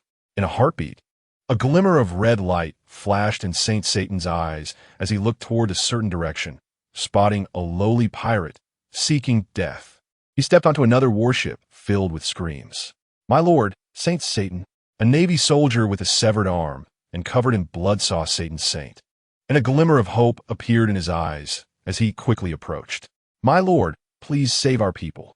Pointing gun. Bang. However, what greeted the soldier was the raised finger of Satan Saint. Thud. The soldier fell to the ground, his eyes filled with disbelief. Satan Saint moved forward, his gaze filled with indifference. How dare these lowly beings, reeking of blood, come near him? Since they're useless, they might as well die. Useless fools. Satan Saint walked deeper into the warship, killing every Navy soldier he encountered one by one. Soon, the screams and gunfire on the ship gradually disappeared, and the path ahead of Satan Saint was blocked. Unmoved, he moved and threw a heavy punch. Boom! A tremendous sound echoed, as if it would shatter eardrums. The incredibly strong steel plate instantly exploded under this blow, countless fragments raining down like raindrops. The passage, originally covered by collapsed walls and debris, was blown open, revealing a massive pit. Satan Saint seemed tireless, continuing to swing his fists, each strike carrying unparalleled power, destroying everything in front of him. His face was expressionless, yet his eyes flickered with killing intent. As he advanced step by step, punching again and again, the entire warship trembled. Finally, after several fierce blows, a crisp crack sounded, like glass shattering. The once incredibly hard steel plate could no longer withstand such heavy blows, completely collapsing. A hidden room deep within was revealed. A strange fragrance wafted in. In a horrifying blood pool, Blackbeard stood amidst a pile of Navy corpses, exuding an enticing aroma. It was incredibly eerie. Satan Saint noticed the forcibly opened treasure chest in front of Teach, and his expression darkened. "Damn it, how dare you eat our things?" Just as Satan Saint was about to raise his fist. Boom! An enormous roar. A black spiritual light shot up into the sky. It broke through the roof. After rising to a certain height, the terrifying black spiritual light instantly transformed into a massive curtain, enveloping the entire warship. At the same time, countless strands of black mist appeared out of nowhere, entangling and merging with the blood pool and Teach, forming 3 thick ropes that hung around his neck. The ropes were dozens of meters long, with black mist swirling around them, constantly rolling. Teach's body rapidly swelled at that moment, like a balloon inflating, turning into a small giant in the blink of an eye. His skin became dark and shiny, muscles bulged, exuding a sense of power. At the same time, a brutal aura emanated from him, creating an indescribable sense of oppression. As Teach's body changed, cracks began to appear on the surface of his body, gradually widening to reveal bones and muscle tissue glowing with a blue light inside. These blue lights intertwined like lightning, forming a continuously flickering flow of light, tinting his skin with a shade of blue. The sound of cracking continued as Teach's body underwent a tremendous transformation, his height exceeding that of an ordinary human by several times, his massive physique bringing unparalleled shock. At that moment, Teach resembled a blue mountain, standing between heaven and earth. "Ha ha! Is this the power of the devil fruit?" Teach laughed maniacally, his internal power mesmerizing him as he clenched his fist. "You actually ate it." Satan Saint was furious. "Ha ha ha, of course." Teach, shedding his previous timid demeanor, grinned at Satan Saint, showing no fear in his eyes. "This devil fruit, the mythical Zoan type, blue monk form, I graciously accept it." "Damn it!" Satan Saint shouted angrily. That was the devil fruit they had specially prepared for Carter Saint. The blue monk is a monster that appears in the legend of the night parade of 100 demons. Hiss, hiss, hiss. Teach looked at Satan Saint with a bloodthirsty smile. He hesitated not at all, and with a thought, the black ropes around his neck quickly came to life, transforming into 3 giant black snakes that lunged at Satan Saint with bared fangs. The black snakes moved extremely fast, reaching Satan's saint in the blink of an eye. At the same time, the black snakes raised their heads and let out a sharp hiss, the sound echoing throughout the warship. This hiss was no ordinary sound. It contained powerful spiritual energy, the legendary ghostly scream that could directly attack an opponent's soul, already heavily injured and now filled with utmost anger. Satan's saint was completely unprepared for Teach's sudden and bizarre attack. Caught off guard by the soul attack of the black snakes, his body jolted, his mind blank, and he instantly lost consciousness. Teach seized the opportunity, controlling the 3 black snakes to strike at Satan's saint with lightning speed, wrapping around his body tightly, binding him so he could not move. Then, the black snakes transformed back into ropes, tightly constricting Satan's saint, trapping him in black mist, completely obscuring him from view. Seeing this, Teach grinned with delight. Old man, it seems the highest 5 elders of the world government are nothing special after all. Haha, you were quite arrogant just now, taking on the attacks of 2 sea emperors all by yourself, weren't you?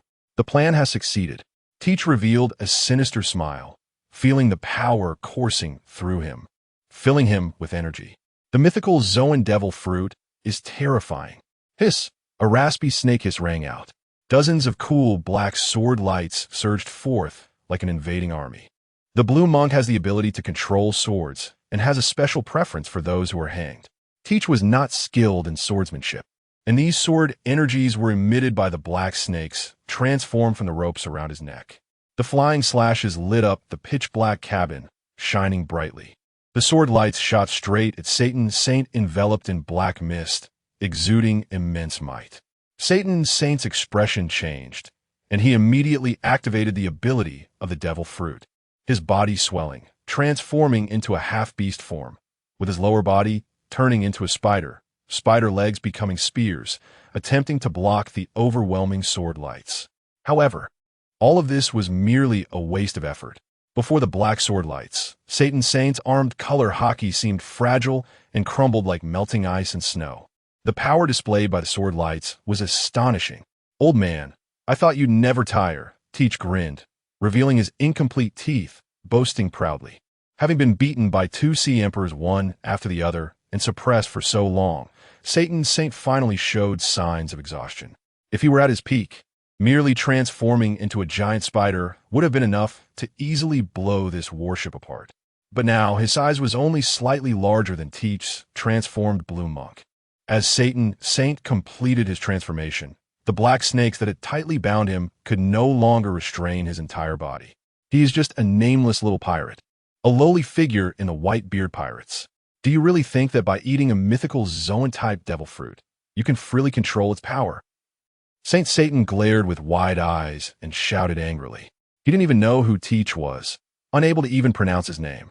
This is enough to show that the other party is not even a division leader in the White Beard Pirates. In this world, it's not just about the abilities of the devil fruits. In response to his words, Teach merely smiled, his smile tinged with a hint of ruthlessness. Having left an unhealable scar in Shank's eyes, Teach's strength was already formidable. He was even unafraid of a vice admiral like Marco. Now that he had eaten the mythical Zoan-type devil fruit, Teach had completely let himself go. Here at sea, with no one around, Teach's arms were covered in a black liquid like hockey. He lifted his head, coldly staring at the seriously injured Saint Satan. Is it about hockey? The corners of his mouth slightly rose, revealing a confident smile. Just right, let me try this move. He let out a deep laugh. Keek.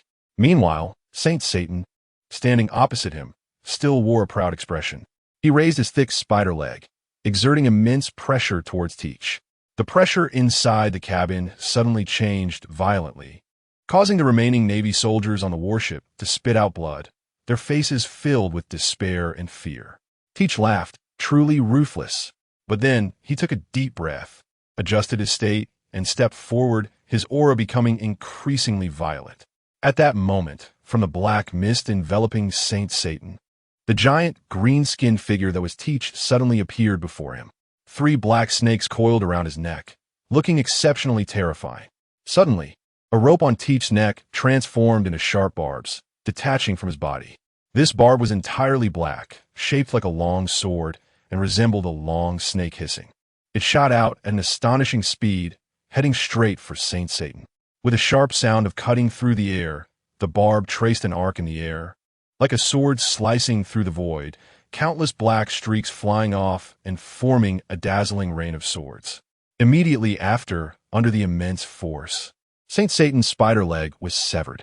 Not only that, Saint Satan's expression changed.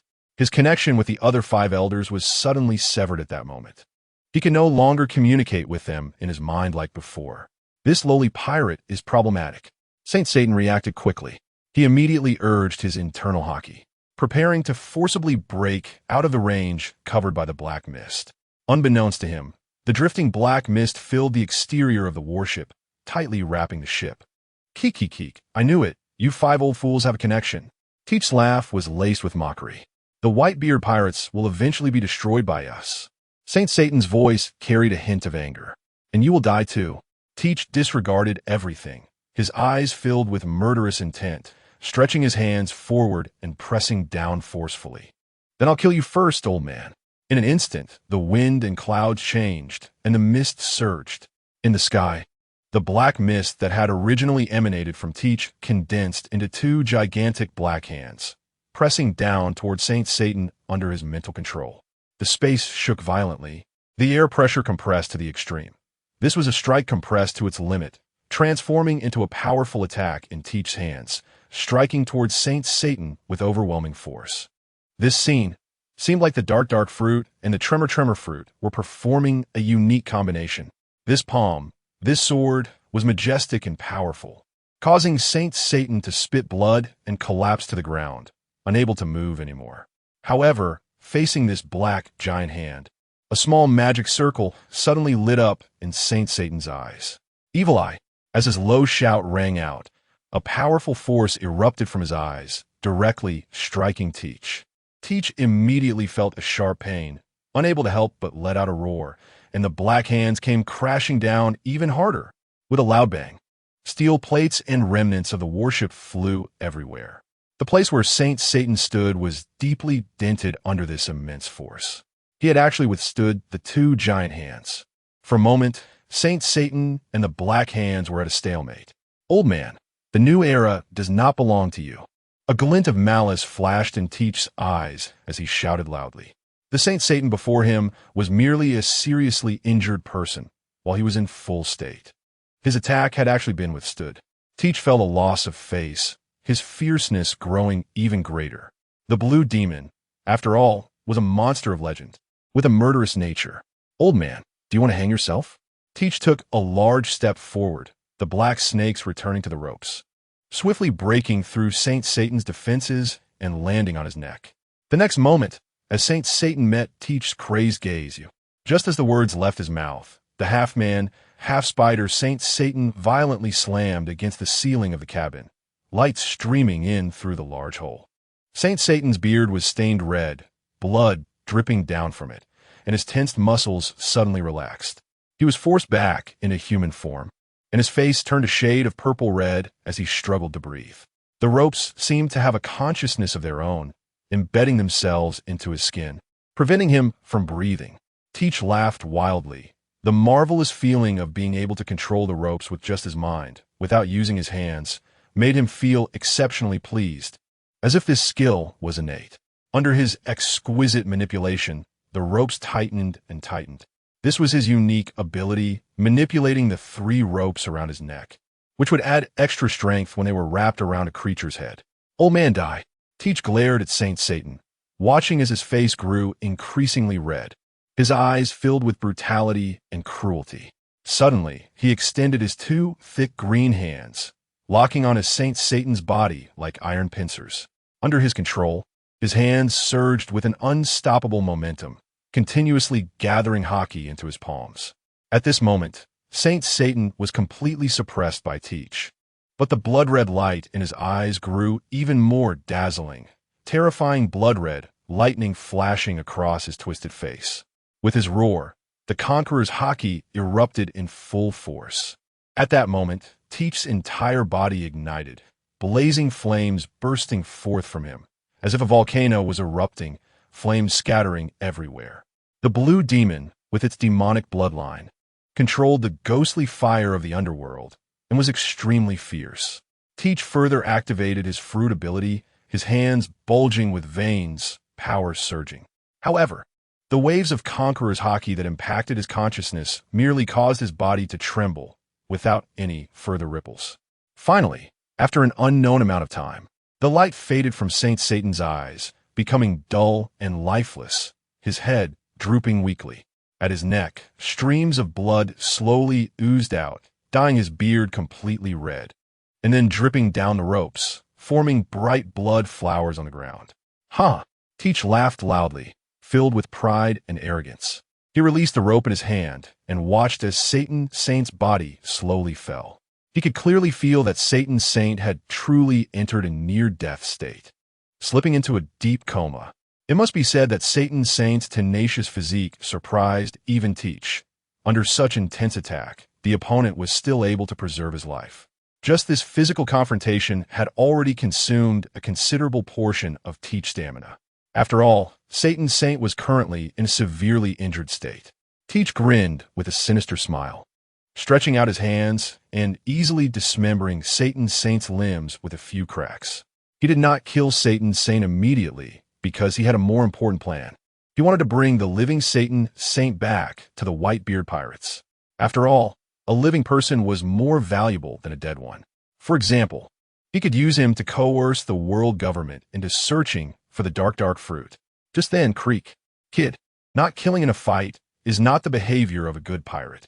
Teach had just transformed back into his human form when he heard a commotion. He turned his head sharply to look. A square door made of air slowly opened, and several figures gradually emerged from within. The leader made Teach's eyes narrow. The newcomer was actually one of the 3 legendary pirates on par with his father, Golden Lion. Following Golden Lion were several young men and women that Teach did not recognize. Although he did not know any of them, the information relayed back by his observation Haki told him. These people were not weak. The faint smiles on their faces undoubtedly proved their strong confidence in themselves. Golden Lion's pair of somewhat cloudy eyes scanned the cabin, finally landing on Teach with a meaningful smile. He gently pushed the famous sword, Sakura 10, and with a poof, under the sword's momentum, Satan Saint's eyes widened, and blood splattered everywhere, filling the air with droplets of blood. Golden Lion chuckled, and amidst the black lightning, the Conqueror's Haki emanating from his body erupted like a volcano, violently pouring into Satan Saint's body. Lowly pirate, blood and internal organs spilled from the corner of Satan Saint's mouth, and a massive gash appeared on his chest from Sakura 10's attack. His organs were completely shredded, and his life force vanished entirely. Satan Saint was dead. Golden Lion, are you going to join the battle on this island too? Teach's eyes flashed with a hint of wariness upon seeing Satan Saint die so easily. The red lightning coiling around Sakura 10 was the power he desperately wanted to obtain. Unfortunately, he had never been able to grasp it. This was the fundamental reason Teach hoped to gain abilities from the Devil Fruit. No wonder, ever since he arrived at Crescent Island, he felt as if a pair of eyes were watching him, causing all sorts of misfortunes. Who would have thought that Golden Lion would be hiding in the shadows? What a cunning guy. With you all joining the battle, it seems like my father will have an easier time winning. Teach scratched his head, revealing a silly smile. What are you pretending for? Come and fight me. However, a figure rushed towards him from behind Golden Lion. Xiaqi's hands transformed into vines, instantly covering the entire room. What do you mean? Teach covered his hands with armament Haki, crossing them in front of his chest, bracing himself for a blow, retreating repeatedly, and adopting a low stance. I haven't offended you. He stared at Xiaqi, confirming that it was his first time meeting her. I haven't offended you. I just want to test how strong your mythical Zoan fruit is. Xiaqi stomped on the deck, and the cabin was instantly filled with colorful and bizarre flowers. That guy. Pecan's eyes flickered, feeling a bit itchy as he had been beaten to the punch. I don't think he can win. The air door closed again, and Hawkins walked in from the side. Satan Saint's corpse had already disappeared from beneath his feet. Everyone, I'm just an ordinary pirate from the Whitebeard Pirates. If you're looking for my father, I can take you to him. Teach shouted, cold sweat pouring down his face. Not because of Xiaqi, but because of Golden Lion. The newspaper clearly stated that Golden Lion had lost his legs while escaping from the underwater prison, significantly reducing his strength, and that he had that ship's rudder deeply embedded in his head. But looking at him now, Golden Lion seemed to be in perfect condition. The terrifying sword aura spilling from Sakura 10 was enough to indicate that Golden Lion was at his peak state. Teach had no desire to fight the people in front of him. He just wanted to return to the war-torn Crescent Island. Xiaoqi in front of him looked like a natural-type devil fruit user. Was she a new subordinate of Golden Lion? Seemingly seeing his thoughts, Xiaoqi sneered, her hands gripping tightly as 10 tree spears shot in a line towards Teach. Damn it! Teach narrowed his eyes as he watched the enormous tree spear flying towards him. A strong sense of crisis surged in his heart. Haha, come and fight. Xiaoqi disregarded everything and raised his hand. The first tree spear shot out like lightning. Teach dodged to the side, but was still hit in both arms. The intense pain caused him to grunt, but he did not stop his movements. Immediately after, the second tree spear whistled towards him, seemingly aiming for the tail of the first spear. However, just as the second spear was about to hit the tail of the first, it bizarrely deviated from its original trajectory and stabbed towards Teach's abdomen. Not only the second spear, but the subsequent 8 spears also exhibited the same phenomenon. They appeared to aim for the tail of the first spear, but suddenly veered off to the side as they approached. Bang! Bang! With a series of 9 sounds. Teach was forced back. This time, he was truly pushed back. Each spear was covered with solid armament hockey. A trace of malice flickered in Teach's eyes, and when he lifted his head again, his body grew larger once more. The form of the mythical Zoan devil fruit, the blue monk. Has it appeared again? Xiaoqi smiled even wider. They had seen Teach in this form earlier in Hawkins space. The 3 ropes around his neck transformed into black snakes, swiftly surpassing the vines, counterattacking Xiaoqi. In the back, a piece of broken steel in the ship's cabin moved quietly. Whoosh! A slender figure appeared behind Teach. What? Teach silently cursed. Realizing it was bad, he wanted to retreat, but it was already too late. The figure suddenly sprang up, reaching his back in an instant, and a hand gripped his neck. Get off me! Teach was horrified. The thick ropes coiling around his neck instantly transformed into black snakes, trying to bite the opponent. However, in the next moment, a wave of darkness suddenly enveloped his vision. The pale fingers were as hard as steel, firmly gripping Teach's neck, making it impossible for him to break free. At the same time, endless darkness descended, engulfing Teach's body. A sense of weakness surged from deep within him, and Teach's pupils dilated, filled with disbelief. This power. Teach's face turned pale, his originally blue skin gradually darkened to black, and his body reverted to that familiar, fat black form. The expression on Teach's face shifted from shock to anger as he was lifted off the ground by Law's hand gripping his neck, watching as darkness surged from Law's body, his pitch-black eyes staring at him like a demon, filling Teach's heart with both fear and rage. He wanted to use his devil fruit powers, but Teach found that the connection that had triggered the blue monk form was completely severed, leaving him unable to use even a bit of it. Teach. Law stared at Teach, a smirk slowly appearing on his lips. This Blackbeard of the Pirate King was finally captured by him today. What is her devil fruit? Teach suppressed his anger, but in the next second, he felt a sudden sinking in his heart. It was a physical heartache. Law's right hand had a pink square that he didn't know when it had appeared, inside of which a vibrant heart was beating continuously. It seems you haven't recognized your current state. Law smiled slightly. He held the pink heart and gently squeezed it.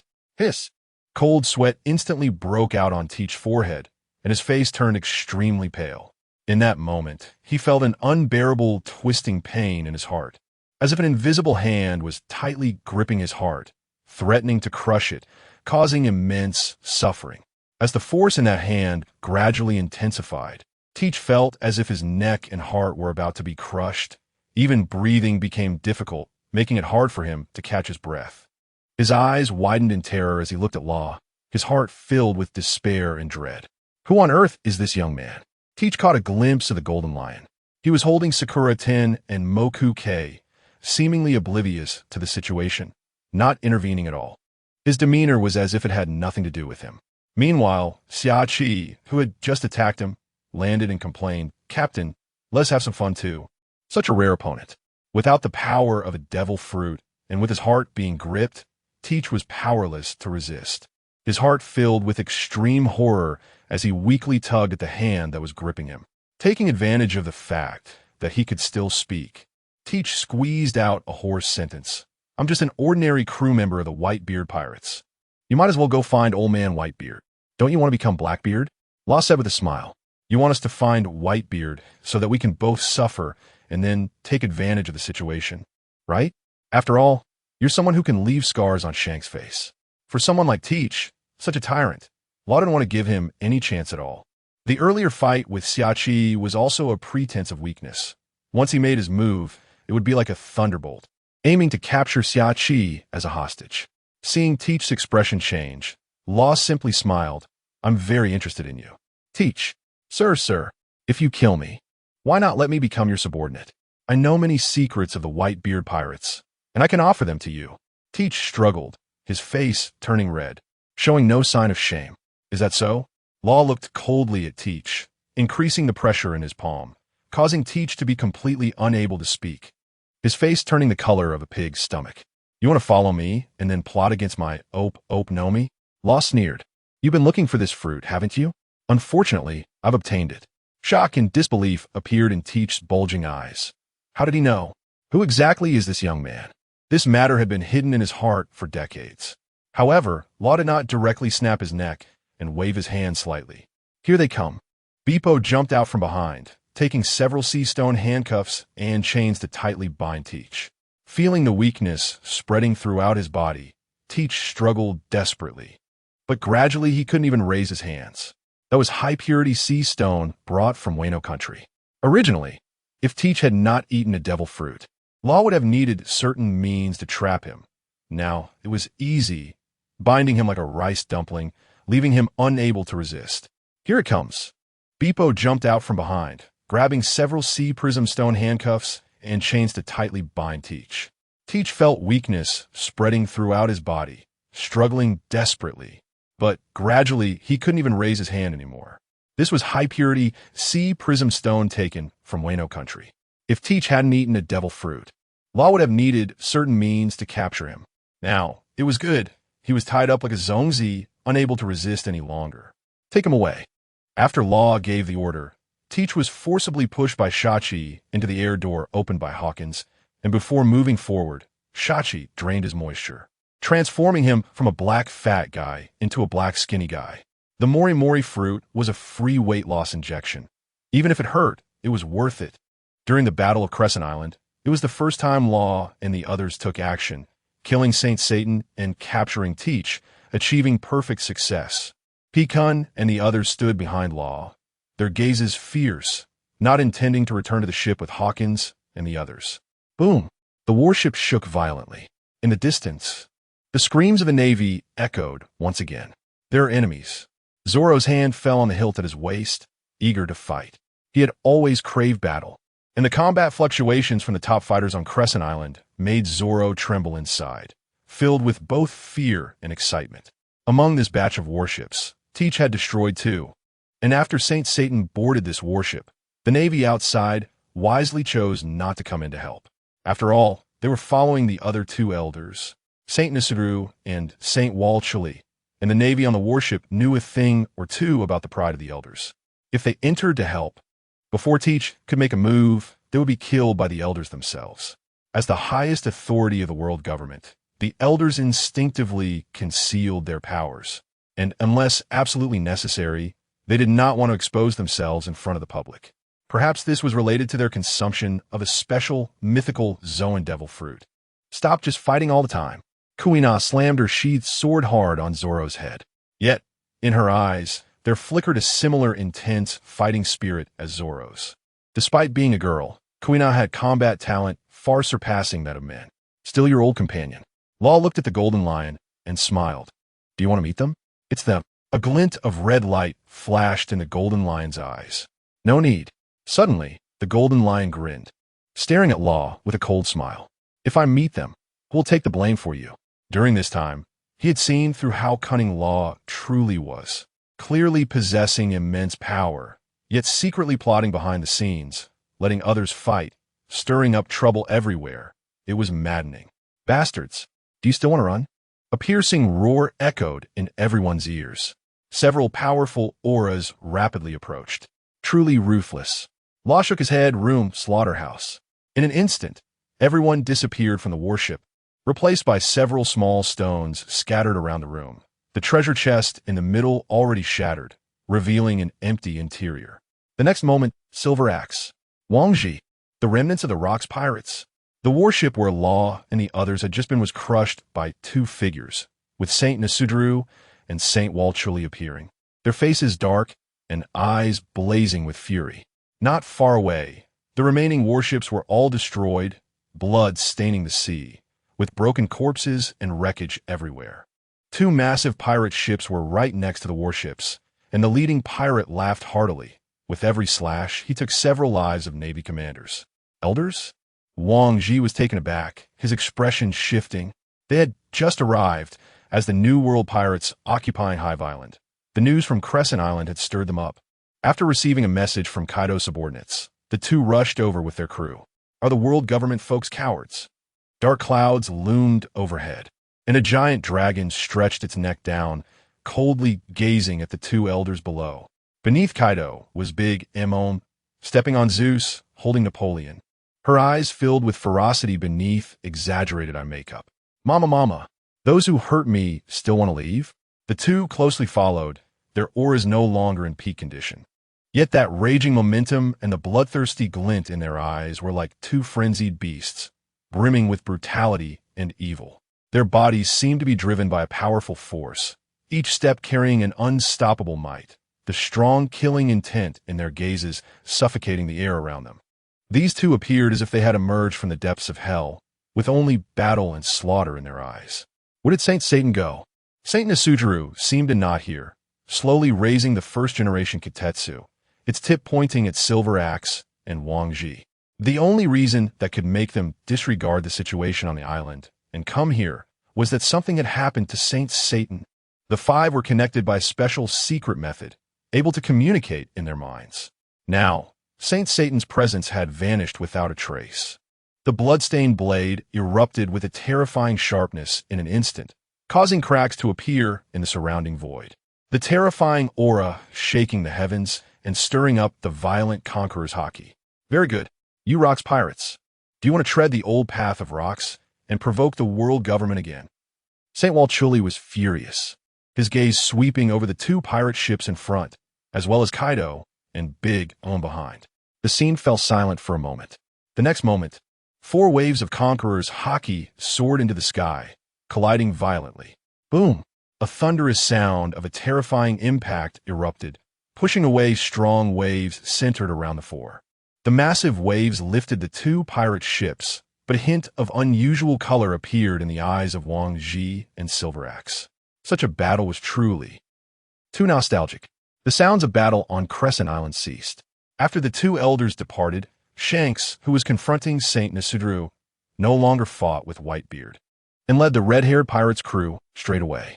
This time, Whitebeard did not stop him again. The two did not speak, nor did they exchange harsh words. Both sides silently gathered their pirate crews, leaving with the injured and deceased. When Kizaru saw the two elders leaving, he instantly transformed into light and headed in another direction away from the elders. He was alone. After all the Navy had died on Crescent Island. In fact, it couldn't even be called Crescent Island anymore. The entire island was blown to pieces, with chunks of ground floating on the sea. 3 days later, news of the battle on Crescent Island spread, with countless news birds flying to all corners of the world, involving 4 sea emperors, 3 elders, and 1 admiral. Such a battle shocked everyone. Among them, the most shocking news was not the deaths of the cadres from the 4 pirate crews. The headline placed first by Morgans was none other than the death of the highest authority of the world government, Saint Jiguru Sada. As soon as this news broke, countries across the seas began to discuss it fervently. Hey, did you see the news? One of the elders is dead. What? The elders? The highest authority of the world government. The celestial dragons can die too? I heard that all 4 sea emperors participated in the battle. A lot of people died. Crescent Island has been destroyed. It's terrifying. The first to know the news were the pirates of the New World and the Navy. The four emperors of the sea all mobilized, including the notorious Silver Axe and King Strait, who are based in what is called the Pirates' Paradise. At Marineford, Sengoku looked at Kizaru and Aokiji in front of him, holding a report, filled with pain and helplessness in his eyes. Ding, ding, ding. The headquarters phone rang, and Sengoku watched the snail transform into the familiar face of an old man, his expression slightly tense. The caller was one of the five elders, St. Marcus Mass. Sengoku, immediately find Morgans. If he doesn't cooperate, issue a bounty at once. The harsh roar of St. Marcus Mass came through. After a moment, Sengoku hung up the phone, a flash of anger crossing his eyes. The battle at Crescent Island was not one that the Navy headquarters was aware of. It was a war caused by the world government acting on its own. However, the result of this war led to the death of all Navy personnel involved. There were 22 warships from the Navy accompanying the 3-5 elders to Crescent Island, all of which were destroyed. The number of surviving Navy personnel was 0. The Navy branch originally stationed in the New World suddenly had no combat personnel. Sengoku immediately recalled all Navy commanders, knowing that from now on, it would be difficult for the Navy to operate in the New World. The pirates who heard the news arrived to find that the Navy branches in the New World were completely destroyed, and everything of value inside had been looted. The Navy's only gain came from Aokiji, who captured all the major officers of the Beast Pirates, except for Ashura, who were now imprisoned in the dungeons of Marineford. The three Marine admirals, Kizaru, Aokiji, and Akainu, returned to defend. This was because the Navy's technical department intercepted a new message through a listening snail. From many of the older generation of the Navy, it was a nightmarish message. The remnants of the Rocks pirates have regrouped, led by Whitebeard, Kaido, and Big Mom. Along with Silver Axe and King Strait, they established a pirate alliance. Kaido has been hovering in the skies of the New World these days, his massive dragon form on full display, making it clear to many pirates and Navy personnel what his intentions were. He wants to raid the officers of the Beast Pirates back. Sengoku's gaze swept over another newspaper on the table. The headline read, Emperor Shanks, Celestial Dragon's undercover agent among the pirates. Morgan's news was more explosive than the last, plunging the Navy headquarters into various discussions that could not be stopped. Flint Kevin, what role are you playing in all of this? Sengoku murmured. Marshal Sengoku, can I leave now? Kizaru said with a hint of relief on his face. He felt safer after encountering Aokiji on the way back, especially knowing that one of the 5 elders, Saint Satan, had died, making him even more apprehensive. If even a 5 elder has died, those pirates are truly terrifying. Go ahead. Sengoku sighed. It was already good that Kizaru could return this time. Marshal Sengoku, that Flint Kevin is definitely problematic. Aokiji said sternly. Just thinking about that flying golden giant ship sent shivers down his spine. That guy didn't show up at Crescent Island, but Aokiji believed things were far from simple. There are not many devil fruit users of the Logia type in the entire Navy headquarters either. Sengoku. The door to the room was kicked open, and a robust figure rushed in. Ha ha ha ha, are we going for lunch? Garp. Sengoku exploded with anger, veins bulging, and immediately delivered a loving punch to Garp. Don't disturb me while I'm working. Ha ha ha ha. One of those old geezers is dead. That's a great thing. Garp was unfazed, but seeing Sengoku's expression, he restrained his urge to retaliate. If needed, I'll take action myself. Didn't you just mention Flint Kevin? That guy. I'll catch him and throw him in prison. Once captured, all schemes are useless. At this moment, Law, having completed everything in secret, returned to Sky Island with everyone. Only Tesla got off in a new world, returning to his golden ship. Outside Sky Island, besides the Noah, a massive warship glowing with a chilling light was anchored there. The ancient weapon, Pluton. However, at this moment, Pluton resembled a massive block of steel, making it incredibly difficult to activate. To get it to fly, the energy required couldn't even be provided by Kurizumi, who has the rumble fruit. It seemed the energy purity was insufficient. Crocodile stood not far from Pluton, his eyes flickering. Is this really Pluton? The most distressed person on site was none other than him, who had spent nearly 10 years searching for Pluton. To that end, he even tried to occupy Alabasta. He couldn't accept the result. He couldn't accept that something he worked so hard to acquire was just a pile of scrap metal. It would have been better to completely eliminate those old geezers back then. The Golden Lion also appeared, letting out a cold snort. What Pluton, useless junk. They were preparing to launch a surprise attack at sea, just like before. As a result, those two five elders were actually driven away and met up with Kizaru and Akiji. After that, Law did not let everyone take action and chose to leave. Because Akiji had been watching the sky, seemingly sensing something. In the previous chaotic battle, if you joined in, Kaido and Charlotte Linlin Wu Ti necessarily fight alongside you. Law looked at the Golden Lion and shook his head. Those two guys, huh? The Golden Lion snorted coldly. Given those two's nature, he knew full well that the probability of them turning against him was very high. This time was aimed at disrupting the world government's actions, exposing those who wanted to hide. Law said calmly, "He took out a snail phone. Let's see what our allies are up to." They were causing trouble in the New World, with both the five elders and the Marine admirals mobilizing. Law had sold this news when the fighting was intense. He sold it to the Revolutionary Army. A hoarse voice came from the other end of the snail phone, and a faint smile appeared on Law's lips. The leader of the Revolutionary Army, Dragon. "Is the scenery in Mariehua nice?" Law asked with a smile. "Just like you said." Dragon's voice carried a hint of heaviness. "The Knights of God are very strong. We nearly suffered total annihilation." Nearly. Law caught on to that keyword. As a force that the world government fears. The Revolutionary Army's strength is indeed not to be underestimated. This way, both sides have revealed their cards. The Revolutionary Army and the world government both know each other's hidden strengths. The leaders of the four Revolutionary Army armies are not simple characters. "Have you seen the person on the Void Throne?" Law asked, knowing that the world government, which has dominated the world for 800 years, would not let things go easily.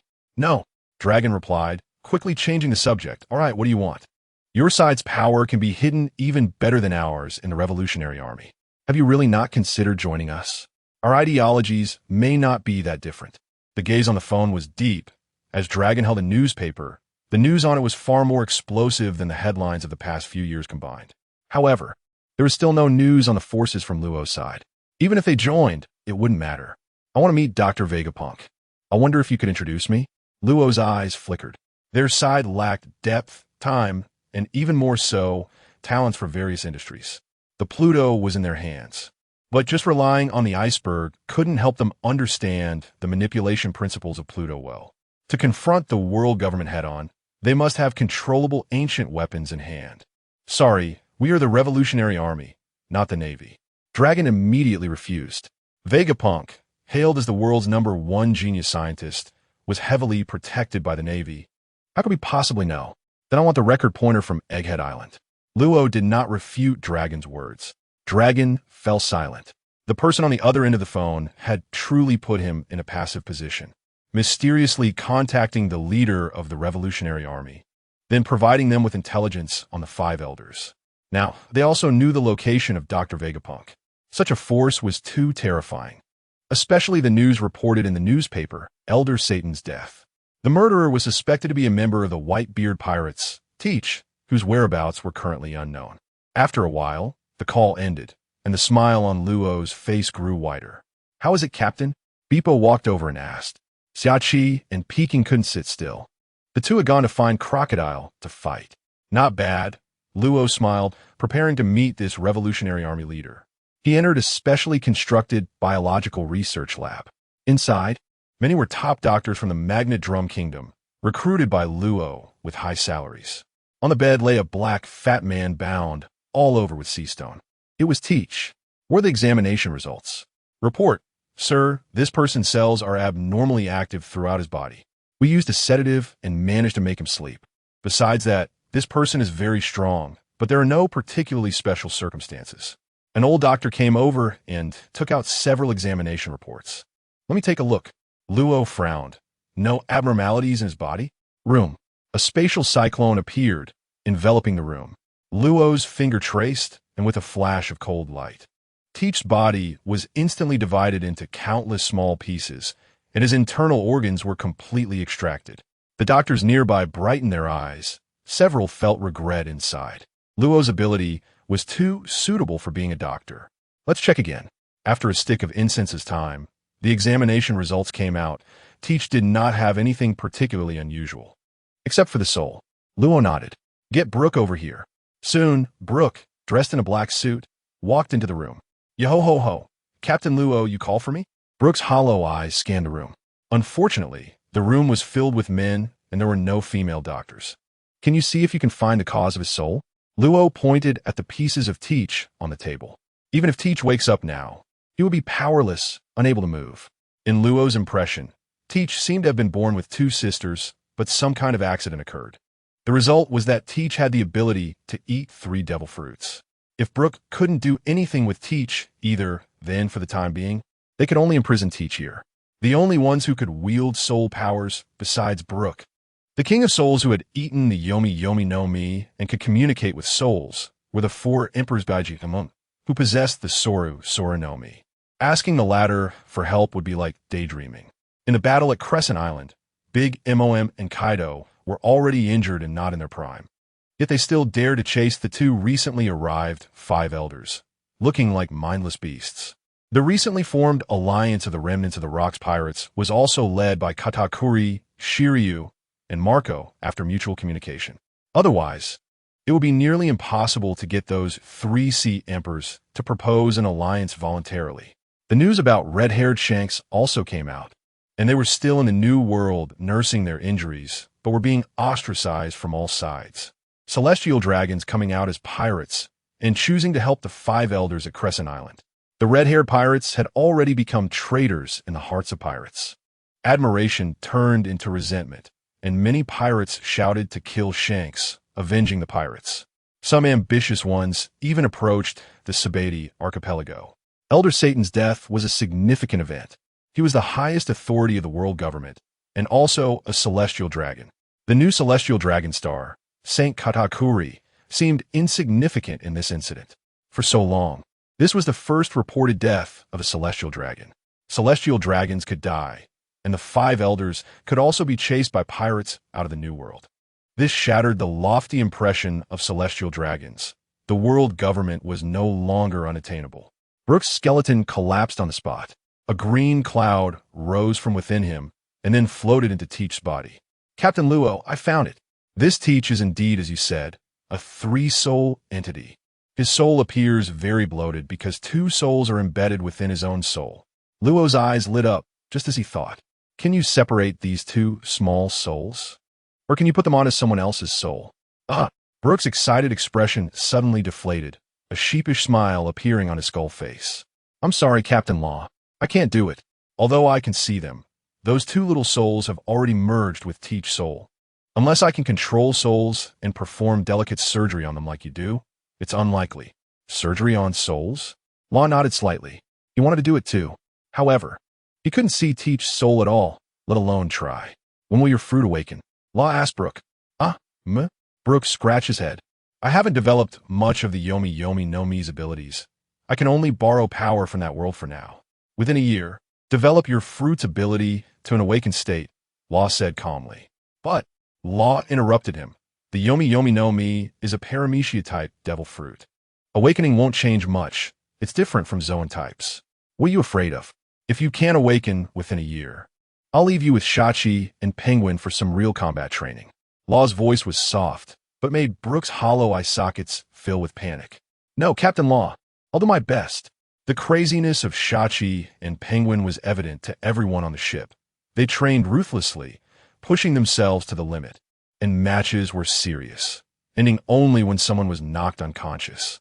As a musician, Brooke didn't want to participate in such terrifying training modes.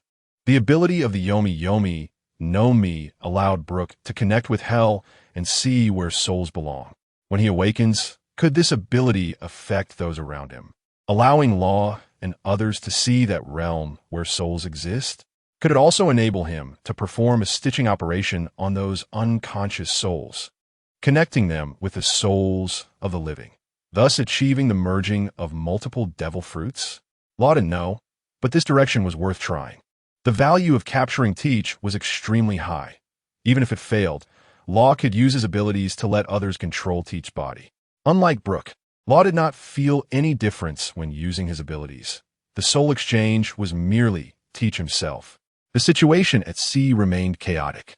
In the New World, the red-haired pirates had lost their emperor title and had disappeared without a trace, abandoning their territory.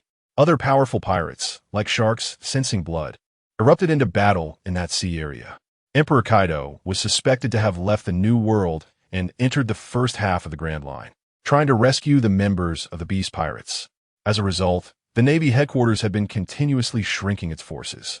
Contrary to what the world government and others imagined, they had completely vanished, unknown as to what they were doing. However, the Navy headquarters publicly issued bounties for 2 individuals, shocking the world with their reward amounts. One was Morgans, one of the kings of the underground forces, president of the World Economic News, a bird fruit user with the albatross form, with a bounty of 1 billion berries. They demanded him alive. The world government and navy had completely lost patience with this underground king. The influence of the newsbird was too great. No one thought it would amount to much, but after this incident, the decline of the world government was reported, shaking the authority they had built over 800 years. The world government issued a death order to reclaim the bird fruit's albatross form. As for the other individual, Flynn Kevin, alias, with a bounty of 23 billion berries. The silhouette on the bounty poster bore a striking resemblance to Law, created by Kuzan after returning to the Navy headquarters. As soon as this bounty was issued, it caused a massive earthquake in the New World. 23 billion berries. This bounty surpassed even the subordinates of the Sea Emperors, eclipsing even the renowned figures like Jin, Marco, and Katakuri. Flynn Kevin's sudden emergence shocked everyone and stirred hostility among many pirates. The bounty notice did not explain why the person was wanted. Strangely, the newsbird's reports contained no information about this individual. Everything felt like a bizarre act orchestrated by the world government and navy, leaving people confused. One day, a small boat docked on a small island in the first half of the Grand Line. The leader was none other than Law, who, along with Penguin, Shachi, in a small group, traversed through the jungle and suddenly arrived at a gigantic valley. Monet took a deep breath. We finally arrived. The valley before them was vast, seemingly endless, conservatively estimated to cover dozens of miles. Even more peculiar, the valley formed a perfect circular shape, as if drawn meticulously with a gigantic compass. Standing at the edge of the valley, the group curiously looked down, noticing a drop of about 30 zhong from their standing position to the valley floor. Looking down from above, the bottom of the valley was lush and green, with abundant vegetation, showing no significant difference from the surrounding jungle. Inside the valley, the hills rose and fell, and streams flowed gently, creating a picturesque scene, like a beautiful painting. Shachi looked down, surveying the area for a while, before saying, "What bad luck. The first half of the Grand Line is just dull. There aren't any strong animals here." "Isn't that good?" Monet retorted. "Don't forget what we're here for. To meet the leader of the Revolutionary Army." "I know." Shachi's eyes sparkled. "He must be very strong to lead the Revolutionary Army, right?" "Dragon?" The green-haired swordsman with 3 swords at his waist brightened. "Does he use a sword? Is he a swordsman?" "No." Monet shattered his fantasy. "He's very strong. Comes from a navy, son of the hero garb. But I haven't heard that he's a swordsman." Suddenly, Law raised his head, and Hawkins quietly stepped back a few paces. "They're coming," Law said softly. Penguin and Shachi abruptly turned around, staring in a certain direction. "Let's go down," Law said quietly, expanding room, enveloping the group. And in an instant, they disappeared from the edge of the valley. Inside the valley, as Law and the others just appeared, they felt a scorching aura coming from the other side. They turned to look, only to see several figures streaking across the sky like shooting stars, engulfed in flames. Rapidly descending. Boom! With a series of loud bangs, those figures landed heavily on the ground, kicking up a cloud of dust. Their impact was so great that the ground was pockmarked with large craters, and the surrounding rocks and soil were lifted, creating a storm of dust. As the dust settled, the group was astonished to find that the figures had formed a massive paw print on the ground upon landing. When they finally saw the leading figure, Penguin couldn't help but exclaim, "The 7 warlords, Bartholomew Kuma." The leading figure was none other than Bartholomew Kuma, one of the 7 warlords. Towering in stature, wearing a trapezoidal white hat with scattered brown spots, AP Zero mark tattooed on his left neck, and holding a book with Bible written on the cover. Bartholomew Kuma walked towards them, each step shaking the ground. Penguin couldn't help but show a hint of battle intent. They had encountered this infamous tyrant Kuma before when facing Moria. At that time, Kuma mistook them for pirates and attempted to take action against them. After Law consumed the dark fruit, his power surged, and together with the heavily injured Jinbei, they ultimately did not end up fighting. However, Pekin remembered one thing. The power of this tyrant bear's fruit was formidable. If it fell into their hands, their influence would increase exponentially. With Law's dark fruit ability, Pekin and others now placed great importance on powerful devil fruit users. Kuma did not speak. His eyes seemed devoid of any emotion as he slowly approached Law and his group, exuding a strong sense of pressure. He stopped when he reached them, maintaining a safe distance. "Long time no see, Captain Law. Have you accepted the modifications?" Law glanced at Kuma and felt the mechanical sounds emanating from his body. The consciousness was still there, but some organs had already been replaced with machinery. "Some people always have to take this step," Kuma said softly, his voice gentle. "No sacrifice, no revolution." Dressed in a green cloak, Dragon appeared before Law like a breath of fresh air. His gaze swept over Law and the others, a hint of astonishment appearing in his eyes. "Captain Law, you really are young. The era will indeed be opened by the youth." Behind Dragon, the commanders of the Eastern Army, Bello Betty, the Western Army Commander, Mori, and the Northern Army Commander, Crow, followed. The vice commanders of the three armies were also present. "The commanders of the three armies have arrived. Thank you for your attention," Law said with a slight smile. "To be able to kill a member of the five elders. You're not simple young people," Dragon began, tossing a record pointer to Law. "This is the record pointer for Egghead Island." "Thank you." Law accepted the pointer directly without checking it in front of them. Their future cooperation with the Revolutionary Army would not be insignificant. If Dragon was a smart person, he wouldn't fake something like this. "However, I hope we can go see Dr. Vegapunk together, and I hope you can understand." Dragon's expression turned serious. Behind him, Bello Betty was smoking, sizing up Pecan and the others behind Law, frowning slightly. "They're indeed a group of young people around 20.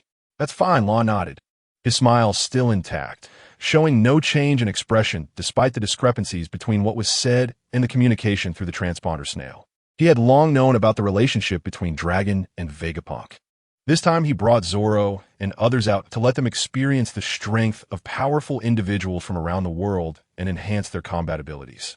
It was normal for the leader of the Revolutionary Army, a friend of Vegapunk, not to want to see Vegapunk in trouble. However, Law's group set out this time precisely for Dr. Vegapunk. With the current strength of the Revolutionary Army, they could no longer stop them. The Golden Lion and Law could handle most emergencies. "What methods did you encounter with the Knights of God in Mariewa?" Law asked. The five elders, Marcas Mas Saint, was also a mythical Zoan devil fruit user with a bird head, bird wings, bird claws, and a serpent body of enormous size. Shepherd Ten Piter Saint was similar, transforming into a giant sandworm, suspected to have awakened a Zoan form, enveloped in a special black smoke after transformation. Crow said calmly, as he was responsible for reconnaissance in the Revolutionary Army and saw things most clearly. Just then, the vice commander of the Northern Army, Jilong, suddenly weakened and knelt on the ground. "Jilong!" Crow exclaimed, rushing to Jilong's side to help him up. "What happened? What did you do?" Bello Betty's arm fell from her purple hair, puffing out a mouthful of smoke, her gaze sharp. Other Revolutionary Army officers also gathered around. The group stared at Law's people, while two others approached the unconscious Jilong. "It wasn't us." Law narrowed his eyes, raising his hands in a gesture of innocence. Pecan and Shachi silently stepped forward, positioning themselves in front of the crowd from two directions. The atmosphere between both sides grew tense. Zzz. The clear weather suddenly turned gloomy, and the sound of electricity crackled.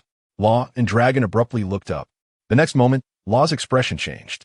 "Hey, you Revolutionary Army aren't being followed, are you?" On a sky island 10,000 meters high, several girls sat at the edge of the clouds, looking at the motionless iron battleship in the distance. Sugar smiled slightly at the girl next to her. "It's a pity, Baccarat, that Tesla sent you here, but due to your health, You couldn't go out with Law and the others. Baccarat, one of Teselo's subordinates, was the user of the lucky fruit. Teselo believed it was better for her to follow Law than to stay with him, so he brought her to the Sky Island. Baccarat shook her head, smiling wryly. I really don't know. I was fine before. But right before we set sail, I had health issues. I'm really sorry. It might be the environment of the Sky Island. Maybe. Baccarat inexplicably felt a bit anxious. I still need to practice my devil fruit abilities. I always feel like this lucky fruit ability is hit or miss. Mariewa. In that endless void, a magnificent throne stood tall. Upon the throne sat a tall and slender figure, cloaked in strange attire, exuding elegance and nobility, making it impossible to discern gender. Below, the 4-5 elders knelt respectfully on the ground. If outsiders were to witness this scene, they would surely be astonished. That throne, which should have been merely symbolic, now had someone seated upon it. Moreover, the expressions of the 4-5 elders were filled with reverence. Report, Lordum. The existence of the Revolutionary Army has already threatened our rule, Shepherd 10 Piter Saint said, his voice deep and firm. Those lowly pirates have finally become a hidden danger. Izangbaron v. Najuro Saint's expression was heavy. Compared to the more passive Piter Saint, they found it hard to accept this action. The death of one of the 5 elders had too great an impact. Yes, we must completely resolve them to maintain world stability. The figure on the throne nodded slightly, his gaze profound yet somewhat cold. That naval hero Carp's son from the Revolutionary Army. He's also A.D. Piter Saint and Maz Saint exchanged glances. Then Piter Saint stood up, providing the name of an island. Takit Gen Island. Lordum, this is the confirmed location of a Revolutionary Army officer. Should we proceed? The figure on the throne listened quietly, but interrupted Piter Saint. No need for you. He spread his hand, and a map of the ocean appeared in his palm. Clearly visible on the map, many places were marked with a large X. Without exception, these islands no longer existed in reality. The next moment, Takit Gen Island was marked with an X. Subsequently, the figure on the throne stood up, looking down at the 4 elders. Joy Boy has not yet appeared, and you have already begun to disappoint me. Remember, this is the last time. Takit Gen Island. Luo's expression suddenly turned grim, as if a sharp light had pierced his heart. A sharp and intense sense of crisis pricked at him, sending a chill rising up his spine. He didn't even have time to say a word to Dragon and the others. Room. As the spatial cyclone appeared, Luo and the others instantly vanished, leaving only a scattering of small pebbles in their place. Big Bear, we need to leave now. At the same time, Dragon shouted. Big Bear extended his palm, and a mass of energy enveloped the Revolutionary Army cadres. Thunder rumbled. In the sky, dark clouds gathered, and faintly, a giant shadow emerged from the depths of the clouds. A dark energy beam shot down from the sky like a massive tornado, carrying endless pressure and power. These energy beams resembled gigantic blades, thrusting fiercely into the center of the island, kicking up countless dust and debris, further submerging them. With the arrival of the energy beams, the entire island began to tremble, as if it could not withstand this powerful force. At the same time, waves of deadly light shot out from the clouds, one after another, like ocean waves. These deadly lights flickered with a cold glow, each containing terrifying killing intent, intertwining in the air to form a dense net that enveloped the entire island. Lightning flashed in the clouds, accompanied by rumbling sounds. Each flash of lightning triggered intense vibrations. A corner of the clouds dissipated, revealing a half-arc cold exterior that bore some resemblance to the Pluton that Luo and the others had acquired. The waves at the edge of the island were also affected, their once calm surface turning turbulent, producing towering waves hundreds of meters high. These giant waves surged up the island, forming spectacular walls of water that obscured everything between heaven and earth. Outside the island, Luo stepped out, having left the Tontara Island. Pecan and the others turned to look behind them, seeing a violent wave of energy sweeping toward them from afar, like a surging tide. This energy seemed to possess the ability to devour everything. Wherever it passed, everything was destroyed, leaving chaos in its wake. Its speed was incredibly fast, and in the blink of an eye, it was almost upon them, sweeping everything behind it and engulfing them. It was a terrifying attack beyond their comprehension. Luo emanated black mist, unleashing an overwhelming conqueror's haki that burst forth, wielding the onigiri. A combination of his imposing aura and the powers of the Ope Ope no Mi, instantly stunning the world. They had escaped the epicenter of the blast, but unfortunately, the range was simply too vast. The violent aftershock surged toward Luo and the others like a torrent, imposing and overwhelming, shaking the surrounding area for miles. It was as if the battle between man and natural disaster had suddenly erupted at that moment. Luo gathered all his haki to the surface of his body, not daring to underestimate the situation, nor allowing himself the slightest slack. He had to be extremely cautious. In the face of this violent aftershock, a moment of carelessness could lead to bloodshed and death. He naturally understood what was attacking them. It was the world government's secret weapon, known as Uranus. One of the 3 ancient weapons. The arrival of Uranus sought to destroy everything, but it was not a complete attack. However, the range and energy level were overwhelmingly powerful, utilizing an energy that Luo and the others had never encountered before, as if a god had descended upon the world. Blinding divine light continuously fell from the heavens, each beam so dazzling that it illuminated the entire world. At the same time, the sky seemed unable to bear such power and began to shatter, with black holes appearing in the high heavens, resembling cracks in the universe. Vast and boundless air fissures emerged, descending like sharp swords from the heights.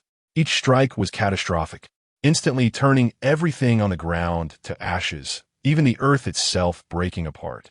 Normally fearless in the face of enemies, Xiaoqi also showed signs of fear, her face pale and cold sweat pouring down her forehead. Zoro, with his hand resting on the hilt of his sword, also appeared shocked. Having never witnessed such a terrifying scene, a strong sense of unease welling up in his heart. Fortunately, Luo acted in time. Otherwise, the consequences would have been unimaginable. The scene before them was simply too horrifying, sending chills down their spines and making them tremble involuntarily. This day was anything but peaceful.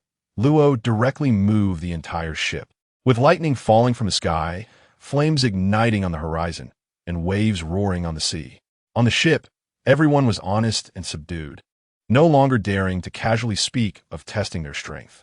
It was like a natural disaster had descended upon them. A single misstep could lead to utter annihilation, leaving not even a trace behind. The entire Tontada Island was destroyed, sinking to the seabed and forming a massive underwater vortex that pulled everything around it into its depths. Nearby, small sea kings tried to flee, but it was of little consequence. The overarching trend was destined to become a graveyard for life. Was that the world government's means? Was that one of the 3 ancient weapons, Uranus? At noon, the sun was high in the sky. On the ship, everyone was trembling with fear. Even after escaping, they still felt lingering dread. It was too terrifying. They had witnessed the 4 Emperors' War on Crescent Island. The top powerhouses in this sea had the strength to shatter islands. However, this was the first time they had seen an island so easily destroyed and sunk to the seabed.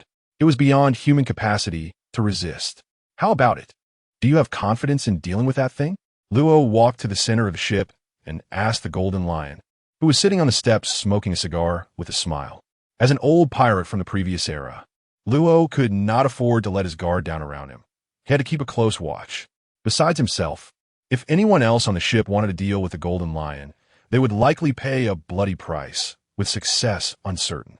Luo not only healed the Golden Lion's head and legs, but also helped him recover from internal injuries. The current Golden Lion was absolutely a royal-level combat power. In Luo's perception, he was not inferior to Kaido and the others, and even compared to the ailing Whitebeard who had been receiving intravenous drips daily. His physical condition was far better. Is this your reason for preparation? The Golden Lion unusually refrained from uttering any condescending remarks towards Luo. Luo nodded, shrugged, and said, "You see, the gap is too vast. How many of us on this ship could survive that strike?"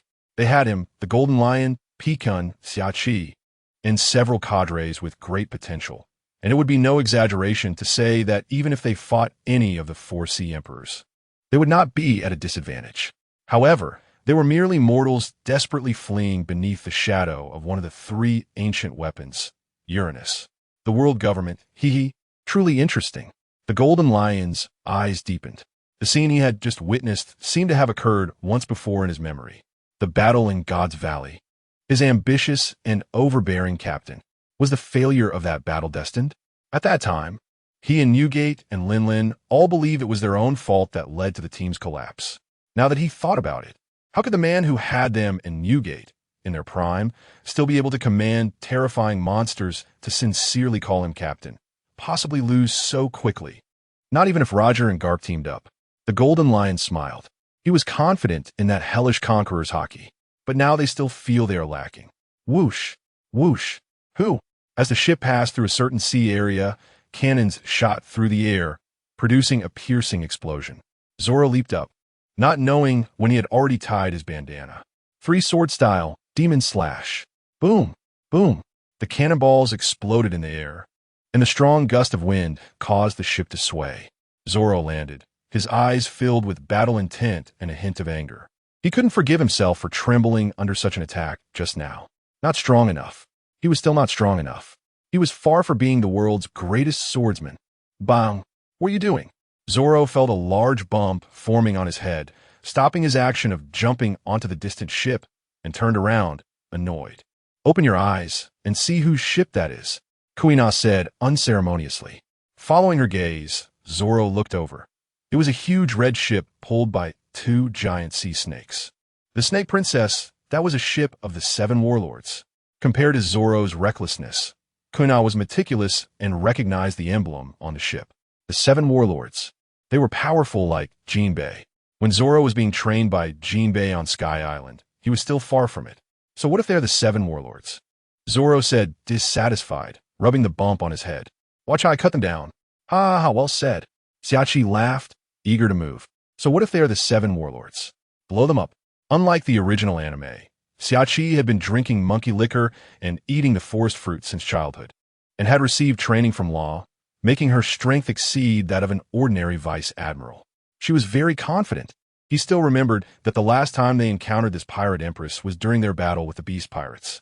It was the other party who made Jean not pursue them any further, but at that time, they didn't take this renowned 7 warlord seriously at all. Boss! Xiachi shouted excitedly, his face full of enthusiasm. Behind him, Pei Jin and Sauron were filled with fighting spirit. This was a most headstrong trio on the ship. All battle maniacs. Go! Luo waved his hand slightly, his chest rising and falling. The newcomer was the pirate empress, Boa Hancock, one of the 7 warlords of the sea. However, as a warlord, she didn't have the right to make them back down. Attack! A delicate voice rang out. Once within a certain range, numerous Amazon lily warriors clad in beast skins aboard the Snake Princess ship raised their bows and arrows. Whoosh, whoosh, like a rain of arrows. Each arrowhead turned black, embedded with hockey, making them even more lethal than the previous gunfire. Roar! Pei Jin quickly transformed into his half-beast form, white ape roaring. He leaped from the ship, his massive body resembling a mountain, radiating a brilliant white light, his eyes shooting out golden beams, exuding an overwhelming aura. Clang! The sound of metal clashing echoed as Pei Jin grinned, his white fur stained black. It was a devil fruit user who knocked him down. A cold voice commanded from the Snake Princess ship. Want to make me fall into the sea? Come if you can. Pei Jin's fierce aura surged, his hand glowing. White flames rising, transforming into a massive white staff, pointing at the distant Snake Princess ship. A powerful wind swept across the sea, waves crashing high. A green palm appeared, slapping forward as if a small sea king had grown a hand, enormous and imposing, making it intimidating and hard to resist. Such audacity, daring to attack us. The voices of the female warriors aboard the Snake Princess ship rang out. The sound of arrows whistling through the air doubled, colliding with that giant palm in midair, bursting into dazzling sparks and shockwaves. This level of attack is nothing. Pei Jin sneered, swinging his staff, sending a sharp blast of hockey that shattered the arrows. At the same time, he flashed and lunged towards the Snake Princess ship with lightning speed. I'm coming. Xiachi stepped through the void, skillfully using moonwalk. dropping hundreds of seeds into the sea. In an instant, floating plants rapidly grew, covering a large area of the sea. Pei Jin landed on the surface of the leaves, the water barely reaching his toes, having little effect. You finally cultivated a useful plant. Pei Jin grinned, revealing a mouthful of white fangs, smashing the white staff forward. Fiercely wanted to blow up the sea area. You know nothing about plants. That palm simultaneously slapped down, a giant palm made of vines, imbued with a thick layer of haki from Xiachi. The arrows struck both of them, causing them to momentarily pause, but then continue descending rapidly. Two pirates dare to be reckless on my ship? Fragrant foot. A graceful figure shot out from the Snake Princess ship in the blink of an eye. Pei Jin and Xiachi saw a flash, haki clashing, a terrifying collision, sound deafening. Xiachi and Pei Jin landed on two massive floating plants, where a woman stood at the bow of the Snake Princess ship. Her appearance instantly filled the ship with gasps and excited screams. It's the Empress. Empress. No one expected to see the Empress herself in battle today. The ship was packed with Amazon lily warriors, all stretching their necks to gaze at the tall and graceful woman at the bow. Boa Hancock leaned against the python, Salome, with one leg crossed over the other, one hand casually draping over the snake's body, her long black hair cascading down, wearing a qipao with a slightly open collar, revealing a deep cleavage. The high split of the qipao exposing two snow-white long legs, intertwined like two white snakes in copulation. Her figure was enchanting and alluring, her beauty stunning. And the moment Hancock appeared, the atmosphere among the Amazon lily warriors reached a climax. She was the ruler of the Amazon lily kingdom, a member of the 7 warlords of the sea. Finally showing up, Boa Hancock. Xiachi's gaze was intense. Hancock had left a deep impression on them. If it hadn't been for Luo unleashing his conqueror's haki in time, Xiachi and Pei Jin would have become mere stone statues, drifting at sea. Hancock, a Paramecia-type sweet fruit user, had an ability so rare that Luo had once said, once hit, no one could undo it except Hancock herself. Another group of pirates? Hancock's gaze was cold, devoid of any emotional fluctuation. Two powerful devil fruit users appearing near Sabeti Archipelago. If they weren't Marines, they could only be pirates. Even a Logia-type devil fruit user couldn't ignore my charm. Captive arrow. Hancock lightly touched her lips, forming a giant pink heart that she drew back like a bow. A multitude of pink arrows shooting towards Xiachi, Pei Jin, and the ships behind them. Damn! Xiachi immediately changed his expression, concentrating his haki on the vines, shattering the arrows. He didn't dare let the arrows touch his body. Pei Jin, Luo called out upon seeing this. Don't hold back. If the ship gets petrified, you guys will have to carry us across the sea. Hancock's move, once it hits, could petrify even non-living things, its effect utterly domineering. All right. Pei Jin let out a low growl, the sound echoing like muffled thunder in the air. Immediately, a powerful and surging pressure erupted from his body, like a rushing torrent. Soaring into the sky, the sea could no longer remain calm. Within the Snake Princess ship, the women responsible for logistics rolled their eyes and fainted, screams erupting everywhere. What happened? What's going on? Is this Conqueror's haki? That white monkey has power equal to the Empress. The terrifying aura felt tangible, as the overwhelming pink arrows seemed to lose their strength, stopping in midair and falling into the depths of the sea. King's qualification. Hancock remained unchanged in expression. Her deep blue eyes with elongated and delicate corners, almond-shaped eyes revealing a hint of indifference. Damn! Xiachi's eyes were filled with envy and jealousy as he watched Pei Jin unleash his power, feeling extremely dissatisfied inside. It's just a conqueror's haki, right?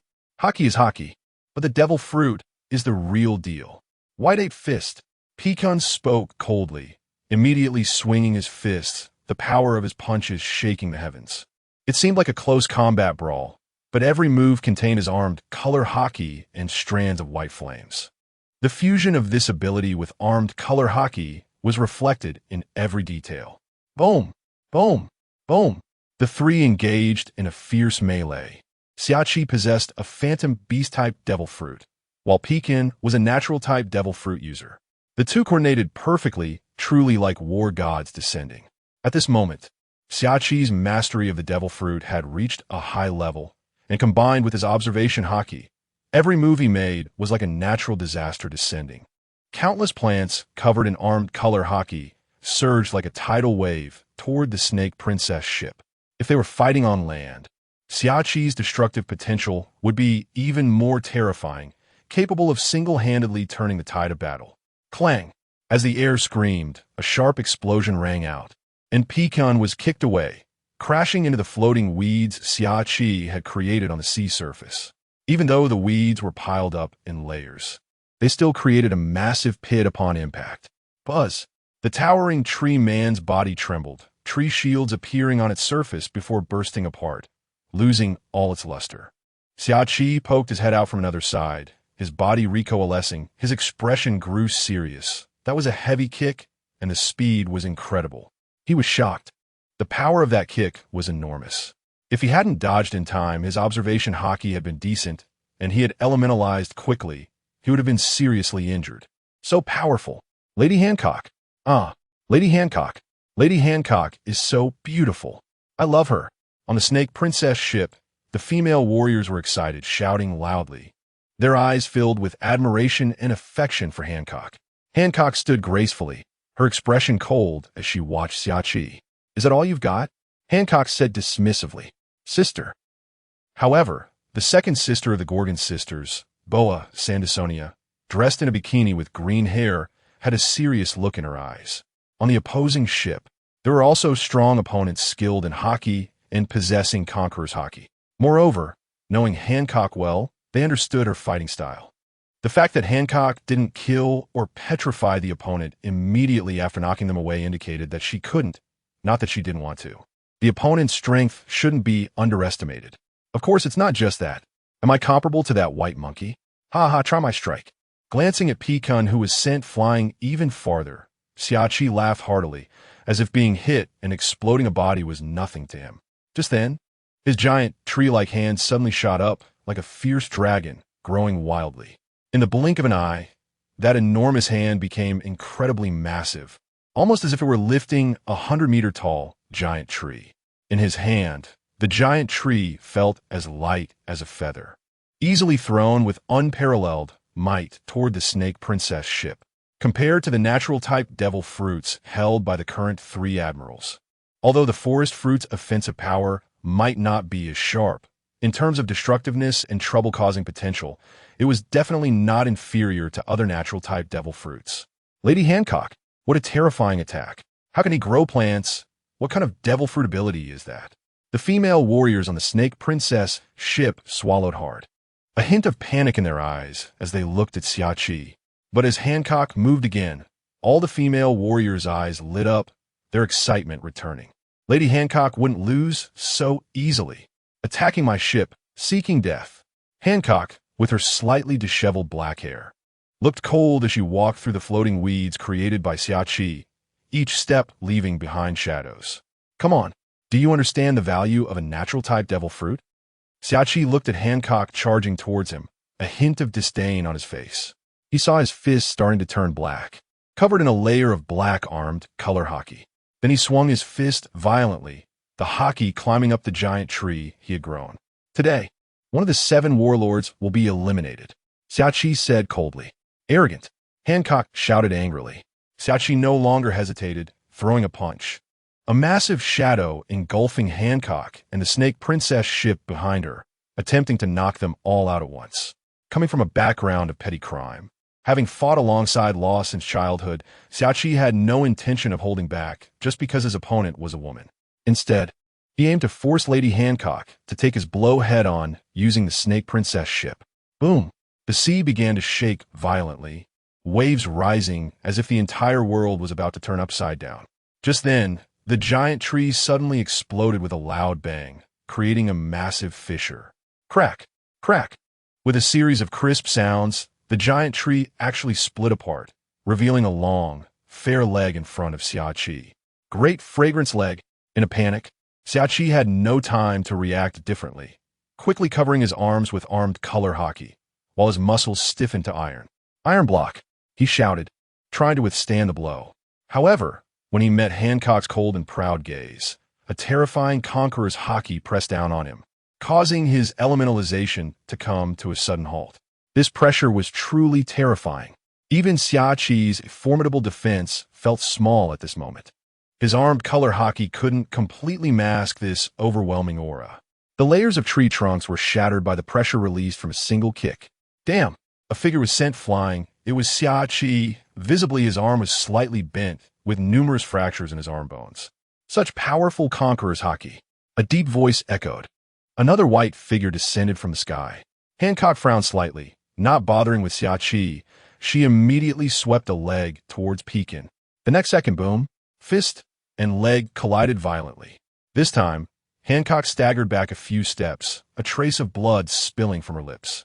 In contrast, a deep high-heeled shoe imprint appeared on Pekin's chest, his expression looking quite bad. Such terrifying physical strength, Pekin murmured. Hancock appeared tall and slender, a woman with a curvaceous figure. But at the moment of collision, Pekin could clearly feel the terrifying power hidden beneath her taut skin. Lady Hancock, seeing blood at the corner of Hancock's mouth, the female warriors on the Snake Princess ship panicked, their expressions tense. Especially Hancock's second and third sisters, their massive bodies twisted, moving to the front of the ship, wanting to support Hancock. 1 against 2, with the opponent's devil fruit ability being so bizarre. It was already a disadvantage for Hancock. I don't need your support. Seemingly sensing the situation behind her, Hancock didn't look back, her voice cold. Sister, Boa Santasonia looked worried. She looked at the enemy's approaching ship. Unlike the concerns on their side, that ship was very quiet. A few young men and women stood on the deck, smiling and pointing at Pekin and Xiaqi. At the same time, in midair above the ship, inexplicably, there was a person with long golden hair and a black cross tattooed on his throat, sitting in midair, holding a camera, with a deck of cards set up in front of him. Hawkins, what are the odds of them winning? Below, Beppo asked. Their odds of winning are 73%. Hawkins replied calmly. If this continues, the probability of one of the two dying is 70%. Seeing this, Hawkins felt ripples in his heart. Luckily, it wasn't him on the field. It seems that Boa Hancock is definitely very strong. The worth of the 7 warlords is indeed not simple. Haha, what a new generation of pirate empress. On the ship, the Golden Lion grinned, not standing at the front like the other officers, but sitting on a deck chair, holding Sakura Tin and Moku K. Hey, Kid Law, why don't you go and bring her back to the ship? I see a lot of potential in her. Her strength and looks remind me a bit of young Lingling. Charlotte Lingling? Monet frowned. As for looks, that Big Mom is a different story. Although she is now an enemy, Hancock's appearance is stunning enough to impress even Monet, who is a woman. She truly has a peerless beauty. Hey, what do you kids know? The Golden Lion scoffed, a hint of nostalgia flashing in his eyes. After all, Lingling was also a great beauty back in the day. But, thinking of Big Mom now, the Golden Lion sneered. Of course, if she wants to stand in our way, it's better to kill her.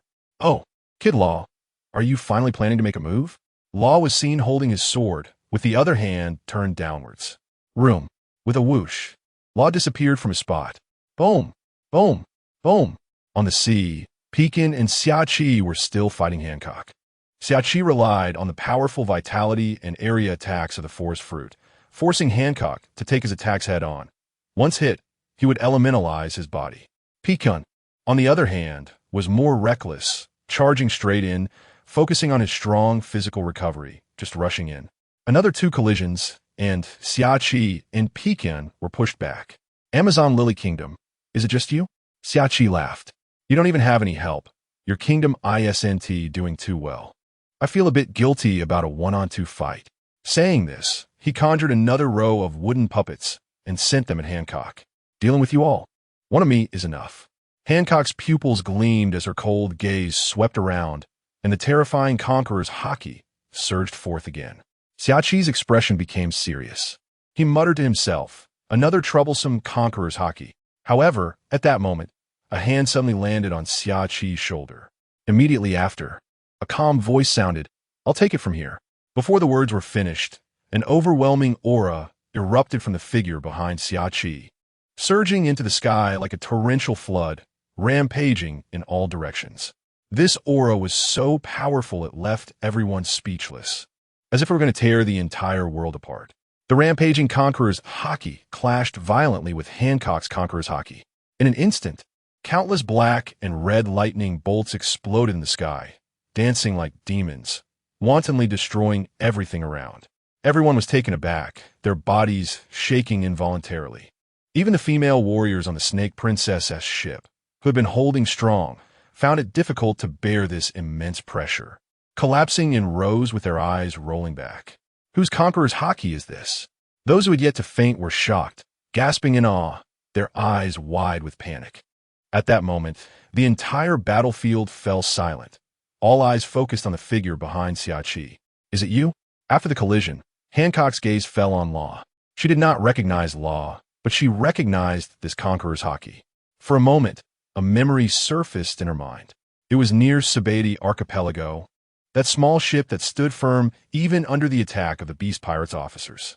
You were part of that group of pirates from back then? Hancock frowned slightly. Exactly. Law replied with a faint smile, drawing his sword. Back then, you attacked us, but you also drew the attention of the Beast Pirates away. Our debts are settled. Bang! The two sides' Conqueror's haki collided, tearing the sky apart, splitting the clouds in two. In this world, no one dares to demand an account from me, Hancock said coldly, her surprise fleeting. In this clash of Conqueror's haki, she found herself at a disadvantage. This time, it was still you Amazon Lily Kingdom who struck first. A smile curved on Law's lips. Instead of being adversaries, why not join us? I am quite interested in you 7 warlords. It seems he has already collected several of them. Join? The two stood facing each other on the floating weeds, neither moving an inch. Law stared intently into Hancock's eyes, not daring to relax for a moment. He had not forgotten the terrifying scene of those people being instantly petrified, which was due to Hancock's ability. If he was deceived by her gaze, he would be restrained by the power of the sweet, sweet fruit. However, the haki within Law could easily resist such attacks. Now, he finally had the opportunity to witness the legendary pirate empress up close. Observing her from such a close distance, her stunning beauty stirred something in Law's heart. He had to admit that Hancock was indeed an unparalleled beauty. Even the women on the ship, like Monet, paled in comparison to the empress before him. It wasn't just her appearance. More importantly, it was her proud demeanor that involuntarily stirred a desire to conquer within him. Perhaps only a woman like Hancock could fully unleash the potential of the sweet, sweet fruit's abilities. Hancock's gaze was exceedingly proud, as if she looked down on everyone. The pink longbow in her hand glimmered faintly. You want to join you? What a delusion. Her voice was cold and firm, laced with endless disdain. Do you think you're worthy? A red glow rose in Law's eyes. An armed haki enveloped his body, blocking the arrows, keeping them at bay. Even so, the black haki was dulled, losing its luster. The crew on Law's ship looked over. Hancock's ability was terrifying enough to send chills down their spines. One arrow could weaken haki. Just like Law's scalpel, he had no choice but to defend. Once hit, he would be forcibly petrified. The power of a paramecia-type devil fruit was indeed terrifying. If we are unworthy, then other forces are even less so. Law reached out, turning his hand upside down. The Amazon Lily Kingdom was a nation that revered strength. To make Hancock listen to him seriously, he first had to demonstrate his own power. Room, butchery. Law's figure flickered and vanished. This ability, Hancock's purple eyes scanned back and forth, suddenly retreating, and a pink energy longbow appeared in her hand.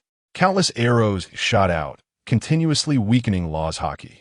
Once his haki disappeared, he would be petrified, reduced to the same fate as an ordinary person. This was an unwinnable battle, aimed at buying time. Either defeat Hancock before his haki completely vanished, or wait to be petrified. Hancock immediately got serious. She and Law had the same idea, intending to quickly eliminate the other to establish dominance.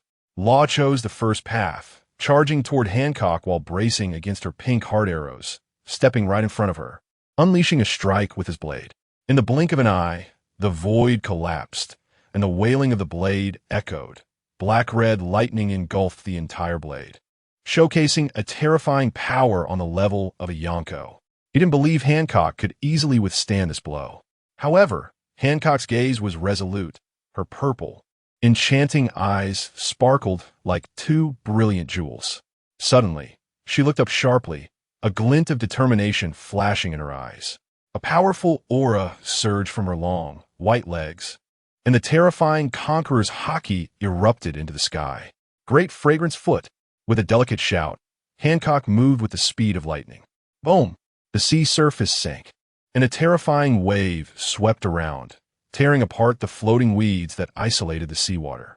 Luckily, Summer had quickly set up new barriers of floating weeds and vines to block the aftermath. Otherwise, the shockwave would have been enough to send their ship flying.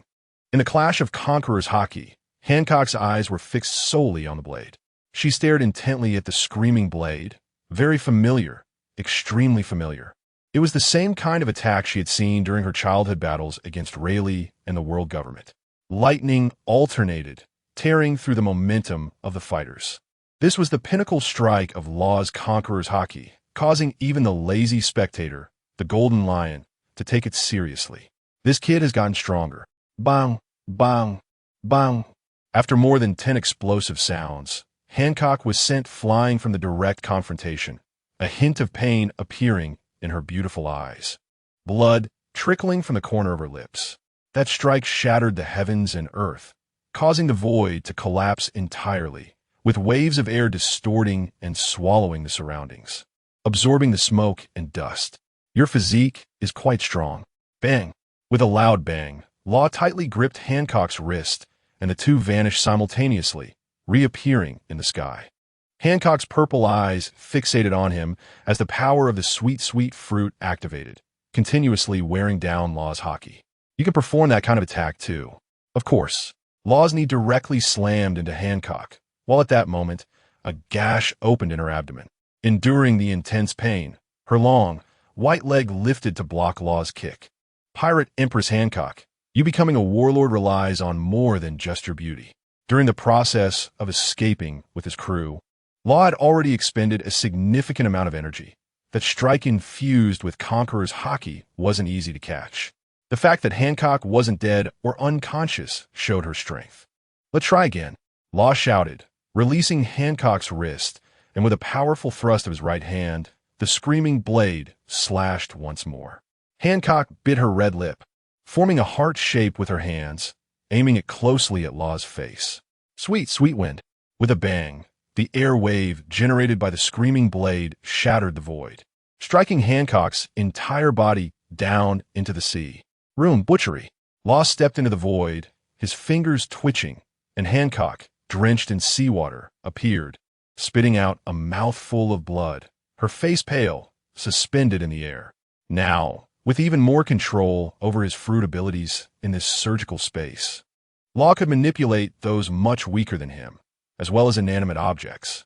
Seawater dripped down from Hancock's long, dark hair, her soaked clothes clinging to her skin, perfectly outlining her exquisite figure, exposing a large part of her spring scenery. Even if I die, I will never join you. To Law's surprise, despite taking 2 of his full-powered strikes, Hancock was barely hanging on, yet her attitude remained unwavering. Join us, and I will help you overthrow the world government. Law stated directly. The screaming blade struck again, easily tearing through Hancock's clothing, and under the blade, it also sliced through her chest. A square-shaped heart was extracted by Law, while simultaneously, the previous wound on her abdomen was treated using his surgical fruit ability. What did you say? Hancock's heart jolted, suddenly looking at Law. Just you and I teaming up to kill the celestial dragons. Law's expression was calm. He pointed towards the rapidly approaching ships in the distance. Of course, we are not the Revolutionary Army. We are different from them. A battle erupted nearby. Not far away, ships belonging to the Revolutionary Army sped toward them. On board, the open-hearted Bello Betty was smoking, staring at Law's ship. Beside her, the West Army leader Maury patted the Crow's shoulder, comforting him. Crow, we all remember what happened to Jylan. In the future, we will definitely avenge him. Crow, who was not fond of speaking, nodded slightly. His expression was concealed beneath his bird-like mask, making it impossible to see. The world government had somehow locked onto Jylan. Perhaps it was something they did during their last invasion of Mary Geos. Jylan was dead. They had almost been wiped out. What relieved the Revolutionary Army leaders was that they had not been at the Revolutionary Army's headquarters, but rather on a deserted island. Otherwise, under that catastrophic attack, ordinary revolutionary soldiers wouldn't survive. The bear's ability is also limited. That terrifying attack came too quickly. Halt, newcomers! An air gate opened on the revolutionary ship, and Hawkins stepped out with Pekin and Shachi. Our boss has something to do. Revolutionaries, what do you want? Shachi brushed off the dust on her clothes and said bluntly, "Hey, what's with your attitude?" Byra Betty immediately expressed her dissatisfaction, a flag appearing in her hand, which was both a weapon and a means to inspire. Being the commander of the Eastern Army of the Revolutionaries, Byra Betty was not only special because of her fruitability, but also strong in her own right. You almost got us killed, and you still want attitude? Shachi glared at Byra Betty, her mouth curling into an unhappy arc. The battle with Hancock was stopped by Law, and Shachi's fighting spirit was high. Law had said that sometimes cooperation requires showing the other side who's boss, which would lead to better results for both parties. You bastards, do you want to fight? Byra Betty was furious at Shachi's words. Jylin, the deputy commander of a northern army and a cadre of the revolutionaries, was now dead, and Byra Betty felt bad about it. Betty, Dragon spoke up, stopping the two from seemingly about to argue. We will go to Egghead Island together. That is our condition. Rest assured, Shachi shrugged. We're not going to deceive you. Behind them, Pekin also pressed down on Shachi's shoulder, looking at Dragon. Our boss has things to do. Once it's done, we will naturally leave with you. You had a conflict with the pirate empress among the 7 warlords? Lindbergh, the Southern Army commander, looked at the 2 giant sea serpents pulling a massive red ship in the distance, his voice serious. Bad luck, Shachi said, shrugging. I was talking about them. Let's go. Pekin took Shachi back to the air gate. After some time passed, Lindbergh spoke again. Dragon, they're a dangerous group. Is it really okay to cooperate with them? Even if Law is not on their ship, it still gives me a very dangerous feeling. Hey, Lindbergh, you're too timid. We are revolutionaries, Byra Betty complained. Dragon slightly raised his head, staring at Law's ship, which seemed to have a big shot on board. But we have no choice. No matter how dangerous it is, we have a common enemy, and that side is even more dangerous. Moments later, 2 figures descended from the sky. Empress. The female warriors on the Snake Princess ship became excited again, their worries vanishing. Sister. Boa Sandersonia sighed in relief. It seemed that Hancock's appearance was not too injured, just disheveled and torn in some places. Well then, let's cooperate happily. Law glanced at Hancock, adjusted his black and white soft hat, and in a flash, returned to the ship, leaving a stone that suddenly appeared in place, which then fell straight into the sea. Hancock looked deeply at Law before returning to the Snake Princess ship. I'm Euphine, nodding to her 2 sisters. Hancock sat on the back of Salome, the snake, and returned to the largest room on the Snake Princess ship. Going to war with the world government. Hancock lay on the bed, her expression complicated. If I could really kill the celestial dragons, what would it matter if I teamed up with you? Hancock's eyelids drooped slightly, her clothes slipping off, revealing boundless beauty in the side mirror. But at that moment, the hoof of the flying dragon brand on Hancock's back had disappeared, replaced by smooth, fair skin. The mark was gone, but a figure quietly appeared in Hancock's heart. Under Hancock's command, the Snake Princess ship turned around, heading towards the Amazon Lily Kingdom. Jujujo, you finished being all lovey-dovey? What are we, just abandoned old subordinates? Back on the ship, Shachi's lewd laughter rang out. Law didn't look at him, waving his arm. Whoa! Unprepared, Shachi was instantly teleported off the ship, not knowing where he was thrown. He only knew that at the edge of his vision. Floating plants suddenly appeared on the sea surface. From now on, she is one of us, Law said. Oh yeah, Monet laughed. Looks like you're quite lucky. You got another beautiful woman. At the same time, the revolutionary ship was approaching Law's side. East Blue. I don't believe it. Absolutely impossible. Shanks is not that kind of person. In Windmill Village, a boy wearing a straw hat sat in a bar chair, looking at the newspaper report in disbelief. His tone angry. I know Shanks. He couldn't be an undercover agent sent by the world government. I made up my mind. I'm setting sail early, just in time to find Ace who set sail not long ago. I need to see Shanks and clarify everything. I must become the Pirate King. South Blue. Ha ha ha. The high and mighty Sea Emperor is also an undercover agent sent by the world government. How ridiculous. The pirates really need new blood. Let me be the one. I'll set sail early, and I don't need to prepare anything. In a garbage heap, countless pieces of steel were gathered together, and a young man with red hair wore a sinister smile. Let me take your place. Red-haired Shanks. On the empty sea, two figures sat among corpses and a bonfire on a broken warship. The phone rang. Another call from that old hag. The phone was answered. Hey, Kaido, where are you now? On the other end of the line, Big Mom's laughter rang out, tinged with sarcasm. Going out alone all day. Are you any different from the little brat who used to follow me around? Shut up, you old hag. Kaido growled, gripping the transponder's snail tightly. You can't control me now. Ha! Be careful you don't get caught and studied by the Navy again. Big Mom was unfazed by Kaido's attitude. Don't forget, you have no subordinates to rescue you now. Once you're dead, I'll let Jin come under me. Mama, that reckless.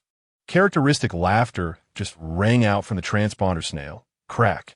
Veins bulged on Kaido's hands as he squeezed the ridiculously made-up transponder snail into pieces. Another transponder snail, done for. Does he really think he's still on that ship? Kaido's eyes were filled with brutality. Jin, where are that waste Quinn and the others? At Navy headquarters. A cold voice rang out. Jin had just put down a transponder snail. However, the one in his hand was not dead, trembling as it looked at the corpse of its companion thrown on the ground. The Navy headquarters currently gathered all the high-end combat power, but with the bounty on Quinn and their heads, they would eventually be sent to the underwater prison, impelled down after a certain amount of time. Is that the one that old man Shiki escaped from? Kaido's gaze was fierce as he snorted coldly. That old guy was able to escape from a prison known as Impregnable. What did that white-bearded old man say? In a room filled with a sweet, sticky aroma, next to a mountain of cake, Big Mom hung up the phone, eating cake with a terrifying smile on her face that seemed to say she was in a good mood. Mama, the Whitebeard pirates still refuse to declare war on the Navy and don't plan to help Kaido rescue his crew. Big Mom's eldest son, Perispero, looked somewhat displeased, clearly having had an unpleasant exchange with them. Mama, I think this so-called pirate alliance is really unreliable. Even when we were still on that ship, gathering together wasn't very reliable. Big Mom tilted her head back and swallowed a cake the size of a small car. That old guy Newgate lost so many sons this time. He definitely wouldn't take the initiative to strike again. Big Mom, who was not in a hunger pangs outbreak period, showed a calmness different from Kaido's. As the only woman to hold the title of Empress of the Sea, she was once able to mingle with Kaido on Rock's ship. Big Mom was never a simple character. Then Perispero thought quickly, not wanting to provoke his mother again. The more chaotic the sea, the better. That red-haired bastard leaving was great. The New World didn't need so many emperors. Let Bruley come see me. Some things can't wait until she's of age. She's a member of the Three-Eye tribe, but she's my valued daughter. Mom. Marineford. In a conference room at Navy headquarters, the atmosphere was tense and serious. The generals seated here, judging by the insignia on their shoulders, were at least Navy vice admirals. This morning, a Navy soldier reported a shocking piece of news to headquarters. One of the former 4 emperors, red-haired Shanks, was spotted in the Sabeti archipelago. Hearing this, Akainu, who was sitting at the top, flashed a hint of killing intent in his eyes. He immediately stood up and volunteered to lead the team to the Sabeti archipelago. The hardliner who missed the battle at Sabeti looked very excited at this moment, his voice firm and cold. Shanks is one of the biggest pests among those bugs. Let me go. We can't miss this opportunity. I will definitely take him down. His words echoed in the conference room, and many gazes fell upon this admiral. Interestingly, Kazan, who often opposed Akainu, did not speak up this time. This made the Dove faction's Navy generals hesitate, but they didn't dare to provoke Akainu's bad mood. Giving Kazan frantic glances. Kazan saw them, but a series of scenes kept playing in his mind. On Sabeti, too many Navy men had died. So many that when Kazan went to rescue them, the shocking number left him speechless for a long time. The Navy hadn't experienced such a brutal war in a long time. The emperors of the sea had gathered, and the Gora CI had even stepped in. For ordinary Navy personnel, this was nothing short of a massacre. After scanning the room, Akainu was ready to get up and lead the charge. He was always decisive. However, the fleet admiral Sengoku raised his hand to stop Akainu's impulse. Sengoku slowly said, "Akainu, calm down. Red-haired Shanks is one of the 4 emperors. His strength cannot be underestimated. We must not act rashly." Akainu coldly glared at Sengoku. Was it because of his celestial dragon identity? "Akainu," Sengoku shouted coldly. The atmosphere in the meeting instantly became stiff. Because of this identity, the scum of the sea couldn't be touched? Akainu scoffed. When did what the newspaper said become the truth? The fact that Shanks was a celestial dragon was reported in the newspaper. If it weren't for the newspaper, perhaps no one would think in that direction. The 4 emperors Shanks is a celestial dragon. Then, can his bounties still count? This was actually one of the hot topics of discussion among the Navy. "Ha ha ha! Akainu, you grumpy guy finally looks somewhat pleasing to me." Garp. Sengoku's face darkened immediately as he looked at the guy in the corner of the conference table who had just woken up. "Shut up. This is the highest level serious meeting at headquarters. If you don't want to listen, get out." Watching Garp lay down again with a snort, Sengoku's helplessness quickly crossed his eyes. "We can take action. The bounty does not need to be withdrawn. The Navy will never compromise with pirates." Remembering the phone call from the day the Sabaody incident ended, Sengoku paused, loosening his clenched fist. Shanks was indeed a celestial dragon. That was true. But he was still a pirate. They could just add a capture alive clause to his bounty. There was also definite intelligence that the Dark King Rayleigh was hiding on Sabaody. At this time, go to Sabaody. Do you want to turn Sabaody into the next Sabaody Island? Captured alive? Sakazuki did not stop his steps, just coldly staring at Sengoku. "Haven't we lost enough lives this time? The dead pirates will no longer have the ability to harm this world." After saying that with a loud bang, the door was heavily shut, and Sakazuki left the conference room. "Kizaru, keep an eye on him. Don't let things escalate," Sengoku said with a grim expression, looking at Kazan, who had not spoken out against Sakazuki. "All right, Admiral," Kizaru replied, propping his long legs up and showing a face that clearly did not want to go to work but had to deal with his superior. Among the 3 current admirals of Navy, Kizaru was close to the world government, in charge of commanding the scientific troops, and had direct communication with the Gora CI, so he couldn't neglect this matter. After Kizaru left, Sengoku looked down at Karp, who appeared indifferent, and Kazan, who was in a daze, not knowing what he was thinking. Only Tsuru seemed to be taking the meeting seriously, and the former old friend Zifa, that familiar figure, had now also left the Navy. The remaining vice admirals were each lacking in opinions, and Sengoku did not see any further potential in them. This time, the biggest loss in the Crescent Island War, apart from a Navy below, was the disappearance of the 2 candidate admirals, Shiwan and Kaki. Their last phone call must have been during the battle at Crescent Island. At that time, they only left 1 sentence before the call was forcibly cut off. "The Celestial Dragon, St. Carter, has a problem. Crescent Island is in the New World, not the Navy's territory. As the defeated party, the Navy could not immediately search the New World. And as a sunken island, the number of survivors on Crescent Island was few. Until now, there had been no news of the 2. This weighed heavily on Sengoku's heart. Shiwan was Tsuru's recognized sister, and Tsuru had been busy with Shiwan's matters these days. The wrinkles on this old partner's face seemed to have increased. According to the information given by the undercover agents sent by the Navy, there was no intel on Shiwan and Kaki. To avoid causing unrest, Sengoku could not even spread this matter within the Navy, which could lead to chaos, and could only let a few people continue searching. After all, Shiwan was a rare beauty, with many admirers in the Navy, quite popular among various generals and subordinates. The meeting ended hastily. Seeing Tsuru immediately rise to leave in search of Shiwan and Karp still wearing a smile, Sengoku felt exhausted. Perhaps the Navy really needed to expand its recruitment. A thought quietly arose in Sengoku's heart. The world is so vast. It is possible for someone like Frank Kevin and his strange, yet powerful subordinates to suddenly appear.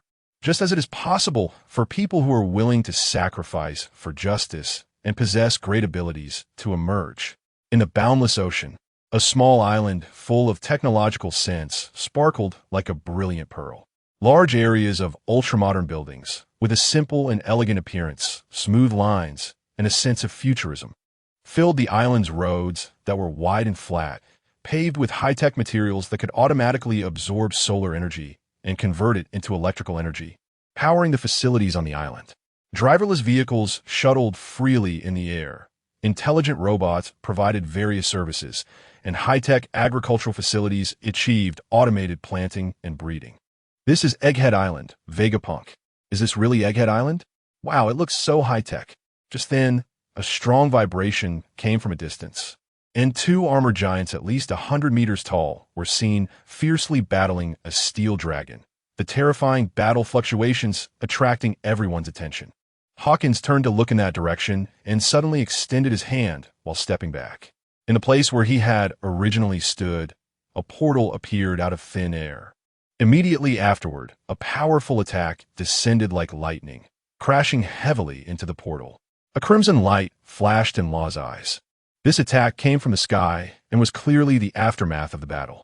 Although it was just residual energy, its contained power absolutely exceeded what an ordinary billion-bounty pirate could withstand.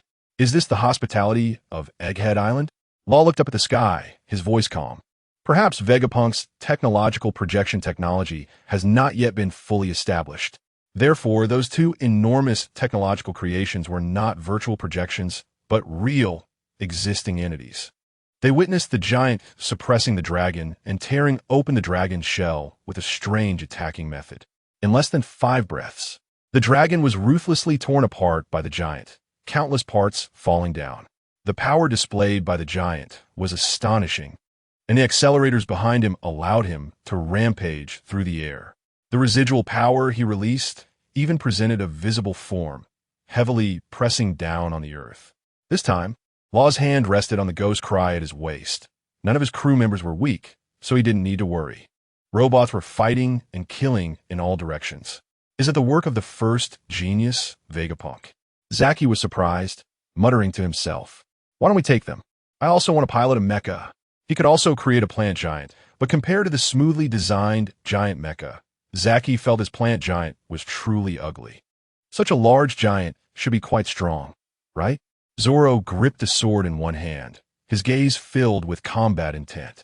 After staying on Law's ship for these days, he had been constantly beaten, mastering the iron block among the Navy's 6 forms, and his swordsmanship had successfully achieved iron cutting, making him a swordsman now. Kuina glanced at Zoro and thought, "With your swordsmanship, forget it. Don't even think about breaking the opponent's shell." "What do you know?" Zoro was infuriated by Kuina's disdainful gaze. "Wait until you can beat me to say that." Kuina withdrew her gaze, the defeated opponent. "You." Zoro was furious. However, what he did not see was that a flash of anxiousness also passed through Kuina's eyes. She had not advanced to the swordsman realm much faster than Zoro, especially during the training of the Navy's 6 forms. When Zoro mastered Iron Block, his strength surged several levels. Now, Kuina was no match for Zoro in terms of strength, and could only rely on her still superior swordsmanship to suppress Zoro. But with this trend of growth, it was only a matter of time before Zoro surpassed Kuina. Even today or tomorrow, if Zoro suddenly has an epiphany, Kuina would completely not be Zoro's opponent. For a childhood friend to surpass her, Kuina sincerely wished him well, but there was also a sense of unwillingness. The attacks of those robots seemed to follow a single pattern. The watching Pei-Jin was relatively calm. When he said this, everyone realized it. Indeed, the attack patterns of these giant robots were completely the same in some aspects. They charged forward and roared as if they were programmed. Even more surprising was that some robots would pause for a moment and then suddenly become exceptionally fierce, as if awakening, and the areas ravaged by them turned into ruins, with large amounts of steel and parts crashing down, creating a spectacular scene. Law's palm face down, and he and all his crew instantly disappeared from the spot. However, just as everyone breathed a sigh of relief, Hawkins suddenly issued a warning. Someone was coming from afar. Luo was not surprised. He turned his head and saw many robots rushing through the air from a distance. One of the robots raised its hand, and a large sword in its grip unleashed a powerful slash that made even Zoro widen his eyes. Whoosh! A sound of air slicing through the air rang out, and a massive sword beam struck down from above. This flying slash was something only masters at the sword master level could unleash.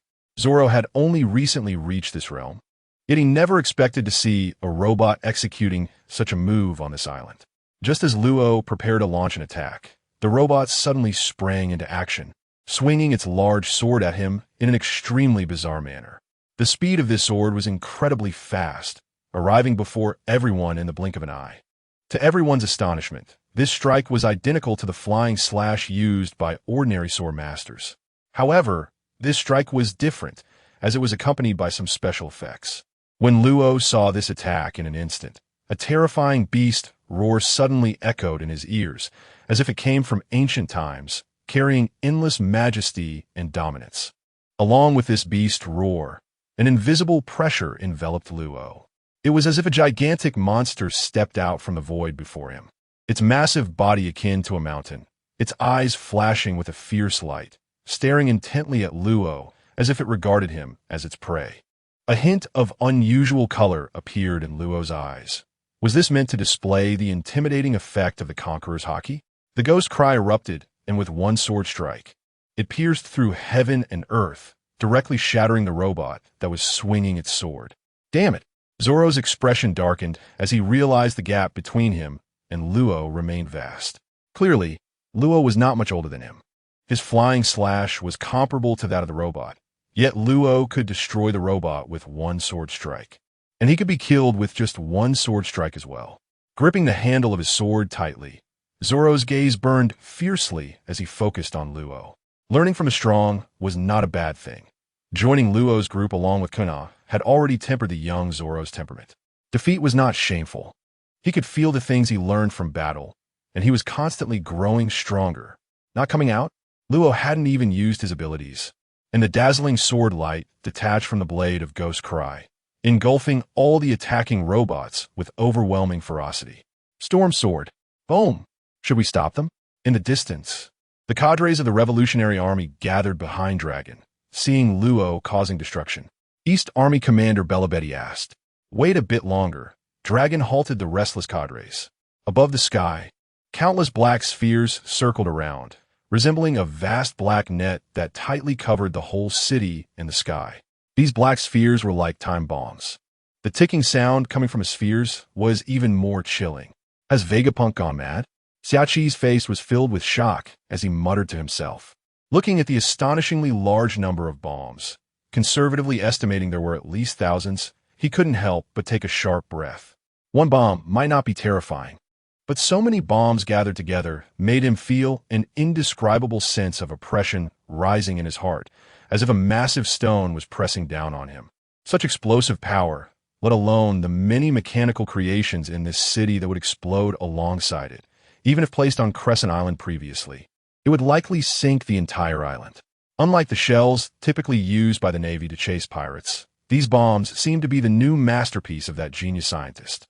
Although their size had not changed much, the terrifying aura they exuded was enough to instill fear.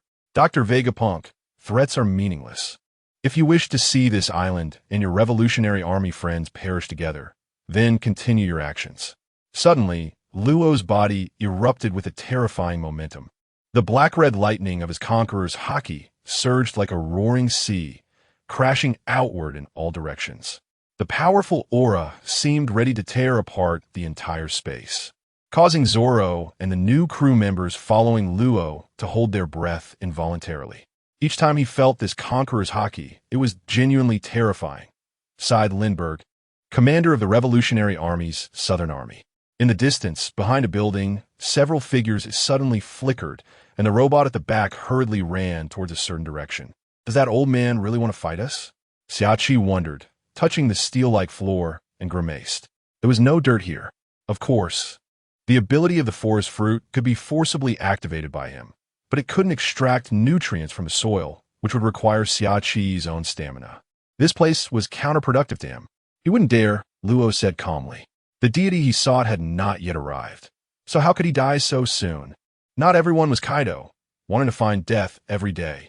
As Dragon struggled with whether to take a deeper look, a figure swiftly flew out. Hey, what did you do? The main body has passed out.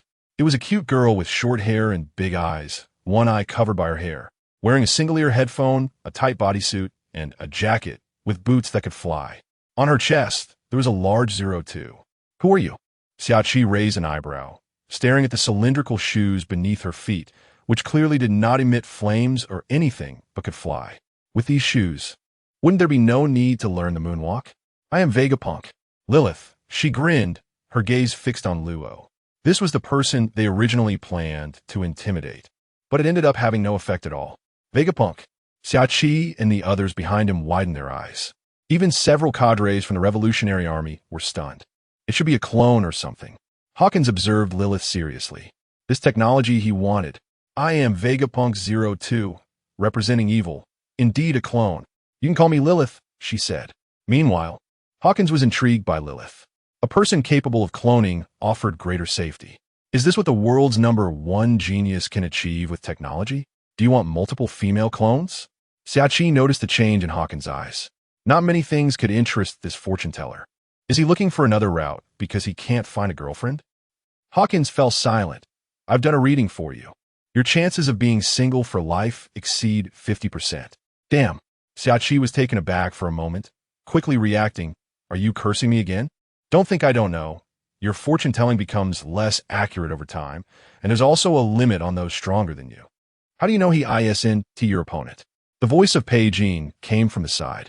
As one of the core cadres who joined Luo's crew early on, Hawkins had never fought with full strength after consuming the Dordor fruit.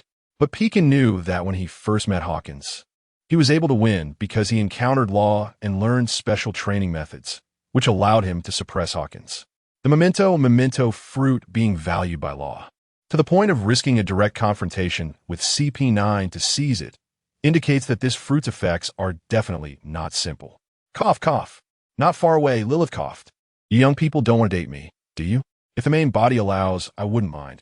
Most of the group glanced at Xiaoqi but didn't say much. Just a reminder, Vegapunk is at least 60 years old. He's an old man, Law reminded them. No. What are you talking about, boss? I have no such thoughts, Xiaoqi replied speechlessly. With the memento fruit in hand, once the future fruit awakens, what kind of plant girl can I produce? Hearing them mention fruit awakening, Lilith couldn't help but glance at Xiaoqi again. The memento fruit, a natural type devil fruit. This group, just like Dragon, are all formidable powerhouses. At their age, thinking about the awakening of a natural type fruit, they haven't even figured out how natural type devil fruits awaken. Lilith quickly led Law and the others to a low building on the side, as her main body had fainted and couldn't come over for the time being. However, I am just a clone of the main body. You can discuss anything with me. What is your purpose for coming to Egghead Island? An organization that can make Dragon, the leader of the Revolutionary Army, and a group of revolutionary cadres take it seriously. These young people in front of them are definitely not ordinary. Dragon also mentioned that besides Law, there are strong individuals on their ship that even make Dragon feel a life-and-death threat. Law specifically requested the record pointer for Egghead Island in his previous deal with Dragon, which shocked both Dragon and Vegapunk. The location here is confidential. The world government attaches great importance to this world-renowned scientist, and the Navy's admiral patrols here regularly. Seeing Lilith become serious, Law smiled and said, "We want to invite you, the world's #1 scientist, to join us. We are serious. This is not a simple trade." What? Lilith was taken aback. She originally thought Law came for some technology of theirs, and Vegapunk did indeed plan to trade some technology with Law that was hidden from the world government. The world government's malice towards Vegapunk is no secret. Old Vegapunk had long been preparing for the future. But unexpectedly, Law came for them. Wow, it turns out he really wants them for their bodies. As Law's words came out, the revolutionary cadres on the other side immediately became tense. This was their first time at Egghead Island, but they had heard that Dr. Vegapunk had a close relationship with their leader. Many of the weapons and inventions in the Revolutionary Army come from Vegapunk. In the eyes of the Revolutionary Army, Vegapunk is one of their own. Because of the oppression from the world government, they have endured humiliation and were imprisoned on this island. Bastards! Dare to threaten Dr. Vegapunk. What do you want? The speaker was Lindbergh, the commander of the Revolutionary Army's Southern Army, an outstanding scientist from the Fur tribe, who idolized Vegapunk the most within the Revolutionary Army. Law ignored the Revolutionary Army on that side and continued to speak to the hesitant Lilith. As long as you agree, no matter who is on Egghead Island, we have the confidence to safely take you away. including those CP dogs hidden here. Hey, are you guys too arrogant? Lindbergh was so angry he jumped. Lilith was silent. She and Law exchanged glances, realizing that this young man was not joking and truly had this intention. If you are reluctant to part with the technological products here, we could take the entire island with us, Law continued. He was not just making empty promises. Since the Golden Lion had also come, Law naturally would not consider the old man's well-being and would not waste this fighting force. It was precisely because of the presence of the Golden Lion that facing Dragon, Bartholomew Kuma, and the group of revolutionary cadres, Law did not have to worry about not being able to break out. Egghead Island is located in the New World. Now, after the world government and the Navy suffered a huge loss at Crescent Island, they dare not easily enter, and the 3 remaining emperors of the sea are completely enraged, showing murderous intent towards the world government and the Navy's ships.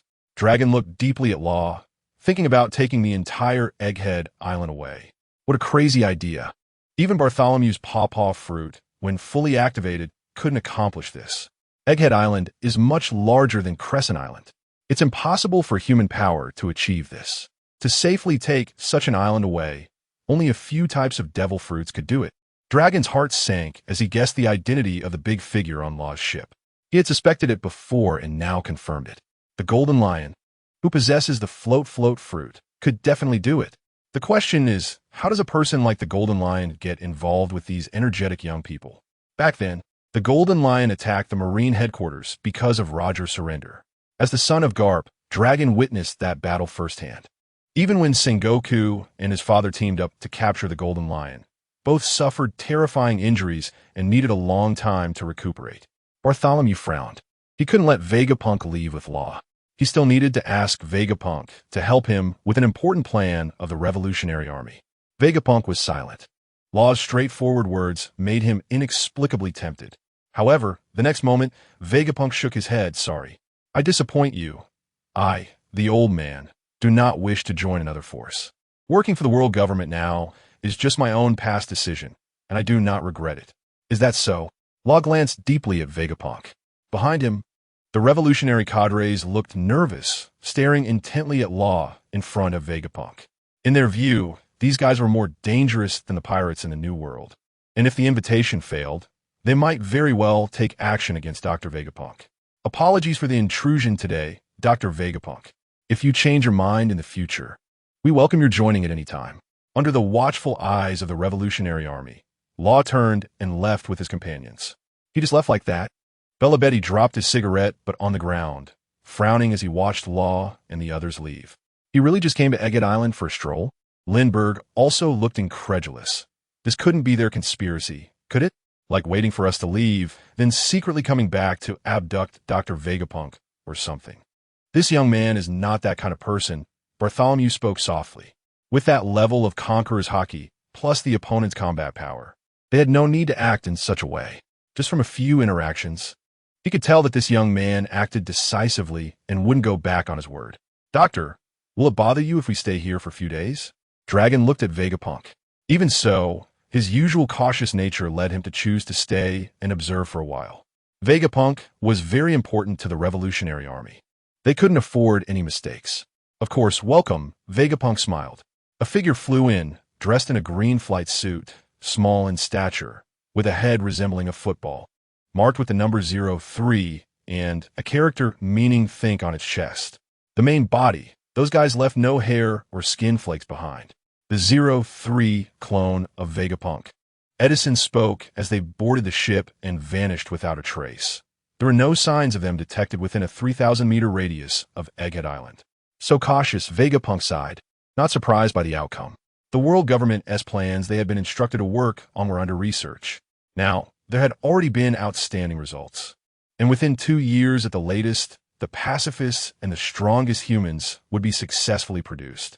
If that young man's blood were present, perhaps even more powerful beings could be researched. 2 months passed in the blink of an eye. Regarding the failed invitation from Egghead Island, Xia and the others had already put it behind them. The team led by Pekin and Xia headed to the North Sea. The North Sea was where they had made their name, and now they planned to recuperate there again. Law's task for them was to grasp the gang forces in the North Sea and secretly control several countries. For this, Law also threw Gold Lion to Pecan and the others for assistance. He was a troublemaker, as a senior among pirates. The other party would definitely not listen to Pecan's commands. However, Gold Lion was a good pressure cooker, providing the cadres with ample combat to unleash their potential. Meanwhile, Law left with Beepo and Hawkins, the three of them departing alone. Gran Tesoro, the largest entertainment city in the world. If there was a country in the New World that had not been affected by turmoil, it would definitely be this independent nation recognized by the world government. I bet big. The blind middle-aged man held his cane, and despite not being able to see the situation on the table, he remained calm. After a while, the beautiful dealer opened the dice cup and announced, "The result is big." Hearing the grumbling complaints in his ears, a smile appeared at the corner of the old man's mouth. He had won. After several rounds, the blind middle-aged man continued to win, his funds growing from an initial 5,000 berries to 500 million berries. During this time, he changed tables several times but maintained his winning streak. Soon, the server's voice rang in the old man's ears. "Hello, our boss would like to invite you to the private room for a chat." A regular winner might worry upon hearing this, but the blind man brushed his purple robe and simply said, "Please." The transport vehicle moved down the corridor, creaking as the door opened. Inside, what awaited the blind man was not an ambush or assassination, but luxurious sofas with only two people waiting inside. "Mr. Ichao, we've finally been waiting for you." A hearty laugh erupted, and Ichao's ears perked up, recognizing it was the owner of Gran Tesoro, Guild Tesoro. The Golden Emperor among the 7 warlords of the sea was also the purpose of Ichao's visit this time. "I hope you have enjoyed our casino." "Your casino is quite nice," Ichao replied as he sat down in front of Tesoro. A month ago, he had received an invitation, leading him to this giant ship resembling a golden city. The imagined cheating and underhanded tactics did not occur. Instead, the row of cash in front of Tesoro was exactly 500 million berries. 500 million berries. If you wish, how about 5 billion berries? Tesoro grinned, having seen through Ichao's thoughts. "My boss is looking for you, so I invited you as a guest." "Oh." Ichao frowned slightly. Tesoro was already recognized as one of the 7 warlords of the sea by the world government. Who could be his boss? "My boss wants to gamble with you." "What are we betting on?" "One condition. If you lose, you need to join us. If you win, we agree to your one condition. As long as it is within our capabilities, we will not refuse. As for what we can do," Tesoro's smile widened, "I could donate all my assets. And the power of us, even if it requires the head of a marine admiral or the emperor of the sea, we could achieve it." Ichao's heart tightened. Then what would the content of the gamble be? A young pirate and a celestial dragon falling into the hands of a brutal emperor of the sea. Who would survive? A young male voice came from the side. In an instant, Ichao's hand fell on his cane. At that moment, 3 blazing figures suddenly appeared in his observation hockey, as if descending from thin air, instantly materializing in the room. This sudden change shocked him, and his focus immediately shifted to these 3 figures. They exuded an extremely youthful aura, but the young man in the middle gave him an overwhelming feeling akin to an abyss. A sense of pressure even more terrifying than Tesoro's. The other 2 figures stood on either side of this young man, radiating a presence that could not be underestimated. They were at least mid-ranking officers within the Marines. However, compared to the young man in the center, their auras seemed insignificant. "You can call me Law." The young man before him wore a black and white soft hat, his voice clear and melodious, reminiscent of a gentle melody. Upon seeing Law suddenly appear, Ichao's expression changed dramatically, then quickly calmed. This was the boss Tesoro spoke of. In terms of strength, Law's pressure on Ichao was immense. How he appeared was a mystery to Ichao. A hint of vigilance appeared on Ichao's face. His observation hockey had not detected Law before. The fact that he could suddenly appear before him and successfully ambush him was unexpected. "I didn't think there would be so many strong people in this world." Ichao shook his head. He could use his observation hockey to substitute for his eyes, but he had seen no reports about Law in the outside world. At that moment, something suddenly clicked in his mind, and he spoke. "Flint Kevin?" A pseudonym he had once used. "Forgive me for the laughter," Law replied. Ichao's heart tightened. The The young people nowadays were getting more formidable. A character who suddenly appeared and had a bounty of 2 billion berries from the Marines. Yichao would not consider Law an ordinary person. Why set up such a gamble? Law took out a newspaper from that day. Because Yichao was blind. He read it aloud for him. This morning, one of the 4 emperors, Kaido of the Beasts, attacked Marine headquarters, was severely injured, and was forced to retreat. But on the way out, he captured the celestial dragon, Charlos. The world nobles. Yichao sighed softly, his expression shifting. He was now over 50 years old and had spent his youth traveling far and wide. However, he had not become a pirate, but had sailed with various merchant ships on the sea. Along the way, he had experienced dozens of countries and had seen the brutal actions of various nobles. Among them, the celestial dragons left the deepest impression on Yichao. The world nobles. The most powerful aristocracy in the world. Every outing of celestial dragon was a spectacle that shocked the world. Beneath the comfortable lives of the celestial dragons lay the tragic lives of ordinary people. Slaves who fell into the hands of the celestial dragons rarely met a good end. This year, it seemed to be somewhat different. The celestial dragon, Katakuri, died. One of the 5 elders, Saint Saturn, died. Saint Charlos has been captured. The status of the celestial dragons is beginning to be challenged. This feels like a signal. The world is about to become turbulent. Is the other pirate in that gamble the red-haired Shanks? Laughter fell silent for a moment, then asked no.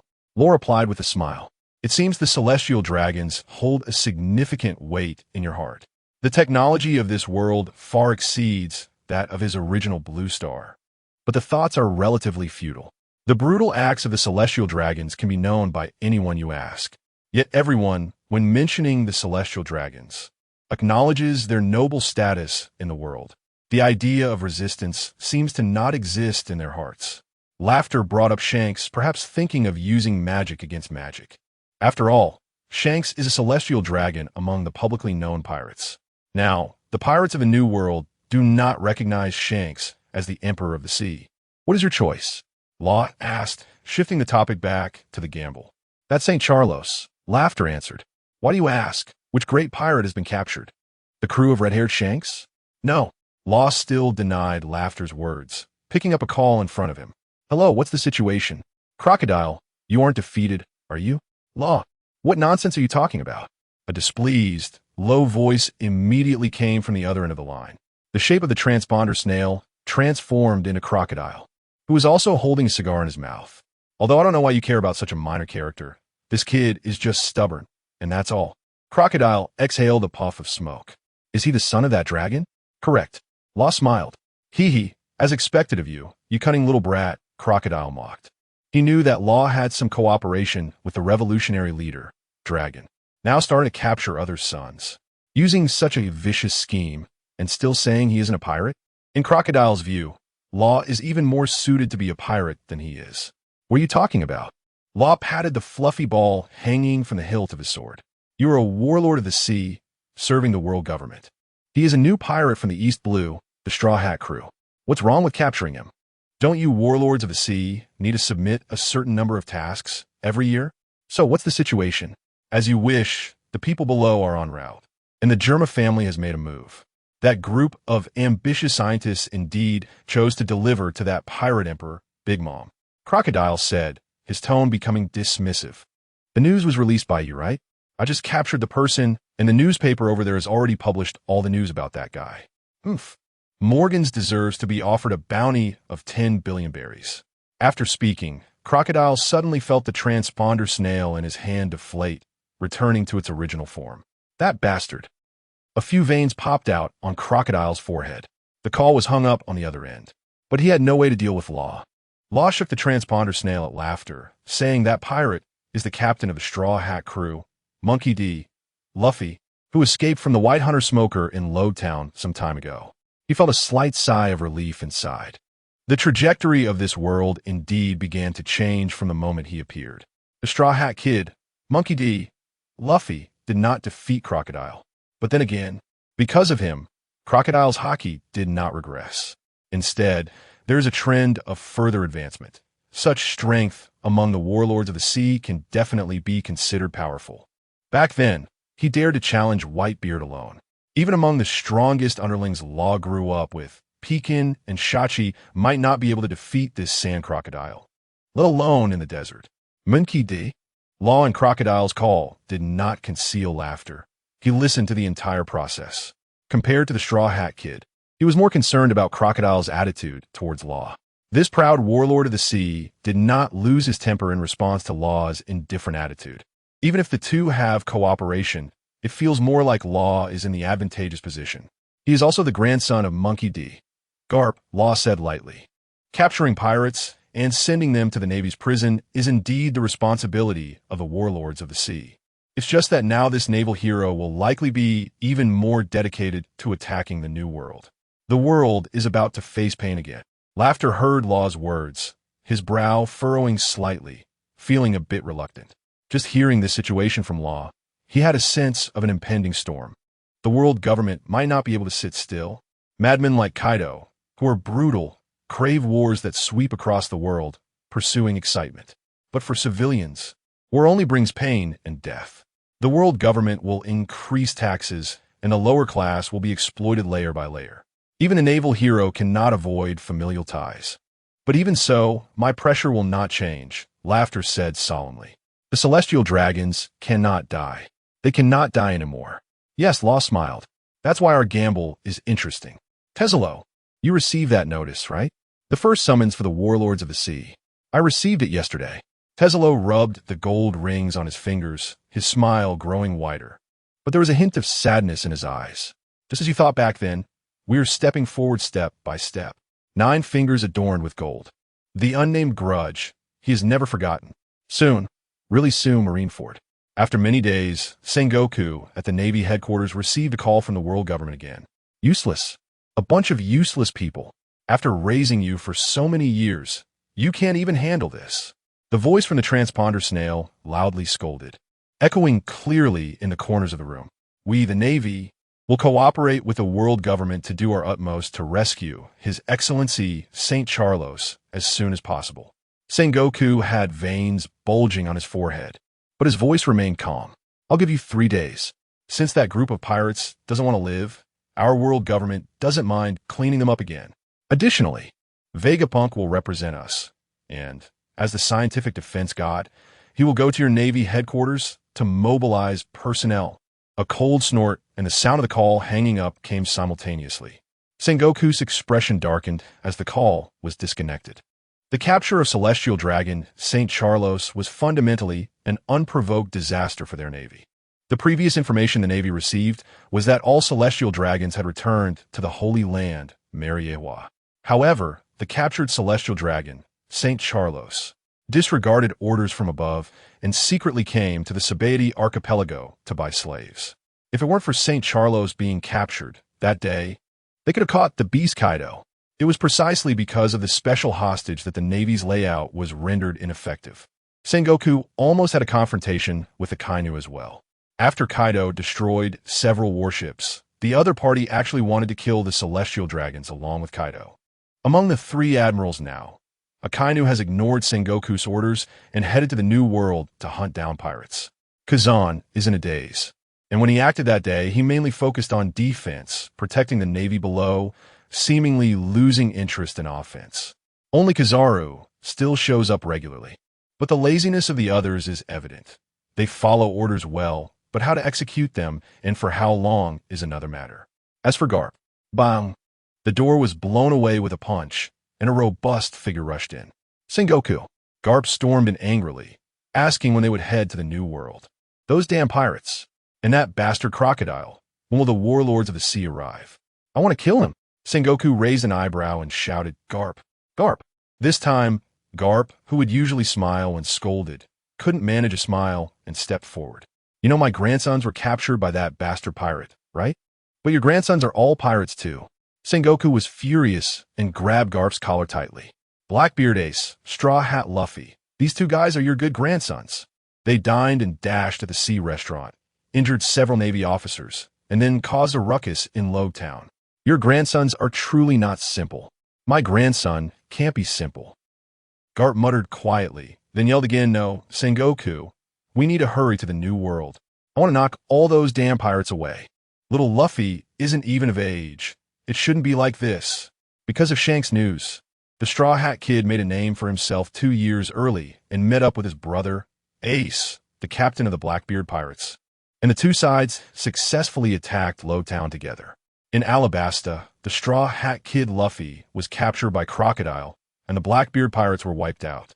The only surviving captain of the Blackbeard Pirates, after narrowly escaping, took the remaining members of the Straw Hat Pirates, Sanji, Usopp, Johnny, Joseph, and Yarlita, to try to raid the military ship transporting Luffy. Later, the Germa 66 family arrived on the scene. A terrifying battle broke out. The warship was sunk, and in the end, the Germa 66 members left for the New World. Ace and the others lost contact from then on. This is the information Garp received. Luffy was captured.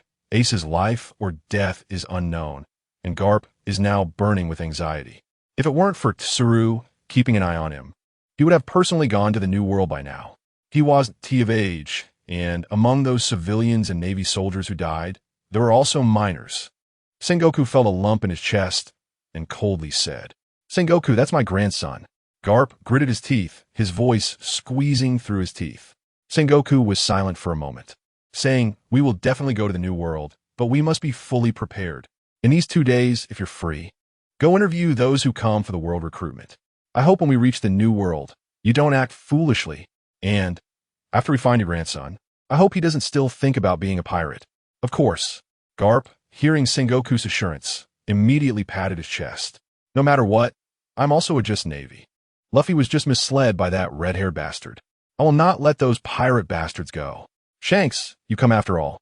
At the bar, an old white-haired man in slippers gazed at the liquor in front of him, his back to the bar entrance, feeling quite emotional. Rayleigh. Shanks pushed the bar door open and slowly walked in. Roger shouldn't have said those words back then. Now you don't look like one of the 4 emperors of the New World at all. Rayleigh gulped down his drink and turned his head. "Was it worth it to let your arm be taken like that? I believe in Luffy." Shanks said solemnly, a single arm, betting on a future. "I see Captain Roger's shadow in him. So, Mr. Rayleigh, I hope you can lend a hand." Alas, Rayleigh sighed. He frowned slightly, fully aware of the current situation in the New World. But Luffy is someone Shanks values, and having eaten that fruit, Rayleigh cannot just sit by and do nothing. "If you want to go, then go." At the bar, the woman in a tight top, Spoon Ant, exhaled a puff of smoke and glanced at Rayleigh. After so many years together, she understood Rayleigh's character. Although he always said he had retired, he secretly wanted to do something for Shanks and the younger generation. The disbandment of the Roger Pirates has always been a thorn in Rayleigh's heart. After a moment, Rayleigh nodded and said, "All right, I'll go with you, but I want to help you contact the others. That was the rule when we disbanded." Shanks looked at Rayleigh gratefully. He had no intention of disturbing the former officers of the Roger Pirates.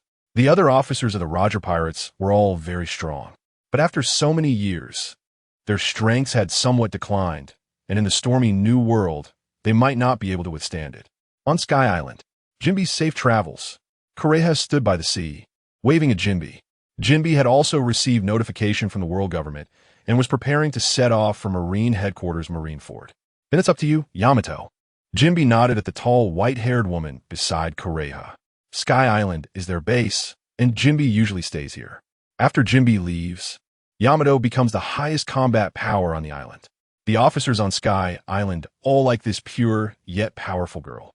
"Don't worry." Yamato smiled and said, "With Kureha and Sugar here, who would dare to cause trouble at our base? We still need to give him a surprise when he returns." "Hey, has the identity of that Straw Hat Kid been confirmed?" On the sea, dozens of huge snail ships sped toward a certain location, all with the number 66 written on their sails. On the ship, Vinsmoke Judge's eyes were excited as he held a newspaper.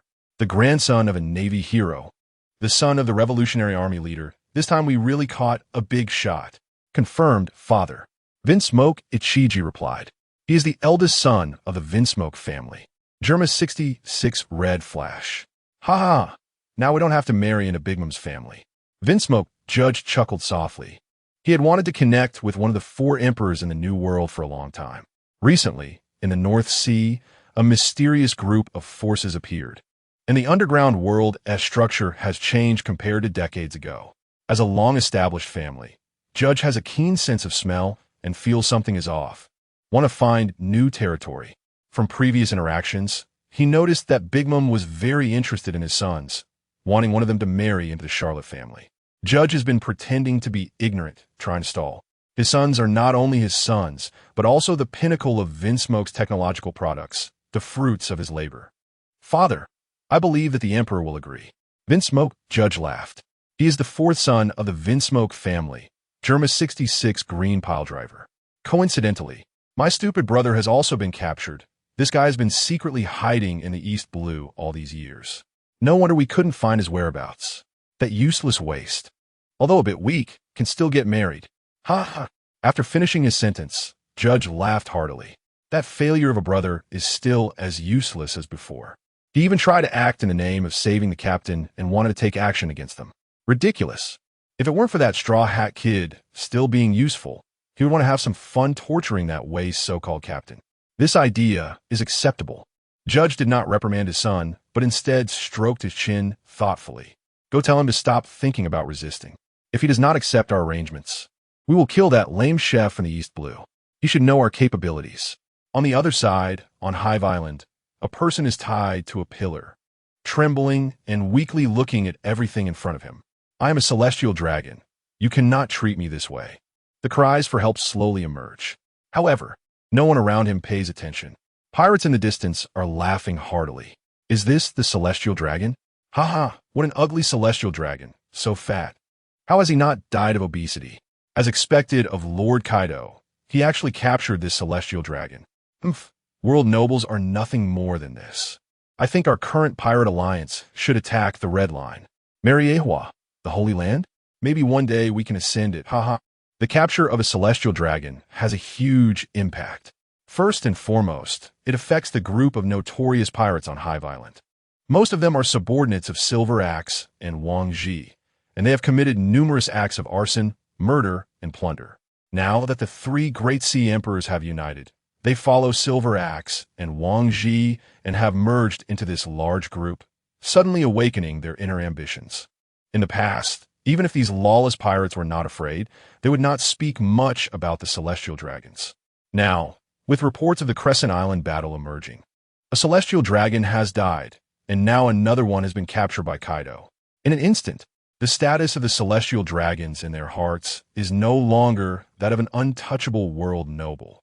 Especially the ugly appearance of Charlo's saint, crying and whimpering, is even more cowardly than the villagers of the villages they have invaded. Besides shouting about his identity as a celestial dragon, he can do nothing else. Kaido, you gone too far. However, deep within Hive Island, inside a massive skull, a white-bearded snail spoke in a deep voice. What do you mean by gone too far? Old man? Kaido took a big swig of alcohol. My subordinates are still being held by those damn Marines. Capturing one of them as a warning. It's already good that I didn't kill that useless celestial dragon on the spot. Shin stood silently behind Kaido, feeling somewhat in agreement upon hearing this. Given Kaido's temperament, not killing that celestial dragon on the spot already indicates that the battle at Crescent Island served as a warning for him, causing a slight change in his usual style. A living celestial dragon can be very useful. If you want to get your subordinates back, do it quickly, the white-bearded snail frowned and said. With the identity of a celestial dragon, those people in Mariehua won't disagree. Change of personnel? A glimmer of killing intent rose in Kaido's eyes, bloodshot and fierce. That celestial dragon is not just someone who can be replaced. Old man Whitebeard, on Crescent Island, haven't your sons suffered over 10 casualties? Most of them died at the hands of the world government's Gorosei and the Marines. Are you really going to let this slide? You've seen the newspapers. That bastard Shanks is also a celestial dragon. Or are you getting old? Can't handle a blade anymore? You weren't this weak back when you were with Rocks. Hearing Kaido's taunts, Whitebeard could no longer hold back. His conqueror's haki erupted, and thick red-black lightning intertwined like swirling currents, the killing intent almost solidifying. The battle on Crescent Island was an eternal pain in Whitebeard's heart. Since the formation of the Whitebeard Pirates, he had sheltered his sons, and this was the first time in decades that so many had died. Even those early members like Sachi had become corpses, and there was no word on Teach's whereabouts. Kaido, are you provoking me? Whitebeard spoke in a deep voice, unable to fully calm himself. Provocation? Kaido sneered, his own conqueror's haki flaring up, his voice low and filled with brutality. Are we really just forming a pirate alliance to band together for survival? Old man Whitebeard, that's not my style. You were with rocks longer than I was. How do we earn the title of Emperors of the Sea? One sentence. I want to lure that worthless celestial dragon to bring the Marines to kill. War is the best feast. Are you in? Lin Lin and King Silver Axe readily agreed. Sitting in the massive chair, Whitebeard watched Kaido's frenzied expression on the small Den Den Mushi and fell silent. In this world, Den Den Mushi is a remarkable species. Not only can they communicate over long distances, but they can also take on the appearance of the caller, as if they were really present. The Den Den Mushi, representing Kaido, was not in good condition at the moment. The white bandages wrapped around it and the blood seeping out clearly indicated that this strongest creature among all living beings was currently severely injured and not well. Despite this, Kaido's voice remained loud. From his gaze, Whitebeard could only see a mixture of combativeness, madness, and murderous intent. There was not a trace of fear or retreat. This is Beast Kaido, a man who directly invaded Marineford and fought his way back to the New World. Now, what Whitebeard saw was not Kaido's determination, but the disparity in their physical conditions. Kaido, despite being severely injured, could still fight desperately without regard for himself. But Whitebeard could not. His right hand was receiving over a dozen foredrips. If he suffered injuries like Kaido's, it would cost him years off his life. Whitebeard was getting old. Around him, Jozu and the others showed worried expressions as they listened to Whitebeard's conversation with Kaido. On the other side, sitting on the railing, Marco had his head lowered, his gaze hidden from Whitebeard, but his fingers quietly left several impressions on the railing. Old man, you can't agree to this, your body. Jozu couldn't hold back any longer and immediately advised. Glancing at his sons, Whitebeard suddenly burst into laughter. Gururara, Kaido, you little brat. You're even more domineering than when you were on the rock ship. When we disbanded back then, I said I wouldn't get involved in your affairs or cooperate with you. But Whitebeard's tone shifted, and his entire demeanor became imposing. He did not activate his conqueror's haki. Yet all the officers on the Moby Dick focused their gazes on him, a natural respect for strength rising in their hearts. Since you want to play, then I'll accompany you. I said when I formed my pirate crew that anyone who dares to touch my sons will suffer my wrath. After saying this, Whitebeard suddenly shook the sword in his hand, his gaze filled with as much dominance as Kaido's. Roar! Kaido grinned, as if a demon were laughing maniacally. Then come to Hive Island. I'll be waiting for you, old man Whitebeard. Old man. Bista rushed forward as soon as Whitebeard hung up the Den Den Mushi. As someone who used a Western sword with his own etiquette, Bista did not interrupt while Whitebeard was on the phone. After the call ended, he anxiously said, Old man, your body needs a long rest, the doctor said. Doctor? Whitebeard scratched his head and laughed. Well, that's not going to work. I've already agreed, Bista. I can't lie to that little brat Kaido. As a veteran who had roamed the seas for years, Whitebeard had become much more restrained compared to his younger days. But just as Kaido said, on these seas, being able to guard a territory and ascend to the throne of the four emperors, making the name of the Emperor of the Sea resonate across the world, was achieved through their own strength and the deterrent power of their names. Balance was also established after the existence of these colossal figures was ingrained in everyone's minds. Now, after the battle on Crescent Island, that balance was completely shattered. The world government's deterrent power weakened, and the celestial dragons no longer looked down from their lofty heights. Similarly, the reputations of the emperors of the sea were also impacted and questioned.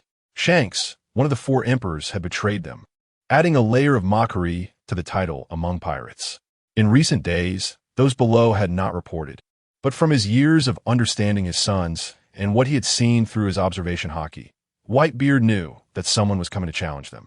So in recent days, Jozu and the others have been taking turns leaving for a while, returning with injuries. Once feared, the four emperors had now become a stepping stone for some ambitious individuals.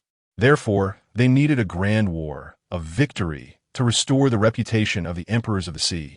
Old man, if you go, let me follow you. Marco, who had not spoken until now, finally did. Marco, what about you? Jozu's gloomy voice was somewhat angry. He felt Marco should stand with them. The old man's promises have never been broken. Do you want to make the old man break his word? Marco said calmly. Our Whitebeard pirates are not just about the old man. Marco. Whitebeard silently looked at Marco. After a while, he laughed heartily. Then go. After all these years under my protection, don't let me down, gura. Marco looked up and met Whitebeard's gaze. He naturally knew what his father was thinking. However, his father was getting old.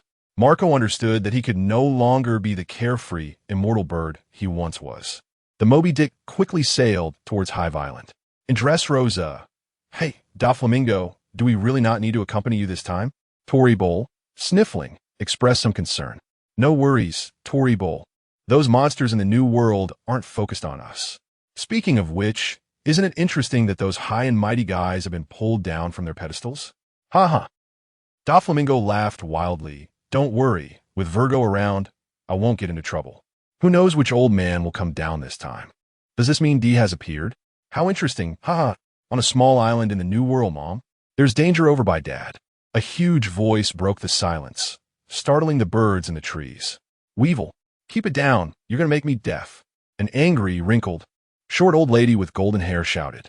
With a thud, the old lady slammed her cane down on the head of a nearby fat man with long yellow hair. "Mom, I'm sorry."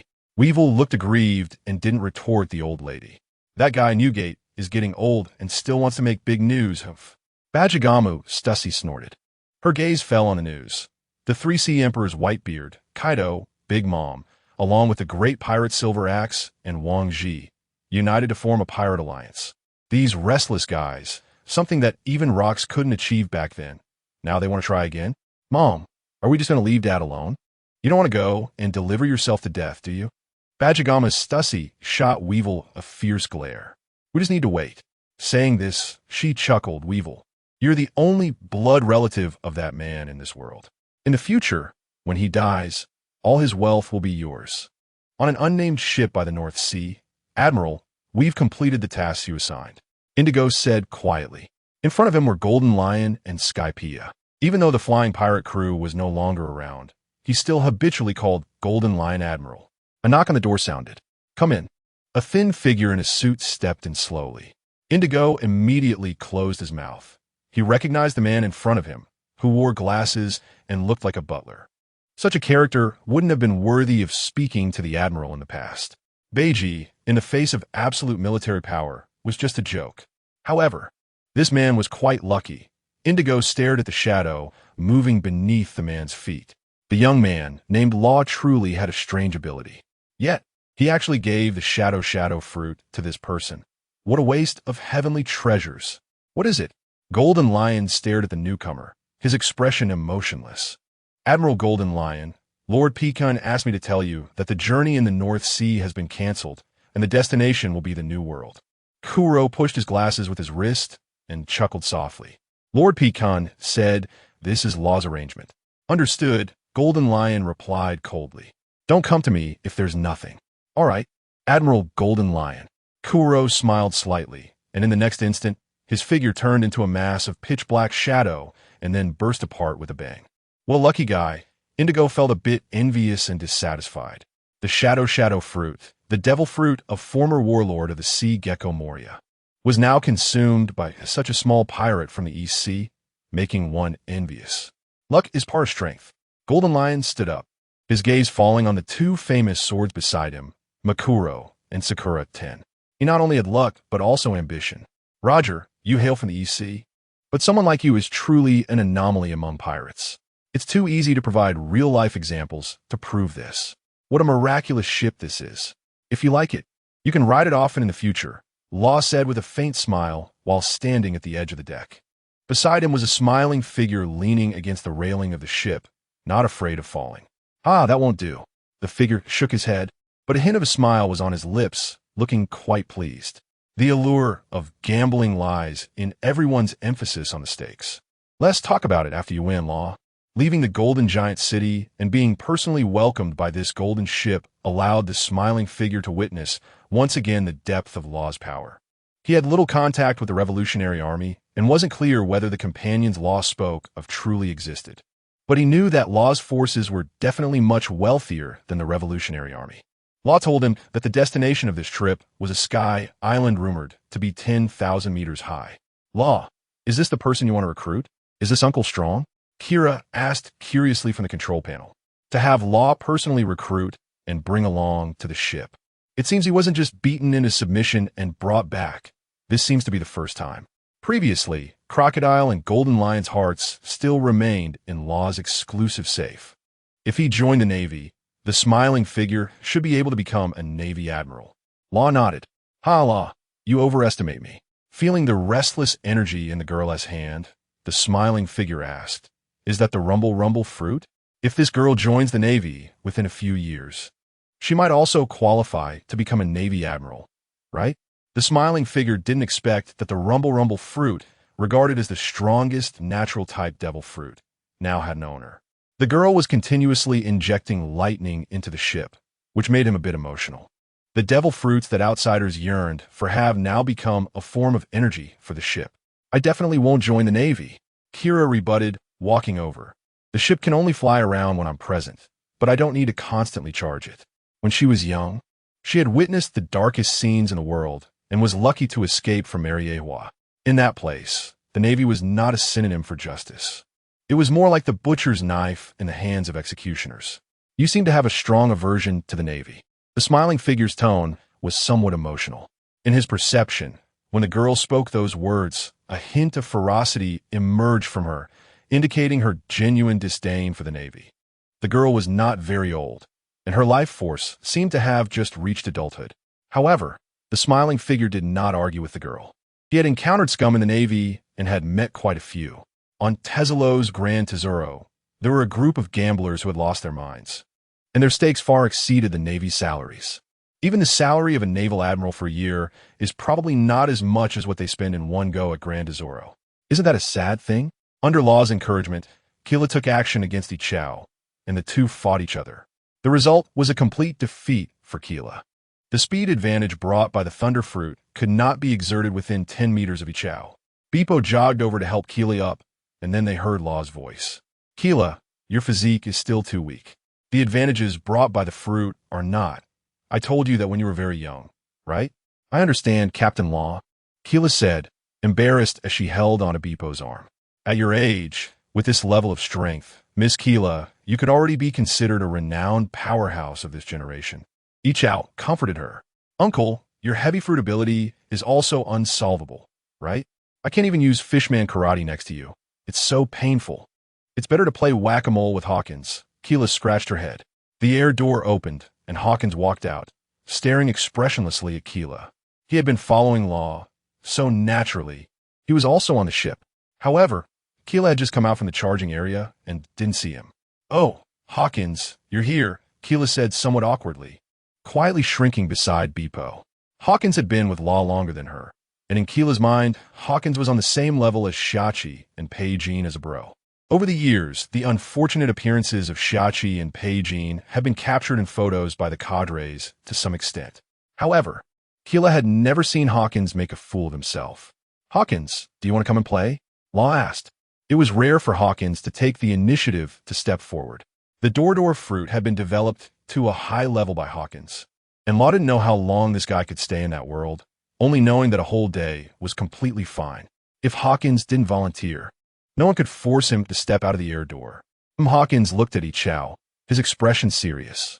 I have only a 2-1 chance of defeating you, but I will get my all.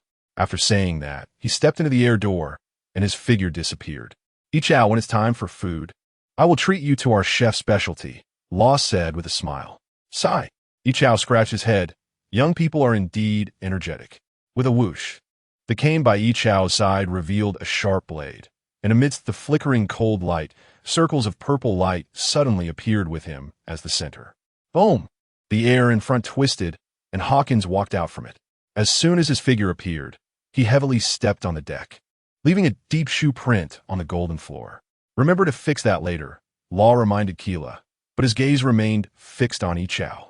The ability of the superhuman heavy fruit was far stronger than he had imagined.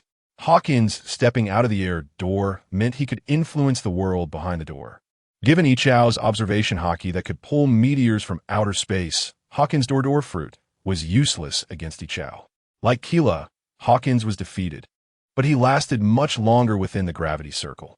Hawkins valued his life, but he had never slacked off in exercising his physique, even more so than Shachi. What kind of devil fruit ability is this? Yichao sheathed his sword and apologized to Keela, who was starting to melt the gold and lay the floor. Superhuman, door fright, Hawkins said. He looked at Yichao with a calm gaze that held a hint of intrigue. In terms of physical training, Keela's electrotherapy no longer had an effect on him. Exercising with gravity was a new direction. Half a day later, the prophecy reached the Sky Island. Law. The air vibrated, and a shout like thunder echoed through the sky, accompanied by the lightning of the 9 heavens. Is it an enemy? Yishao Froned, sans signe terrifying aura approaching. No, Law shook his head and smiled. I just need to come. Room. With a flip of his palm, Law's figure disappeared. Boom! The light was dazzling, like the falling thunder of the 9 heavens. Countless brilliant lights fell toward the sea of clouds, extraordinarily blinding. On the pristine sea surface, 2 figures suddenly appeared. One was black and the other white, as if 2 meteors collided, bursting forth in a dazzling display. The intense collision filled the sky with brilliant light, like lightning dancing, heading towards the prophecy. I knew it. Keela blushed. This was the reason she didn't bring Yamato when she went to pick up Law. Boom, boom, boom. Lightning danced, electric light flickered, and eventually they dissipated in the air without actually falling. Keela shot out thunder from her fingertips, and the blue and red-black lightning clashed, mutually extinguishing. Yichao turned towards that direction, somewhat entranced. Was it a clash of conquerors' hockey? No. Was this the entanglement of conquerors' hockey? Law's strength is indeed excessively strong. Yamato's strength has indeed improved. Keela looked at the 2 figures in the distance, her expression surprised. When Yamato boarded the ship earlier, Law had told them that Yamato was a woman with conqueror's haki. Now it seemed that Yamato had already been able to materialize her conqueror's haki and wrap it around her weapon. Hawkins stood silently next to the prophecy, quietly observing this scene. Yamato's presence was a shock to Law's old cadres. Young, possessing conqueror's haki and the ability of a mythical Zoan devil fruit, her talent was terrifying. Clang! A blade of light burst forth, illuminating the sea of clouds. It was too brilliant. Hey, this guy Law, Sugar exclaimed, her eyes widening at this scene. She could clearly feel that the aura emanating from Law was completely different from before. It was a domineering and fierce aura, as if the sword in his hand had become a part of his body, wielded at will. In an instant, wherever the blade of light passed, the world seemed to be split in 2, with a smooth and even cutting surface that could not stop the advance of the blade.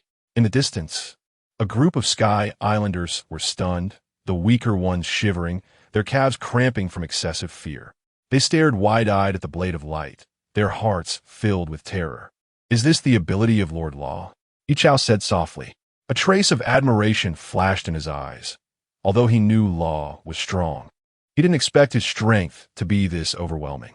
He could feel the rune space released by Law, and that blade of light did not hesitate regardless of what it encountered, only dissipating after exceeding a certain distance. Ha, Law. Your strength should be on par with that damned old man, right?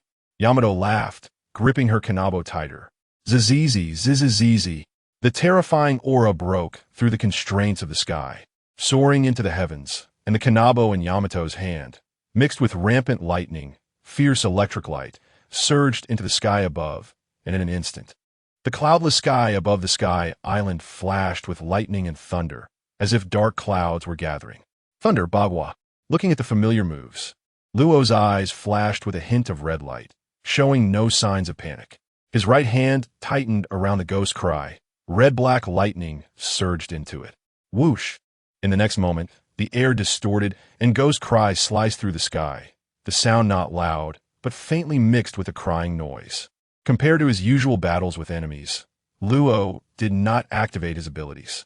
Within the sea of clouds, a ferocious network of lightning suddenly appeared, and the spiked club collided violently with Ghost Cry, yet there was a 1-centimeter gap at the center of the collision, making it appear from a distance as if they had truly collided.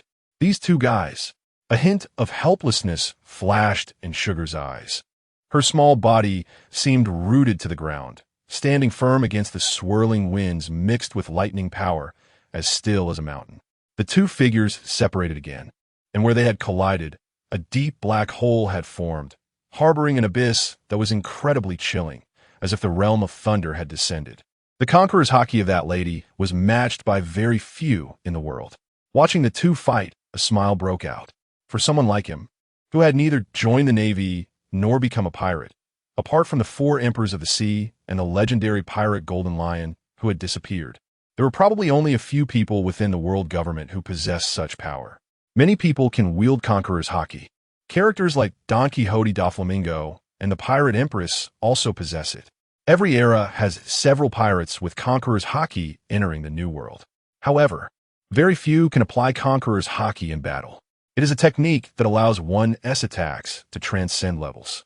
Even for a smile, to counter such an attack would require a lot of energy. Just then, a blinding light of a blade pierced the sky, like a massive beam of light cutting through the heavens, carrying endless might and a fierce aura, as if it were going to tear apart the entire firmament. This terrifying sight shocked everyone. Those lacking strength retreat. Sugar's voice echoed at the edge of the sky island. She understood the peril of this battle, and ordinary people had no qualifications to even watch. Behind her, many Sandia people who considered themselves warriors were already frightened, with some collapsing to the ground, unconscious and trembling. They were overwhelmed by the powerful pressure wave created by the collision of the manifested conqueror's haki, nearly unable to bear the suffocating feeling. The dazzling sword light exploded like burning black lightning, and then it erupted. This scene was heart-stopping, as if the apocalypse had come. Following that, all the black-red lightning erupted downwards like a volcanic eruption, instantly engulfing that area, creating a spectacle that could shock the heavens and make the ghosts weep. At this moment, even the usually calm Luo couldn't help but feel a sense of crisis rising within him. Despite his cold exterior, giving off an aura of a merciless demon, he did not dare to be hit by such a powerful attack. After all, this was a strike entwined with conqueror's haki, which would not only bring excruciating pain, but could also lead to injury. Not good. After several intense collisions, Yamato's face turned pale, clearly having consumed a lot of stamina and energy. Crack! Boom! A blinding light of a blade suddenly exploded not far above Yamato's head, roaring like thunder, accompanied by a dazzling array of colors, as the conqueror's haki intertwined wildly, reaching a dazzling peak. Luo slowly withdrew his hand. It was the last clash of their conqueror's haki that caused such a boundless and terrifying sight. Luo, you win. Yamato put away the spike club, still smiling brightly, her laughter like sweet spring water, light and cheerful, making one feel at ease. If Pekin saw your thunderous 8 trigrams, he would surely be jealous. Luo's momentum dissipated, and with a flip of his palm, the two returned to the shore where the Phronesis was docked. How is that the same? Perona floated over, waving her fist. Yamato is much prettier than you. It's only right to learn. Yamato, your strength should be enough to take on that sand crocodile now. Luo nodded at Yamato. Learning to entwine conqueror's haki means officially having the threat to those terrifyingly powerful, old-school strongmen. Even if covered with armament haki, being hit by the thunderous 8 trigrams would require several times the energy to defend against. Ordinary pirate's armament haki simply lacks the qualification to resist. That is not enough. Yamato also witnessed the Battle of Crescent Island. Luo, I want to go to Hive Island. I want to go and smack that damn old man. The old man Yamato referred to as naturally Kaido, for this old man who had imprisoned her for years and scolded her constantly. If his educational methods were applied to someone else, the chances of survival would be pitifully low. Don't worry, I won't forget you. Luo turned to look at Smile. This is Skypiea. I hope the experiences here will satisfy you. Marineford. Unlike the usual calm and tranquility, the Navy headquarters was tense. Many teams were assembling, some shouting and waving to their families, bidding farewell as they headed into the new world and onto the battlefield. Others were more relaxed, not overly concerned, brimming with confidence. Sister Hinai, the young Peacock, ran up quickly. It's you, Peacock. How is Vice Admiral Crane? Hinai extinguished the cigarette in her hand and smiled at Peacock. Sister Hinai, with your strength, you should be close to becoming a major, right? Peacock looked excited. She is Vice Admiral Crane's granddaughter and has eaten the paramecia-type whip fruit. After Navy training for new recruits, she will soon officially become an officer. My accumulation is still insufficient. Hinai smiled slightly, then suddenly turned her head, pulling Peacock behind her. Don't speak. There will be special guests coming today. When she mentioned the word guests, Peacock clearly sensed the dissatisfaction in Hinai's voice. On the coast, a man carrying a massive black long sword walked over slowly. Immediately, a major named Akind approached him. He had dark skin, was very strong, but seemed very nervous in front of the newcomer. Warlord of the Sea, Dracul Myhawk, please follow me. Akind raised his hand and approached the man. A glimmer of unusual light crossed Peacock's eyes. As Vice Admiral Crane's granddaughter, her status was not ordinary even within the headquarters. Dracul Myhawk, the world's greatest swordsman. Stepping onto the Navy headquarters territory, Myhawk was expressionless, standing tall, with steady steps, showing no intention of conversing with others, just nodding.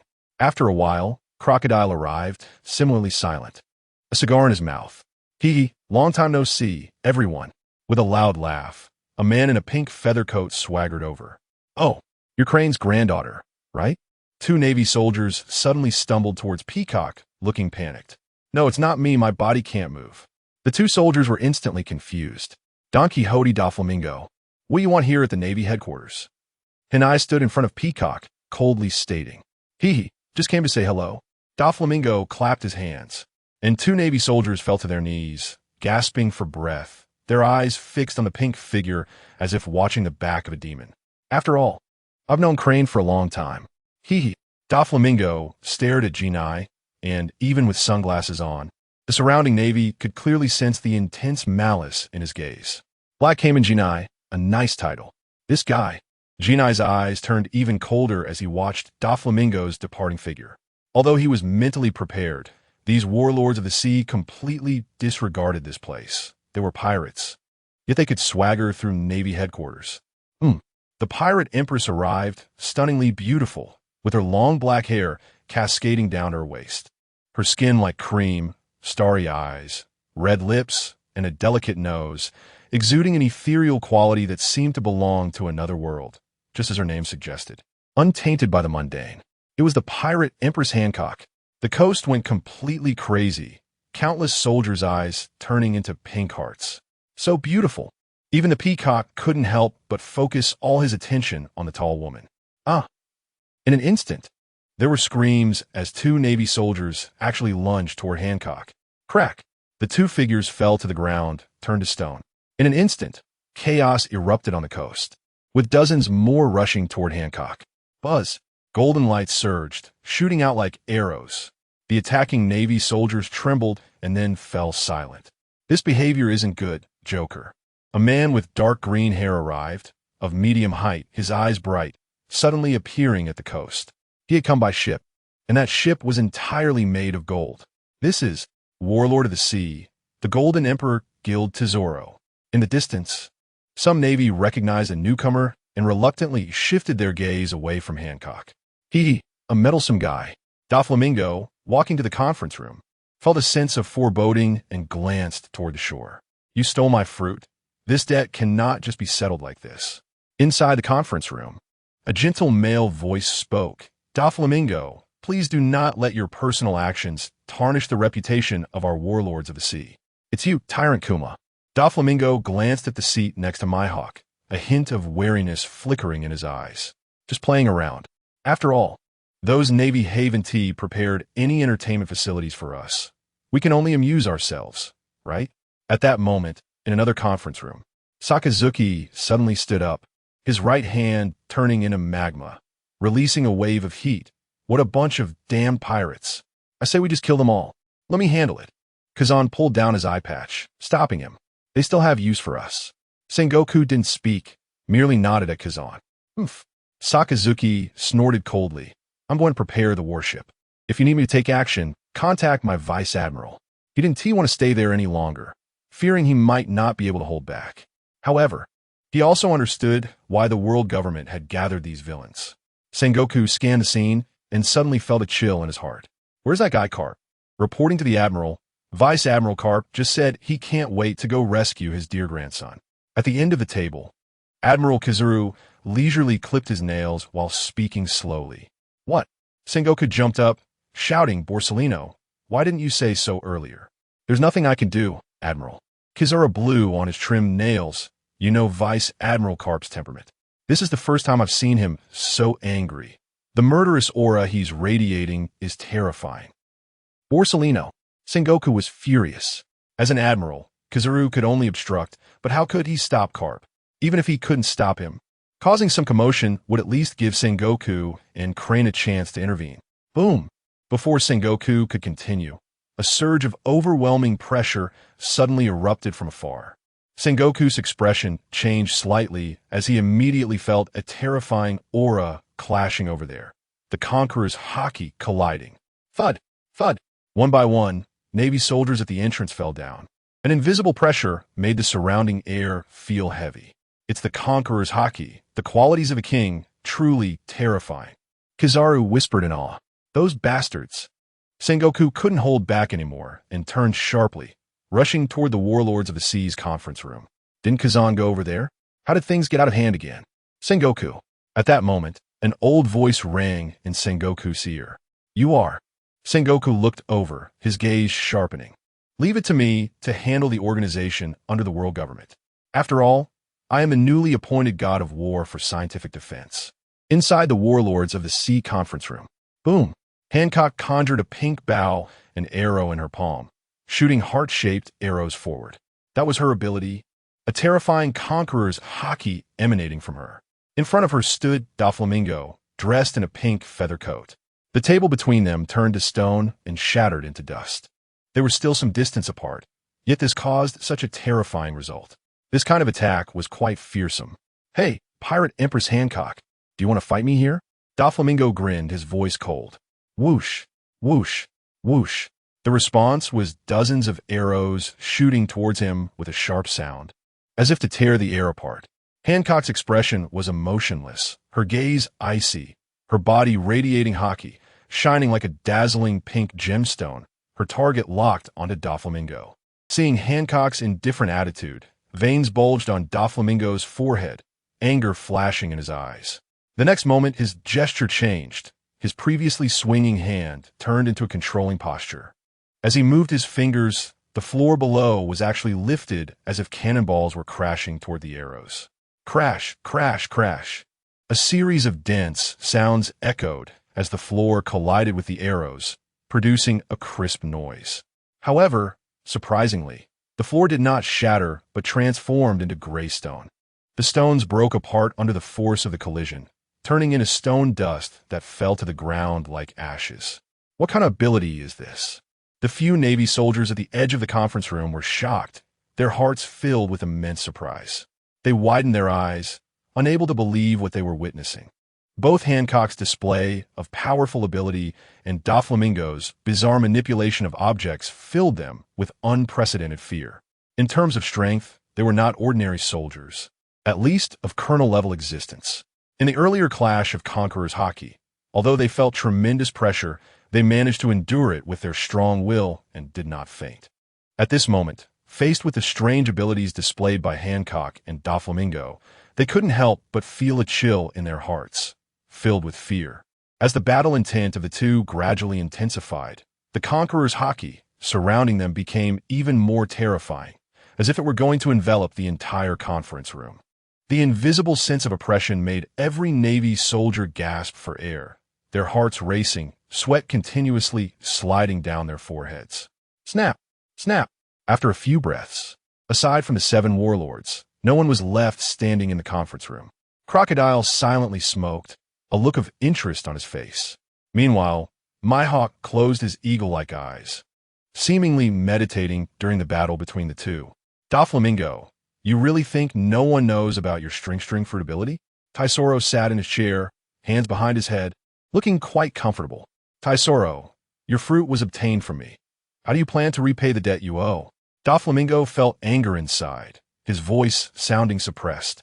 Although he had never hidden his abilities, having them suddenly exposed in this situation still made him very displeased. Especially Boa Hancock, the woman who attacked him on sight, surprisingly also possessed Conqueror's Haki. A king's qualification, huh? The lines of Doflamingo's arms still twisted around him, glowing with 5 colors, extremely glaring. The fluctuations of that Haki intimidating the soul. 5 color strings. The colorful strands sliced through the air, accompanied by a sharp explosive sound, sweeping towards Hancock. In response to this strike, Hancock slightly turned, swinging her left leg out. At that moment, the arm Haki of both sides collided, Hancock's long, fair left leg powerful and strong. Bang! The center of their collision exploded. Tornado fist. Amid the swirling dust, a deep voice echoed. The wind from the punch howled, carrying away the dust, halting the battle between the two. Crocodile raised his eyes slightly. The newcomer was the last of the 7 warlords, Jinbi. Upon seeing Jinbi's appearance, Crocodile's eyes flickered. With Jinbi and Taisuro plus himself, that guy basically controlled a small part of the 7 warlords. The warlords of the underworld are truly a joke. Thanks, Jinbi. A lazy voice came from behind Jinbi. Mihawk raised his head, his gaze sharp. Crack, crack. The temperature in the room instantly dropped, and the previously shattered table reformed. However, it was not the original wooden table, but a long table made of ice crystals. Admiral Akiji. Hancock shot a cold glance at Kazan, but did not continue to attack, thinking that if he wanted to make a move against her, he could try. The consequences would be his own. Doflamingo snorted coldly. He was not afraid of Hancock, but did not want to fight in such a setting. Especially the malicious gaze from Taisuro beside him made Doflamingo very unhappy. Admiral Akiji, are you here to organize us? Doflamingo sat down, sneering at Kazan leaning against the door. So this time I will lead you. An aged voice came from the doorway. Doflamingo, you've changed a lot since childhood. An elderly man Vikatin. His not very tall body resembling a towering mountain, his face cold, and his eyes like 2 brilliant stars, shining with a cold light. Most striking was his hair, resembling a white crescent moon, and he wore a luxurious golden robe embroidered with exquisite patterns, signifying his noble status. The old man held a long knife in his hand, followed by a group of bodyguards in black suits, each tall, with stern faces, exuding a murderous aura. You are. Doflamingo's eyes narrowed slightly. You actually came down from above? As a former celestial dragon, Doflamingo naturally understood this person's identity. Figureland, Greenbach, the supreme commander of the Knights of God. Those guys are usually only responsible for protecting the holy land of Mariewa, right? Why would he come down? You don't need to be surprised. Greenbach's expression did not change at all upon seeing Doflamingo's reaction. I came down alone, that's all. From now on, I am Figureland Greenbach, the new scientific defense god. This time in New World, I will lead you. The conversation between the two left the 7 warlords present confused. Taisuro's eyes flashed with cold light. He had heard that this underground world joker had extensive business ties with both the world government and the Navy. This guy is, just like Law said, also a celestial dragon. There are celestial dragons among the 4 emperors, and there are celestial dragons among the 7 warlords. The world government is truly more terrifying than he imagined. Mihawk stared at the long knife hanging at Greenbach's waist, his eagle-like eyes rarely revealing a strong battle intent. The new elders, this person is undoubtedly a great swordsman. Just as the news of Elder Satan's assassination spread, a new elder immediately emerged from Mariewa. This kind of foundation made the 7 warlords present feel apprehensive. The meeting concluded quickly. Neither the 7 warlords nor Greenbach were people who liked to talk. Greenbach's words also revealed a superior attitude. Aside from Doflamingo, he did not care about the others. Arrange a room for me and Jinbi. I have something to discuss with you. Hancock looked at Jinbi. She remembered that Jinbi was also on his ship the first time they met. So, Jinbi should have his contact information. After discussing the alliance, Law had left, and Hancock had forgotten to ask him for the number of the snail. Over 300 warships had already gathered at Marineford. TSK, TSK, TSK. The world government is truly insane. A giant white albatross was standing beside Law, chattering incessantly. News King. Morgans. If outsiders knew that this president of the World Economic News Agency, who loved to create big news, appeared here, it would definitely become a big news. Ever since the report on the battle at Crescent Island, Morgan's value skyrocketed. A bounty of 1 billion berries. This bounty is quite rare in the New World. Even among the cadres of the 4 emperors, few can reach this bounty. Law, are you sure you want to report this? They will kill me. You are going against the world government to the end. But this is indeed big news. I smell the scent of a super big scoop. Morgan's looked worried, his body trembling uncontrollably. But it was not fear, it was excitement. As one of the kings of the underground world, Morgan's was not an ordinary person. Now, with law support, he had received increasingly exciting information. Compared to being wanted by the world government, he was more worried that his big scoop couldn't be released. Because of his character, Morgan's shirt was inwardly sunken in his chest as the wind blew, leaving it empty. His heart had been taken out by law. If it weren't for this, law and the others themselves might have become headlines sold by newsbirds. The Sea Emperors and the world government are about to go to war. A massive conflict that will affect the world. Quiet. Law's voice was soft, yet it instantly halted Morgan's excitement. A long hand, which had unknowingly covered a pink cube, revealed a vibrant heart beating inside. It was Lord Law. Morgan's broke into a cold sweat, quickly shifting to a respectful demeanor. Selling a piece of information. The new 5 elders, the scientific defense war god, Vegapunk, was the supreme commander of the Knights of God in Mariewa. What is the Knights of God? Morgan's wondered. You don't need to worry about that. You just need to send it out. The rest will be taken care of by them. Law stood up to leave. Sugar, I'm counting on you. Don't worry. The green-haired little girl beside him, holding a basket of grapes, hummed. If he dares to mess things up, I will turn him into a toy bird. Lord Sugar, you can rest assured, I won't cause any trouble. Morgan's voice trembled. He was truly scared. This seemingly harmless little girl was terrifying to those who had encountered her. Although Sugar hadn't changed in height, her strength had grown immensely over the years. Even the old veterans on Law's ship, like this little girl, had undergone special training since childhood and were not ordinary people. Since the Navy and the world government have set sail, we should prepare as well. After leaving this place, Law took out a den mushy. Hey Law, did you bring out that iron fortress? Sugar followed up, asking. Just in case. There are too many Sky Islanders. New World, Hashinu Island. This is a paradise for pirates. At this moment, pirate ships were continuously entering the island. The outside port was already full. Mom. I've got a nice toy. Inside the massive skull structure at the center of Hashinu Island, several figures sat, laughing heartily. That hero Carpus' grandson? Sitting opposite Big Mum was a sprightly old man, one of the cadres of the Rocks pirates. So, that dragon from the Revolutionary Army is his father, right? Next to Wang Ji sat another pirate, Silver Axe. Over the years, Silver Axe and Wang Ji had turned Hashinu Island into a paradise for pirates. Yes, with such bloodlines. I don't know which daughter to choose.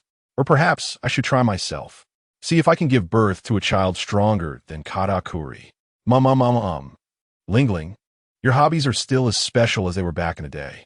Wang Ji laughed heartily. Is this little guy? He isn't even as tall as your thigh. In the hall, a young man bound by sea stone lay slumped on the ground, awake, with his mouth gagged by a piece of rag, staring intently at Big Mum. Oh, looks like he still wants to talk. Silver Axe's sword flicked. Whoosh. The rag in Luffy's mouth flew out. Who are you? Ha, kid. This isn't a place for you to play Pirate House. Silver Axe laughed. I heard you also formed a pirate crew? As Carpus' grandson. The son of that dragon, you're quite interesting. What do you know? Luffy instantly became furious. I'm going to surpass Shanks. I'm going to be the Pirate King. Ha, did you hear? Not only the Celestial Dragons, but the Big Mum Pirates also captured Carp's grandson. Yes, that hero Carp. Is that true? It must be true. I heard he is locked up in prison right now. I have a brother who is a guard in the prison. The news will come out sooner or later. Several pirates, holding drinks, swaggered down the road. I need to go to the bathroom, the pirate who spoke earlier said, heading toward an alley. However, just as he was about to enter the alley, a hand reached out and pulled him directly inside. Bang! Crack! The sounds of hitting and bones breaking echoed deep in the alley. I'll tell you everything. The previously drunken pirate now looked terrified, staring at the freckled young man in front of him. Tell me the location of the prison in Hashinu Island, the troop distribution, or else your fate will only be death. The prison in Hashinu Island is managed by Silver Axe and Lord Wangji. due to the situation with the celestial dragons. The most recent ones are right next to the Skull Island in the center. That place is personally guarded by those two sea emperors. Besides Whitebeard, Kaido and Big Mom have already sent their men over. After a moment, a young man dressed in Hashinu Island pirate attire walked out. Luffy. The young man tightened his fists, determination in his eyes. I will definitely save you. A small boat sped across the sea. The boat was tiny, with only 2 people on board. Shanks, you ultimately decided this. Rayleigh sighed softly. They suffered alongside me. I'm also responsible for the deaths of Gabu and Lime Jones. I have a premonition that this war will attract others secretly, perhaps even old acquaintances. Shanks drew Griffin and swung it down toward the sea. Boom! The ship received a boost of power, shooting off like an arrow toward the distance. After careful consideration, Shanks did not bring along other members of the red-haired pirates. This was his personal wish. But it seems they want to listen to you, right? Rayleigh suddenly smiled. A massive warship approached from behind. The flag above was not the Navy's flag, but the red-haired pirate's flag. Hey, Captain. Lakiru stood at the bow, holding a giant beast leg. You're not going to leave us behind just because our ship is gone, right? We can't miss out on rescuing that kid Luffy. You guys. Shanks looked at Beckman in the center of the warship, his gaze flickering. Beckman calmly puffed on a cigarette. A warship is not bad. It's much better than your little boat. Boom! A loud sound erupted.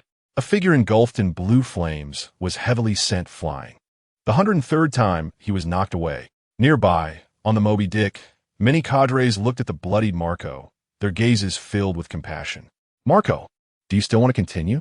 Ahead, a tall man standing at 66 meters, holding the supreme great knife, 12 work, calmly watched Marco struggle to stand up. Continue.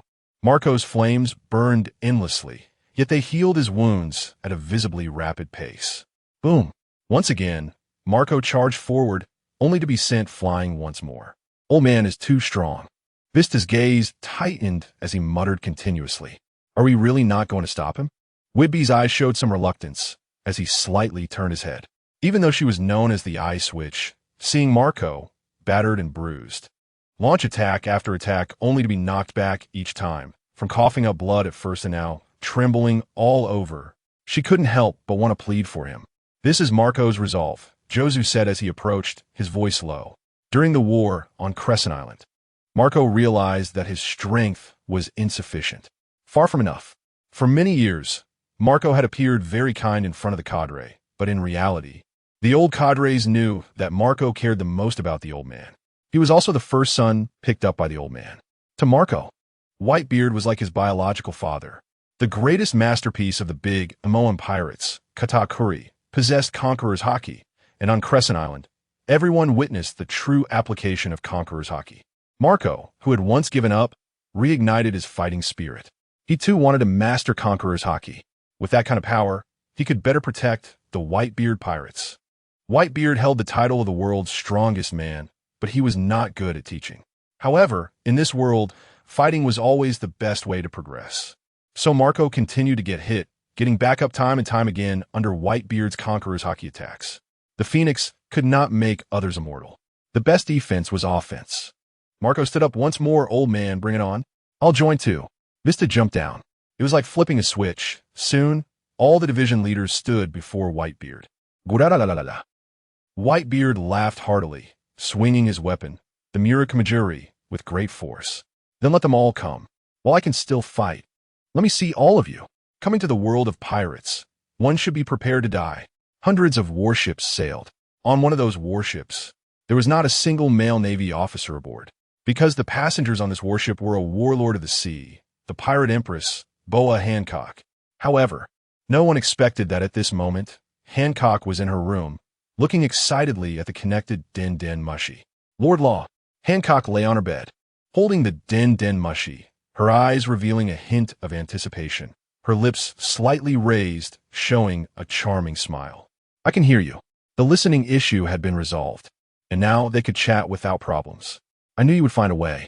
Hancock's usually cold voice carried a hint of playful reproach. You finally called me.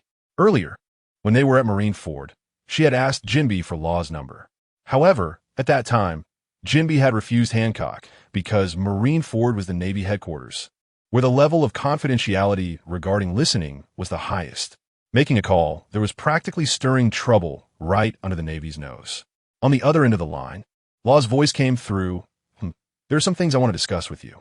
The Empress's mood brightened even more. She rolled over on her bed, her graceful figure fully revealed. She gently bit her lip and said, "What happened on your end? As long as it's Lord Law's request, I will agree." Law paused for a moment and then said, "Not for now, but during the upcoming war, protect yourself. Don't die." When needed, she could team up with Jinbe and Trafalgar. Crocodile was unreliable. It was best to keep a distance from him. Kuma was with the Revolutionary Army and had his own goals, so there was no need to clash with him. Be cautious of Doflamingo. After Law finished speaking, his eyes sparkled with unusual light. The Warlords of the Sea really were a reliable organization, hiring powerful pirates with influence to act as pawns. The idea is beautiful, but in reality, none of the warlords truly want to work for the world government. After all, those who can become great pirates are not ordinary people. Hancock replied without hesitation, "No problem. By the way, Hancock, do you know about Sleepy Town?" "Sleepy Town? I've never heard of this place, but I can ask Grandma. She's our Amazon Lily Kingdom's former emperor and knows a lot about various places." "All right, then I'll trouble you with that." After hanging up the phone, Hancock rolled around on her bed, feeling thrilled that Lord Law had asked her to take care of herself. He was worried about her. She closed her eyes, imagining the scene of sailing the seas with Law, her face breaking into a happy smile. Then, Hancock immediately grabbed the Den Den Mushy and dialed Amazon Lily. The pirate empress may seem sweet in her words, but who knows, she might secretly be thinking about how to kill you. Don't say such scary things. With her personality, she wouldn't resort to deceitful behavior because it would be meaningless. Law's expression remained calm. Empress Hancock was among the most reputable people in these waters. However, Law also didn't understand why she suddenly showed such affection for him. "But I'm surprised that you chose to participate in such a grand event, Miss Robin." Law looked at the woman lying on a deck chair reading a book and smiled slightly. Although Nico Robin had joined them over the years, aside from working under Crocodile, she had rarely interacted with Law and was quite a silent person. However, after going to Skypiea, she had developed a good relationship with Nami and a few other girls. Compared to Yamato or Perona, Robin indeed exuded an intelligent beauty, being more understanding and rational than they were. Despite knowing Law's power, Robin never had the thought of going out to adventure, not wanting to show her face in public. This time was a groundbreaking moment. "Didn't you say that? Staying cooped up all the time isn't good." Robin's arms remained still, but a pair of hands appeared in front of her, gently turning a page of her book. "In the past, my strength wasn't enough, but now I finally have a bit of my own power. Moreover, for such a grand banquet, it would be a pity not to witness it with her own eyes and record it in history." "All right then." Law turned his head, not expecting to trouble her this much, smiling. The deck of the ship was vast, comparable to a football field. At this moment, the edge of the deck was covered with a layer of purple light, making all visible objects inside feel heavier. "For me, it's also a good way to train." Sitting on a small stool, Ikika laughed heartily while accepting the large bowl handed over by Carmen. A steaming bowl of beef noodles was placed in front of him, topped with a generous layer of tender, juicy beef chunks, each piece thickly and evenly sliced with an enticing color. Just the aroma made Ikiku's mouth water uncontrollably. With such top-notch chefs around, noodles would be plentiful. Ikika picked up his chopsticks and started eating heartily. "You just like it." Carmen wiped the sweat from her forehead, her voice trembling slightly. On this deck, every place was covered by a gravity circle, and all the officers were constantly under the gravity created by a smile. For someone like Carmen, who was not physically strong, this kind of training was a torment. But no one said much. The good times they enjoyed over the years were the results of the efforts led by Law. The sea was cruel, without strength. One could easily meet the same fate as those civilians plundered by pirates, and with a careless mistake, their homes and lives could be destroyed. Among them, the closer one was to Law, the more terrifying the gravity became. Currently, the only person closest to Law was Yamato. Besides her, there was Hawkins. Further back was Beepo, lying on the ground, but unwilling to leave. Yes, Hawkins seemed to be physically stronger than Beepo, who was from the Mink tribe. Night fell. Law and Hawkins entered a research room within the poneglyph. The room was filled with a tense and oppressive atmosphere, with faint light flickering on the walls, illuminating a table covered with experimental instruments. A striking figure appeared on the table, a black-skinned fat man tightly bound by sea prism stone.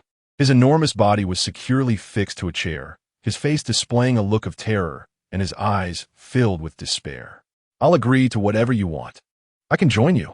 I'll work like a horse for you. Just don't kill me. Let me do anything. I know the place that Whitebeard cares about the most, the town he values and has invested a lot of money to build. Just ask." In the next moment, a stick made of sea prism stone was thrust directly into Teach's mouth, preventing him from speaking any further. "Law, this guy is very dangerous." Hawkins silently glanced at Teach several times. In this sea, Hawkins had followed Law and had seen various powerful figures. This person before him was definitely a true pirate. "Rest assured, I want to keep him alive," Law said calmly. Beside Teach, there was also a middle-aged man with a terrified expression, similarly bound all over. However, he was restrained with ordinary chains, not made of sea prism stone. Room. This time, Law just moved his mind, and a spatial cyclone instantly covered the entire room. Hawkins silently watched this scene, his gaze flickering. "What? You've awakened, and I'm still the captain. That's normal, right?" Law smiled slightly. "Chaos space. Swap." In an instant, Teach and the terrified middle-aged man both froze in shock, and when they opened their eyes again, their expressions had changed. "What is this?" The middle-aged man's expression shifted slightly. However, before he could speak, his vision was filled with a glimmer of cold light. Poof! A head shot up into the sky, and two halves of a body vanished with a whoosh, entering a nearby incinerator. As the flames rose, the middle-aged man's body was completely reduced to ashes. Can this be guaranteed? A large number of suspended divination cards rose before Hawkins. After determining that Teach's death probability was 99%, Hawkins put away the cards and returned to Law's side. Seemingly recalling something, Hawkins said, "Are we really going to leave his body for that old man? Since he agreed to be the main fighter, what's the harm in giving it to him?" Law took out a heart and tossed it to Hawkins. "Put inside you." Hawkins received it and pressed it gently. Ugh, ugh, ugh. Instantly, the Teach with his mouth blocked broke out in cold sweat, his face filled with pain. "When necessary, just crush it directly. No need to hold back." "Kazan, these days, your condition doesn't seem very good." At night, on the deck of the warship, Sengoku slowly walked up to a tall, lean man who was staring blankly at the sea. "Admiral." Kazan nodded slightly. "As the highest combat power of the Navy, your current performance doesn't resemble what an admiral should have," Sengoku said in a deep voice. "Borsalino has been covering for you for several days. Although he doesn't mind interacting with the world government, he still complained to me for a long time. It's quite difficult to make him work overtime." Kazan thought of Borsalino's expression while working overtime, and a hint of a smile appeared on his face. "Of course." Sengoku smiled, then changed the subject. "Kazan, are you planning to oppose the world government's decisions? You should know what the consequences of doing so are." "But Admiral." Kazan looked at the Navy soldiers patrolling below and gestured around at the nearby warships still lit up at night. "The soldiers are also human. If it's to save you or to save Captain Carp, I can accept it. But saving St. Charlos, what kind of person is that guy?" "You are well aware." "Admiral." Hearing Kazan's words, Sengoku's expression slightly changed. Referring to a celestial dragon as that guy was something Kazan had never done before. As for St. Charlos, who often appeared in Sabeti Archipelago, Sengoku naturally knew what kind of scum he was. Just the slaves who had died at his hands numbered over 1,000. Sometimes, he could kill dozens of slaves in a day just for his own amusement. Such behavior was not uncommon among celestial dragons. "That is an order from the world government," Sengoku said in a deep voice. "Just because they are celestial dragons?" "Just because they're celestial dragons." Sengoku looked deeply at Kazan, warning him not to have any inappropriate thoughts. "You are a Navy admiral." "Admiral, I'll go rest now." Kazan fell silent for a moment and said. Suddenly, he seemed to recall the reason he had asked Rear Admiral Carp why he was unwilling to be promoted to admiral when he was young. Meanwhile, on the other side, a dog-headed warship was rapidly sailing towards Honeycomb Island. "Rear Admiral Carp, haven't you contacted Admiral Zephyr yet?" Carp's aide, Bogart, looked somewhat worried. No, I haven't contacted him. Carp patted Bogart on the shoulder and laughed heartily. Rear Admiral Carp. Bogart was taken aback. Their ship, a direct subordinate of Carp, had rushed out urgently without waiting for the main force because Carp had told him he wouldn't go alone. Carp said he would go find Admiral Zifa to join him, which was why the normally rational Bogart allowed Carp to act recklessly in such an important matter. Even if Zifa had withdrawn from the Navy, as a former admiral, his strength still surpassed countless rear admirals at Navy headquarters. What's wrong, Bogart? What kind of expression is that? Don't you trust me? Carp laughed heartily. Of course not, but Rear Admiral Carp. Bogart hesitated. As Carp saved for many years, he understood Carp's temperament well and had some guesses about Carp's current target. Carp wouldn't be so anxious just to save a celestial dragon. So it could only be for that straw hat kid. The fact that the other party had become a pirate made Carp unhappy on the surface, but he probably still valued his grandson very much deep down. Bogart, don't forget that even Roger and the others were chased around by me back then. Carp opened his mouth. How far are we from Hive Island? Only a day's journey left, Admiral Carp. Bogart's voice was a bit quieter this time. Back then, he was also on Admiral Carp's ship. In fact, he really wanted to refute Carp's words. The Pirate King Roger was different from ordinary pirates. He wouldn't take the initiative to engage in battle with the Navy, and compared to those pirates who would readily massacre an entire town, he could be considered a good person. Just leave it to me then, Bogart. Carp's gaze suddenly became sharp. Those damn pirates are not worth sympathizing with. But family is different. Just then, whoosh. The sound of something cutting through the air rang out. Bogart's expression changed dramatically, and his voice echoed throughout the Doghead warship. Enemy attack. Bring it on. Carp had somehow gained a stone in his hand.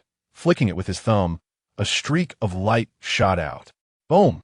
An explosion followed the roar, and a strong wind was released from the center of the explosion, forming a massive fireball. Immediately after, flames erupted into the sky, spectacular like a volcanic eruption. The blazing flames illuminated the entire sky. Admiral Carp, I found traces of a pirate ship off to the side. It's the Whitebeard pirates. Is that Carp? On the other side, on the massive Moby Dick, Whitebeard slowly stood up. It had been over a decade since they last met. Should I go say hello? Behind him, Marco stepped out. Old man, let me handle this. Whitebeard nodded, a hint of nostalgia in his gaze, remembering that guy's iron fist, which was no ordinary punch. The next moment, a loud voice suddenly rang out in the night. Newgate, I didn't expect someone like you to team up with those guys again. At the front of the dog-headed warship, Carp stood laughing. A flash of blue light illuminated the night sky. What the old man does is none of your Navy's business. Marco dove down from the sky, so fast that the Navy on the dog-headed warship couldn't help but pale. Phoenix strike. Marco's foot transformed into a phoenix claw. His hands engulfed in blue flames, resembling wings made of fire, surging with intense heat. The little brat on Whitebeard's ship has grown up, But you're still not enough. Carp was completely unconcerned, a faint, proud smile on his lips. He bent his arm slightly and unleashed a powerful punch. Iron fist.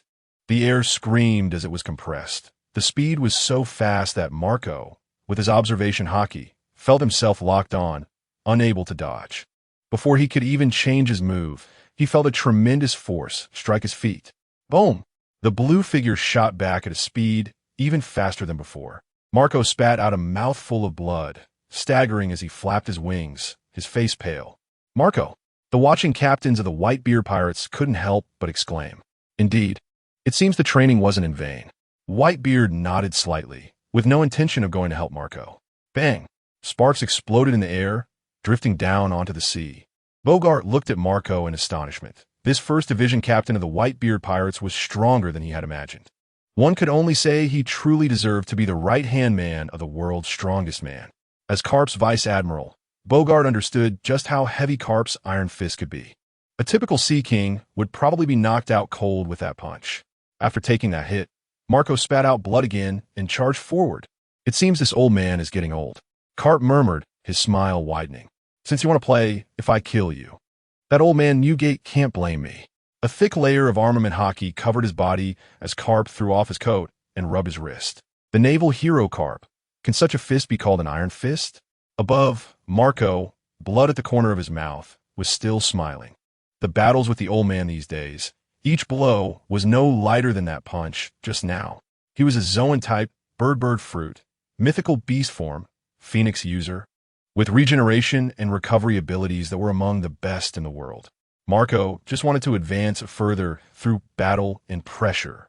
His development of the devil fruit abilities had already reached a high level of proficiency, integrating armament hockey into his kicking techniques, with attack speeds nearly at their peak, and overlaying the special flames of the phoenix. A perfect combination of speed and kicking techniques. The air trembled, blue flames surged, with dense armament hockey drawn from deep within his body, merging with the flames, moving as one. The blue light ignited. Marco's gaze became sharp. The blue flames seemed like a source of power, allowing him to repair himself at the moment he broke his physical limits. This kick was definitely Marco's strongest strike to date, merging hockey and abilities. But one punch, a punch that seemed to break through the dawn. The fist bone, impact.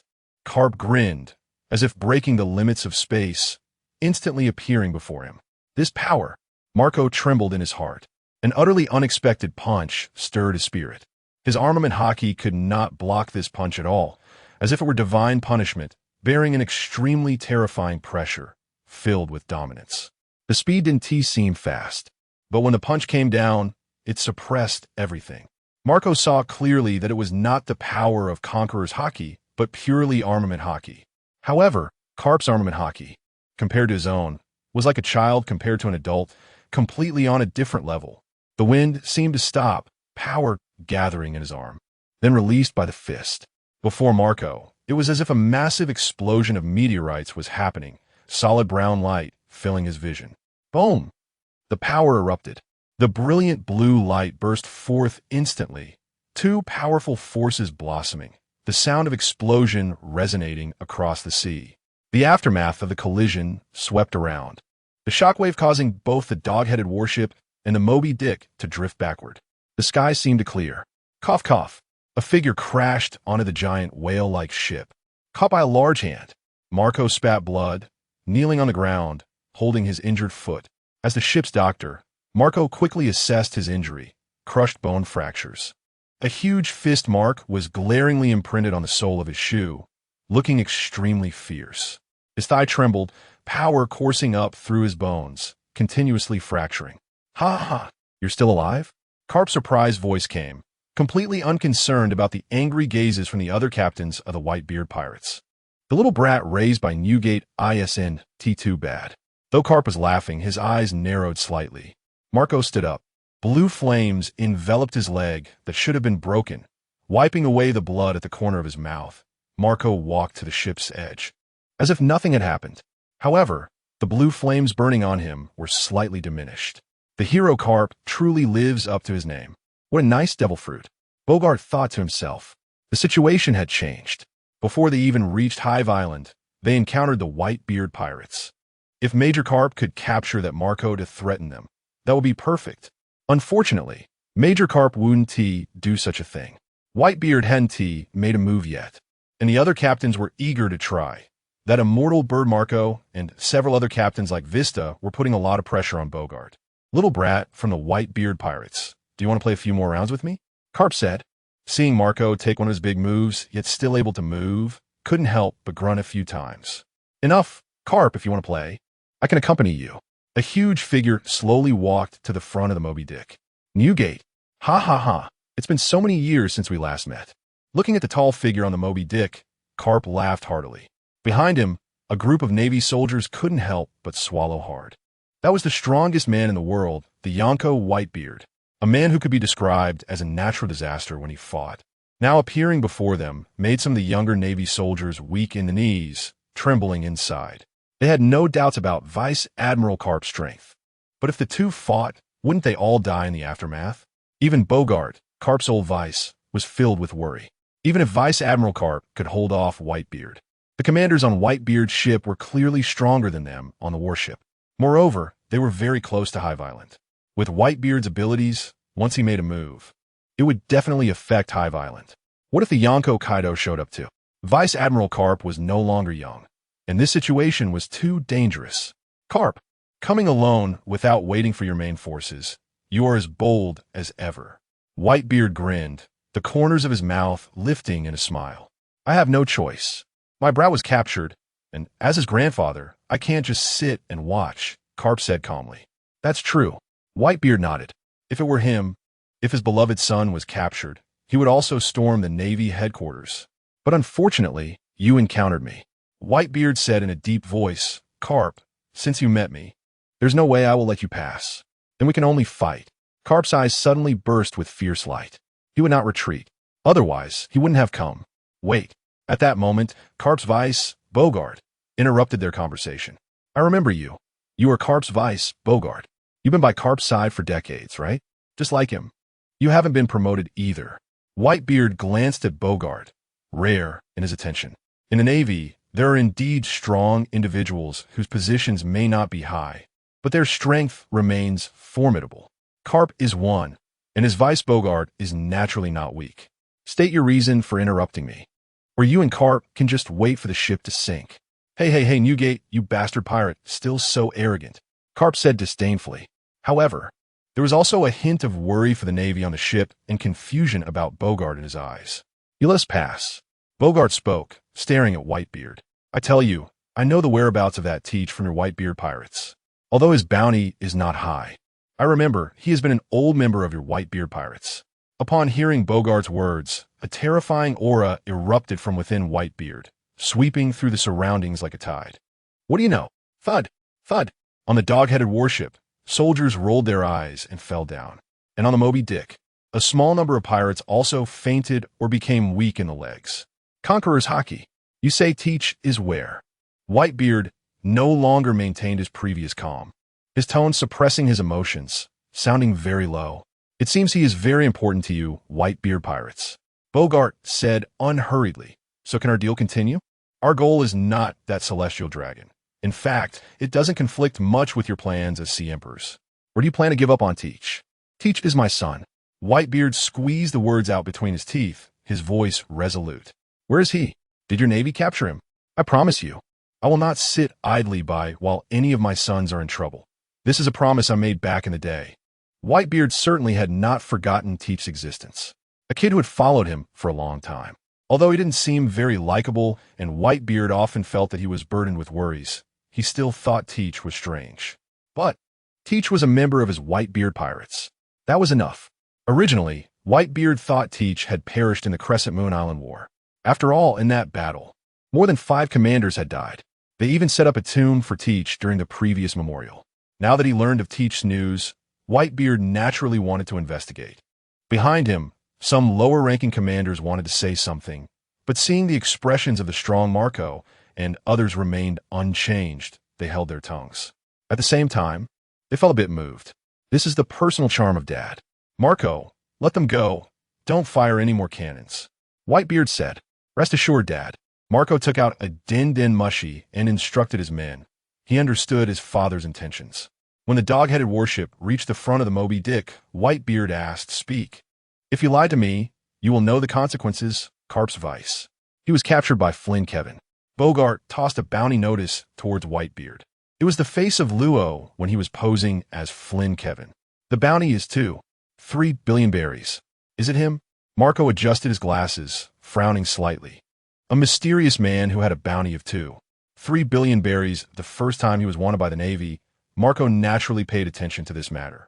He was also one of the masterminds behind the Crescent Moon Island War. Bogart explained, This face may also be a false one.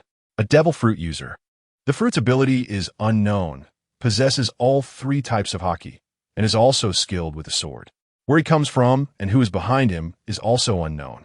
But if your Whitebeard pirates plan to act against him, it's best to be cautious. That is all I have to say. Good luck to you. After saying that, the dog-headed warship quickly sailed away from this sea area. The first time his news appeared was on the Grand Tesoro of the warlord Golden Emperor, Tesalo. Marco stared at the man on the bounty notice and said, At that time, he was quite favored by a celestial dragon, and that celestial dragon was known as the first genius among the celestial dragons. He was the one who died on Crescent Moon Island. But now Shanks is the genius among the celestial dragons. According to our intelligence, this person exists. But before this, where he came from, no one knows. Since it was Karp's vice who spoke, the credibility of this news is quite high. On the other side, on the rapidly departing dog-headed warship, Bogart, you didn't tell Newgate the truth, did you? Sorry, Vice Admiral Karp, Bogart said softly. If it weren't for that, no need to say more. I understand your meaning. Karp patted his shoulder. Thank you, Bogart. You've worked hard all these years by my side. Although Karp is not in charge of affairs, he naturally knows some intelligence obtained by the Navy from being in and out of the Warring States office all day. Among them, Teach's disappearance does not prove a connection to Flynn Kevin. Even Kazan is not sure if Flynn Kevin has ever reached Crescent Island. It's just that the other party did indeed leave towards the direction of Crescent Island. The Navy knows very little about that mysterious force. Bogart said this just to attract Whitebeard's attention. Otherwise, Karp and Whitebeard just fought, and regardless of who won, Karp wouldn't be able to leave. The large army the Navy has gathered will take several days to reach here. However, the pirates on Hive Island only need less than a day to come over. No, Major Karp, it is my honor to serve as your aide, Bogart said excitedly. No need to say that, actually I shouldn't have involved you. Feeling the joy radiating from the Navy soldiers on the warship, who had survived a disaster, Karp couldn't help but feel deeply moved. These soldiers, they're also someone else's sons and grandsons. Luffy, I wonder where that brat Ace has run off to now. Admiral Akainu on the side spotted a warship. On the other side, on several warships that serve as the advanced scouting team, Ghost Spider approached Akainu and reported the latest news. The advanced scouting team is most likely to encounter danger as the vanguard. However, as a Navy admiral, Akainu resolutely came to the front line. In fact, this position is very dangerous. Once discovered by the four emperors, if several of them strike at the same time, even an admiral of the Navy wouldn't fare well. Not to mention, this is the sea. No one is responding to our communications. We also received no reply to our special signal. There are lights on the warship, but they went out immediately after we approached. They are moving away from us. Which warship is it? Sakazuki asked calmly, biting his cigar. Although every warship looks the same, each one has its specific number. The observer hasn't fully confirmed, but according to the existing intelligence, it might be one that was stolen before the headquarters came here. Ghost Spider said in a deep voice. Stolen? Sakazuki looked over. All the soldiers who witnessed it were knocked out, and the assailant acted swiftly and cleanly. Even now, those soldiers have not woken up. A trace of ruthlessness crossed Ghost Spider's eyes. The headquarters doctor estimated that if they don't wake up in a week, they will become living dead, never to awaken again. Admiral Akainu, please allow us to sink that warship. Normally, when a warship is stolen, a capable Navy would best catch the thief and retrieve the warship. The thief's outcome would be the same as those pirates, locked in prison. However, this time, the reporting admiral is Ghost Spider. He is a hawkish figure on Akainu's side, advocating for killing rather than capturing pirates. Granted, Akainu said, bring the ship closer. Yes. Ghost Spider immediately nodded and sent the information to those below. Whoosh, whoosh. Cannonballs flew through the air, shooting towards the distant warship under the cover of night. The next moment, several gunshots rang out. Following that, the cannonballs were suddenly pierced in midair, exploding prematurely. Boom! Boom! Firelight flickered, illuminating the surroundings for several seconds. On the warship, a figure extended only its right hand, holding a rifle, standing at the edge of the ship. Moreover, under the shining light, a figure with red hair appeared before all the Navy. Not good. Red-haired Shanks. The red-haired pirates are here too. Damn, have all the Sea Emperors teamed up? In an instant, noise erupted on the several warships that made up the advance scouting team.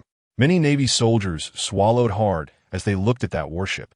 Not everyone has participated in battles against the four emperors. On Crescent Island, the soldiers who returned last were few, mostly those Navy who came later to assist. Admiral, should we pursue? A trace of anger quickly crossed Ghost Spider's eyes, but he quickly suppressed it. The force that had the audacity to steal a warship right next to the Navy headquarters was indeed no small fry. Red-haired Shanks, one of the four Sea Emperors. Even if he is currently rejected by the pirates of the New World, it does not change the strength of the red-haired pirates. According to Kizaru's report, 3 cadres of the red-haired pirates died on Crescent Island, and even their ship was destroyed. But even so, a dead camel is bigger than a horse. The captain of the red-haired pirates, Shanks, still has an extremely dazzling identity. Celestial Dragon. Why not pursue? Akainu took down the cigar from his mouth and slowly walked to the side of the warship, getting as close as possible to the warship stolen by the red-haired pirates. The Navy headquarters has never lifted the bounty on 4 Emperor Shanks. As long as he is a pirate, he is our target. The Iron Wall pirates, it seems, their wall will also be melted away. Have the other warships follow behind us. Don't hold back. Ghost Spider understood and picked up the Den Mushi, instructing those below not to rush to report. After all, during a battle, it is normal to have no time to send signals, right? They are still coming. On the warship that was trying to distance itself, Jesus Burgess spoke to the back. Shanks, I see someone on a warship. It's Sakazuki. That mad dog won't back down easily. They're coming straight for us. After saying that, Jesus Burgess casually raised his gun and shot into the sky. Boom, boom, boom. The sounds of cannon fire rang out one after another, but the sharp sound of cannonballs cutting through the air continued to echo. The other side did not stop firing, and the meaning was obvious. Can the ship shake them off? Shanks slowly walked to the edge, frowning. No. Bendix Neat came over, carrying a monkey on his shoulder. Our ship is not as fast as theirs. During the ship stealing, some parts were damaged. Usually it doesn't have much impact, but in this pursuit period, we won't have the advantage and will only be caught up step by step. Shanks, it seems your luck isn't very good. Behind, an old man wearing glasses, smiling, pushed open the door and walked out. When the old man stepped out, the surrounding cadres of the red-haired pirates involuntarily focused their gaze on him. The first mate of the Pirate King, Silvers Rayleigh. Even Shanks' right-hand man, Beckman, when seeing Rayleigh, immediately reduced the nonchalance in his eyes. The Pirate King Joel D. Roger, a legendary figure who opened the era of great pirates. It can be said that more than 70 of today's pirates set sail for the sea because of the words of Pirate King Roger. And Silvers Rayleigh is a living legend. I didn't expect to encounter trouble before reaching Hive Island. Shanks, what are you planning to do? Rayleigh asked with a smile. Rayleigh, we can handle it. We don't need your help for now. Shanks felt a bit embarrassed. At this time, Rayleigh should be sleeping. It seems that the earlier noise disturbed this old man. At over 70, Shanks didn't want to trouble Rayleigh with small matters. After all, Rayleigh, the vice captain, had already retired and should be enjoying his later years in the Sabidi Archipelago. But that guy is not someone who would back down. When I was in the Sabidi Archipelago, those pirates trembled in fear when they mentioned him. As he seemed to recall something, Rayleigh's smile grew wider, showing no signs of panic despite being pursued. Admiral Akainu is a hot-tempered guy, Beckman said calmly. If the current 3 admirals of the Navy were to face the most troublesome opponent, it would definitely be Akainu, because the pirates caught by him often suffered irreversible injuries, and the mortality rate was extremely high. His presence made many pirates realize the value of life. However, by that time, it was often too late for regret. Whoosh, whoosh. The sound of air being split came again. However, unlike before, the night was no longer pitch black, but illuminated in a fiery red. What was coming was not cannonballs, but large chunks of crimson lava. Meteor volcano. At the forefront of the pursuing warship, Sakazuki raised his fist, and countless boiling lava erupted from it, gathering in the air before crashing down like a meteor shower. What a nuisance. Jesus Burgess snorted coldly, raising his gun to aim at those lava fists. Lava is different from cannonballs. When a bullet lands inside, it will pause for a moment before continuing to fall and will not explode directly. Only with absolute force can one collide with the lava to stop it. The current 3 admirals of the Navy are all users of natural-type devil fruits. Moreover, in terms of physical skills and hockey, they're all top-tier absolute masters. They are talents cultivated by the Navy headquarters, and even without Conqueror's hockey, there are very few people in this world who can match them in physical strength. Let them feel the consequences of their pursuit first. Rayleigh chuckled lightly, his hand resting on the hilt of his sword. Just as he drew his sword, crimson lightning erupted from him like a volcanic eruption, instantly radiating dazzling light.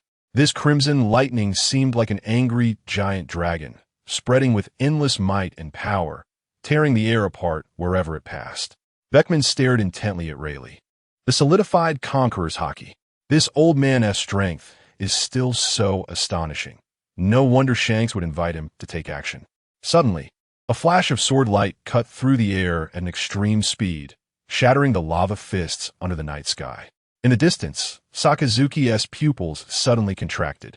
He barely had time to extend his hand to gather armament hockey to defend his vital points, as that sword light had already slashed before him. Boom! Admiral! Behind! Jesus Burgess felt a cold light flickering on that ship. Admiral Akainu was attacked. A conqueror's attack. He glanced back at the half-fallen Navy soldiers on the ship, pondering. It's that red-haired Shanks. No. A crimson figure tore through the smoke, completely transformed into molten lava, appearing before the warship. Sakazuki coldly stared in the direction of the warship, his voice suppressing anger. An old man who shouldn't have had his bounty revoked is indeed coming out to seek death. The high-temperature lava dripped onto the deck, melting holes into it. But Sakazuki no longer cared. His expression was very cold. Indeed, the decisions made by those old-timers of the previous generation are endless trouble. The Pirate King's first mate, Rayleigh, actually stepped forward at this time. Admiral, should we continue the pursuit? Below, a major rushed over anxiously. A small portion of our people have passed out. Get those guys into the cabin. Sakazuki didn't turn back, pursue. He reported the trace of Rayleigh to the following team, instructing Kizaru to come over first. They would continue the chase. Sakazuki was very irritable, but not foolish. Reporting Rayleigh's trace is different from reporting Shanks' trace. Shanks has the identity of a celestial dragon, and those guys in the world government are very unreliable on this matter. They are likely to prevent them from continuing the pursuit.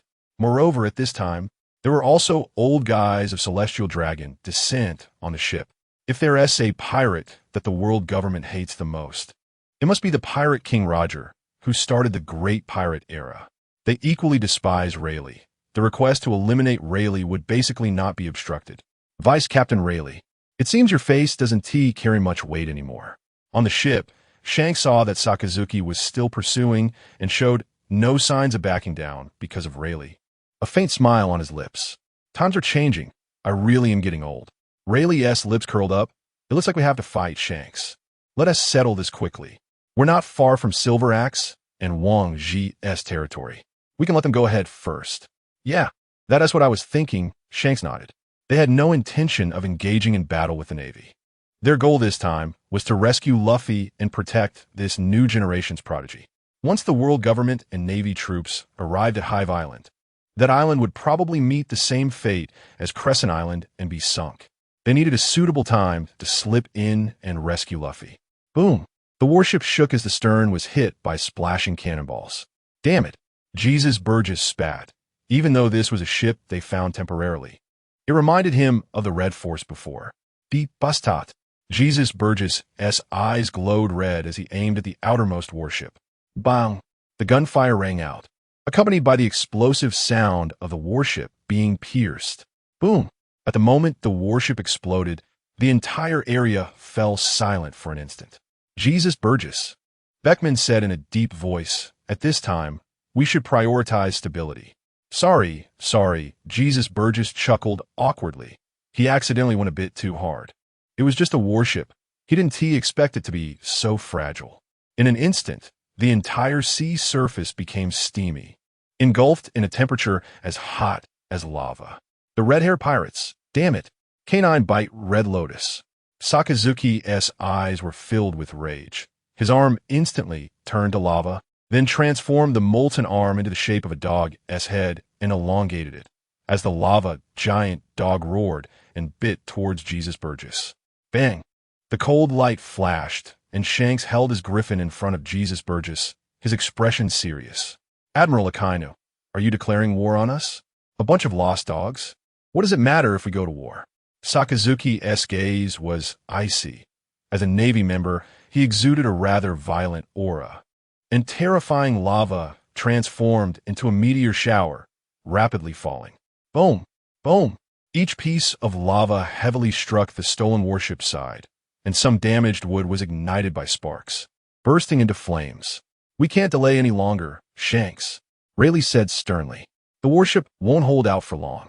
At this rate, they won't be able to escape the pursuit and will be caught by the Navy. The urgent task at hand is to deal with that Admiral Akainu first. We must shatter the warship beneath his feet. He is a devil fruit user. Vice Captain Rayleigh, let's strike together. Shanks nodded. In the next moment, both drew their swords simultaneously, facing the lava that could melt everything. Two terrifying bursts of Conqueror's haki erupted, pushing the lava aside with overwhelming power. Two sword lights, covered in crimson lightning, cut through the air like the sharpest blades, forcing the lava to retreat. On the warship, Sakazuki felt a chill run down his spine as an extremely dangerous feeling surged within him. Jump ship immediately, Sakazuki said in a deep voice. He too ignited his true fire, anger burning in his heart as his tall figure quickly melted into scalding lava.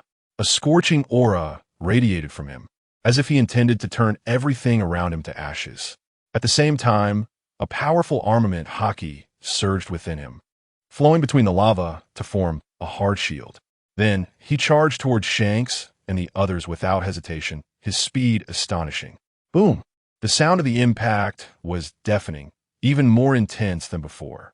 The shockwave from the explosion instantly spread out, creating a whirlwind and heat wave that made the surrounding warships sway precariously. Flames blazed in the air, illuminating the entire sky in a crimson hue, the intense power seeming to penetrate the clouds, instilling a sense of endless divine might, like a volcanic eruption. Save him! Hurry and save him! The Navy soldiers turned pale, ignoring their own injuries as they looked towards the warship where the Admiral was. That warship had the most elite forces, but it also had the most people. With two of the strongest figures at sea attacking, no one could resist that strike. Where's the Admiral? Where did Admiral Akainu go? He is a Logia-type devil fruit user. Find out where he is. The soldiers looked anxious. Although Sakazuki was ruthless when facing pirates, he had many supporters within the Navy, and many naval officers were willing to follow this iron-blooded admiral. The admiral has boarded their ship. Spider's face was not looking good. Quickly reported. Let the admiral from the main force come to support. Report directly, even if Admiral Akainu is in danger. Boom, boom. Another explosion sounded, and the warship of the red-haired pirates, which was about to escape from the pursuit, was instantly engulfed by lava. Sakazuki, Shanks's cold voice echoed. The eruption of Conqueror's haki caused the clouds in the sky to retreat. Countless red lightning bolts erupted from the lava, and that terrifying power sent a figure flying. Sakazuki had blood at the corner of his mouth, with several new wounds on his body. He had successfully crashed into the warship seized by the red-haired pirates. But the cost of being targeted by the entire red-haired pirates crew and Rayleigh's killing move. This blow caused him to fail to elementalize, and the power unique to Conqueror's haki ravaged his wounds, causing his body to stiffen momentarily in spasms. Admiral, Spider was frantic, quickly going to support the Admiral. If the Admiral falls into the sea, it will be trouble. You all retreat. At that moment, a voice sounded in everyone's ears. Whoosh. Even though they were illuminated by flames as bright as day, all the Navy soldiers could see a thick beam of light shooting in from a distance. In an instant, the beam enveloped Sakazuki's entire body, then bounced back onto the deck of another warship. Sakazuki, is it really necessary for you to be in this state? Kizaru emerged from the beam of light, addressing the other Navy officers. This is Kizaru. All forces retreat. Leave this area. Hey, Kizaru, their warship is gone. We can only take temporary small boats now. This is the best time to pursue. Sakazuki stood up again, dissatisfied. The orders given to you should not be to retreat. Right. Well, Kizaru shrugged, admitting there was indeed an order to kill Rayleigh on the spot. But he was also on that ship. You should be aware. The gentleman behind that is also red-haired. Kizaru. Sakazuki was furious. This guy clearly didn't want to exert himself. From what he knew of Kizaru, even if Rayleigh were the only one left, this guy probably wouldn't risk his life. Don't look at me like that. I'm trying to protect your safety, Sakazuki. Kizaru said lazily. I'm just a worker. Why should I risk my life? With Rayleigh and Shanks both here, plus that troublesome Beckman and the rest of the red-haired pirates crew, I don't want to be knocked out like Sakazuki. I don't need you to protect me. You just need to attack, Sakazuki said coldly. wishing he could take the field himself. But the hockey swirling within him forced him to first expend it. Fine, I'll give it a try. Kizaru sighed and transformed into a beam of light, standing high in the air. In an instant, a dazzling light gathered in his hands, and countless light bullets shot towards the distance. Yasukani no Magatama. Countless light bullets rained down from the sky like a meteor shower, illuminating the night sky as bright as day. Accompanied by deafening explosions, the sea surface was stirred into towering waves, seemingly ready to swallow the entire world. When everything settled, the sea returned to calm, and the ships ahead had disappeared. The once lively sea turned silent, with only floating debris and burning flames proving that everything had just happened. The air was filled with the smell of gunpowder and blood, making one shiver. Kizaru stood on the warship, arms crossed, a somewhat troubled smile on his face. As expected of Shanks and Rayleigh, to escape from such a small boat, how terrifying. Meanwhile, Sakazuki's face was dark enough to drip water. If you can't control your devil fruit power, you can go back to the base and learn again. After saying that, he snorted coldly and left. Kizaru's scattered light bullets looked grand and atmospheric, but actually didn't hit the small boat of the red-haired pirates that had left. This guy was just acting right beside him. Kizaru watched Sakazuki leave, not surprised by his attitude. There was no way. After all, that red-haired guy was a celestial dragon. Sakazuki, the Navy also had to obey the orders of the world government. Inside Hakanosu, ma'am, have they come? I'm really looking forward to it. I wonder how many of those bastard Navy members have come. Big M.O.M., with her massive figure, sat in the Great Hall, holding several pieces of cake and eating heartily. Have you decided, Kaido, to give them chance?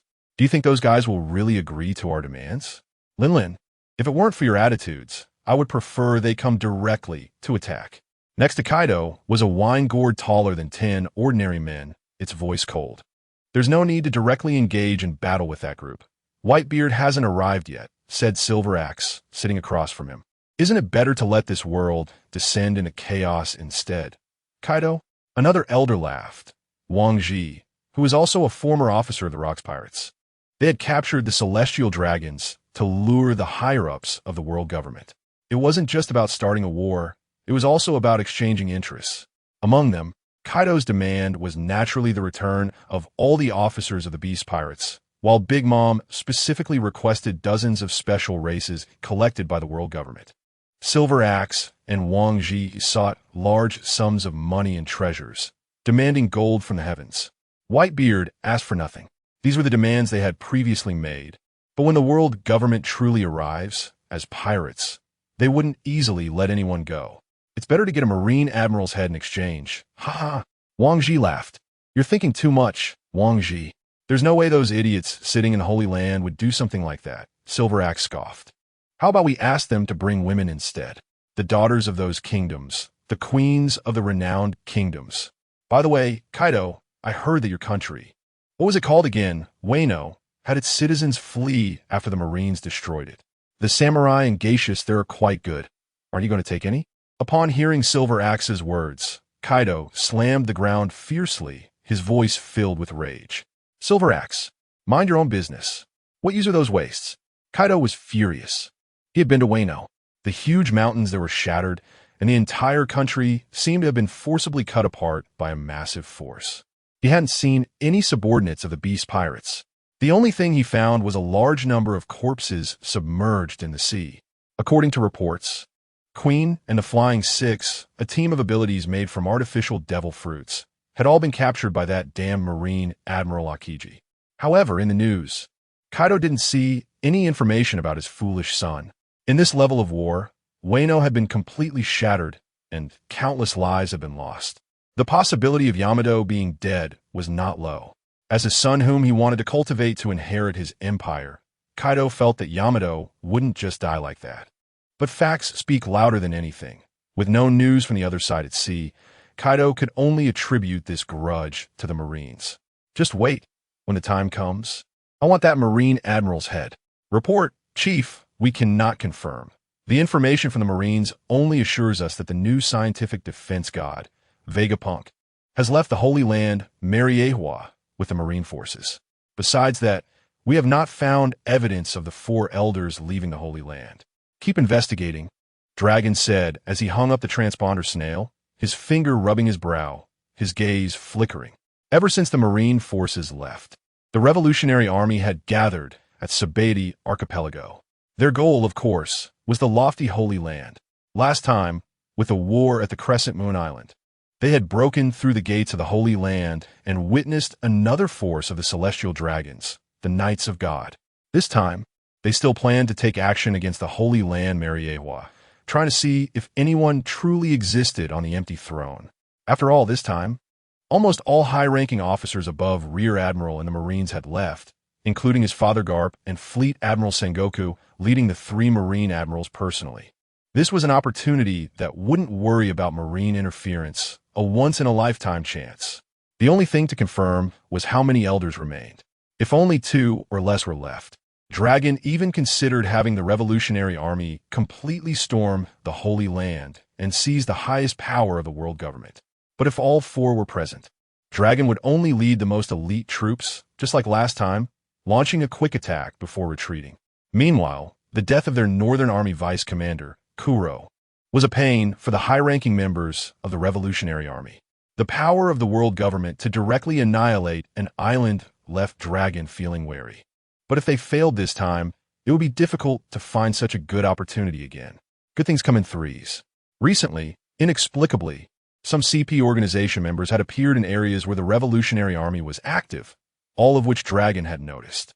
Chief, don't be careless. Those guys aren't as simple as they appear on the surface, the Northern Army commander, Crow, said solemnly. This time, we Northern Army want to be the vanguard. I hope you can agree. Hey Crow, let our Eastern Army handle it. Eastern Army Commander Bellabetti spoke up. Your abilities are more suited for support. Crow, you Northern Army will be responsible for support. You'll have plenty of chances to take action, Dragon finally spoke, telling the 4 commanders to stop arguing. At that moment, the transponder snail rang, coming for Dragon. All the commanders fell silent. Who was calling the chief at this time?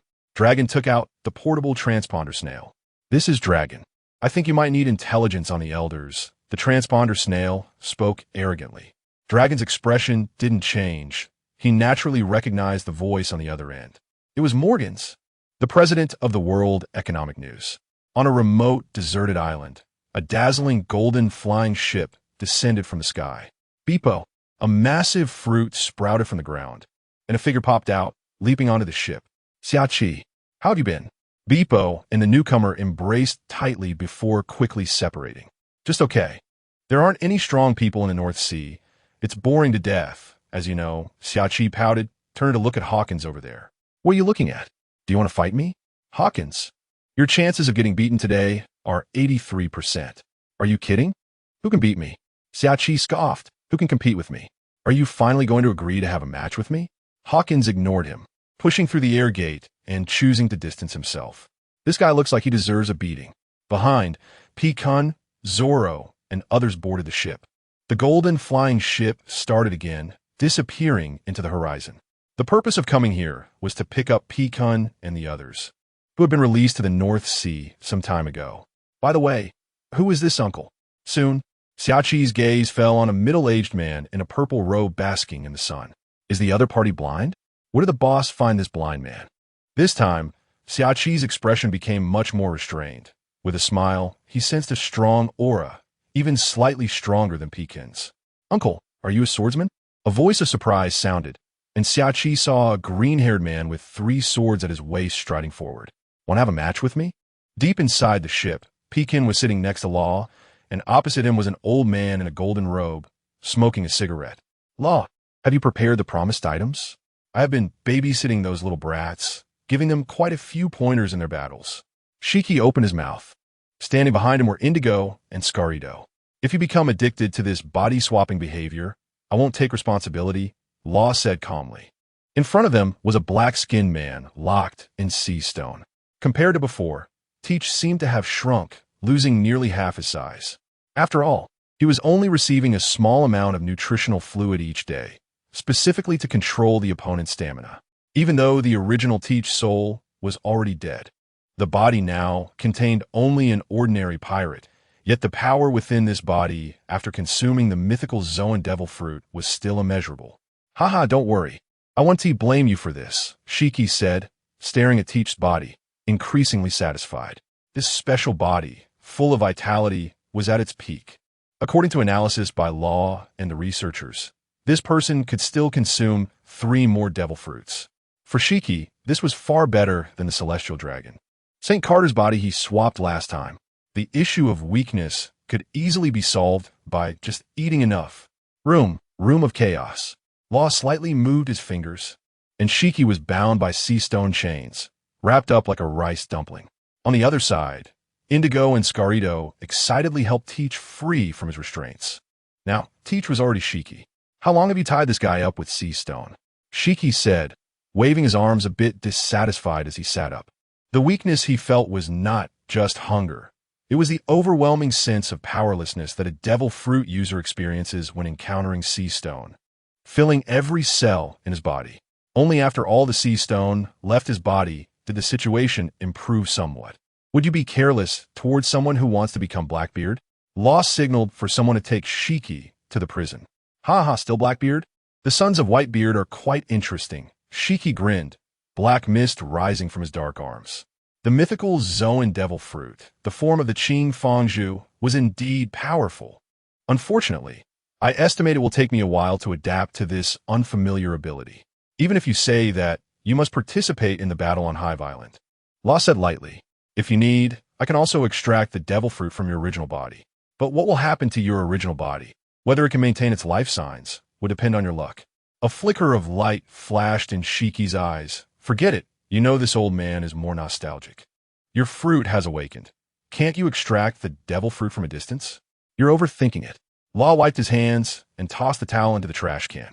If you know how to awaken a Logia-type devil fruit, please teach me, as I really don't know how. Behind Shiki, Indigo appeared somewhat angry, feeling that Law's attitude was too rude. However, he didn't dare to speak, silently standing like a statue. Long ago, he had complained to the captain of the Golden Lion, feeling that Law was disrespectful to his elders. Unfortunately, after having a very harmonious spar with Shachi, he no longer dared to speak casually. The young people on this ship are all freaks. Forget it, then I'll go adapt to the power of this body, Shiki instructed Indigo. Suddenly, he looked in a certain direction. I basically know the strong ones on the sea. Law, who else have you brought back? Maybe it's someone I know. Can I go see them? You don't know them. Law glanced at Shiki, who was looking toward the position of Yishao. It's better for someone like you to avoid contact with others.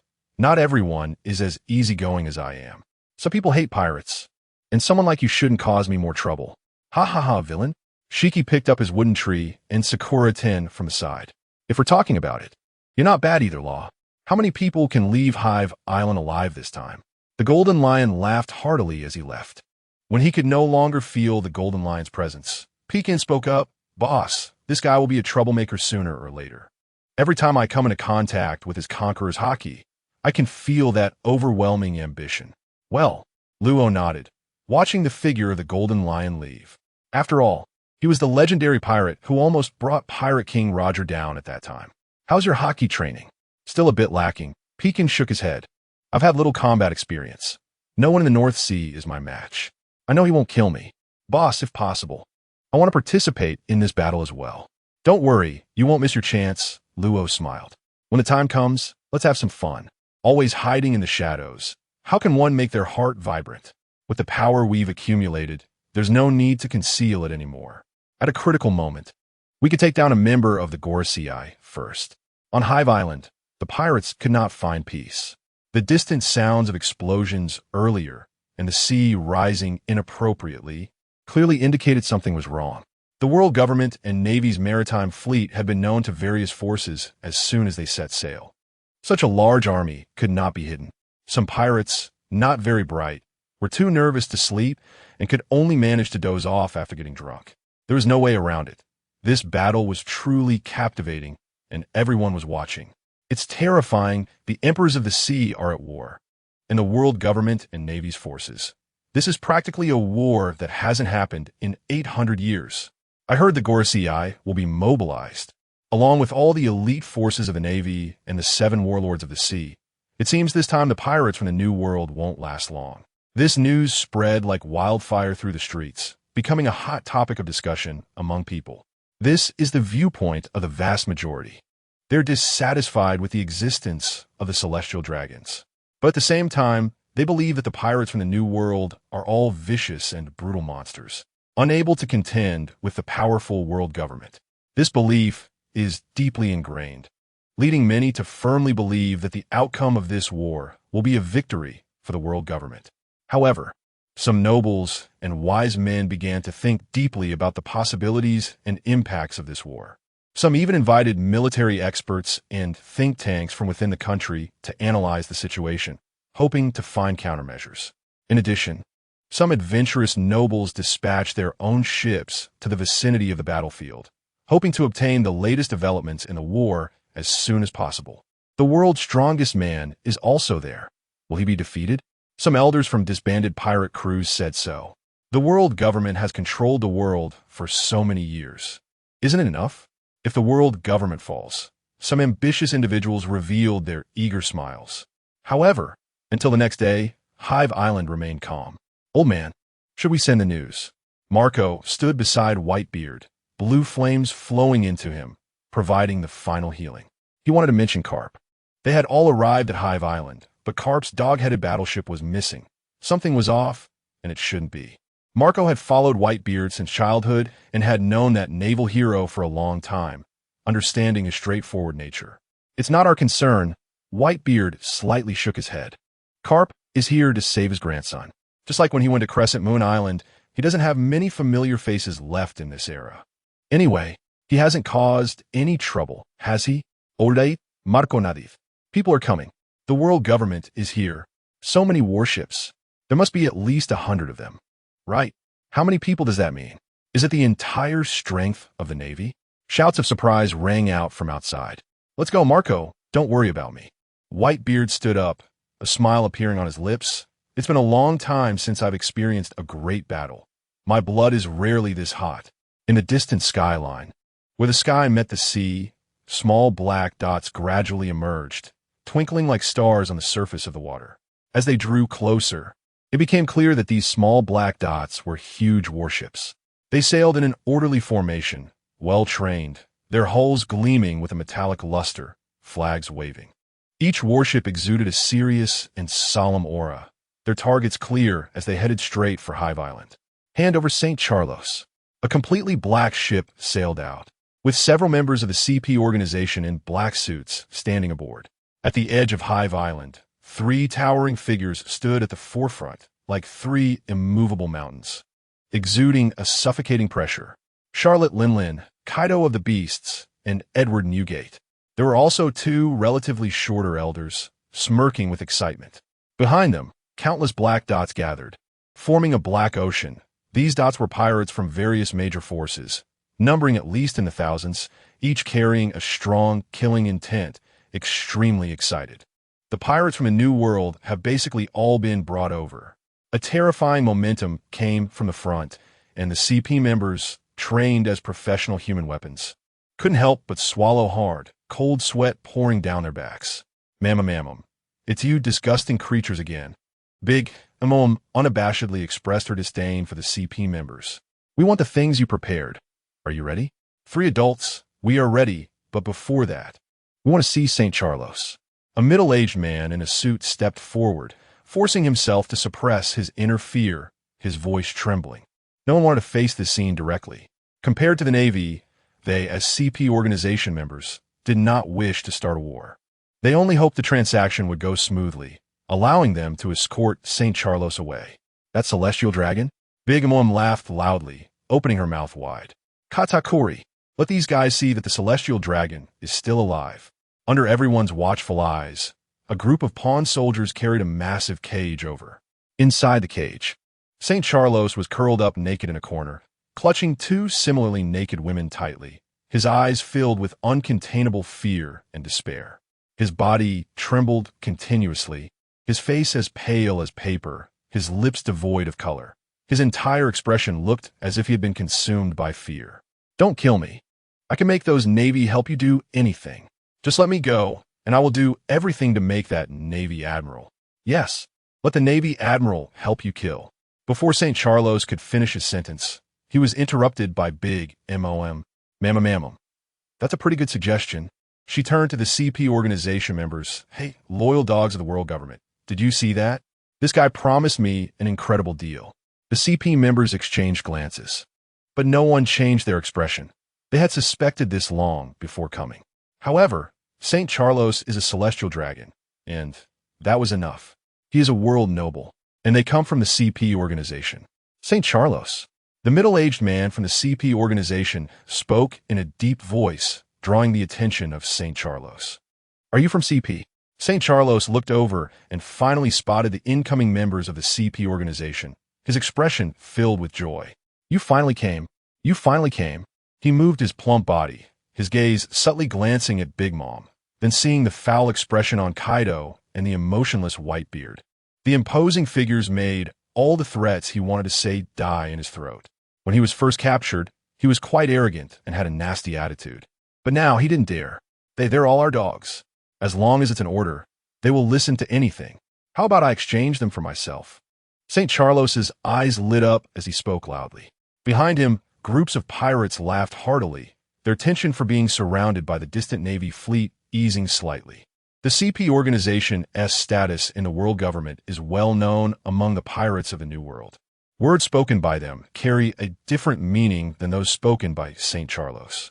The members of the CP organization on the warship were obviously carefully selected individuals, their expressions unchanged, showing no signs of dissatisfaction. Lord St. Charlos, rest assured, we will definitely rescue you. Definitely. You must rescue me. Otherwise, you can all go die. What meaning do you worthless beings have in living? St. Charlos took 2 steps forward but was blocked by the cage. A surge of anger rising in his heart as he shouted. After shouting, he seemed to worry about something, trembling and shrinking back behind 2 naked women. The pirates laughed even harder at this. Ma'am, did you get it all recorded? Big Mom grinned widely, looking in a certain direction. Yes, Mama. A biscuit warrior stepped forward, holding several camera-transmitting Den Mushy. The biscuit warrior came from Charlotte Cracker, Big Mom's 10th son. What? The middle-aged man at the head of the CP organization frowned, his fists clenching and then relaxing. Damn it. All right, go get all the people and things we proposed before. Otherwise, this guy won't be able to go back, got it? Big Mom waved her hand in disdain. Everything is ready. Another CP organization member said, Lord St. Charlos, we'll come back for you shortly. After speaking, the CP organization members quickly left the scene, leaving a frightened St. Charlos and a smug-looking Big Mom behind. Ma'am, Kaido, it seems your dear subordinates are coming back. Big Mom looked at Kaido beside her, then slightly lowered her head to look at Ash. Kaido, how will you thank me? How about letting Ash join my pirate crew? I guarantee his status won't be lower than my son, Katakuri. Kaido's expression turned cold. His voice low. Linlin, do you want to die? Ma'am, just joking.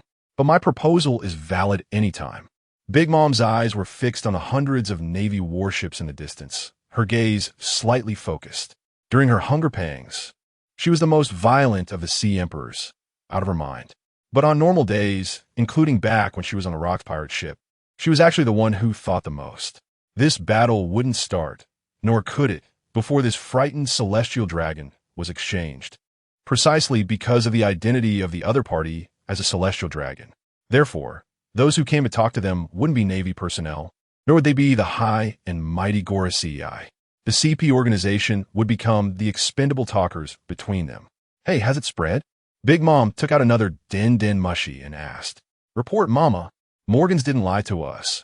It's being broadcast live all over the New World. As for the first half of the Grand Line, we don't have enough manpower. A respectful voice came from the Den Mushy. That's enough, ma'am. A strange light flickered in Big Mom's eyes, her smile becoming more ferocious. That guy wouldn't dare to deceive me. Let the whole world see these lofty world nobles.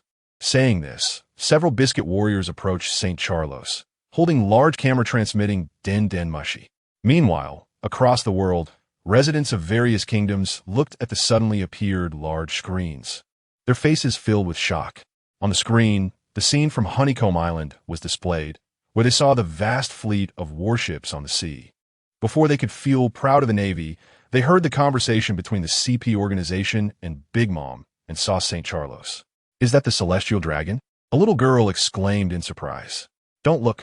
Her mother immediately covered her eyes, preventing her from seeing St. Charlos's disgraceful state. At this moment, St. Charlos no longer had the oxygen mask blocking the outside air, and his specially made clothes had been stripped away, looking like an ordinary overweight man, ugly and disgusting. "Is it the world noble?" someone exclaimed. "The celestial dragons are so disgusting." The reports in the newspapers were true. At this time, another voice came in. "They don't seem that different from ordinary people, do they?" In an instant, the noisy crowd paused for a moment, the atmosphere becoming slightly stiff. Looking at the 5 giant ships approaching Honeycomb Island, the Navy silently observed the scene, their expressions complex.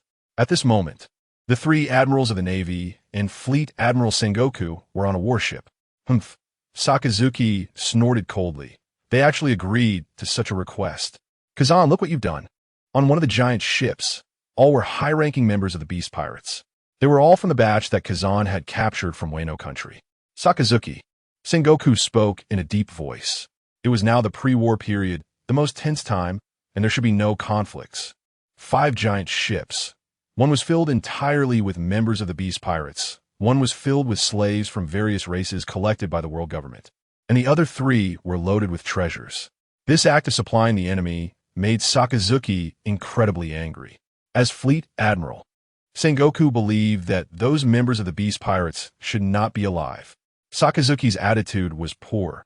As a soldier, obeying orders was his duty. But he was starting to lose control. All the members of the Beast Pirates had been living well these days. In order to exchange for St. Charlos, every member of the Beast Pirates had to eat and drink well.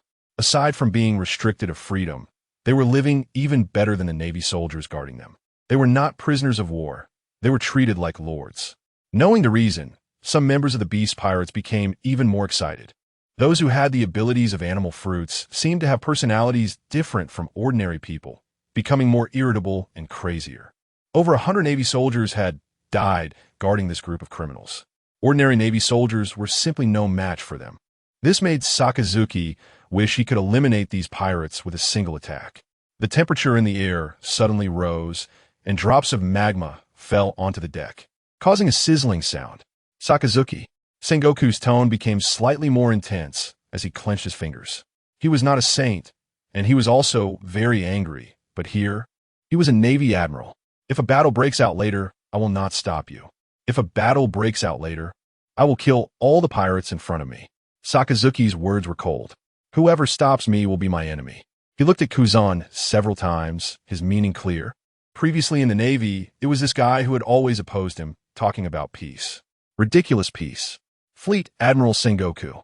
Suddenly, a soldier rushed over anxiously. "What?" New information came in. News from all over the world could not be hidden. What was happening here was being broadcasted live. The person broadcasting was Morgans, the president of the World Economic News Agency. Does that guy want to die? Sengoku's forehead had veins bulging. How did this guy have the guts? And where did he get the technical and manpower support? But after a moment, his eyes flickered. There was no need to pay attention. Just let it be for now. It was time to rescue the world noble. Before coming out, the Gora CI had emphasized that all actions should prioritize the life of St. Charlos. Everything else was secondary. Soon after, the 5 giant ships arrived at the Nest Island. Lord Kaido, a fat man with a golden long ponytail, jumped off the ship in a few bounces. "Queen, you're still alive, just behave." A cold voice came from beside him. "Jean, you don't need to pretend to be nice here." Queen was annoyed, but after meeting Kaido's gaze, he chuckled awkwardly and quietly moved behind Kaido. It must be said that the world government kept their promises. Not a single member of the Beast Pirates had been mistreated. On the contrary, they had been living quite well, and Queen even looked shiny. Thus, as one of the 3 emperors of the sea, the position of the Beast Pirates finally became crowded, and the return of all the executives made the affiliated pirate forces breathe a sigh of relief. These days, they, belonging to Kaido's faction, had been ridiculed and ostracized for a long time. I believe you all have received our intentions. Please allow us to take away St. Charlos. The middle-aged man who had spoken before came again, wearing a standard polite smile on his face. Take away? Ma'am. Big laughed loudly, leaning down to look at the other party. That won't do. We have already agreed to your request. As the Emperor of the Sea, the middle-aged man began. What? You want to control us? Ma'am. Big lowered her head, her gaze locking onto this middle-aged man. In an instant, the middle-aged man was covered in sweat. All his previous calm was gone, and he felt cold all over despite the bright sun. His hair standing on end and his body trembling uncontrollably. Stay your life. Big Mom's piercing laughter echoed in his ears. What? The middle-aged man looked terrified. As he met Big Mom's gaze, her figure gradually magnified in his mind, and the fear from deep within exploded like a tide. Stay your life. The same voice rang out again, this time with an added touch of mockery. Life. The middle-aged man collapsed to the ground, his suit already soaked with sweat, looking as if he had been pulled out of the sea, appearing miserable. I want to live. Live. In an instant, the middle-aged man felt something being pulled from his body, and he became weak, kneeling on the ground. My hand, my body. What came into view were his dry hands covered with age spots. He screamed and ran outside. Through the sea surface, he saw that he was no longer middle-aged, with white hair and deep wrinkles all over. Bang! He was suddenly jolted, a hole now in his forehead. Beside him, a bloodied rice dumpling was stuck to the ground. Katakuri, well done. This guy is really noisy. Ma'am. Big laughed heartily. The other CP members did not stop this, but each of them was sweating with fear. Don't be nervous, you dogs raised by the world government. You are quite obedient. Big clapped her hands. Cracker, bring him up. A biscuit soldier walked out from behind, carrying a cage. However, compared to St. Charles, the young man inside was tied up with sea stone chains, and a tattered straw hat lay at his feet.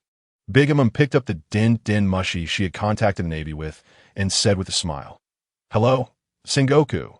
Can you hear me? What do you want? Big Sengoku's voice was low, and his tone was not good. But Big didn't care at all. Instead, she pointed at the cage and said, This guy's name is Monkey D. Luffy. I don't know if you've heard of this name. As soon as she said this, Sengoku's pupils suddenly contracted. How about it? Is this name familiar, Sengoku? Ma'am. Big laughed happily. He is Captain's grandson. A choice of two hostages. Save Captain's grandson or save that celestial dragon. You choose. I guarantee in the name of the big pirates that the person you choose will be safely released. However, the one you give up, I will execute immediately. Ma'am. What kind of joke are you making? Sengoku said coldly. Previously, in Morgan's newspaper, he had foreseen that Captain's grandson would become a disaster, but he did not expect it to come so soon. Ma'am. Sengoku, that's why I only contacted you. The bastards from the world government. I don't want to bother with those guys. Big Mom laughed even more happily. She really liked this gift sent by the Vinsmoke family. Our Navy's goal is to find St. Charles. Do you think you can threaten us with a pirate? Sengoku said in a deep voice. Sengoku, there is no need to say that to me. It has nothing to do with us. Big Mom still smiled, just asking you to make a choice, now choose. Sengoku took a deep breath. It was impossible to reason with Big Mom, because now the logic was in the other's hands. Given his position, he should choose St. Charles at this moment. But Carp, Sengoku's gaze hesitated. He was not a saint. Carp could be considered his closest friend in this life. If you don't choose, I will kill both of them. As soon as these words came out, the CP organization members on Hive Island changed their expressions. They had been listening to Big Mom and Admiral Sengoku's call, and Big Mom did not avoid them. Admiral Sengoku, please consider your position. A young member of the CP organization spoke up. He was younger and didn't he want to die? If the Celestial Dragon died, they would all be buried with him. The higher-ups wouldn't consider their difficulties.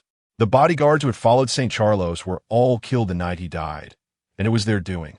Meanwhile, on another ship that was not a warship but was twice its size, inside a luxurious room, two elderly figures sat on a sofa. One elder wore a white robe, was bald, wore glasses, and had a katana at his waist, while the other had red hair like a crescent moon and cold eyes. What is Sengoku hesitating about? St. Nazashuru said with dissatisfaction. Have someone warn him. If he doesn't want to be the admiral, he should step down. The events on Hive Island were being broadcast live. Besides that, Those CP organization members didn't carry much weaponry, but they had plenty of communication devices. They could hear everything clearly from up there. Wait, the red-haired Saint Granuku raised a hand, interrupting him. Let him make a choice. I also want to see what the current admiral will choose. Saint Nazashuru snorted coldly. Compared to the Granuku saint from the God Knights, he, as a financial warrior, was a swordsman, but his working style leaned towards gentleness. But people cannot die. This is not the Holy Land. You must be clear about that. Besides protecting the celestial dragons, the God Knights also have the duty to judge the celestial dragons. Many of their own kin have died at the hands of the Granuku saint. The other party would not treat them differently because of their status. However, Saint Nazashu, who had always served as one of the 5 elders, was different. In the outside world, celestial dragons cannot die. The authority of the world government cannot be provoked. Boom! At that moment, the ship shook and a terrifying energy rose from another place. The Granuku saint and Saint Nazashu instantly appeared on the deck. To the side, a warship was heading straight for Hive Island. Whose warship is that? Granuku saint frowned. No matter what, as celestial dragons, as the lofty world government, their significance in coming here is far greater than taking action themselves. The war should be led by the navy below, but clearly, it was not yet time for war. At least not until St. Charlos returns. This battle cannot begin. The same was true for Sengoku. He stared fixedly at the warship rushing over, a mix of relief and worry rising in his eyes. That was a dog-headed warship. Luffy, Grandpa is here to save you. At that moment, a figure suddenly leaped from the dog-headed warship. Vice Admiral Carp, the Navy exclaimed in shock. Carp grinned, revealing his signature bold smile. His right hand bent backward, and a heart-pounding wave of haki rapidly gathered, distorting the surrounding air. Is that the hero Carp? Elsewhere, on 7 parallel warships, Doflamingo laughed heartily, his eyes filled with excitement. Truly powerful, like a monster. Mihawk did not move, his hawk-like gaze silently watching Carp's figure. Luffy, I'm here to save you, Carp shouted, his voice echoing across the battlefield, his body flying toward the battlefield like a cannonball, his haki becoming increasingly intense. Luffy also heard Carp's call and weakly looked up. When he saw Carp, a look of surprise appeared on his face. Grandpa, Luffy shouted excitedly. Fist of the bone impact. Carp rushed toward Hive Island, and a figure shot up from Hive Island, thunder 8 trigrams. Boom! This was a world-shattering explosion. Various lights obscured the sky, all shooting upward in an instant. The explosion triggered a deafening roar and shockwave. The waves rose like a giant dragon, soaring dozens of meters high, as if they were going to break through the sky. The distant warships were pushed toward more remote seas by this powerful force. What is the outcome? The ordinary sailors on the warship trembled. But when they saw the figures in the sky, everyone was stunned. Is that an admiral? How could it be? Carp stood facing Kaido, but to Carp's side. There were 2 more figures, Kizaru and Akiji.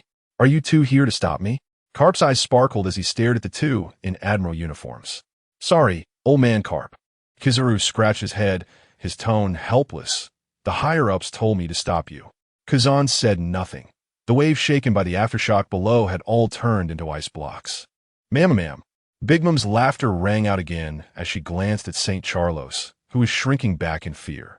The Navy admirals are really obedient. The sentiment of a grandpa saving his grandson is truly great. No need to make a choice. This is the last request.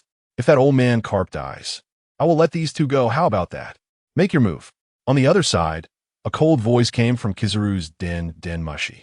It was the voice of Saint Nazashu, whose eyes were filled with rage at that moment.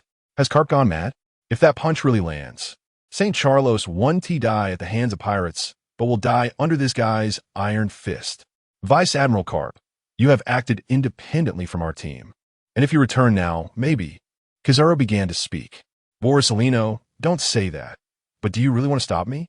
Carp stared at Kizaru, his smile unchanged. I want to hold back against you nature-type devil fruit users like Zephyr did. Carp, you are defying the orders of the world government. The voice of Saint Nazashuru came through. Kizaru, make your move. Hearing the order, Kizaru sighed helplessly, raised his hand, and shot a laser at Carp. Wooch boom! Carp's fist was covered with a rich layer of haki. At that moment, his aura soared wildly. Crack! Crack! A continuous stretch of glaciers rose from the ground, enveloping both Karp and Kizaru. Vice Admiral Karp, Kazan said as he ascended along the ice pillar, his gaze flickering. Ice spear. The sound of breaking air echoed as dozens of ice spears formed in the air, hurtling towards Karp and Kizaru. Karp shattered the ice spears with a punch, but Kizaru accidentally pierced a din-din mushy while retreating. Hello, Kazan. Your enemy is not me, Kizaru said, extending his hand with a somewhat helpless expression. Vice Admiral Karp, you shouldn't have come alone. Seeing the din-din mushy broken, Kazan shouted directly at Karp. The world government couldn't equip a listening device on a Marine Admiral. Surrounded here, Karp was both a mentor and a friend to him, and he still wanted to persuade Karp. Even as a Marine hero, some actions could lead to unimaginably severe consequences. Kazan didn't want Karp to reach that point. Kazan, you're giving me a headache, Kizaru said, extending his finger as light gathered at his fingertip. Borsellino, you know what the situation is.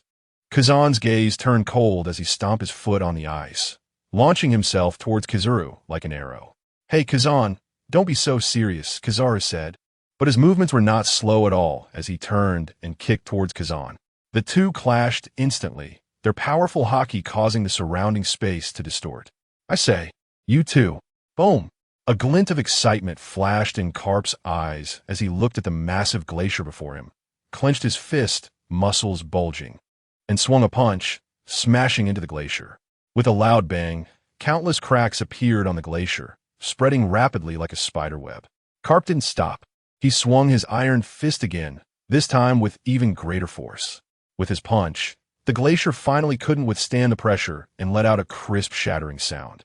Ice shards and countless points of light flew in all directions, resembling a brilliant fireworks display. The nearby pirates suffered misfortune, with anguished screams echoing as they were struck by ice shards, bones breaking and injuries occurring. Karp, like a god of war descending, marched forward with determined steps towards Kazan. When he stood before Kazan, a hint of displeasure appeared in his gaze. Kazan, I won't let you help me. Use all your strength or you'll die. Is this the hero Karp? A shocked division commander from the Whitebeard Pirates, who joined later, thought. Such a massive glacier was shattered with just a few punches. And Karp appeared so relaxed. Both Karp and those two Marine admirals were terrifyingly powerful. Lin, your plan is completely unnecessary, Kaido said as he returned to Onigashima. Looking at the pirates injured by the aftershocks, snorting coldly, his eyes showing disdain. He had longed for a world-class war for a long time. Now that both sides had come to the forefront, but were halted by these two weaklings in the cage, this feeling made Kaido inexplicably angry. Kaido, don't rush. The main course comes after the appetizer, which makes it more appetizing. However, the importance of these two guys truly surprised me, Mamamea. Big Mom glanced at Luffy and Charlos behind her. One was slender, with a face full of anger and worry, while the other was plump, with a face of fear and despair. The two showed polarized reactions, but this guy's name is quite interesting. Big Mom fixed her gaze on Luffy. Monkey D. Luffy. He seems to be related to that D. Hearing Big Mom mention this, Whitebeard glanced over, his eyes flickering but not getting involved. His purpose for coming today was twofold. First, revenge against the red-haired pirates and the world government, which would definitely show up. Second, to establish his authority. The title of Emperor of the Sea had already been challenged. Like the world government, Whitebeard had lived for so many years and understood the importance of reputation. Lin, do you still believe what that guy Rock said back then? Wang Ji laughed from the side.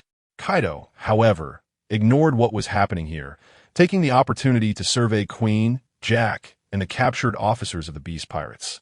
Hey Queen, where's Yamato? Kaido asked in a deep voice. Young Master Yamato. Queen paused for a moment, then weakly said, Young Master Yamato didn't come with us. What did you say? Kaido's expression turned icy. Are you saying the Marines didn't let him go back? No, Kaido-sama, Queen said, cold sweat running down his face. I didn't see young Master Yamato when we were in Wano. He must have gone to other places in the New World. Some words he didn't say. Yamato was a devil fruit user and was handcuffed. At that time, Wano was completely shattered and most of the country sank into the water. Forget it. Kaido turned around. Have someone find his whereabouts. Yes, Kaido-sama, Queen immediately replied. Above, the battle had reached a fever pitch, and Carp's strength was unquestionable. Both ice and light were shattered by his punch. Kazan was the most severely injured, actually trading blows with Carp, the dull sounds of their fierce clashes echoing endlessly. It seemed that Kizuru was in the best condition, continuously moving in the high sky, bombarding below with beams of light, showing a tendency to destroy the world. A large number of ice blocks were shattered, smoke billowing, but the battle inside seemed unaffected as Carp and Kazan were locked in a stalemate, with a marine hero and two marine admirals evenly matched. Compared to the pirates watching the show, the marines appeared somewhat uneasy. That guy Carp. Sengoku clenched his fists, staring intently at that side. Sengoku, if this continues, it will have a huge negative impact on us. A slender old lady slowly walked up to Sengoku, followed by two female marine officers. Tsuru, I know, Sengoku replied, looking pained. The battle between a marine hero and marine admirals would surely leave the marine soldiers watching with complicated feelings. Although Carp was indifferent, he was highly regarded in the Marines. A recognized marine hero. Sengoku took out a Den Mushi. Saint Nisudru, if this continues, it will have a huge negative impact on us. Sengoku, don't concern yourself with matters you shouldn't. Just focus on being the fleet admiral. However, the voice on the other end of the Den Mushi was extremely cold. At this moment, on the world government ship, Saint Nisudru held a report handed over by the CP organization below. A rubber fruit user? Saint Nisudru's eyes glinted coldly. Monkey D, Luffy, another D. In this period, it's that fruit they can't control, and it's also a D. His attention has now shifted from rescuing St. Charlos. Do your best to save St. Charlos, but that grandson of Carp must die. Communicate with Big Mom and directly execute this kid. Let her set the conditions. As a financial warrior, Saint Nisudru spoke with strong confidence when it came to compensation. No matter how many berries, treasures, or even devil fruits are needed, I can agree to her. The Navy should not let go of this matter. Green Ghost leaned back in his chair and said calmly, this time, let this Navy hero disappear. Mamma. Big Mom listened to the words of the CP organization member in front of her and laughed wildly. You want me to kill that kid? Big Mom glanced at Luffy, a hint of surprise flashing in her eyes. Logically speaking, the world government shouldn't do such a thing. Because Carp is special, he has made great contributions to the Navy, dedicating almost his entire life to it, and his strength is also among the world's top. Some things that would be done secretly are now laid bare. There is only one possibility. The world government is in a hurry. And it's not just to save that celestial dragon. He is also a pirate. Since he has gone out to be a pirate, whatever he does is not much different. A pirate is a pirate. The leading CP member was sweating profusely, saying such things on this island full of pirates. He feared that the pirates in front of him might kill him if they took a dislike to him. However, everything happening here was being filmed live by a Den Mushi. As a representative sent by the world government for negotiations, what he said had to be correct. Even if he is the grandson of a Navy hero, once he becomes a pirate, he should share the same fate as others. Our world government will absolutely not shield any pirate, the CP representative said with righteousness. Ma'am, what about Shanks? Big Mom suddenly asked. Upon hearing that name, the CP representative felt his scalp go numb. Ever since the revelation that red-haired Shanks is a celestial dragon, the world government has not had a clear definition of his identity. The higher-ups haven't spoken. How would a lowly subordinate know? I think once he is captured, our higher-ups will handle it seriously. In front of the camera, the CP representative said dryly, fearing to say the wrong thing. Since you want this guy, Big Mom thought for a moment and suddenly said, someone, unlock this guy's handcuffs. Behind her, a pirate minion in leather armor bowed his head and quickly walked to the cage where Luffy was imprisoned and opened it. Kazan, get out of the way. On the other side, Carp noticed this scene, his eyes bloodshot, his aura erupting, taking a step in front of Kazan. Boom! A figure crashed like a cannonball into the ice layer below, and Carp suddenly turned around and headed towards Luffy. Vice Admiral Carp. In the air, Kizuru saw Kazan being knocked away, raised his eyebrows, and did not dare to approach Carp, instead condensing thousands of light bullets in the air to shoot out. Boom! Boom! Several light bullets exploded directly behind Carp, piercing through his white navy coat. This time, Carp did not turn back to defend. He just coldly stared at the figures in front of High Violent. Carp, it seems you have things to worry about too, Big Mom said with a smile. For this, would you even betray the Navy? Behind, the cadres of the Big Mom pirates looked at the approaching Carp with wary eyes. The aura emanating from him was too terrifying, and that pair of eyes was impossible to look directly at. Clearly, this Navy hero did not have Conqueror's haki, yet his presence felt oppressive, making it hard to breathe. Katakuri stared at Carp, a red light flashing in his eyes. But the next moment, he frowned and looked at Luffy. My grandson, that pig head is not worthy to be compared with him. Carp's mouth twisted into a grin, and as his voice fell, the brilliance on his fist became dazzling. The Navy is indeed unreliable. The eyes of Kaido beside Big Mom were fierce, gripping his kanabo, a trace of crimson, lightning rising and wrapping around it. Lin, let's start the war, starting with this old guy. Kaido's voice was cold, filled with madness and excitement. Kaido, don't rush, I think this kid. Big Mom said leisurely, turning her head to look at Luffy. In an instant, Big Mom's voice turned icy. Hey, whose subordinate are you? The pirate minion carrying Luffy then came to the front of St. Charlos, pulling this naked celestial dragon out. Hearing Big Mom's words, the pirate raised his head, revealing a freckled face, a smirk on his lips. I'm just a brother here to save my little brother. Ace. Luffy's eyes lit up, but he still looked exhausted. Having been restricted by sea-stone handcuffs for so long and not having eaten for several days, Luffy had no strength left to move. You little brat, looking for death. Queen suddenly jumped up, noticing the other was wearing their beast pirate's clothes, which was simply a provocation. However, before he could make a move, Ace, carrying Luffy, lifted St. Charlos with one hand, and his figure disappeared from the spot. Queen missed, but found that the other had appeared over 100 meters away. How is that possible? Queen raised his head, his face astonished. Was that the Navy's Soru? Is it devil fruit ability? Jin walked to his side, wings spread behind him, staring at Ace with cold eyes. Superhuman type teleportation fruit. Is this the devil fruit? Queen paused for a moment, then grinned at Ace. Kid, I don't want to die. Being dodged by someone who looks weak, veins popped on Queen's forehead. He had just returned to the Beast Pirates and wanted to perform well in front of Lord Kaido. Damn it. Ace's face changed slightly, his gaze heavy as he looked at the surrounding pirates. He could now say he was deep in the pirate den, from the East Blue to the New World. Over the past few months, Ace felt his understanding had greatly expanded. Every pirate in the New World was strong. If it weren't for having eaten this devil fruit by luck, Ace wouldn't even have the ability to reach High Violent. He managed to sneak close to the guards not because of his strength, but because those pirates were too relaxed. This was a paradise for pirates, with the 4 emperors stationed here. Also because various pirate crews mixed together, Ace casually fabricated an identity as an outer member of the Beast Pirates to blend in. Just right, the cadres of the Beast Pirates were all absent, and Jin and Kaido did not pay attention to these outer members. Besides that, the people here possessed a power called haki. Ace had heard many pirates say that for those strong ones, only the power of haki could cause damage to others. If that's the case, Ace's eyes moved slightly. He could only use that power. Are you stupid? Queen sneered again, striding towards Ace. Get lost. Ace suddenly erupted, shouting loudly.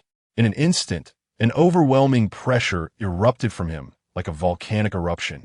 This pressure was like a raging tide in a storm, causing the air to freeze at that moment, shocking everyone. At this moment, Ace seemed like a fierce tiger released from its cage. His gaze became cold and terrifying, exuding an inviolable feeling. What? That is. In an instant, the faces of the pirates here changed, and the pirate at the outer edge felt as if he had been struck by a heavy hammer, his eyelids growing heavy. Thud! Thud! The surrounding pirates fell to the ground like dominoes.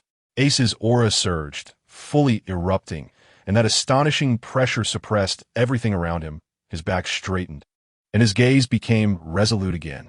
Luffy, I will definitely save you, Ace said solemnly. Conqueror's haki? Queen frowned, feeling a dangerous vibe from this young man with many freckles on his face.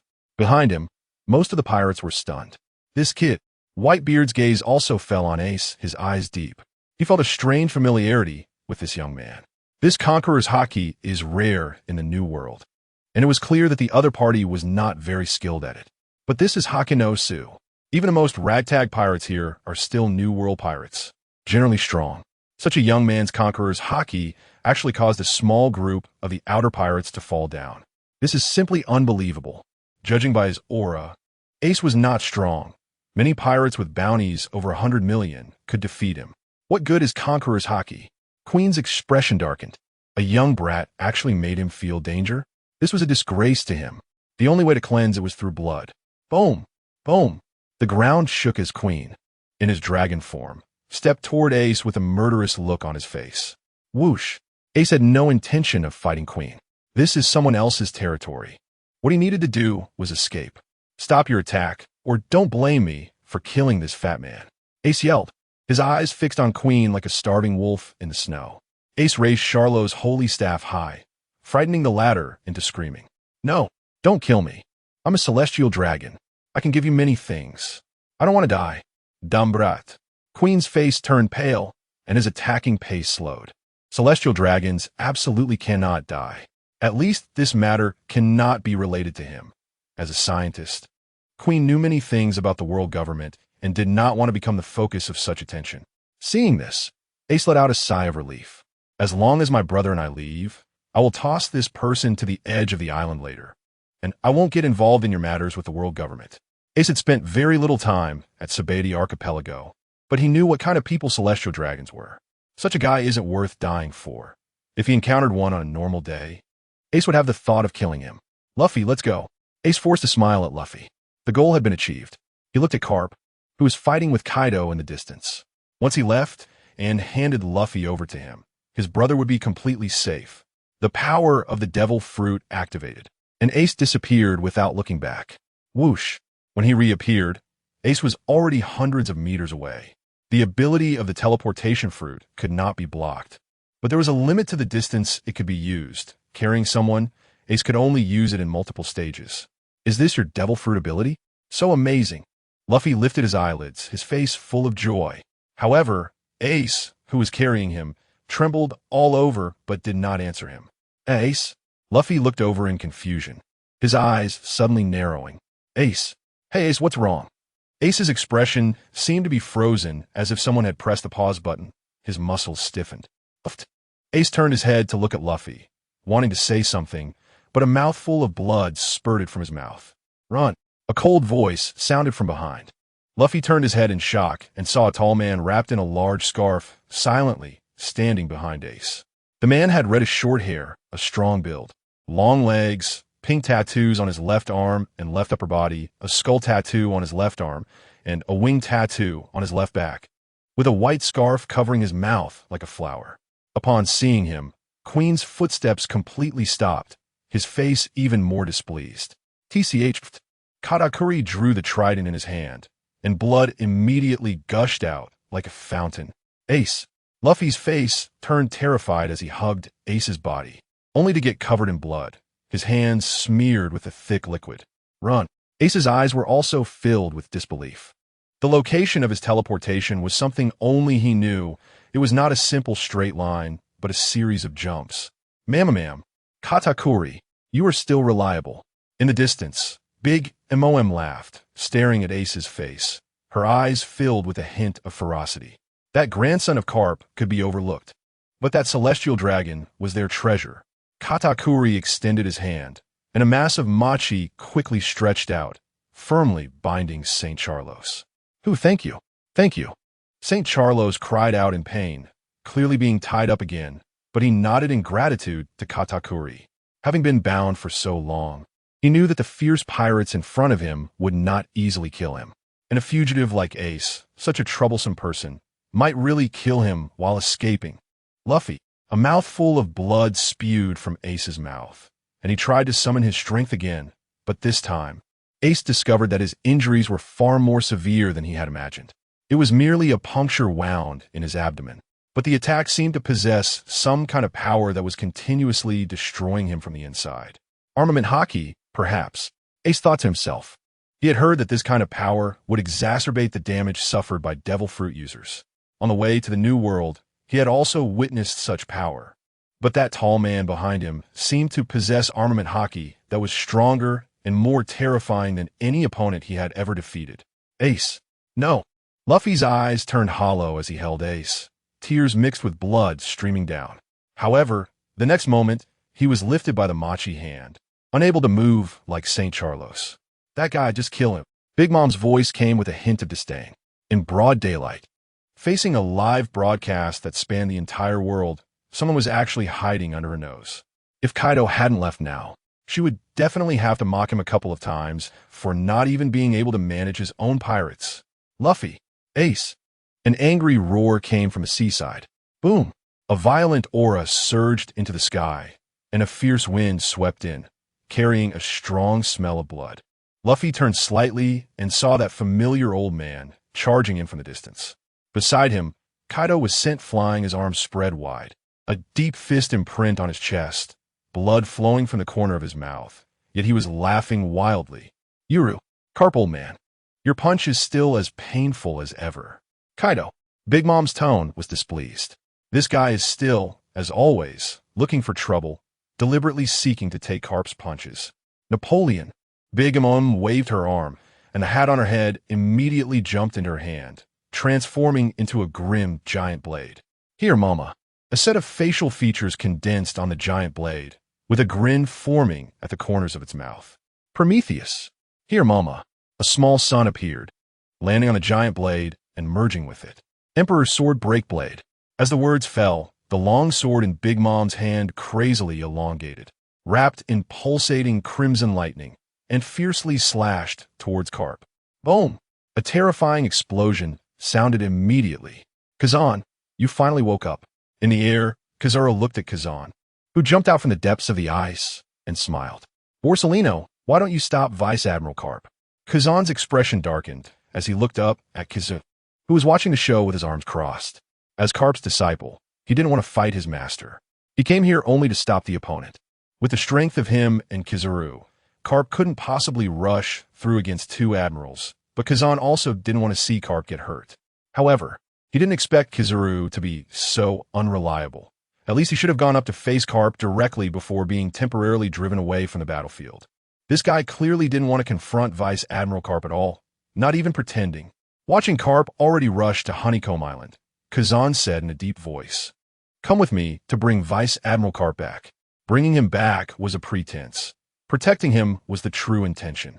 With just Vice Admiral Carp facing so many pirates on Honeycomb Island, Kazan was simply not at ease. "Don't worry, Kazan. Look over there." Kizaru had a calm expression, not moving his legs towards Honeycomb Island at all, silently pointing to the surface of the sea. Kazan glanced over there, frowning. "This is... Carp, you're old. Are you here to die?" Big Mom clashed directly with Carp, both of them stepping back a few paces. But before they could recharge, Carp charged directly forward, his eyes bloodshot, his expression terrifying. "Charlotte Limlin, you're looking for death." Carp roared. "Go down and accompany Rocks. Right now, Rocks can't suppress me." Ma'am. Big noticed Carp's expression and felt no worry, but rather excitement. "What? That kid is also your grandson? The Revolutionary Army's dragon actually has two sons?" Behind, a giant dragon rushed down from the clouds, transforming into human form in mid-air, a mountain-like figure exuding an astonishing aura. Kaido transformed into his human beast form, his body color darkening. "Old man Carp, let's fight again." Decline the third-generation Guide to Hell. Caught between the two attacks, Carp felt the brutal auras from both sides crashing against his mind. It seemed he hadn't experienced such a fierce battle in a long time. "You remnants of Rocks are truly bothersome." Carp's expression returned to calm, and he suddenly smiled. "But before I save my grandson, you want to kill me? That's still far from enough." His aura. At the Whitebeard pirate's position, Marco's expression became solemn. He clearly didn't sense that Carp possessed Conqueror's haki. Yet at this moment, the aura emanating from this old man was as heavy as an abyss, forcibly erupting with a terrifying presence in the midst of Big Mom's and Kaido's auras. "This is Carp." Whitebeard silently watched this scene. "You all better watch closely this opportunity." Suddenly, Whitebeard seemed to sense a figure, and his gaze turned cold. Behind, Katakuri split off 3 pieces of Machi, each grabbing St. Charlos, Luffy, and Ace, also watching the battlefield on Big Mom's side. Strange, seeing Carp defenseless from behind. Katakuri shook his head slightly, a strange emotion rising in his heart, as if something was about to happen. However, his observation haki showed no reaction. Boom! A thick water column rose from the sea surface near Honeycomb Island, and a small boat wrapped in a transparent membrane suddenly appeared. The membrane shattered quietly the moment it appeared, and with a whoosh, a figure rapidly approached Katakuri's side. Not good. Katakuri's expression darkened. His observation haki had failed. But the arrival was too fast. He only caught a glimpse of the red hair on the opponent's head, the long sword wrapped in crimson, lightning already slashing towards his face. God's avoidance. Whoosh! Katakuri felt a chill run down his spine, his face turning into a machi shield. The armament haki just covering it.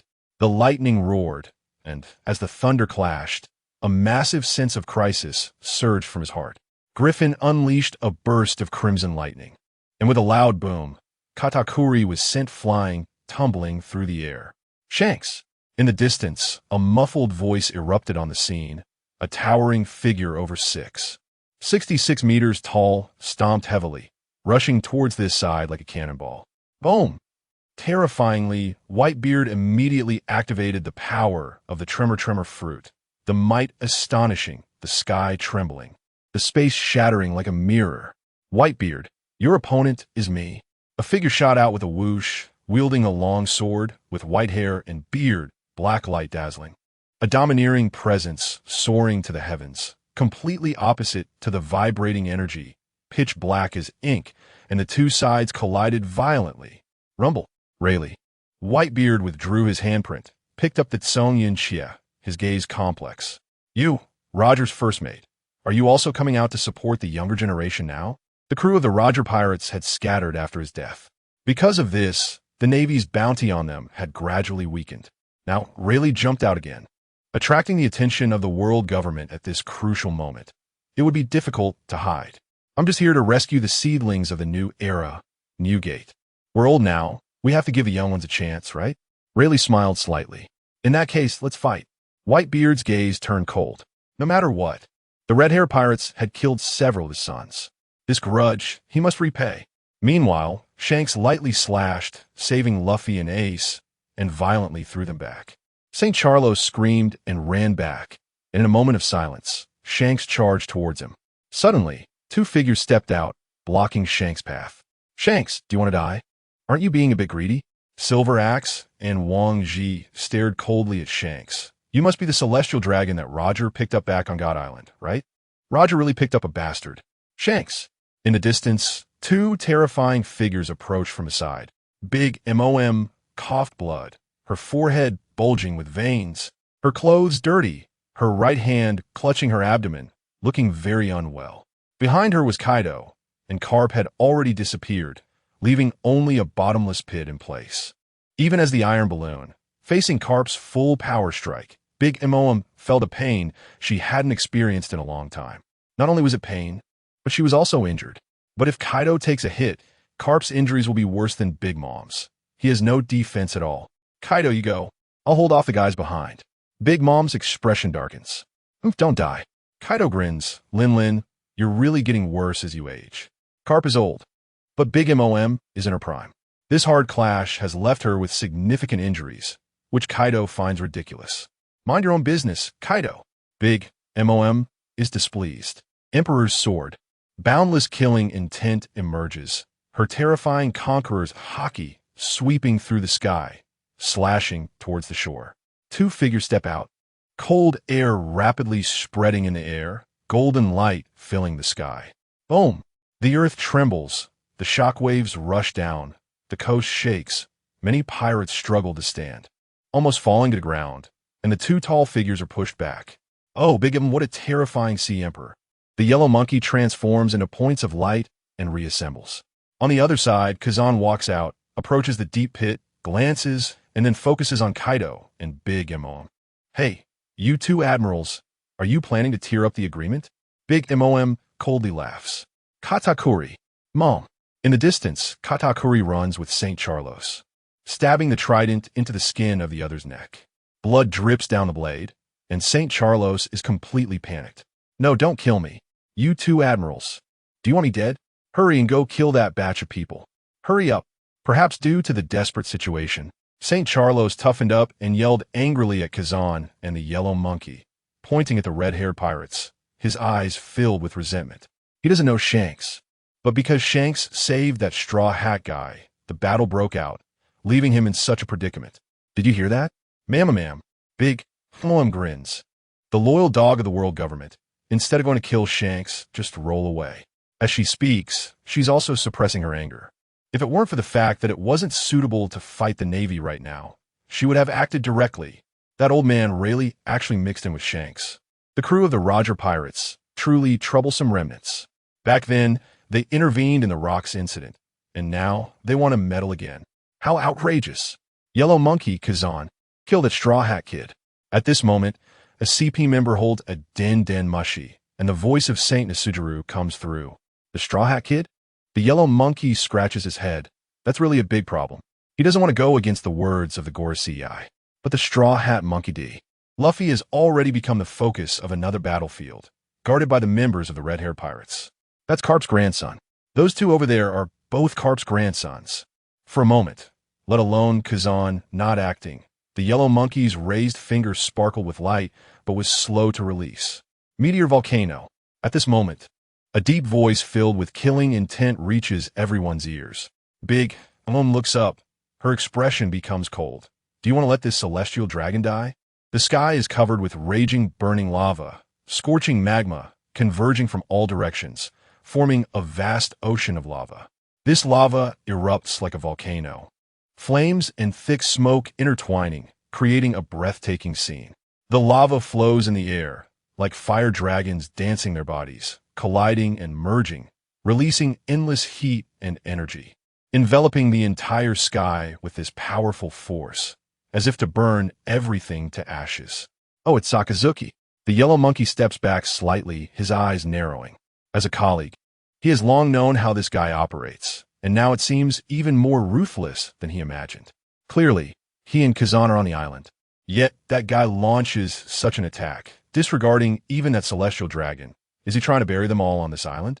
The ocean of lava gradually approaches Hive Island, its scale growing larger, as if to swallow the entire island. The red glow of the lava illuminates the surrounding clouds, turning them crimson, like a sea of flames. As the lava gets closer, the high temperature and heat rush over, making it hard to breathe and burning hot. Boom! A sonic boom sounds as a figure wrapped in blue flames shoots upward. Marco, from the Whitebeard Pirates. The captains watch Marco ascend and can't help but shout nervously. Marco smiles slightly. He can't let everything be handled by Dad. Blue Flame Goose. His burning wings transform into a large fireball, charging upward. Boom, boom, boom. The pirates on the island flee in terror, searching for a safe place to escape this disaster. In the sky, the lava collides with blue fireballs, producing incredible waves of energy, extremely terrifying, twisting the air.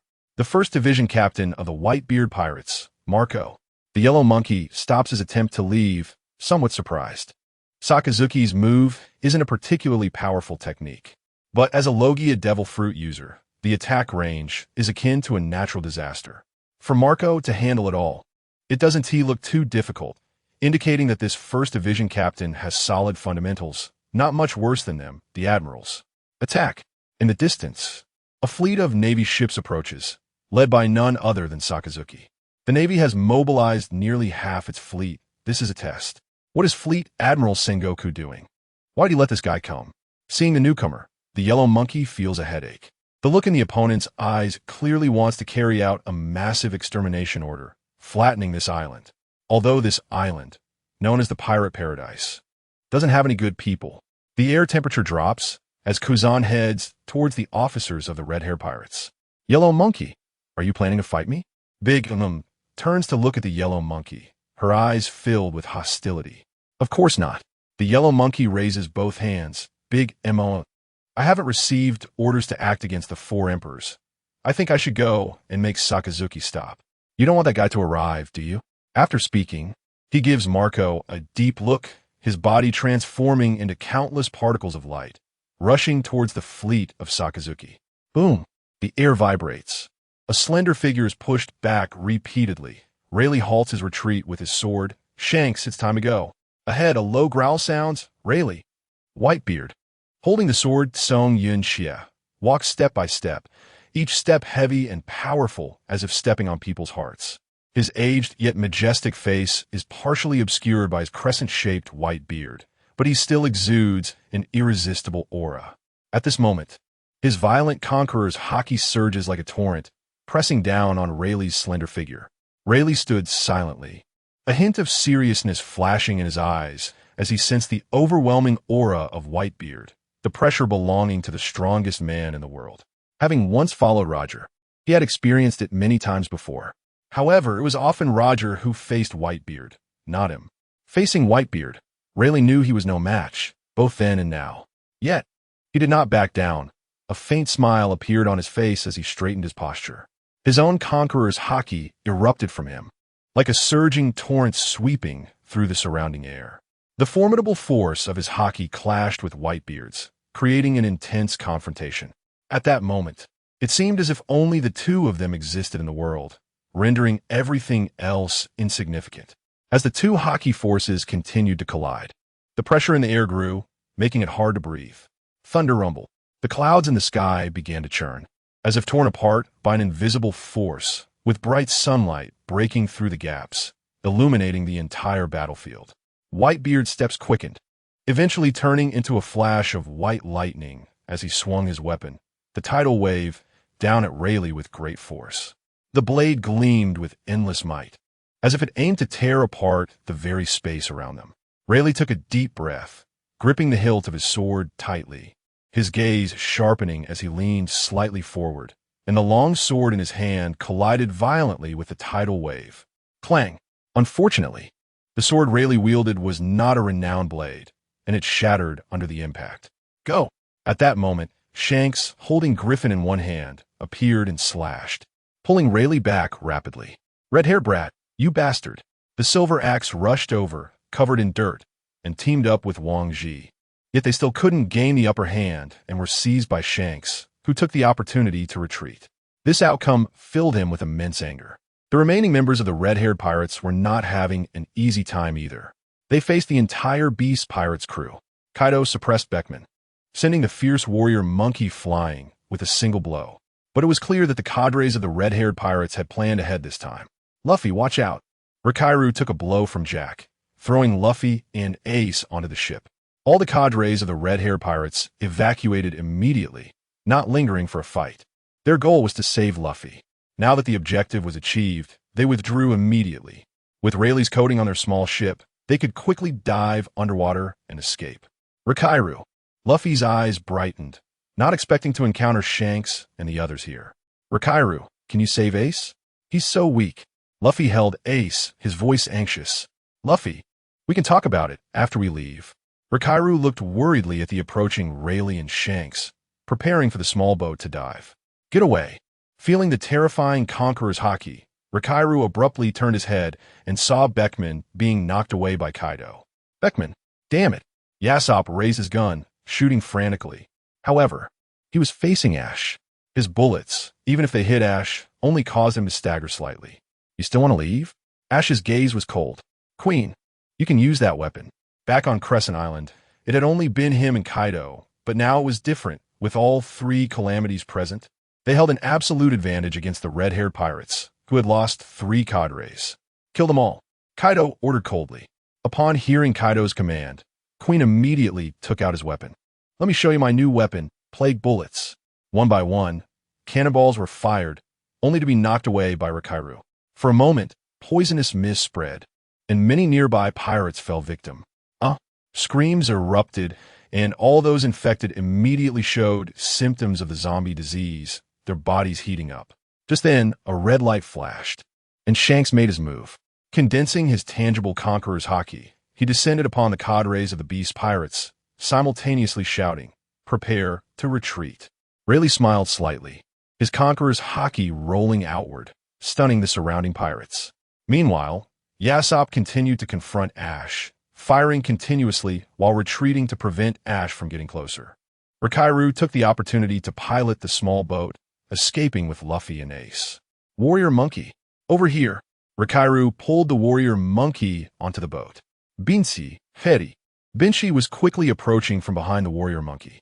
They were not devil fruit users, and as long as they sank into the sea, they would successfully escape. Just then, Buzz.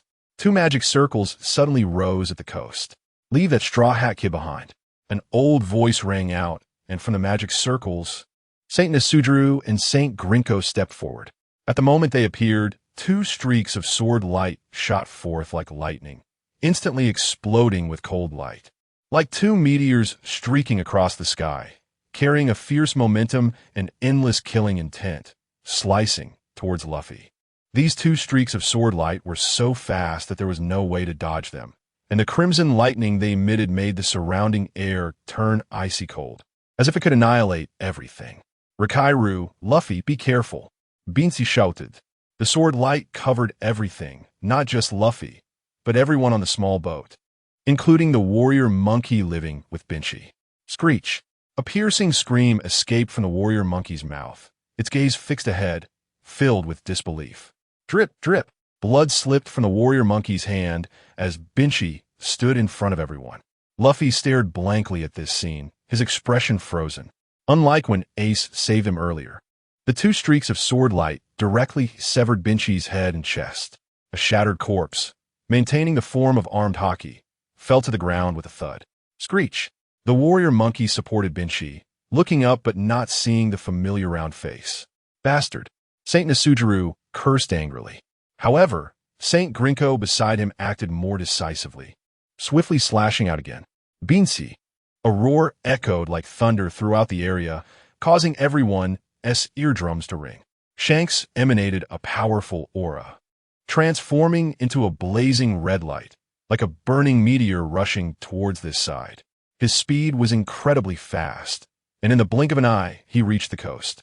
At this moment, Shanks's eyes were filled with endless killing intent, that intense killing intent seemingly capable of piercing through a person's soul, making one shiver in fear. Shanks, however, the massive skeletal horse stepped out in an instant, its face and back draped in horsehide, black smoke spreading in the area. Saint Nesujuru stood in front of Shanks, his expression indifferent. Don't forget your identity. Boom! Divine avoidance. The terrifying conqueror's Haki erupted like a volcanic eruption, as Shanks collided with Nesujuru Saint with astonishing speed and power. At this moment, time seemed to freeze, and the entire Hakinosu island was shaken, with large groups of pirates fainting from this clash of conqueror's Haki.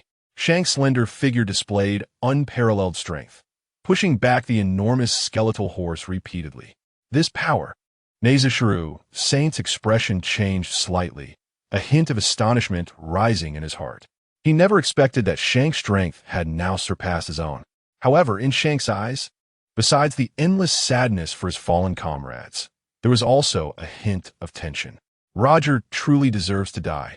Nesujuru Saint's voice was cold. Shanks, you should know that our world government will not allow that kid to live. That fruit must be in our hands, even if we cannot control it. Its host cannot continue to live. Shanks' momentum in suppressing Nesujuru Saint halted, his eyes filled with anger, but he had no choice but to retreat to the side. Shanks! 2 sinister laughs rang out. Silver Axe and Wang Ji charged in, their eyes filled with excitement. As old members of the Rocks Pirates, they inherently carried a certain brutal factor. The battlefield was mad and chaotic, yet the expressions of the 2 old men grew increasingly excited. Get lost. Shanks was completely enraged, compressing his conqueror's Haki onto Griffin in an instant. Get lost. With the same red hair, the same conqueror's Haki, the same swordsman. In front of the small boat, Saint Grinke ignored what was happening behind him and raised his long sword with an emotionless gaze. Kapu, as a hero of the Navy, do you want to die? Rikairu and Ace, like him, had a deep sword wound on their abdomen that could see white bone, gasping for breath and drenched in cold sweat. In front of him, Kapu looked down at him from a height. However, the next moment, Kapu's gaze shifted from Rikairu to look at Luffy and Ace before turning away. Grandpa, you. Luffy's excited voice just started and then abruptly stopped. When Kapu turned around, Luffy saw that Kapu's back had already lost a large amount of flesh, bloodied and blurred. Kaido's full-force strike, combined with the obstruction that jumped out from the ground while protecting Luffy. Kapu hesitated, contemplating whether to hand Luffy over to Shanks to take away. Shanks is a bastard who led Luffy down this path. However, Kapu had no choice now. Take them away. Kapu's voice was hoarse as he spoke to Rikairu. Grandpa, let's go together. Luffy, who had set sail 2 years earlier than originally planned, had not fully transformed his mindset at this moment. Or rather, everything that had happened had left him unable to think clearly. When the blood from Benki Benzi fell on his face, it was still warm. Kopu, it seems you intend to seek death. Saint Grinke stepped forward slowly, appearing slow but with an ever-increasing momentum. Luffy Ace, live well. Kapu shouted, his aura emanating like a fierce beast descending. Saint Grink's mouth slightly curled up. Just you? Kapu, do you think you are still the Navy hero of your youth? After speaking, Saint Grinke made his move instantly, the blade wrapped in black-red thunder, rushing towards Kapu. Kapu was undaunted, his smile widening. Iron fist. The black hand grasped that sword light. A chilling sound erupted, causing a massive shockwave, waves rolling on the sea. On the small boat, Ace silently watched Kapu's back, his eyes reddening, tears rolling down. Grandpa. Compared to Luffy, Ace, who had already ventured across the sea, understood the cruelty of the pirate world better. The tall figure from his childhood memories would also get hurt at this moment. He pressed Luffy down, his face pale, lips trembling. Luffy, don't look over there. We need to go home. He wanted to help Kapu, but the cramping pain in his abdomen and the weakness in his limbs told him that he must escape now. The enemy's target was Luffy. Only if Luffy left could Kapu possibly survive. Luffy wanted to struggle to save Kapu, but was held back by Rikairu. Why won't you let me go? Since you chose to set sail, you must act like a man. Rikairu no longer held the roasted beast leg, his expression serious enough to make Luffy's heart tremble. Just moments ago, Benki Benzi had died right in front of Rikairu. But now Rikairu could only bury his sadness deep in his heart. Don't let your grandfather's sacrifice be in vain, Rikairu said solemnly. In fact, besides the captain, the members of the red-haired pirates did not know why Shanks valued Luffy so much. However, Luffy was indeed the child they had watched grow up, and that was enough. Yet, as the small boat sank halfway, Luffy and Ace's pupils suddenly constricted through the transparent membrane. The full-force explosion from Kapu initially suppressed Saint Grink's fury. However, at this moment, Kapu's body stiffened as a blade tip pierced through his back. Fufufu. It seems our Navy hero is not invincible. Laughter echoed. In the air, a man dressed in a pink feather coat had his 10 fingers drooping, a sinister smile on his face. Monkey D, Kapu. It seems being AD is still not enough for you. Fufufu. Behind Doflamingo, 7 warships surrounded them. The world government places such importance on that young man. On one ship, Jinbei silently watched this scene, his arms crossed. The 7 warlords were mobilized. The mission given to them by the world government was not to rescue that celestial dragon, nor to resist the 4 emperors, but to kill the Straw Hat Kid. Monkey D. Luffy. When Doflamingo heard this mission, he took action, while the other 6 just watched, not intending to get involved so soon. It seems those guys have their own concerns. The speaker was Crocodile, who at this moment had a cigar in his mouth, his gaze not on the shore, but locked on a Whitebeard on the other side. What you do is up to you. My target is Whitebeard's head. Don't obstruct me. As soon as he finished speaking, on another warship, Mihawk calmly said, my goal is to see the strength of this world's strongest man.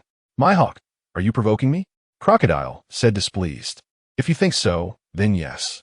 Mihawk's eagle-like eyes swept over Whitebeard, then looked at Shanks, Rayleigh, and finally landed on Nazashur Saint and Saint Grinke. The world government indeed has formidable great swordsmen, especially those 2 elders. Their aura made even Mihawk feel a surge of battle intent.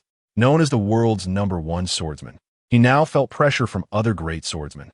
Fighting strong enemies is Mihawk's goal. The world government, unlike them, Hancock and Teselo had exceptionally grim expressions, their hands gripping the railing, distorting it. Big Bear looked absent-minded, his expression unchanged throughout. Go! On the other side, after manipulating the parasitic threads to control Carp, Doflamingo laughed even louder, His index finger pointed at the small boat where Luffy was. Whoosh! A sound of breaking air echoed. "You little brat! Get the hell away from me!" A roar suddenly exploded in Doflamingo's ear. A tremendous force surged from below. Carp grabbed the threads wrapped around him with one hand. And with a single pull, Doflamingo was yanked toward him like a cannonball. Damn it! Doflamingo felt his scalp tingle, and a sense of panic surged in an instant. Unfortunately, he was facing an enraged Carp. Boom! The pink figure was immediately sent flying, crashing deep into Honeycomb Island. Luffy and Ace. Carp let out a sigh of relief in his heart. At this moment, the small boat behind had already vanished from the surface of the sea. "Carp!" A cold voice approached from behind. St. Green Bull twirled the knife in his hand. His gaze fixed on Carp. "You have tarnished the name of a naval hero." "Ha ha!" Carp laughed recklessly, his tensed muscles relaxing slightly. "I can go back with you. Luffy and Ace are my grandsons. How could I possibly let my grandsons die in front of me?" "Is that so?" St. Green Bull's eyes showed more anger. "I've already told them. The D family is not to be trusted." Fegalandu.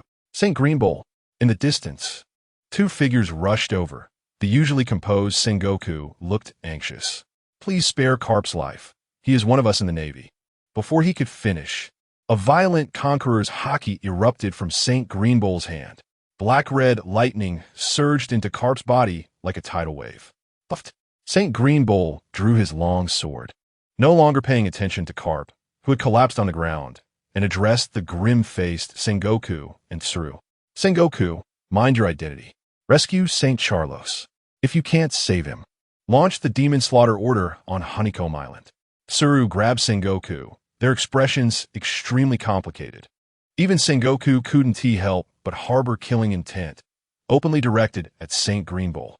On the ground, Carp's chest still showed faint rises and falls. He wasn't dead yet. However, not dying now didn't mean Carp could be saved.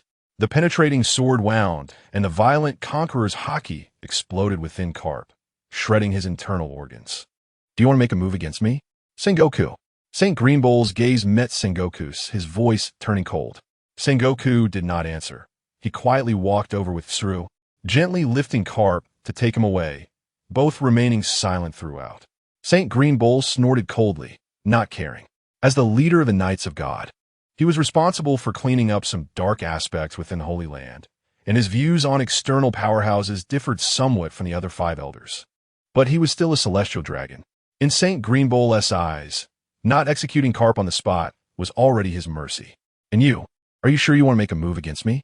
St. Green Bull's expression turned icy as he turned to look at the shore. There, Shanks was standing in front of a pool of Benkajan's blood, his gaze as cold as ice, griffin raised and aimed at St. Green Bull. The conqueror's haki wrapping around it growing denser. On Shanks's open chest, there was a visible wound that exposed bone, dripping with blood. At his feet lay a corpse with bulging eyes, its wrinkled face filled with disbelief. The identity of the corpse was known to everyone present. The powerful figures of the previous era knew him well. Silver Axe, an officer of the Rocks Pirates. "You touch my people, and now you come to ask me?" Shanks's face was as dark as a block of black lead, his eyes flashing with cold light. St. Green Bull sneered, "That bald head? You're different from them. I once offered you a chance to become Fegalandus Shanks, but you refused." "Shanks!" A heavy voice filled with killing intent rang out. A burly man with a fierce aura entered the scene. Whitebeard's gaze locked onto Shanks. "So you are indeed a celestial dragon?" He glanced over St. Green Bull, a look of wariness crossing his eyes. He recognized St. Green Bull. It had been decades since they last met, and he didn't expect him to personally come to the Holy Land, Mariehua, this time. During the battle at God Valley, if it had only been Roger and Carp, they couldn't have stopped that crazy man. "You several warlords can make your move now," St. Green Bull calmly ordered, not surprised by Whitebeard's appearance. On the shore, 6 warships approached, and 6 warlords stepped down. Whitebeard. Crocodile was the first to step down, his eyes fixed on Whitebeard's face. "I've come for your head, old man." "Crocodile? You saying Crocodile, are you still alive?" From behind, the captains of the Whitebeard pirates arrived. Whitebeard casually glanced at Crocodile and didn't care. Clang! A green sword light instantly slashed over, splitting everything in its path, the fierce edge causing those watching to feel a prickling sensation on their skin. A bunch of guys obeying the world government. How could you let them hurt old man? Jaws stepped forward, his entire body turning to crystal, taking the hit head-on. However, the next moment, Mihawk leaped high. Clang! Vista stepped forward to block him, the two great swordsmen clashing instantly. The battle was directly ignited. Shanks disregarded everything and decisively attacked St. Greenbowl.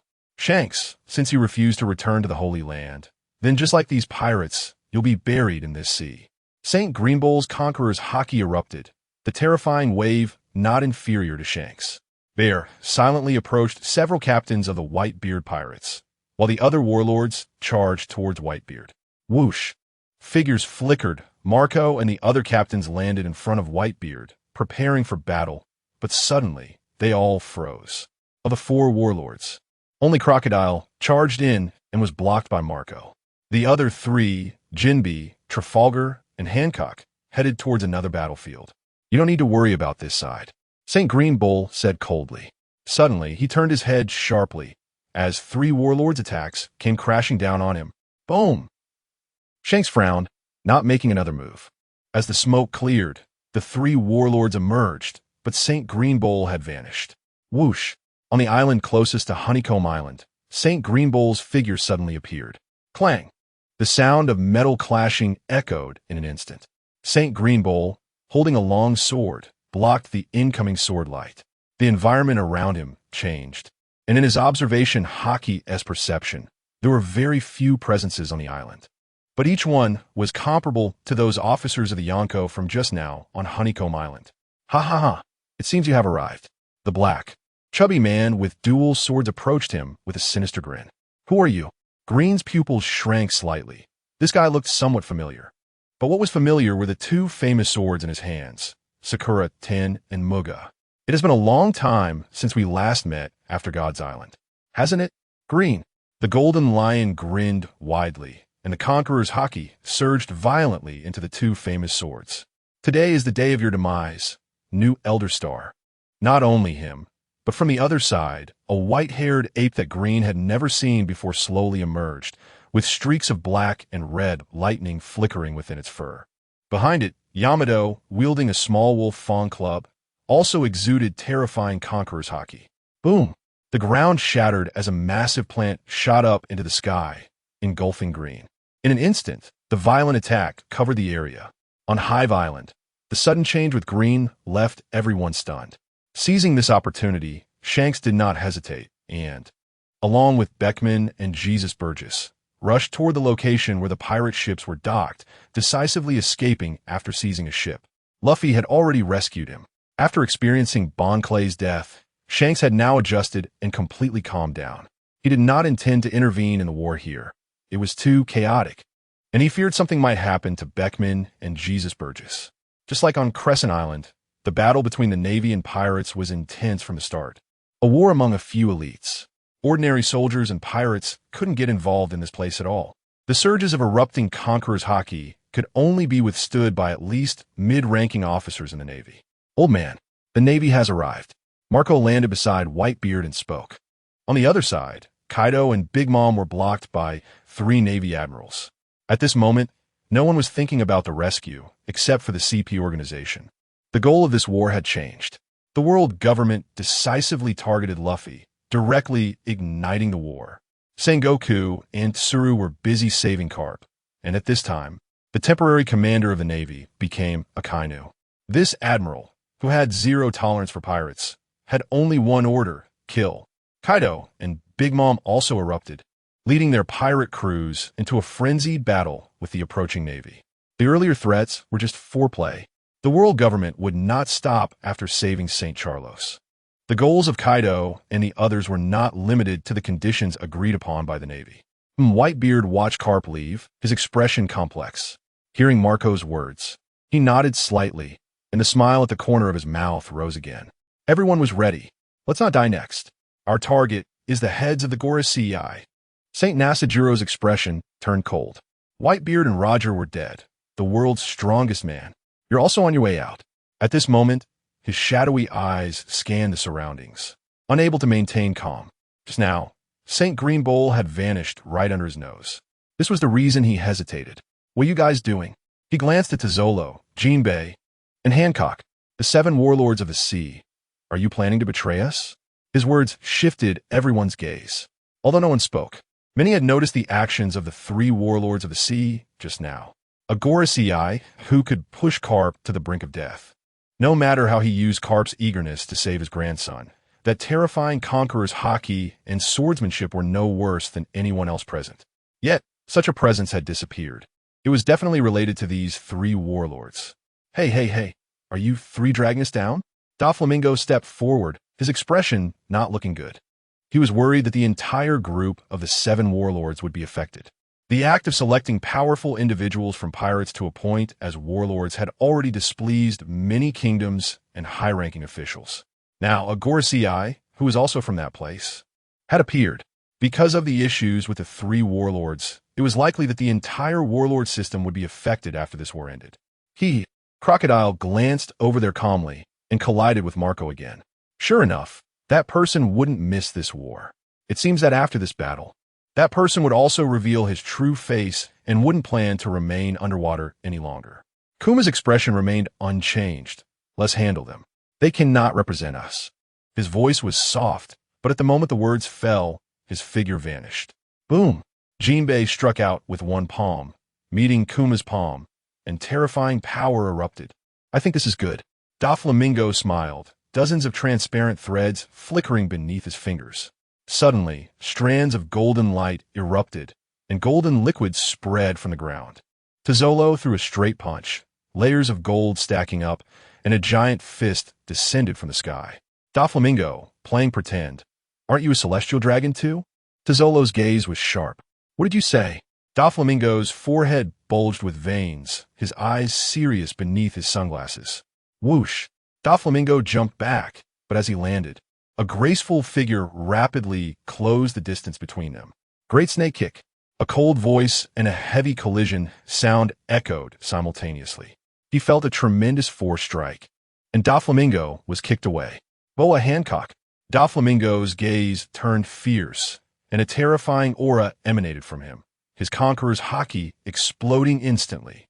The surrounding air seemed to be distorted by this powerful hockey, and the ground began to tremble slightly. However, standing opposite Hancock, she merely looked at him coldly, her beautiful and noble face showing no sign of fear, her long black hair flowing in the wind like a cascade. Celestial dragons, damn it! As her gaze turned, an equally exaggerated momentum erupted from her, crashing violently against Doflamingo's conqueror's hockey. The 2 powerful auras collided fiercely in the air, producing a deep sound, as if the entire space were about to be torn apart. The 2 sides' auras intertwined and consumed one another, forming a massive field of energy. But on Honeycomb Island, everyone remained indifferent, having long since grown accustomed to it. There were too many strong individuals with conqueror's hockey on the island. Damn! Doflamingo's expression turned ugly. On the other side, Tizolo slowly approached him. Unlike the time in the Navy conference room, he was now facing 2 opponents, Crocodile and Mihawk, who were fighting against Whitebeard's 2 commanders, completely ignored what was happening on his side. This inexplicably ignited a surge of anger within Doflamingo. Damn it! Kuma went to find trouble with Jinbei first. How did it turn into him being attacked by 2 people? And how did they know he was a celestial dragon? At this moment, among all the battlefields on Honeycomb Island, the craziest was still the battlefield of the oldest participants. The battle between Whitebeard and Saint Nasajiro shattered an area of 1,000 meters in just a few breaths. Perhaps it had been a long time since he had fought. Saint Nasajiro was suppressed when facing Shanks, and now he was still being suppressed against Whitebeard. Compared to Shanks, Whitebeard was even more frenzied at this moment. It was as if the one who had lost crew members was not Shanks, but Whitebeard. The air shattered, and that indescribable surging force slammed into Saint Nasajiro. Boom! A mouthful of blood spewed out, and Saint Nasajiro was injured again, his expression growing colder. He should have exterminated you lowly pirates back then. Whitebeard remained unafraid, his expression calm. If you had the ability to do so, then come. The aura between the 2 sides, however, was even more frenzied on Whitebeard's side. A massive cloud of chaos descended, and Saint Nasajiro had already transformed into his centaur form. Even so, in terms of strength, he still fell short.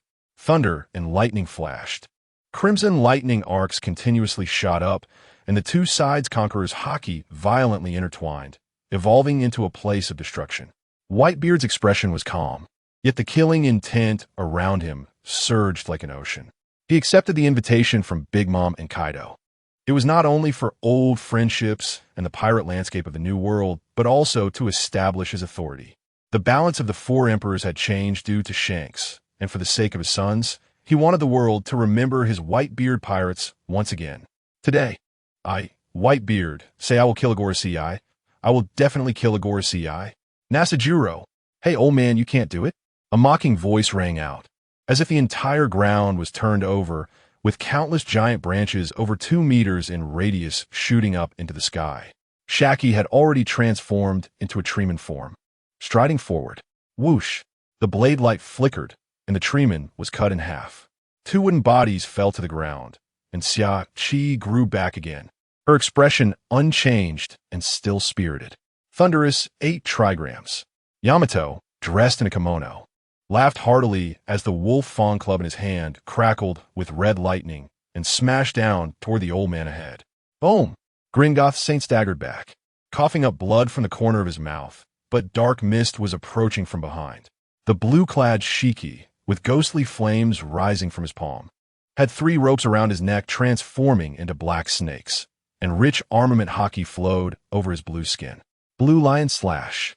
The black mist transformed into a strange lion, mixed with red thunder, directly enveloping Gringoth Saint's entire body. Rumble. The energy fluctuations were intense, and the thunderous light beam, falling from the sky, completely covered the area. 1 billion volts. In the air, Kara's expression was calm, with arcs of lightning buzzing in her outstretched palm. The attacks were continuous, showing no sign of stopping. The smoke was torn apart by a giant white hand, killing intent mixed with Conqueror's hockey, as Pekin leaped high and smashed down with a fist. Thud! A figure flew out. Gringoth Saint looked extremely disheveled at this moment. His body seemed heavily injured, appearing weak and powerless, and the red hair on his head had lost its former luster, becoming messy.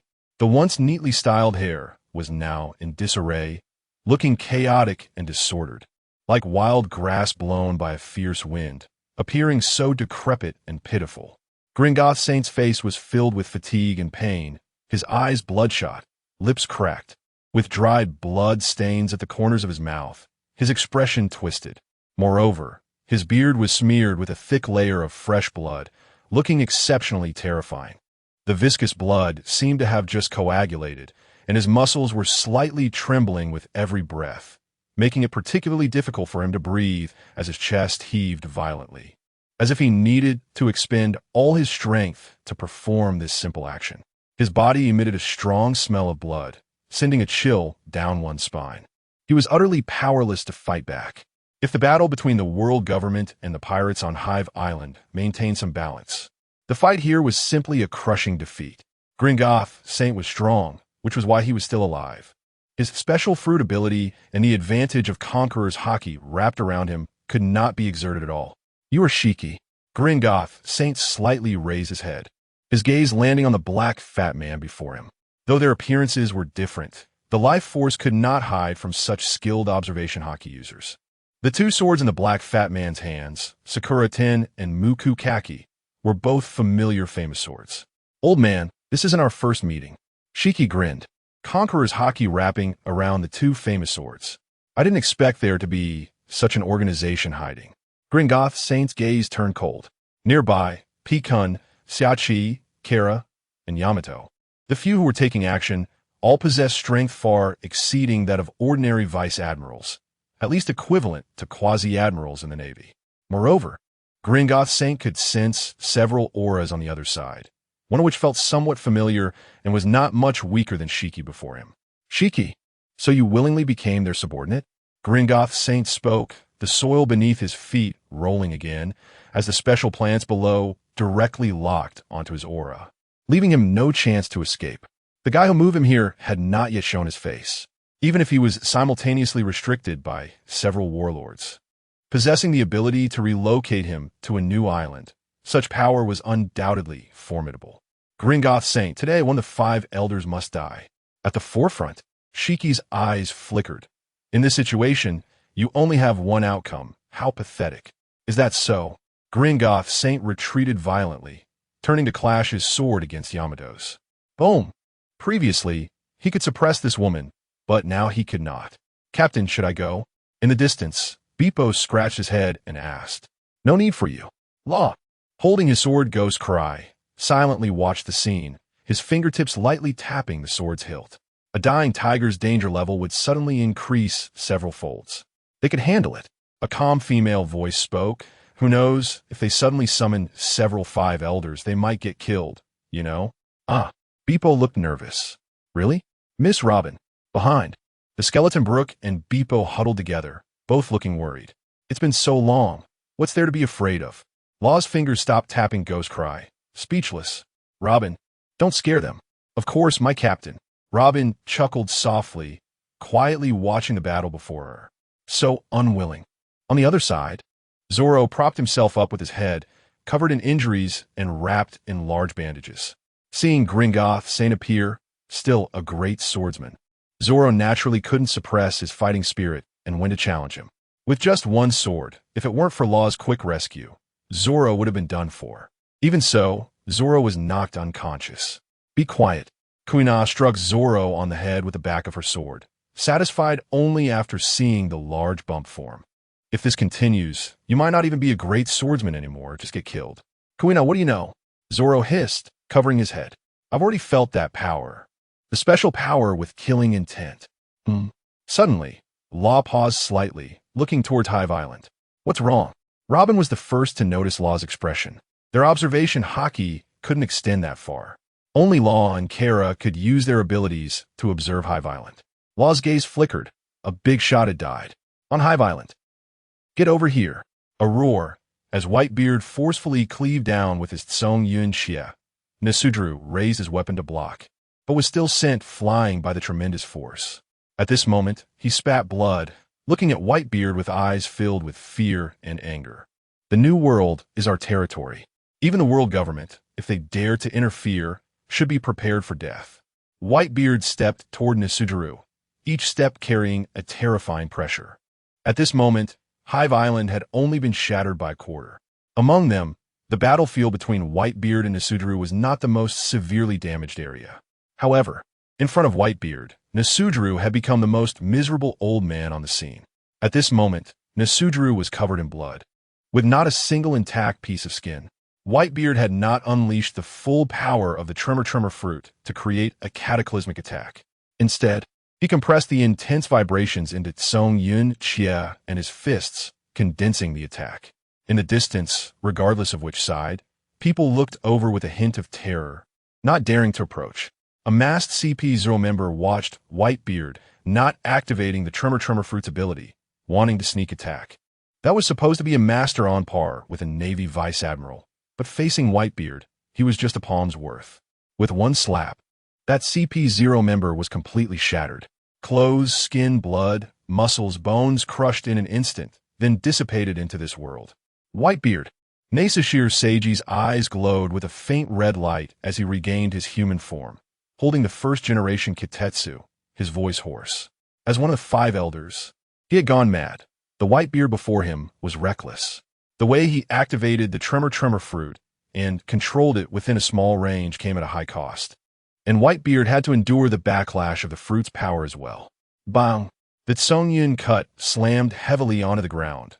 Whitebeard's gaze was cold, and killing intent filled the air. In this battle, he unleashed his full strength, as if returning to his youth, recklessly channeling the haki within him. Buzz! The Tsongyun cut trembled slightly as Whitebeard smiled. Garara, old buddy, do you remember how we looked in our youth? Pressing down with the tip of his blade, the fierce and domineering power struck out. Whitebeard infused the Tsongyun cut with his conqueror's haki like a raging tide. In an instant, red lightning burst forth, the sound piercing. Clang, clang, clang.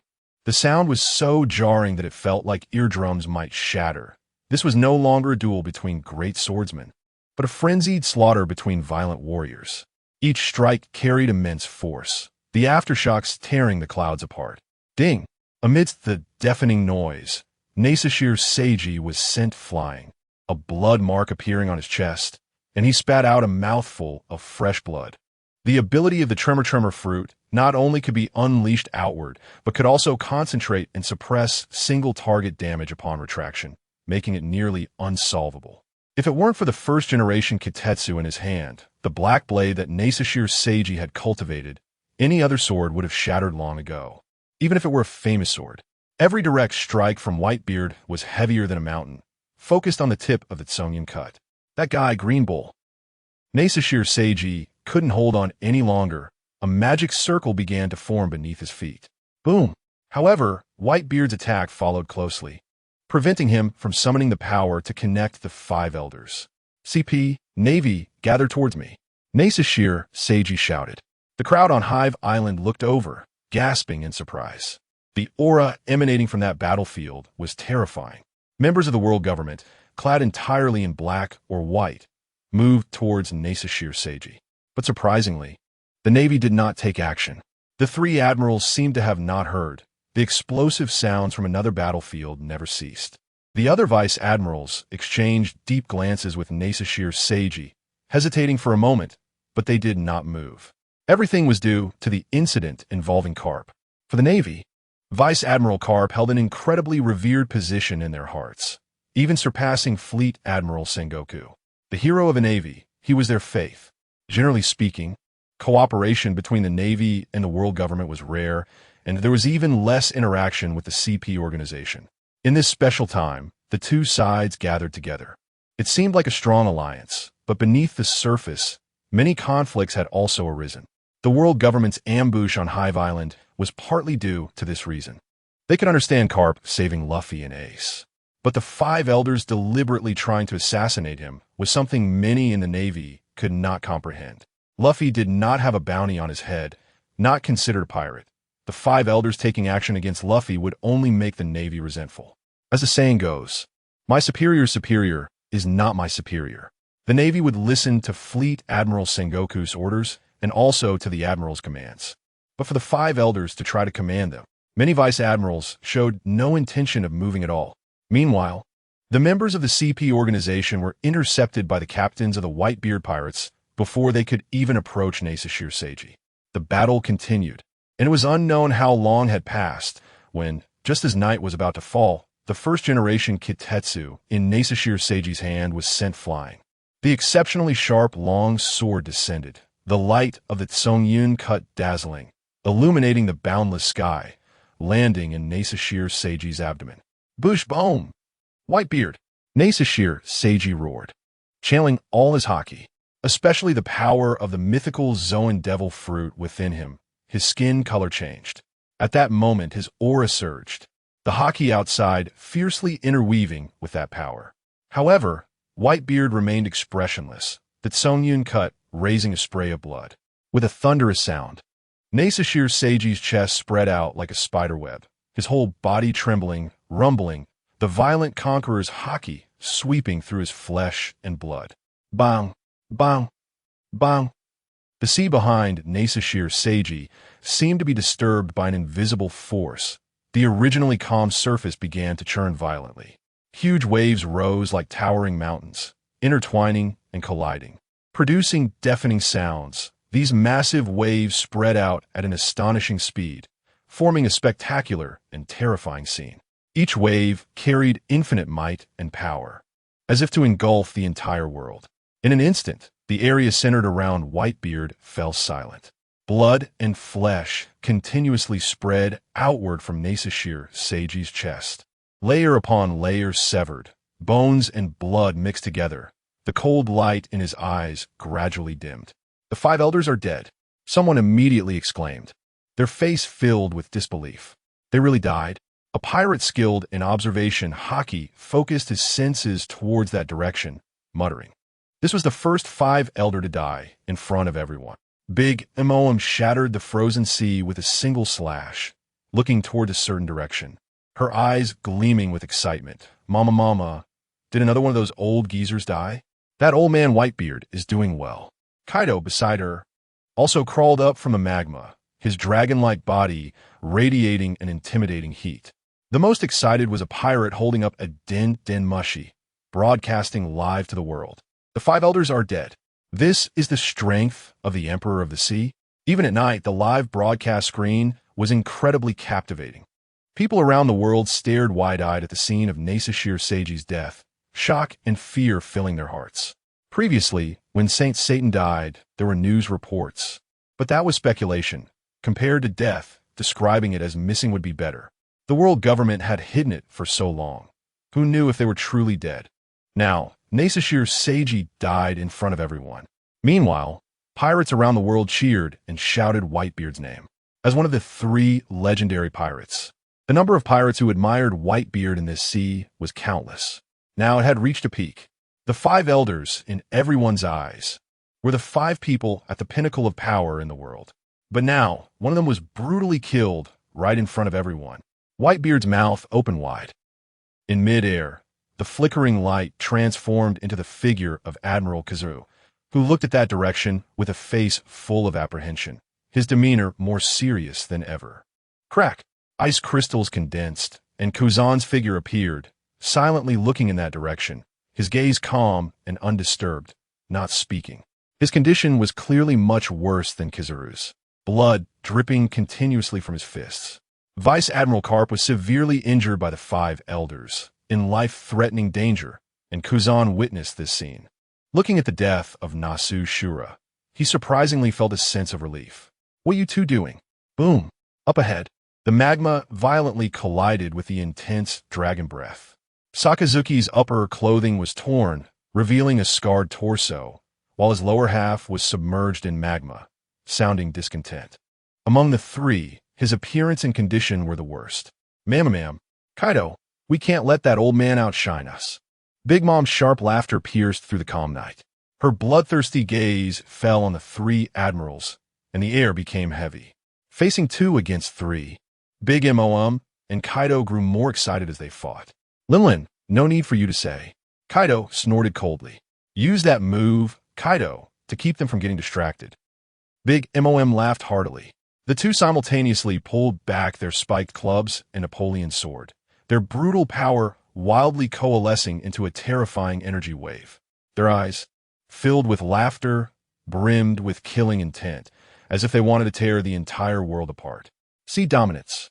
With a roar, a thick beam of light erupted from the tops of the spiked club and Napoleon's sword, fiercely charging towards the 3 admirals. This beam carried an infinite might, sweeping in like a tsunami, making it impossible to resist.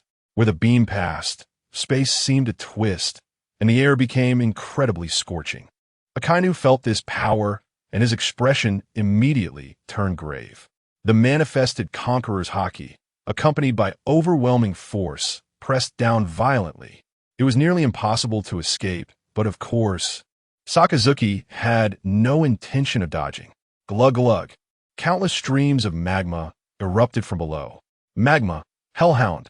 However, at that moment, the yellow monkey in the air erupted with incredible strength, and with a whoosh, forcibly tore through the environment enveloped by the conqueror's haki, disappearing in a flash of light.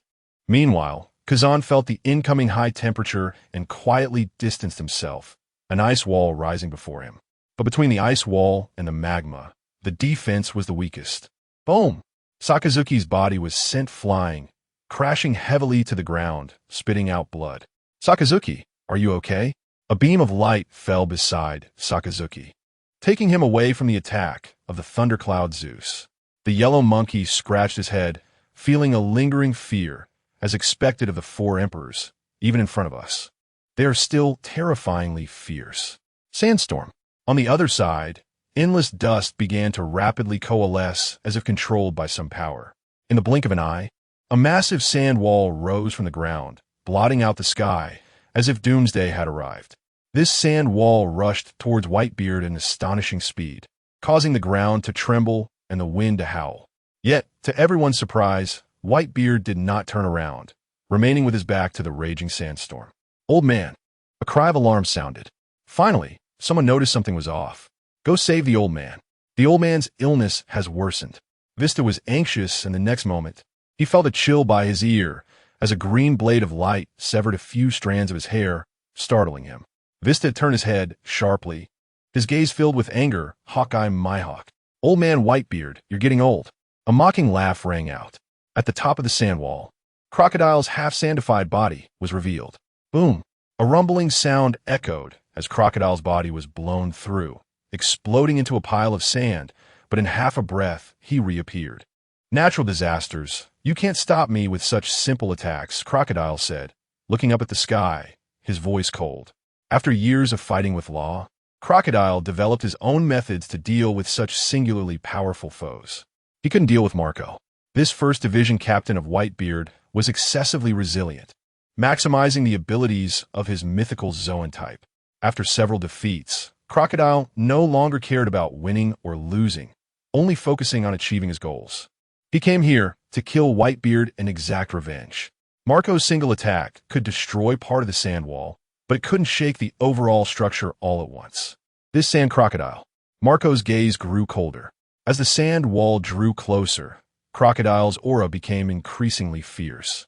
Yet, Whitebeard still faced away from everyone, his haki resonating like a solid presence, causing the surrounding air to buzz. Finally, when the sand wall collided head-on with Whitebeard, the entire world seemed to freeze. A deafening roar erupted. Boom!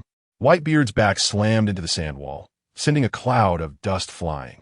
However, the sand wall did not collapse. Instead, it continued to advance, attempting to engulf Whitebeard. Old man, Marco was completely anxious, the pressure from the sand wall increasing, gradually causing Whitebeard's feet to sink into the ground, and his body involuntarily began to retreat. The captains of the Whitebeard pirates were frantic. "Crocodile, stay away from the old man." Just then, Marco let out a furious roar, an oppressive aura exploding forth, forming an invisible shockwave that spread outwards.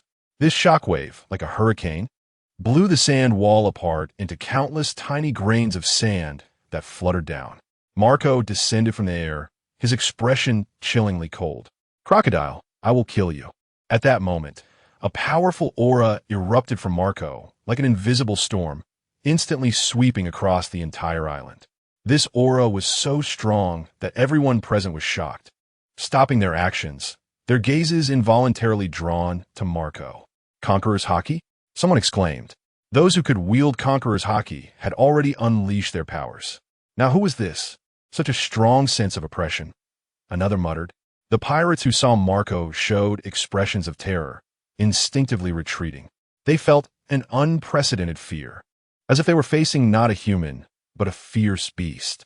Marco stood in place, his eyes sharp, emanating an unparalleled authority, with a faint glow flickering around his body like lightning. That was the symbol of Conqueror's haki, a power possessed only by a few elite warriors, now fully displayed in Marco. Conqueror's haki. Crocodile's gaze narrowed slightly, a hint of wariness appearing in his eyes as he looked at Marco. The first eruption of such overwhelming power made this 1st Division captain of Whitebeard even more troublesome. Even so, Crocodile looked at Whitebeard, a glint of greed flashing in his eyes. Whitebeard still hadn't moved, his aura much weaker than before. Now was the best time to kill him. Don't waste your effort. "Marco, you can't save him." Before Crocodile could finish his sentence, Marco's figure flickered and transformed into a bluebird shadow, crackling with thunder as he charged towards Crocodile in an instant. Stubborn, Crocodile extended his hands, activating the powers of the Sand fruit once again. Boom! The two instantly clashed, and for a moment, it was difficult to determine the victor. Marco! At that moment, Whitebeard suddenly turned his head, slowly emerging from the sand pile, each step extremely heavy. Prepare to retreat. What? Not far away, the pirates of the Whitebeard pirates were stunned. "Whitebeard, are you trying to escape?" Crocodile's breath caught, his heart filled with anger. "Old man?" Marco was also taken aback. "What we needed to do has been accomplished." Whitebeard's expression was calm. Then he shouted, "Boys, the Gorosei are dead.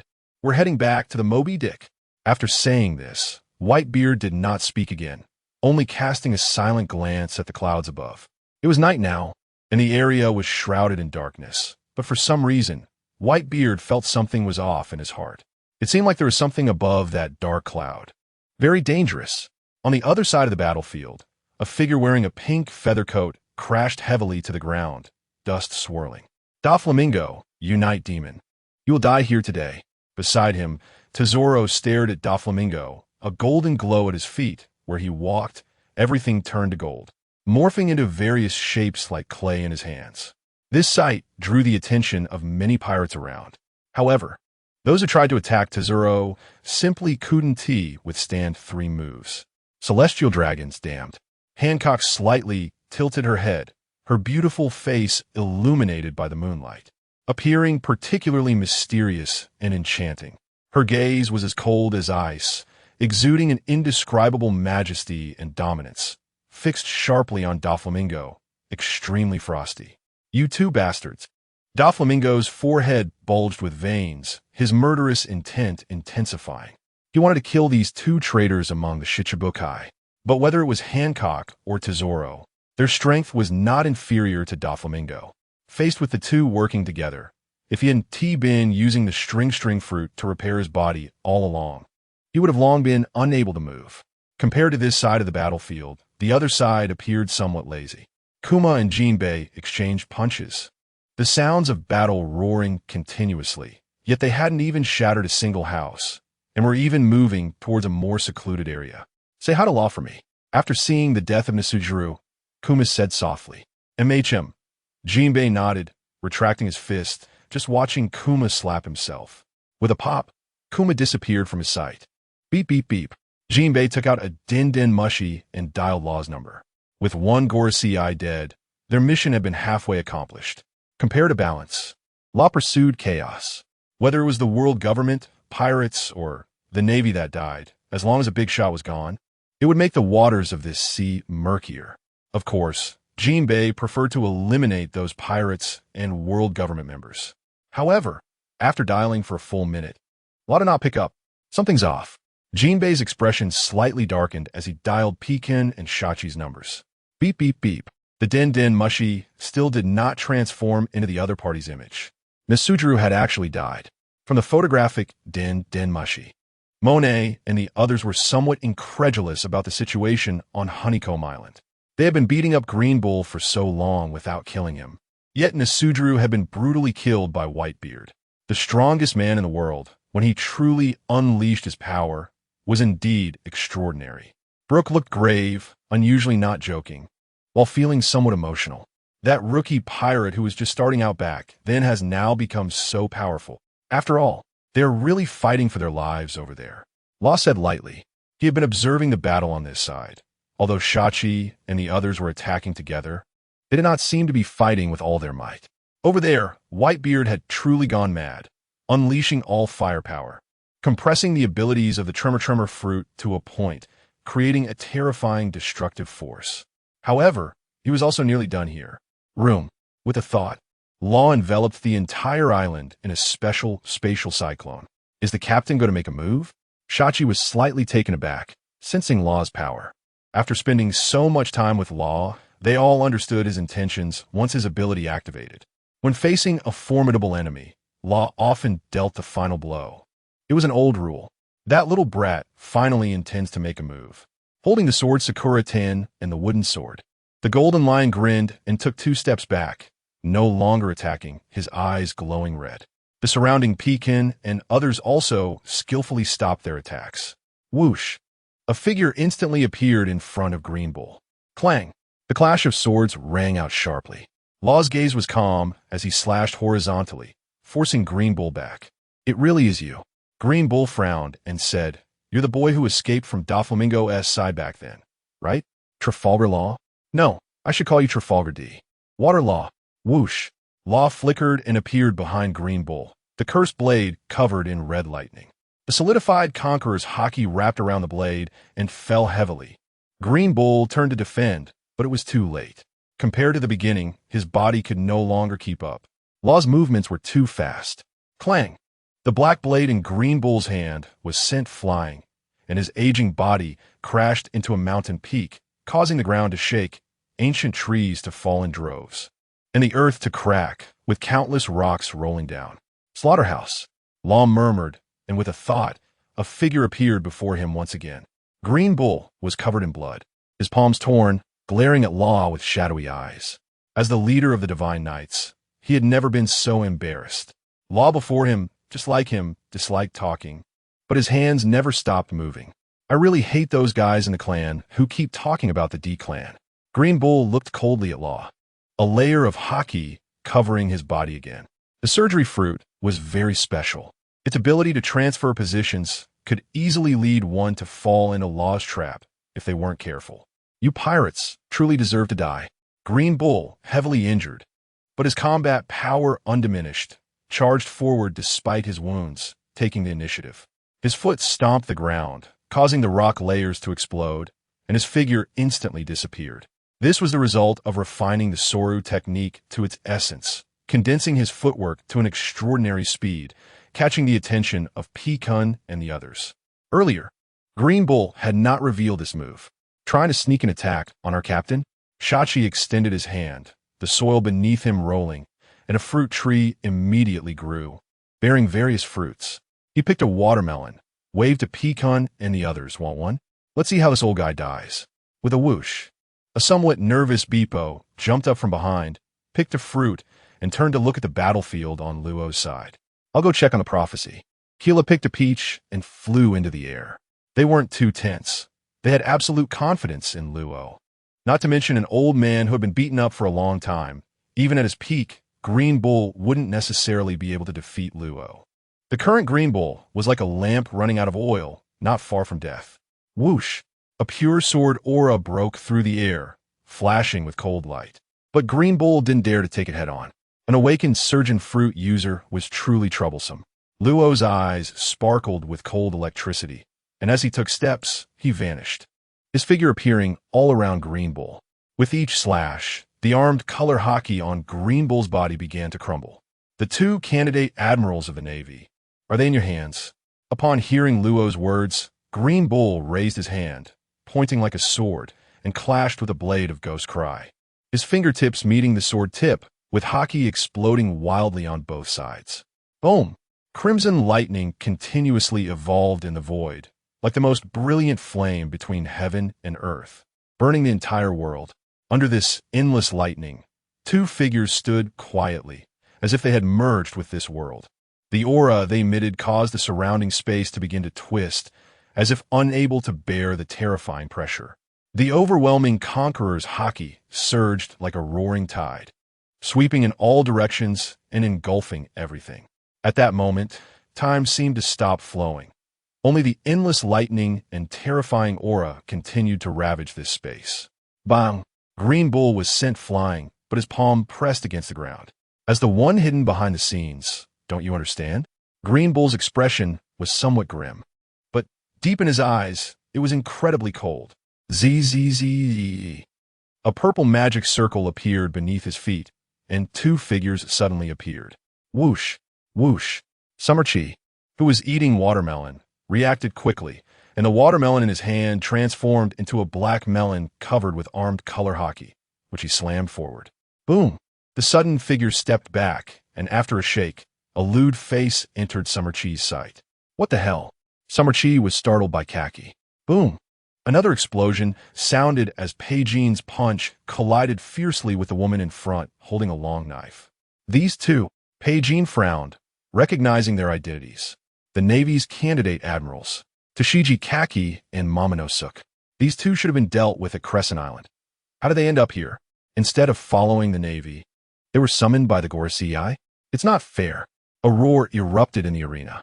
Summer Chi stared at Pei-Jin with a look of unwillingness. Why is the long-legged beauty in front of you, and I have a disgusting, ugly uncle in front of me? Captain Luo, this is unfair. Beepo and the others, who initially wanted to help, were left speechless upon hearing this and abandoned their thoughts of assisting. However, the two suddenly appearing Navy candidate admirals did not speak. They expressionlessly charged towards Summer Chi and Pei-Jin. However, Kaki in front of Summer Chi seemed to attack faster. Do you really think I'm afraid of you? Summer Chi said with displeasure, as two plant vines wrapped around his fists, quickly drying up to form two fist wraps with short spikes. If this is your trump card, then today two of the Gorosei are going to die. The blade light crisscrossed, with black energy surging beneath Luo's feet, the aura eerie and the sword's edge dazzling. With one hand holding Ghost Cry, he left a deep cut on Green Bull's chest that could be seen to the bone. You think too much. Green Bull's gaze sparkled with a hint of strangeness, 2 devil fruit powers. You actually didn't die. How interesting. Is it because the day of prophecy has come? So all deaths have become special?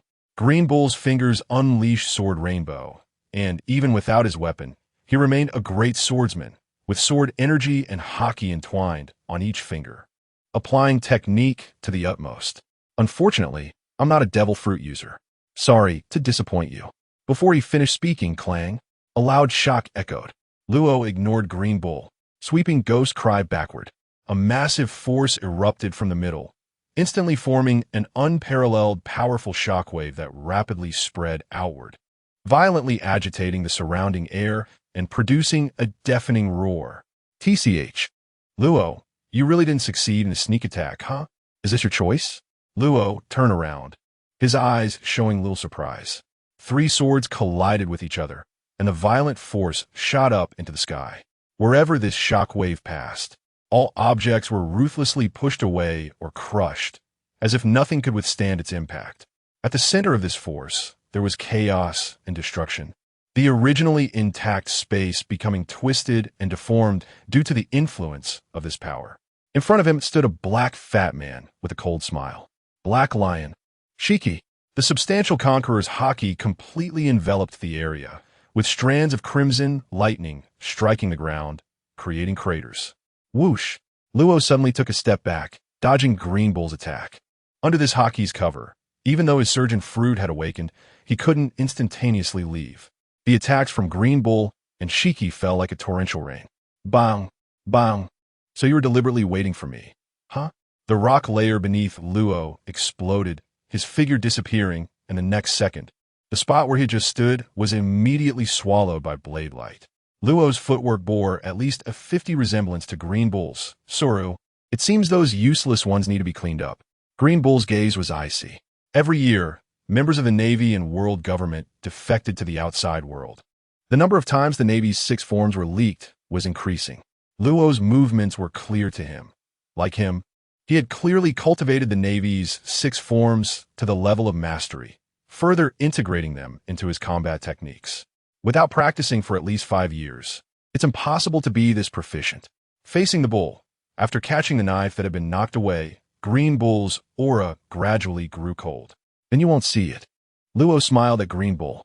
As soon as Luo's words fell, his aura suddenly erupted, and countless misty waters shot out from the darkness, like a great net enveloping Green Bull.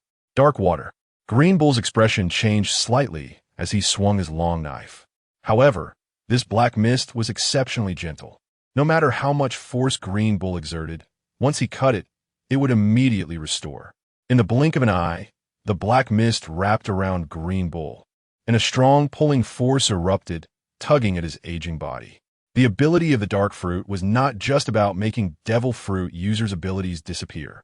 Is this your ability? Just like that, Green Bull shouted angrily, his muscles bulging, and he actually forced the black mist apart. But at that moment, the black light in Luo's hand suddenly intensified, and in the misty water, a tangible lightning bolt tightly constricted Green Saint like a steel cable, halting his movements. Luo, a sharp voice came, as Yamato swung her wolf fang club, the wind howling as it collided violently with the Sakura Ten and Moku Kage in Shiki's hands. Luo was not alone. Although Yamato was unclear about what had happened, Shiki's sudden betrayal quickly prompted her to respond, standing beside Luo, the little brat from Kaido's family. Shiki's eyes flickered with intense dissatisfaction as he looked at Yamato. He couldn't understand how that guy Kaido raised his children. A daughter with such outstanding talent was actually taken aboard by someone as dark-hearted as Luo. After the surprise attack on Luo, everyone quickly reacted.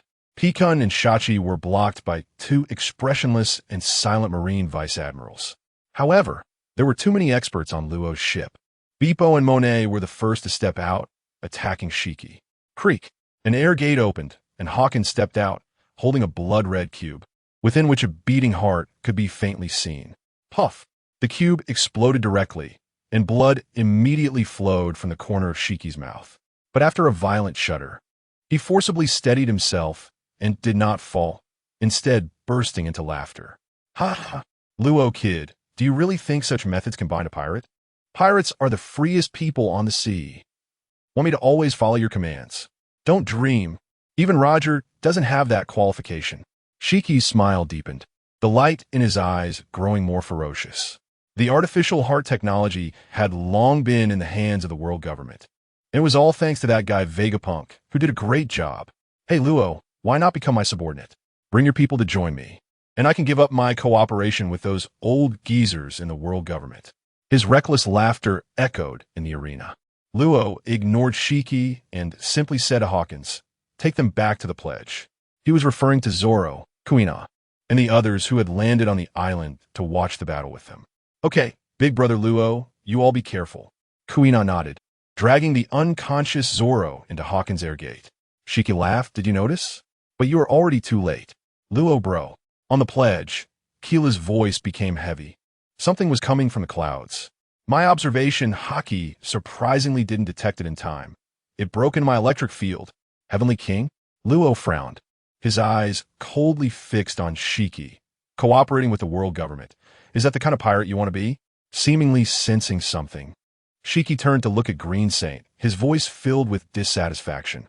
Hey, don't you have any restrictions on using that thing? He looked at Luo and smiled. But this was also within my expectations. In the world of pirates, there are no restrictions on means. The world government wants to erase you. And I want everything about you, Luo. Shiki's voice grew colder as he raised his sword to repel Yamato. Luo, if you don't want to be any king, then come assist me in taking that position. The Pirate King is just an achievement accomplished by Roger. What I want is this world. I'll ask you one last time. Luo, cooperate with me, and today I will help you survive. Otherwise, you won't be able to leave this island. In an instant, a sandstorm rose on one side of the island, sweeping towards them. And at the edge of the island, Crocodile, with a cigar in his mouth, looked coldly at this side. I knew that Sand Crocodile was unreliable. Shachi and Crocodile exchanged glances, their faces no longer playful, their voices turning cold. Compared to external enemies, internal betrayal angered them even more. Crack, crack. At that moment, the space began to shatter like a fragile mirror, cracks spreading and emitting a chilling sound. Immediately after, a violent tremor hit, as if the entire world was shaking, and the ground began to crack inch by inch. It felt as if an invisible and powerful shockwave was violently striking towards everyone's position. Ha ha! The Golden Lion nodded in satisfaction. That guy Newgate owes me a favor. As long as he doesn't die, he has to repay it. Old man, on the surface of the sea, the various captains of the Moby Dick looked at Whitebeard in surprise. As they passed by this small island, Whitebeard suddenly threw a powerful punch forward. The terrifying force surged forth like a torrent, as if it would swallow the entire world. With his force passed, massive tsunamis were raised, with waves soaring dozens of meters high, roaring towards the small island like a giant dragon. When the tsunami made contact with the edge of the island, a tremendous sound erupted, followed by an earth-shaking tremor. Immediately after, the edge of the island began to shatter like fragile eggshells. Don't pay attention. Let's go. Whitebeard coughed up blood, his complexion frighteningly pale. Marco rushed forward, the flames of the phoenix igniting within Whitebeard's body. However, Marco's expression grew increasingly grim. Old man, you. Marco, I know.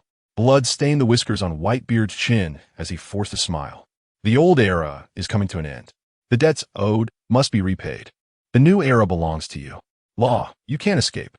Shiki laughed heartily, raising his hand as Conqueror's haki enveloped the area, while Sakura and Wood with their sharp edges shone brilliantly.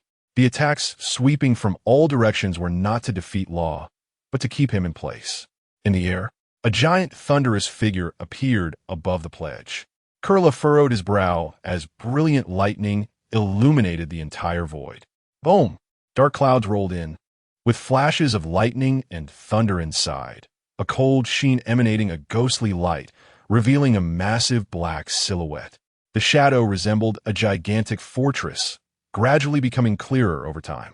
Finally, the true face of the enormous ancient weapon was revealed. King Uranus, entirely black, shimmered with a metallic cold light, covered in mysterious runes and patterns. As if containing infinite power, its shape resembled a colossal ship, but with a unique design and style, instantly recognizable as a war fortress beyond its time. At this moment, the massive cannon was aimed directly at the pledge in the sky. Its first strike was not aimed at the island below, but at everyone on the pledge.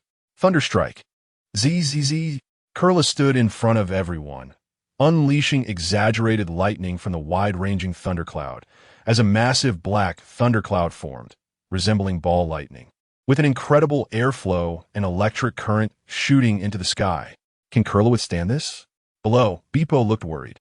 The thunder fruit is reputed as one of the strongest devil fruits, with terrifying attack power.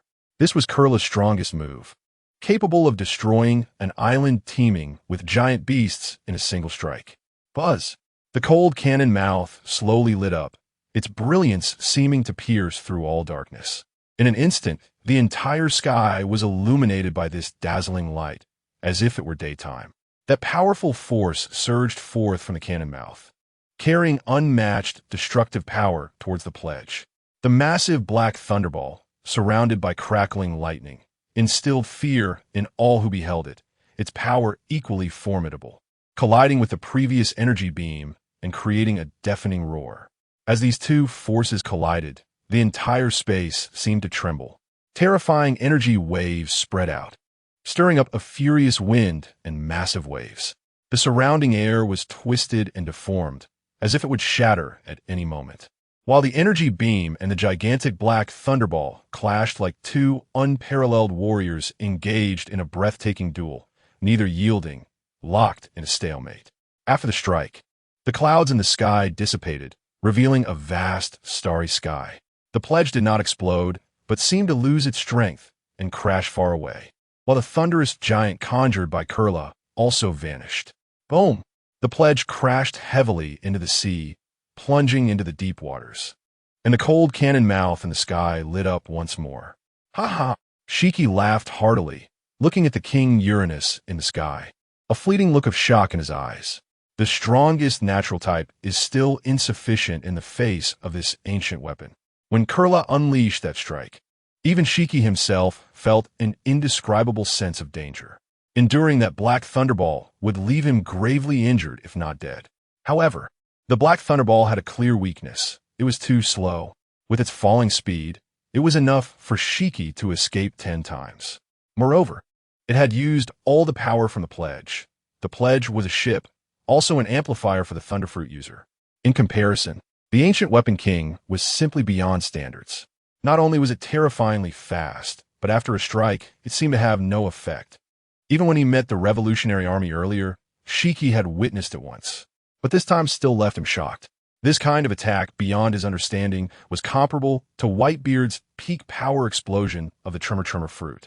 Boom, boom, shredding through the sandstorm, emerging from the shockwave.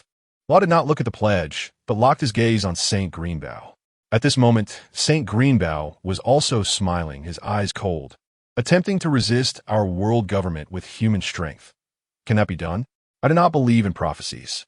Therefore, in these years, I will erase all of you. You no longer have that opportunity. Black mist surrounded Law, enveloping the area, making him appear as if standing in a black hole. However, Saint Greenbow scoffed, "Kid, how much do you think you know about our world government?" A magic circle lit up in an instant. This is the ability granted to us by that esteemed one. As long as I prepare in advance, you can't stop me. From the very beginning, I had anticipated your ambush. How could I possibly get entangled with you here? The magic circle lit up beneath Shiki, Saint Greenbow, and the 2 candidate admirals. Whoosh! The 4 vanished. Boom! In the sky, cannon light descended. Damn it! Xiaqi's expression changed dramatically as she frantically absorbed the island's power, causing plants to wither instantly. At the same time, a hard, ancient tree covered in armament haki shot up into the sky. On the field, Beepo, Pecan, Yamato, and others erupted simultaneously, unleashing terrifying power that shook the void. Boom, boom. What happened over there? Everyone on Hive Island looked in shock towards a certain direction. Could it be that Whitebeard and Red-Haired are fighting again on that island? Many pirates looked puzzled. but more had solemn expressions. Such terrifying fluctuations, it truly is a monster. Kizaru was sweating profusely. That violent aura could affect them from such a distance.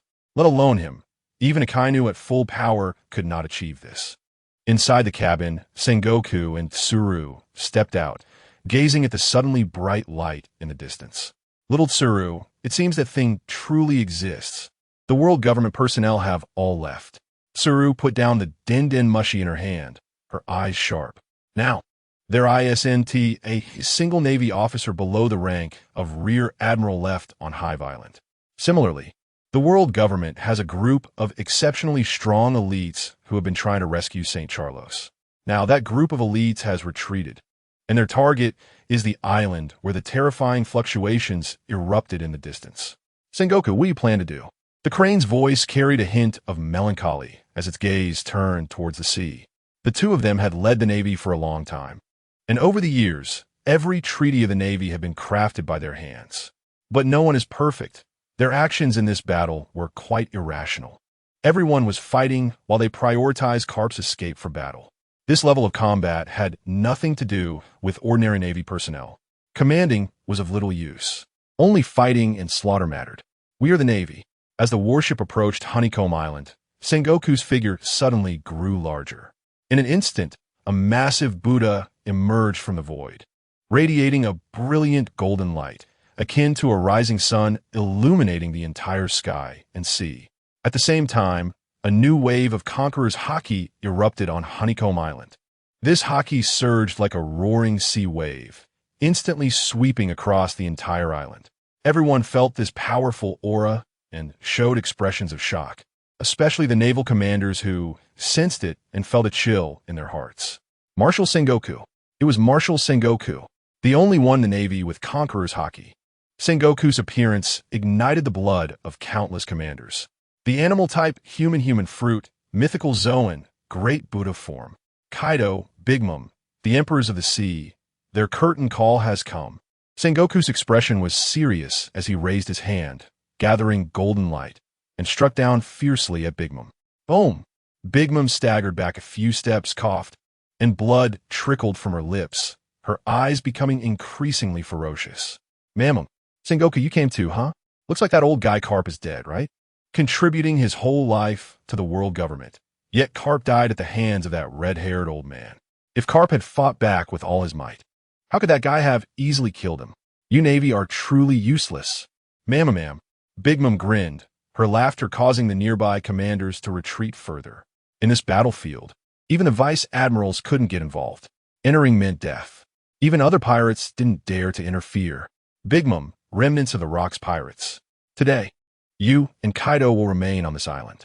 Sengoku's expression remained unchanged, his gaze deepening as the raging Conqueror's haki blended into the great Buddha, its aura intense.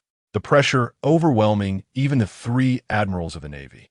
Is this the Marshal Sengoku?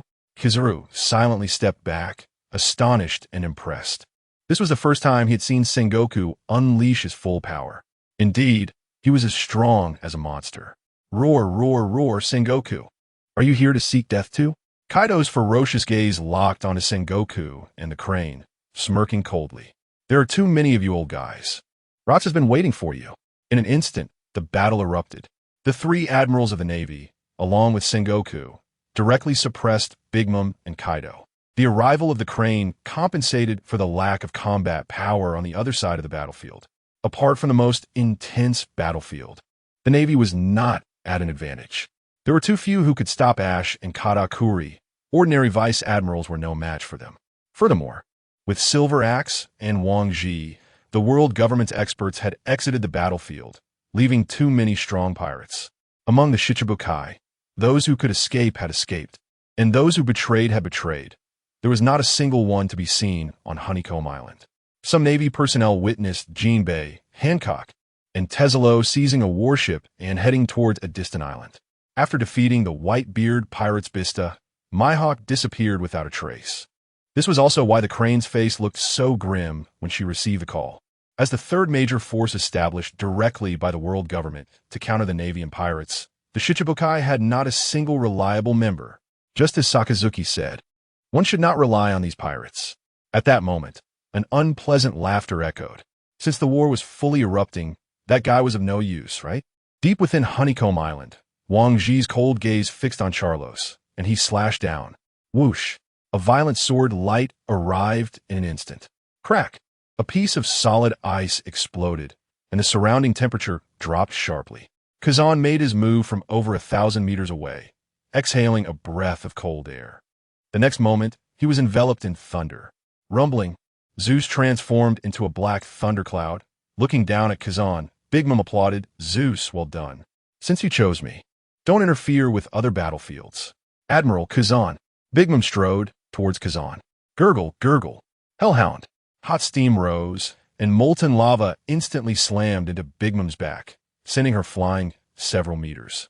Sakazuki's half-body transformed into lava, the red liquid flowing on his face no longer resembling its original form, his gaze icy. Big Mom, today you shall die. The pirate crew you built will accompany you to the grave. Big Mom pirates, I will kill all of you.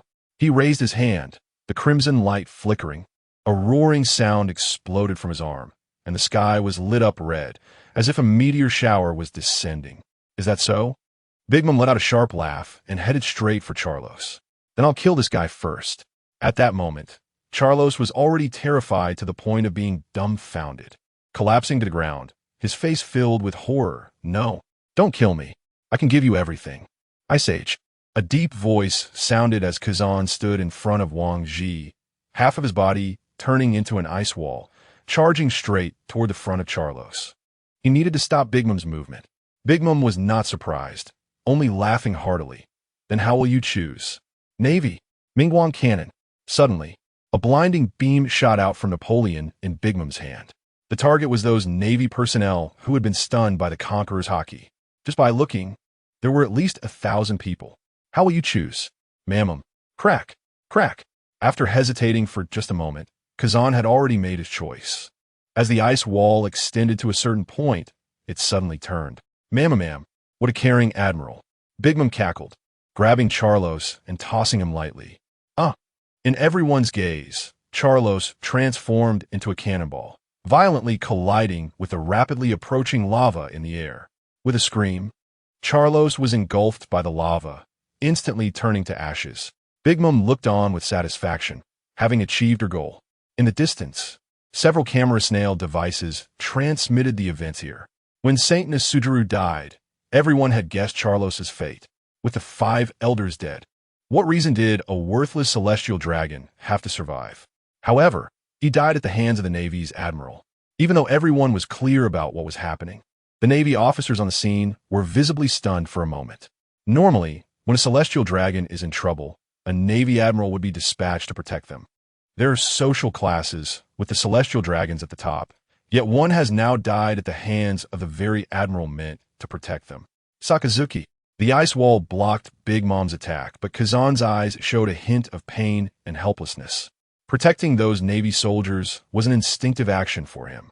He had no choice when faced with Big Mom's threat. Kazan, what are you dazed about? Sakazuki shot a cold glance at Kazan. The battlefield fell into silence, with only the magma still bubbling and churning. Sakazuki merely frowned, his gaze locked on Big Mom, exuding a chilling, killing intent. He adhered to a complete justice, having destroyed an entire island to eliminate pirates during his missions. The number of civilians who died in his pursuit was not small either. But to Sakazuki, there wasn't much difference between celestial dragons and those civilians. He was more annoyed by the backstabbing that came from behind than by the direct resistance of the pirates. Charlotte Linlin, you won't be the first of the Sea Emperors to die. Hellhound, Red Lotus. A blazing magma fist descended with the force to destroy the world. Boom! With a loud bang, Big Mom's body flew backward like a kite with a broken string, spewing blood and leaving a trail of crimson in the air. Her skin was charred black from the scalding magma, blood and flesh a gruesome sight. The Navy admirals are regarded as the highest combat power of the world government, each one a top master of the current era. Even without Conqueror's hockey, their strength still stands at the pinnacle of the world. Crack! Crack! On the other side, Wang Ji, who was blocking Kazan, turned back into an ice sculpture. Ma'am, it hurts, damn Navy. Big Mom's eyes filled with blood. Her breathing grew heavier. Undeniably, facing such high-level experts, she felt immense pressure. Ding, ding, ding. At that moment, a din-din mushy on Big Mom rang. Ma'am, what did you say? Big Mom's voice rose sharply, her eyes brightening as she shouted to the side, Kaido, that old lion actually did it. I want to see. With that, her massive body leapt high, and the thundercloud Zeus and the sun Prometheus immediately carried her into the sky. What did you say? Kaido snorted hot air from his nose, his figure sent flying by a golden Buddha's palm, coughing blood, yet laughing heartily. Go. Of course, let's go. I've always wanted to witness that. Accompanied by a furious roar, Kaido unleashed his violent conqueror's haki, his massive body rapidly swelling, muscles bulging like small mountains. In the blink of an eye, he transformed into a gigantic azure dragon over 1,000 meters long. This azure dragon was covered in green scales, shimmering with a metallic luster, each scale as hard as steel. Kaido's dragon claws were sharp as knives, easily slashing through the massive light bullets. His dragon eyes flashing with a captivating glow, fixating on Sengoku. Sengoku, today I have something more interesting. Next time you'd better kill me. Aro. The azure dragon soared through the clouds, fierce winds howling, creating a violent storm as it ascended into the sky, speeding away into the distance. Boom! Suddenly, the dragon's head shook, and Big Mom actually jumped up. Lilin, do you want to die? Kaido yelled angrily. Ma'am, Kaido, have you forgotten where this fruit came from? Big didn't care, instead laughing heartily. During the flight, the azure dragon's speed increased, instantly scattering the clouds, leaving a long trail behind. Great fire breath. Suddenly, massive columns of magma shot up into the sky like an angry fire dragon, roaring towards the azure dragon in the sky. Sakazuki fixed his gaze on the sky as magma erupted one after another, intertwining to form a scorching net of fire, attempting to trap the azure dragon within. However, Kaido and Big Mom's movements were too fast, their coordination smooth as they easily broke through the fire net and flew into the distance. The magma fell empty, eventually plunging into the ocean below, creating huge waves. A small portion of the magma did not completely disappear, but continued to flow down, bringing disaster to the pirates below. Some pirates were directly engulfed by the magma, instantly turning to ashes. Others desperately tried to escape, but were still caught by the magma, suffering severe burns. The entire scene was chaotic, with cries of pain and calls for help rising one after another, making it hard to watch. However, Sakazuki's expression darkened as he turned to pursue. Sakazuki, Sengoku's voice was deep, stopping him. Our war here is not over. The importance of those 2C emperors far exceeds that of these trash. Sakazuki halted, locking eyes with Sengoku. After a moment, Sakazuki turned back, his aura growing more violent, the Hive Island bathed in red. All the pirates were stunned, except for the members of the Big Mom pirates and the Beast pirates, who seemed to have anticipated this and quickly left their ships from the rear. The remaining pirates changed their expressions. Those two bastards. Wang Ji broke the ice, cursing angrily. Sure enough, this alliance is unreliable. What old cadres of rocks reminiscing. They sold rocks out, just like this back then. Gurgle, gurgle. Suddenly, Wang Ji's expression changed drastically as he saw Sakazuki, whose entire body had transformed into lava. The Hive Island no longer needs to exist. Watching the island gradually being engulfed by the rolling magma, Sengoku returned to his original form, his expression complex. This haven for pirates had finally been occupied by the Navy. It wasn't that he didn't want to intervene, but today's incident was too significant. 2 celestial dragons had died, one of whom was a member of the Gorosei. If the warlords defected and the pirates were completely eliminated, would the Navy, as a third party, really come to a good end? Ha! What a powerful team, Law. Your strength is even more terrifying than I imagined. Within the cold steel fortress in the sky, Shiki's sinister laughter echoed down below. Clearly, it was a teleportation, but Shiki was utterly alone. Rather than a room, it felt more like a cage, an internal cage. Saint Jiringu was proud, yet also on guard against him. Or perhaps, he thought Shiki unworthy to be in the same space as him. Inside, Shiki could watch the scenes below through a screen. Ha! Is this the national treasure of the celestial dragons? Saint Jeringu, can you hear me? Shiki grinned, completely unconcerned about the scene around him. When we return to Mariehua, we will have a good talk with you. An aged and indifferent voice echoed, coming from an unknown location of the ancient Saint of Green. Then I will look forward to it. Shiki smiled, his eyes sparkling with light. In my entire life, I have never been to your holy land of the celestial dragons. But don't underestimate that guy down there. Ancient Saint of Green. The ancient Saint of Green snorted coldly, looking down. Boom, boom. The roaring sounds were incessant, as if the entire world was about to be torn apart by this terrifying noise. The attack of King Uranus was like a raging storm, showing no signs of stopping. Each energy beam was incredibly thick, containing endless destructive power, its might comparable to that of Kella's thunder embrace. These energy beams poured down from the sky like a dense barrage, wildly sweeping across the island below. Their speed was so fast that evasion was impossible. After piercing the island, they quickly shifted in all directions. In the blink of an eye, the entire island was submerged in countless energy beams, everything on the island turning to ashes in an instant. King Uranus did not cease his attack. His energy seemed endless, continuously released, and those energy beams continued to rampage, completely covering the island. Under such an exaggerated assault, only a spherical barrier with a radius of about 10 meters remained intact for the time being. Luffy and the others stood on a flower floating in the air, and as a bright purple beam struck, their speed suddenly decreased, repelled by everyone simultaneously. It must be said that under this area of effect attack, individual defense had become an advantage. King Uranus's attack target was not Luffy and the others, but the entire island. All attacks were directed there, and they only needed to endure less than 1%. I can't hold on any longer. This is really bad. Summer Chi's face turned a frightening shade of green, transforming into a tree person. The tree spear covered in armament haki could only serve to hinder the energy beams. Among those present, only 4 were able to withstand the onslaught. Pekin and Yamato both had white flame clouds mixed with black and red lightning rising from their bodies. The unique power of the mythical Zoan type bursting forth madly, colliding with the energy beams. However, it was evident that both of their arms were trembling constantly, as if they had reached their limit. Their faces were filled with tension and pain, seemingly enduring immense pressure. Even so, they still desperately unleashed their strongest moves, unwilling to give up easily. On the side, Hawkins stood with a serious expression, hands clasped together, murmuring incantations.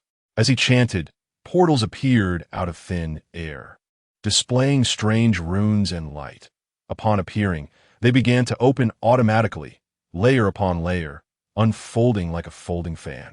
Each portal emitted a powerful attraction, pulling the energy beams into them, where the beams continuously traversed within, speeding up, ultimately exploding inside the portals.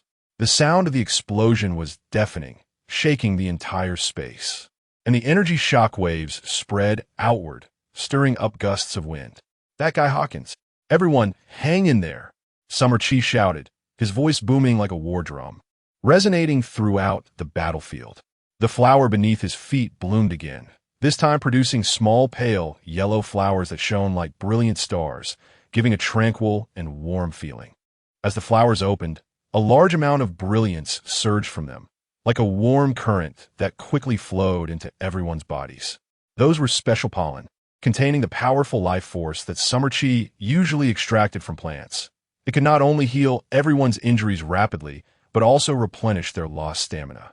However, just as everyone enjoyed this miraculous healing, Summer Chi's complexion gradually turned pale, beads of sweat forming on his forehead, his body trembling slightly. Today, the probability of us dying here is 21%. Hawkins calmly glanced at Summer Chi. But I believe in Captain Luffy. Bastard. Summer Chi glared fiercely at Hawkins, thinking that once this was over, he would definitely find a chance to beat him up. Hawkins's performance surpassed even Summer Chi's, which made him particularly unhappy. However, what was even more displeasing was Zoro and the others. The group surrounded Kella, who was gasping for breath while sitting on a gigantic flower, their expressions not looking good. Especially Zoro, who was wildly swinging his sword at the energy beams above. The flying slash capable of cutting through steel was swallowed by the energy beams without even making a sound, not even causing a splash. The gap was too great. The energy beams had been weakened somewhat by Luffy's spatial abilities before descending upon them. Damn it, Zoro gritted his teeth, wondering why he was so weak. Below them, the island could no longer even be called an island. It had turned into a deep-water pit that had sunk down. At a glance, it was bottomless, with seawater rushing in from all around. Luffy. Zoro's gaze became serious as he looked over. Don't disturb Captain Luffy. Kuina obstructed Zoro with her sword, also fixated on Luffy. The familiar demon sword, Inma, appeared to be covered with a special transparent film, making the entire blade incredibly smooth, as if polished. Luffy raised Inma high, his expression terrifyingly cold. The blade began to extend wildly, shooting straight towards the sky, continuously lengthening as if trying to break the limits of the sky and stretch into the endless distance. Energy beams continued to shoot down from the sky, but these energy beams could not destroy the blade of Enma. The blade collided with the coldly glowing barrier above. It was as if two forces were constantly clashing, red lightning flickering at the blade's tip. Suddenly, Luffy's indifferent voice rang in everyone's ears. Take out the ancient Saint of Green and then retreat. As soon as he finished speaking, the surface of the barrier violently rippled, forming circles of waves. Bang! The next moment, the barrier was pierced, creating a hole. The booming sounds continued to erupt, like a planet exploding, the deafening noise seeming to threaten to burst people's eardrums. The crisp, penetrating sound had long been drowned in this surging wave of sound. At this moment, the now black Enma had a notch appear on its sharp blade. The intense physical Conqueror-esque hockey thunder continuously exploded on the surface of Enma's blade, crackling loudly. In a seemingly strange control room, the ancient Saint of Green furrowed his brow, a hint of confusion and disbelief flashing in his eyes. Is it about to end? The king was directly controlled by Lord M, so there should be no issues. This was why he felt at ease bringing the Golden Lion Shiki in. The control of the king was in that lord's hands, even if one attacked within the king. They couldn't seize control of such a weapon that could be considered divine. A remnant of the D-clan, cough cough. The ancient Saint of Green coughed up a mouthful of blood, his gaze darkening. After so many years with injuries of this level, even a mid-ranking expert could easily kill him now. It is time to report to Lord M. It has been a long time since he took action, and the world is almost forgetting why our world government is above all else. That useless Nazashuru, unable to defeat Shanks, even died at the hands of the decaying Whitebeard. The Holy Land is due for a bloody transformation. Crack! St. Greenbow's eyes twitched slightly, as if he heard a sound beneath his feet. Boom! The floor beneath him seemed to have suffered an irresistible attack, shattering into countless fragments. At the same time, a cold light flickered, and a long, narrow blade seemed to suddenly come to life, rapidly extending and striking toward his neck with astonishing speed. In an instant, a blinding conqueror's haki erupted like a lightning bolt, illuminating the entire space. St. Greenbow had not anticipated this sudden attack. His pupils contracted, his heart raced, and a strong sense of crisis surged. However, before he could react, all that met his eyes was a cold blade. That blade, like the Grim Reaper's scythe, mercilessly struck toward his throat. Trafalgar Law. St. Greenbow finally realized he was under attack, and a surge of intense anger and shock welled up in his heart. He never expected that this low-key young man would launch an attack at this critical moment and succeed. The island below was gone, yet that guy was still alive? St. Greenbow's fury knew no bounds as he swung his sword fiercely. Blood spurted out, and just as he tried to twist his neck, he found he could no longer do so. At some point, the blade had effortlessly pierced his throat, and that overwhelmingly powerful conqueror's haki surged from who knows how far below, flowing into his body along his neck. This conqueror's haki was hardly weaker than that of him and other old-timers like Shiki. Clearly, it was a rat hiding in the dark, yet the suddenly unleashed conqueror's haki, representing an inner spirit, left St. Greenbow stunned. He seemed to vaguely see that demon who had attacked God Valley back in the day. However, Compared to rocks, Law's thoughts and demeanor seemed calmer and more resolute. Below, Law slightly adjusted the angle of his sword, the polar tang, his gaze indifferent. Room cut. In the next moment, a strong and intense surge of blood energy suddenly erupted from the depths of Law's heart, flowing like a raging torrent throughout his body. This blood energy was familiar to Law, compared to the strong ones he had killed before. This time it was unprecedentedly powerful, instantly enveloping every inch of his skin, every vein, and every muscle. As the blood energy permeated, Law's muscles began to tremble slightly, greedily absorbing this powerful energy, becoming tighter and stronger. His already robust body was now filled with explosive power, as if every cell had been injected with new vitality. At the same time, his bones became harder and sturdier under the nourishment of the blood energy. Bone density increased, and his joints became more flexible, allowing his body to withstand greater pressure and impact. This change not only enhanced his defense, but also gave him more advantages in battle. Most notably, Law's blood energy at this moment surged like a burning flame, continuously rising, his aura growing stronger, radiating a pressure that made others' hearts race. Ha! Good. I knew I didn't misjudge you, Kid Law. No, your aura now is completely different from those young brats. You like Roger back in the day. Bring me a delightful sense of crisis. A chilling, sinister laughter suddenly echoed within the hall. Originally, Blackbeard's dark face twisted into a ghastly expression, grinning wildly with an unrestrained laugh. Shiki's eyes sparkled with intense light, the corners of his mouth curling up into a cruel smile, seemingly filled with anticipation and excitement for what was to come. I knew it. How could an old man on the brink of death be a match for someone like you? The five elders? Even gods will have their curtain call.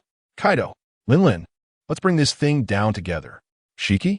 A sharp female voice came from afar, as the sun rose slightly, casting a faint light, revealing Big stepping forth, riding on her Sea King. Although your voice sounds a bit off, you old man, you're still alive? Ma'am.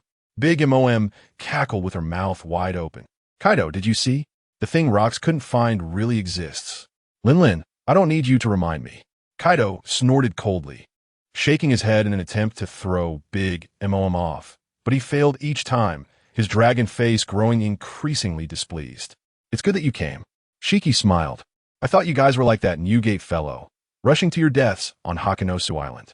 It was he who contacted Kaido and Big MOM. With both of them arriving, one inside and the other outside, the three top powerhouses would simultaneously strike at this iron lump. At that time, the world government's ultimate weapon would fall into their hands. This is Shiki's plan. Dead? Shiki, you old guy. Even if you die, we won't die. Big Mom sneered. How does it feel in the underwater prison? You can still escape. It seems you're not completely rusty yet. Inside the cold metallic fortress, Shiki's voice was incredibly arrogant. How could such a rundown place possibly block a true pirate's yearning for the sea? Lin, Kaido, control this thing. The five elders inside are already dead. Was it that kid who killed them? Big Mom's gaze immediately fell on Law, who was surrounded by everyone, her eyes flickering. It seems I felt this aura somewhere before. Back at Crescent Island, it was you guys who plotted against us, right? Kid, if you come and have a son with me, I'll forgive you. How about that? Ma'am. When the time comes, we can join forces and overthrow the world government. It's not impossible. In this world, the concept of the powerful is deeply ingrained. On ordinary days, even the strongest of warriors hold reverence for the high-ranking officials of the world government or the nations. Even among those watching the live broadcast now, half of them cannot comprehend what is happening on Hive Island. To them, these pirates are heretics. However, the pirates on Hive Island are indeed all villains. But even villains have certain ideological limitations. No matter which sea emperor it is, they are full of confidence and do not fear the marine admirals. Nor would they directly attack the world government. This time, a port has been opened. The deaths of the five elders have intensified certain thoughts. Old hag, stay away from Captain Law. A clear voice rang out, and Yamato, wielding a kanabo, scolded Big Mom. Yamato. Upon seeing that familiar figure, Kaido, who was under Big Mom's feet, widened his eyes in shock, his aura becoming increasingly violent. You damn son, you've gone to someone else's side, huh? At that moment, A powerful conqueror's haki, mixed with the breath of a dragon, surged forth like a violent storm, sweeping directly towards everyone. Kaido. Yamato's eyes widened, showing no fear as she met Kaido's gaze. She gripped her kanabo tightly, which shimmered with a strange lightning glow, her fierce momentum soaring to the heavens. Even if you're my father, I don't need you to interfere in my matters. Yamato took a deep breath, then swung her kanabo fiercely forward. Boom! A loud explosion echoed as the kanabo collided with the dragon's breath, causing the air to rub violently and produce a massive shockwave that spread out like a tsunami. This shockwave carried unparalleled power, knocking everything around it askew, even raising towering waves on the sea. Mamamam. Seeing this scene, Big Mom couldn't help but sneer. Kaido, you really have good kid. At this moment, the king had stopped attacking, but Pikun and Shachi beside Law stepped forward. See Emperor's huh? A flicker of cruelty flashed in Pikun's eyes. In his half-beast form, standing on flame clouds, he fixed his gaze on Kaido. Awakening Conqueror's haki. Awakening the mythical Zoan Devil Fruit. Mastering Conqueror's haki wrapping and advanced armament haki techniques. At this moment, compared to the strongest creature like Kaido, he was only lacking in his original physique and decades of battle experience. But compared to Kaido, Pikun also had strong confidence in himself. Law had said that their greatest asset was their youth. Compared to these top-tier powerhouses who had already reached the pinnacle of the world and had not progressed for a long time, starting to slack off and about to decline. Every intense battle now could lead to significant improvements for them. The arrival of the king brought a sense of death's crisis that lingered in their hearts. The bombardment was actually quite brief. However, during the resistance, Pikun completely mastered the conqueror's haki wrapping, feeling that all aspects of himself were improving. Life and death battles are the best way to progress. Without waiting for others to speak, Pikun and Yamato took the initiative to charge forward, directly confronting the two sea emperors. Boom! Boom! The battle in the air erupted instantly. On this side, Shachi looked displeased and chose to handle logistics. The power of the forest fruit activated, and a tree ship made of special plants appeared in the air, with a wildly spinning flower underneath. This was not a ship sailing on the sea. It could fly. As long as Shachi didn't fall, the tree ship could keep flying. As for how much stamina this forest fruit user had, on Law's ship, it was as much of a mystery as how strong Hawkins was. A bunch of little bastards. In the air, Shiki's gaze turned cold. Linlin and Kaido were actually being held back. Even though Pikun and Yamato's aura was far weaker than Big Mom and Kaido, worn down by the king's bombardment, they were still a danger. Shiki finally understood why Law, despite having awakened the surgery fruit, took so long to cut this giant ship. At this moment, his hand was on the wall, and he did not feel the unique weakness of sea prism stone. However, the black mist on Shiki wanted to merge into the ship's body, which was extremely difficult. What on earth is this made of? What is its energy? Shiki flipped his palm, revealing a familiar devil fruit. Looking at the special patterns, Shiki's mouth curled up. Old buddy, can I trust you? This is the float fruit. Law killed his original body and obtained this devil fruit. Juice dripped down, pooling on the ground. The fruit was hard to eat, but Shiki devoured it madly, looking frenzied. This body is very special. After confirmation from Law and multiple doctors, it can withstand more than one devil fruit. With Law, Shiki also witnessed the miracle of multiple devil fruits coexisting. It seems miracles can happen to me too. Shiki grinned, shaking his dark, rough arms. That familiar feeling surged up, making him feel unprecedentedly good. Crack! The ghost cry that pierced through Green Goku's throat was not recalled by Law. Law's deep pupils glimmered, and he forcefully swiped the arm, holding Ghost Cry outward. Whoosh! Starting from the position of Green Goku, a large piece of the ship's hull was forcibly cut off by Law. Law's expression was cold. Shiki, you should just go die. Want to kill me? Law. Shiki laughed loudly at Law across the barrier, before doing what Roger never did. I won't die. Room batten. The space cyclone enveloping Law and the others suddenly expanded, covering the massive fortress above. Whoosh! At that moment, a powerful force suddenly surged from below, like an invisible giant hand tightly grasping the king. This force was surging and overwhelming, seeming to want to flip the entire king over. At the same time, a buzzing sound echoed through the sky, as if thousands of bees were flapping their wings simultaneously. The engine inside the Titan instantly roared to life, producing a deafening sound as countless mechanical devices began to operate at high speed. Gears turned, chains moved, and metal parts collided, creating crisp sounds. The cold exterior shimmered with dazzling lights. Various indicators lit up, showing that it had entered combat readiness. As the engine roared to full power, the Titan began to rise slowly, preparing to rush into the distance. The Titan also had self-protection settings. Law shattered a corner of its surface to make the Titan return to the holy land of Mariewa. Despite its enormous size in the air, this war machine appeared heavy. But once it was fully operational, its speed would be terrifying, as swift as lightning, just like when it arrived. If Shiki could not break through the Titan's interior, once he followed the Titan back to Mariewa, the outcome would definitely not be good for him. At this moment, rather than killing Shiki, Law just wanted him and the world government to fight amongst themselves, just like the people at the bottom of this world who have no opinions. Regardless of what decisions the higher-ups made, they would not question or resist. The high and mighty figures in Mariewa would not listen to Shiki's explanations. All it would take is for Shiki to offend their dignity, and it would be enough for them to erase him. As a legendary pirate, the Golden Lion Shiki was not someone who would submit to anyone. Whether it was rocks or law, they were merely tools for his use. Buzz, however, after the Titan rose to a certain height, a surge of power enveloped the Titan, pushing it down. The power of the float fruit is no less than your Ope Ope fruit. Shiki's arrogant voice echoed again. Law, you really are insidious with such methods. Do you want to know how I got the float fruit? Below, the expressions of Law's companions, including Shachi, were not good. Utilizing the power of the dark fruit, Law had extracted many strong individuals' devil fruits. Of course, they had no idea how to deal with the extracted devil fruits. Hawkins. Shachi's gaze locked onto a certain point in the void, asking in a deep voice, "What's going on?" Monet and Beppo remained silent. The officers who had followed Law from the beginning knew some other information.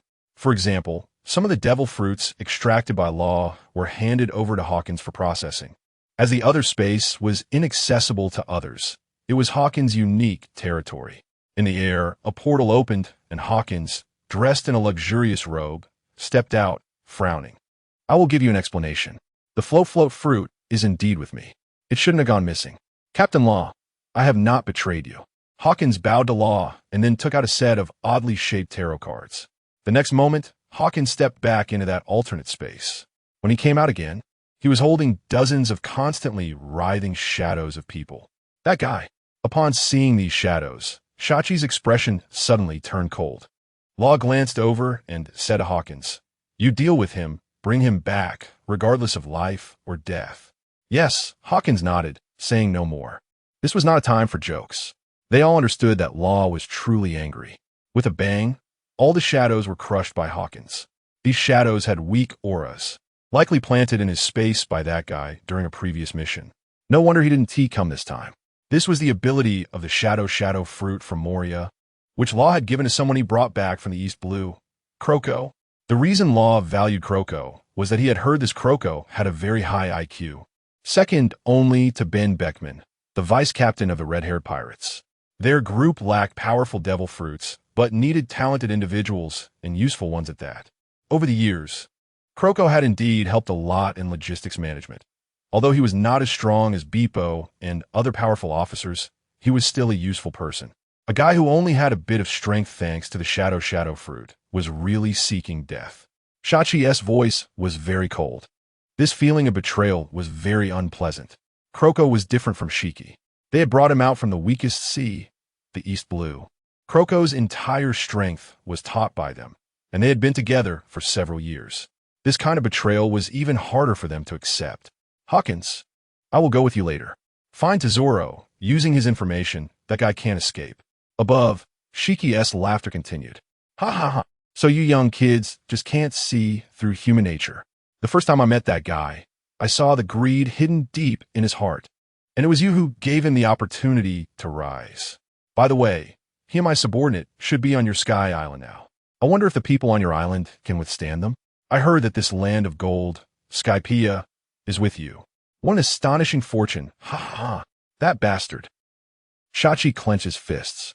At this moment, Law had just retracted his sword, sitting on the ship, his calm face also showing signs of fatigue. The worst off was Keela, who remained unconscious, held in Monet's arms. Meanwhile, Chopper, the ship's doctor, was busy preparing treatment medicine, his small hands moving quickly. Law, Tesoro, Hancock, and Jimby were on their way. Behind, Robin put down the din-din mushi. Prepare to retreat. Law raised his head, looking at Pekin and Yamato, who were already at a disadvantage, signaling them to come back. The world government people were coming. Those pirates and the Navy were also behind. Creak. In front of Law, an air door opened, and Hawkins brought a tall, middle-aged man over. Law, I have come to repay the favor of you taking care of me these days. The newcomer held a blind stick, dressed in a purple robe, with his eyes closed, showing no signs of discomfort despite the constant clash of conquerors hockey nearby. Thank you. Mr. Yishio. Law did not refuse. This was not the time for other discussions. Buzz. As a circle of purple light rose. What? Shiki's expression finally changed. The Titan moved again, at an incredible speed, as if propelled by a force not inferior to his own, causing this giant to rise abruptly. The waves surged, and the winds changed. Shiki's pupils widened. He could not believe the scene unfolding before him. However, at this moment, he had no time to think further. This massive war fortress had completely activated. How was it controlled from this far away? Shiki's face turned extremely ugly. His power was being countered. Moreover, it seemed the Titan had turned on some kind of switch, heading towards a certain destination. Whoosh. The next moment, Shiki felt the power that had been opposing him disappear. The Titan had already left the area covered by Law's abilities. However, at this moment, the Titan's massive body could no longer be stopped, soaring into the sky with Shiki, disappearing into the air. What was that old guy Shiki doing? In the sky, the giant dragon roared, and Kaido's tail swipe sent Yamato flying. He watched as the massive shadow in the sky grew smaller and smaller until it vanished at the edge of the horizon. The speed was too fast. It wasn't that Kaido didn't want to chase. For something that big, its speed was astonishing. Even if Kaido transformed into his beast form and gave it his all, he didn't have the confidence to catch up. Big, snorted coldly, pressing down on Perispero. That old man was really getting old.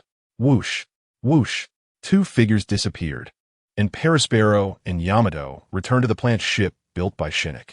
Without any hesitation, the flowers on the ship spun wildly, carrying everyone away.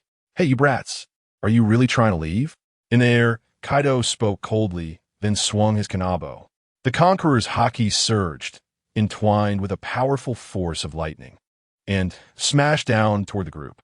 Although Shinnok instructed the ship to evade, the force still grazed past it.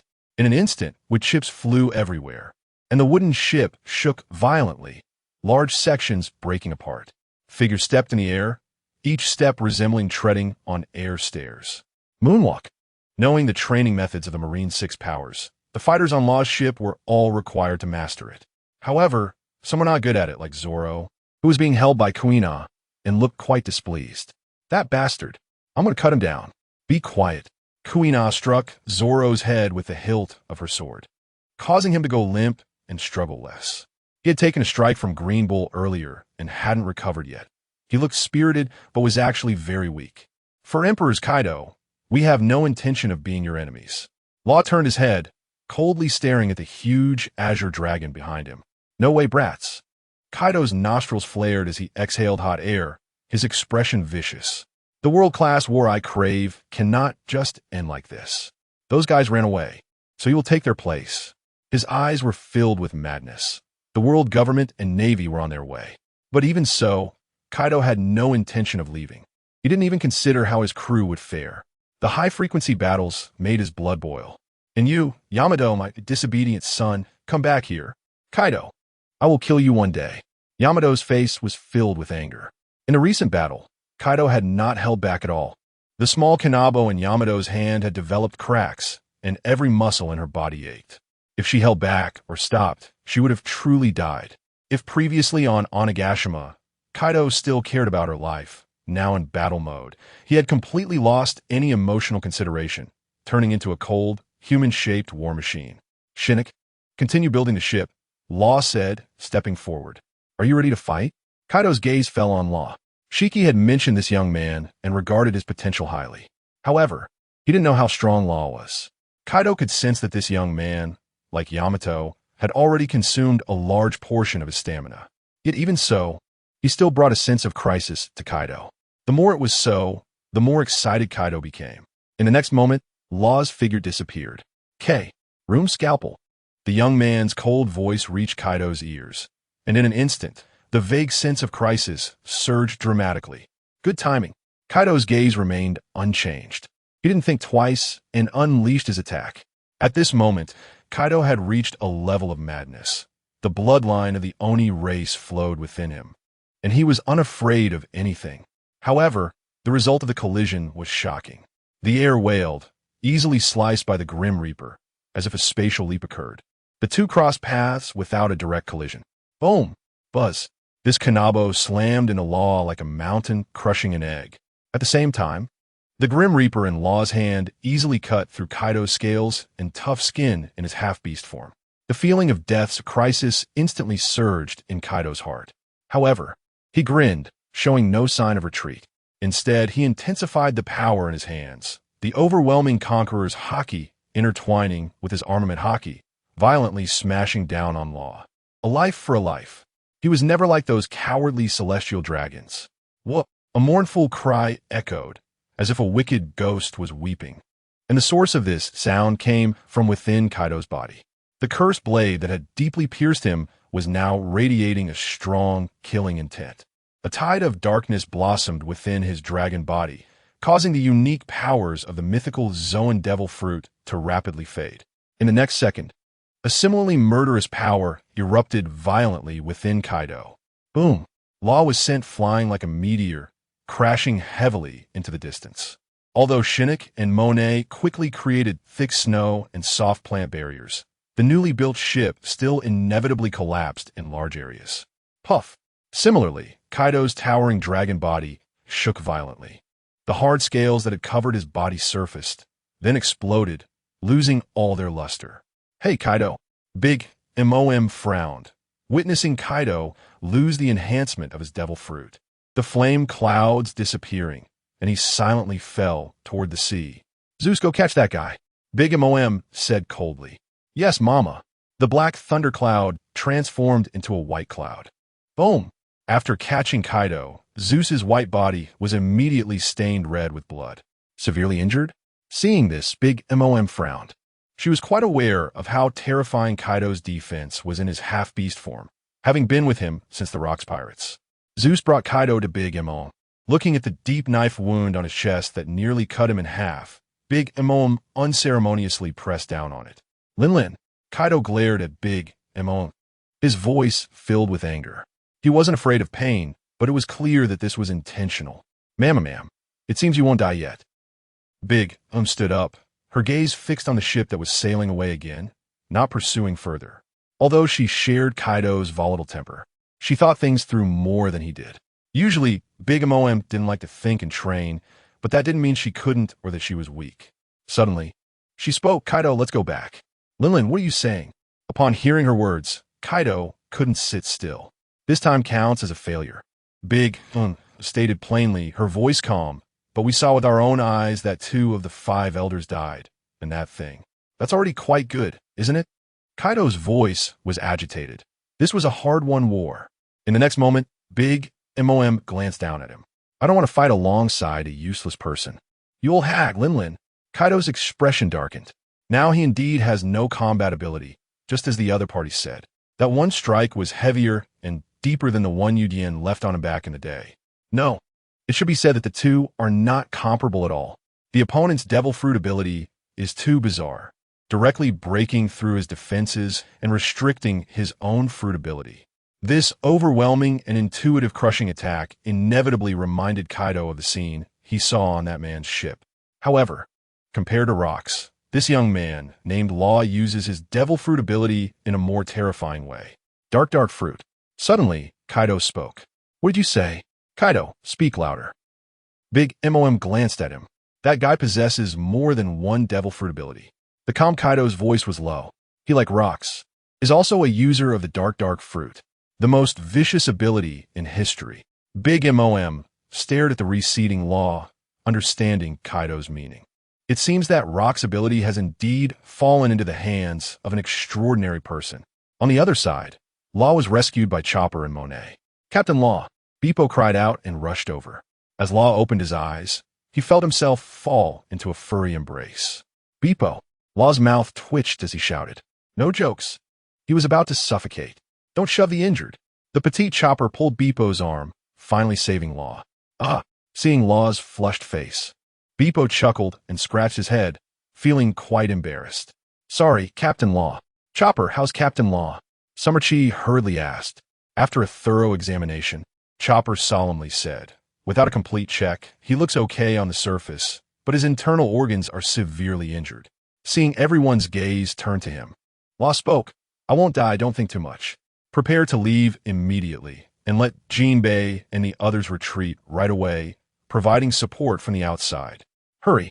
As soon as he finished speaking, sharp sounds of breaking air rang out in the sky. Whoosh. The blade light flickered.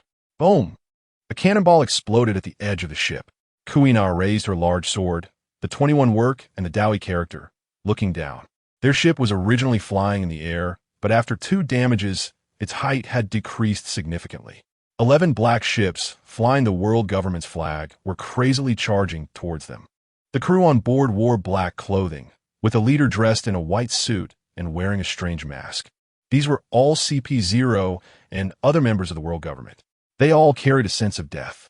Behind them, Robin approached, looking at the members of the world government, and sighed lightly. The 2 Gorosei and the celestial dragon they were to save had died on Hive Island. This was terrible news for the members of the world government who accompanied them. They had only one fate left, to be buried together. The high-ranking officials in Mariehua would not reason with them.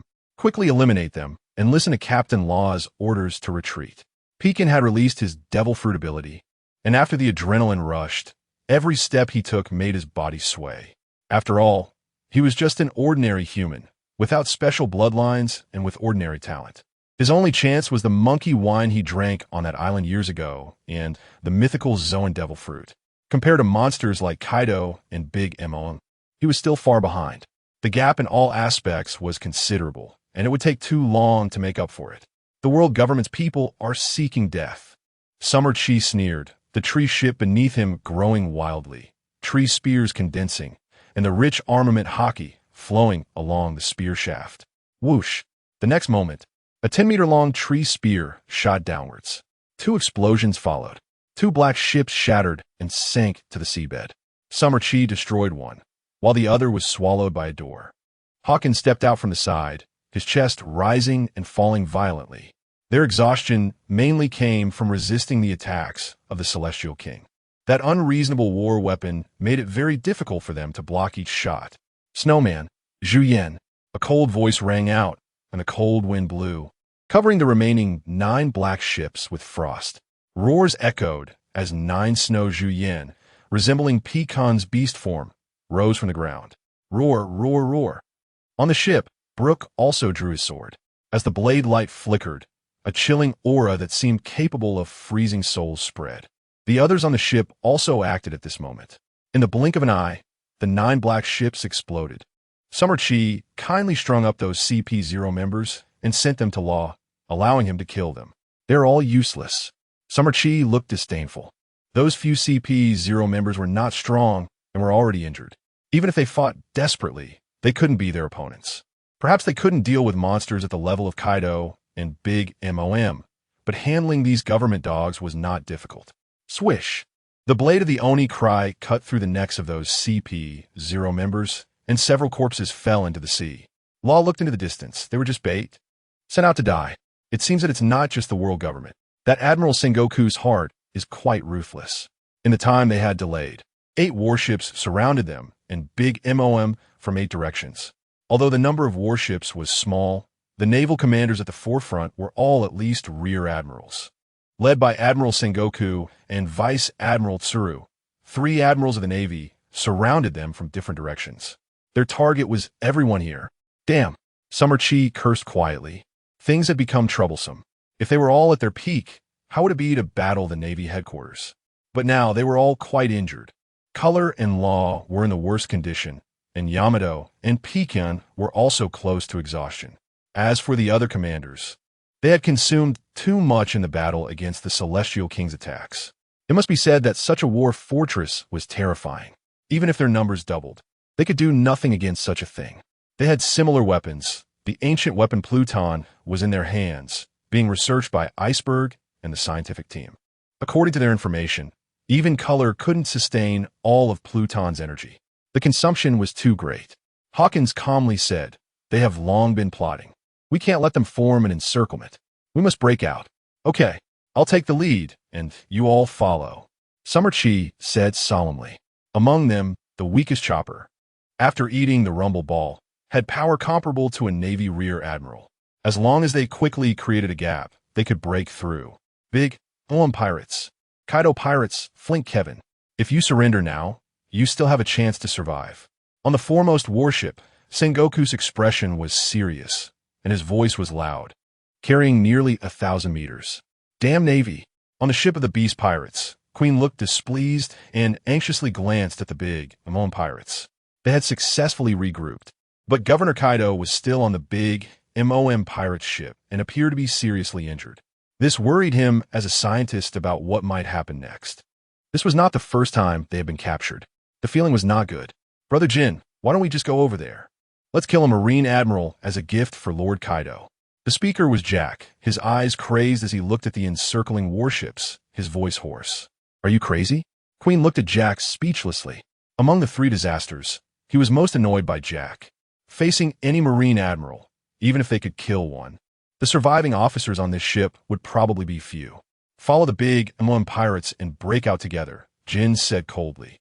He had just put down the Den Mushi after discussing the situation with Katakuri. As for Kaido and Big Oem, Jin understood their relationship. They were allies now. Of course, if necessary, Jin would also use the children and officers of the big Oem pirates to pave the way for Kaido. Fleet Admiral Sengoku, what about Flynn Kevin? At this moment, laughter came from the wooden ship above. Shaki poked her head out and looked down. "We are not pirates. Flynn Kevin is not on our ship." On the warship, Kazan's gaze sharpened. He had seen this young man beside Flynn Kevin before. However, he was surprised that this person could lie without blushing. But what he said made sense.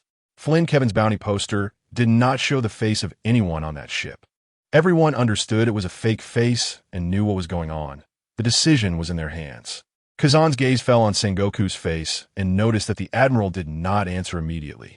If they did not let them go, the Marines would face two fierce sea emperors and a group of individuals whose strength was hard to gauge.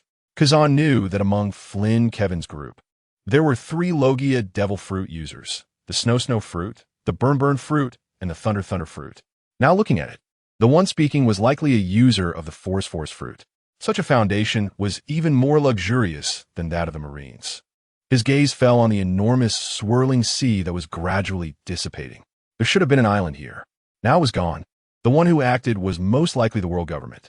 The entire island disappeared, yet they were still alive, and Green Ghost's whereabouts were unknown, which was enough to prove their strength. What a joke. A roar interrupted everyone's thoughts. On a warship, Sakazuki looked coldly at the figure in the sky, smoke billowing from his body. "Let the demon child Nico Robin fall down, and we will let you go." The Marines cooperating with pirates? Absolutely impossible. Kazan frowned slightly, and indeed, he saw a familiar figure on that not-so-large ship. Nico Robin, that little girl from years ago. Had she chosen to join them now? Kazan felt complicated. In previous years, he had paid attention to her, and even lent a hand when she was in trouble as a child. He was one of the few who knew the truth behind that massacre order back then. At that time, Nico Robin would tremble at the sight of the world government and Marines, filled with immense fear. Now, surrounded by the Marines, her gaze made Kazan feel somewhat unfamiliar. She was not afraid. For some reason, Kazan felt a sense of comfort. "Then let's fight." Up above, Shaki's voice suddenly turned cold. "We have no habit of giving up our companions. Sakazuki, after this incident, will you become the pirate you despise the most?" This sentence made the Marine officers who heard it show unnatural expressions, especially the hawkish vice admirals, whose fists tightened even more. In the next moment, the wooden ship in the sky suddenly accelerated towards a certain direction. Trying to escape? Sakazuki's expression was cold, as if he hadn't heard Shaki's words. Great eruption. Boom! With a thunderous explosion, a stream of scorching, searing magma erupted from Sakazuki's hands. This magma seemed to possess endless power, continually soaring upwards, eventually forming massive fire pillars that pierced the clouds. These fire pillars reached several dozen or even hundreds of meters in height, their surfaces flowing with hot magma, emitting dazzling light and a pungent sulfur smell. They danced in the air like giant dragons, heading straight for the wooden ship. Kuina stood in the air like a ghost with moonwalk, her sword, Wad Ikamanji, gleaming coldly, and wherever she passed, the Marine soldiers fell. Stop them! Onawabenshu shouted loudly. Countless cannonballs shot into the sky, and the battle erupted in an instant. The big MOM ship, along with the beast pirates, suddenly headed in another direction. Rumble! What a bastard! Shaki cursed loudly. His small wooden ship exploded for the third time. This time it was more serious. It was completely gone, swallowed by magma. In fact, Shaki didn't dislike Sakazuki.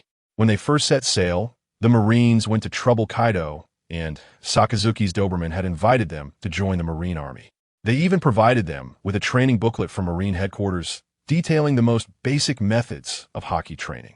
However, now Shaki found Sakazuki extremely disgusting. He acted without reason and directly attacked, and his abilities just happened to restrain him. What an annoying bastard! Shaki grumbled. In terms of destructive power, their attacks could not compare to Sakazuki's. Whoosh! Whoosh! Sounds of breaking air rang out, and the people in the sky were directly blown apart. Those with abilities. Take the others and leave first. Law's voice sounded calm. We will meet on Sky Island. Don't die. At the same time, Law's figure flashed, dodging the incoming cannonballs. And with a flick of his hand, the sword of ghosts arced through the air, its blazing sword light heading straight for Sakazuki. Buzz! The overwhelming conqueror's haki erupted at that moment, sweeping towards the advancing warships. Damn! Several weak Marine officers fell one after another, and seeing this, Onawabenshu became furious. Swinging his weapon towards Law, the cold light flickered. Clang! The long sword entwined in Onawabenshu's hair shattered completely. You retreat, Sakazuki said in a deep voice, delivering a heavy punch forward. Hiss! The heat rose, reflecting the sea surface a bright red. Sakazuki took a step back, and a deep wound visible to the bone had already been cut on his fist. Long time no see, Admiral Akainu. Law smiled at Sakazuki. The others above saw Law actively confronting the enemy, and after hesitating for a moment, Beppo and the others decided not to interfere with Law's decision. With Law's abilities, no one could stop him from leaving. It was even more convenient than Hawkins' door fruit. After all, when power reaches a certain level, it can also interfere with the alternate world opened by Hawkins. It really is you. Sakazuki glanced deeply at Law. He still vividly remembered the scene when Doberman invited them to join the Navy. He never expected that the boy from back then would grow to this extent. It was almost terrifyingly fast. Uncle Sakazuki, if you can't make in the Navy, how about coming to my side? Law chuckled, slightly nodding towards the two warships that were encircling them. Of course, Admiral Kizaru, you too. One impressive guy. Kizaru scratched his head and looked at Law. Sighing, at your age, daring to oppose the world government. Your strength is simply monstrous. He spoke seriously. As admirals, they knew some information that others did not. Like Crescent Island, the mastermind behind all this was actually Law, and he was so young. Of course, it's impressive. Law smiled. I've already taken down those two old men. Saint Satan and Saint Greenbowl. His expression at that moment was like a child showing off his candy, smiling naturally and excitedly. In terms of destruction to the world. Actually, the innocent civilians who died at your hands are probably more than those who died at mine, right? Law's bare gaze scrutinized Sakazuki and Kizaru. Admiral Kizaru, if you follow us, regardless of how high your salary is in the world government and Navy, I can pay you 3 times more. What do you think? Law's smile made the surrounding Navy officers frown. The oppressive conqueror's haki pressing down on them grew heavier. My goal is not to rule the world, nor to become the pirate king. I just want to take down that unpredictable guy at the top of Mariewa. Isn't the celestial dragons disgusting? Upon hearing his words, Kizura's eyes flickered slightly. Magmama, scalding magma, shot up into the sky. Sakazuki stared coldly at Law. You said too much. Borsellino, don't rush. Kizura's voice was calm. His arms crossed over his chest. At that instant, it seemed as if the world was enveloped by an incredibly brilliant light. This light spread rapidly at an unparalleled speed, covering the entire sky in the blink of an eye. Hundreds of dazzling lasers shone brightly, almost blinding, and one could only feel their immense power and might. Amidst the light, countless lasers poured down like dense raindrops, intertwining in the air to form an impenetrable web of light that directly enveloped Law's entire body. My words are always effective. Law flipped his palm, laughter ringing out. Whoosh! In the next moment, his figure vanished from the air, and a steel plate appeared in his place, pierced by the lasers. He was not in good shape. He could no longer shift positions just by a thought as he did at the beginning, nor could he exchange places with objects. That bastard! Sakazuki suddenly turned his head. Law's chosen direction was actually towards Sengoku. In the distance, everyone entered Hawkins' alternate world and directly retreated within it. The aura perceptible from the outside had already weakened. Moreover, there were Navy soldiers reporting that the 7 warlords who had defected were in that direction. Admiral Wee. A vice admiral stepped forward and whispered, "Turn back." Sakazuki reacted quickly. "Coordinate with Admiral Sengoku and leave those 2 pirate crews behind. No need to hold back." Understood. On the other side of the battlefield, Sengoku, Tsuru, and Akiji pressed towards the Big Mom pirates and the Beast pirates. Jin and Katakuri were collaborating with Big Mom to attack the Navy. The battle here was even more intense. A vice admiral had already died at the start, and some officers from the Beast pirates and Big Mom's offspring had also been killed. At that moment, Sengoku, who had been dealing with Big Mom, suddenly turned around. On the outermost Navy ship of their encirclement, a figure suddenly appeared. The aura wrapped in Conqueror's haki instantly attracted everyone's attention. That guy. Sengoku stared intently at Law. "Mama, little brat, are you trying to cooperate with us?" Big Mom grinned, her expression playful. "Cooperate?" Law shook his head, sheathing the sword in his hand. "My reinforcements have already come to pick me up." "Reinforcements?" Sengoku frowned, his gaze turning cold. "Is it those few fleeing 7 warlords? In this war, those guys had not played any role." "Of course." Law's gaze fell on the ships in the distance that were gradually becoming clearer. "It's your old friend." The emblem prominently displayed 3 English letters. In Neo, as the ships approached, a figure slowly appeared in everyone's view. Upon seeing this figure, both Sengoku and Tsuru's expressions changed. The vice admirals surrounding them also showed a hint of shock, their actions pausing. Some of the officers even exclaimed, "Admiral Zephyr." They all recognized the identity of the newcomer. Inyo Navy, the force established by the former Admiral Black Arm Zephyr, which had always operated on the fringes of the New World, aimed solely to eliminate pirates. His appearance directly unsettled the high-ranking Navy officers present. Over 80 of the Navy officers had, to varying degrees, received training from Zephyr. At this moment, seeing Zephyr, many Navy officers revealed smiles. In their eyes, Admiral Zephyr was not an enemy, even though he had left the Navy. The Inyo Navy he created was also acting to eliminate pirates. However, Sengoku's expression turned very grim. "Zephyr, you shouldn't be appearing at this time." Sengoku muttered. In recent years, the world government had received intelligence indicating that his old friend had been searching for a certain special mineral. However, in the past few years, the movements of the Inyo Navy had suddenly become secretive. If it weren't for the increasingly fierce pirate conflicts in the New World, the Inyo Navy might have already become a target for bounties. Sengoku vaguely guessed the purpose of his old friend's appearance. "Goodbye, Admiral Sengoku." Law's knuckles extended, snapping his fingers at Sengoku. Snap! A small stone appeared in place, and beside the figure that surprised and delighted the Navy, Law suddenly stepped out. "Admiral Zephyr, be careful." A vice admiral's face turned anxious. Just as he was about to speak, he saw that familiar face, which showed no sign of surprise. and Law was actually smiling as he greeted several officers from the Inyo Navy. "Long time no see, I'm Binns. You brat." Binns looked displeased, his brows furrowing, ultimately turning into a sigh. The boy in front of them, who was about the same age as them, had subordinates who could defeat their seniors, Smoker and Tina. He himself was among the top experts in various major forces, plotting against the Navy, the pirates, and the world government. Such a person, he really didn't want Teacher Zephyr to get involved with. Too dangerous. Ein looked at Luo with a complex expression. She had crossed paths with a woman named Monet and had suffered a crushing defeat. As a girl, she could sense Zephyr's changes more than Binns. Before this guy contacted Zephyr, her teacher had been muddled and filled with hatred. Now, it seemed that Zephyr had found his purpose. "Admiral Zephyr, I'm counting on you." Luo was not polite at all, directly sitting on the deck and closing his eyes. "How many times do I have to say it? I'm not an admiral anymore." Zephyr shook his head, his gaze quietly meeting Sengoku's on the other side. Binns returned to base. The Inyo Navy's ships curved away, heading back. During this time, Sengoku did not order a pursuit and merely watched Zephyr leave.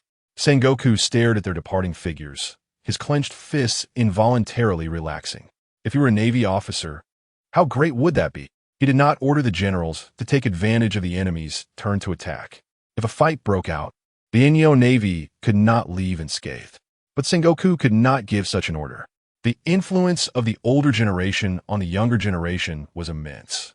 As a Navy hero, Garp had been ruthlessly pierced by the Holy Knight Green Bull in front of all the Navy. This scene had already shaken the faith of the lower-ranking Navy personnel. And Zephyr was also a teacher to these middle-aged Navy generals. If a real fight broke out, it was likely that half of their Navy generals would not take action.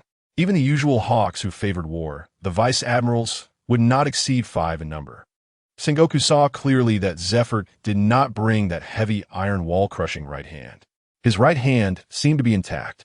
At that time, even the medical technology within the Navy could not achieve this. It could only be done through the powers of a devil fruit. Therefore, Luo's identity could actually be confirmed. In fact, he had a close relationship with Sengoku's adopted son. Because of this, your ambition, is it aimed at the celestial dragons?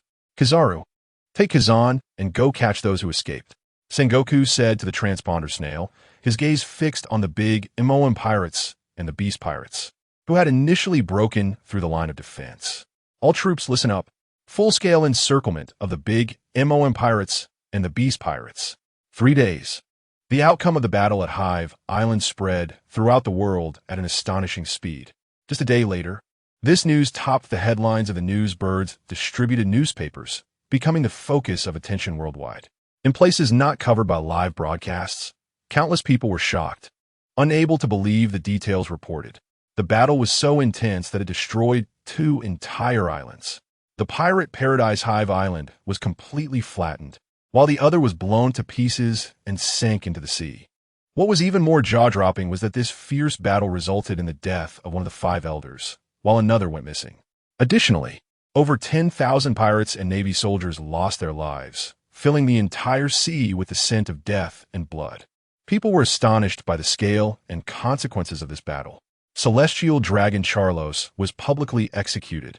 A Navy hero was ambushed by the 5 elders. The 7 warlords of the sea betrayed. One after another, unfavorable news for the world government and the Navy spread throughout the world. This war dealt a tremendous blow to the world government, with almost all negative news for them. The Navy could not present any impressive achievements. The only gain was the capture of cadres from the Emperor crews. Among them, the most captured pirates were from the Beast Pirates.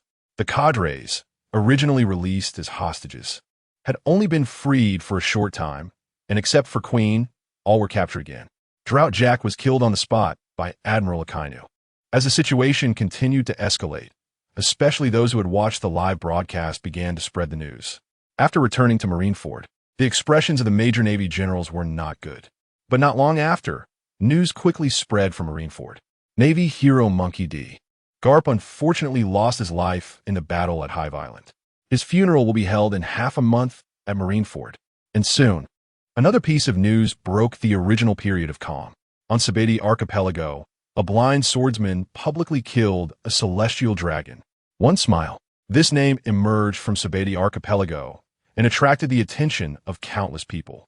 A celestial dragon was killed, and the Navy admiral personally arrived, causing chaos in Sabeti archipelago, with numerous pirates fleeing. This was a person daring enough to kill a celestial dragon during a sensitive time for the Navy. Subsequently, many discovered that this one smile was not a pirate. After killing the celestial dragon, he said nothing, did not leave, and simply sat down to eat a bowl of ramen. This ruthless person was quickly captured by the Navy and brought to Marineford, although he did not resist. According to the descriptions of some bold merchants nearby, Admiral Khazur's expression noticeably became serious upon seeing him.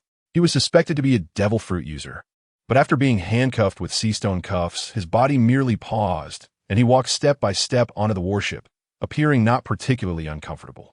Some Navy soldiers claimed that after boarding the warship, Admiral Khazuru kept shouting Kawai Nai, seemingly communicating with Fleet Admiral Sengoku. What no one knew was that at that moment, Sengoku had an additional order on his desk. It was about the personnel transfers of Navy generals and soldiers. The direction of the transfers was to the Holy Land, Mariewa. At this time, Sengoku was looking at another piece of intelligence. It was an unsigned, unmarked, and encrypted report. The content was that 1/10 of the territory of the Holy Land, Mariewa, had mysteriously disappeared. At this moment, Mariewa had sealed off all news. Even the 5 elders had only contacted Sengoku once.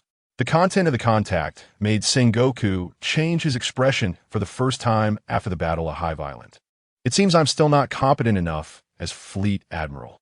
Sengoku's eyes flickered as he opened a drawer and slowly took out another handwritten report. The report was in his handwriting. It was a resignation letter. One day later, several new wanted notices were sent out from the Navy headquarters, shocking countless people. Trafalgar Law, bounty of 5 billion berries. Among the 4 sea emperors, only the man known as the world's strongest man, Whitebeard, had a bounty that could surpass him. The gap between the two was only 46 million berries. The bounties of both Big Mom and Kaido were below 5 billion berries. It was as if the Navy headquarters was announcing to the world the emergence of a 5th sea emperor. Many people could not understand this, because they did not know this Trafalgar Law. They didn't even know the name of his pirate crew. An extremely unfamiliar powerhouse during the battle at Hive Island. Many had seen numerous pirates through the live broadcast and witnessed the strength of those top world powers. But they were all familiar faces, all big pirates from the New World. But who was this Trafalgar Law? What puzzled everyone even more was that Morgans, the president of the World Economic News Agency, known for his intelligence, did not provide detailed explanations in the new newspaper. This is obviously big news. Morgan dares to report on the death of the 5 elders. Yet there is no explanation for this newly emerged sea emperor. At this moment, the much-discussed Law is simply sitting in a coffee shop, resting with his eyes closed. Directly across from Law, a mature, purple-haired old man leisurely holds a cup of coffee, taking a gentle sip and savoring its rich aroma. His deep and wise eyes reveal a calmness and serenity that comes from years of experience, as he reads the latest newspaper and bounty notices. Behind Zephyr, Ein and Bin stand quietly like 2 towering mountains, resembling solemn and majestic gatekeepers. They stand tall, their eyes focused and alert, as if ready to respond to any sudden situation. Suddenly, the previously calm expressions of Ein and Bin slightly furrow, as if sensing an unusual aura. They swiftly turn their heads. Who? The alert shout breaks the silence. A brilliant blue arc of electricity flashes instantly, just as everyone is astonished. A cheerful girl's voice sounds. Law. Ein and Bin's immediately become defensive, their eyes wide with disbelief and vigilance. They didn't even see how the other person silently appeared here. Ahead, a slender young man leans against a soft sofa, the demon sword Oni Cry resting beside him, as if possessing its own spirit. The plush ball below the hilt gently swaying. As if sensing something, Law slowly opens his deep-set eyes. Seeing Kureha lively as usual, Law nods slightly. Now that the cadre members are scattered, Kureha, being an early member to board, possesses the rumble fruit and excels in speed. She is the first person he arranged to meet him. Don't be hasty. Zephyr's calm voice sounds, prompting Ein and Bins to lower their weapons together. Law watches this scene calmly, not surprised. As a former admiral of the Navy, Zephyr has a strong personal charm. In these days, even when he discussed with Zephyr, Ein and Binz directly questioned the tasks he assigned to Zephyr, wanting him to take the lead. This shows that Admiral Zephyr, you have taught well. Law chuckles softly. Law. Another youthful girl's voice sounds. However, compared to Kureha, the newcomer seems filled with resentment, looking gloomy. A green-haired little girl holding a basket of grapes pushes the door open and throws a teddy bear toy forward. Sugar, you're too slow. Kureha laughs from his side, lightning flashing in her hand as she pops a grape in her mouth. How could I possibly outrun you? Sugar replies somewhat helplessly. Snap. She lightly snaps her fingers. In the next moment, the teddy bear toy transforms into a slender man. So this guy's a traitor. Sugar looks disdainful.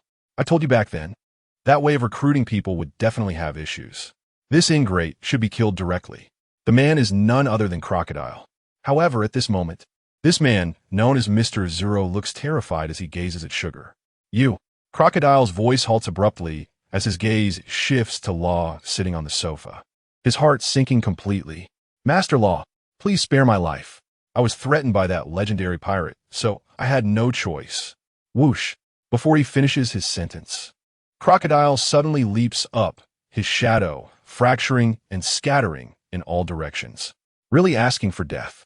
Sugar coldly watches this scene, not stopping him. Back in Sky Island, this guy sneaked into the rooms of a few of their cadre members, and she caught him red-handed.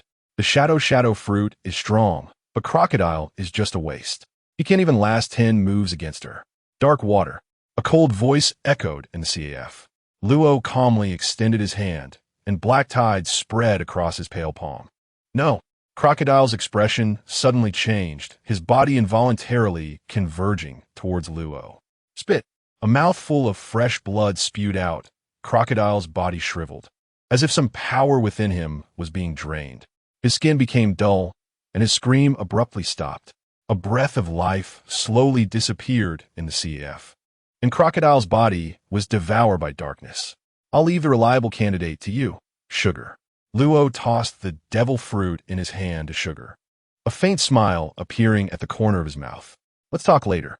Sugar did not refute, glancing at Luo before putting away the shadow fruit. This fruit was not the first time they had seen it. The most vicious devil fruit ability in the world. A gasp came from the side, and Ein and Binz looked at Luo's actions with grave expressions, their eyes filled with shock. He could directly extract a person's devil fruit ability. They had seen the bounty notice and knew some information. This Trafalgar Luo was not just a user of the Ope Ope no Mi. He had 2 devil fruit abilities. Zifa put down the newspaper in his hand, slightly sighing. What an evil ability. He and Carp, Sengoku were of the same generation and had naturally seen that crazy man. Rox, the previous user of the dark fruit. Luo smiled slightly. Admiral Zifa, do you also want to throw me into the underwater prison? If I were still in the Navy. Zifa glanced at Luo from head to toe and laughed. Then I would definitely keep a close eye on you, kid. Since your people are here, do we still need to accompany you? No need. Luo stood up and said seriously, thank you for saving me the other day, Admiral. Zifa looked at Luo deeply. If I don't go, I'm sure your people have ways to save you, right? He agreed to go to Hive Island partly because he didn't want Luo and the Navy to engage in unnecessary conflict. Even now, Zifa still couldn't understand how Luo had gathered so many strong allies. As someone who had entered old age, he no longer spoke of dreams and bonds. Zifa could be persuaded by Luo because he truly saw hope and the possibility of success in Luo. Not in the future, but in the present. Of course. It wouldn't be as easy as when you, Admiral, take action. Luo waved at Zifa. Are you sure you don't want to come with me? I really don't think I can convince him alone. No. Zifa shook his head. He wasn't a child. If I participate in your plan, I might become your enemy. Wouldn't I? That's true. Luo nodded. Creak. The door opened, and 2 figures walked in, Zifa leaving with Ein and Binz. But whether it was Ein or Binz, their expressions changed to shock upon seeing the 2 newcomers. Luo. A fragrant breeze seemed to carry endless charm and temptation, like a light veil wafting over, instantly coloring the surrounding air with a different aura. A figure descended from the clouds, her height matching Luo's, her figure graceful and curvy, her beauty unparalleled. cheeks slightly flushed, her eyes sparkling like brilliant stars, and her cherry lips slightly parted, like a beautiful butterfly fluttering right over. Sugar raised an eyebrow, silently retreating to the side and sitting on the sofa to eat grapes. The newcomer was Boa Hancock. This pirate empress, with her enchanting demeanor, made one's heart skip a beat. Luo instinctively opened his previously slightly closed arms, suddenly feeling a warm presence akin to the spring sun. That presence gently wrapped around him, a soft figure appearing in his embrace. Hancock's skin was delicate as fat, emitting a faint fragrance, as if she were a fairy fallen from a celestial realm, soft as jade. In an instant, all eyes around focused on Luo, their gazes teasing. It was extremely rare for Luo to blush in such a scene. However, now that Hawkins and the others were not around, they would have certainly taken out their cameras for a few snaps. Luo coughed lightly, slightly pulling the figure in his arms away, and nodded seriously. Hancock, haha, Luo. It's good to see you're okay. Behind, Jinbei smiled and greeted Luo and the others.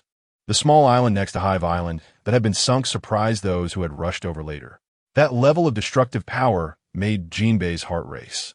Hancock's expression shifted slightly, a hint of worry appearing in her eyes. However, sensing that Hancock was about to say something shocking, Luo quickly raised a finger to block her lips and patted her shoulder.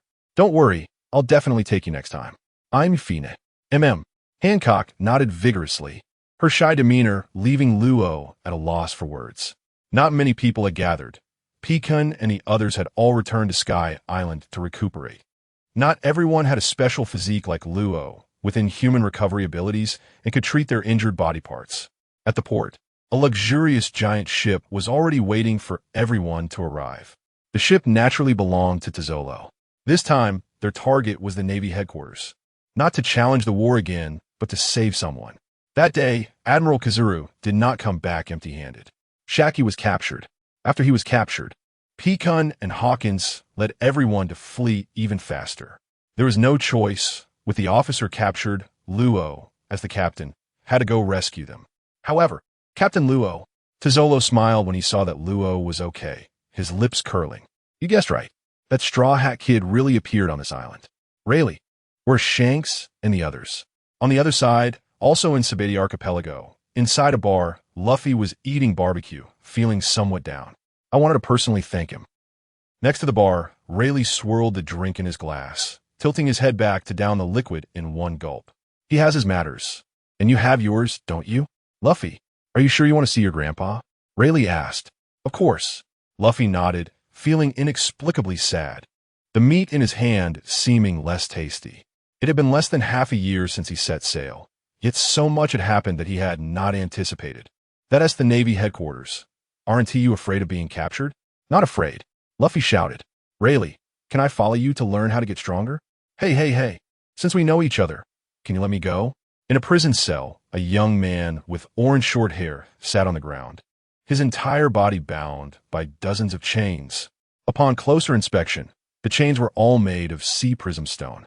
Outside the cell, smoke swirled as Smoker, with silver short hair, sat at the door, wearing a large coat with justice written on the back, wearing wind goggles around his neck, polishing his sea prism stone weapon, Tenshutsu. You all have some guts. Smoker lit another cigar and glanced at the continuously talking Xiachi, a flicker of wariness quickly passing through his eyes. The Navy headquarters had confirmed that this guy's devil fruit ability was the forest fruit, reputed to be the strongest natural-type devil fruit. Of course, Xiachi grinned, saying that they had already taken down several of the Gorosei. However, Smoker, aren't you going a bit too far? I'm not a wanted criminal. Can you show me a bounty notice with my name and picture on it?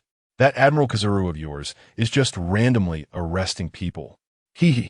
Hearing the words Gorosei, Smoker's mouth twitched slightly, and he said calmly, the more you talk, the more stamina you waste. My duty is to send you to the underwater prison, and that's all. Come on. Xiachi smiled, saying that if that's the case, the underwater prison might be destroyed. You can give it a try. Smoker's voice turned a bit colder. Don't worry. Xiachi seemed to see through Smoker's thoughts and comforted him. We'll help you take down all the pirates inside. To quote our boss, people are also resources, aren't they? Smoker, why not leave the Navy? We have quite a few natural-type devil fruit users among us. Wouldn't be a problem to take you along. Let's form a team composed entirely of natural-type devil fruit users and blow that garbage Zoan type to bits. Speaking of this, Xiaoqi seemed to recall something unpleasant and chuckled sinisterly. Take care of yourself.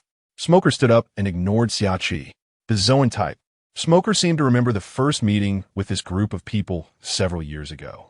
At that time, he met the young man who could transform into a white ape. However, back then, only the captain of the opposing side could defeat him. And now, in the war at Hive Island, Smoker, like Tina, was one of the sleeping Navy commanders. He only played a role in the early stages and during the cleanup of Hive Island. What happened in between? Smoker and the other Navy soldiers knew nothing about. Under the overwhelming influence of Conqueror's hockey, they didn't even have the qualifications to fight back. Only those above the rank of captain in the Navy knew the full situation of the war. This made Smoker feel very uncomfortable. Who? At that moment, Smoker suddenly turned his head, staring at a shadowy area. The voice of the calm man echoed, Navy Captain, White Hunter Smoker, as a man in a white suit and bird mask slowly stepped out, first announcing Smoker's identity. Are you from the world government? Smoker frowned. Which CP agency do you belong to? Sorry, you have no right to ask. The man in the bird mask approached step by step. What are you doing here? Smoke wafted from his cigar at Smoker's mouth. Whoosh! A sound of something cutting through the air suddenly rang out. Bang! Smoker's hand was tightly gripped by another hand. Not a devil fruit user. Smoker's eyes flashed as he observed the other party's unremarkable expression and quickly made a judgment in his mind. As long as you want, our world government can support you to quickly rise to the rank of Rear Admiral, the man in the bird mask said. No need, Smoker retracted his hand, locking his gaze on the other party and taking a deep breath of his cigar. With my own abilities, it won't take long for me to become a Rear Admiral. His personality was steady. The war at Hive Island indeed made Smoker feel the path to becoming stronger. No, you're mistaken. The man in the bird mask shook his head. Having the strength of a Rear Admiral and the qualifications of a Rear Admiral doesn't mean you can become a Navy Rear Admiral. Smoker, you're a smart man. You know what I mean. Get lost. Smoker slightly lowered his head, taking out a lighter to ignite a new cigar. White Hunter, are you refusing the world government's gift? I want to take that guy into prison. Have Admiral Sengoku notify me. My task is to bring him to the underwater prison. Upon hearing Smoker's words, the man in the bird mask fell silent. However, he did not take action, merely turning to leave. Smoker watched the other party depart, opened the door, and re-entered the cell. Ha ha ha, your face is really sour, Xiaoqi laughed. Smoking 3 cigars at once. Is this the power of a smoke fruit user? You should be grateful that the one guarding you is me. Smoker ignored Xiaoqi's mockery, pulled over a chair, and sat down. Then let me go. Xiaoqi's laughter stopped. He tried to move his body, but still couldn't break free from his restraints. Smoker, you actually don't have the confidence to defeat that guy who just talked to you, right? You can let me handle it. I've taken down several CP0 agents of that level. Actually, I also want to see if there are any guys in the world government who can match your Navy admirals. Marineford. After the war at Hive Island, the Navy headquarters fell into a somber atmosphere. Please stop. At the port, a group of Navy soldiers was receiving the recently arrived warship. The leading man stepped forward and presented his credentials. Rear Admiral Alvin from the North Blue, please come in. After confirming that the procedures were correct, the group quickly passed the security check and walked inside. As expected of you, Tizolo, one of the plump Navy officers chuckled. If someone could strip off his clothes and face, they would surely find familiar blue skin. Jinbei, nowadays, the world government has not dealt with any matters concerning the Shichibukai. However, the Navy has issued a warning to be cautious of all warlords due to the events during the war at Hive Island. This was Jinbei's second visit to the Navy headquarters. However, just like last time, they entered Marineford completely legally and in compliance. Even Rear Admiral Alvin was a genuine Navy Rear Admiral. Among the crowd, Alvin appeared very respectful, especially towards Tizolo.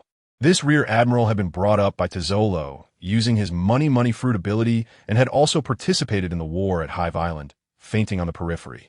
In his past achievements, capturing pirates with bounties over 100 million was also credited to Tizolo. That's about the limit. Tizolo shrugged. Ro, you were right back then. Money can't buy everything. You can't support a Navy admiral to rise up at all. If you were to replace the world government, it wouldn't be impossible, Roe smiled. The world government. Tizolo's eyes flickered. Maybe. He actually didn't care how the world government operated. What he cared about was the Holy Land, known as Mariehua, located on the Red Line. The celestial dragons have started to die, haven't they? Roe. That old guy might not be dead. Remembering some intel he had bought, Tizolo reminded him. The information they received indicated that the Holy Land, Mariehua, had lost 1/10 of its territory. A great battle had erupted above, suspected to involve elite forces from the Revolutionary Army. During the war at Hive Island, they had launched a surprise attack on Mariehua. If he is not dead, find another opportunity to take him out. Roronoa rubbed the hilt of the ghost cry blade, his deep eyes reflecting a ripple of emotions. Collaborating with pirates was akin to seeking skin from a tiger. The Navy may not always embody justice, but pirates certainly deserve to die. They had accepted the goodwill brought by this legendary pirate, and Pekin had learned to use conqueror's haki, which was partly due to his efforts. At the same time, he had indeed helped Roronoa and the others with many tasks. However, fundamentally, he would also act for himself. They were fortunate to experience each other's malice. After several twists and turns, Alvin led everyone to a relatively remote area of Marineford. This highlighted the difference between a rear admiral and the admirals from the Four Seas. Without a mission, Alvin was like a stranger, not receiving any special treatment and naturally not being taken seriously. The direction they were heading was towards Marineford's military hospital. Roronoa was going to find Garp. Yes, the Garp who was about to attend a funeral. If this funeral were real, Roronoa hoped it was fake. If this funeral were fake, then Roronoa wanted to make it real. He had no grievances with Garp, and in fact, he held a certain respect for this naval hero. However, Roronoa was not a good person either. Given the circumstances at the time, even if Garp was still alive, he wouldn't last much longer and wouldn't be able to exert much combat power. The war at Hive Island had made Roronoa realize his own weakness. He was not strong enough. Far from it. The legendary ancient weapons, when fully unleashed, posed a significant threat to him. The Heavenly Kings could indeed kill him. Not just the Heavenly Kings, but top-tier powerhouses like the Golden Lion could also inflict fatal injuries on him. Roronoa's name contained AD, but in reality, he didn't feel he had anything special about him. His ability to consume multiple devil fruits and absorb blood energy from killing came from the golden finger that accompanied his transmigration. This body itself had nothing remarkable. Humans have limits. So Roronoa chose a bloodier path to reap the lives of the strong. He came to the Navy headquarters because Shachi and Penguin were here. Roronoa's next target was the Whitebeard pirates. Then he would eliminate the Golden Lion and others. Beep, beep, beep. At that moment, an alarm sounded ahead. Alvin immediately became tense. He didn't know the identities of Roronoa and the others, but he knew about Trafalgar, the former warlord of the sea who was now out of favor with the Navy. If he were discovered, it would be all over for him. He knew very well how he became a rear admiral in the Navy. He stopped a group of anxious Navy soldiers, and after they finished explaining, the tension in Alvin's muscles visibly relaxed. A hint of surprise flashed in Trafalgar's eyes. He didn't expect the Straw Hat Pirates to appear at this time. It seemed their target was the same as his group. However, compared to them, the group led by the Straw Hat Kid had secretly infiltrated and, unable to prove their identities, were discovered. The Navy soldiers just now were not very anxious. They brought Alvin a message that Admiral Kazan had gone to provide support. Ahead, a chill indeed swept through the air.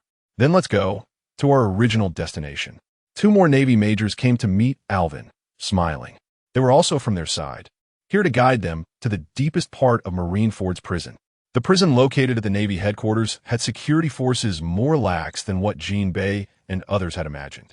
Their paperwork and identities were all in order, allowing them to easily enter the prison. The prison was divided into 3 levels. Only the top level was guarded by Navy soldiers. It was evident that the impact of the war on the upper levels had not affected the soldiers on the lower levels. A strong smell of alcohol wafted through the air, though it was only a bottle or 2. For strong individuals like Roronoa, the scent was quite obvious. The soldiers were laughing and playing cards, and upon seeing Alvin, the relatively unfamiliar rear admiral, they were momentarily taken aback.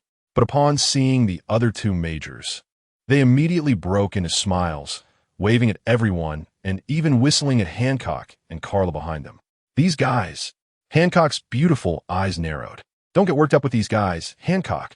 Roronoa noticed this scene and quietly approached her, his voice ringing in her ear.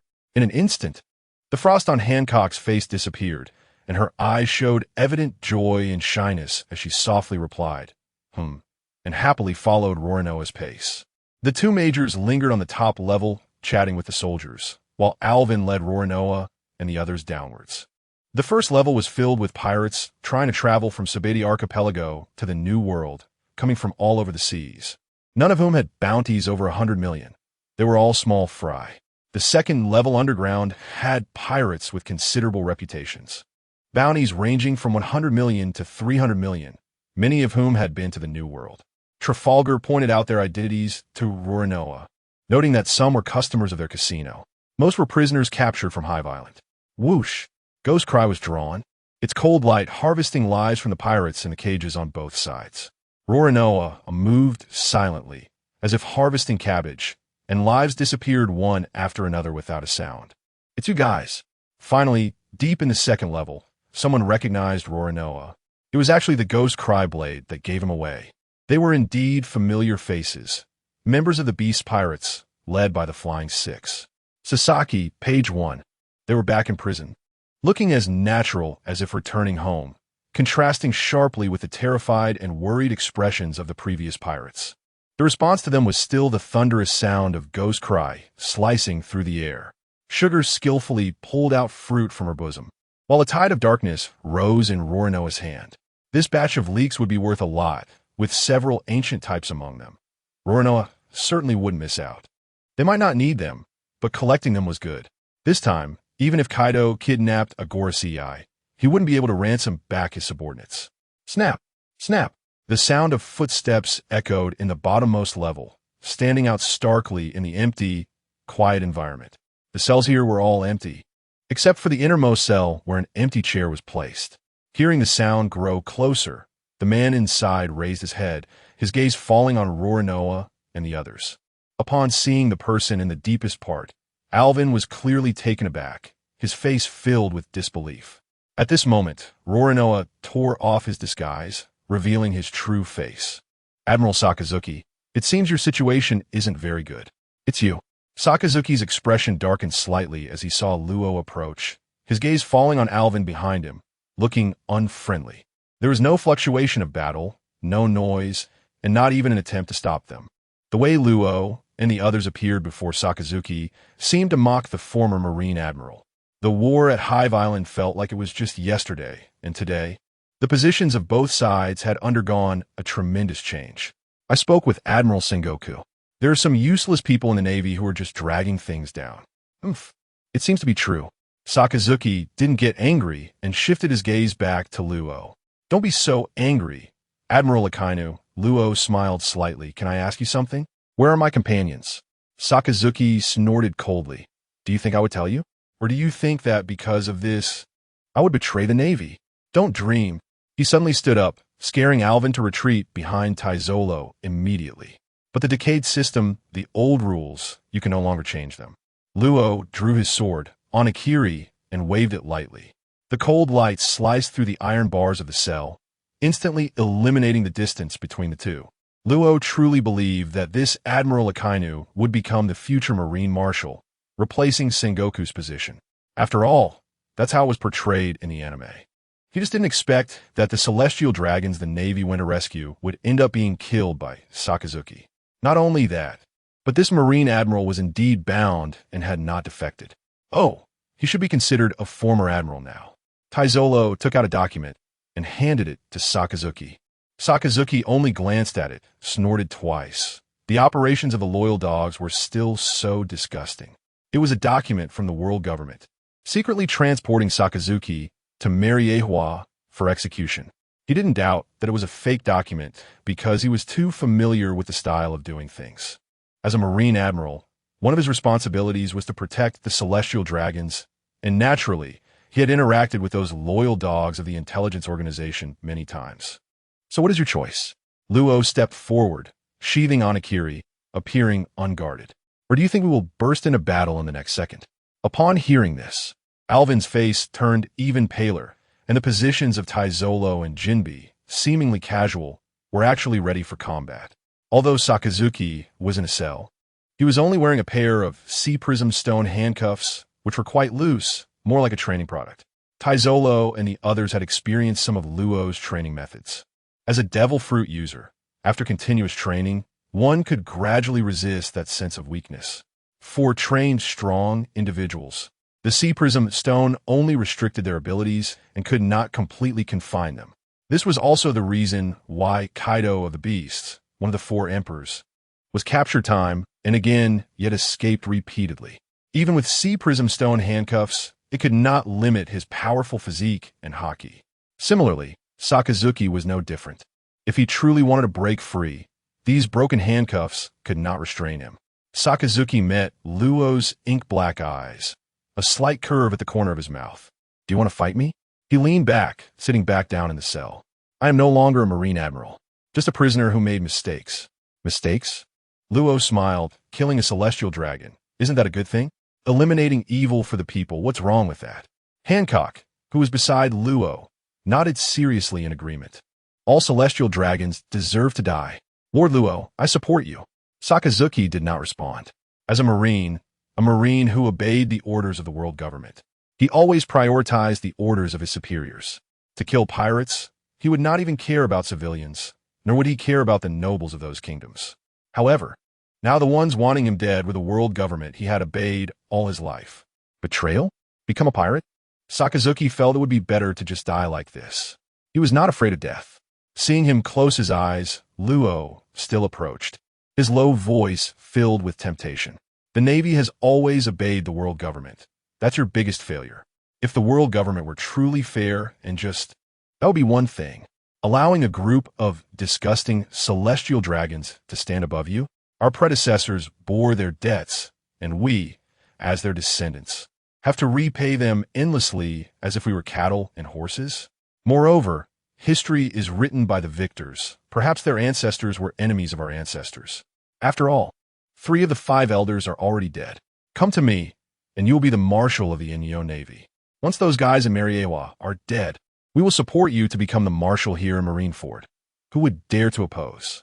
Upon hearing this, Sakazuki's expression remained unchanged, but when Enyo was mentioned, he opened his eyes, his tone inexplicable. Old Zephyr cooperating with you. Does anyone enjoy his old age? I cured his illness, Luo said calmly. What you Marines could not accomplish, I achieved. Just then, boom, a deafening thunderous sound suddenly erupted from afar, causing even this underground prison to shake slightly. Sakazuki ignored the unexpected situation, his eyes filled with memories. Among the last generation of 3 Marine admirals, Zephyr, Garp, and Sengoku, the one he was closest to was Zephyr. Admiral Zephyr was his teacher. However, due to differing ideals, after Sakazuki had his own warship to carry out missions, they had little contact. Although he felt that Zephyr's reputation of not killing was foolish, it was undeniable that this was Admiral Zephyr, the guy who was like a good-natured person. After leaving the Navy, he established the Inyo Navy, but his style changed drastically. The fundamental reason, Sakazuki understood in his heart. For so many years, he had no children and no thoughts of marriage. Sugar, go ahead. Seeing that Sakazuki did not refuse, Luo directly brought Sugar to Sakazuki's side. Hey, you guy. Sugar was startled. Facing a Marine admiral at such close range, especially the most ruthless admiral Akainu, she was also scared. However, Sakazuki made no movements. Sugar cautiously placed her palm on Sakazuki's shoulder. A light buzzing sound echoed, and a half-human tall toy soldier wearing sea prism stone handcuffs appeared before everyone. Jinbi and Taizolo felt a wave of confusion rising in their hearts. The next moment, a tangible conqueror's haki washed over them from top to bottom, reminding them of Sakazuki's presence. Sugar's devil fruit ability allowed those with conqueror's haki to be nullified. A certain teacher once said that haki is everything. Even with proper armament haki, one could forcibly break free from the toy form. As for the motionless toy soldier before them, for adults, not refusing meant acquiescing. Right? Grandpa, That sorrowful voice seemed to carry endless grief, echoing softly in the quiet hospital morgue. It felt as if every note was infused with deep pain. Luffy stood there in a daze, his usually vibrant and determined eyes now slightly reddened. The black and white photo on the coffin was all too clear to him. It was his grandpa, Garp. In that war, his grandpa had died saving him. At this moment, he felt an overwhelming silence in his heart. Ace and Shanks had left before he woke up. Now, only 4 figures were by his side: Sanji, Usopp, Vivi, Johnny, and Joseph. These were all the members of the Straw Hat Pirates. "Luffy, you still have us." Sanji gently patted Luffy's shoulder, wanting to light a cigarette but holding back. "Whatever you do in the future, we will be with you." "Yeah, Luffy, you've already participated in such fierce battles." Usopp chimed in from the side. Luffy nodded vigorously. "Then everyone, let's open the coffin together." The atmosphere of sorrow in the room suddenly froze. "What did you say?" Usopp's voice rose sharply. "Luffy, you idiot." Sanji's forehead bulged with veins, his expression unfriendly. He had wanted to comfort this guy. What a jerk. "I think Luffy must have his own thoughts, right?" Vivi whispered from the side. Hearing the girl's gentle voice, Sanji turned his head and suddenly wore a bright smile. "Vivi-chan, your voice is so nice, you're right." The next moment, Sanji turned back, glaring at Luffy. "Hey, Luffy, are you really going to do this?" "Of course." Luffy grinned. "I want to take Grandpa back to the East Blue. That's where Grandpa belongs." Saying this, Luffy quickly reached out and grabbed the knife at Johnny's waist. "Luffy!" Johnny exclaimed in shock, watching Luffy swing the knife toward the middle of the coffin. "You can't use a knife like that. It'll break." Joseph let out a sigh of relief, glad that Luffy didn't take his knife. This guy. Sanji couldn't help but light a cigarette for himself. He couldn't bring himself to help his captain pry open his grandpa's coffin. However, in the building next door, a screen displayed what Luffy was doing. 3 figures stood there, one wearing sea-stone handcuffs, eyes closed, bowing his head to eat ramen. Mr. Garp's grandson really has character. He smiled as he took a bite of ramen, his voice tinged with a hint of emotion. He wasn't mocking. With his observation haki, he could sense that the little guy seemed to have a pure heart. "Forgive me for laughing." On the hospital bed, Garp clenched his fist, seemingly wanting to give Luffy a loving iron fist. But he couldn't do that now. He couldn't even deal with an ordinary pirate in front of him. The door opened, and Sengoku walked in, looking very tired. "The Dark King Rayleigh has arrived. 2 hours ago, he appeared at Sabaody Archipelago. He should currently be near Marineford." "Ha ha ha, Sengoku. Are you going to catch him?" Garp laughed, completely unconcerned. He was now fully retired.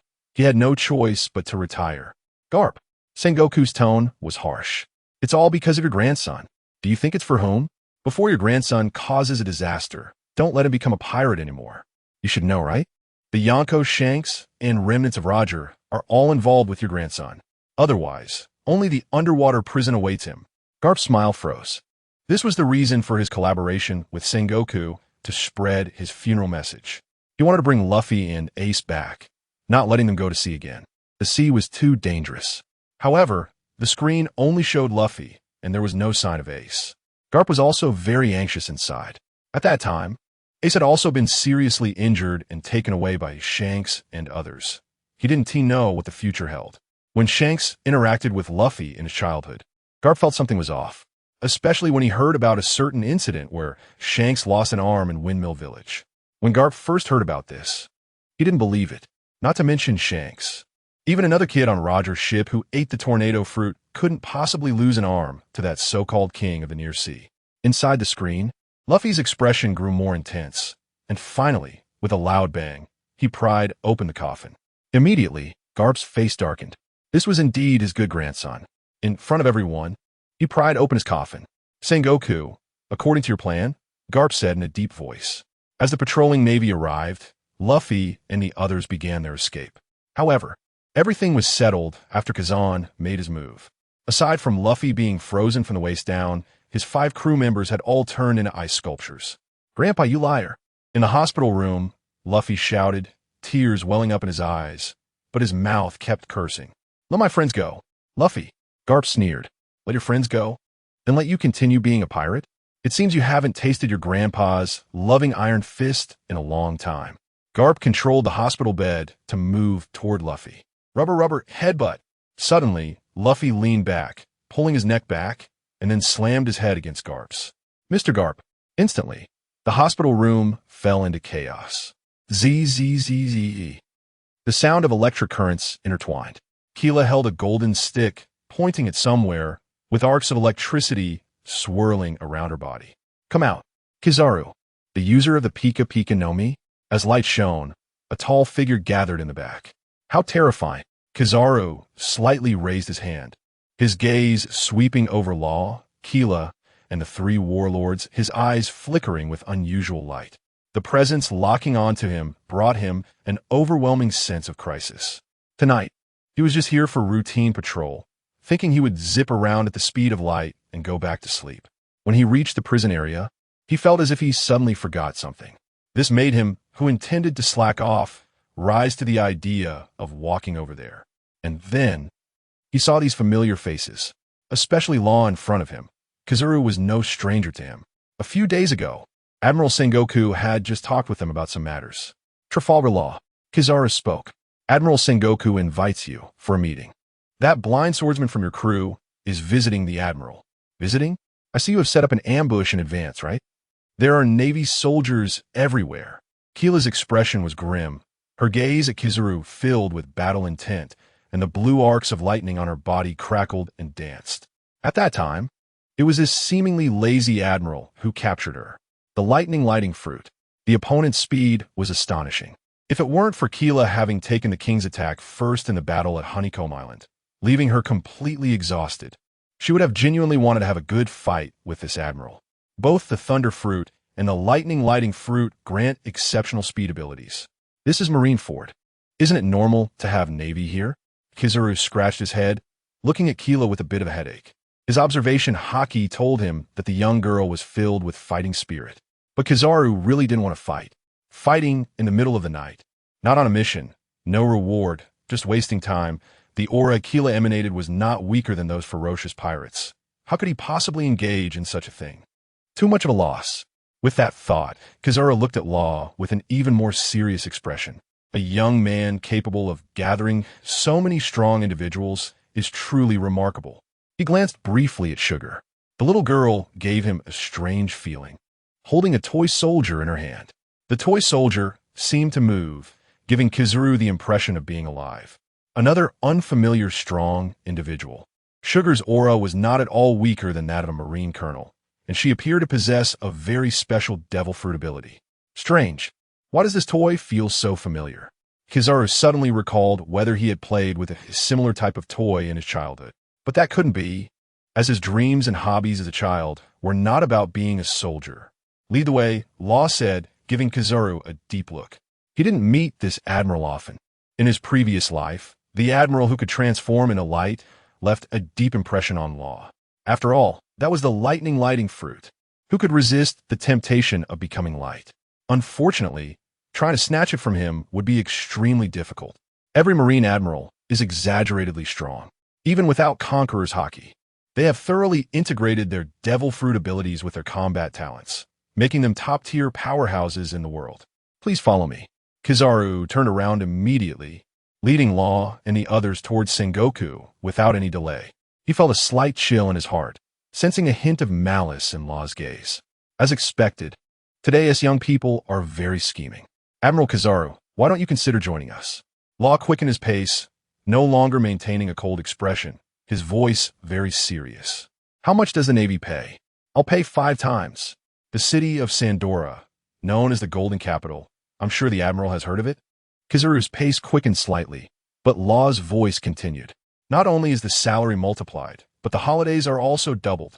On missions, you will definitely have teammates with you, with a very high level of safety assurance. With each word, Kizaru's originally quickened pace slowed down considerably. After a he began to converse with Law. Behind them, Hancock looked a bit jealous, glaring fiercely at Kizaru. Why is Law so interested in an old Navy man? Meanwhile, Tizolo was fiddling with a golden bead in his hand, silently watching Kizaru's back. Conversations aside, once they engage, they will definitely not hold back. Among the 3 admirals, Tizolo disliked Kizaru the most. Because in Sabeti Archipelago, among the admirals summoned by the celestial dragons, 7 out of 10 times it would be Kizuru, but, in Sugar's already empty basket. The toy soldier couldn't help but start moving its body. Hearing the conversation between Law and Kizuru, the two shifted from being strangers to laughing and chatting. This made a former Marine admiral a bit restless. After a while, everyone stopped in front of a low building where there were no Navy soldiers around. But the shouting from the low building was quite loud. "Marshal Sengoku, I brought the person." Upon seeing Sengoku, Kizaru quickly approached him, feeling a slight sigh of relief in his heart. Conversations aside, intentions aside, but the sense of life crisis Law brought to Kizuru was too heavy. A person who secretly organized the slaughter of 2 elders, no matter how young, would surely not be simple. "Hero Carp," Tizolo called out softly, his gaze passing over everyone and landing on Carp, who was lying on the bed.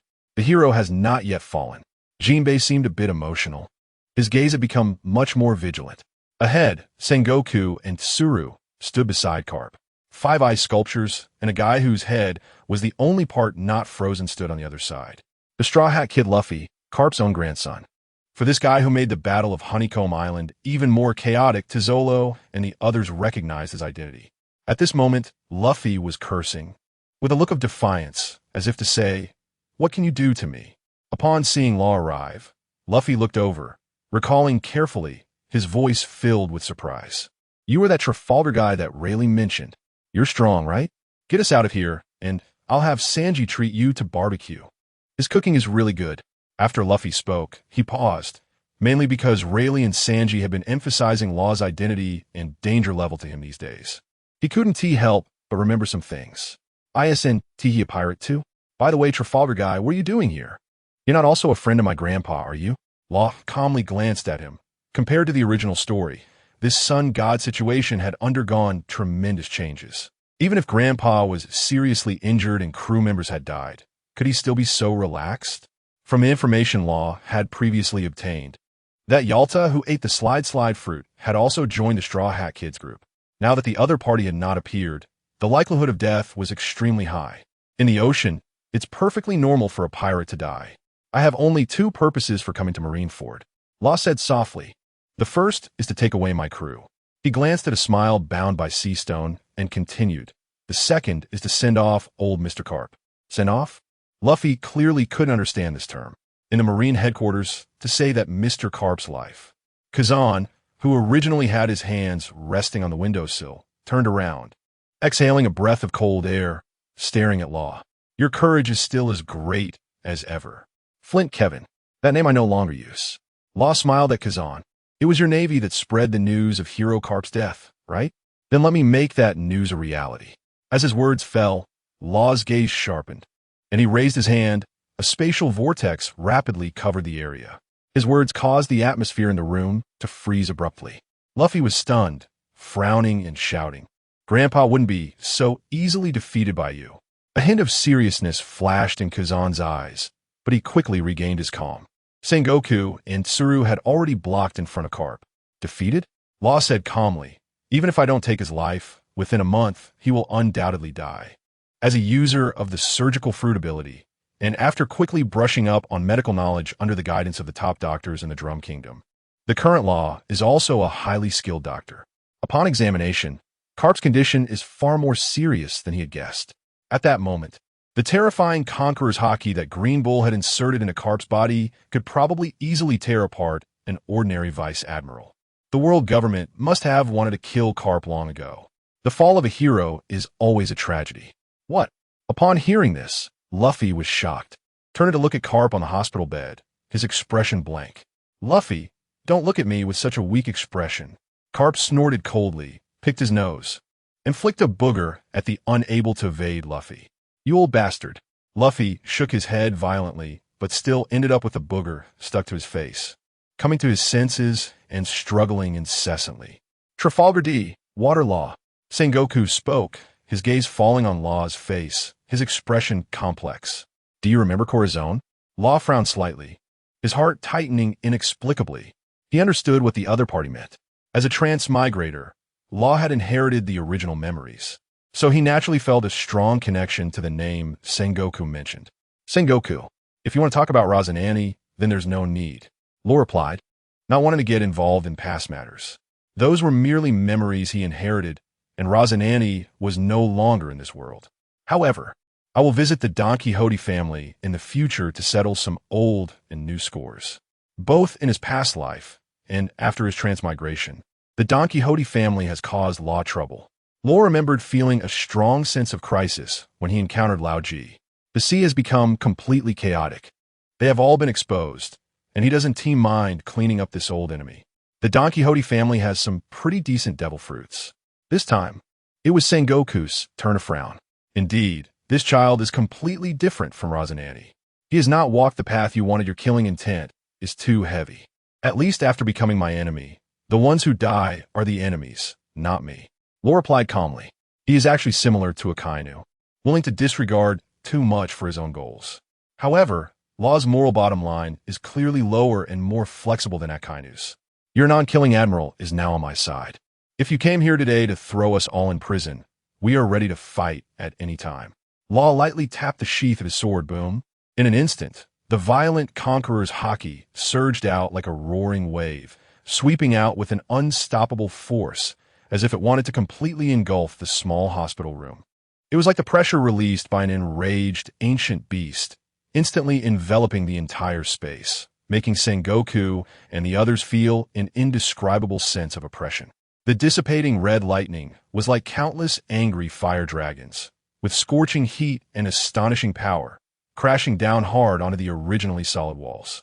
Each impact seemed to make the earth tremble, creating shocking small pits in the walls, and shattered bricks flew everywhere, as if telling the horror of this domineering power. Moreover, more red lightning fell mercilessly upon Sengoku and the others like dense raindrops. Those lightning bolts seemed to have life, wildly jumping and ravaging their skin, as if trying to burn their souls. Just a moment ago, Luffy, who had an unhappy expression, wanted to say something, but his head tilted and he fainted. Buzz! In the blink of an eye, a similarly majestic and authoritative aura erupted from Sengoku. This aura erupted like volcanic magma from the depths of his body, instantly spreading, making the surrounding air become scorching hot. The clothes of Kizaru and Kazan behind him flapped like banners under the strong airflow.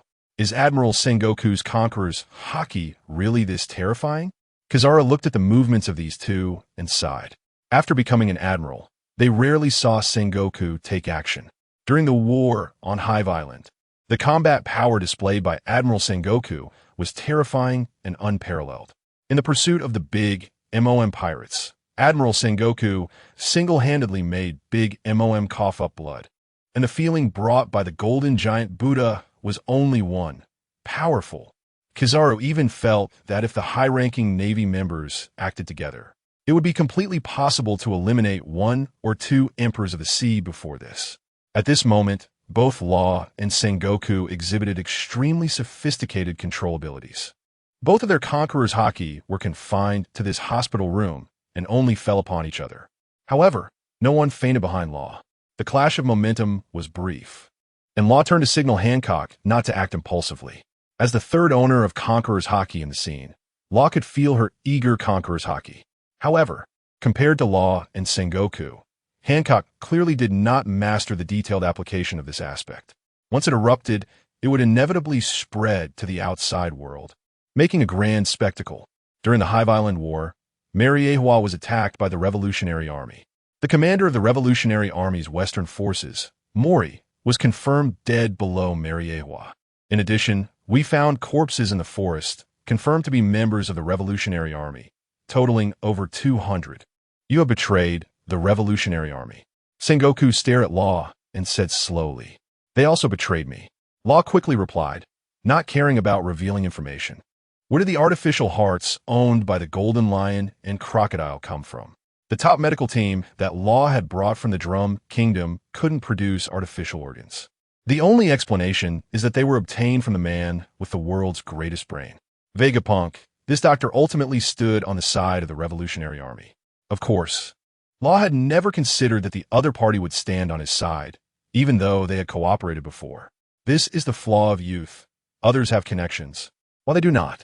The connections between the Golden Lion, Kaido, and Big Mom, and the Revolutionary Army and Vegapunk. And even some people within the Navy. These are things law cannot accomplish. You have potential. Does that mean others will cooperate with you? In the sea, relationships are also a part of strength. As enemies of the world government, shouldn't you be happier the more miserable the Revolutionary Army becomes? Sengoku. Law smiled at Sengoku. The other party brought up the Revolutionary Army and took the initiative to mention intelligence. This is a kind of concession. It's also a signal for cooperation between the two sides. There are no eternal enemies. Trafalgar Law, you understand my meaning, but you need to give us sincerity. Sengoku said in a deep voice. You should know what sincerity is. Law's eyes flickered. The information obtained by the Revolutionary Army came at the cost of lives. Or do you not trust the son of an old friend? The Revolutionary Army has suffered greatly this time, which surely means they did something the world government doesn't want outsiders to know. For example, confirming that someone exists on the Void Throne. This point is likely what has shaken Sengoku's faith. Although the Navy has done plenty of dirty work for the world government, they have done even more good in these seas. At least, each generation of Navy admirals has their own sense of justice to uphold. Now, that sense of justice has become someone's private possession, which Sengoku cannot allow. It seems we need to have a serious talk. Talking is fine, but I meant what I said when I came here. Law's gaze fell on Carp. Old man Carp, there are some things you can no longer do. But we are different. Carp furrowed his brow, meeting Law's deep gaze. Carp. Beside him, Tsuru wanted to say something, but Carp stopped her. No need to say more, Tsuru. I'm just an old man, and it's quite amusing to be remembered by a young man like you. This is... A crackling sound of electricity filled the room as Luffy slowly opened his eyes, his expression suddenly frozen. In front of him, by the hospital bed, Law's hand was pressing on Carp's heart. Grandpa! In an instant, Luffy stretched his neck, his expression anxious. Why is only you Trafalgar here? Where are those Navy admirals? My grandpa. Cardiac arrest. A calm voice came from Law. Crackle. Carp's body trembled violently, and in the next moment, the life force beside Law dissipated. Wait, you. Luffy's pupils constricted sharply. Grandpa. Along with his voice, a special power surged into the sky, instantly engulfing the entire hospital room. As expected, he inherited the talent. Behind Law, Trafalgar silently glanced. Conqueror's Haki. However, this Conqueror's Haki is too weak for them. Trafalgar, you bastard. Luffy shouted. The ice on him melting significantly, but he still had no strength to move. This kid. Hancock shot Luffy an unhappy glance. How dare he insult Law? Even if he's Carp's grandson, she wanted to petrify this guy. As a pirate, you must be prepared to lose your life. Law glanced at Luffy and shouted to the crowd. Let's go. Do you think you are the only one with a worthless life? These seas are not a game. If it weren't to save you, with Vice Admiral Carp's strength, he wouldn't have been able to handle it without gathering a group of experts. Ignoring Luffy's dazed expression behind him, Law walked outside. Admiral Sengoku stood there expressionlessly, his arms slightly trembling, clearly wanting to strike at Law. If your ambitions bring disaster to the world in the future, I will be the first to deal with you. I hope you keep your word. Also, Sengoku seemed to deflate in an instant, his gaze falling on the soldier toys in Sugar's basket. The justice we believe in indeed has problems. Behind him stood only Kizaru. Kuzan and Tsuru entered the hospital room as soon as Law and the others came out. Law did not provoke, nodded at Sengoku, and waved gently. I owe the Navy a debt of gratitude. Whoosh. The moment the words fell, everyone disappeared, as if teleporting, their powerful presence vanishing from Sengoku's observation haki. This strength. Sengoku's pupils shrank slightly, his tense fists weakly unfurling. Kizaru behind also fixed his gaze on the departing figures of Law and the others. In the end, their departure told them that once Law and the others wanted to leave, they could not be stopped. Just as in the intel, the opponent's surgical fruit has awakened. In a sense, if Law wants to kill Carp, they cannot stop him. Light does not fear thunder and lightning, but it fears teleportation. Admiral Sakazuki, welcome aboard. On the Polar Star, Law looked at Sakazuki, who had restored from the soldier toy beside him, tossing him 2 bottles of liquor. Unlike Kazan and the others' choices, Sakazuki stayed in the hospital room, watching Carp leave. He listened to every word of the conversation between Law and Sengoku. Nice ship. Sakazuki took the liquor, snorted, and drank it. I am no longer an admiral of the Navy. Coming to the Inyo Navy as an admiral is the same. Law smiled, patting the railing. This ship was the first one I had built by the famous shipwright of Water 7 once I had the capital. It's 100 meters long. I thought it would be my ride for a long time, but unfortunately, I encountered a better and more convenient ship, the Poneglyph, in Skypiea. After the Poneglyph was gone, I found it quite nice. Did that Master Tom join you? Sakazuki said lightly, incinerating the empty bottle in his hand. Since he became an admiral, he had not drunk anymore. However, long ago, he drank very little. He has not, but his disciple joined, named Iceberg. I will introduce you to him later. He is in Skypiea. Saying this, Law shouted into the distance, Jinbei, when can we salvage the Poneglyph? This might be more difficult. Jinbei scratched his head, feeling a bit awkward. The Poneglyph is not smaller than this polar star and is made of gold. It's very heavy. Then let's take a trip to Fishman Island. Law thought for a moment and said, Of course. Jinbei smiled, very supportive of Law's suggestion. With the Poneglyph, it basically flew around, and over the years, Law and the others really hadn't gone underwater. Sakazuki felt very relaxed. As a magma fruit user, it was his first time delving deep underwater. The bubble coating was applied by the best coating master under Trafalgar, and with Jinbei, a fisherman from Fishman Island, their route was incredibly smooth. This is the shortcut route of the fishmen, which can avoid most dangers underwater. However, there were no weaklings on the polar star at this time. Even Sugar could easily defeat large sea kings. Under the premise that abilities cannot be utilized underwater, it is when the user contacts seawater. Law's room was not affected underwater.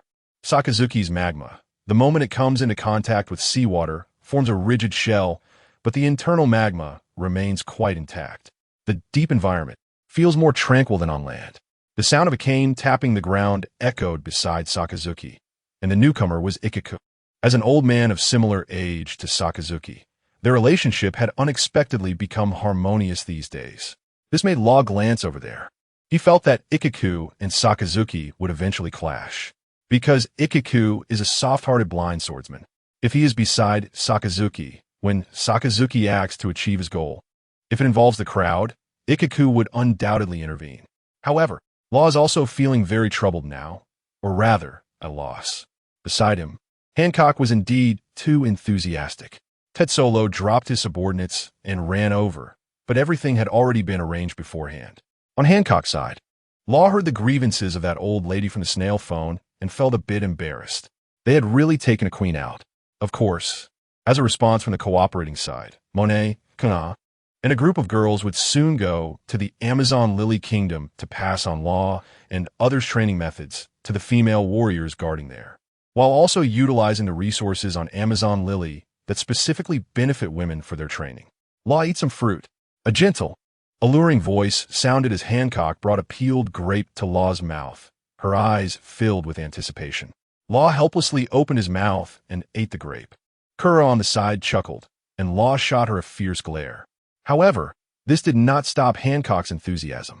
She continued to feed Law grapes, saying, Law, you should eat more so you can become stronger. Under Law's correction, Hancock finally stopped referring to him as Lord. But even so, this straightforward enthusiasm was still a bit overwhelming for Law. He was too good at romance. Law, who had never experienced such things in 2 lifetimes, was struggling to adapt to the current situation.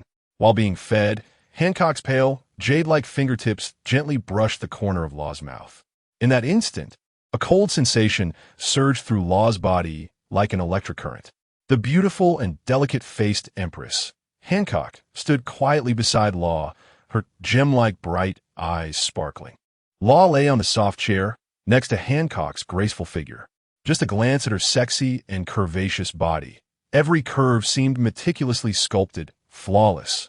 With a slim waist that could be grasped, long legs straight and slender, a rounded and perky backside, and full, towering breasts, all showcasing extreme feminine charm that was irresistible. Even though Law was usually calm and composed, at this moment, facing such a beauty, he found it hard to maintain his cool demeanor. A faint blush crept onto his cheeks. Although not very obvious, it was still noticed by the keen-eyed Hancock. Seeing Law's slightly shy appearance, Hancock's beautiful eyes not only remained fixed on him, but became even brighter. "Oh, you're blushing too?" An inappropriate laughter came from the side, as Sugar stood beside Kura, holding a camera. Law's expression darkened. Another person influenced by Hawkins' bad habits. "I'm only 20, Law said, glancing disdainfully at Sugar. "It's natural to long for beautiful things." Isn't it? Hancock was indeed beautiful, wasn't she? Although low in attack, she was high in defense. As a wielder of Conqueror's hockey, Law never feared these little ripples in life. On the other side, the once smiling Hancock suddenly seemed like a different person, unable to speak for a moment. Her stunning face turning bright red, like a ripe apple, almost dripping with juice. Her heart raced like a deer, and countless thoughts flashed through her mind. Despite the turmoil inside, Hancock still tried hard to suppress her emotions. However, no matter how much she concealed it, the hint of a smile that inadvertently appeared on her exquisite face could not be hidden. This subtle smile was like a flower quietly blooming in spring, beautiful yet unassuming, captivating hearts. Sugar was somewhat speechless. She had seen Hancock a few times, but this behavior was really embarrassing for them girls. It was entirely giving that jerk Law leverage over them. Even she, a girl standing at 1.4 meters tall, could see what kind of great villain Law was. What was wrong with the Empress of the Amazon Lily Kingdom? Sugar felt that Hancock was about to petrify herself. What was so good about Law? Kura, on the side, tugged at Sugar's arm, slightly shaking it, her eyes sparkling with excitement. She was the youngest among the old-timers on the ship. Kura's previous life had been relatively monotonous. The entertainment on the sea was scarce, and everyone had their own goals, so the idea of love had never appeared in her life. After all, they were all just kids back then, following Law as their captain and obeying his commands, but Law never considered such trivial matters. As for the companions they had been with, they were all comrades focusing on their careers, growing up together, and they were all aware of each other's embarrassing moments.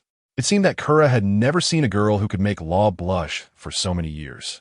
The current scene made Kura feel as if she had encountered something extraordinary. "Room."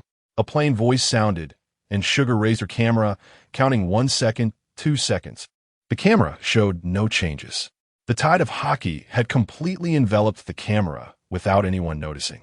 Sugar looked disdainfully at Law. Her observation hockey was no match for his. But as long as one was prepared from the start, there would be no problem. "Hancock, Law praises you so much because he actually wants you to give him a hug," Sugar said as she raised the camera again, her voice calm. The next moment, a fragrant breeze approached, soft and warm in her embrace. Law's body stiffened, and he gently wrapped his arms around Hancock's back, allowing her waterfall-like black hair to fall into his palm. Click! The camera's flash went off, and a slight smile appeared on Sugar's lips. Sure enough, this world's most beautiful woman was both low in defense and high in attack for Law. As the distance sank deeper, the sunlight gradually disappeared, and everything around them turned pitch black. On the polar tang, it was still bright. With Kura around, they didn't need to worry about energy issues at all. It was done. All they had to do next was keep diving down. Steering into a specific channel, Jinbei walked over from the front, wiping the non-existent sweat from his brow. "Thank you for your hard work, Jinbei." Kura waved at Jinbei, signaling him to come sit with them. On such a giant ship that could accommodate hundreds of people, there were only about 10 of them, making it feel very empty. "It's a small matter," Jinbei smiled, unconsciously patting his belly. Gurgle. How about we eat first?" "Sure. I'm just hungry." Kura's eyes brightened. "I was planning to invite you all to Fishman Island for a nice meal." Jinbei scratched his head, a bit embarrassed. "Our cooking at Fishman Island is quite different from that on the surface." "Oh, are we going to eat?" In the distance, a smiling Trafalgar Water Law and a not-so-silent Sakazuki approached. Trafalgar looked in a good mood, and it was unclear what he had been talking about with Sakazuki. However, it seemed there were no sea kings around here. The depth quickly increased in the distance. Jinbei spoke up, but this route was near some large sea king's nests, and once they deviated, it could be troublesome. There are no weaklings on the ship, but except for Jinbei, everyone else is a devil fruit user. That can work too. Sitting up on the soft chair, Law gently nudged Hancock. "Help me get the knife." Only then did Hancock seem to wake up from dream, her face flushing red as she hurriedly released her intertwined fingers with Law. Hee, why are you so lazy? Sugar mocked from the side. Just moments ago they were joking, but Law really held Hancock's hand, and the atmosphere turned ambiguous. The abundance of dog food made all the single men present feel a bit full, as if they were bright light bulbs. Room, slaughterhouse. Law ignored Sugar and lightly waved his sword, instantly illuminating a giant creature beside the Star River ship with the searchlight. It was a horrifyingly large piranha, its massive body beyond imagination, measuring at least 100 meters in length. In comparison, even a magnificent Star River ship seemed small next to it, as this piranha was clearly larger. However, as soon as the piranha appeared, invisible blades flashed, instantly slicing its entire body into countless pieces, breaking it down into hundreds of meat chunks of various sizes. The freshest and most succulent parts disappeared and suddenly reappeared within the Star River's membrane, as if they had always belonged there. Law, your strength never fails to amaze me, smiled the character in admiration. The fish was far from their position, even at the edge of what the observer could perceive with their observation hockey. Yet Law could bring it over, showcasing his power in detail. That's normal.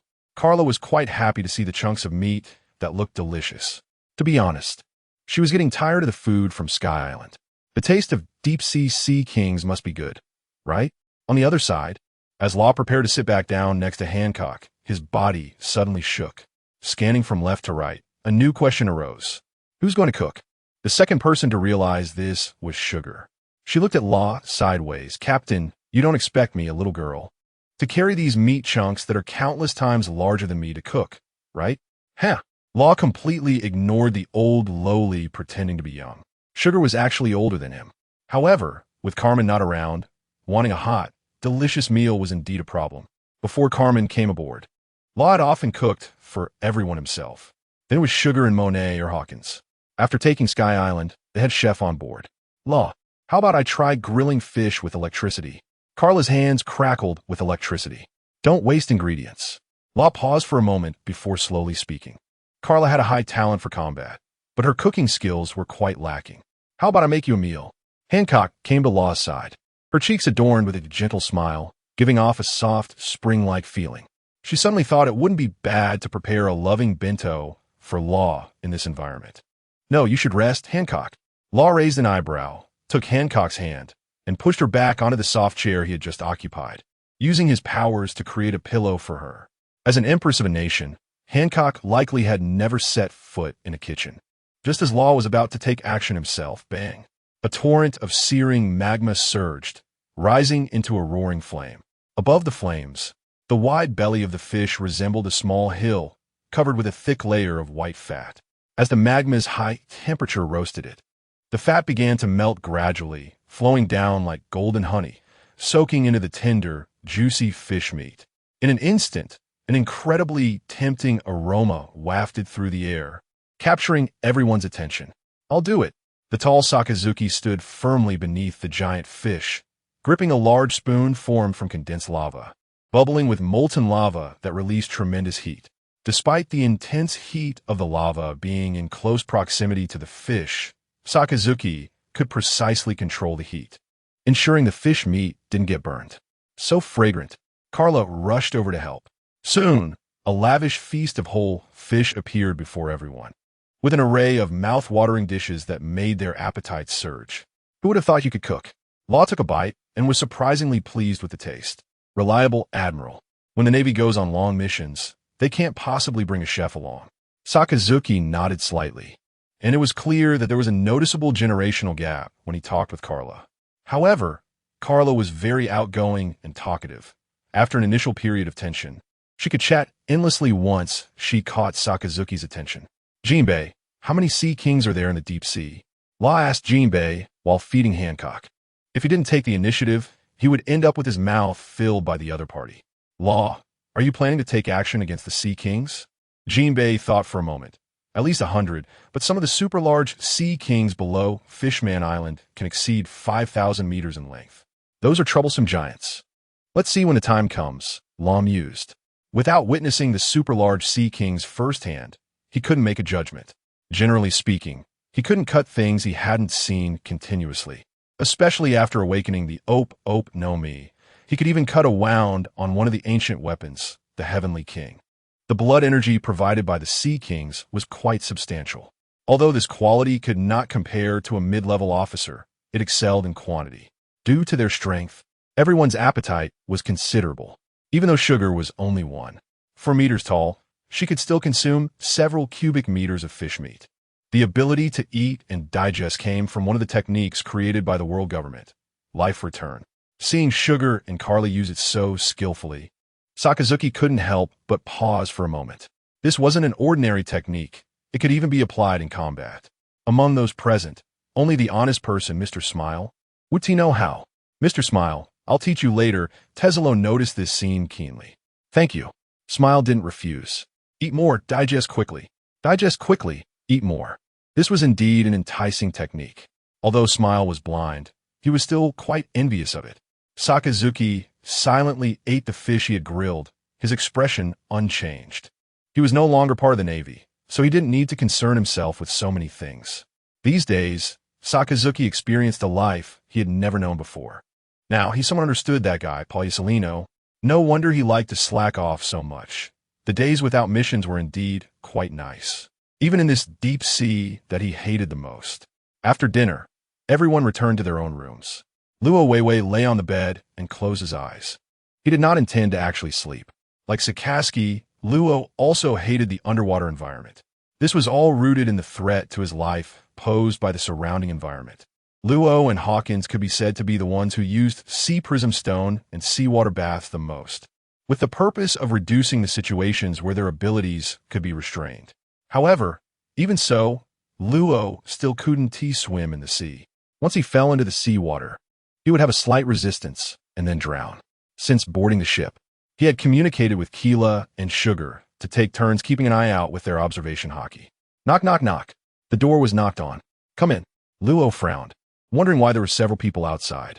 The door opened quickly, and a tall and charming figure was gently pushed into the room. Although his view was temporarily blocked, Luo, being sharp, instantly sensed the presence of Keela and Sugar behind that figure. I brought you a pillow, Captain. Sugar's voice drifted in, calm and nearly devoid of emotional fluctuations. Meanwhile, Keela couldn't help but cover her mouth and giggle, though her laughter was a bit too loud, and Luo heard it clearly. With a dull sound, the door was tightly shut from the outside, isolating the room from the outside world. At this moment, only the slightly dazed Hancock remained in the room, her stunning face flushed red with shyness. Luo. Hancock's red lips parted slightly, feeling a bit embarrassed. At this moment, she had taken off the lavish attire from the Amazon Lily Kingdom and was now wearing only a loose bathrobe. This bathrobe seemed deliberately designed to showcase her voluptuous figure. With the neckline slightly open, large areas of her snow-white skin exposed, and a thin layer of mist clinging to her, making her appear even more dreamlike and alluring. Luo looked up and couldn't help but be stunned. Hancock's skin was like snow, smooth and delicate, with long, glossy black hair cascading down her shoulders, adorned with golden rings on her fingers, adding an air of mysterious charm. Her flushed cheeks were undeniably beautiful, and the subtle charm in Hancock's brows made it difficult for Luo to divert his gaze. Comisit. Luo snapped back to reality and pulled the blanket beside him aside. He couldn't let Hancock sit elsewhere, right?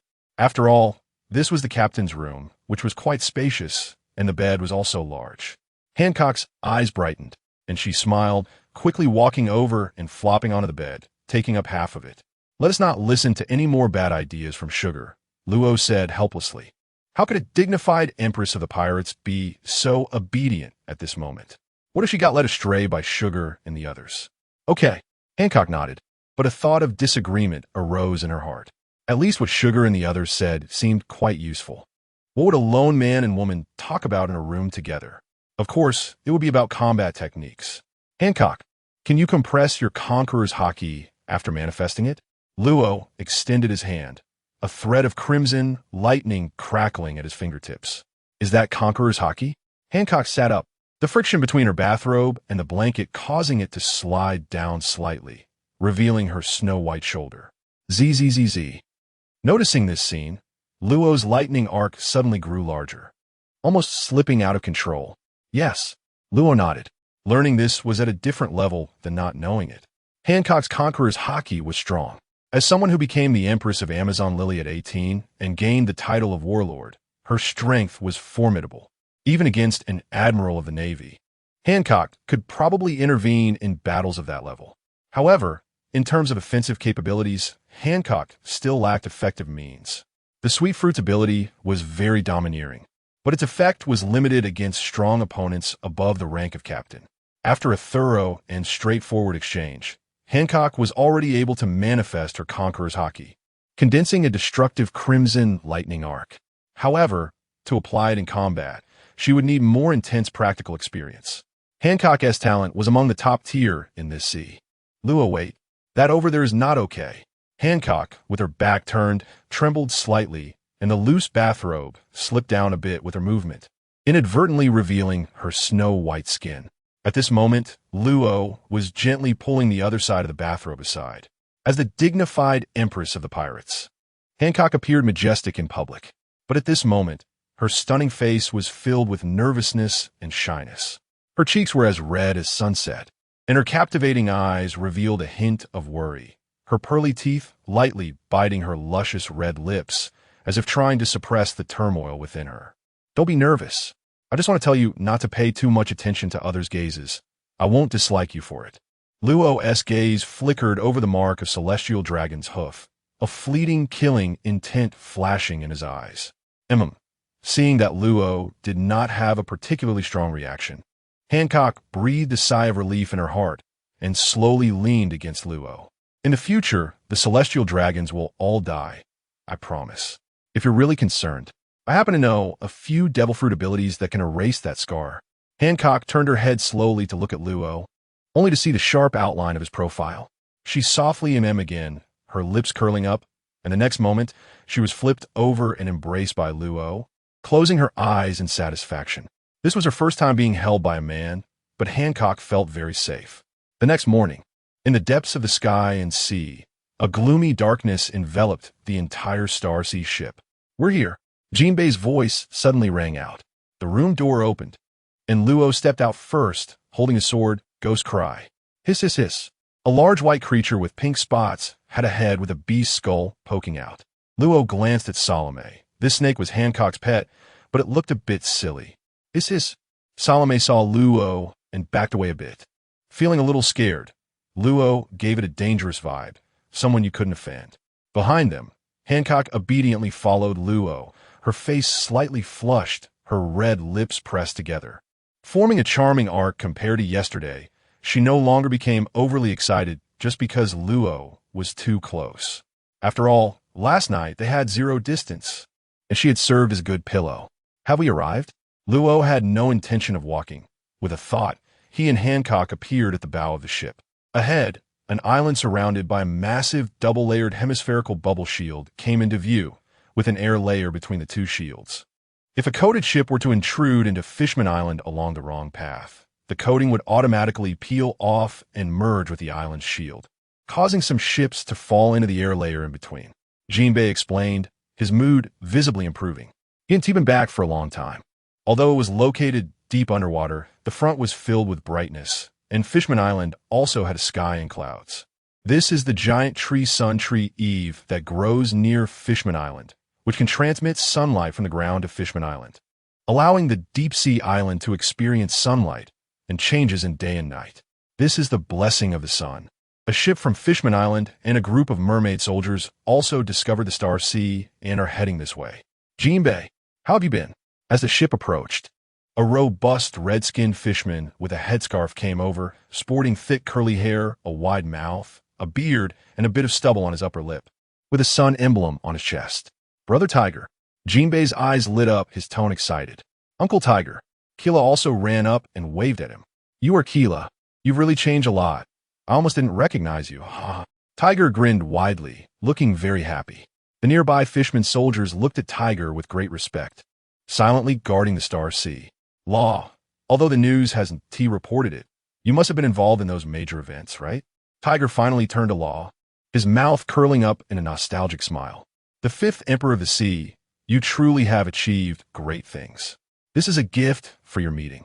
With that, Tiger clapped his hands, and a saw-shark fishman stepped out from behind, holding a bound wide-striped tiger shark fishman. "Here you go." Arlong looked at Law with a complex expression. The human boy he once disliked was now someone he could only look up to. Fishman Island does not ignore the significant events happening on the surface. A bounty of 5 billion. Only the 4 emperors of the New World can be compared to that. "Thank you. I really like this gift," Law said with a smile. Because of Tiger, the Sun Pirates returned to Fishman Island, helping their hometown develop. Law had already sensed it with his observation hockey. The large white shark fishman standing next to Arlong was Hody Jones. The development of Fishman Island is indeed different from before. Whoosh! Arlong's pupils constricted before he could react. Law had already produced the bound wide-striped tiger shark fishman.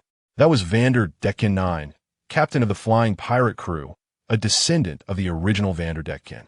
At this moment, the other party seemed to want to beg for mercy, his body trembling, but his mouth was blocked. Dark water. A tide of darkness rose from Law's hands, completely engulfing Vander Decken IX. Sugar. Coming. Sugar leisurely took out an ugly fruit she didn't tea-like from the fruit basket. As the darkness dissipated, the original Vander Decken IX had disappeared, replaced by a devil fruit. "What kind of devil fruit is this?" Killa asked. "Paramecia type, target fruit." Law tossed it lightly, and the target fruit automatically vanished, thrown into the treasure room of the Star Sea. Arlong silently retreated behind Tiger, saying nothing. His eyes filled with apprehension, while the fishmen and mermaids on the neighboring ship looked on in shock. Ha ha ha! What a miraculous ability. Tiger didn't mind.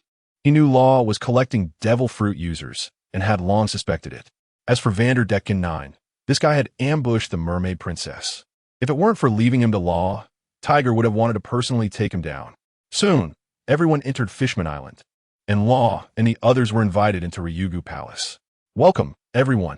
Outside the palace, Neptune was waiting there, his physique more robust than the average fishman, with thick, fluffy orange-red woolly curly hair and beard, arms adorned with flame-like tattoos, and a body covered in dense body hair, wearing metal arm guards inlaid with gems.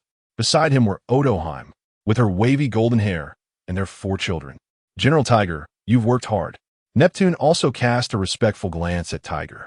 Years ago, this great hero of the Fishman race returned with his pirate crew and forcefully suppressed the chaos in Fishman Street. Since then, Tiger became the Grand General of Fishman Island, making great contributions to training the kingdom's soldiers to resist external enemies. Over the years, very few fishmen have been captured from Fishman Island.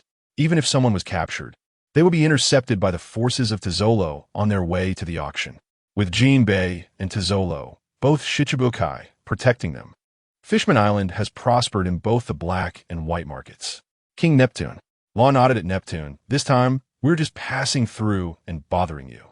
"You must be Mr. Law." Neptune's eyes brightened. "You have done us a great favor. Why not stay a bit longer and let us treat you well? We can also grow fruits in the sea." Odoheim, looking at Sugar, who was closest to her, said softly, "The fruits from the sea won't disappoint you, little girl." Sugar responded with a hum, thanking Odoheim while feeling somewhat surprised.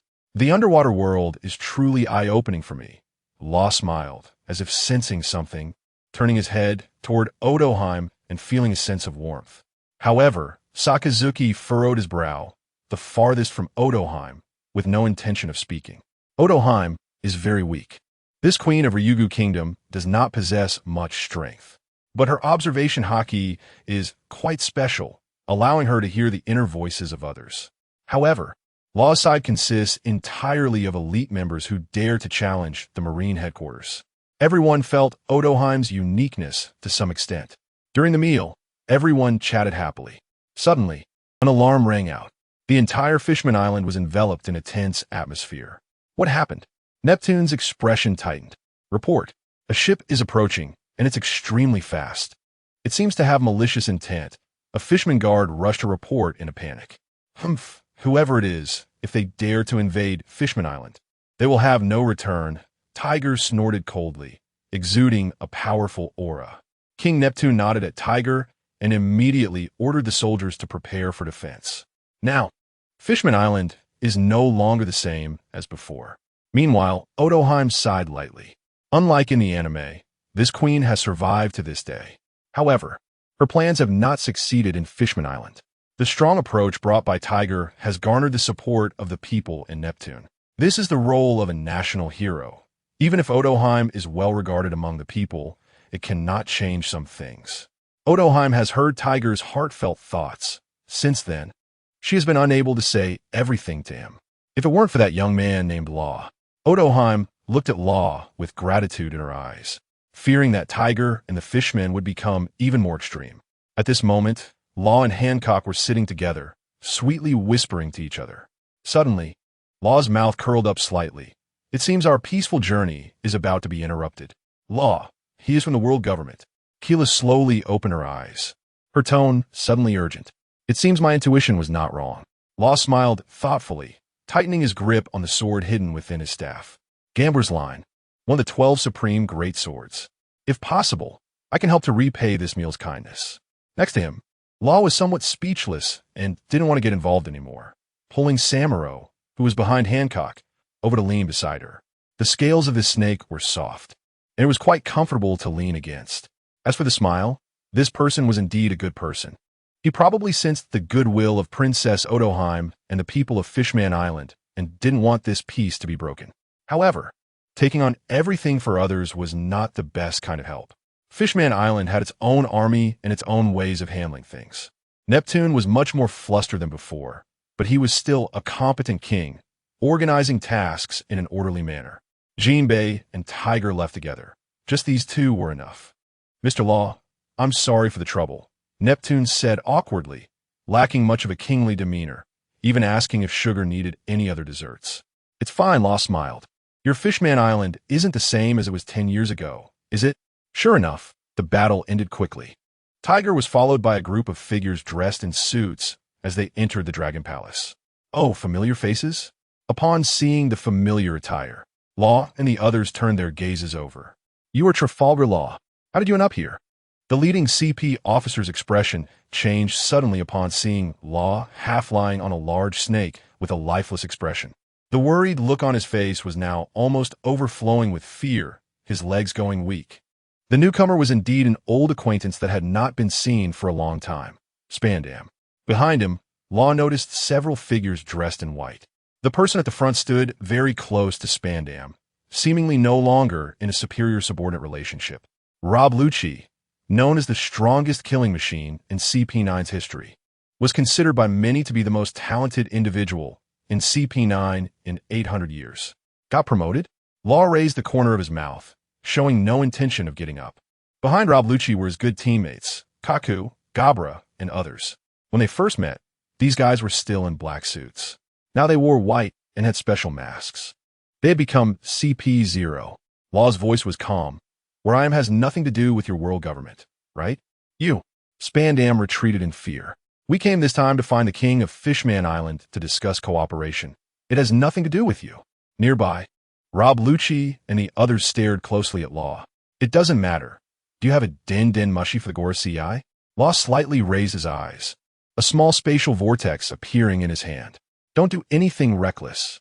Spandam kept retreating, even bumping into a nearby Fishman soldier. How could I possibly have the adult's din mushy? But my father must have one. Rob Lucci could no longer stand it, his voice cold. Spandam. This startled Spandam again, and he jumped up, shouting, Lucci, you were my subordinate before. I had high hopes for you. You need to protect me.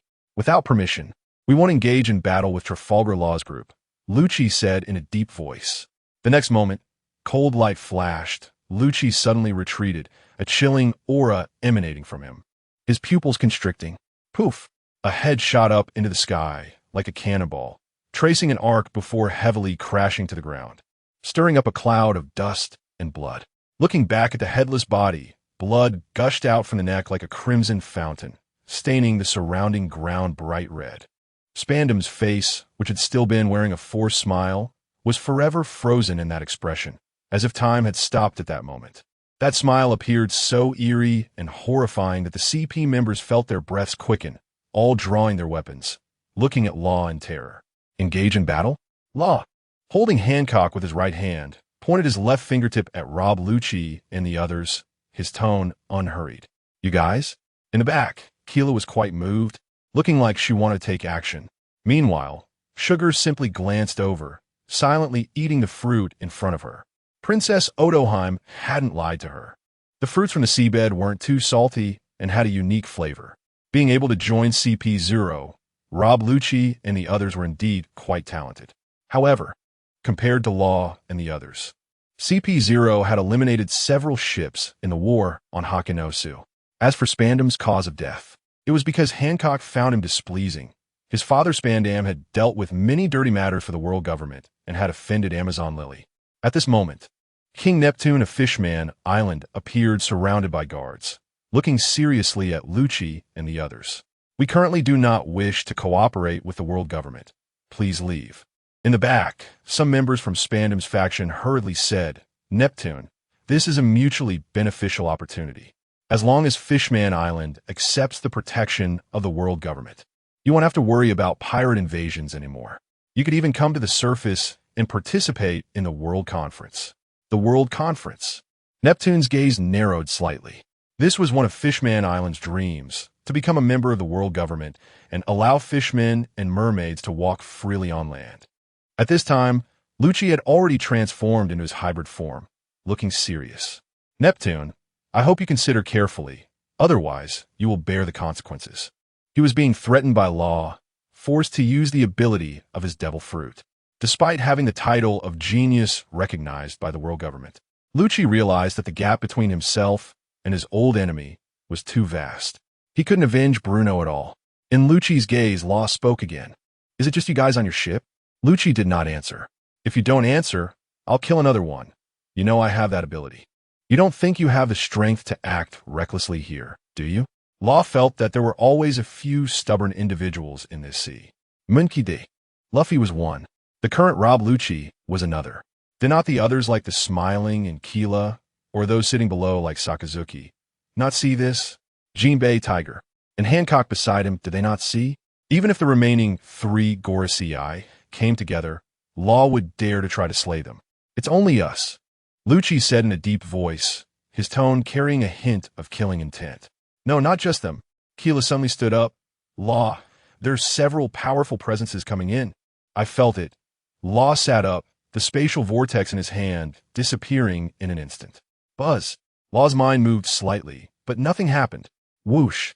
7 figures suddenly appeared in the Great Hall. In an instant, Taizalo, Jinbei, and the others all stood up. Meanwhile, Samuro, released by Law, ran quickly to Hancock's feet, looking very wronged. The 7 figures did not come over because of Law's ability. They arrived on their own. This kind of teleportation ability came from the teleportation fruit. One of the figures at the back was Ace, who had been rescued on Hakenosu. The man at the forefront was extremely eye-catching. His fiery red hair danced wildly in the wind, and his left arm was empty. The missing limb did not make him appear awkward. Instead, it added a touch of ruggedness and ferocity to him. His right hand tightly gripped the griffin, its blade entwined with crimson lightning, exuding a chilling aura. The moment Shanks appeared, his gaze shot like 2 bolts of lightning, locking on a Law not far away, as if he intended to see through him. The red-hair pirates. Neptune's expression darkened. He did not expect such an uninvited guest to appear on Fishman Island. Shanks' reputation on these seas was not good at all. The Celestial Dragon's bloodline had a special cooperation with the world government.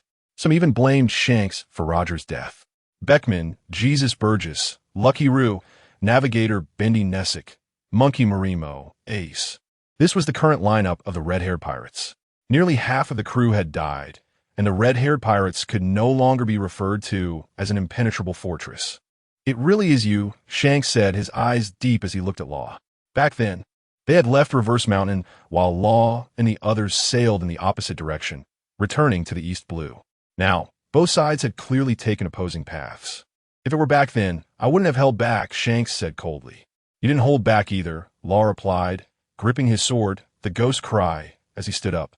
Shanks had shown him what Conqueror's hockey was back then, not to guide him, but simply because Shanks enjoyed it. In these seas, goodwill without reason was scarce, almost non-existent among pirates. It seemed that this time, Both sides were still on opposing courses. Law and his crew aimed to enter the New World, while Shanks and his crew were likely bringing Ace back to bid farewell to Garp. The four emperors, Shanks. At CP's member location, Kaku's expression changed dramatically. The appearance of Trafalgar Law's crew here was already troublesome enough. Now, another pirate crew whose allegiance was unknown had arrived. Shanks glanced in Kaku's direction but did not pay them any mind, directly ignoring them. At this moment, his eyes were solely on Law. The Hive Island commotion was significant. Shanks had left early but had his own channels for information. He had sensed something was off, and upon seeing Law, he immediately confirmed it. Because Law was strong, completely deserving of his bounty of 5 billion berries. As a man who ascended to the position of a four-emperor in the shortest time, Shanks had always had his own plans. But now, those plans had been disrupted. Not only that, but nearly half of his crew had died. This was something Shanks could not accept. To become a Sea Emperor, Shanks would not casually swing his sword at civilians or toy with others' lives. He was considered a good person among pirates, but he absolutely did not have a saintly heart and was not a kind-hearted individual. His crew were his companions, the things he truly cared about. Boom! Massive bolts of lightning exploded in the hall. Shanks did not unleash his conqueror's haki to its full extent. Just the intent to kill he gathered made many of the merman soldiers in the hall struggle to breathe. As if they were being targeted by a ferocious beast from the deep sea, their bodies trembling. Yamato. Neptune anxiously looked at Yamato, who had fainted beside him. Although Yamato possessed powerful observation haki, her strength was limited. She would even cry when she had to hit someone. Is this the kind of disrespect you were tasked with by Roger, to cause chaos in the palaces of other races? Law spoke up. Are you trying to threaten me with ordinary people? Shanks coldly stared at Law. We are pirates. Suddenly, a purple circle rapidly expanded. Boom! Shanks' feet sank, as a massive force abruptly pressed down on him. Who? Jesus Burgess quickly turned his head, raising the gun in his hand. The cadres of the red-haired pirates did the same, except for Beckman. At this moment, Sakazuki was silently watching the vice-captain of the red-haired pirates, his gaze unwavering, as magma bubbled and the temperature around him rose. Please stop. A low voice, filled with a smile, came from the old swordsman, his hand resting on the sword in his cane, ignoring Jesus Burgess's gun threat. If it really came to a fight, Law would not care about Yamato's life, because Yamato did not belong to the closest circle of people to Law. The thought of saving someone just because they were kind and a good person would not cross Law's mind, but it would cross the old swordsman's mind. This elderly swordsman, though blind, yearned for beauty. If you want to fight, I will accompany you outside for a battle, the old swordsman said in a deep voice. Heavy fruit. Shanks' gaze was cold as he scanned the old swordsman. This person gave him a dangerous feeling. The most uncontrollable aspect of Trafalgar Law was the accumulation of strength on his side. Not only himself, but also the many strong individuals gathered under him. Even Sakazuki, who was watching Beckman, would not mind starting a war with them, even if it meant destroying Fishman Island. Of course, Jinbei and Tiger had already stepped forward, meaning the same as the old swordsman. They could not just stand by and watch Yamato die. They could not allow Fishman Island to be destroyed. Shanks' gaze swept over Jinbei and the others, ultimately landing on Law. What if I said that if you don't fight me, I will destroy Fishman Island? Law's gaze was calm. Then you might as well tell me to commit suicide. If I don't, you will destroy Fishman Island. He never concealed his selfishness. He would do his best to support his own people, but his life always came first. Law took a few steps forward, passing Jinbei and moving to the front, facing Shanks directly, his voice cold. Shanks, if you make a move this time, all the members of your red-haired pirates will die here. Not a single one will be left. Do you dare? At that moment, the distance between Shanks and Law was less than 10 meters. For them, this distance was negligible. However, Law continued to step forward, closing the gap between him and Shanks.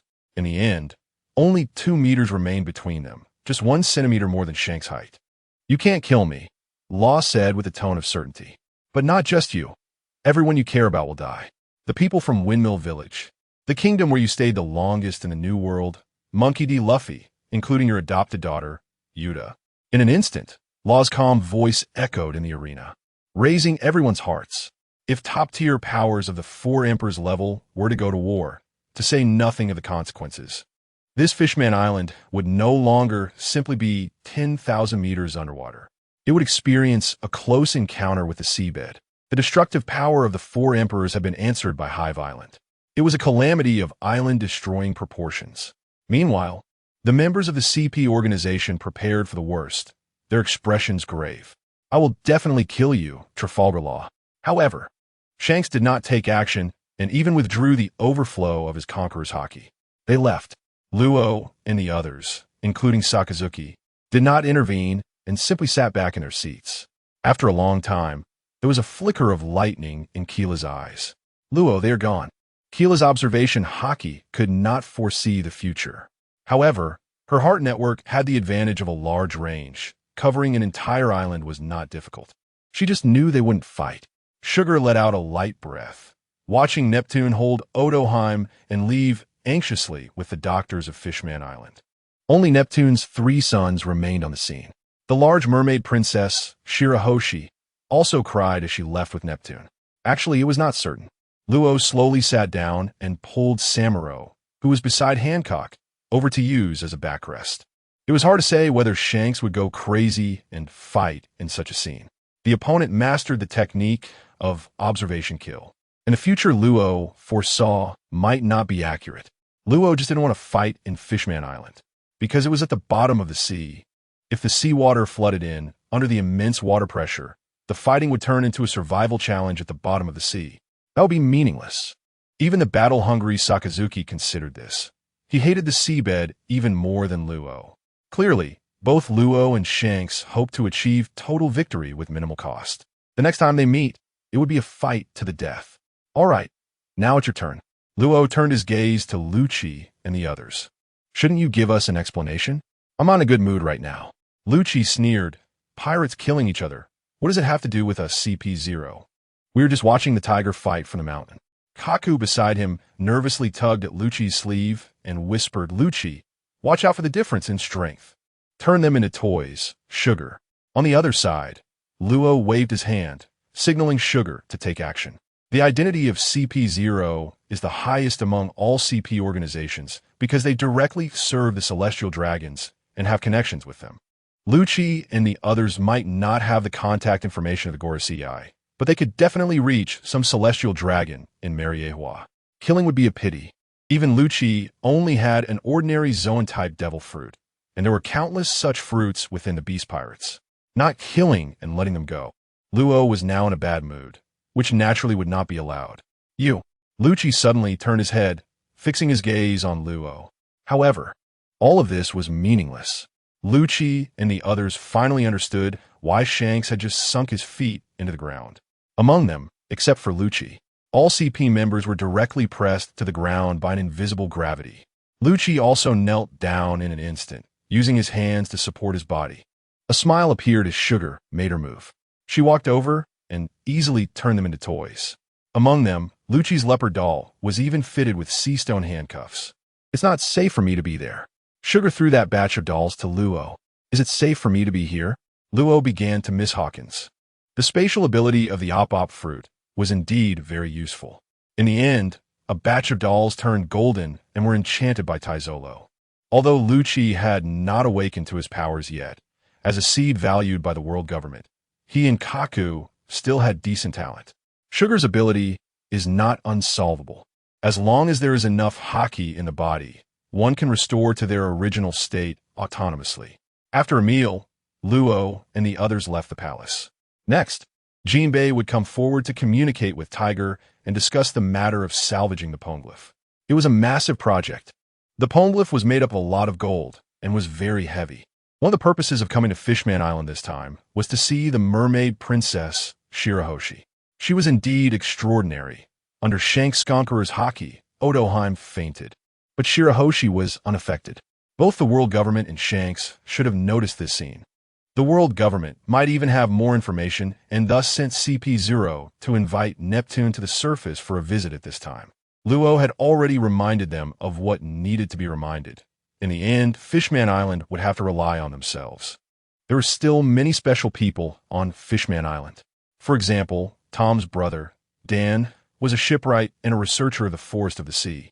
Or the one standing in front of Luo and Hancock now, Charlie, a big shark mermaid and the manager of the Fishman Island CF, was Arlong's half-sister. She was a fortune teller with an accuracy rate of 100 for her predictions, revered by the mermaids on Fishman Island as Lady Charlie. I'm sorry, but I can't predict anything about you. Charlie slightly lowered her head and bowed to Luo in apology.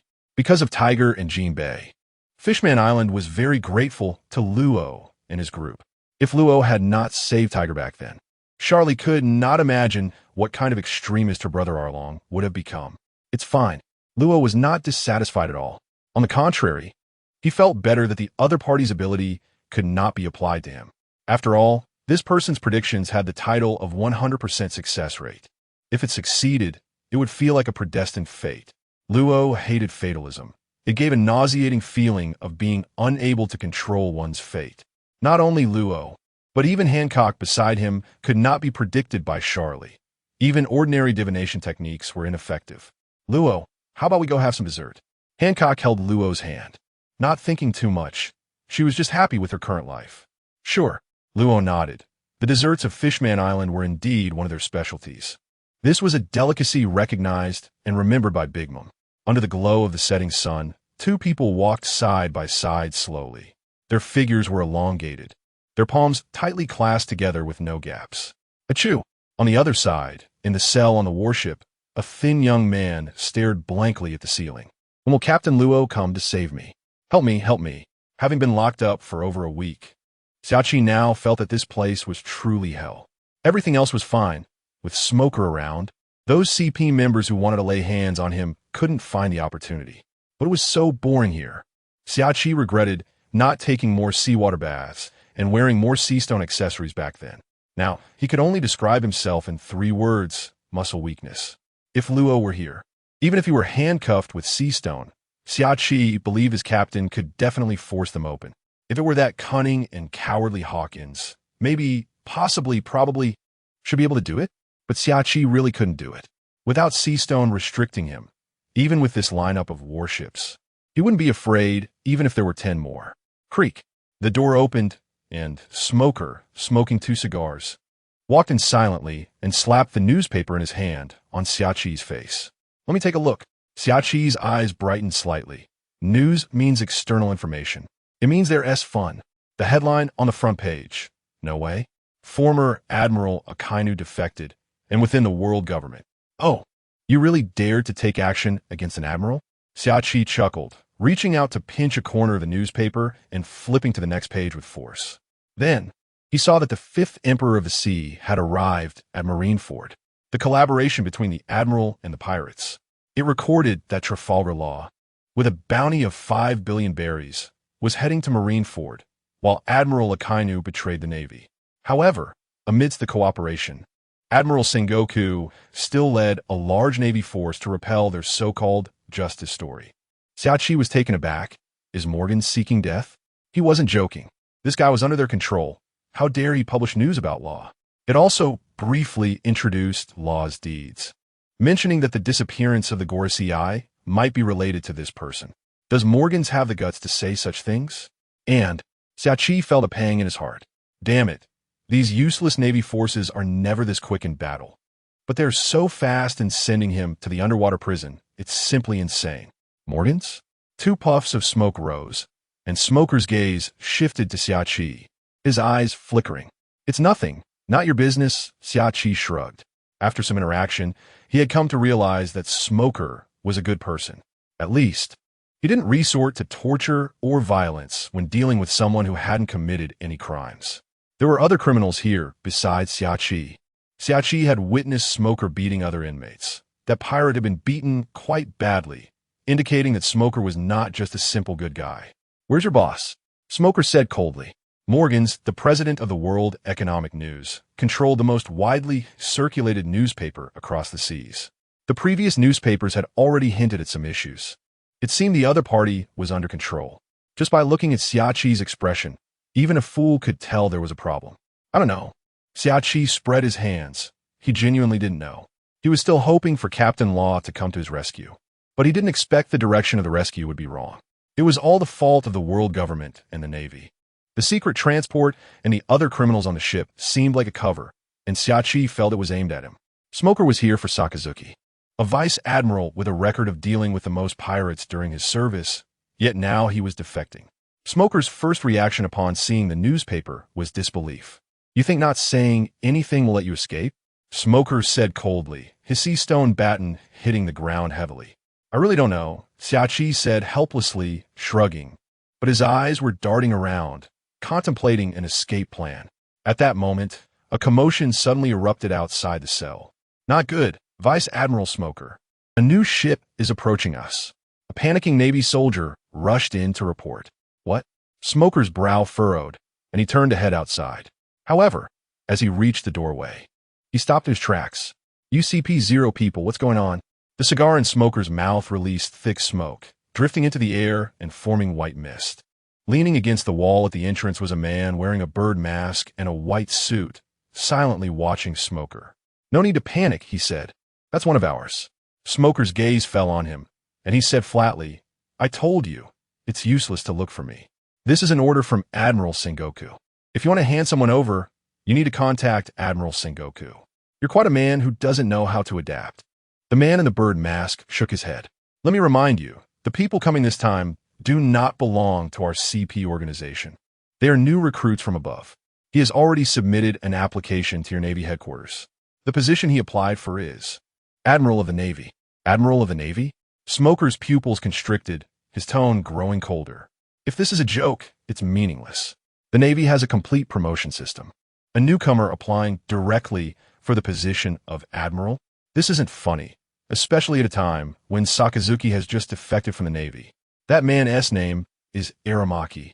The man in the bird mask said with a hint of mockery in his voice. "Don't underestimate the top powerhouses hidden around the world. This one came specifically for the criminal you want to protect." Suddenly, the man in the bird mask stopped speaking, shifting his tone. "Yes, here." Sounds of running and Navy shouts came from above on the deck. "Who is it? Which pirate dares to step onto a Navy warship? Answer. Otherwise, we will open fire." The commotion was significant, and Smoker's expression darkened, as if he had thought of something, and he immediately lifted his foot to try to stop it. However, just as he walked down the corridor, Smoker halted again, his face growing even darker. The previously agitated deck fell silent. Creak. The door leading to the internal cells of the warship was opened from the outside. A strong smell of blood wafted in with the sea breeze, and a tall figure appeared in Smoker's line of sight. Behind him, the man in the bird mask smiled lightly.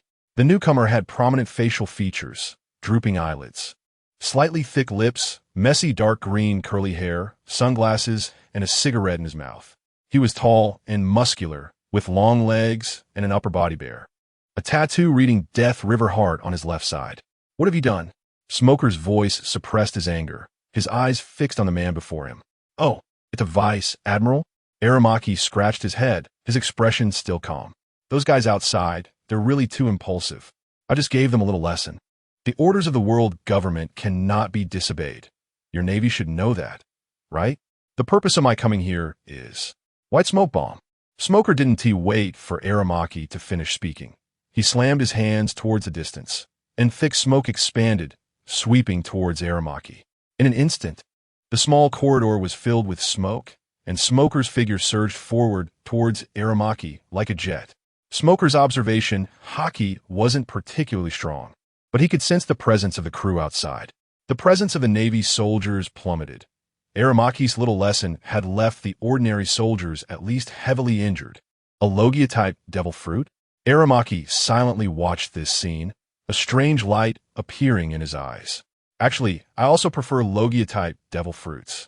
There's one devil fruit I have long anticipated, but unfortunately, it didn't come to me." In an instant, Aramaki moved, suddenly grabbing Smoker's explosive punch. His dense armament Haki flowing like a tide as he actively met Smoker. Bang! With one punch, Smoker was sent coughing up blood. The sound of bones fracturing echoed from his arm, and his body, turning to smoke, bore a deep fist imprint, nearly piercing through his abdomen. "The fruit ability is good, but your strength is too weak," Aramaki said calmly. In his right hand, He held a sea stone weapon, Smoker's own weapon, the Jit. Sea stone, huh? But I'm not a devil fruit user. His long right leg struck out rapidly, sending Smoker flying high. Strong, too strong. Smoker stared intently at Aramaki. The man's speed and strength far surpassed his own. Where did this powerhouse come from? Smoker was sure he hadn't seen this face on the wanted posters. He was a pirate and wasn't in the Navy's records. But before he could stabilize his stance, bang, the air trembled lightly, as if a silenced gun had been fired. Buhili numero. Smoker's body trembled, a blood hole appearing from his back to the front of his chest, blood streaming out.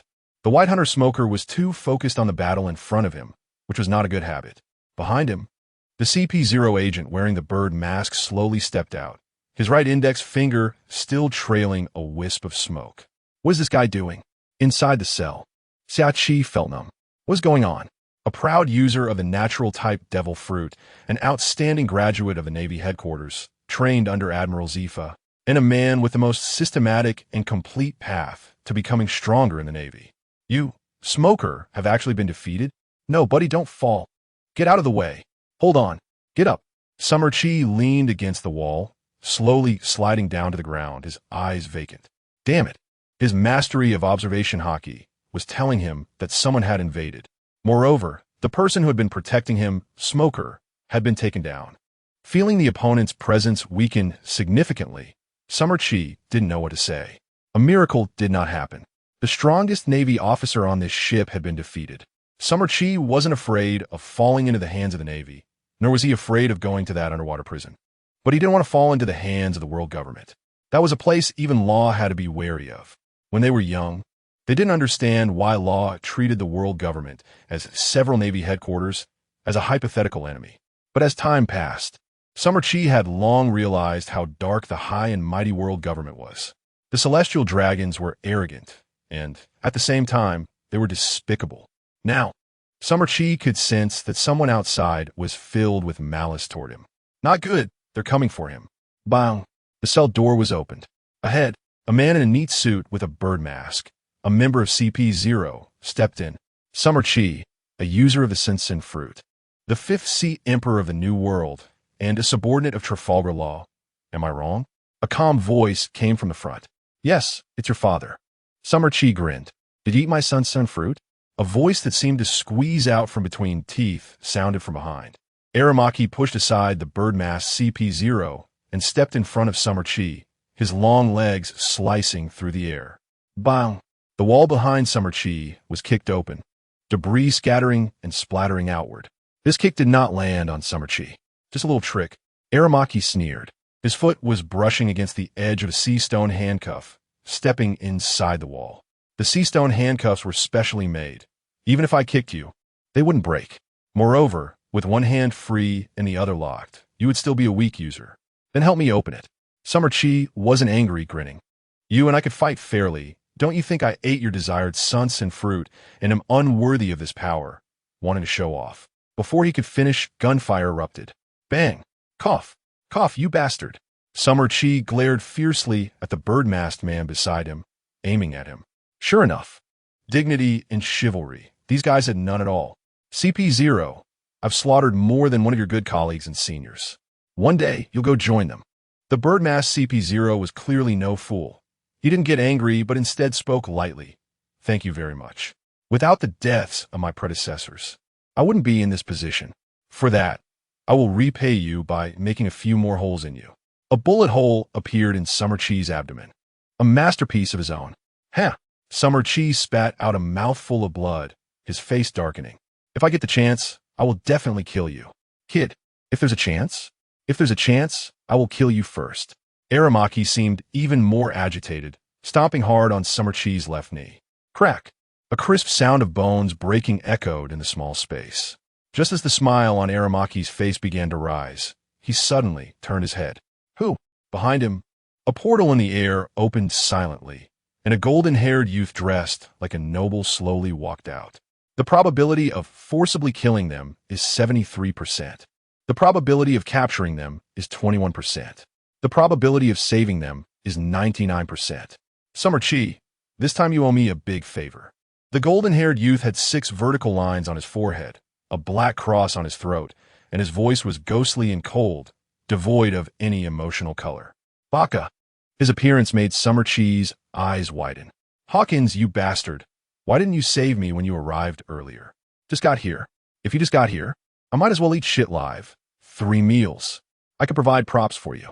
Hawkins, wearing white gloves, moved elegantly, continuously approaching this way.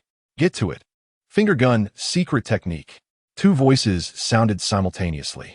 Aramaki and the bird-masked man acted immediately, both targeting Summer Chi. However, Hawkins made no move. In an instant, a door appeared under Summer Chi's feet, opening like a fan.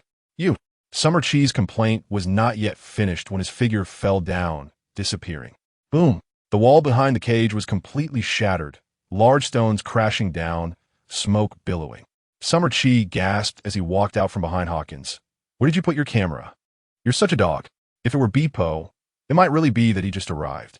But with Hawkins, to say he arrived so coincidentally and just happened to be by Summer Chi's side at the most critical moment to save him, the probability was definitely 0. The sense of weakness in Summer Chi's voice disappeared, and the leg that had been stomped on swelled directly, transforming into a sturdy branch. Captain Law's intention is to use you to drive a nail in the underwater prison. You escaped so early. There is no benefit. Our relationship is only about interests? Summer Chi said unhappily. Hawkins glanced at him indifferently. After all, you've already been captured. Shame, unwillingness, anger, and other emotions help you activate Conqueror's Haki. I really thank you. You're welcome. And opposite them, the Birdmass CP0 had a face full of anger. Damn it, I knew the Navy couldn't be trusted. The fact that the sea stone handcuffs could be opened so quickly indicated that the key had long fallen into the other party's hands. And the door fruit. He had seen an intel confirming the death of a not very important CP9 member. It was at that time that a powerful devil fruit belonging to their side fell into the hands of the other party. And now it had become a weapon against them. Summer Chi was completely excited. His feet pierced into the wooden planks of the ship, the Birdman's face. The situation had changed. The entire ship was shaking, being transformed. This scene made Aramaki's face look increasingly grim. I will let you experience the power of the Sunsan fruit, and then drain the moisture from your body. Green Hair Man. Law. We are about to enter the new world. The giant ship was wrapped in a transparent membrane, quietly rising in the deep sea. On the deck at the bow of the ship, Law and the others had gathered, watching Jean Bay control the helm, heading in a specific direction.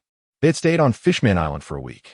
This week, Fishman Island is selling the blood and flesh of sea kings in large quantities. The Merfolk tribe does not eat meat or fish, but the fishmen have been enjoying themselves during this time. Law and his companions have been staying on Fishman Island not only to prevent Shanks from launching a surprise attack, but also to intimidate. Through Tiger and others. Law taught Fishman Island how to be selfish. This time, he wants to teach them what respect for the strong means. Even for teammates, appropriately showcasing one's strength can strengthen the alliance between both parties. Because of Tiger and Jean Bay, Fishman Island can be regarded as a backup for Law beneath the sea. This week, Law has been searching for a giant sea king to kill. However, sea kings of this level are quite intelligent. He only managed to kill 2 before he stopped seeing any signs of giant sea kings. Captain Law, the Shinhai ship surfaced, the signal started improving, and the transponder snail transformed into Pekin's appearance. What's the matter? Law asked. Pekin's voice seemed somewhat urgent. Summer and Hawkins are missing. We have sent Yamato and several others to meet Nami. It was originally Law's arrangement for Hawkins to keep an eye on Summer. However, Hawkins did not go alone. He brought a navigator named Nami with him. 3 days ago, a new ship approached the military vessel where Summer was located. Hawkins set out from the nearest island and left Nami on the island when he departed. Since then, Hawkins has not returned. The news reports about this battle definitely have inside information. A news bird flew overhead, and Law directly used his ability to grab a newspaper. The headline boldly stated that the pirate supernova has appeared, with Eustace Kidd attacking the escort military ship. The incident described how the Kidd pirates, hailing from the South Sea, attacked the military ship stationed by Rear Admiral Smoker. The outcome of the battle was that the Kidd pirates left victorious, while the military ship sank to the seabed. confirmed by nearby naval branches as wreckage.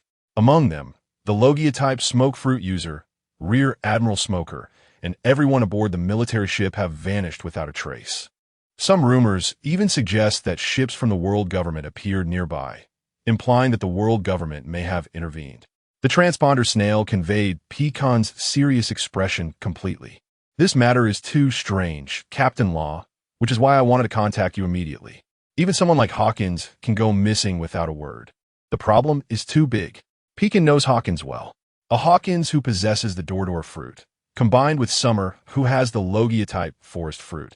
The two together would likely be able to evade even two admirals. Moreover, when Law and the others visited Marineford, Sengoku and the others were still at the Navy headquarters. Be cautious with Yamato and Beppo. Law frowned slightly, suggesting they return to Sky Island and strengthen its defenses during this time. Until we return, focusing on defense. After hanging up the phone, Law looked at Tazolo. It's up to you regarding the underground forces. Understood. Tazolo's demeanor became much more serious. Some information cannot be found on the surface, but high prices can be offered to acquire it in the dark. He is a warlord and the Golden Emperor who controls the dark world with money, with influence spread across the globe. The richest person in the world. The power of money is no joke. Law, should we continue sailing in this direction?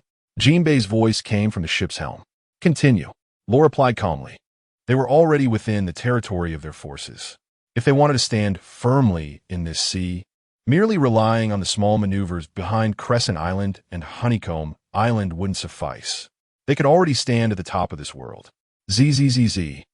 The sound of electricity crackling echoed as Kira materialized from a bolt of lightning. Law, someone is coming. Under the sea. Law's eyes flickered, I know. Room. An invisible spatial cyclone enveloped the surroundings in an instant. Whoosh. A wet figure suddenly appeared on the deck of the Shinhai ship. The person's image was all too familiar to Law and the others who had just emerged from Fishman Island. This was a powerful fishman, with prominent lower jaw teeth protruding outward, 3 per row, a body that is wide at the top and narrow at the bottom, hair standing up, with a number representing the 8th Division tattooed on the left side of his neck, dressed in prisoner garb, with blue sleeves and a light green long-sleeved outfit. Fish fins protruding from his back, and gray pants. That was Muir, the captain of the 8th Division of the Whitebeard Pirates. You guys. Muir's expression changed drastically as he realized he was in a strange place. He had previously heard from a fish that a ship had approached from the seabed, but he didn't believe it. Now, seeing another giant ship, one no smaller than the Moby Dick, he was taken aback. Fortunately, the life energy aboard this ship was not abundant, and there was no pirate flag flying. However, that was merely Muir's thought a second ago. The next second, he saw Akainu's scarred face. Tazolo, Hancock, Jinbei, and even Law, the 5th Emperor of the Sea who appeared suddenly. Just a glance, and he exploded. Boom! A magma giant hand, engulfed in high temperature, directly pierced through Muir's body. The temperature rose instantly, turning all the seawater on him into steam, dissipating into the air. Muir was entirely unable to resist this sudden punch. In the next moment, a cold gleam flickered and a faint sound of a demonic wail echoed in the air. This was the last sound Muir heard while he still had his head. Puff! Before the boiling blood could spray high, Muir disappeared from the Shinhai ship. In the distance, a pool of crimson appeared on the sea surface. A life force had just vanished. Law and Akainu's first collaboration took less than 3 seconds to take him down. Retrieving the ghost cry, Law calmly gazed into the distance. Indeed, the bounty of hundreds of millions for the sea pirate has become limited in its enhancement for him. To achieve significant improvement, he must find more substantial top-tier powerhouses. For instance, the old-fashioned Yonko, known as the strongest man in the world, who was Whitebeard. Back when Whitebeard ambushed them during the Green Hill Saint incident, he dealt them a blow, hindering Law and the others' escape. Now, Law has come to take revenge. Muir. Sensing Muir's life force vanish, mere moments later, several auras soared from the island. Multiple figures rushed toward the Shinhai ship where Law was, their faces filled with fury. Who are you? How dare you attack our Whitebeard pirates? One muscular, broad-chested man shouted angrily. Crack! Crack! His body became incredibly shiny, with sharp cold light flickering. Diamond Jozu, captain of the 3rd Division of the Whitebeard Pirates. Before he could reach, Tizolo stepped out beside Law and smiled slightly at him. Law, I will bring his body back intact. The reason for targeting the Whitebeard Pirates is also due to the unique abilities of the Devil Fruit users among the Whitebeard Pirates. Diamond Jozu, a guy who gives headaches to other masters skilled in close combat. The two collided in an instant, and in that moment, a large area of golden land appeared on the sea surface. It's you guys. In the air, blue flames ignited out of nowhere, and Marco looked down, his expression darkening. He didn't remember Law, but he recognized Law's aura. Was it this group that fought on that island near Hive Island? With that level of attack, the island was obliterated. Yet this group managed to survive. No wonder the world government considered them the 5th emperor of the sea. In the next moment, a torrent of conquerors' haki, like raging waves, suddenly erupted in the air. The unmatched power was like an invisible shockwave, sweeping toward the Starsea ship with overwhelming force. It seemed the intelligence was correct. Sugar sat nearby, her expression unchanged. Marco, the captain of the 1st Division of the Whitebeard Pirates, awakened conquerors' haki during the Battle of Hive Island and was hailed as the next captain of the Whitebeard Pirates. Mr. Smile Law said calmly, "Then let me take care of this."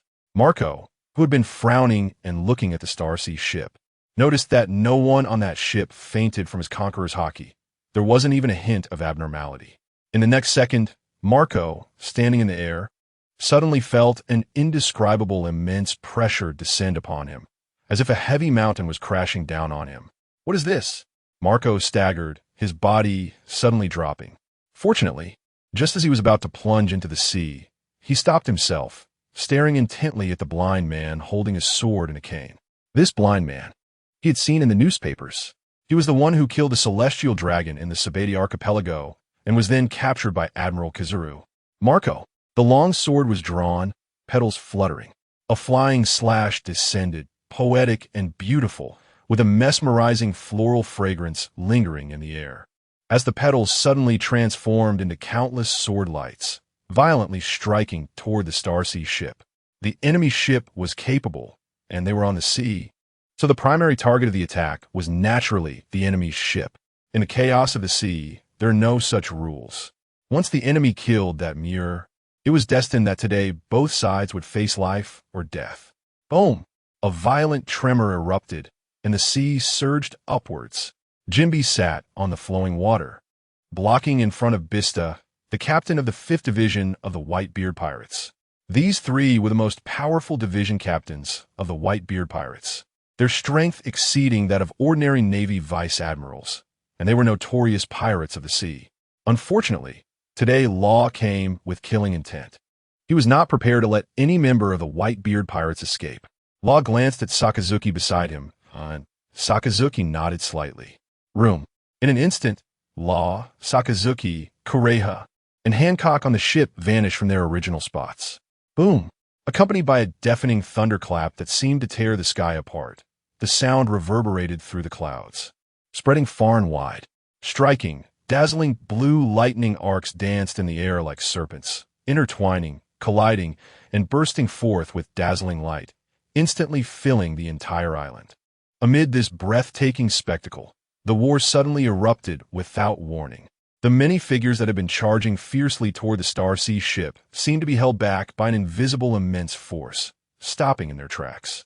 At this moment, Kureha and Hancock appeared before these people like war gods descending from the heavens. They exuded a powerful aura that made it hard for others to approach, their gazes sweeping over the Whitebeard Pirates Division captains. You guys. Braming stared at Kureha. He was the captain of the 6th Division of the Whitebeard Pirates. A Logia-type Thunderfruit user? Correct. Kureha smiled, raising a hand forward.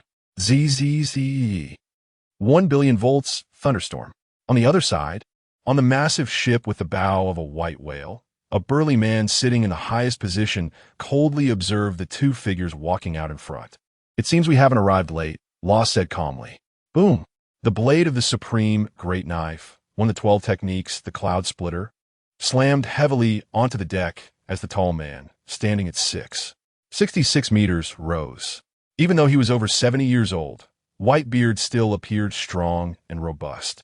his muscles flowing naturally beneath his skin, with a magnificent outline like mountains standing out vividly in the sunlight. His skin marked by the passage of time, filled with power and dignity, exuding a charming masculine charm. There's only a wrong name, but no wrong nickname. The world's strongest man, Edward Newgate, was undoubtedly the strongest among the four emperors at his peak. Had it been before the Battle of Hive Island, Law would not have sought trouble with him. During the Battle of Hive Island, Whitebeard had the strongest record. He had brutally killed one of the five elders, Isambelin v. Nisuger. Unfortunately, the traces left by time cannot be erased. Whitebeard was old, and the aftereffects of a battle, even with the treatment of a mortal blue flame, could not prevent his body from deteriorating. Law's expression remained unchanged, only lacking one excuse. He could not miss out on a powerhouse like Whitebeard, remaining indifferent. Killing one of the top old generation powerhouses in the sea meant one less. Gurgle, gurgle. In an instant, the surrounding temperature seemed to ignite, rapidly rising. The scorching heat surged like a torrential flood, suddenly sweeping across, and the boiling magma galloped like a runaway wild horse, quickly covering the entire Moby Dick. The blazing flames intertwined with the flowing lava. At the same time, an extremely violent aura suddenly erupted, accompanied by two soaring red lightning bolts colliding. The previously calm sky could no longer withstand such a tremendous impact, and the clouds ripped open like torn paper, creating a massive gap. In half a day's time, it passed in the blink of an eye. Whitebeard, you are old. Sakazuki waved his hands, and large amounts of magma roared toward Whitebeard, twisting the air in its wake. Whitebeard, however, remained unmoved. He swung the cloud splitter fiercely, and a powerful gust of wind instantly blew away part of the magma. Do you think that this can kill me? Whitebeard roared, unleashing an even more powerful force, causing the entire Moby Dick to shake. However, at this moment, the Moby Dick should only be a Moby. The lower half of the dick had completely vanished, and the ship's body was left with only half. This ship that had accompanied Whitebeard for the latter half of his life had already reached its end. The old man may be aging, but the heart remains young. Without the ability of the fruit, relying solely on the heavy slash of this sword can still kill a master at the vice-admiral level. Law's eyes narrowed, and the sword Kikoku was drawn, colliding head-on with Whitebeard. At this moment, the three were in a dark space where no light could shine in. Beneath their feet, a black mist like a cold pool swirled, avoiding Akainu but wrapping around Whitebeard. On Marineford, Whitebeard had suffered a fatal backlash, and although his seemingly strong body was internally riddled with wounds, Law never underestimated such an old predecessor. If the opponent found an opportunity and unleashed the full power of the Tremor fruit on him, Law did not want to test whether he could survive. On the battlefield, blood dripped from Akainu's mouth, but his gaze was fiercely intense. During his time in the Navy, every time he applied to enter the New World and take action against the four emperors, he received orders from Sengoku not to provoke war. This time, he could finally fulfill his dream. Roar. A roar erupted, not from Whitebeard but from the shockwave of his sword. Without the enhancement of the devil fruit ability, this old four emperor was still a great swordsman, powerful in strength. Cut. Law's eyes suddenly brightened, and the Kikoku in his hand buzzed loudly, disappearing in an instant as he approached Whitebeard from the side, the blades light sharp and quietly descending. Puff! Blood splattered as Whitebeard's arm was easily cut open, the blade reaching the bone before being blocked by his internal haki. Clang! Whitebeard suddenly turned around, and the tremor in his hand sliced through the air like a bolt of lightning, the sharp blade flashing with dazzling cold light. The snow-white longsword fell, illuminating the surroundings, making the entire space bright, like a brilliant sword light that instilled fear. In an instant, a powerful conqueror's haki surged from the blade, as if it wanted to tear apart everything in the world. At that moment, there was a loud bang, like a thunderclap suddenly exploding in mid-air, deafening. Akainu rushed down from the sky, his enormous fist spewing molten lava, carrying an unmatched might as it violently collided with Whitebeard's tremor. On Akainu's fist, one could vaguely see a terrifying magma hound diving down, exuding an endless aura of brutality. However, in the next second, Akainu's body trembled violently. despite his physically superior strength. Known as a monster in the Navy, at this moment, he was still at a disadvantage in direct confrontation with Whitebeard. With a dull sound of impact, Akainu was blasted back like a cannonball, unable to suppress a mouthful of blood that arced through the air. Just as Akainu was pushed back, Law, who had been waiting for an opportunity, struck again. He flashed forward like a ghost, quickly crossing over from the other side, and in an instant arrived in midair. Law's arm exerted force, diving down violently with a fierce posture, and Kikoku trembled in his hand, emitting a series of low, buzzing sounds. High-frequency scalpel. Accompanying his words, a rich red light surged from Kikoku, as if a fiery black-red flame was wildly dancing. Moreover, amidst that red light, sharp, piercing cries could be faintly heard, as if countless vengeful spirits were simultaneously howling, piercing deep into the soul. Puff! In that instant, Whitebeard exerted all his strength to raise his thick, powerful arm. But everything happened too quickly. An unstoppable, terrifying force suddenly struck him, as if a thunderbolt had hit, sending him flying sideways like a kite with a broken string. First, Akainu's searing and violent magma fist smashed into Whitebeard's chest, erupting with a deafening roar and dazzling flames. Before Whitebeard could recover from this heavy blow, Law's strange and fierce moves followed closely, wrapping around his body like a ghost and mercilessly strangling him. In an instant, Whitebeard's exterior became drenched in blood, a gruesome sight, as if thousands of blades had simultaneously cut across him. Deep and shallow, shocking bloodstains began to appear on his body, like a once pure canvas being splattered with scarlet paint. This man, once feared by countless enemies across the seas, was now gravely injured. The old wounds he had forcefully suppressed within him for so long could no longer be contained, erupting wildly and eroding his already exhausted body. Boom! Law's attack arrived in the blink of an eye. The closer it got to the end, the more alert he needed to be. He pushed his observation hockey to the limit, his heart glowing faintly. Thump! Thump! Thump! Each beat of Law's heart sounded like a thunderous drum. His already formidable physical abilities were now at their peak, like a burning flame. The hockey integrated into his blood surged like a roaring tide. As Law's mind focused, this hockey fused with the flowing blood energy, unleashing an uncontrollable violent aura. Whitebeard, I'm sorry, safe travels. Law's expression was grim as he shouted coldly. He pushed his strength to the extreme, leaping high again, like a lightning bolt cutting through the sky. This time, he did not rely on the power of the devil fruit, but instead used his pure conqueror's hockey to launch the attack. The hockey surged forth like a flood, bursting its banks, devastating everything in its path. With a series of earth-shattering explosions, the surrounding space seemed unable to withstand such terrifying pressure, shattering everywhere. The remaining wooden and metal fragments on the Moby Dick, upon contact with Law's figure, would immediately turn to dust. Even the slightest touch of his aura would instantly obliterate them. With a thunderous roar, the entire void seemed to explode from this strike. Akainu forcibly twisted his body, his eyes flashing with madness, even risking being pierced through by Tremor, and threw a punch with all his might, striking fiercely at Whitebeard's body. In an instant, surging hot magma burst forth from his fist, like a ferocious beast opening its bloody maw, instantly engulfing Whitebeard's body. Under this terrifying impact, the surrounding wooden deck turned to ashes, and the hard steel melted into a pool of fiery liquid, transforming the once smooth ground into a scorching land of lava. To everyone's surprise, Whitebeard ignored Akainu. Instead, he gripped Tremor with all his might, unleashing a terrifying aura. Boom! Law's aura intensified, overwhelming with hockey, and Kikoku flashed with a fierce cold light. In just an instant, bang! A bright red heart on Whitebeard's chest, torn to shreds. Whitebeard is dead. It's over. The turmoil on the sea has come to an end. The Starsea ship sails towards the distance. In Law's collection, 4 new devil fruits have been added. Paramecia type, the Tremor fruit, the Glitter fruit, and the Bag fruit. Zoan type, the Bird fruit. Mythical beast type, Phoenix form. With that, the Whitebeard pirates have completely come to a close.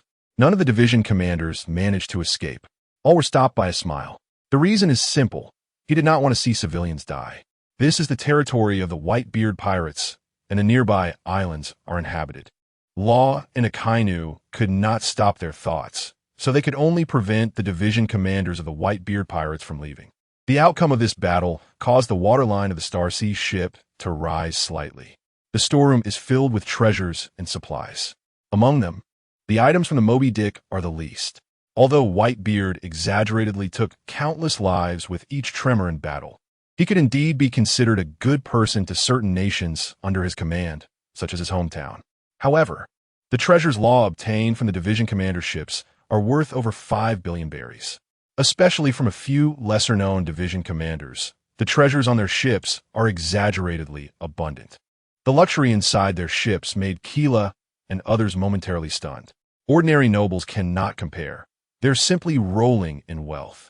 Akainu glanced around, chuckled coldly, and said nothing. The 4 emperors of the New World have basically divided the richest 4 regions of the New World, existing at the top of the pyramid. Law. Hancock smiled, her charming appearance blooming like a night blooming Sirius, captivating the night. That power I have mastered. Saying this, Hancock extended a white finger and waved it in front of Law. Crackle. Red arcs of lightning danced at her fingertips, making Law feel a dangerous aura. The manifestation and entanglement of Conqueror's Haki. In just one battle, Hancock mastered this power. As the Empress of the Amazon Lily Kingdom, Hancock's talent did not disappoint Law. Not bad. Law's lips curled slightly as he wrapped his arm around Hancock and gently kissed her red lips. As long as there are no special accidents, with just their ship, there are few places they cannot reach, except for Mariehua on the Red Line. After personally handling all the division commanders of the Whitebeard pirates, Law didn't even sustain a scratch. His physique has now reached an extremely terrifying level. Cough, cough. Sugar walked over, tilting her head, interrupting the two. Where to next? News from Sky Island says that the Golden Lion took a stroll around us. That old guy isn't dead. There was a hint of killing intent in Sugar's voice. Sky Island, that's where they've lived the longest. It can be said to be their home. He was watched by Pecan and Yamato, so he didn't make any moves. But he is still a threat. Surviving from the world government, that old guy has grown stronger. Pecan said that the Golden Lion exhibited another form, turning into countless bats. The devil fruit you had Claw to look for, the bat fruit, mythical beast type, vampire form, has a high probability of falling into his hands now. Golden Lion. Law's eyes flickered. Eating 2 mythical beast-type devil fruits consecutively. This guy isn't afraid of exploding his body. It's not his body, so he just keeps creating, right? Among the zone-type devil fruits, the will of the animal forms is stored. That old guy can't possibly not know this. No wonder the other party nearly killed Roger back then. No problem, Law said calmly. He is looking for the Pluto. Long before the Hive Island War, Pluto was already set up. As you know, the abilities of the float fruit can be countered. While speaking, Law looked at a smile. The abilities of the devil fruits are bidirectional. The core still relies on the developer's skill. As a user of the Paramecia-type heavy fruit, a smile can add stronger gravity. However, during the reverse application, it can also strip away gravity. In a one-on-one fight, Law does not fear anyone except that mysterious M. Moreover, didn't we collaborate with the Navy?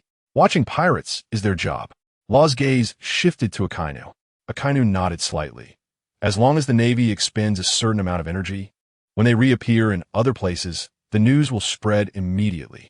The next day, a shocking piece of news reverberated across the sea. The 4 emperors Whitebeard has died, and all members of the Whitebeard pirates have disappeared, suspected to be all dead. Someone had witnessed the traces of the 5th Sea Emperor, Trafalgar Law, on nearby islands. The New World has completely entered a new phase.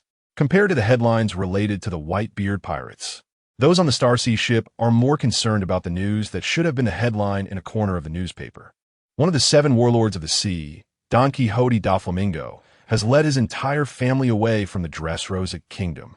It is well known that Da Flamingo is the king of Dressrosa. Without Sugar's help, he still used his influence in the underworld, using violence and threats to become the new king. And now, he has actively left the territory he fought so hard to establish.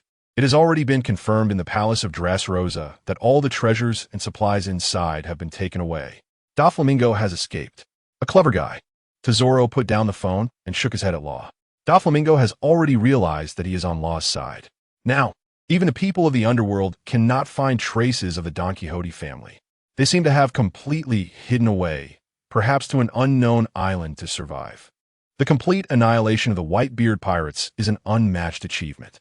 Doflamingo has no intention of meeting with Law at all. Change direction. Law spoke. Originally, their destination was Dressrosa. We're going to punk hazard. If there are no gains, it won't be too late to return. What should be ours cannot be avoided. Doflamingo's affair seems to be a signal. Just the next day, the world government announced the abolition of the 7 warlords of the sea and reissued bounties for the 7 warlords. Among them, the sea hero Jinbe, Empress Hancock, and the Golden Emperor Tesoro have all been placed under the new pirate emperor Trafalgar Law. As for this new sea emperor, several of the strong ones under him have been publicly revealed, and new bounty notices have appeared. Someone simply calculated and found that the total bounty value of the strong ones displayed under this new sea emperor exceeds 300 billion berries. Morgan's that guy is also a traitor. Keela caught the new bounty notices handed over by the newsbird, her tone dissatisfied. During the Hive Island War, the Golden Lion Shiki betrayed, and Morgans took the opportunity to run while Kuro was causing trouble on Sky Island. This king of the underworld has a knack for escaping, but for him, it's actually quite normal. Jinbe laughed heartily, maintaining a good mindset. After all, that guy is now giving us newspapers for free. Sugar also took a copy of the newspaper, glanced at it, and snorted coldly. However, her courage had grown significantly compared to before. Not only did she dare to report on matters related to the world government, but she also dared to report on their own affairs. After reading, Sugar furrowed her small nose, realizing that it wasn't just Morgan's. CLO was truly a menace. Ro, our intel has been exposed. She waved her arm gently, and a large stack of bounty notices fell out. At the top was none other than Trafalgar Law with a bounty of 430,000,000 berries. Following him were the bounties of Law's crew members, former Marine Admiral Akainu Sakazuki for 330,000,000 berries. The Great Swordsman, a heavy fruit user, for 010,000,000 berries. Former Warlord, the Golden Emperor Tesoro, 240,000,000 berries. Pekun, user of the mythical Zoan-type monkey fruit in the Juya form. Owner of Conqueror's Haki, 100,000,000 berries. The daughter of the Yonko Kaido, Yamato, user of the mythical Zoan-type dog fruit in the Daikokuten form. Owner of Conqueror's Haki, 2,050,000,000 berries. Kira, user of the Logia-type Thunder fruit, 1,950,000,000 berries. Shachi, user of the Logia-type Force fruit, 1,730,000,000 berries. Former Warlord, Pirate Empress Hancock, 1,659,000,000 berries. Former Warlord, Fishman Jinbe, 1,300,000,000 berries. Basil Hawkins, user of the Dordor fruit, 1,070,000,000 berries.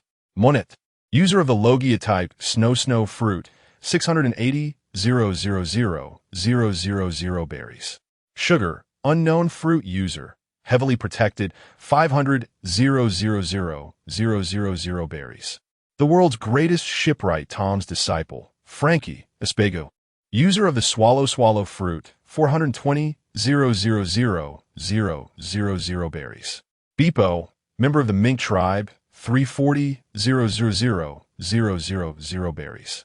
The Devil Child Nico Robin, user of the Flower fruit, 330,000,000 berries. Carmen, user of the Logia-type Burn fruit, 320,000,000 berries. Swordsman Kuina, 200,000,000 berries. Swordsman Brook, user of the Yomi fruit, 130,000,000 berries. Swordsman Roranoa Zoro, 110,000,000 berries. Additionally, there were bounty notices for Nami and others with bounties under 100 million. The officials above had directly led all the powerful figures at sea to acknowledge this newly emerged fifth emperor of the seas. The total bounty exceeded 30 billion berries. This was significantly higher than the combined total of the three existing Yonko: the red-haired pirates, the beast pirates, and the Big Mom pirates. Of course, whether the red-haired pirates, which were currently being cursed by countless pirates, and the beast pirates, whose subordinates and officials were all captured or killed, still counted as a Yonko-level force is another question. The only one that remained intact was the Big Mom pirates. It seems even the world government is afraid. Tesoro's eyes flickered, and he smiled. The fact that the world government directly created and published new bounty notices without going through the Marine headquarters indicates a certain level of cooperation between Morgans and the world government. What appears to be a new bounty actually exposes the intelligence on Law and his crew, pushing them into the spotlight. After all, the number of times Pecan and others have made a move is pitifully few. Especially for Hawkins and his group, they either don't act or when they do, they leave no survivors. The world government couldn't possibly know Pekin and the other strength based on their battle records and rank them. Such intelligence could only come from certain traders. Their source of information can only be Morgans and CLO. Of course, it's also possible that it involves figures like Shiki and Crocodile. In the past, Law and his crew operated hidden beneath the surface of the sea. Now, the spotlight of the world government is directly focused on them. This world's strongest power, which has dominated for 800 years, is also afraid. They are beginning to take Law and the others seriously and are starting to use measures. Given the arrogant attitude of those guys in the Holy Land, it's almost unimaginable. The previous caution was due to their weakness. Law's expression was calm. Now let them be. As they survive under the King Cannon, the image of the world government has already lost its charm in their hearts. What Law wanted was domination. He simply sought another kind of freedom. For example, to make the things that could easily kill him disappear from this world. But as their own power develops, they're getting closer to realizing this wish. What does it matter if the bounty notice is issued? The slaughter on the sea isn't about competing over the numbers on bounty notices. Law, Punk Hazard has arrived. Suddenly, Jinbei shouted, and in the distance, an island that didn't seem to have a good environment appeared. Ziz! Kira transformed into a bolt of lightning, suddenly appearing in front of Law and Hancock. There were signs of habitation on that island. Law, it really is as you said. Is it an island of the world government? A smile appeared on Shachi's face as he held his sword and his staff, his brow slightly furrowed. There were too many whales on this island. Sakazuki spoke up. This used to be a marine research base and held some prisoners of the world government. Due to an experiment by a scientist, a large amount of toxic gas was released on the island, turning it into a dead island. Then, that scientist escaped when he was captured and sent to the underwater prison. Tesoro chuckled. Caesar clown, his value to some ambitious individuals is excessively precious. His words made Sakazuki's eyes flash with a cold light, targeting certain individuals within the Marines. This world has never been just black and white. As the Golden Emperor of the underground world, Tesoro knows much more than this Marine Admiral Sakazuki. We found it. At this moment, Kira raised her head. There are several auras on the island with decent strength. Law, let me go. In an instant, a brilliant blue lightning bolt shot into the sky. Boom! Kira's lightning form vanished in an instant. The Polar Star ship stopped by the island of Punk Hazard, and everyone was just waiting for news, with no intention of disembarking. Boom! In the sky, heavy, ink-like dark clouds rapidly gathered, forming a chilling dark canopy. Within these dark clouds, Kira, stepping lightly on the moonwalk, stood steadily in the high sky. She suddenly spread her arms wide, and in an instant, all the pores in her body erupted with dazzling lightning like a volcanic eruption. These lightning bolts intertwined and wrapped around her entire body, transforming her into countless raging bolts of thunder. At that moment, Kira seemed to merge with the entire world, continuously exchanging boundless energy with it. In this instant, the cell activity within her body surged, blood flow accelerated, her muscles tightened to the extreme, and even the Conqueror's haki that had been dormant deep within her body was affected, beginning to boil wildly. Kira did not use her Conqueror's haki. At this moment, She relied solely on an instinctive reaction and the complete eruption and mastery of her devil fruit powers. She stretched her long body, crossing her arms in front of her chest like a great rock spreading its wings, then suddenly exerted force, pushing outward. 1,000,000,000 volts, the sea of thunder descends. With this action, an indescribable, terrifying power surged forth, erupting with an immense, dazzling blue lightning. This lightning was no longer just pure light. It transformed into a vast and boundless, surging blue ocean. It erupted from Keela's location with the force of a landslide, sweeping toward the island below. Moments later, a deafening wave of violent vibrations echoed through the sky, causing the entire island to tremble uncontrollably. Zizzizizi. In the sky, dazzling arcs of lightning danced like silver snakes. Suddenly, with a flash of light, Keela transformed into a bolt of lightning and descended, holding 2 people in her hands. One of them appeared quite strange, as if he were a mass of gas condensed into form. His long black hair flew wildly, and on his head grew a pair of curved ram's horns, making him particularly eye-catching. This person was astonishingly tall, over 3 meters high, with his lips smeared with purple lipstick, and his limbs were extraordinarily long, resembling a spider's legs. Dressed in a light blue coat emblazoned with the conspicuous word gas, fluttering slightly in the wind. The other person was a stark contrast. This was a burly man with developed muscles and short yellow hair. On the island, there were 2 officers named Durinji and Jorah. Keela scratched her head. They're dead. One of these was the scientist Caesar, and the other was Bellamy, whom she did not recognize. That Jorah seemed to be I thought she would be quite strong. Pervert. A shrill scream erupted. Caesar fell onto the deck of the Star Sea, immediately spotting Law and the others. He quickly distanced himself from Sakazuki and moved toward Law. You must be Lord Trafalgar Law, right? Where is Don Quixote Doflamingo? Law asked directly. He did not make a move, but Hancock beside him cast a dissatisfied glance at Caesar. Why does everyone want to get close to Law? Beneath Hancock, Samuro, with keen eyes, rushed over and hissed at Caesar, simultaneously sticking out his crimson snake tongue. Don't eat me. Caesar was startled and finally did not cling to Law's leg. I don't know. Doflamingo and I only had a collaborative experiment. I have been on the island, but I can serve you. What do you want me to research for you? Artificial zoan-type devil fruits, giantification experiments, poisonous gas weapons, or whatever you want. Caesar's voice suddenly faltered. He suddenly realized he could not maintain his gaseous state, as a wave of black power completely enveloped him. After a moment, a new devil fruit was thrown to sugar by Law. This needs to be kept well. This is a rare Logia-type gas fruit, and I only have this one. You guy. Sugar pouted. Law's ability was indeed too convenient. Now, they were not lacking in devil fruits at all. They had more than one zoan-type devil fruit from the likes of Satan's Saint and Marco. The Beast Pirates even generously sponsored a batch of ancient-type devil fruits. So what about you? Law's gaze fell on Bellamy on the deck. In stark contrast to Caesar, Bellamy remained tight-lipped, not uttering a word. But it was evident that he had been struck by lightning all over, turning completely charred and emitting a pungent, burnt smell. Lord Doflamingo wants to cooperate with you. Bellamy raised his head, his voice hoarse. Whoosh! Law gently raised his hand, and 2 objects floated before him. One was a pink devil fruit. The other was a transponder snail. The former was still thrown to Sugar, the minister of fruits. The latter, Law dialed the number of the transponder snail. This was a special transponder snail with only one number. The call was encrypted and could not be located. Once connected, the image of the transponder snail transformed into a man wearing a pink feather coat. Trafalgar D. Water Law, may I call you that, Law? Are you that afraid of me?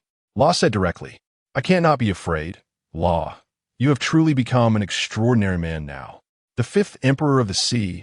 Unfortunately, all of this is because of that Razanani guy. Maybe. Law leaned against the railing. You shouldn't have come just to plead for me, right? Your people have been slaughtered by mine. A bit heavy-handed. If he had time-traveled a little earlier, he might have truly become a member of the Don Quixote family. However, this was still under the rule of the celestial dragons. From any perspective, it was the same. Doflamingo probably wanted him to perform an eternal life operation after his fruit awakened. The laughter from Doflamingo's side subsided, from the expression of the transponder snail. It was evident he was also angry. But this was meaningless. You know my identity. The people behind me want to ask you if you're willing to make a deal. At this, Doflamingo's tone became calm. Do you want to become a celestial dragon? The world government can support you to become the new Gorosei and grant you amnesty. The condition of the deal is that you help the world government eliminate the Revolutionary Army and that monkey D, Luffy. Discussed the deal over the phone? Law did not refuse, nor did he agree. The Navy headquarters. For this, they could grant you temporary powers to have the Navy cooperate. Quite a big move. Law gently tapped the railing and slowly spoke. Doflamingo, do you think I should agree to such a deal? A low chuckle came from the transponder snail. Law, you're not the type to be indecisive. This is a chance to rise to the top. I've applied to become a celestial dragon for so many years. I have never had a chance to choose again, to return to that place. Law smiled and said, Return? Return to the Holy Land. To be raised like a domesticated pig? Doflamingo's voice turned cold. Law, you need to think clearly about what the wise choice is. Stop pretending, Doflamingo. Law's eyes flickered. If it were before, you wouldn't have given up on becoming a celestial dragon. But now, the world government's trump card has been revealed. The unknown is the root of fear. What?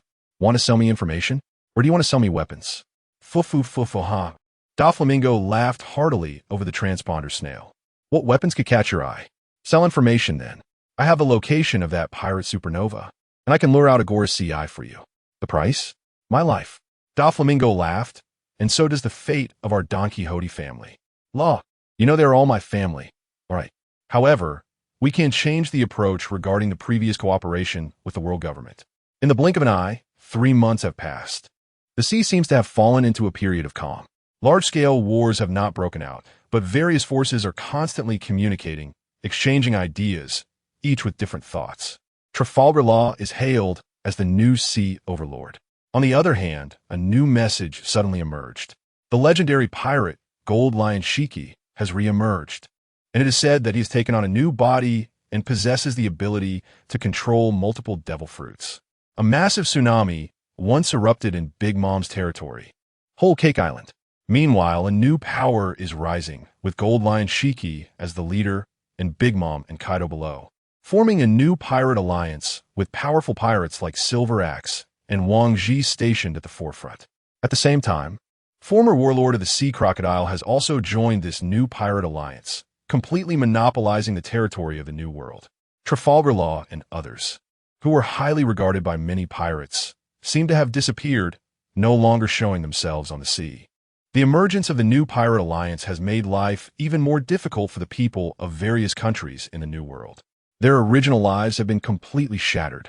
Everything is just for preparation for war. The world seems to have fallen into a strange period of tranquility. All pirates are rushing to the New World. However, the first half of the Grand Line is not as calm as people imagine. A non-member country that refused to obey the world government's orders was directly destroyed by lightning from the sky. The world government also revealed its tyranny. If you don't obey, then you die. When the face was torn off, the fig leaf that was put on display no longer existed, and the world turned from order to chaos. During this time, the celestial dragons rarely appeared from Mariewa. Yet those powerful pirates all wanted to become celestial dragons. Celestial dragons can die, and the world government is not invincible. Even the Gorosei, who hold the highest power in the world, can be killed. People's perceptions have changed, but what remains unchanged is still the exploitation of the weak by the strong. For a time, the Navy became a headache. Even with the arrival of a Marine admiral named Akamuki, the situation did not ease. This is what you wanted: a technologically advanced island. On a golden giant ship descending from the sky, several figures were directly thrown down. The leading unconscious boy, wearing a hat on his back, is the Straw Hat Kid. Monkey D. Luffy. I promised your father I would save him. Now it's settled. On the island, a figure suddenly appeared. Law looked calmly at the revolutionary leader, Dragon, who was hiding his figure under a green cloak. His devil fruit, as well as Shank's intentions, have also been revealed to you. Everything is clear. However, you did not escape, which shows that you are sensible. Law's gaze fell behind Dragon. An old man with a huge head and long legs was looking at him with an awkward smile, his expression somewhat constrained. Come with us, Law said directly. Vegapunk, otherwise you should know the consequences. Can I have another? Vegapunk was already captivated by Luffy and Dragon's arms. Ever since he learned that Dragon's son had eaten that devil fruit, he had wanted to study it. After all, that is the fruit of a god. It doesn't matter, Law glanced at him, if you can convince Dragon. Carp just wanted him to live quietly. But if you still want to push him from behind, to become an enemy, I won't hold back. Dragon was silent for a moment and said, I will respect his own wishes. After knowing the significance of Luffy's devil fruit, even he could not remain calm. However, Law still honored his agreement with Carp. Some things are no longer secrets for them. For example, Law has the ability of the dark fruit. And, for example, the dark fruit can extract the abilities of other devil fruit users. Law did not hand Luffy over to the world government or kill him directly. Not because he didn't care about benefits. But the benefit in front of him is not as valuable as the benefit that Law values. Standing opposite Law once again, Dragon could clearly sense the surging power within the other party through his observation haki. Moreover, the feeling brought by the probe was extremely dangerous. Ordinary strong people at sea are fighting to the death for a devil fruit, but what Law values now is likely on another level. It is Conqueror's haki. It is his aura, his will. Soon, a roar erupted on Egghead Island. As a purple halo appeared, a small part of the island seemed to lose gravity and flew straight into the sky. Vegapunk, you should have brought that thing, right? On the deck, everyone looked at the Vegapunk clones, but their gazes fell on a sealed device. The Mother Flame, this is the indestructible fire created by Vegapunk, capable of bringing endless energy to the world. At the same time, the Mother Flame can also serve as fuel for ancient weapons. What a powerful energy! Upon seeing this unremarkable flame, Kira couldn't help but exclaim, this thing should be able to serve as the power source for the Pluton, right? So, you handed the Seraphim over to the Revolutionary Army? The Phronesis ascended, and on the ship, Law stood beside Vegapunk, his tone calm. You didn't say. Vegapunk chuckled awkwardly. The look in his eyes when he looked at Law was filled with deep apprehension. The matter of the Seraphim, even within the world government, is known only to a few. And this time, Law came to pick him up, representing the world government. Yes, although it was unnecessary, the document in Law's hand came from the world government. The previous matters are all settled. Law looked down at Dragon and the others, who were becoming smaller and smaller, and turned his head. You know our demands, Pluton, Vegapunk sighed lightly. Indeed, a man like this could not choose to submit to the world government. The world government has the heavenly kings, and what they do has already exceeded our limits. Law said directly, 5 islands were destroyed in 1 month. You should be aware of this. Everything was simply because someone was unhappy on Mariewa. For this, Law, and a smile, took action, moving Sky Island to a different location. The world government is ultimately still cold-hearted, sigh. Vegapunk said, I don't know if helping you is the right decision. Old man, do you want to die? Hancock said bluntly, walking over with an unhappy expression. In the end, Vegapunk agreed to Law's request, and as the Phronesis sailed, it approached Law's next destination, the underwater prison. Impelled down. Ladies and gentlemen, please, a strong stench filled the air. The man in black, dripping with black-purple venom, spoke in a low voice. He was Magellan, the warden of Impelled Down. At this moment, he was right next to Law, his expression somewhat unnatural. Impelled Down was not cut off from the outside world. Law and his group were rare visitors. The new overlord of the New World, Trafalgar Law's faction. Among them, Sakazuki was on the other side of Magellan, which made the warden quite uncomfortable.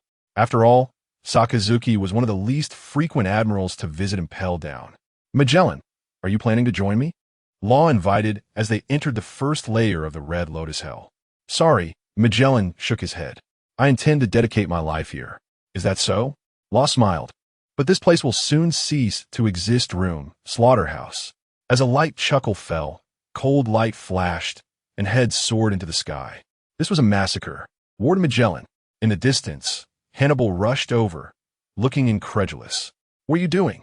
These are esteemed guests of the world government, Magellan said, and the poisonous gas around him thickened. What? Hannibal frowned. Just as he was about to say something, he met Law's deep black eyes. Z. A red arc of lightning flickered, and before Hannibal could react, he rolled his eyes and fainted. Let us go, Magellan. Law shook his head, not wanting to waste unnecessary time. On the second underground floor, Beast Hell, the same scene continued. Not a single living being was left, including various beasts. On the third underground floor, Hunger Hell. On the fourth underground floor, Heat Hell. On the fifth underground floor, Extreme Cold Hell. Only after reaching this layer did Law and the others slightly pause. Behind them, Magellan's expression was not good, but there was nothing he could do. Law's glance had knocked Hannibal out, but it also intimidated him. This man was too terrifyingly strong. Within Magellan's observation hockey, he sensed a strong sense of crisis. It was likely that the moment he acted would be his death. Creak. Suddenly, an air door opened ahead. Boom! Countless plant vines suddenly surged out. What? Magellan was shocked. When did Impel Down have such a powerful ability user? Don't panic, Law said calmly. Boss Law. A sorrowful exclamation was heard, and the plants gathered into a human form, transforming into the figure of Shachi. This place is simply unfit for humans. It's so boring. Another group of dead freaks. Hawkins stepped out from behind, giving a slight nod to Law. After he rescued Shachi, they eventually mixed into Impel Down after that attack, because the Knights of God had arrived. Further back, a gray-haired man walked out, looking at Sakazuki with a complex expression. Was this the missing Navy Rear Admiral, Smoker? Magellan's expression grew even uglier. Not just that, Shachi disdainfully extended his hand, where wooden spears were strung with desiccated corpses.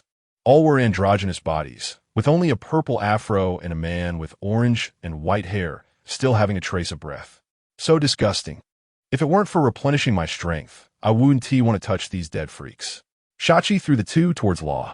Darkness surged, and two devil fruits were thrown to sugar by Law, both being paramecia types, the scissor fruit and the hormone fruit. Lightning, the vice commander of the Revolutionary Army Grand Line. Emporio Ivankov, the commander of the Revolutionary Army's Grand Line forces. They, along with the level 5 New World Freak Paradise of Impel Down, will be buried here forever. Hawkins and Shachi chose to wait here because they knew Law would definitely come. However, if they had to choose to go together again, Shachi would definitely choose to kill his way out. After all, this was a harsh prison environment with nothing inside, and they were almost starving. What about Pekin? Didn't he come? Shachi asked with a sinister smile. Guarding the ship. Once you board, you'll see him. Crowler waved at him. Then that's fine. Shachi loosened his fists. After going through this prison, I now feel terrifyingly strong. Like Law, after killing, Shachi could extract moisture from the bodies to replenish his energy. However, he preferred to store it. Coincidentally, the prison lacked everything except strong prisoners. Impel Down held not only pirates, but also various strong individuals who had committed acts beyond cruelty, covered up by the government, even deliberately concealed in newspapers. For Shachi, this place was a buffet. Hawkins' ability allowed them to thrive inside. Let us go. I'll take you to the 6th layer. Shachi strode ahead, looking more familiar with the terrain than Warden Magellan. Behind him, Smoker looked at Law with extremely complex emotions. He had been kidnapped by Shachi, but had also been saved by him. He initially thought the two sides were still hostile. But now Law was openly walking into Impel Down, accompanied by Magellan. This time, Smoker seemed much more obedient. The world is realistic. If your fists are small, then you don't deserve to speak. In front of Shachi and Hawkins, he hadn't won a single time. Even against that dead freak who had consumed the hormone fruit, Smoker was not a match and nearly got turned into a woman. This matter. Shachi said he would make Smoker pay for life. The group followed Shachi to the 6th layer, where a heavy atmosphere hung in the air. The prisoners in the cells looked at the newcomers with various expressions: curiosity, hatred, and indifference. Look over there. Shachi pointed to an apparently ordinary prisoner in the corner, stating, "This guy once slaughtered an entire island alone, and there's not much moisture in him. The quality should be very high. Here, among the prisoners, few were below 500 million berries in terms of strength and destructive power. They were all ruthless pirates." At this moment, Magellan, who had been silent, finally spoke up. "Don't go too far. If a riot breaks out, I want to just sit back and watch." He was truly numb. This unknown guy actually knew so much. Sure enough, under the reputation of the underwater prison, not only the lower levels were lazy, but even at the upper levels were the same. However, Shachi appeared completely unconcerned, smiling cheerfully. Don't worry, Warden. There won't be a riot. Boss Law 1T let them survive. As soon as he finished speaking, a stream of figures flew towards Law, and before they could get close, their heads were severed. At the same time, Sugar passed fruit from behind, and a black tidal wave of energy spread outward. One devil fruit after another appeared. This scene was not hidden from Law and Magellan. The reason he didn't T-act earlier below was that the individuals down there weren't significant enough. The advantage of the sixth layer was that death wouldn't come easily, as some of those guys' devil fruit abilities were ones the world government didn't want to release to the outside world. Katarina Daime, Avaro Pizarro, Baskjot, San Juan Wolf, Bondi Walt, even Shilyu, who was originally the chief guard, had his head taken by Law. In the end, Law walked up to two people. One of the legendary pirates, the lone red Baroic Redfield, possesses the observation hockey that can see into people's hearts. Are you willing to teach me your observation hockey? You never thought of leaving me a way out, did you? Indeed. The flash of blades gleamed, and the wailing of the ghostly voice in the air grew louder. The lone red, this time, truly turned completely red. His existence also made Law realize some things. For example, his observation hockey wasn't strong enough. As for the other one, the Devil's descendant Douglas Bullet, his situation was the same as Baroic Redfield, both having their limbs severed and their hearts taken. Only Sea Prism stone chains were tightly bound around their necks. Puffed. Two vines stretched out, draining their blood until only a trace of breath remained. At the same time, seeds were planted in their heads, taking root and sprouting. I can take these two, right? Law pointed at the seemingly half-dead two and said to Magellan. Magellan's face darkened. These are the only two prisoners left in the entire Impel Down. But could he dare to refuse? No matter how strong their past records were, they were now just immobile living corpses. Don't worry, I will definitely kill them in the end. Law gently patted Magellan's arm, making the latter's expression even worse. At the moment his hand touched Law's, Magellan was not poisoned, but the control over his abilities instantly vanished. He was a top-tier powerhouse with an awakened devil fruit. Was that the most vicious devil fruit ability? Later, I will report to the Navy headquarters and the world government. Magellan said solemnly. He felt that compared to this man in front of him, their great prison was still too beautiful. It doesn't matter. Law put away the ghostly cry and smiled, coincidentally. We are also heading to Mariewa. Together? Magellan. Anyway, there are no prisoners here that you need to guard, right? On the other side, in a lush forest, a large group of animal fur tribe warriors of various shapes gathered. They stood squatted or lay down, all eyes focused on the four figures not far ahead.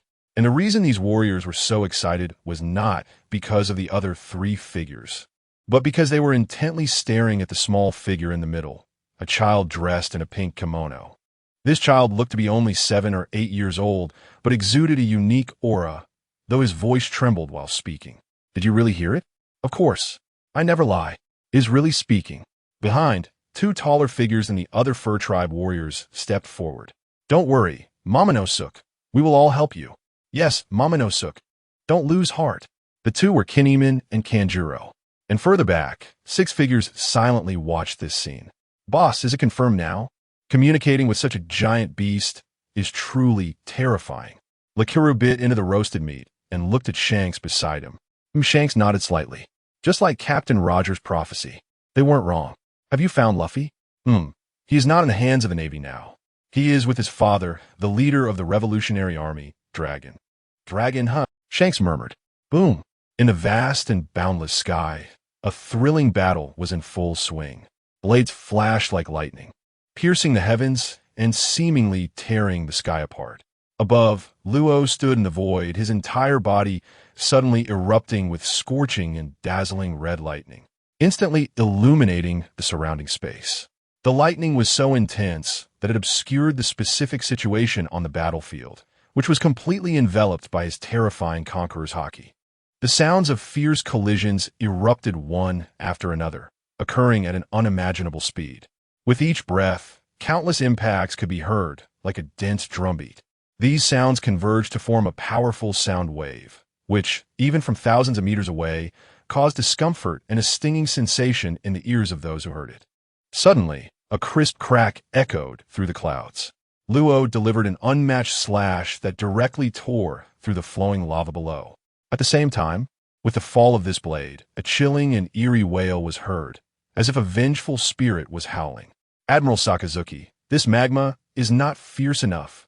This strike was incredibly powerful, easily breaking through the overwhelmingly strong defense of the magma giant, like a bamboo being split. From thousands of meters away on the ship, Magellan witnessed this scene, his eyes widening with a mix of awe and fear. He couldn't help but swallow hard. Due to the simultaneous eruption of numerous conquerors' haki on the battlefield, the dazzling light completely enveloped the area, making it impossible for him to see the actual situation of the battle. But he knew that if he stepped in, he would soon end up seriously injured. Luo single-handedly faced off against Sakazuki, and with a smile, he had Yamato, Pudding, and Kara backing him. Despite being 1 against 5, he completely held the upper hand. After a short while, the battle ended, and Luo and the others flashed back to the deck. How was it, Magellan? Our strength isn't weak, right? Luo smiled as he reached out to firmly catch the towel Hancock handed him. He slightly tilted his head back, the corners of his mouth curling up gently.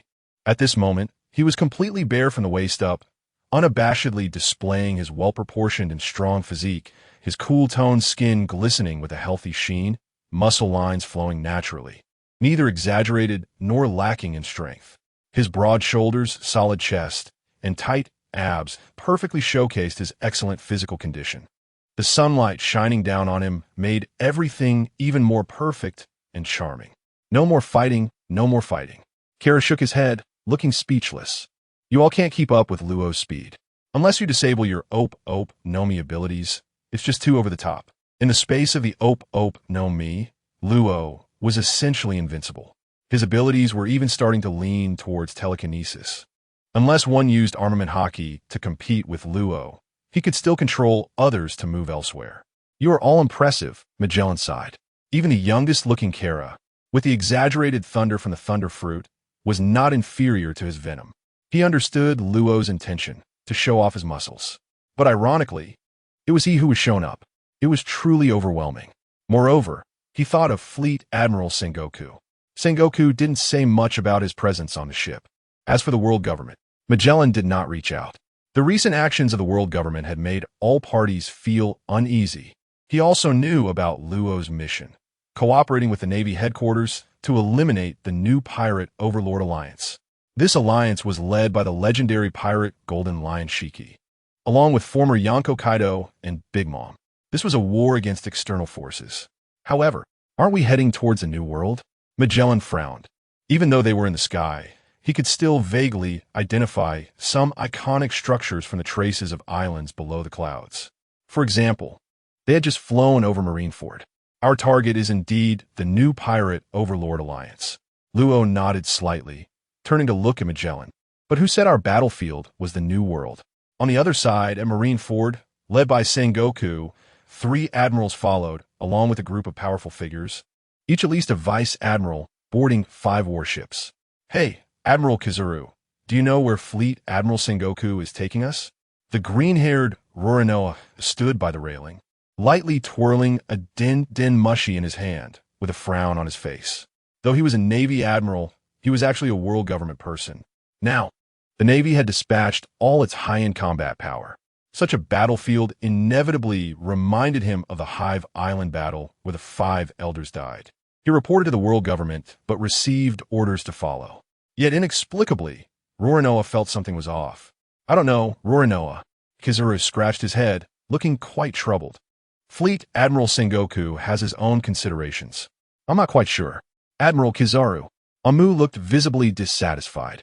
In his view, Kizaru, who was in charge of the world government's scientific forces, should be aligned with him given their deep connections. However, this veteran admiral was clearly hiding something, and Onmu sensed that Kizaru was keeping secrets from him.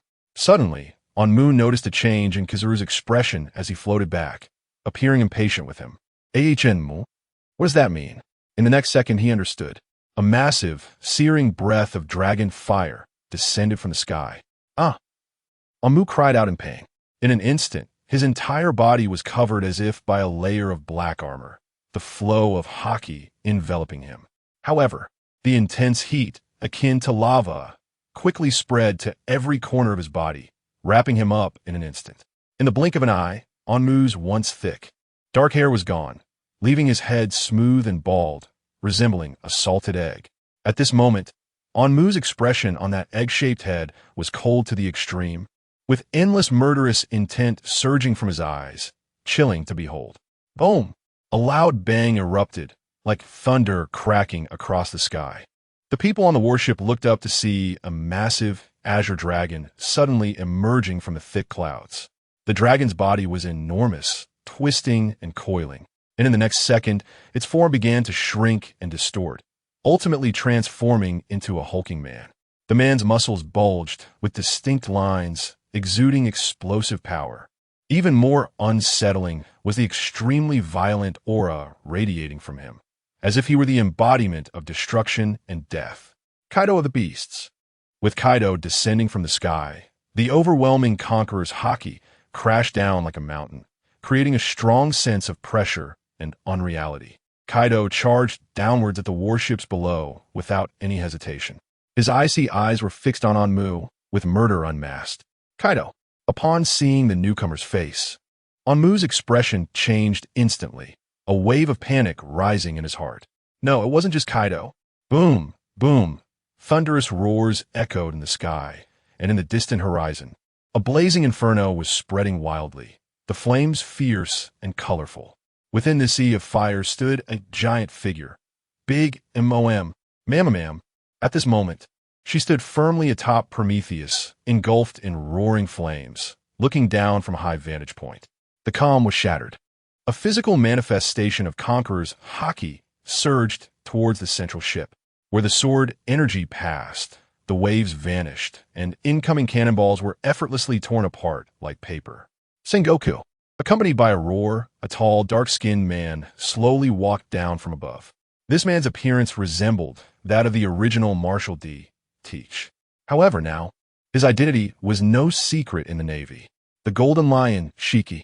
Who would have thought that this alliance of pirates would be so bold as to actively attack the Navy? Almost at the moment the two sides faced each other, an intensely fierce battle erupted. Sword lights flickered, cries of battle echoed, and in an instant, the entire sea was stained red with blood. As the battle escalated, the once tumultuous sea gradually returned to calm. But when everyone came to their senses, they were shocked to find that the continent beneath their feet had inexplicably become exceptionally hard, as if it had transformed into an indestructible steel fortress. After a fierce melee, their battlefield had shifted from the vast ocean to the red Earth continent. Damn it, why are they only targeting me? Amu looked up at the sky, where the enormous figures of Big Mom and Kaido converged like two mountain peaks. They struck simultaneously, their powers merging seamlessly, radiating a terrifying aura that sent chills down spines. This fused power erupted like a volcano, hot and violent, unstoppable. Conquer the seas. Their combined attack, carrying roaring flames, charged down with a thunderous momentum straight towards Onmu. Damn pirates! Onmu's face turned as pale as paper upon seeing this. At that moment, he could no longer afford to look for Kazuru. His extremely keen observation haki was frantically sounding alarms. His life was facing an unprecedented serious threat. Just then, many other infamous pirates also made their appearances. In an instant, battle cries echoed to the heavens, reaching the sky, so grand that even the majestic red Earth mountain beneath their feet seemed to tremble and sway. The entire red Earth continent had become a sea of slaughter, filled with blood and smoke, sending chills through the bones. This unprecedented fierce clash continued until late at night, and as time passed, the deafening sounds of battle gradually subsided but remained loud. Somewhere high in the sky, a voice cut through the night as Law asked, "What's the situation?" The air gate opened, and Hawkins returned from outside. Both Kaido and Kazan were now injured. The battle between Admiral Sengoku and the Golden Lion had erupted into true flames, with blood from other pirates and the Navy staining the entire red Earth continent. They would likely still be fighting tomorrow. Should we intervene? The current situation diverged from their original plan. According to the original plan, Law and the others were supposed to successfully meet up with the Navy forces first, and then jointly launch an attack on the Golden Lion and others. They never expected the war to break out early, and even the core area of the conflict had changed. No rush. Law's eyes flickered. Such a level of slaughter would not stop in just a few days. He was not surprised. Time swiftly moved to the next day, and the grand battle resumed. The surviving pirates, all powerful, mercilessly launched a new round of bloody combat. However, the strength among the top-tier fighters was too close, and none could easily defeat each other. Just as the fierce battle was at its peak, Law suddenly took out a den mushy. New information arrived. One of the voice messages stated that the Revolutionary Army and the red-haired pirates had indeed gone to war. A new newspaper featured a series of brand new reports. One particularly caught attention. A violent shattering phenomenon had occurred in the majestic mountains of the Red Earth continent, located in the middle of the Grand Line. The Red Earth continent was not comparable to ordinary rocks. Its sturdiness was beyond imagination. However, even so, it was not completely indestructible. It was just that causing damage to it was no easy task. After all, this was the core of the world government. That evening, news finally came that some individuals from Mariewa could no longer contain their anxiety and descended from above. The nighttime battle further erupted, concluding deep into the night. On the other side, Law and the others had gathered together, ready to intervene. Boa Hancock. Under the pitch-black night, the Red Earth continent resembled a slumbering giant beast, quietly lying between heaven and earth. It was majestic and imposing, and suddenly, with a whoosh, a group of figures appeared like phantoms above the Red Earth continent. From a distance, one could see many pirates and bounty hunters lurking not far behind this group, their sharp gazes fixed intently ahead, like a pack of hungry wolves eyeing their prey. Clearly, many were waiting for the perfect opportunity. Once the battle between those unparalleled powerhouses concluded, this place would become their domain. At that time, they would rush onto the continent to seek out potential treasures and benefits, reaping a hefty profit. Once, Law had never set foot on the Red Earth continent. At this moment, he stood beneath it, looking up towards its peak. The Holy Land, Mariewa, towered high at the highest point of the Red Earth continent, seemingly piercing the clouds, almost level with the horizon, soaring into the sky. As they traveled along the winding road, few spoke. Everyone knew time was of the essence. Not only their group, but others were also quickening their pace, eager to reach the summit of the Red Earth continent. Law and his companions moved swiftly, like lightning streaking across the night sky. Their figures were as fast as the wind, kicking up clouds of dust in their wake. Many who initially wanted to chase after them were instantly frozen in place upon seeing their true identities, no longer daring to take a step forward. At that time, the fifth emperor of the sea, now one of the two great overlords of the sea, they were not something those people could provoke. Unbeknownst to them, Law and his group were getting closer to the peak of the Red Earth continent, where the headquarters of the world government and the Holy Land Mariewa were located. In a daze, the scenery before them gradually became blurred, shrouded in mist, giving a dreamlike feeling. Before long, Law and his group finally reached their destination. He headed to a higher ground, hoping to better observe the surrounding environment. However, when they ascended, they found themselves surrounded by thick fog. The mist swirled around, creating an ethereal and illusory sensation. This layer of mysterious haze appeared very strange, possessing a peculiar power that effectively blocked the spread of observation hockey. As if placing a shackle on their perception, from a higher vantage point, one could clearly see the nearby cliffs bathed in brilliant light. The colors of the light were vibrant, like flowing rainbows, but unfortunately, the surrounding fog remained thick as ever, greatly limiting visibility. Standing there, one could only feel that this place was unimaginably vast. Across this expansive land, remnants of walls and piles of rubble were everywhere. Remnants of ancient buildings that may have once been magnificent. But now, they had all collapsed and fallen into ruin under the continuous sounds of battle. Looking towards the edges, the outermost areas were ravaged by sandstorms, with fierce winds carrying massive amounts of dust rolling in.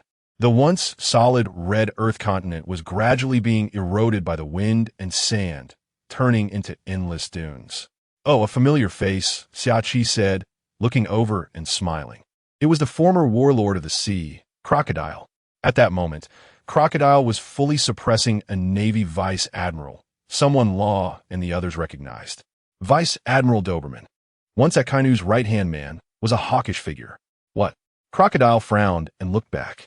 In that instant, without warning, an extremely chilling killing intent suddenly surged forth like a storm, targeting the vital area at the back of his head. Crocodile was startled, his pupils contracting to pinpricks, reacting with astonishing speed. He swayed, instantly transforming into a swirling cloud of sand, moving laterally in a strange and swift manner.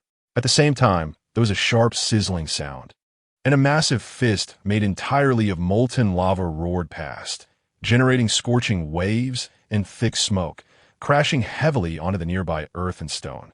In an instant, that patch of earth and stone seemed to be thrown into a high-temperature furnace, rapidly melting and deforming, ultimately turning into a pool of boiling lava flowing everywhere.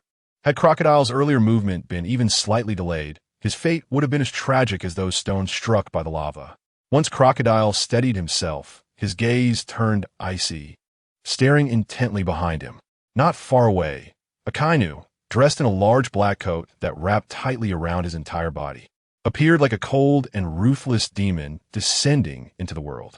He casually held a cigar at the corner of his mouth, and amid the swirling smoke, his already expressionless face looked even more sinister. Akainu, Crocodile ground out through clenched teeth. Doberman, standing beside him, was momentarily taken aback upon seeing Akainu, then revealed an unmistakable excitement. His eyes widened. "Admiral Akainu, it really is you. Focus on the battle, Doberman," Akainu said in a deep voice. "It's you guys," Crocodile frowned, his gaze falling on the group of young men and women behind Akainu. "Sand Croc, do you want to die?" Akainu's voice was somewhat hoarse, staring at him as magma erupted from his body. "Goo goo. Sandstorm." Crocodile's expression darkened as he coldly shouted, attacking without hesitation. In an instant, a fierce wind howled, and sand swirled, forming a massive sandstorm at astonishing speed, sweeping towards everyone with a destructive momentum. However, as soon as he struck, Crocodile began to retreat rapidly, his brow furrowed, his eyes flickering uncertainly. As an old pirate, he wasn't foolish. If he rashly advanced now, Law and those guys would definitely not act like righteous individuals, adhering to some so-called samurai spirit. Before he could react, Akainu charged directly into the oncoming sandstorm. He radiated a scorching aura, the magma in his hands rolling and surging, suddenly expanding, crashing forward with a deafening roar. This strike was incredibly fierce, overwhelmingly dominant, like a towering mountain formed from boiling lava, crashing forward with immense force. "Dog of the underworld," Akainu shouted. A surge of intense heat erupted from his fist, forming a vicious dog head made of magma, colliding head-on with the sandstorm ahead. "Damn it." Crocodile's brow furrowed even deeper at the sight. Behind him, the ground surged, lifting a towering sand mountain into the clouds. Summary: crossing into the world of One Piece, becoming Trafalgar Law, mastering the Ope Ope Nomi ability, possessing a special physique. Years later, when a new emperor of the sea emerges,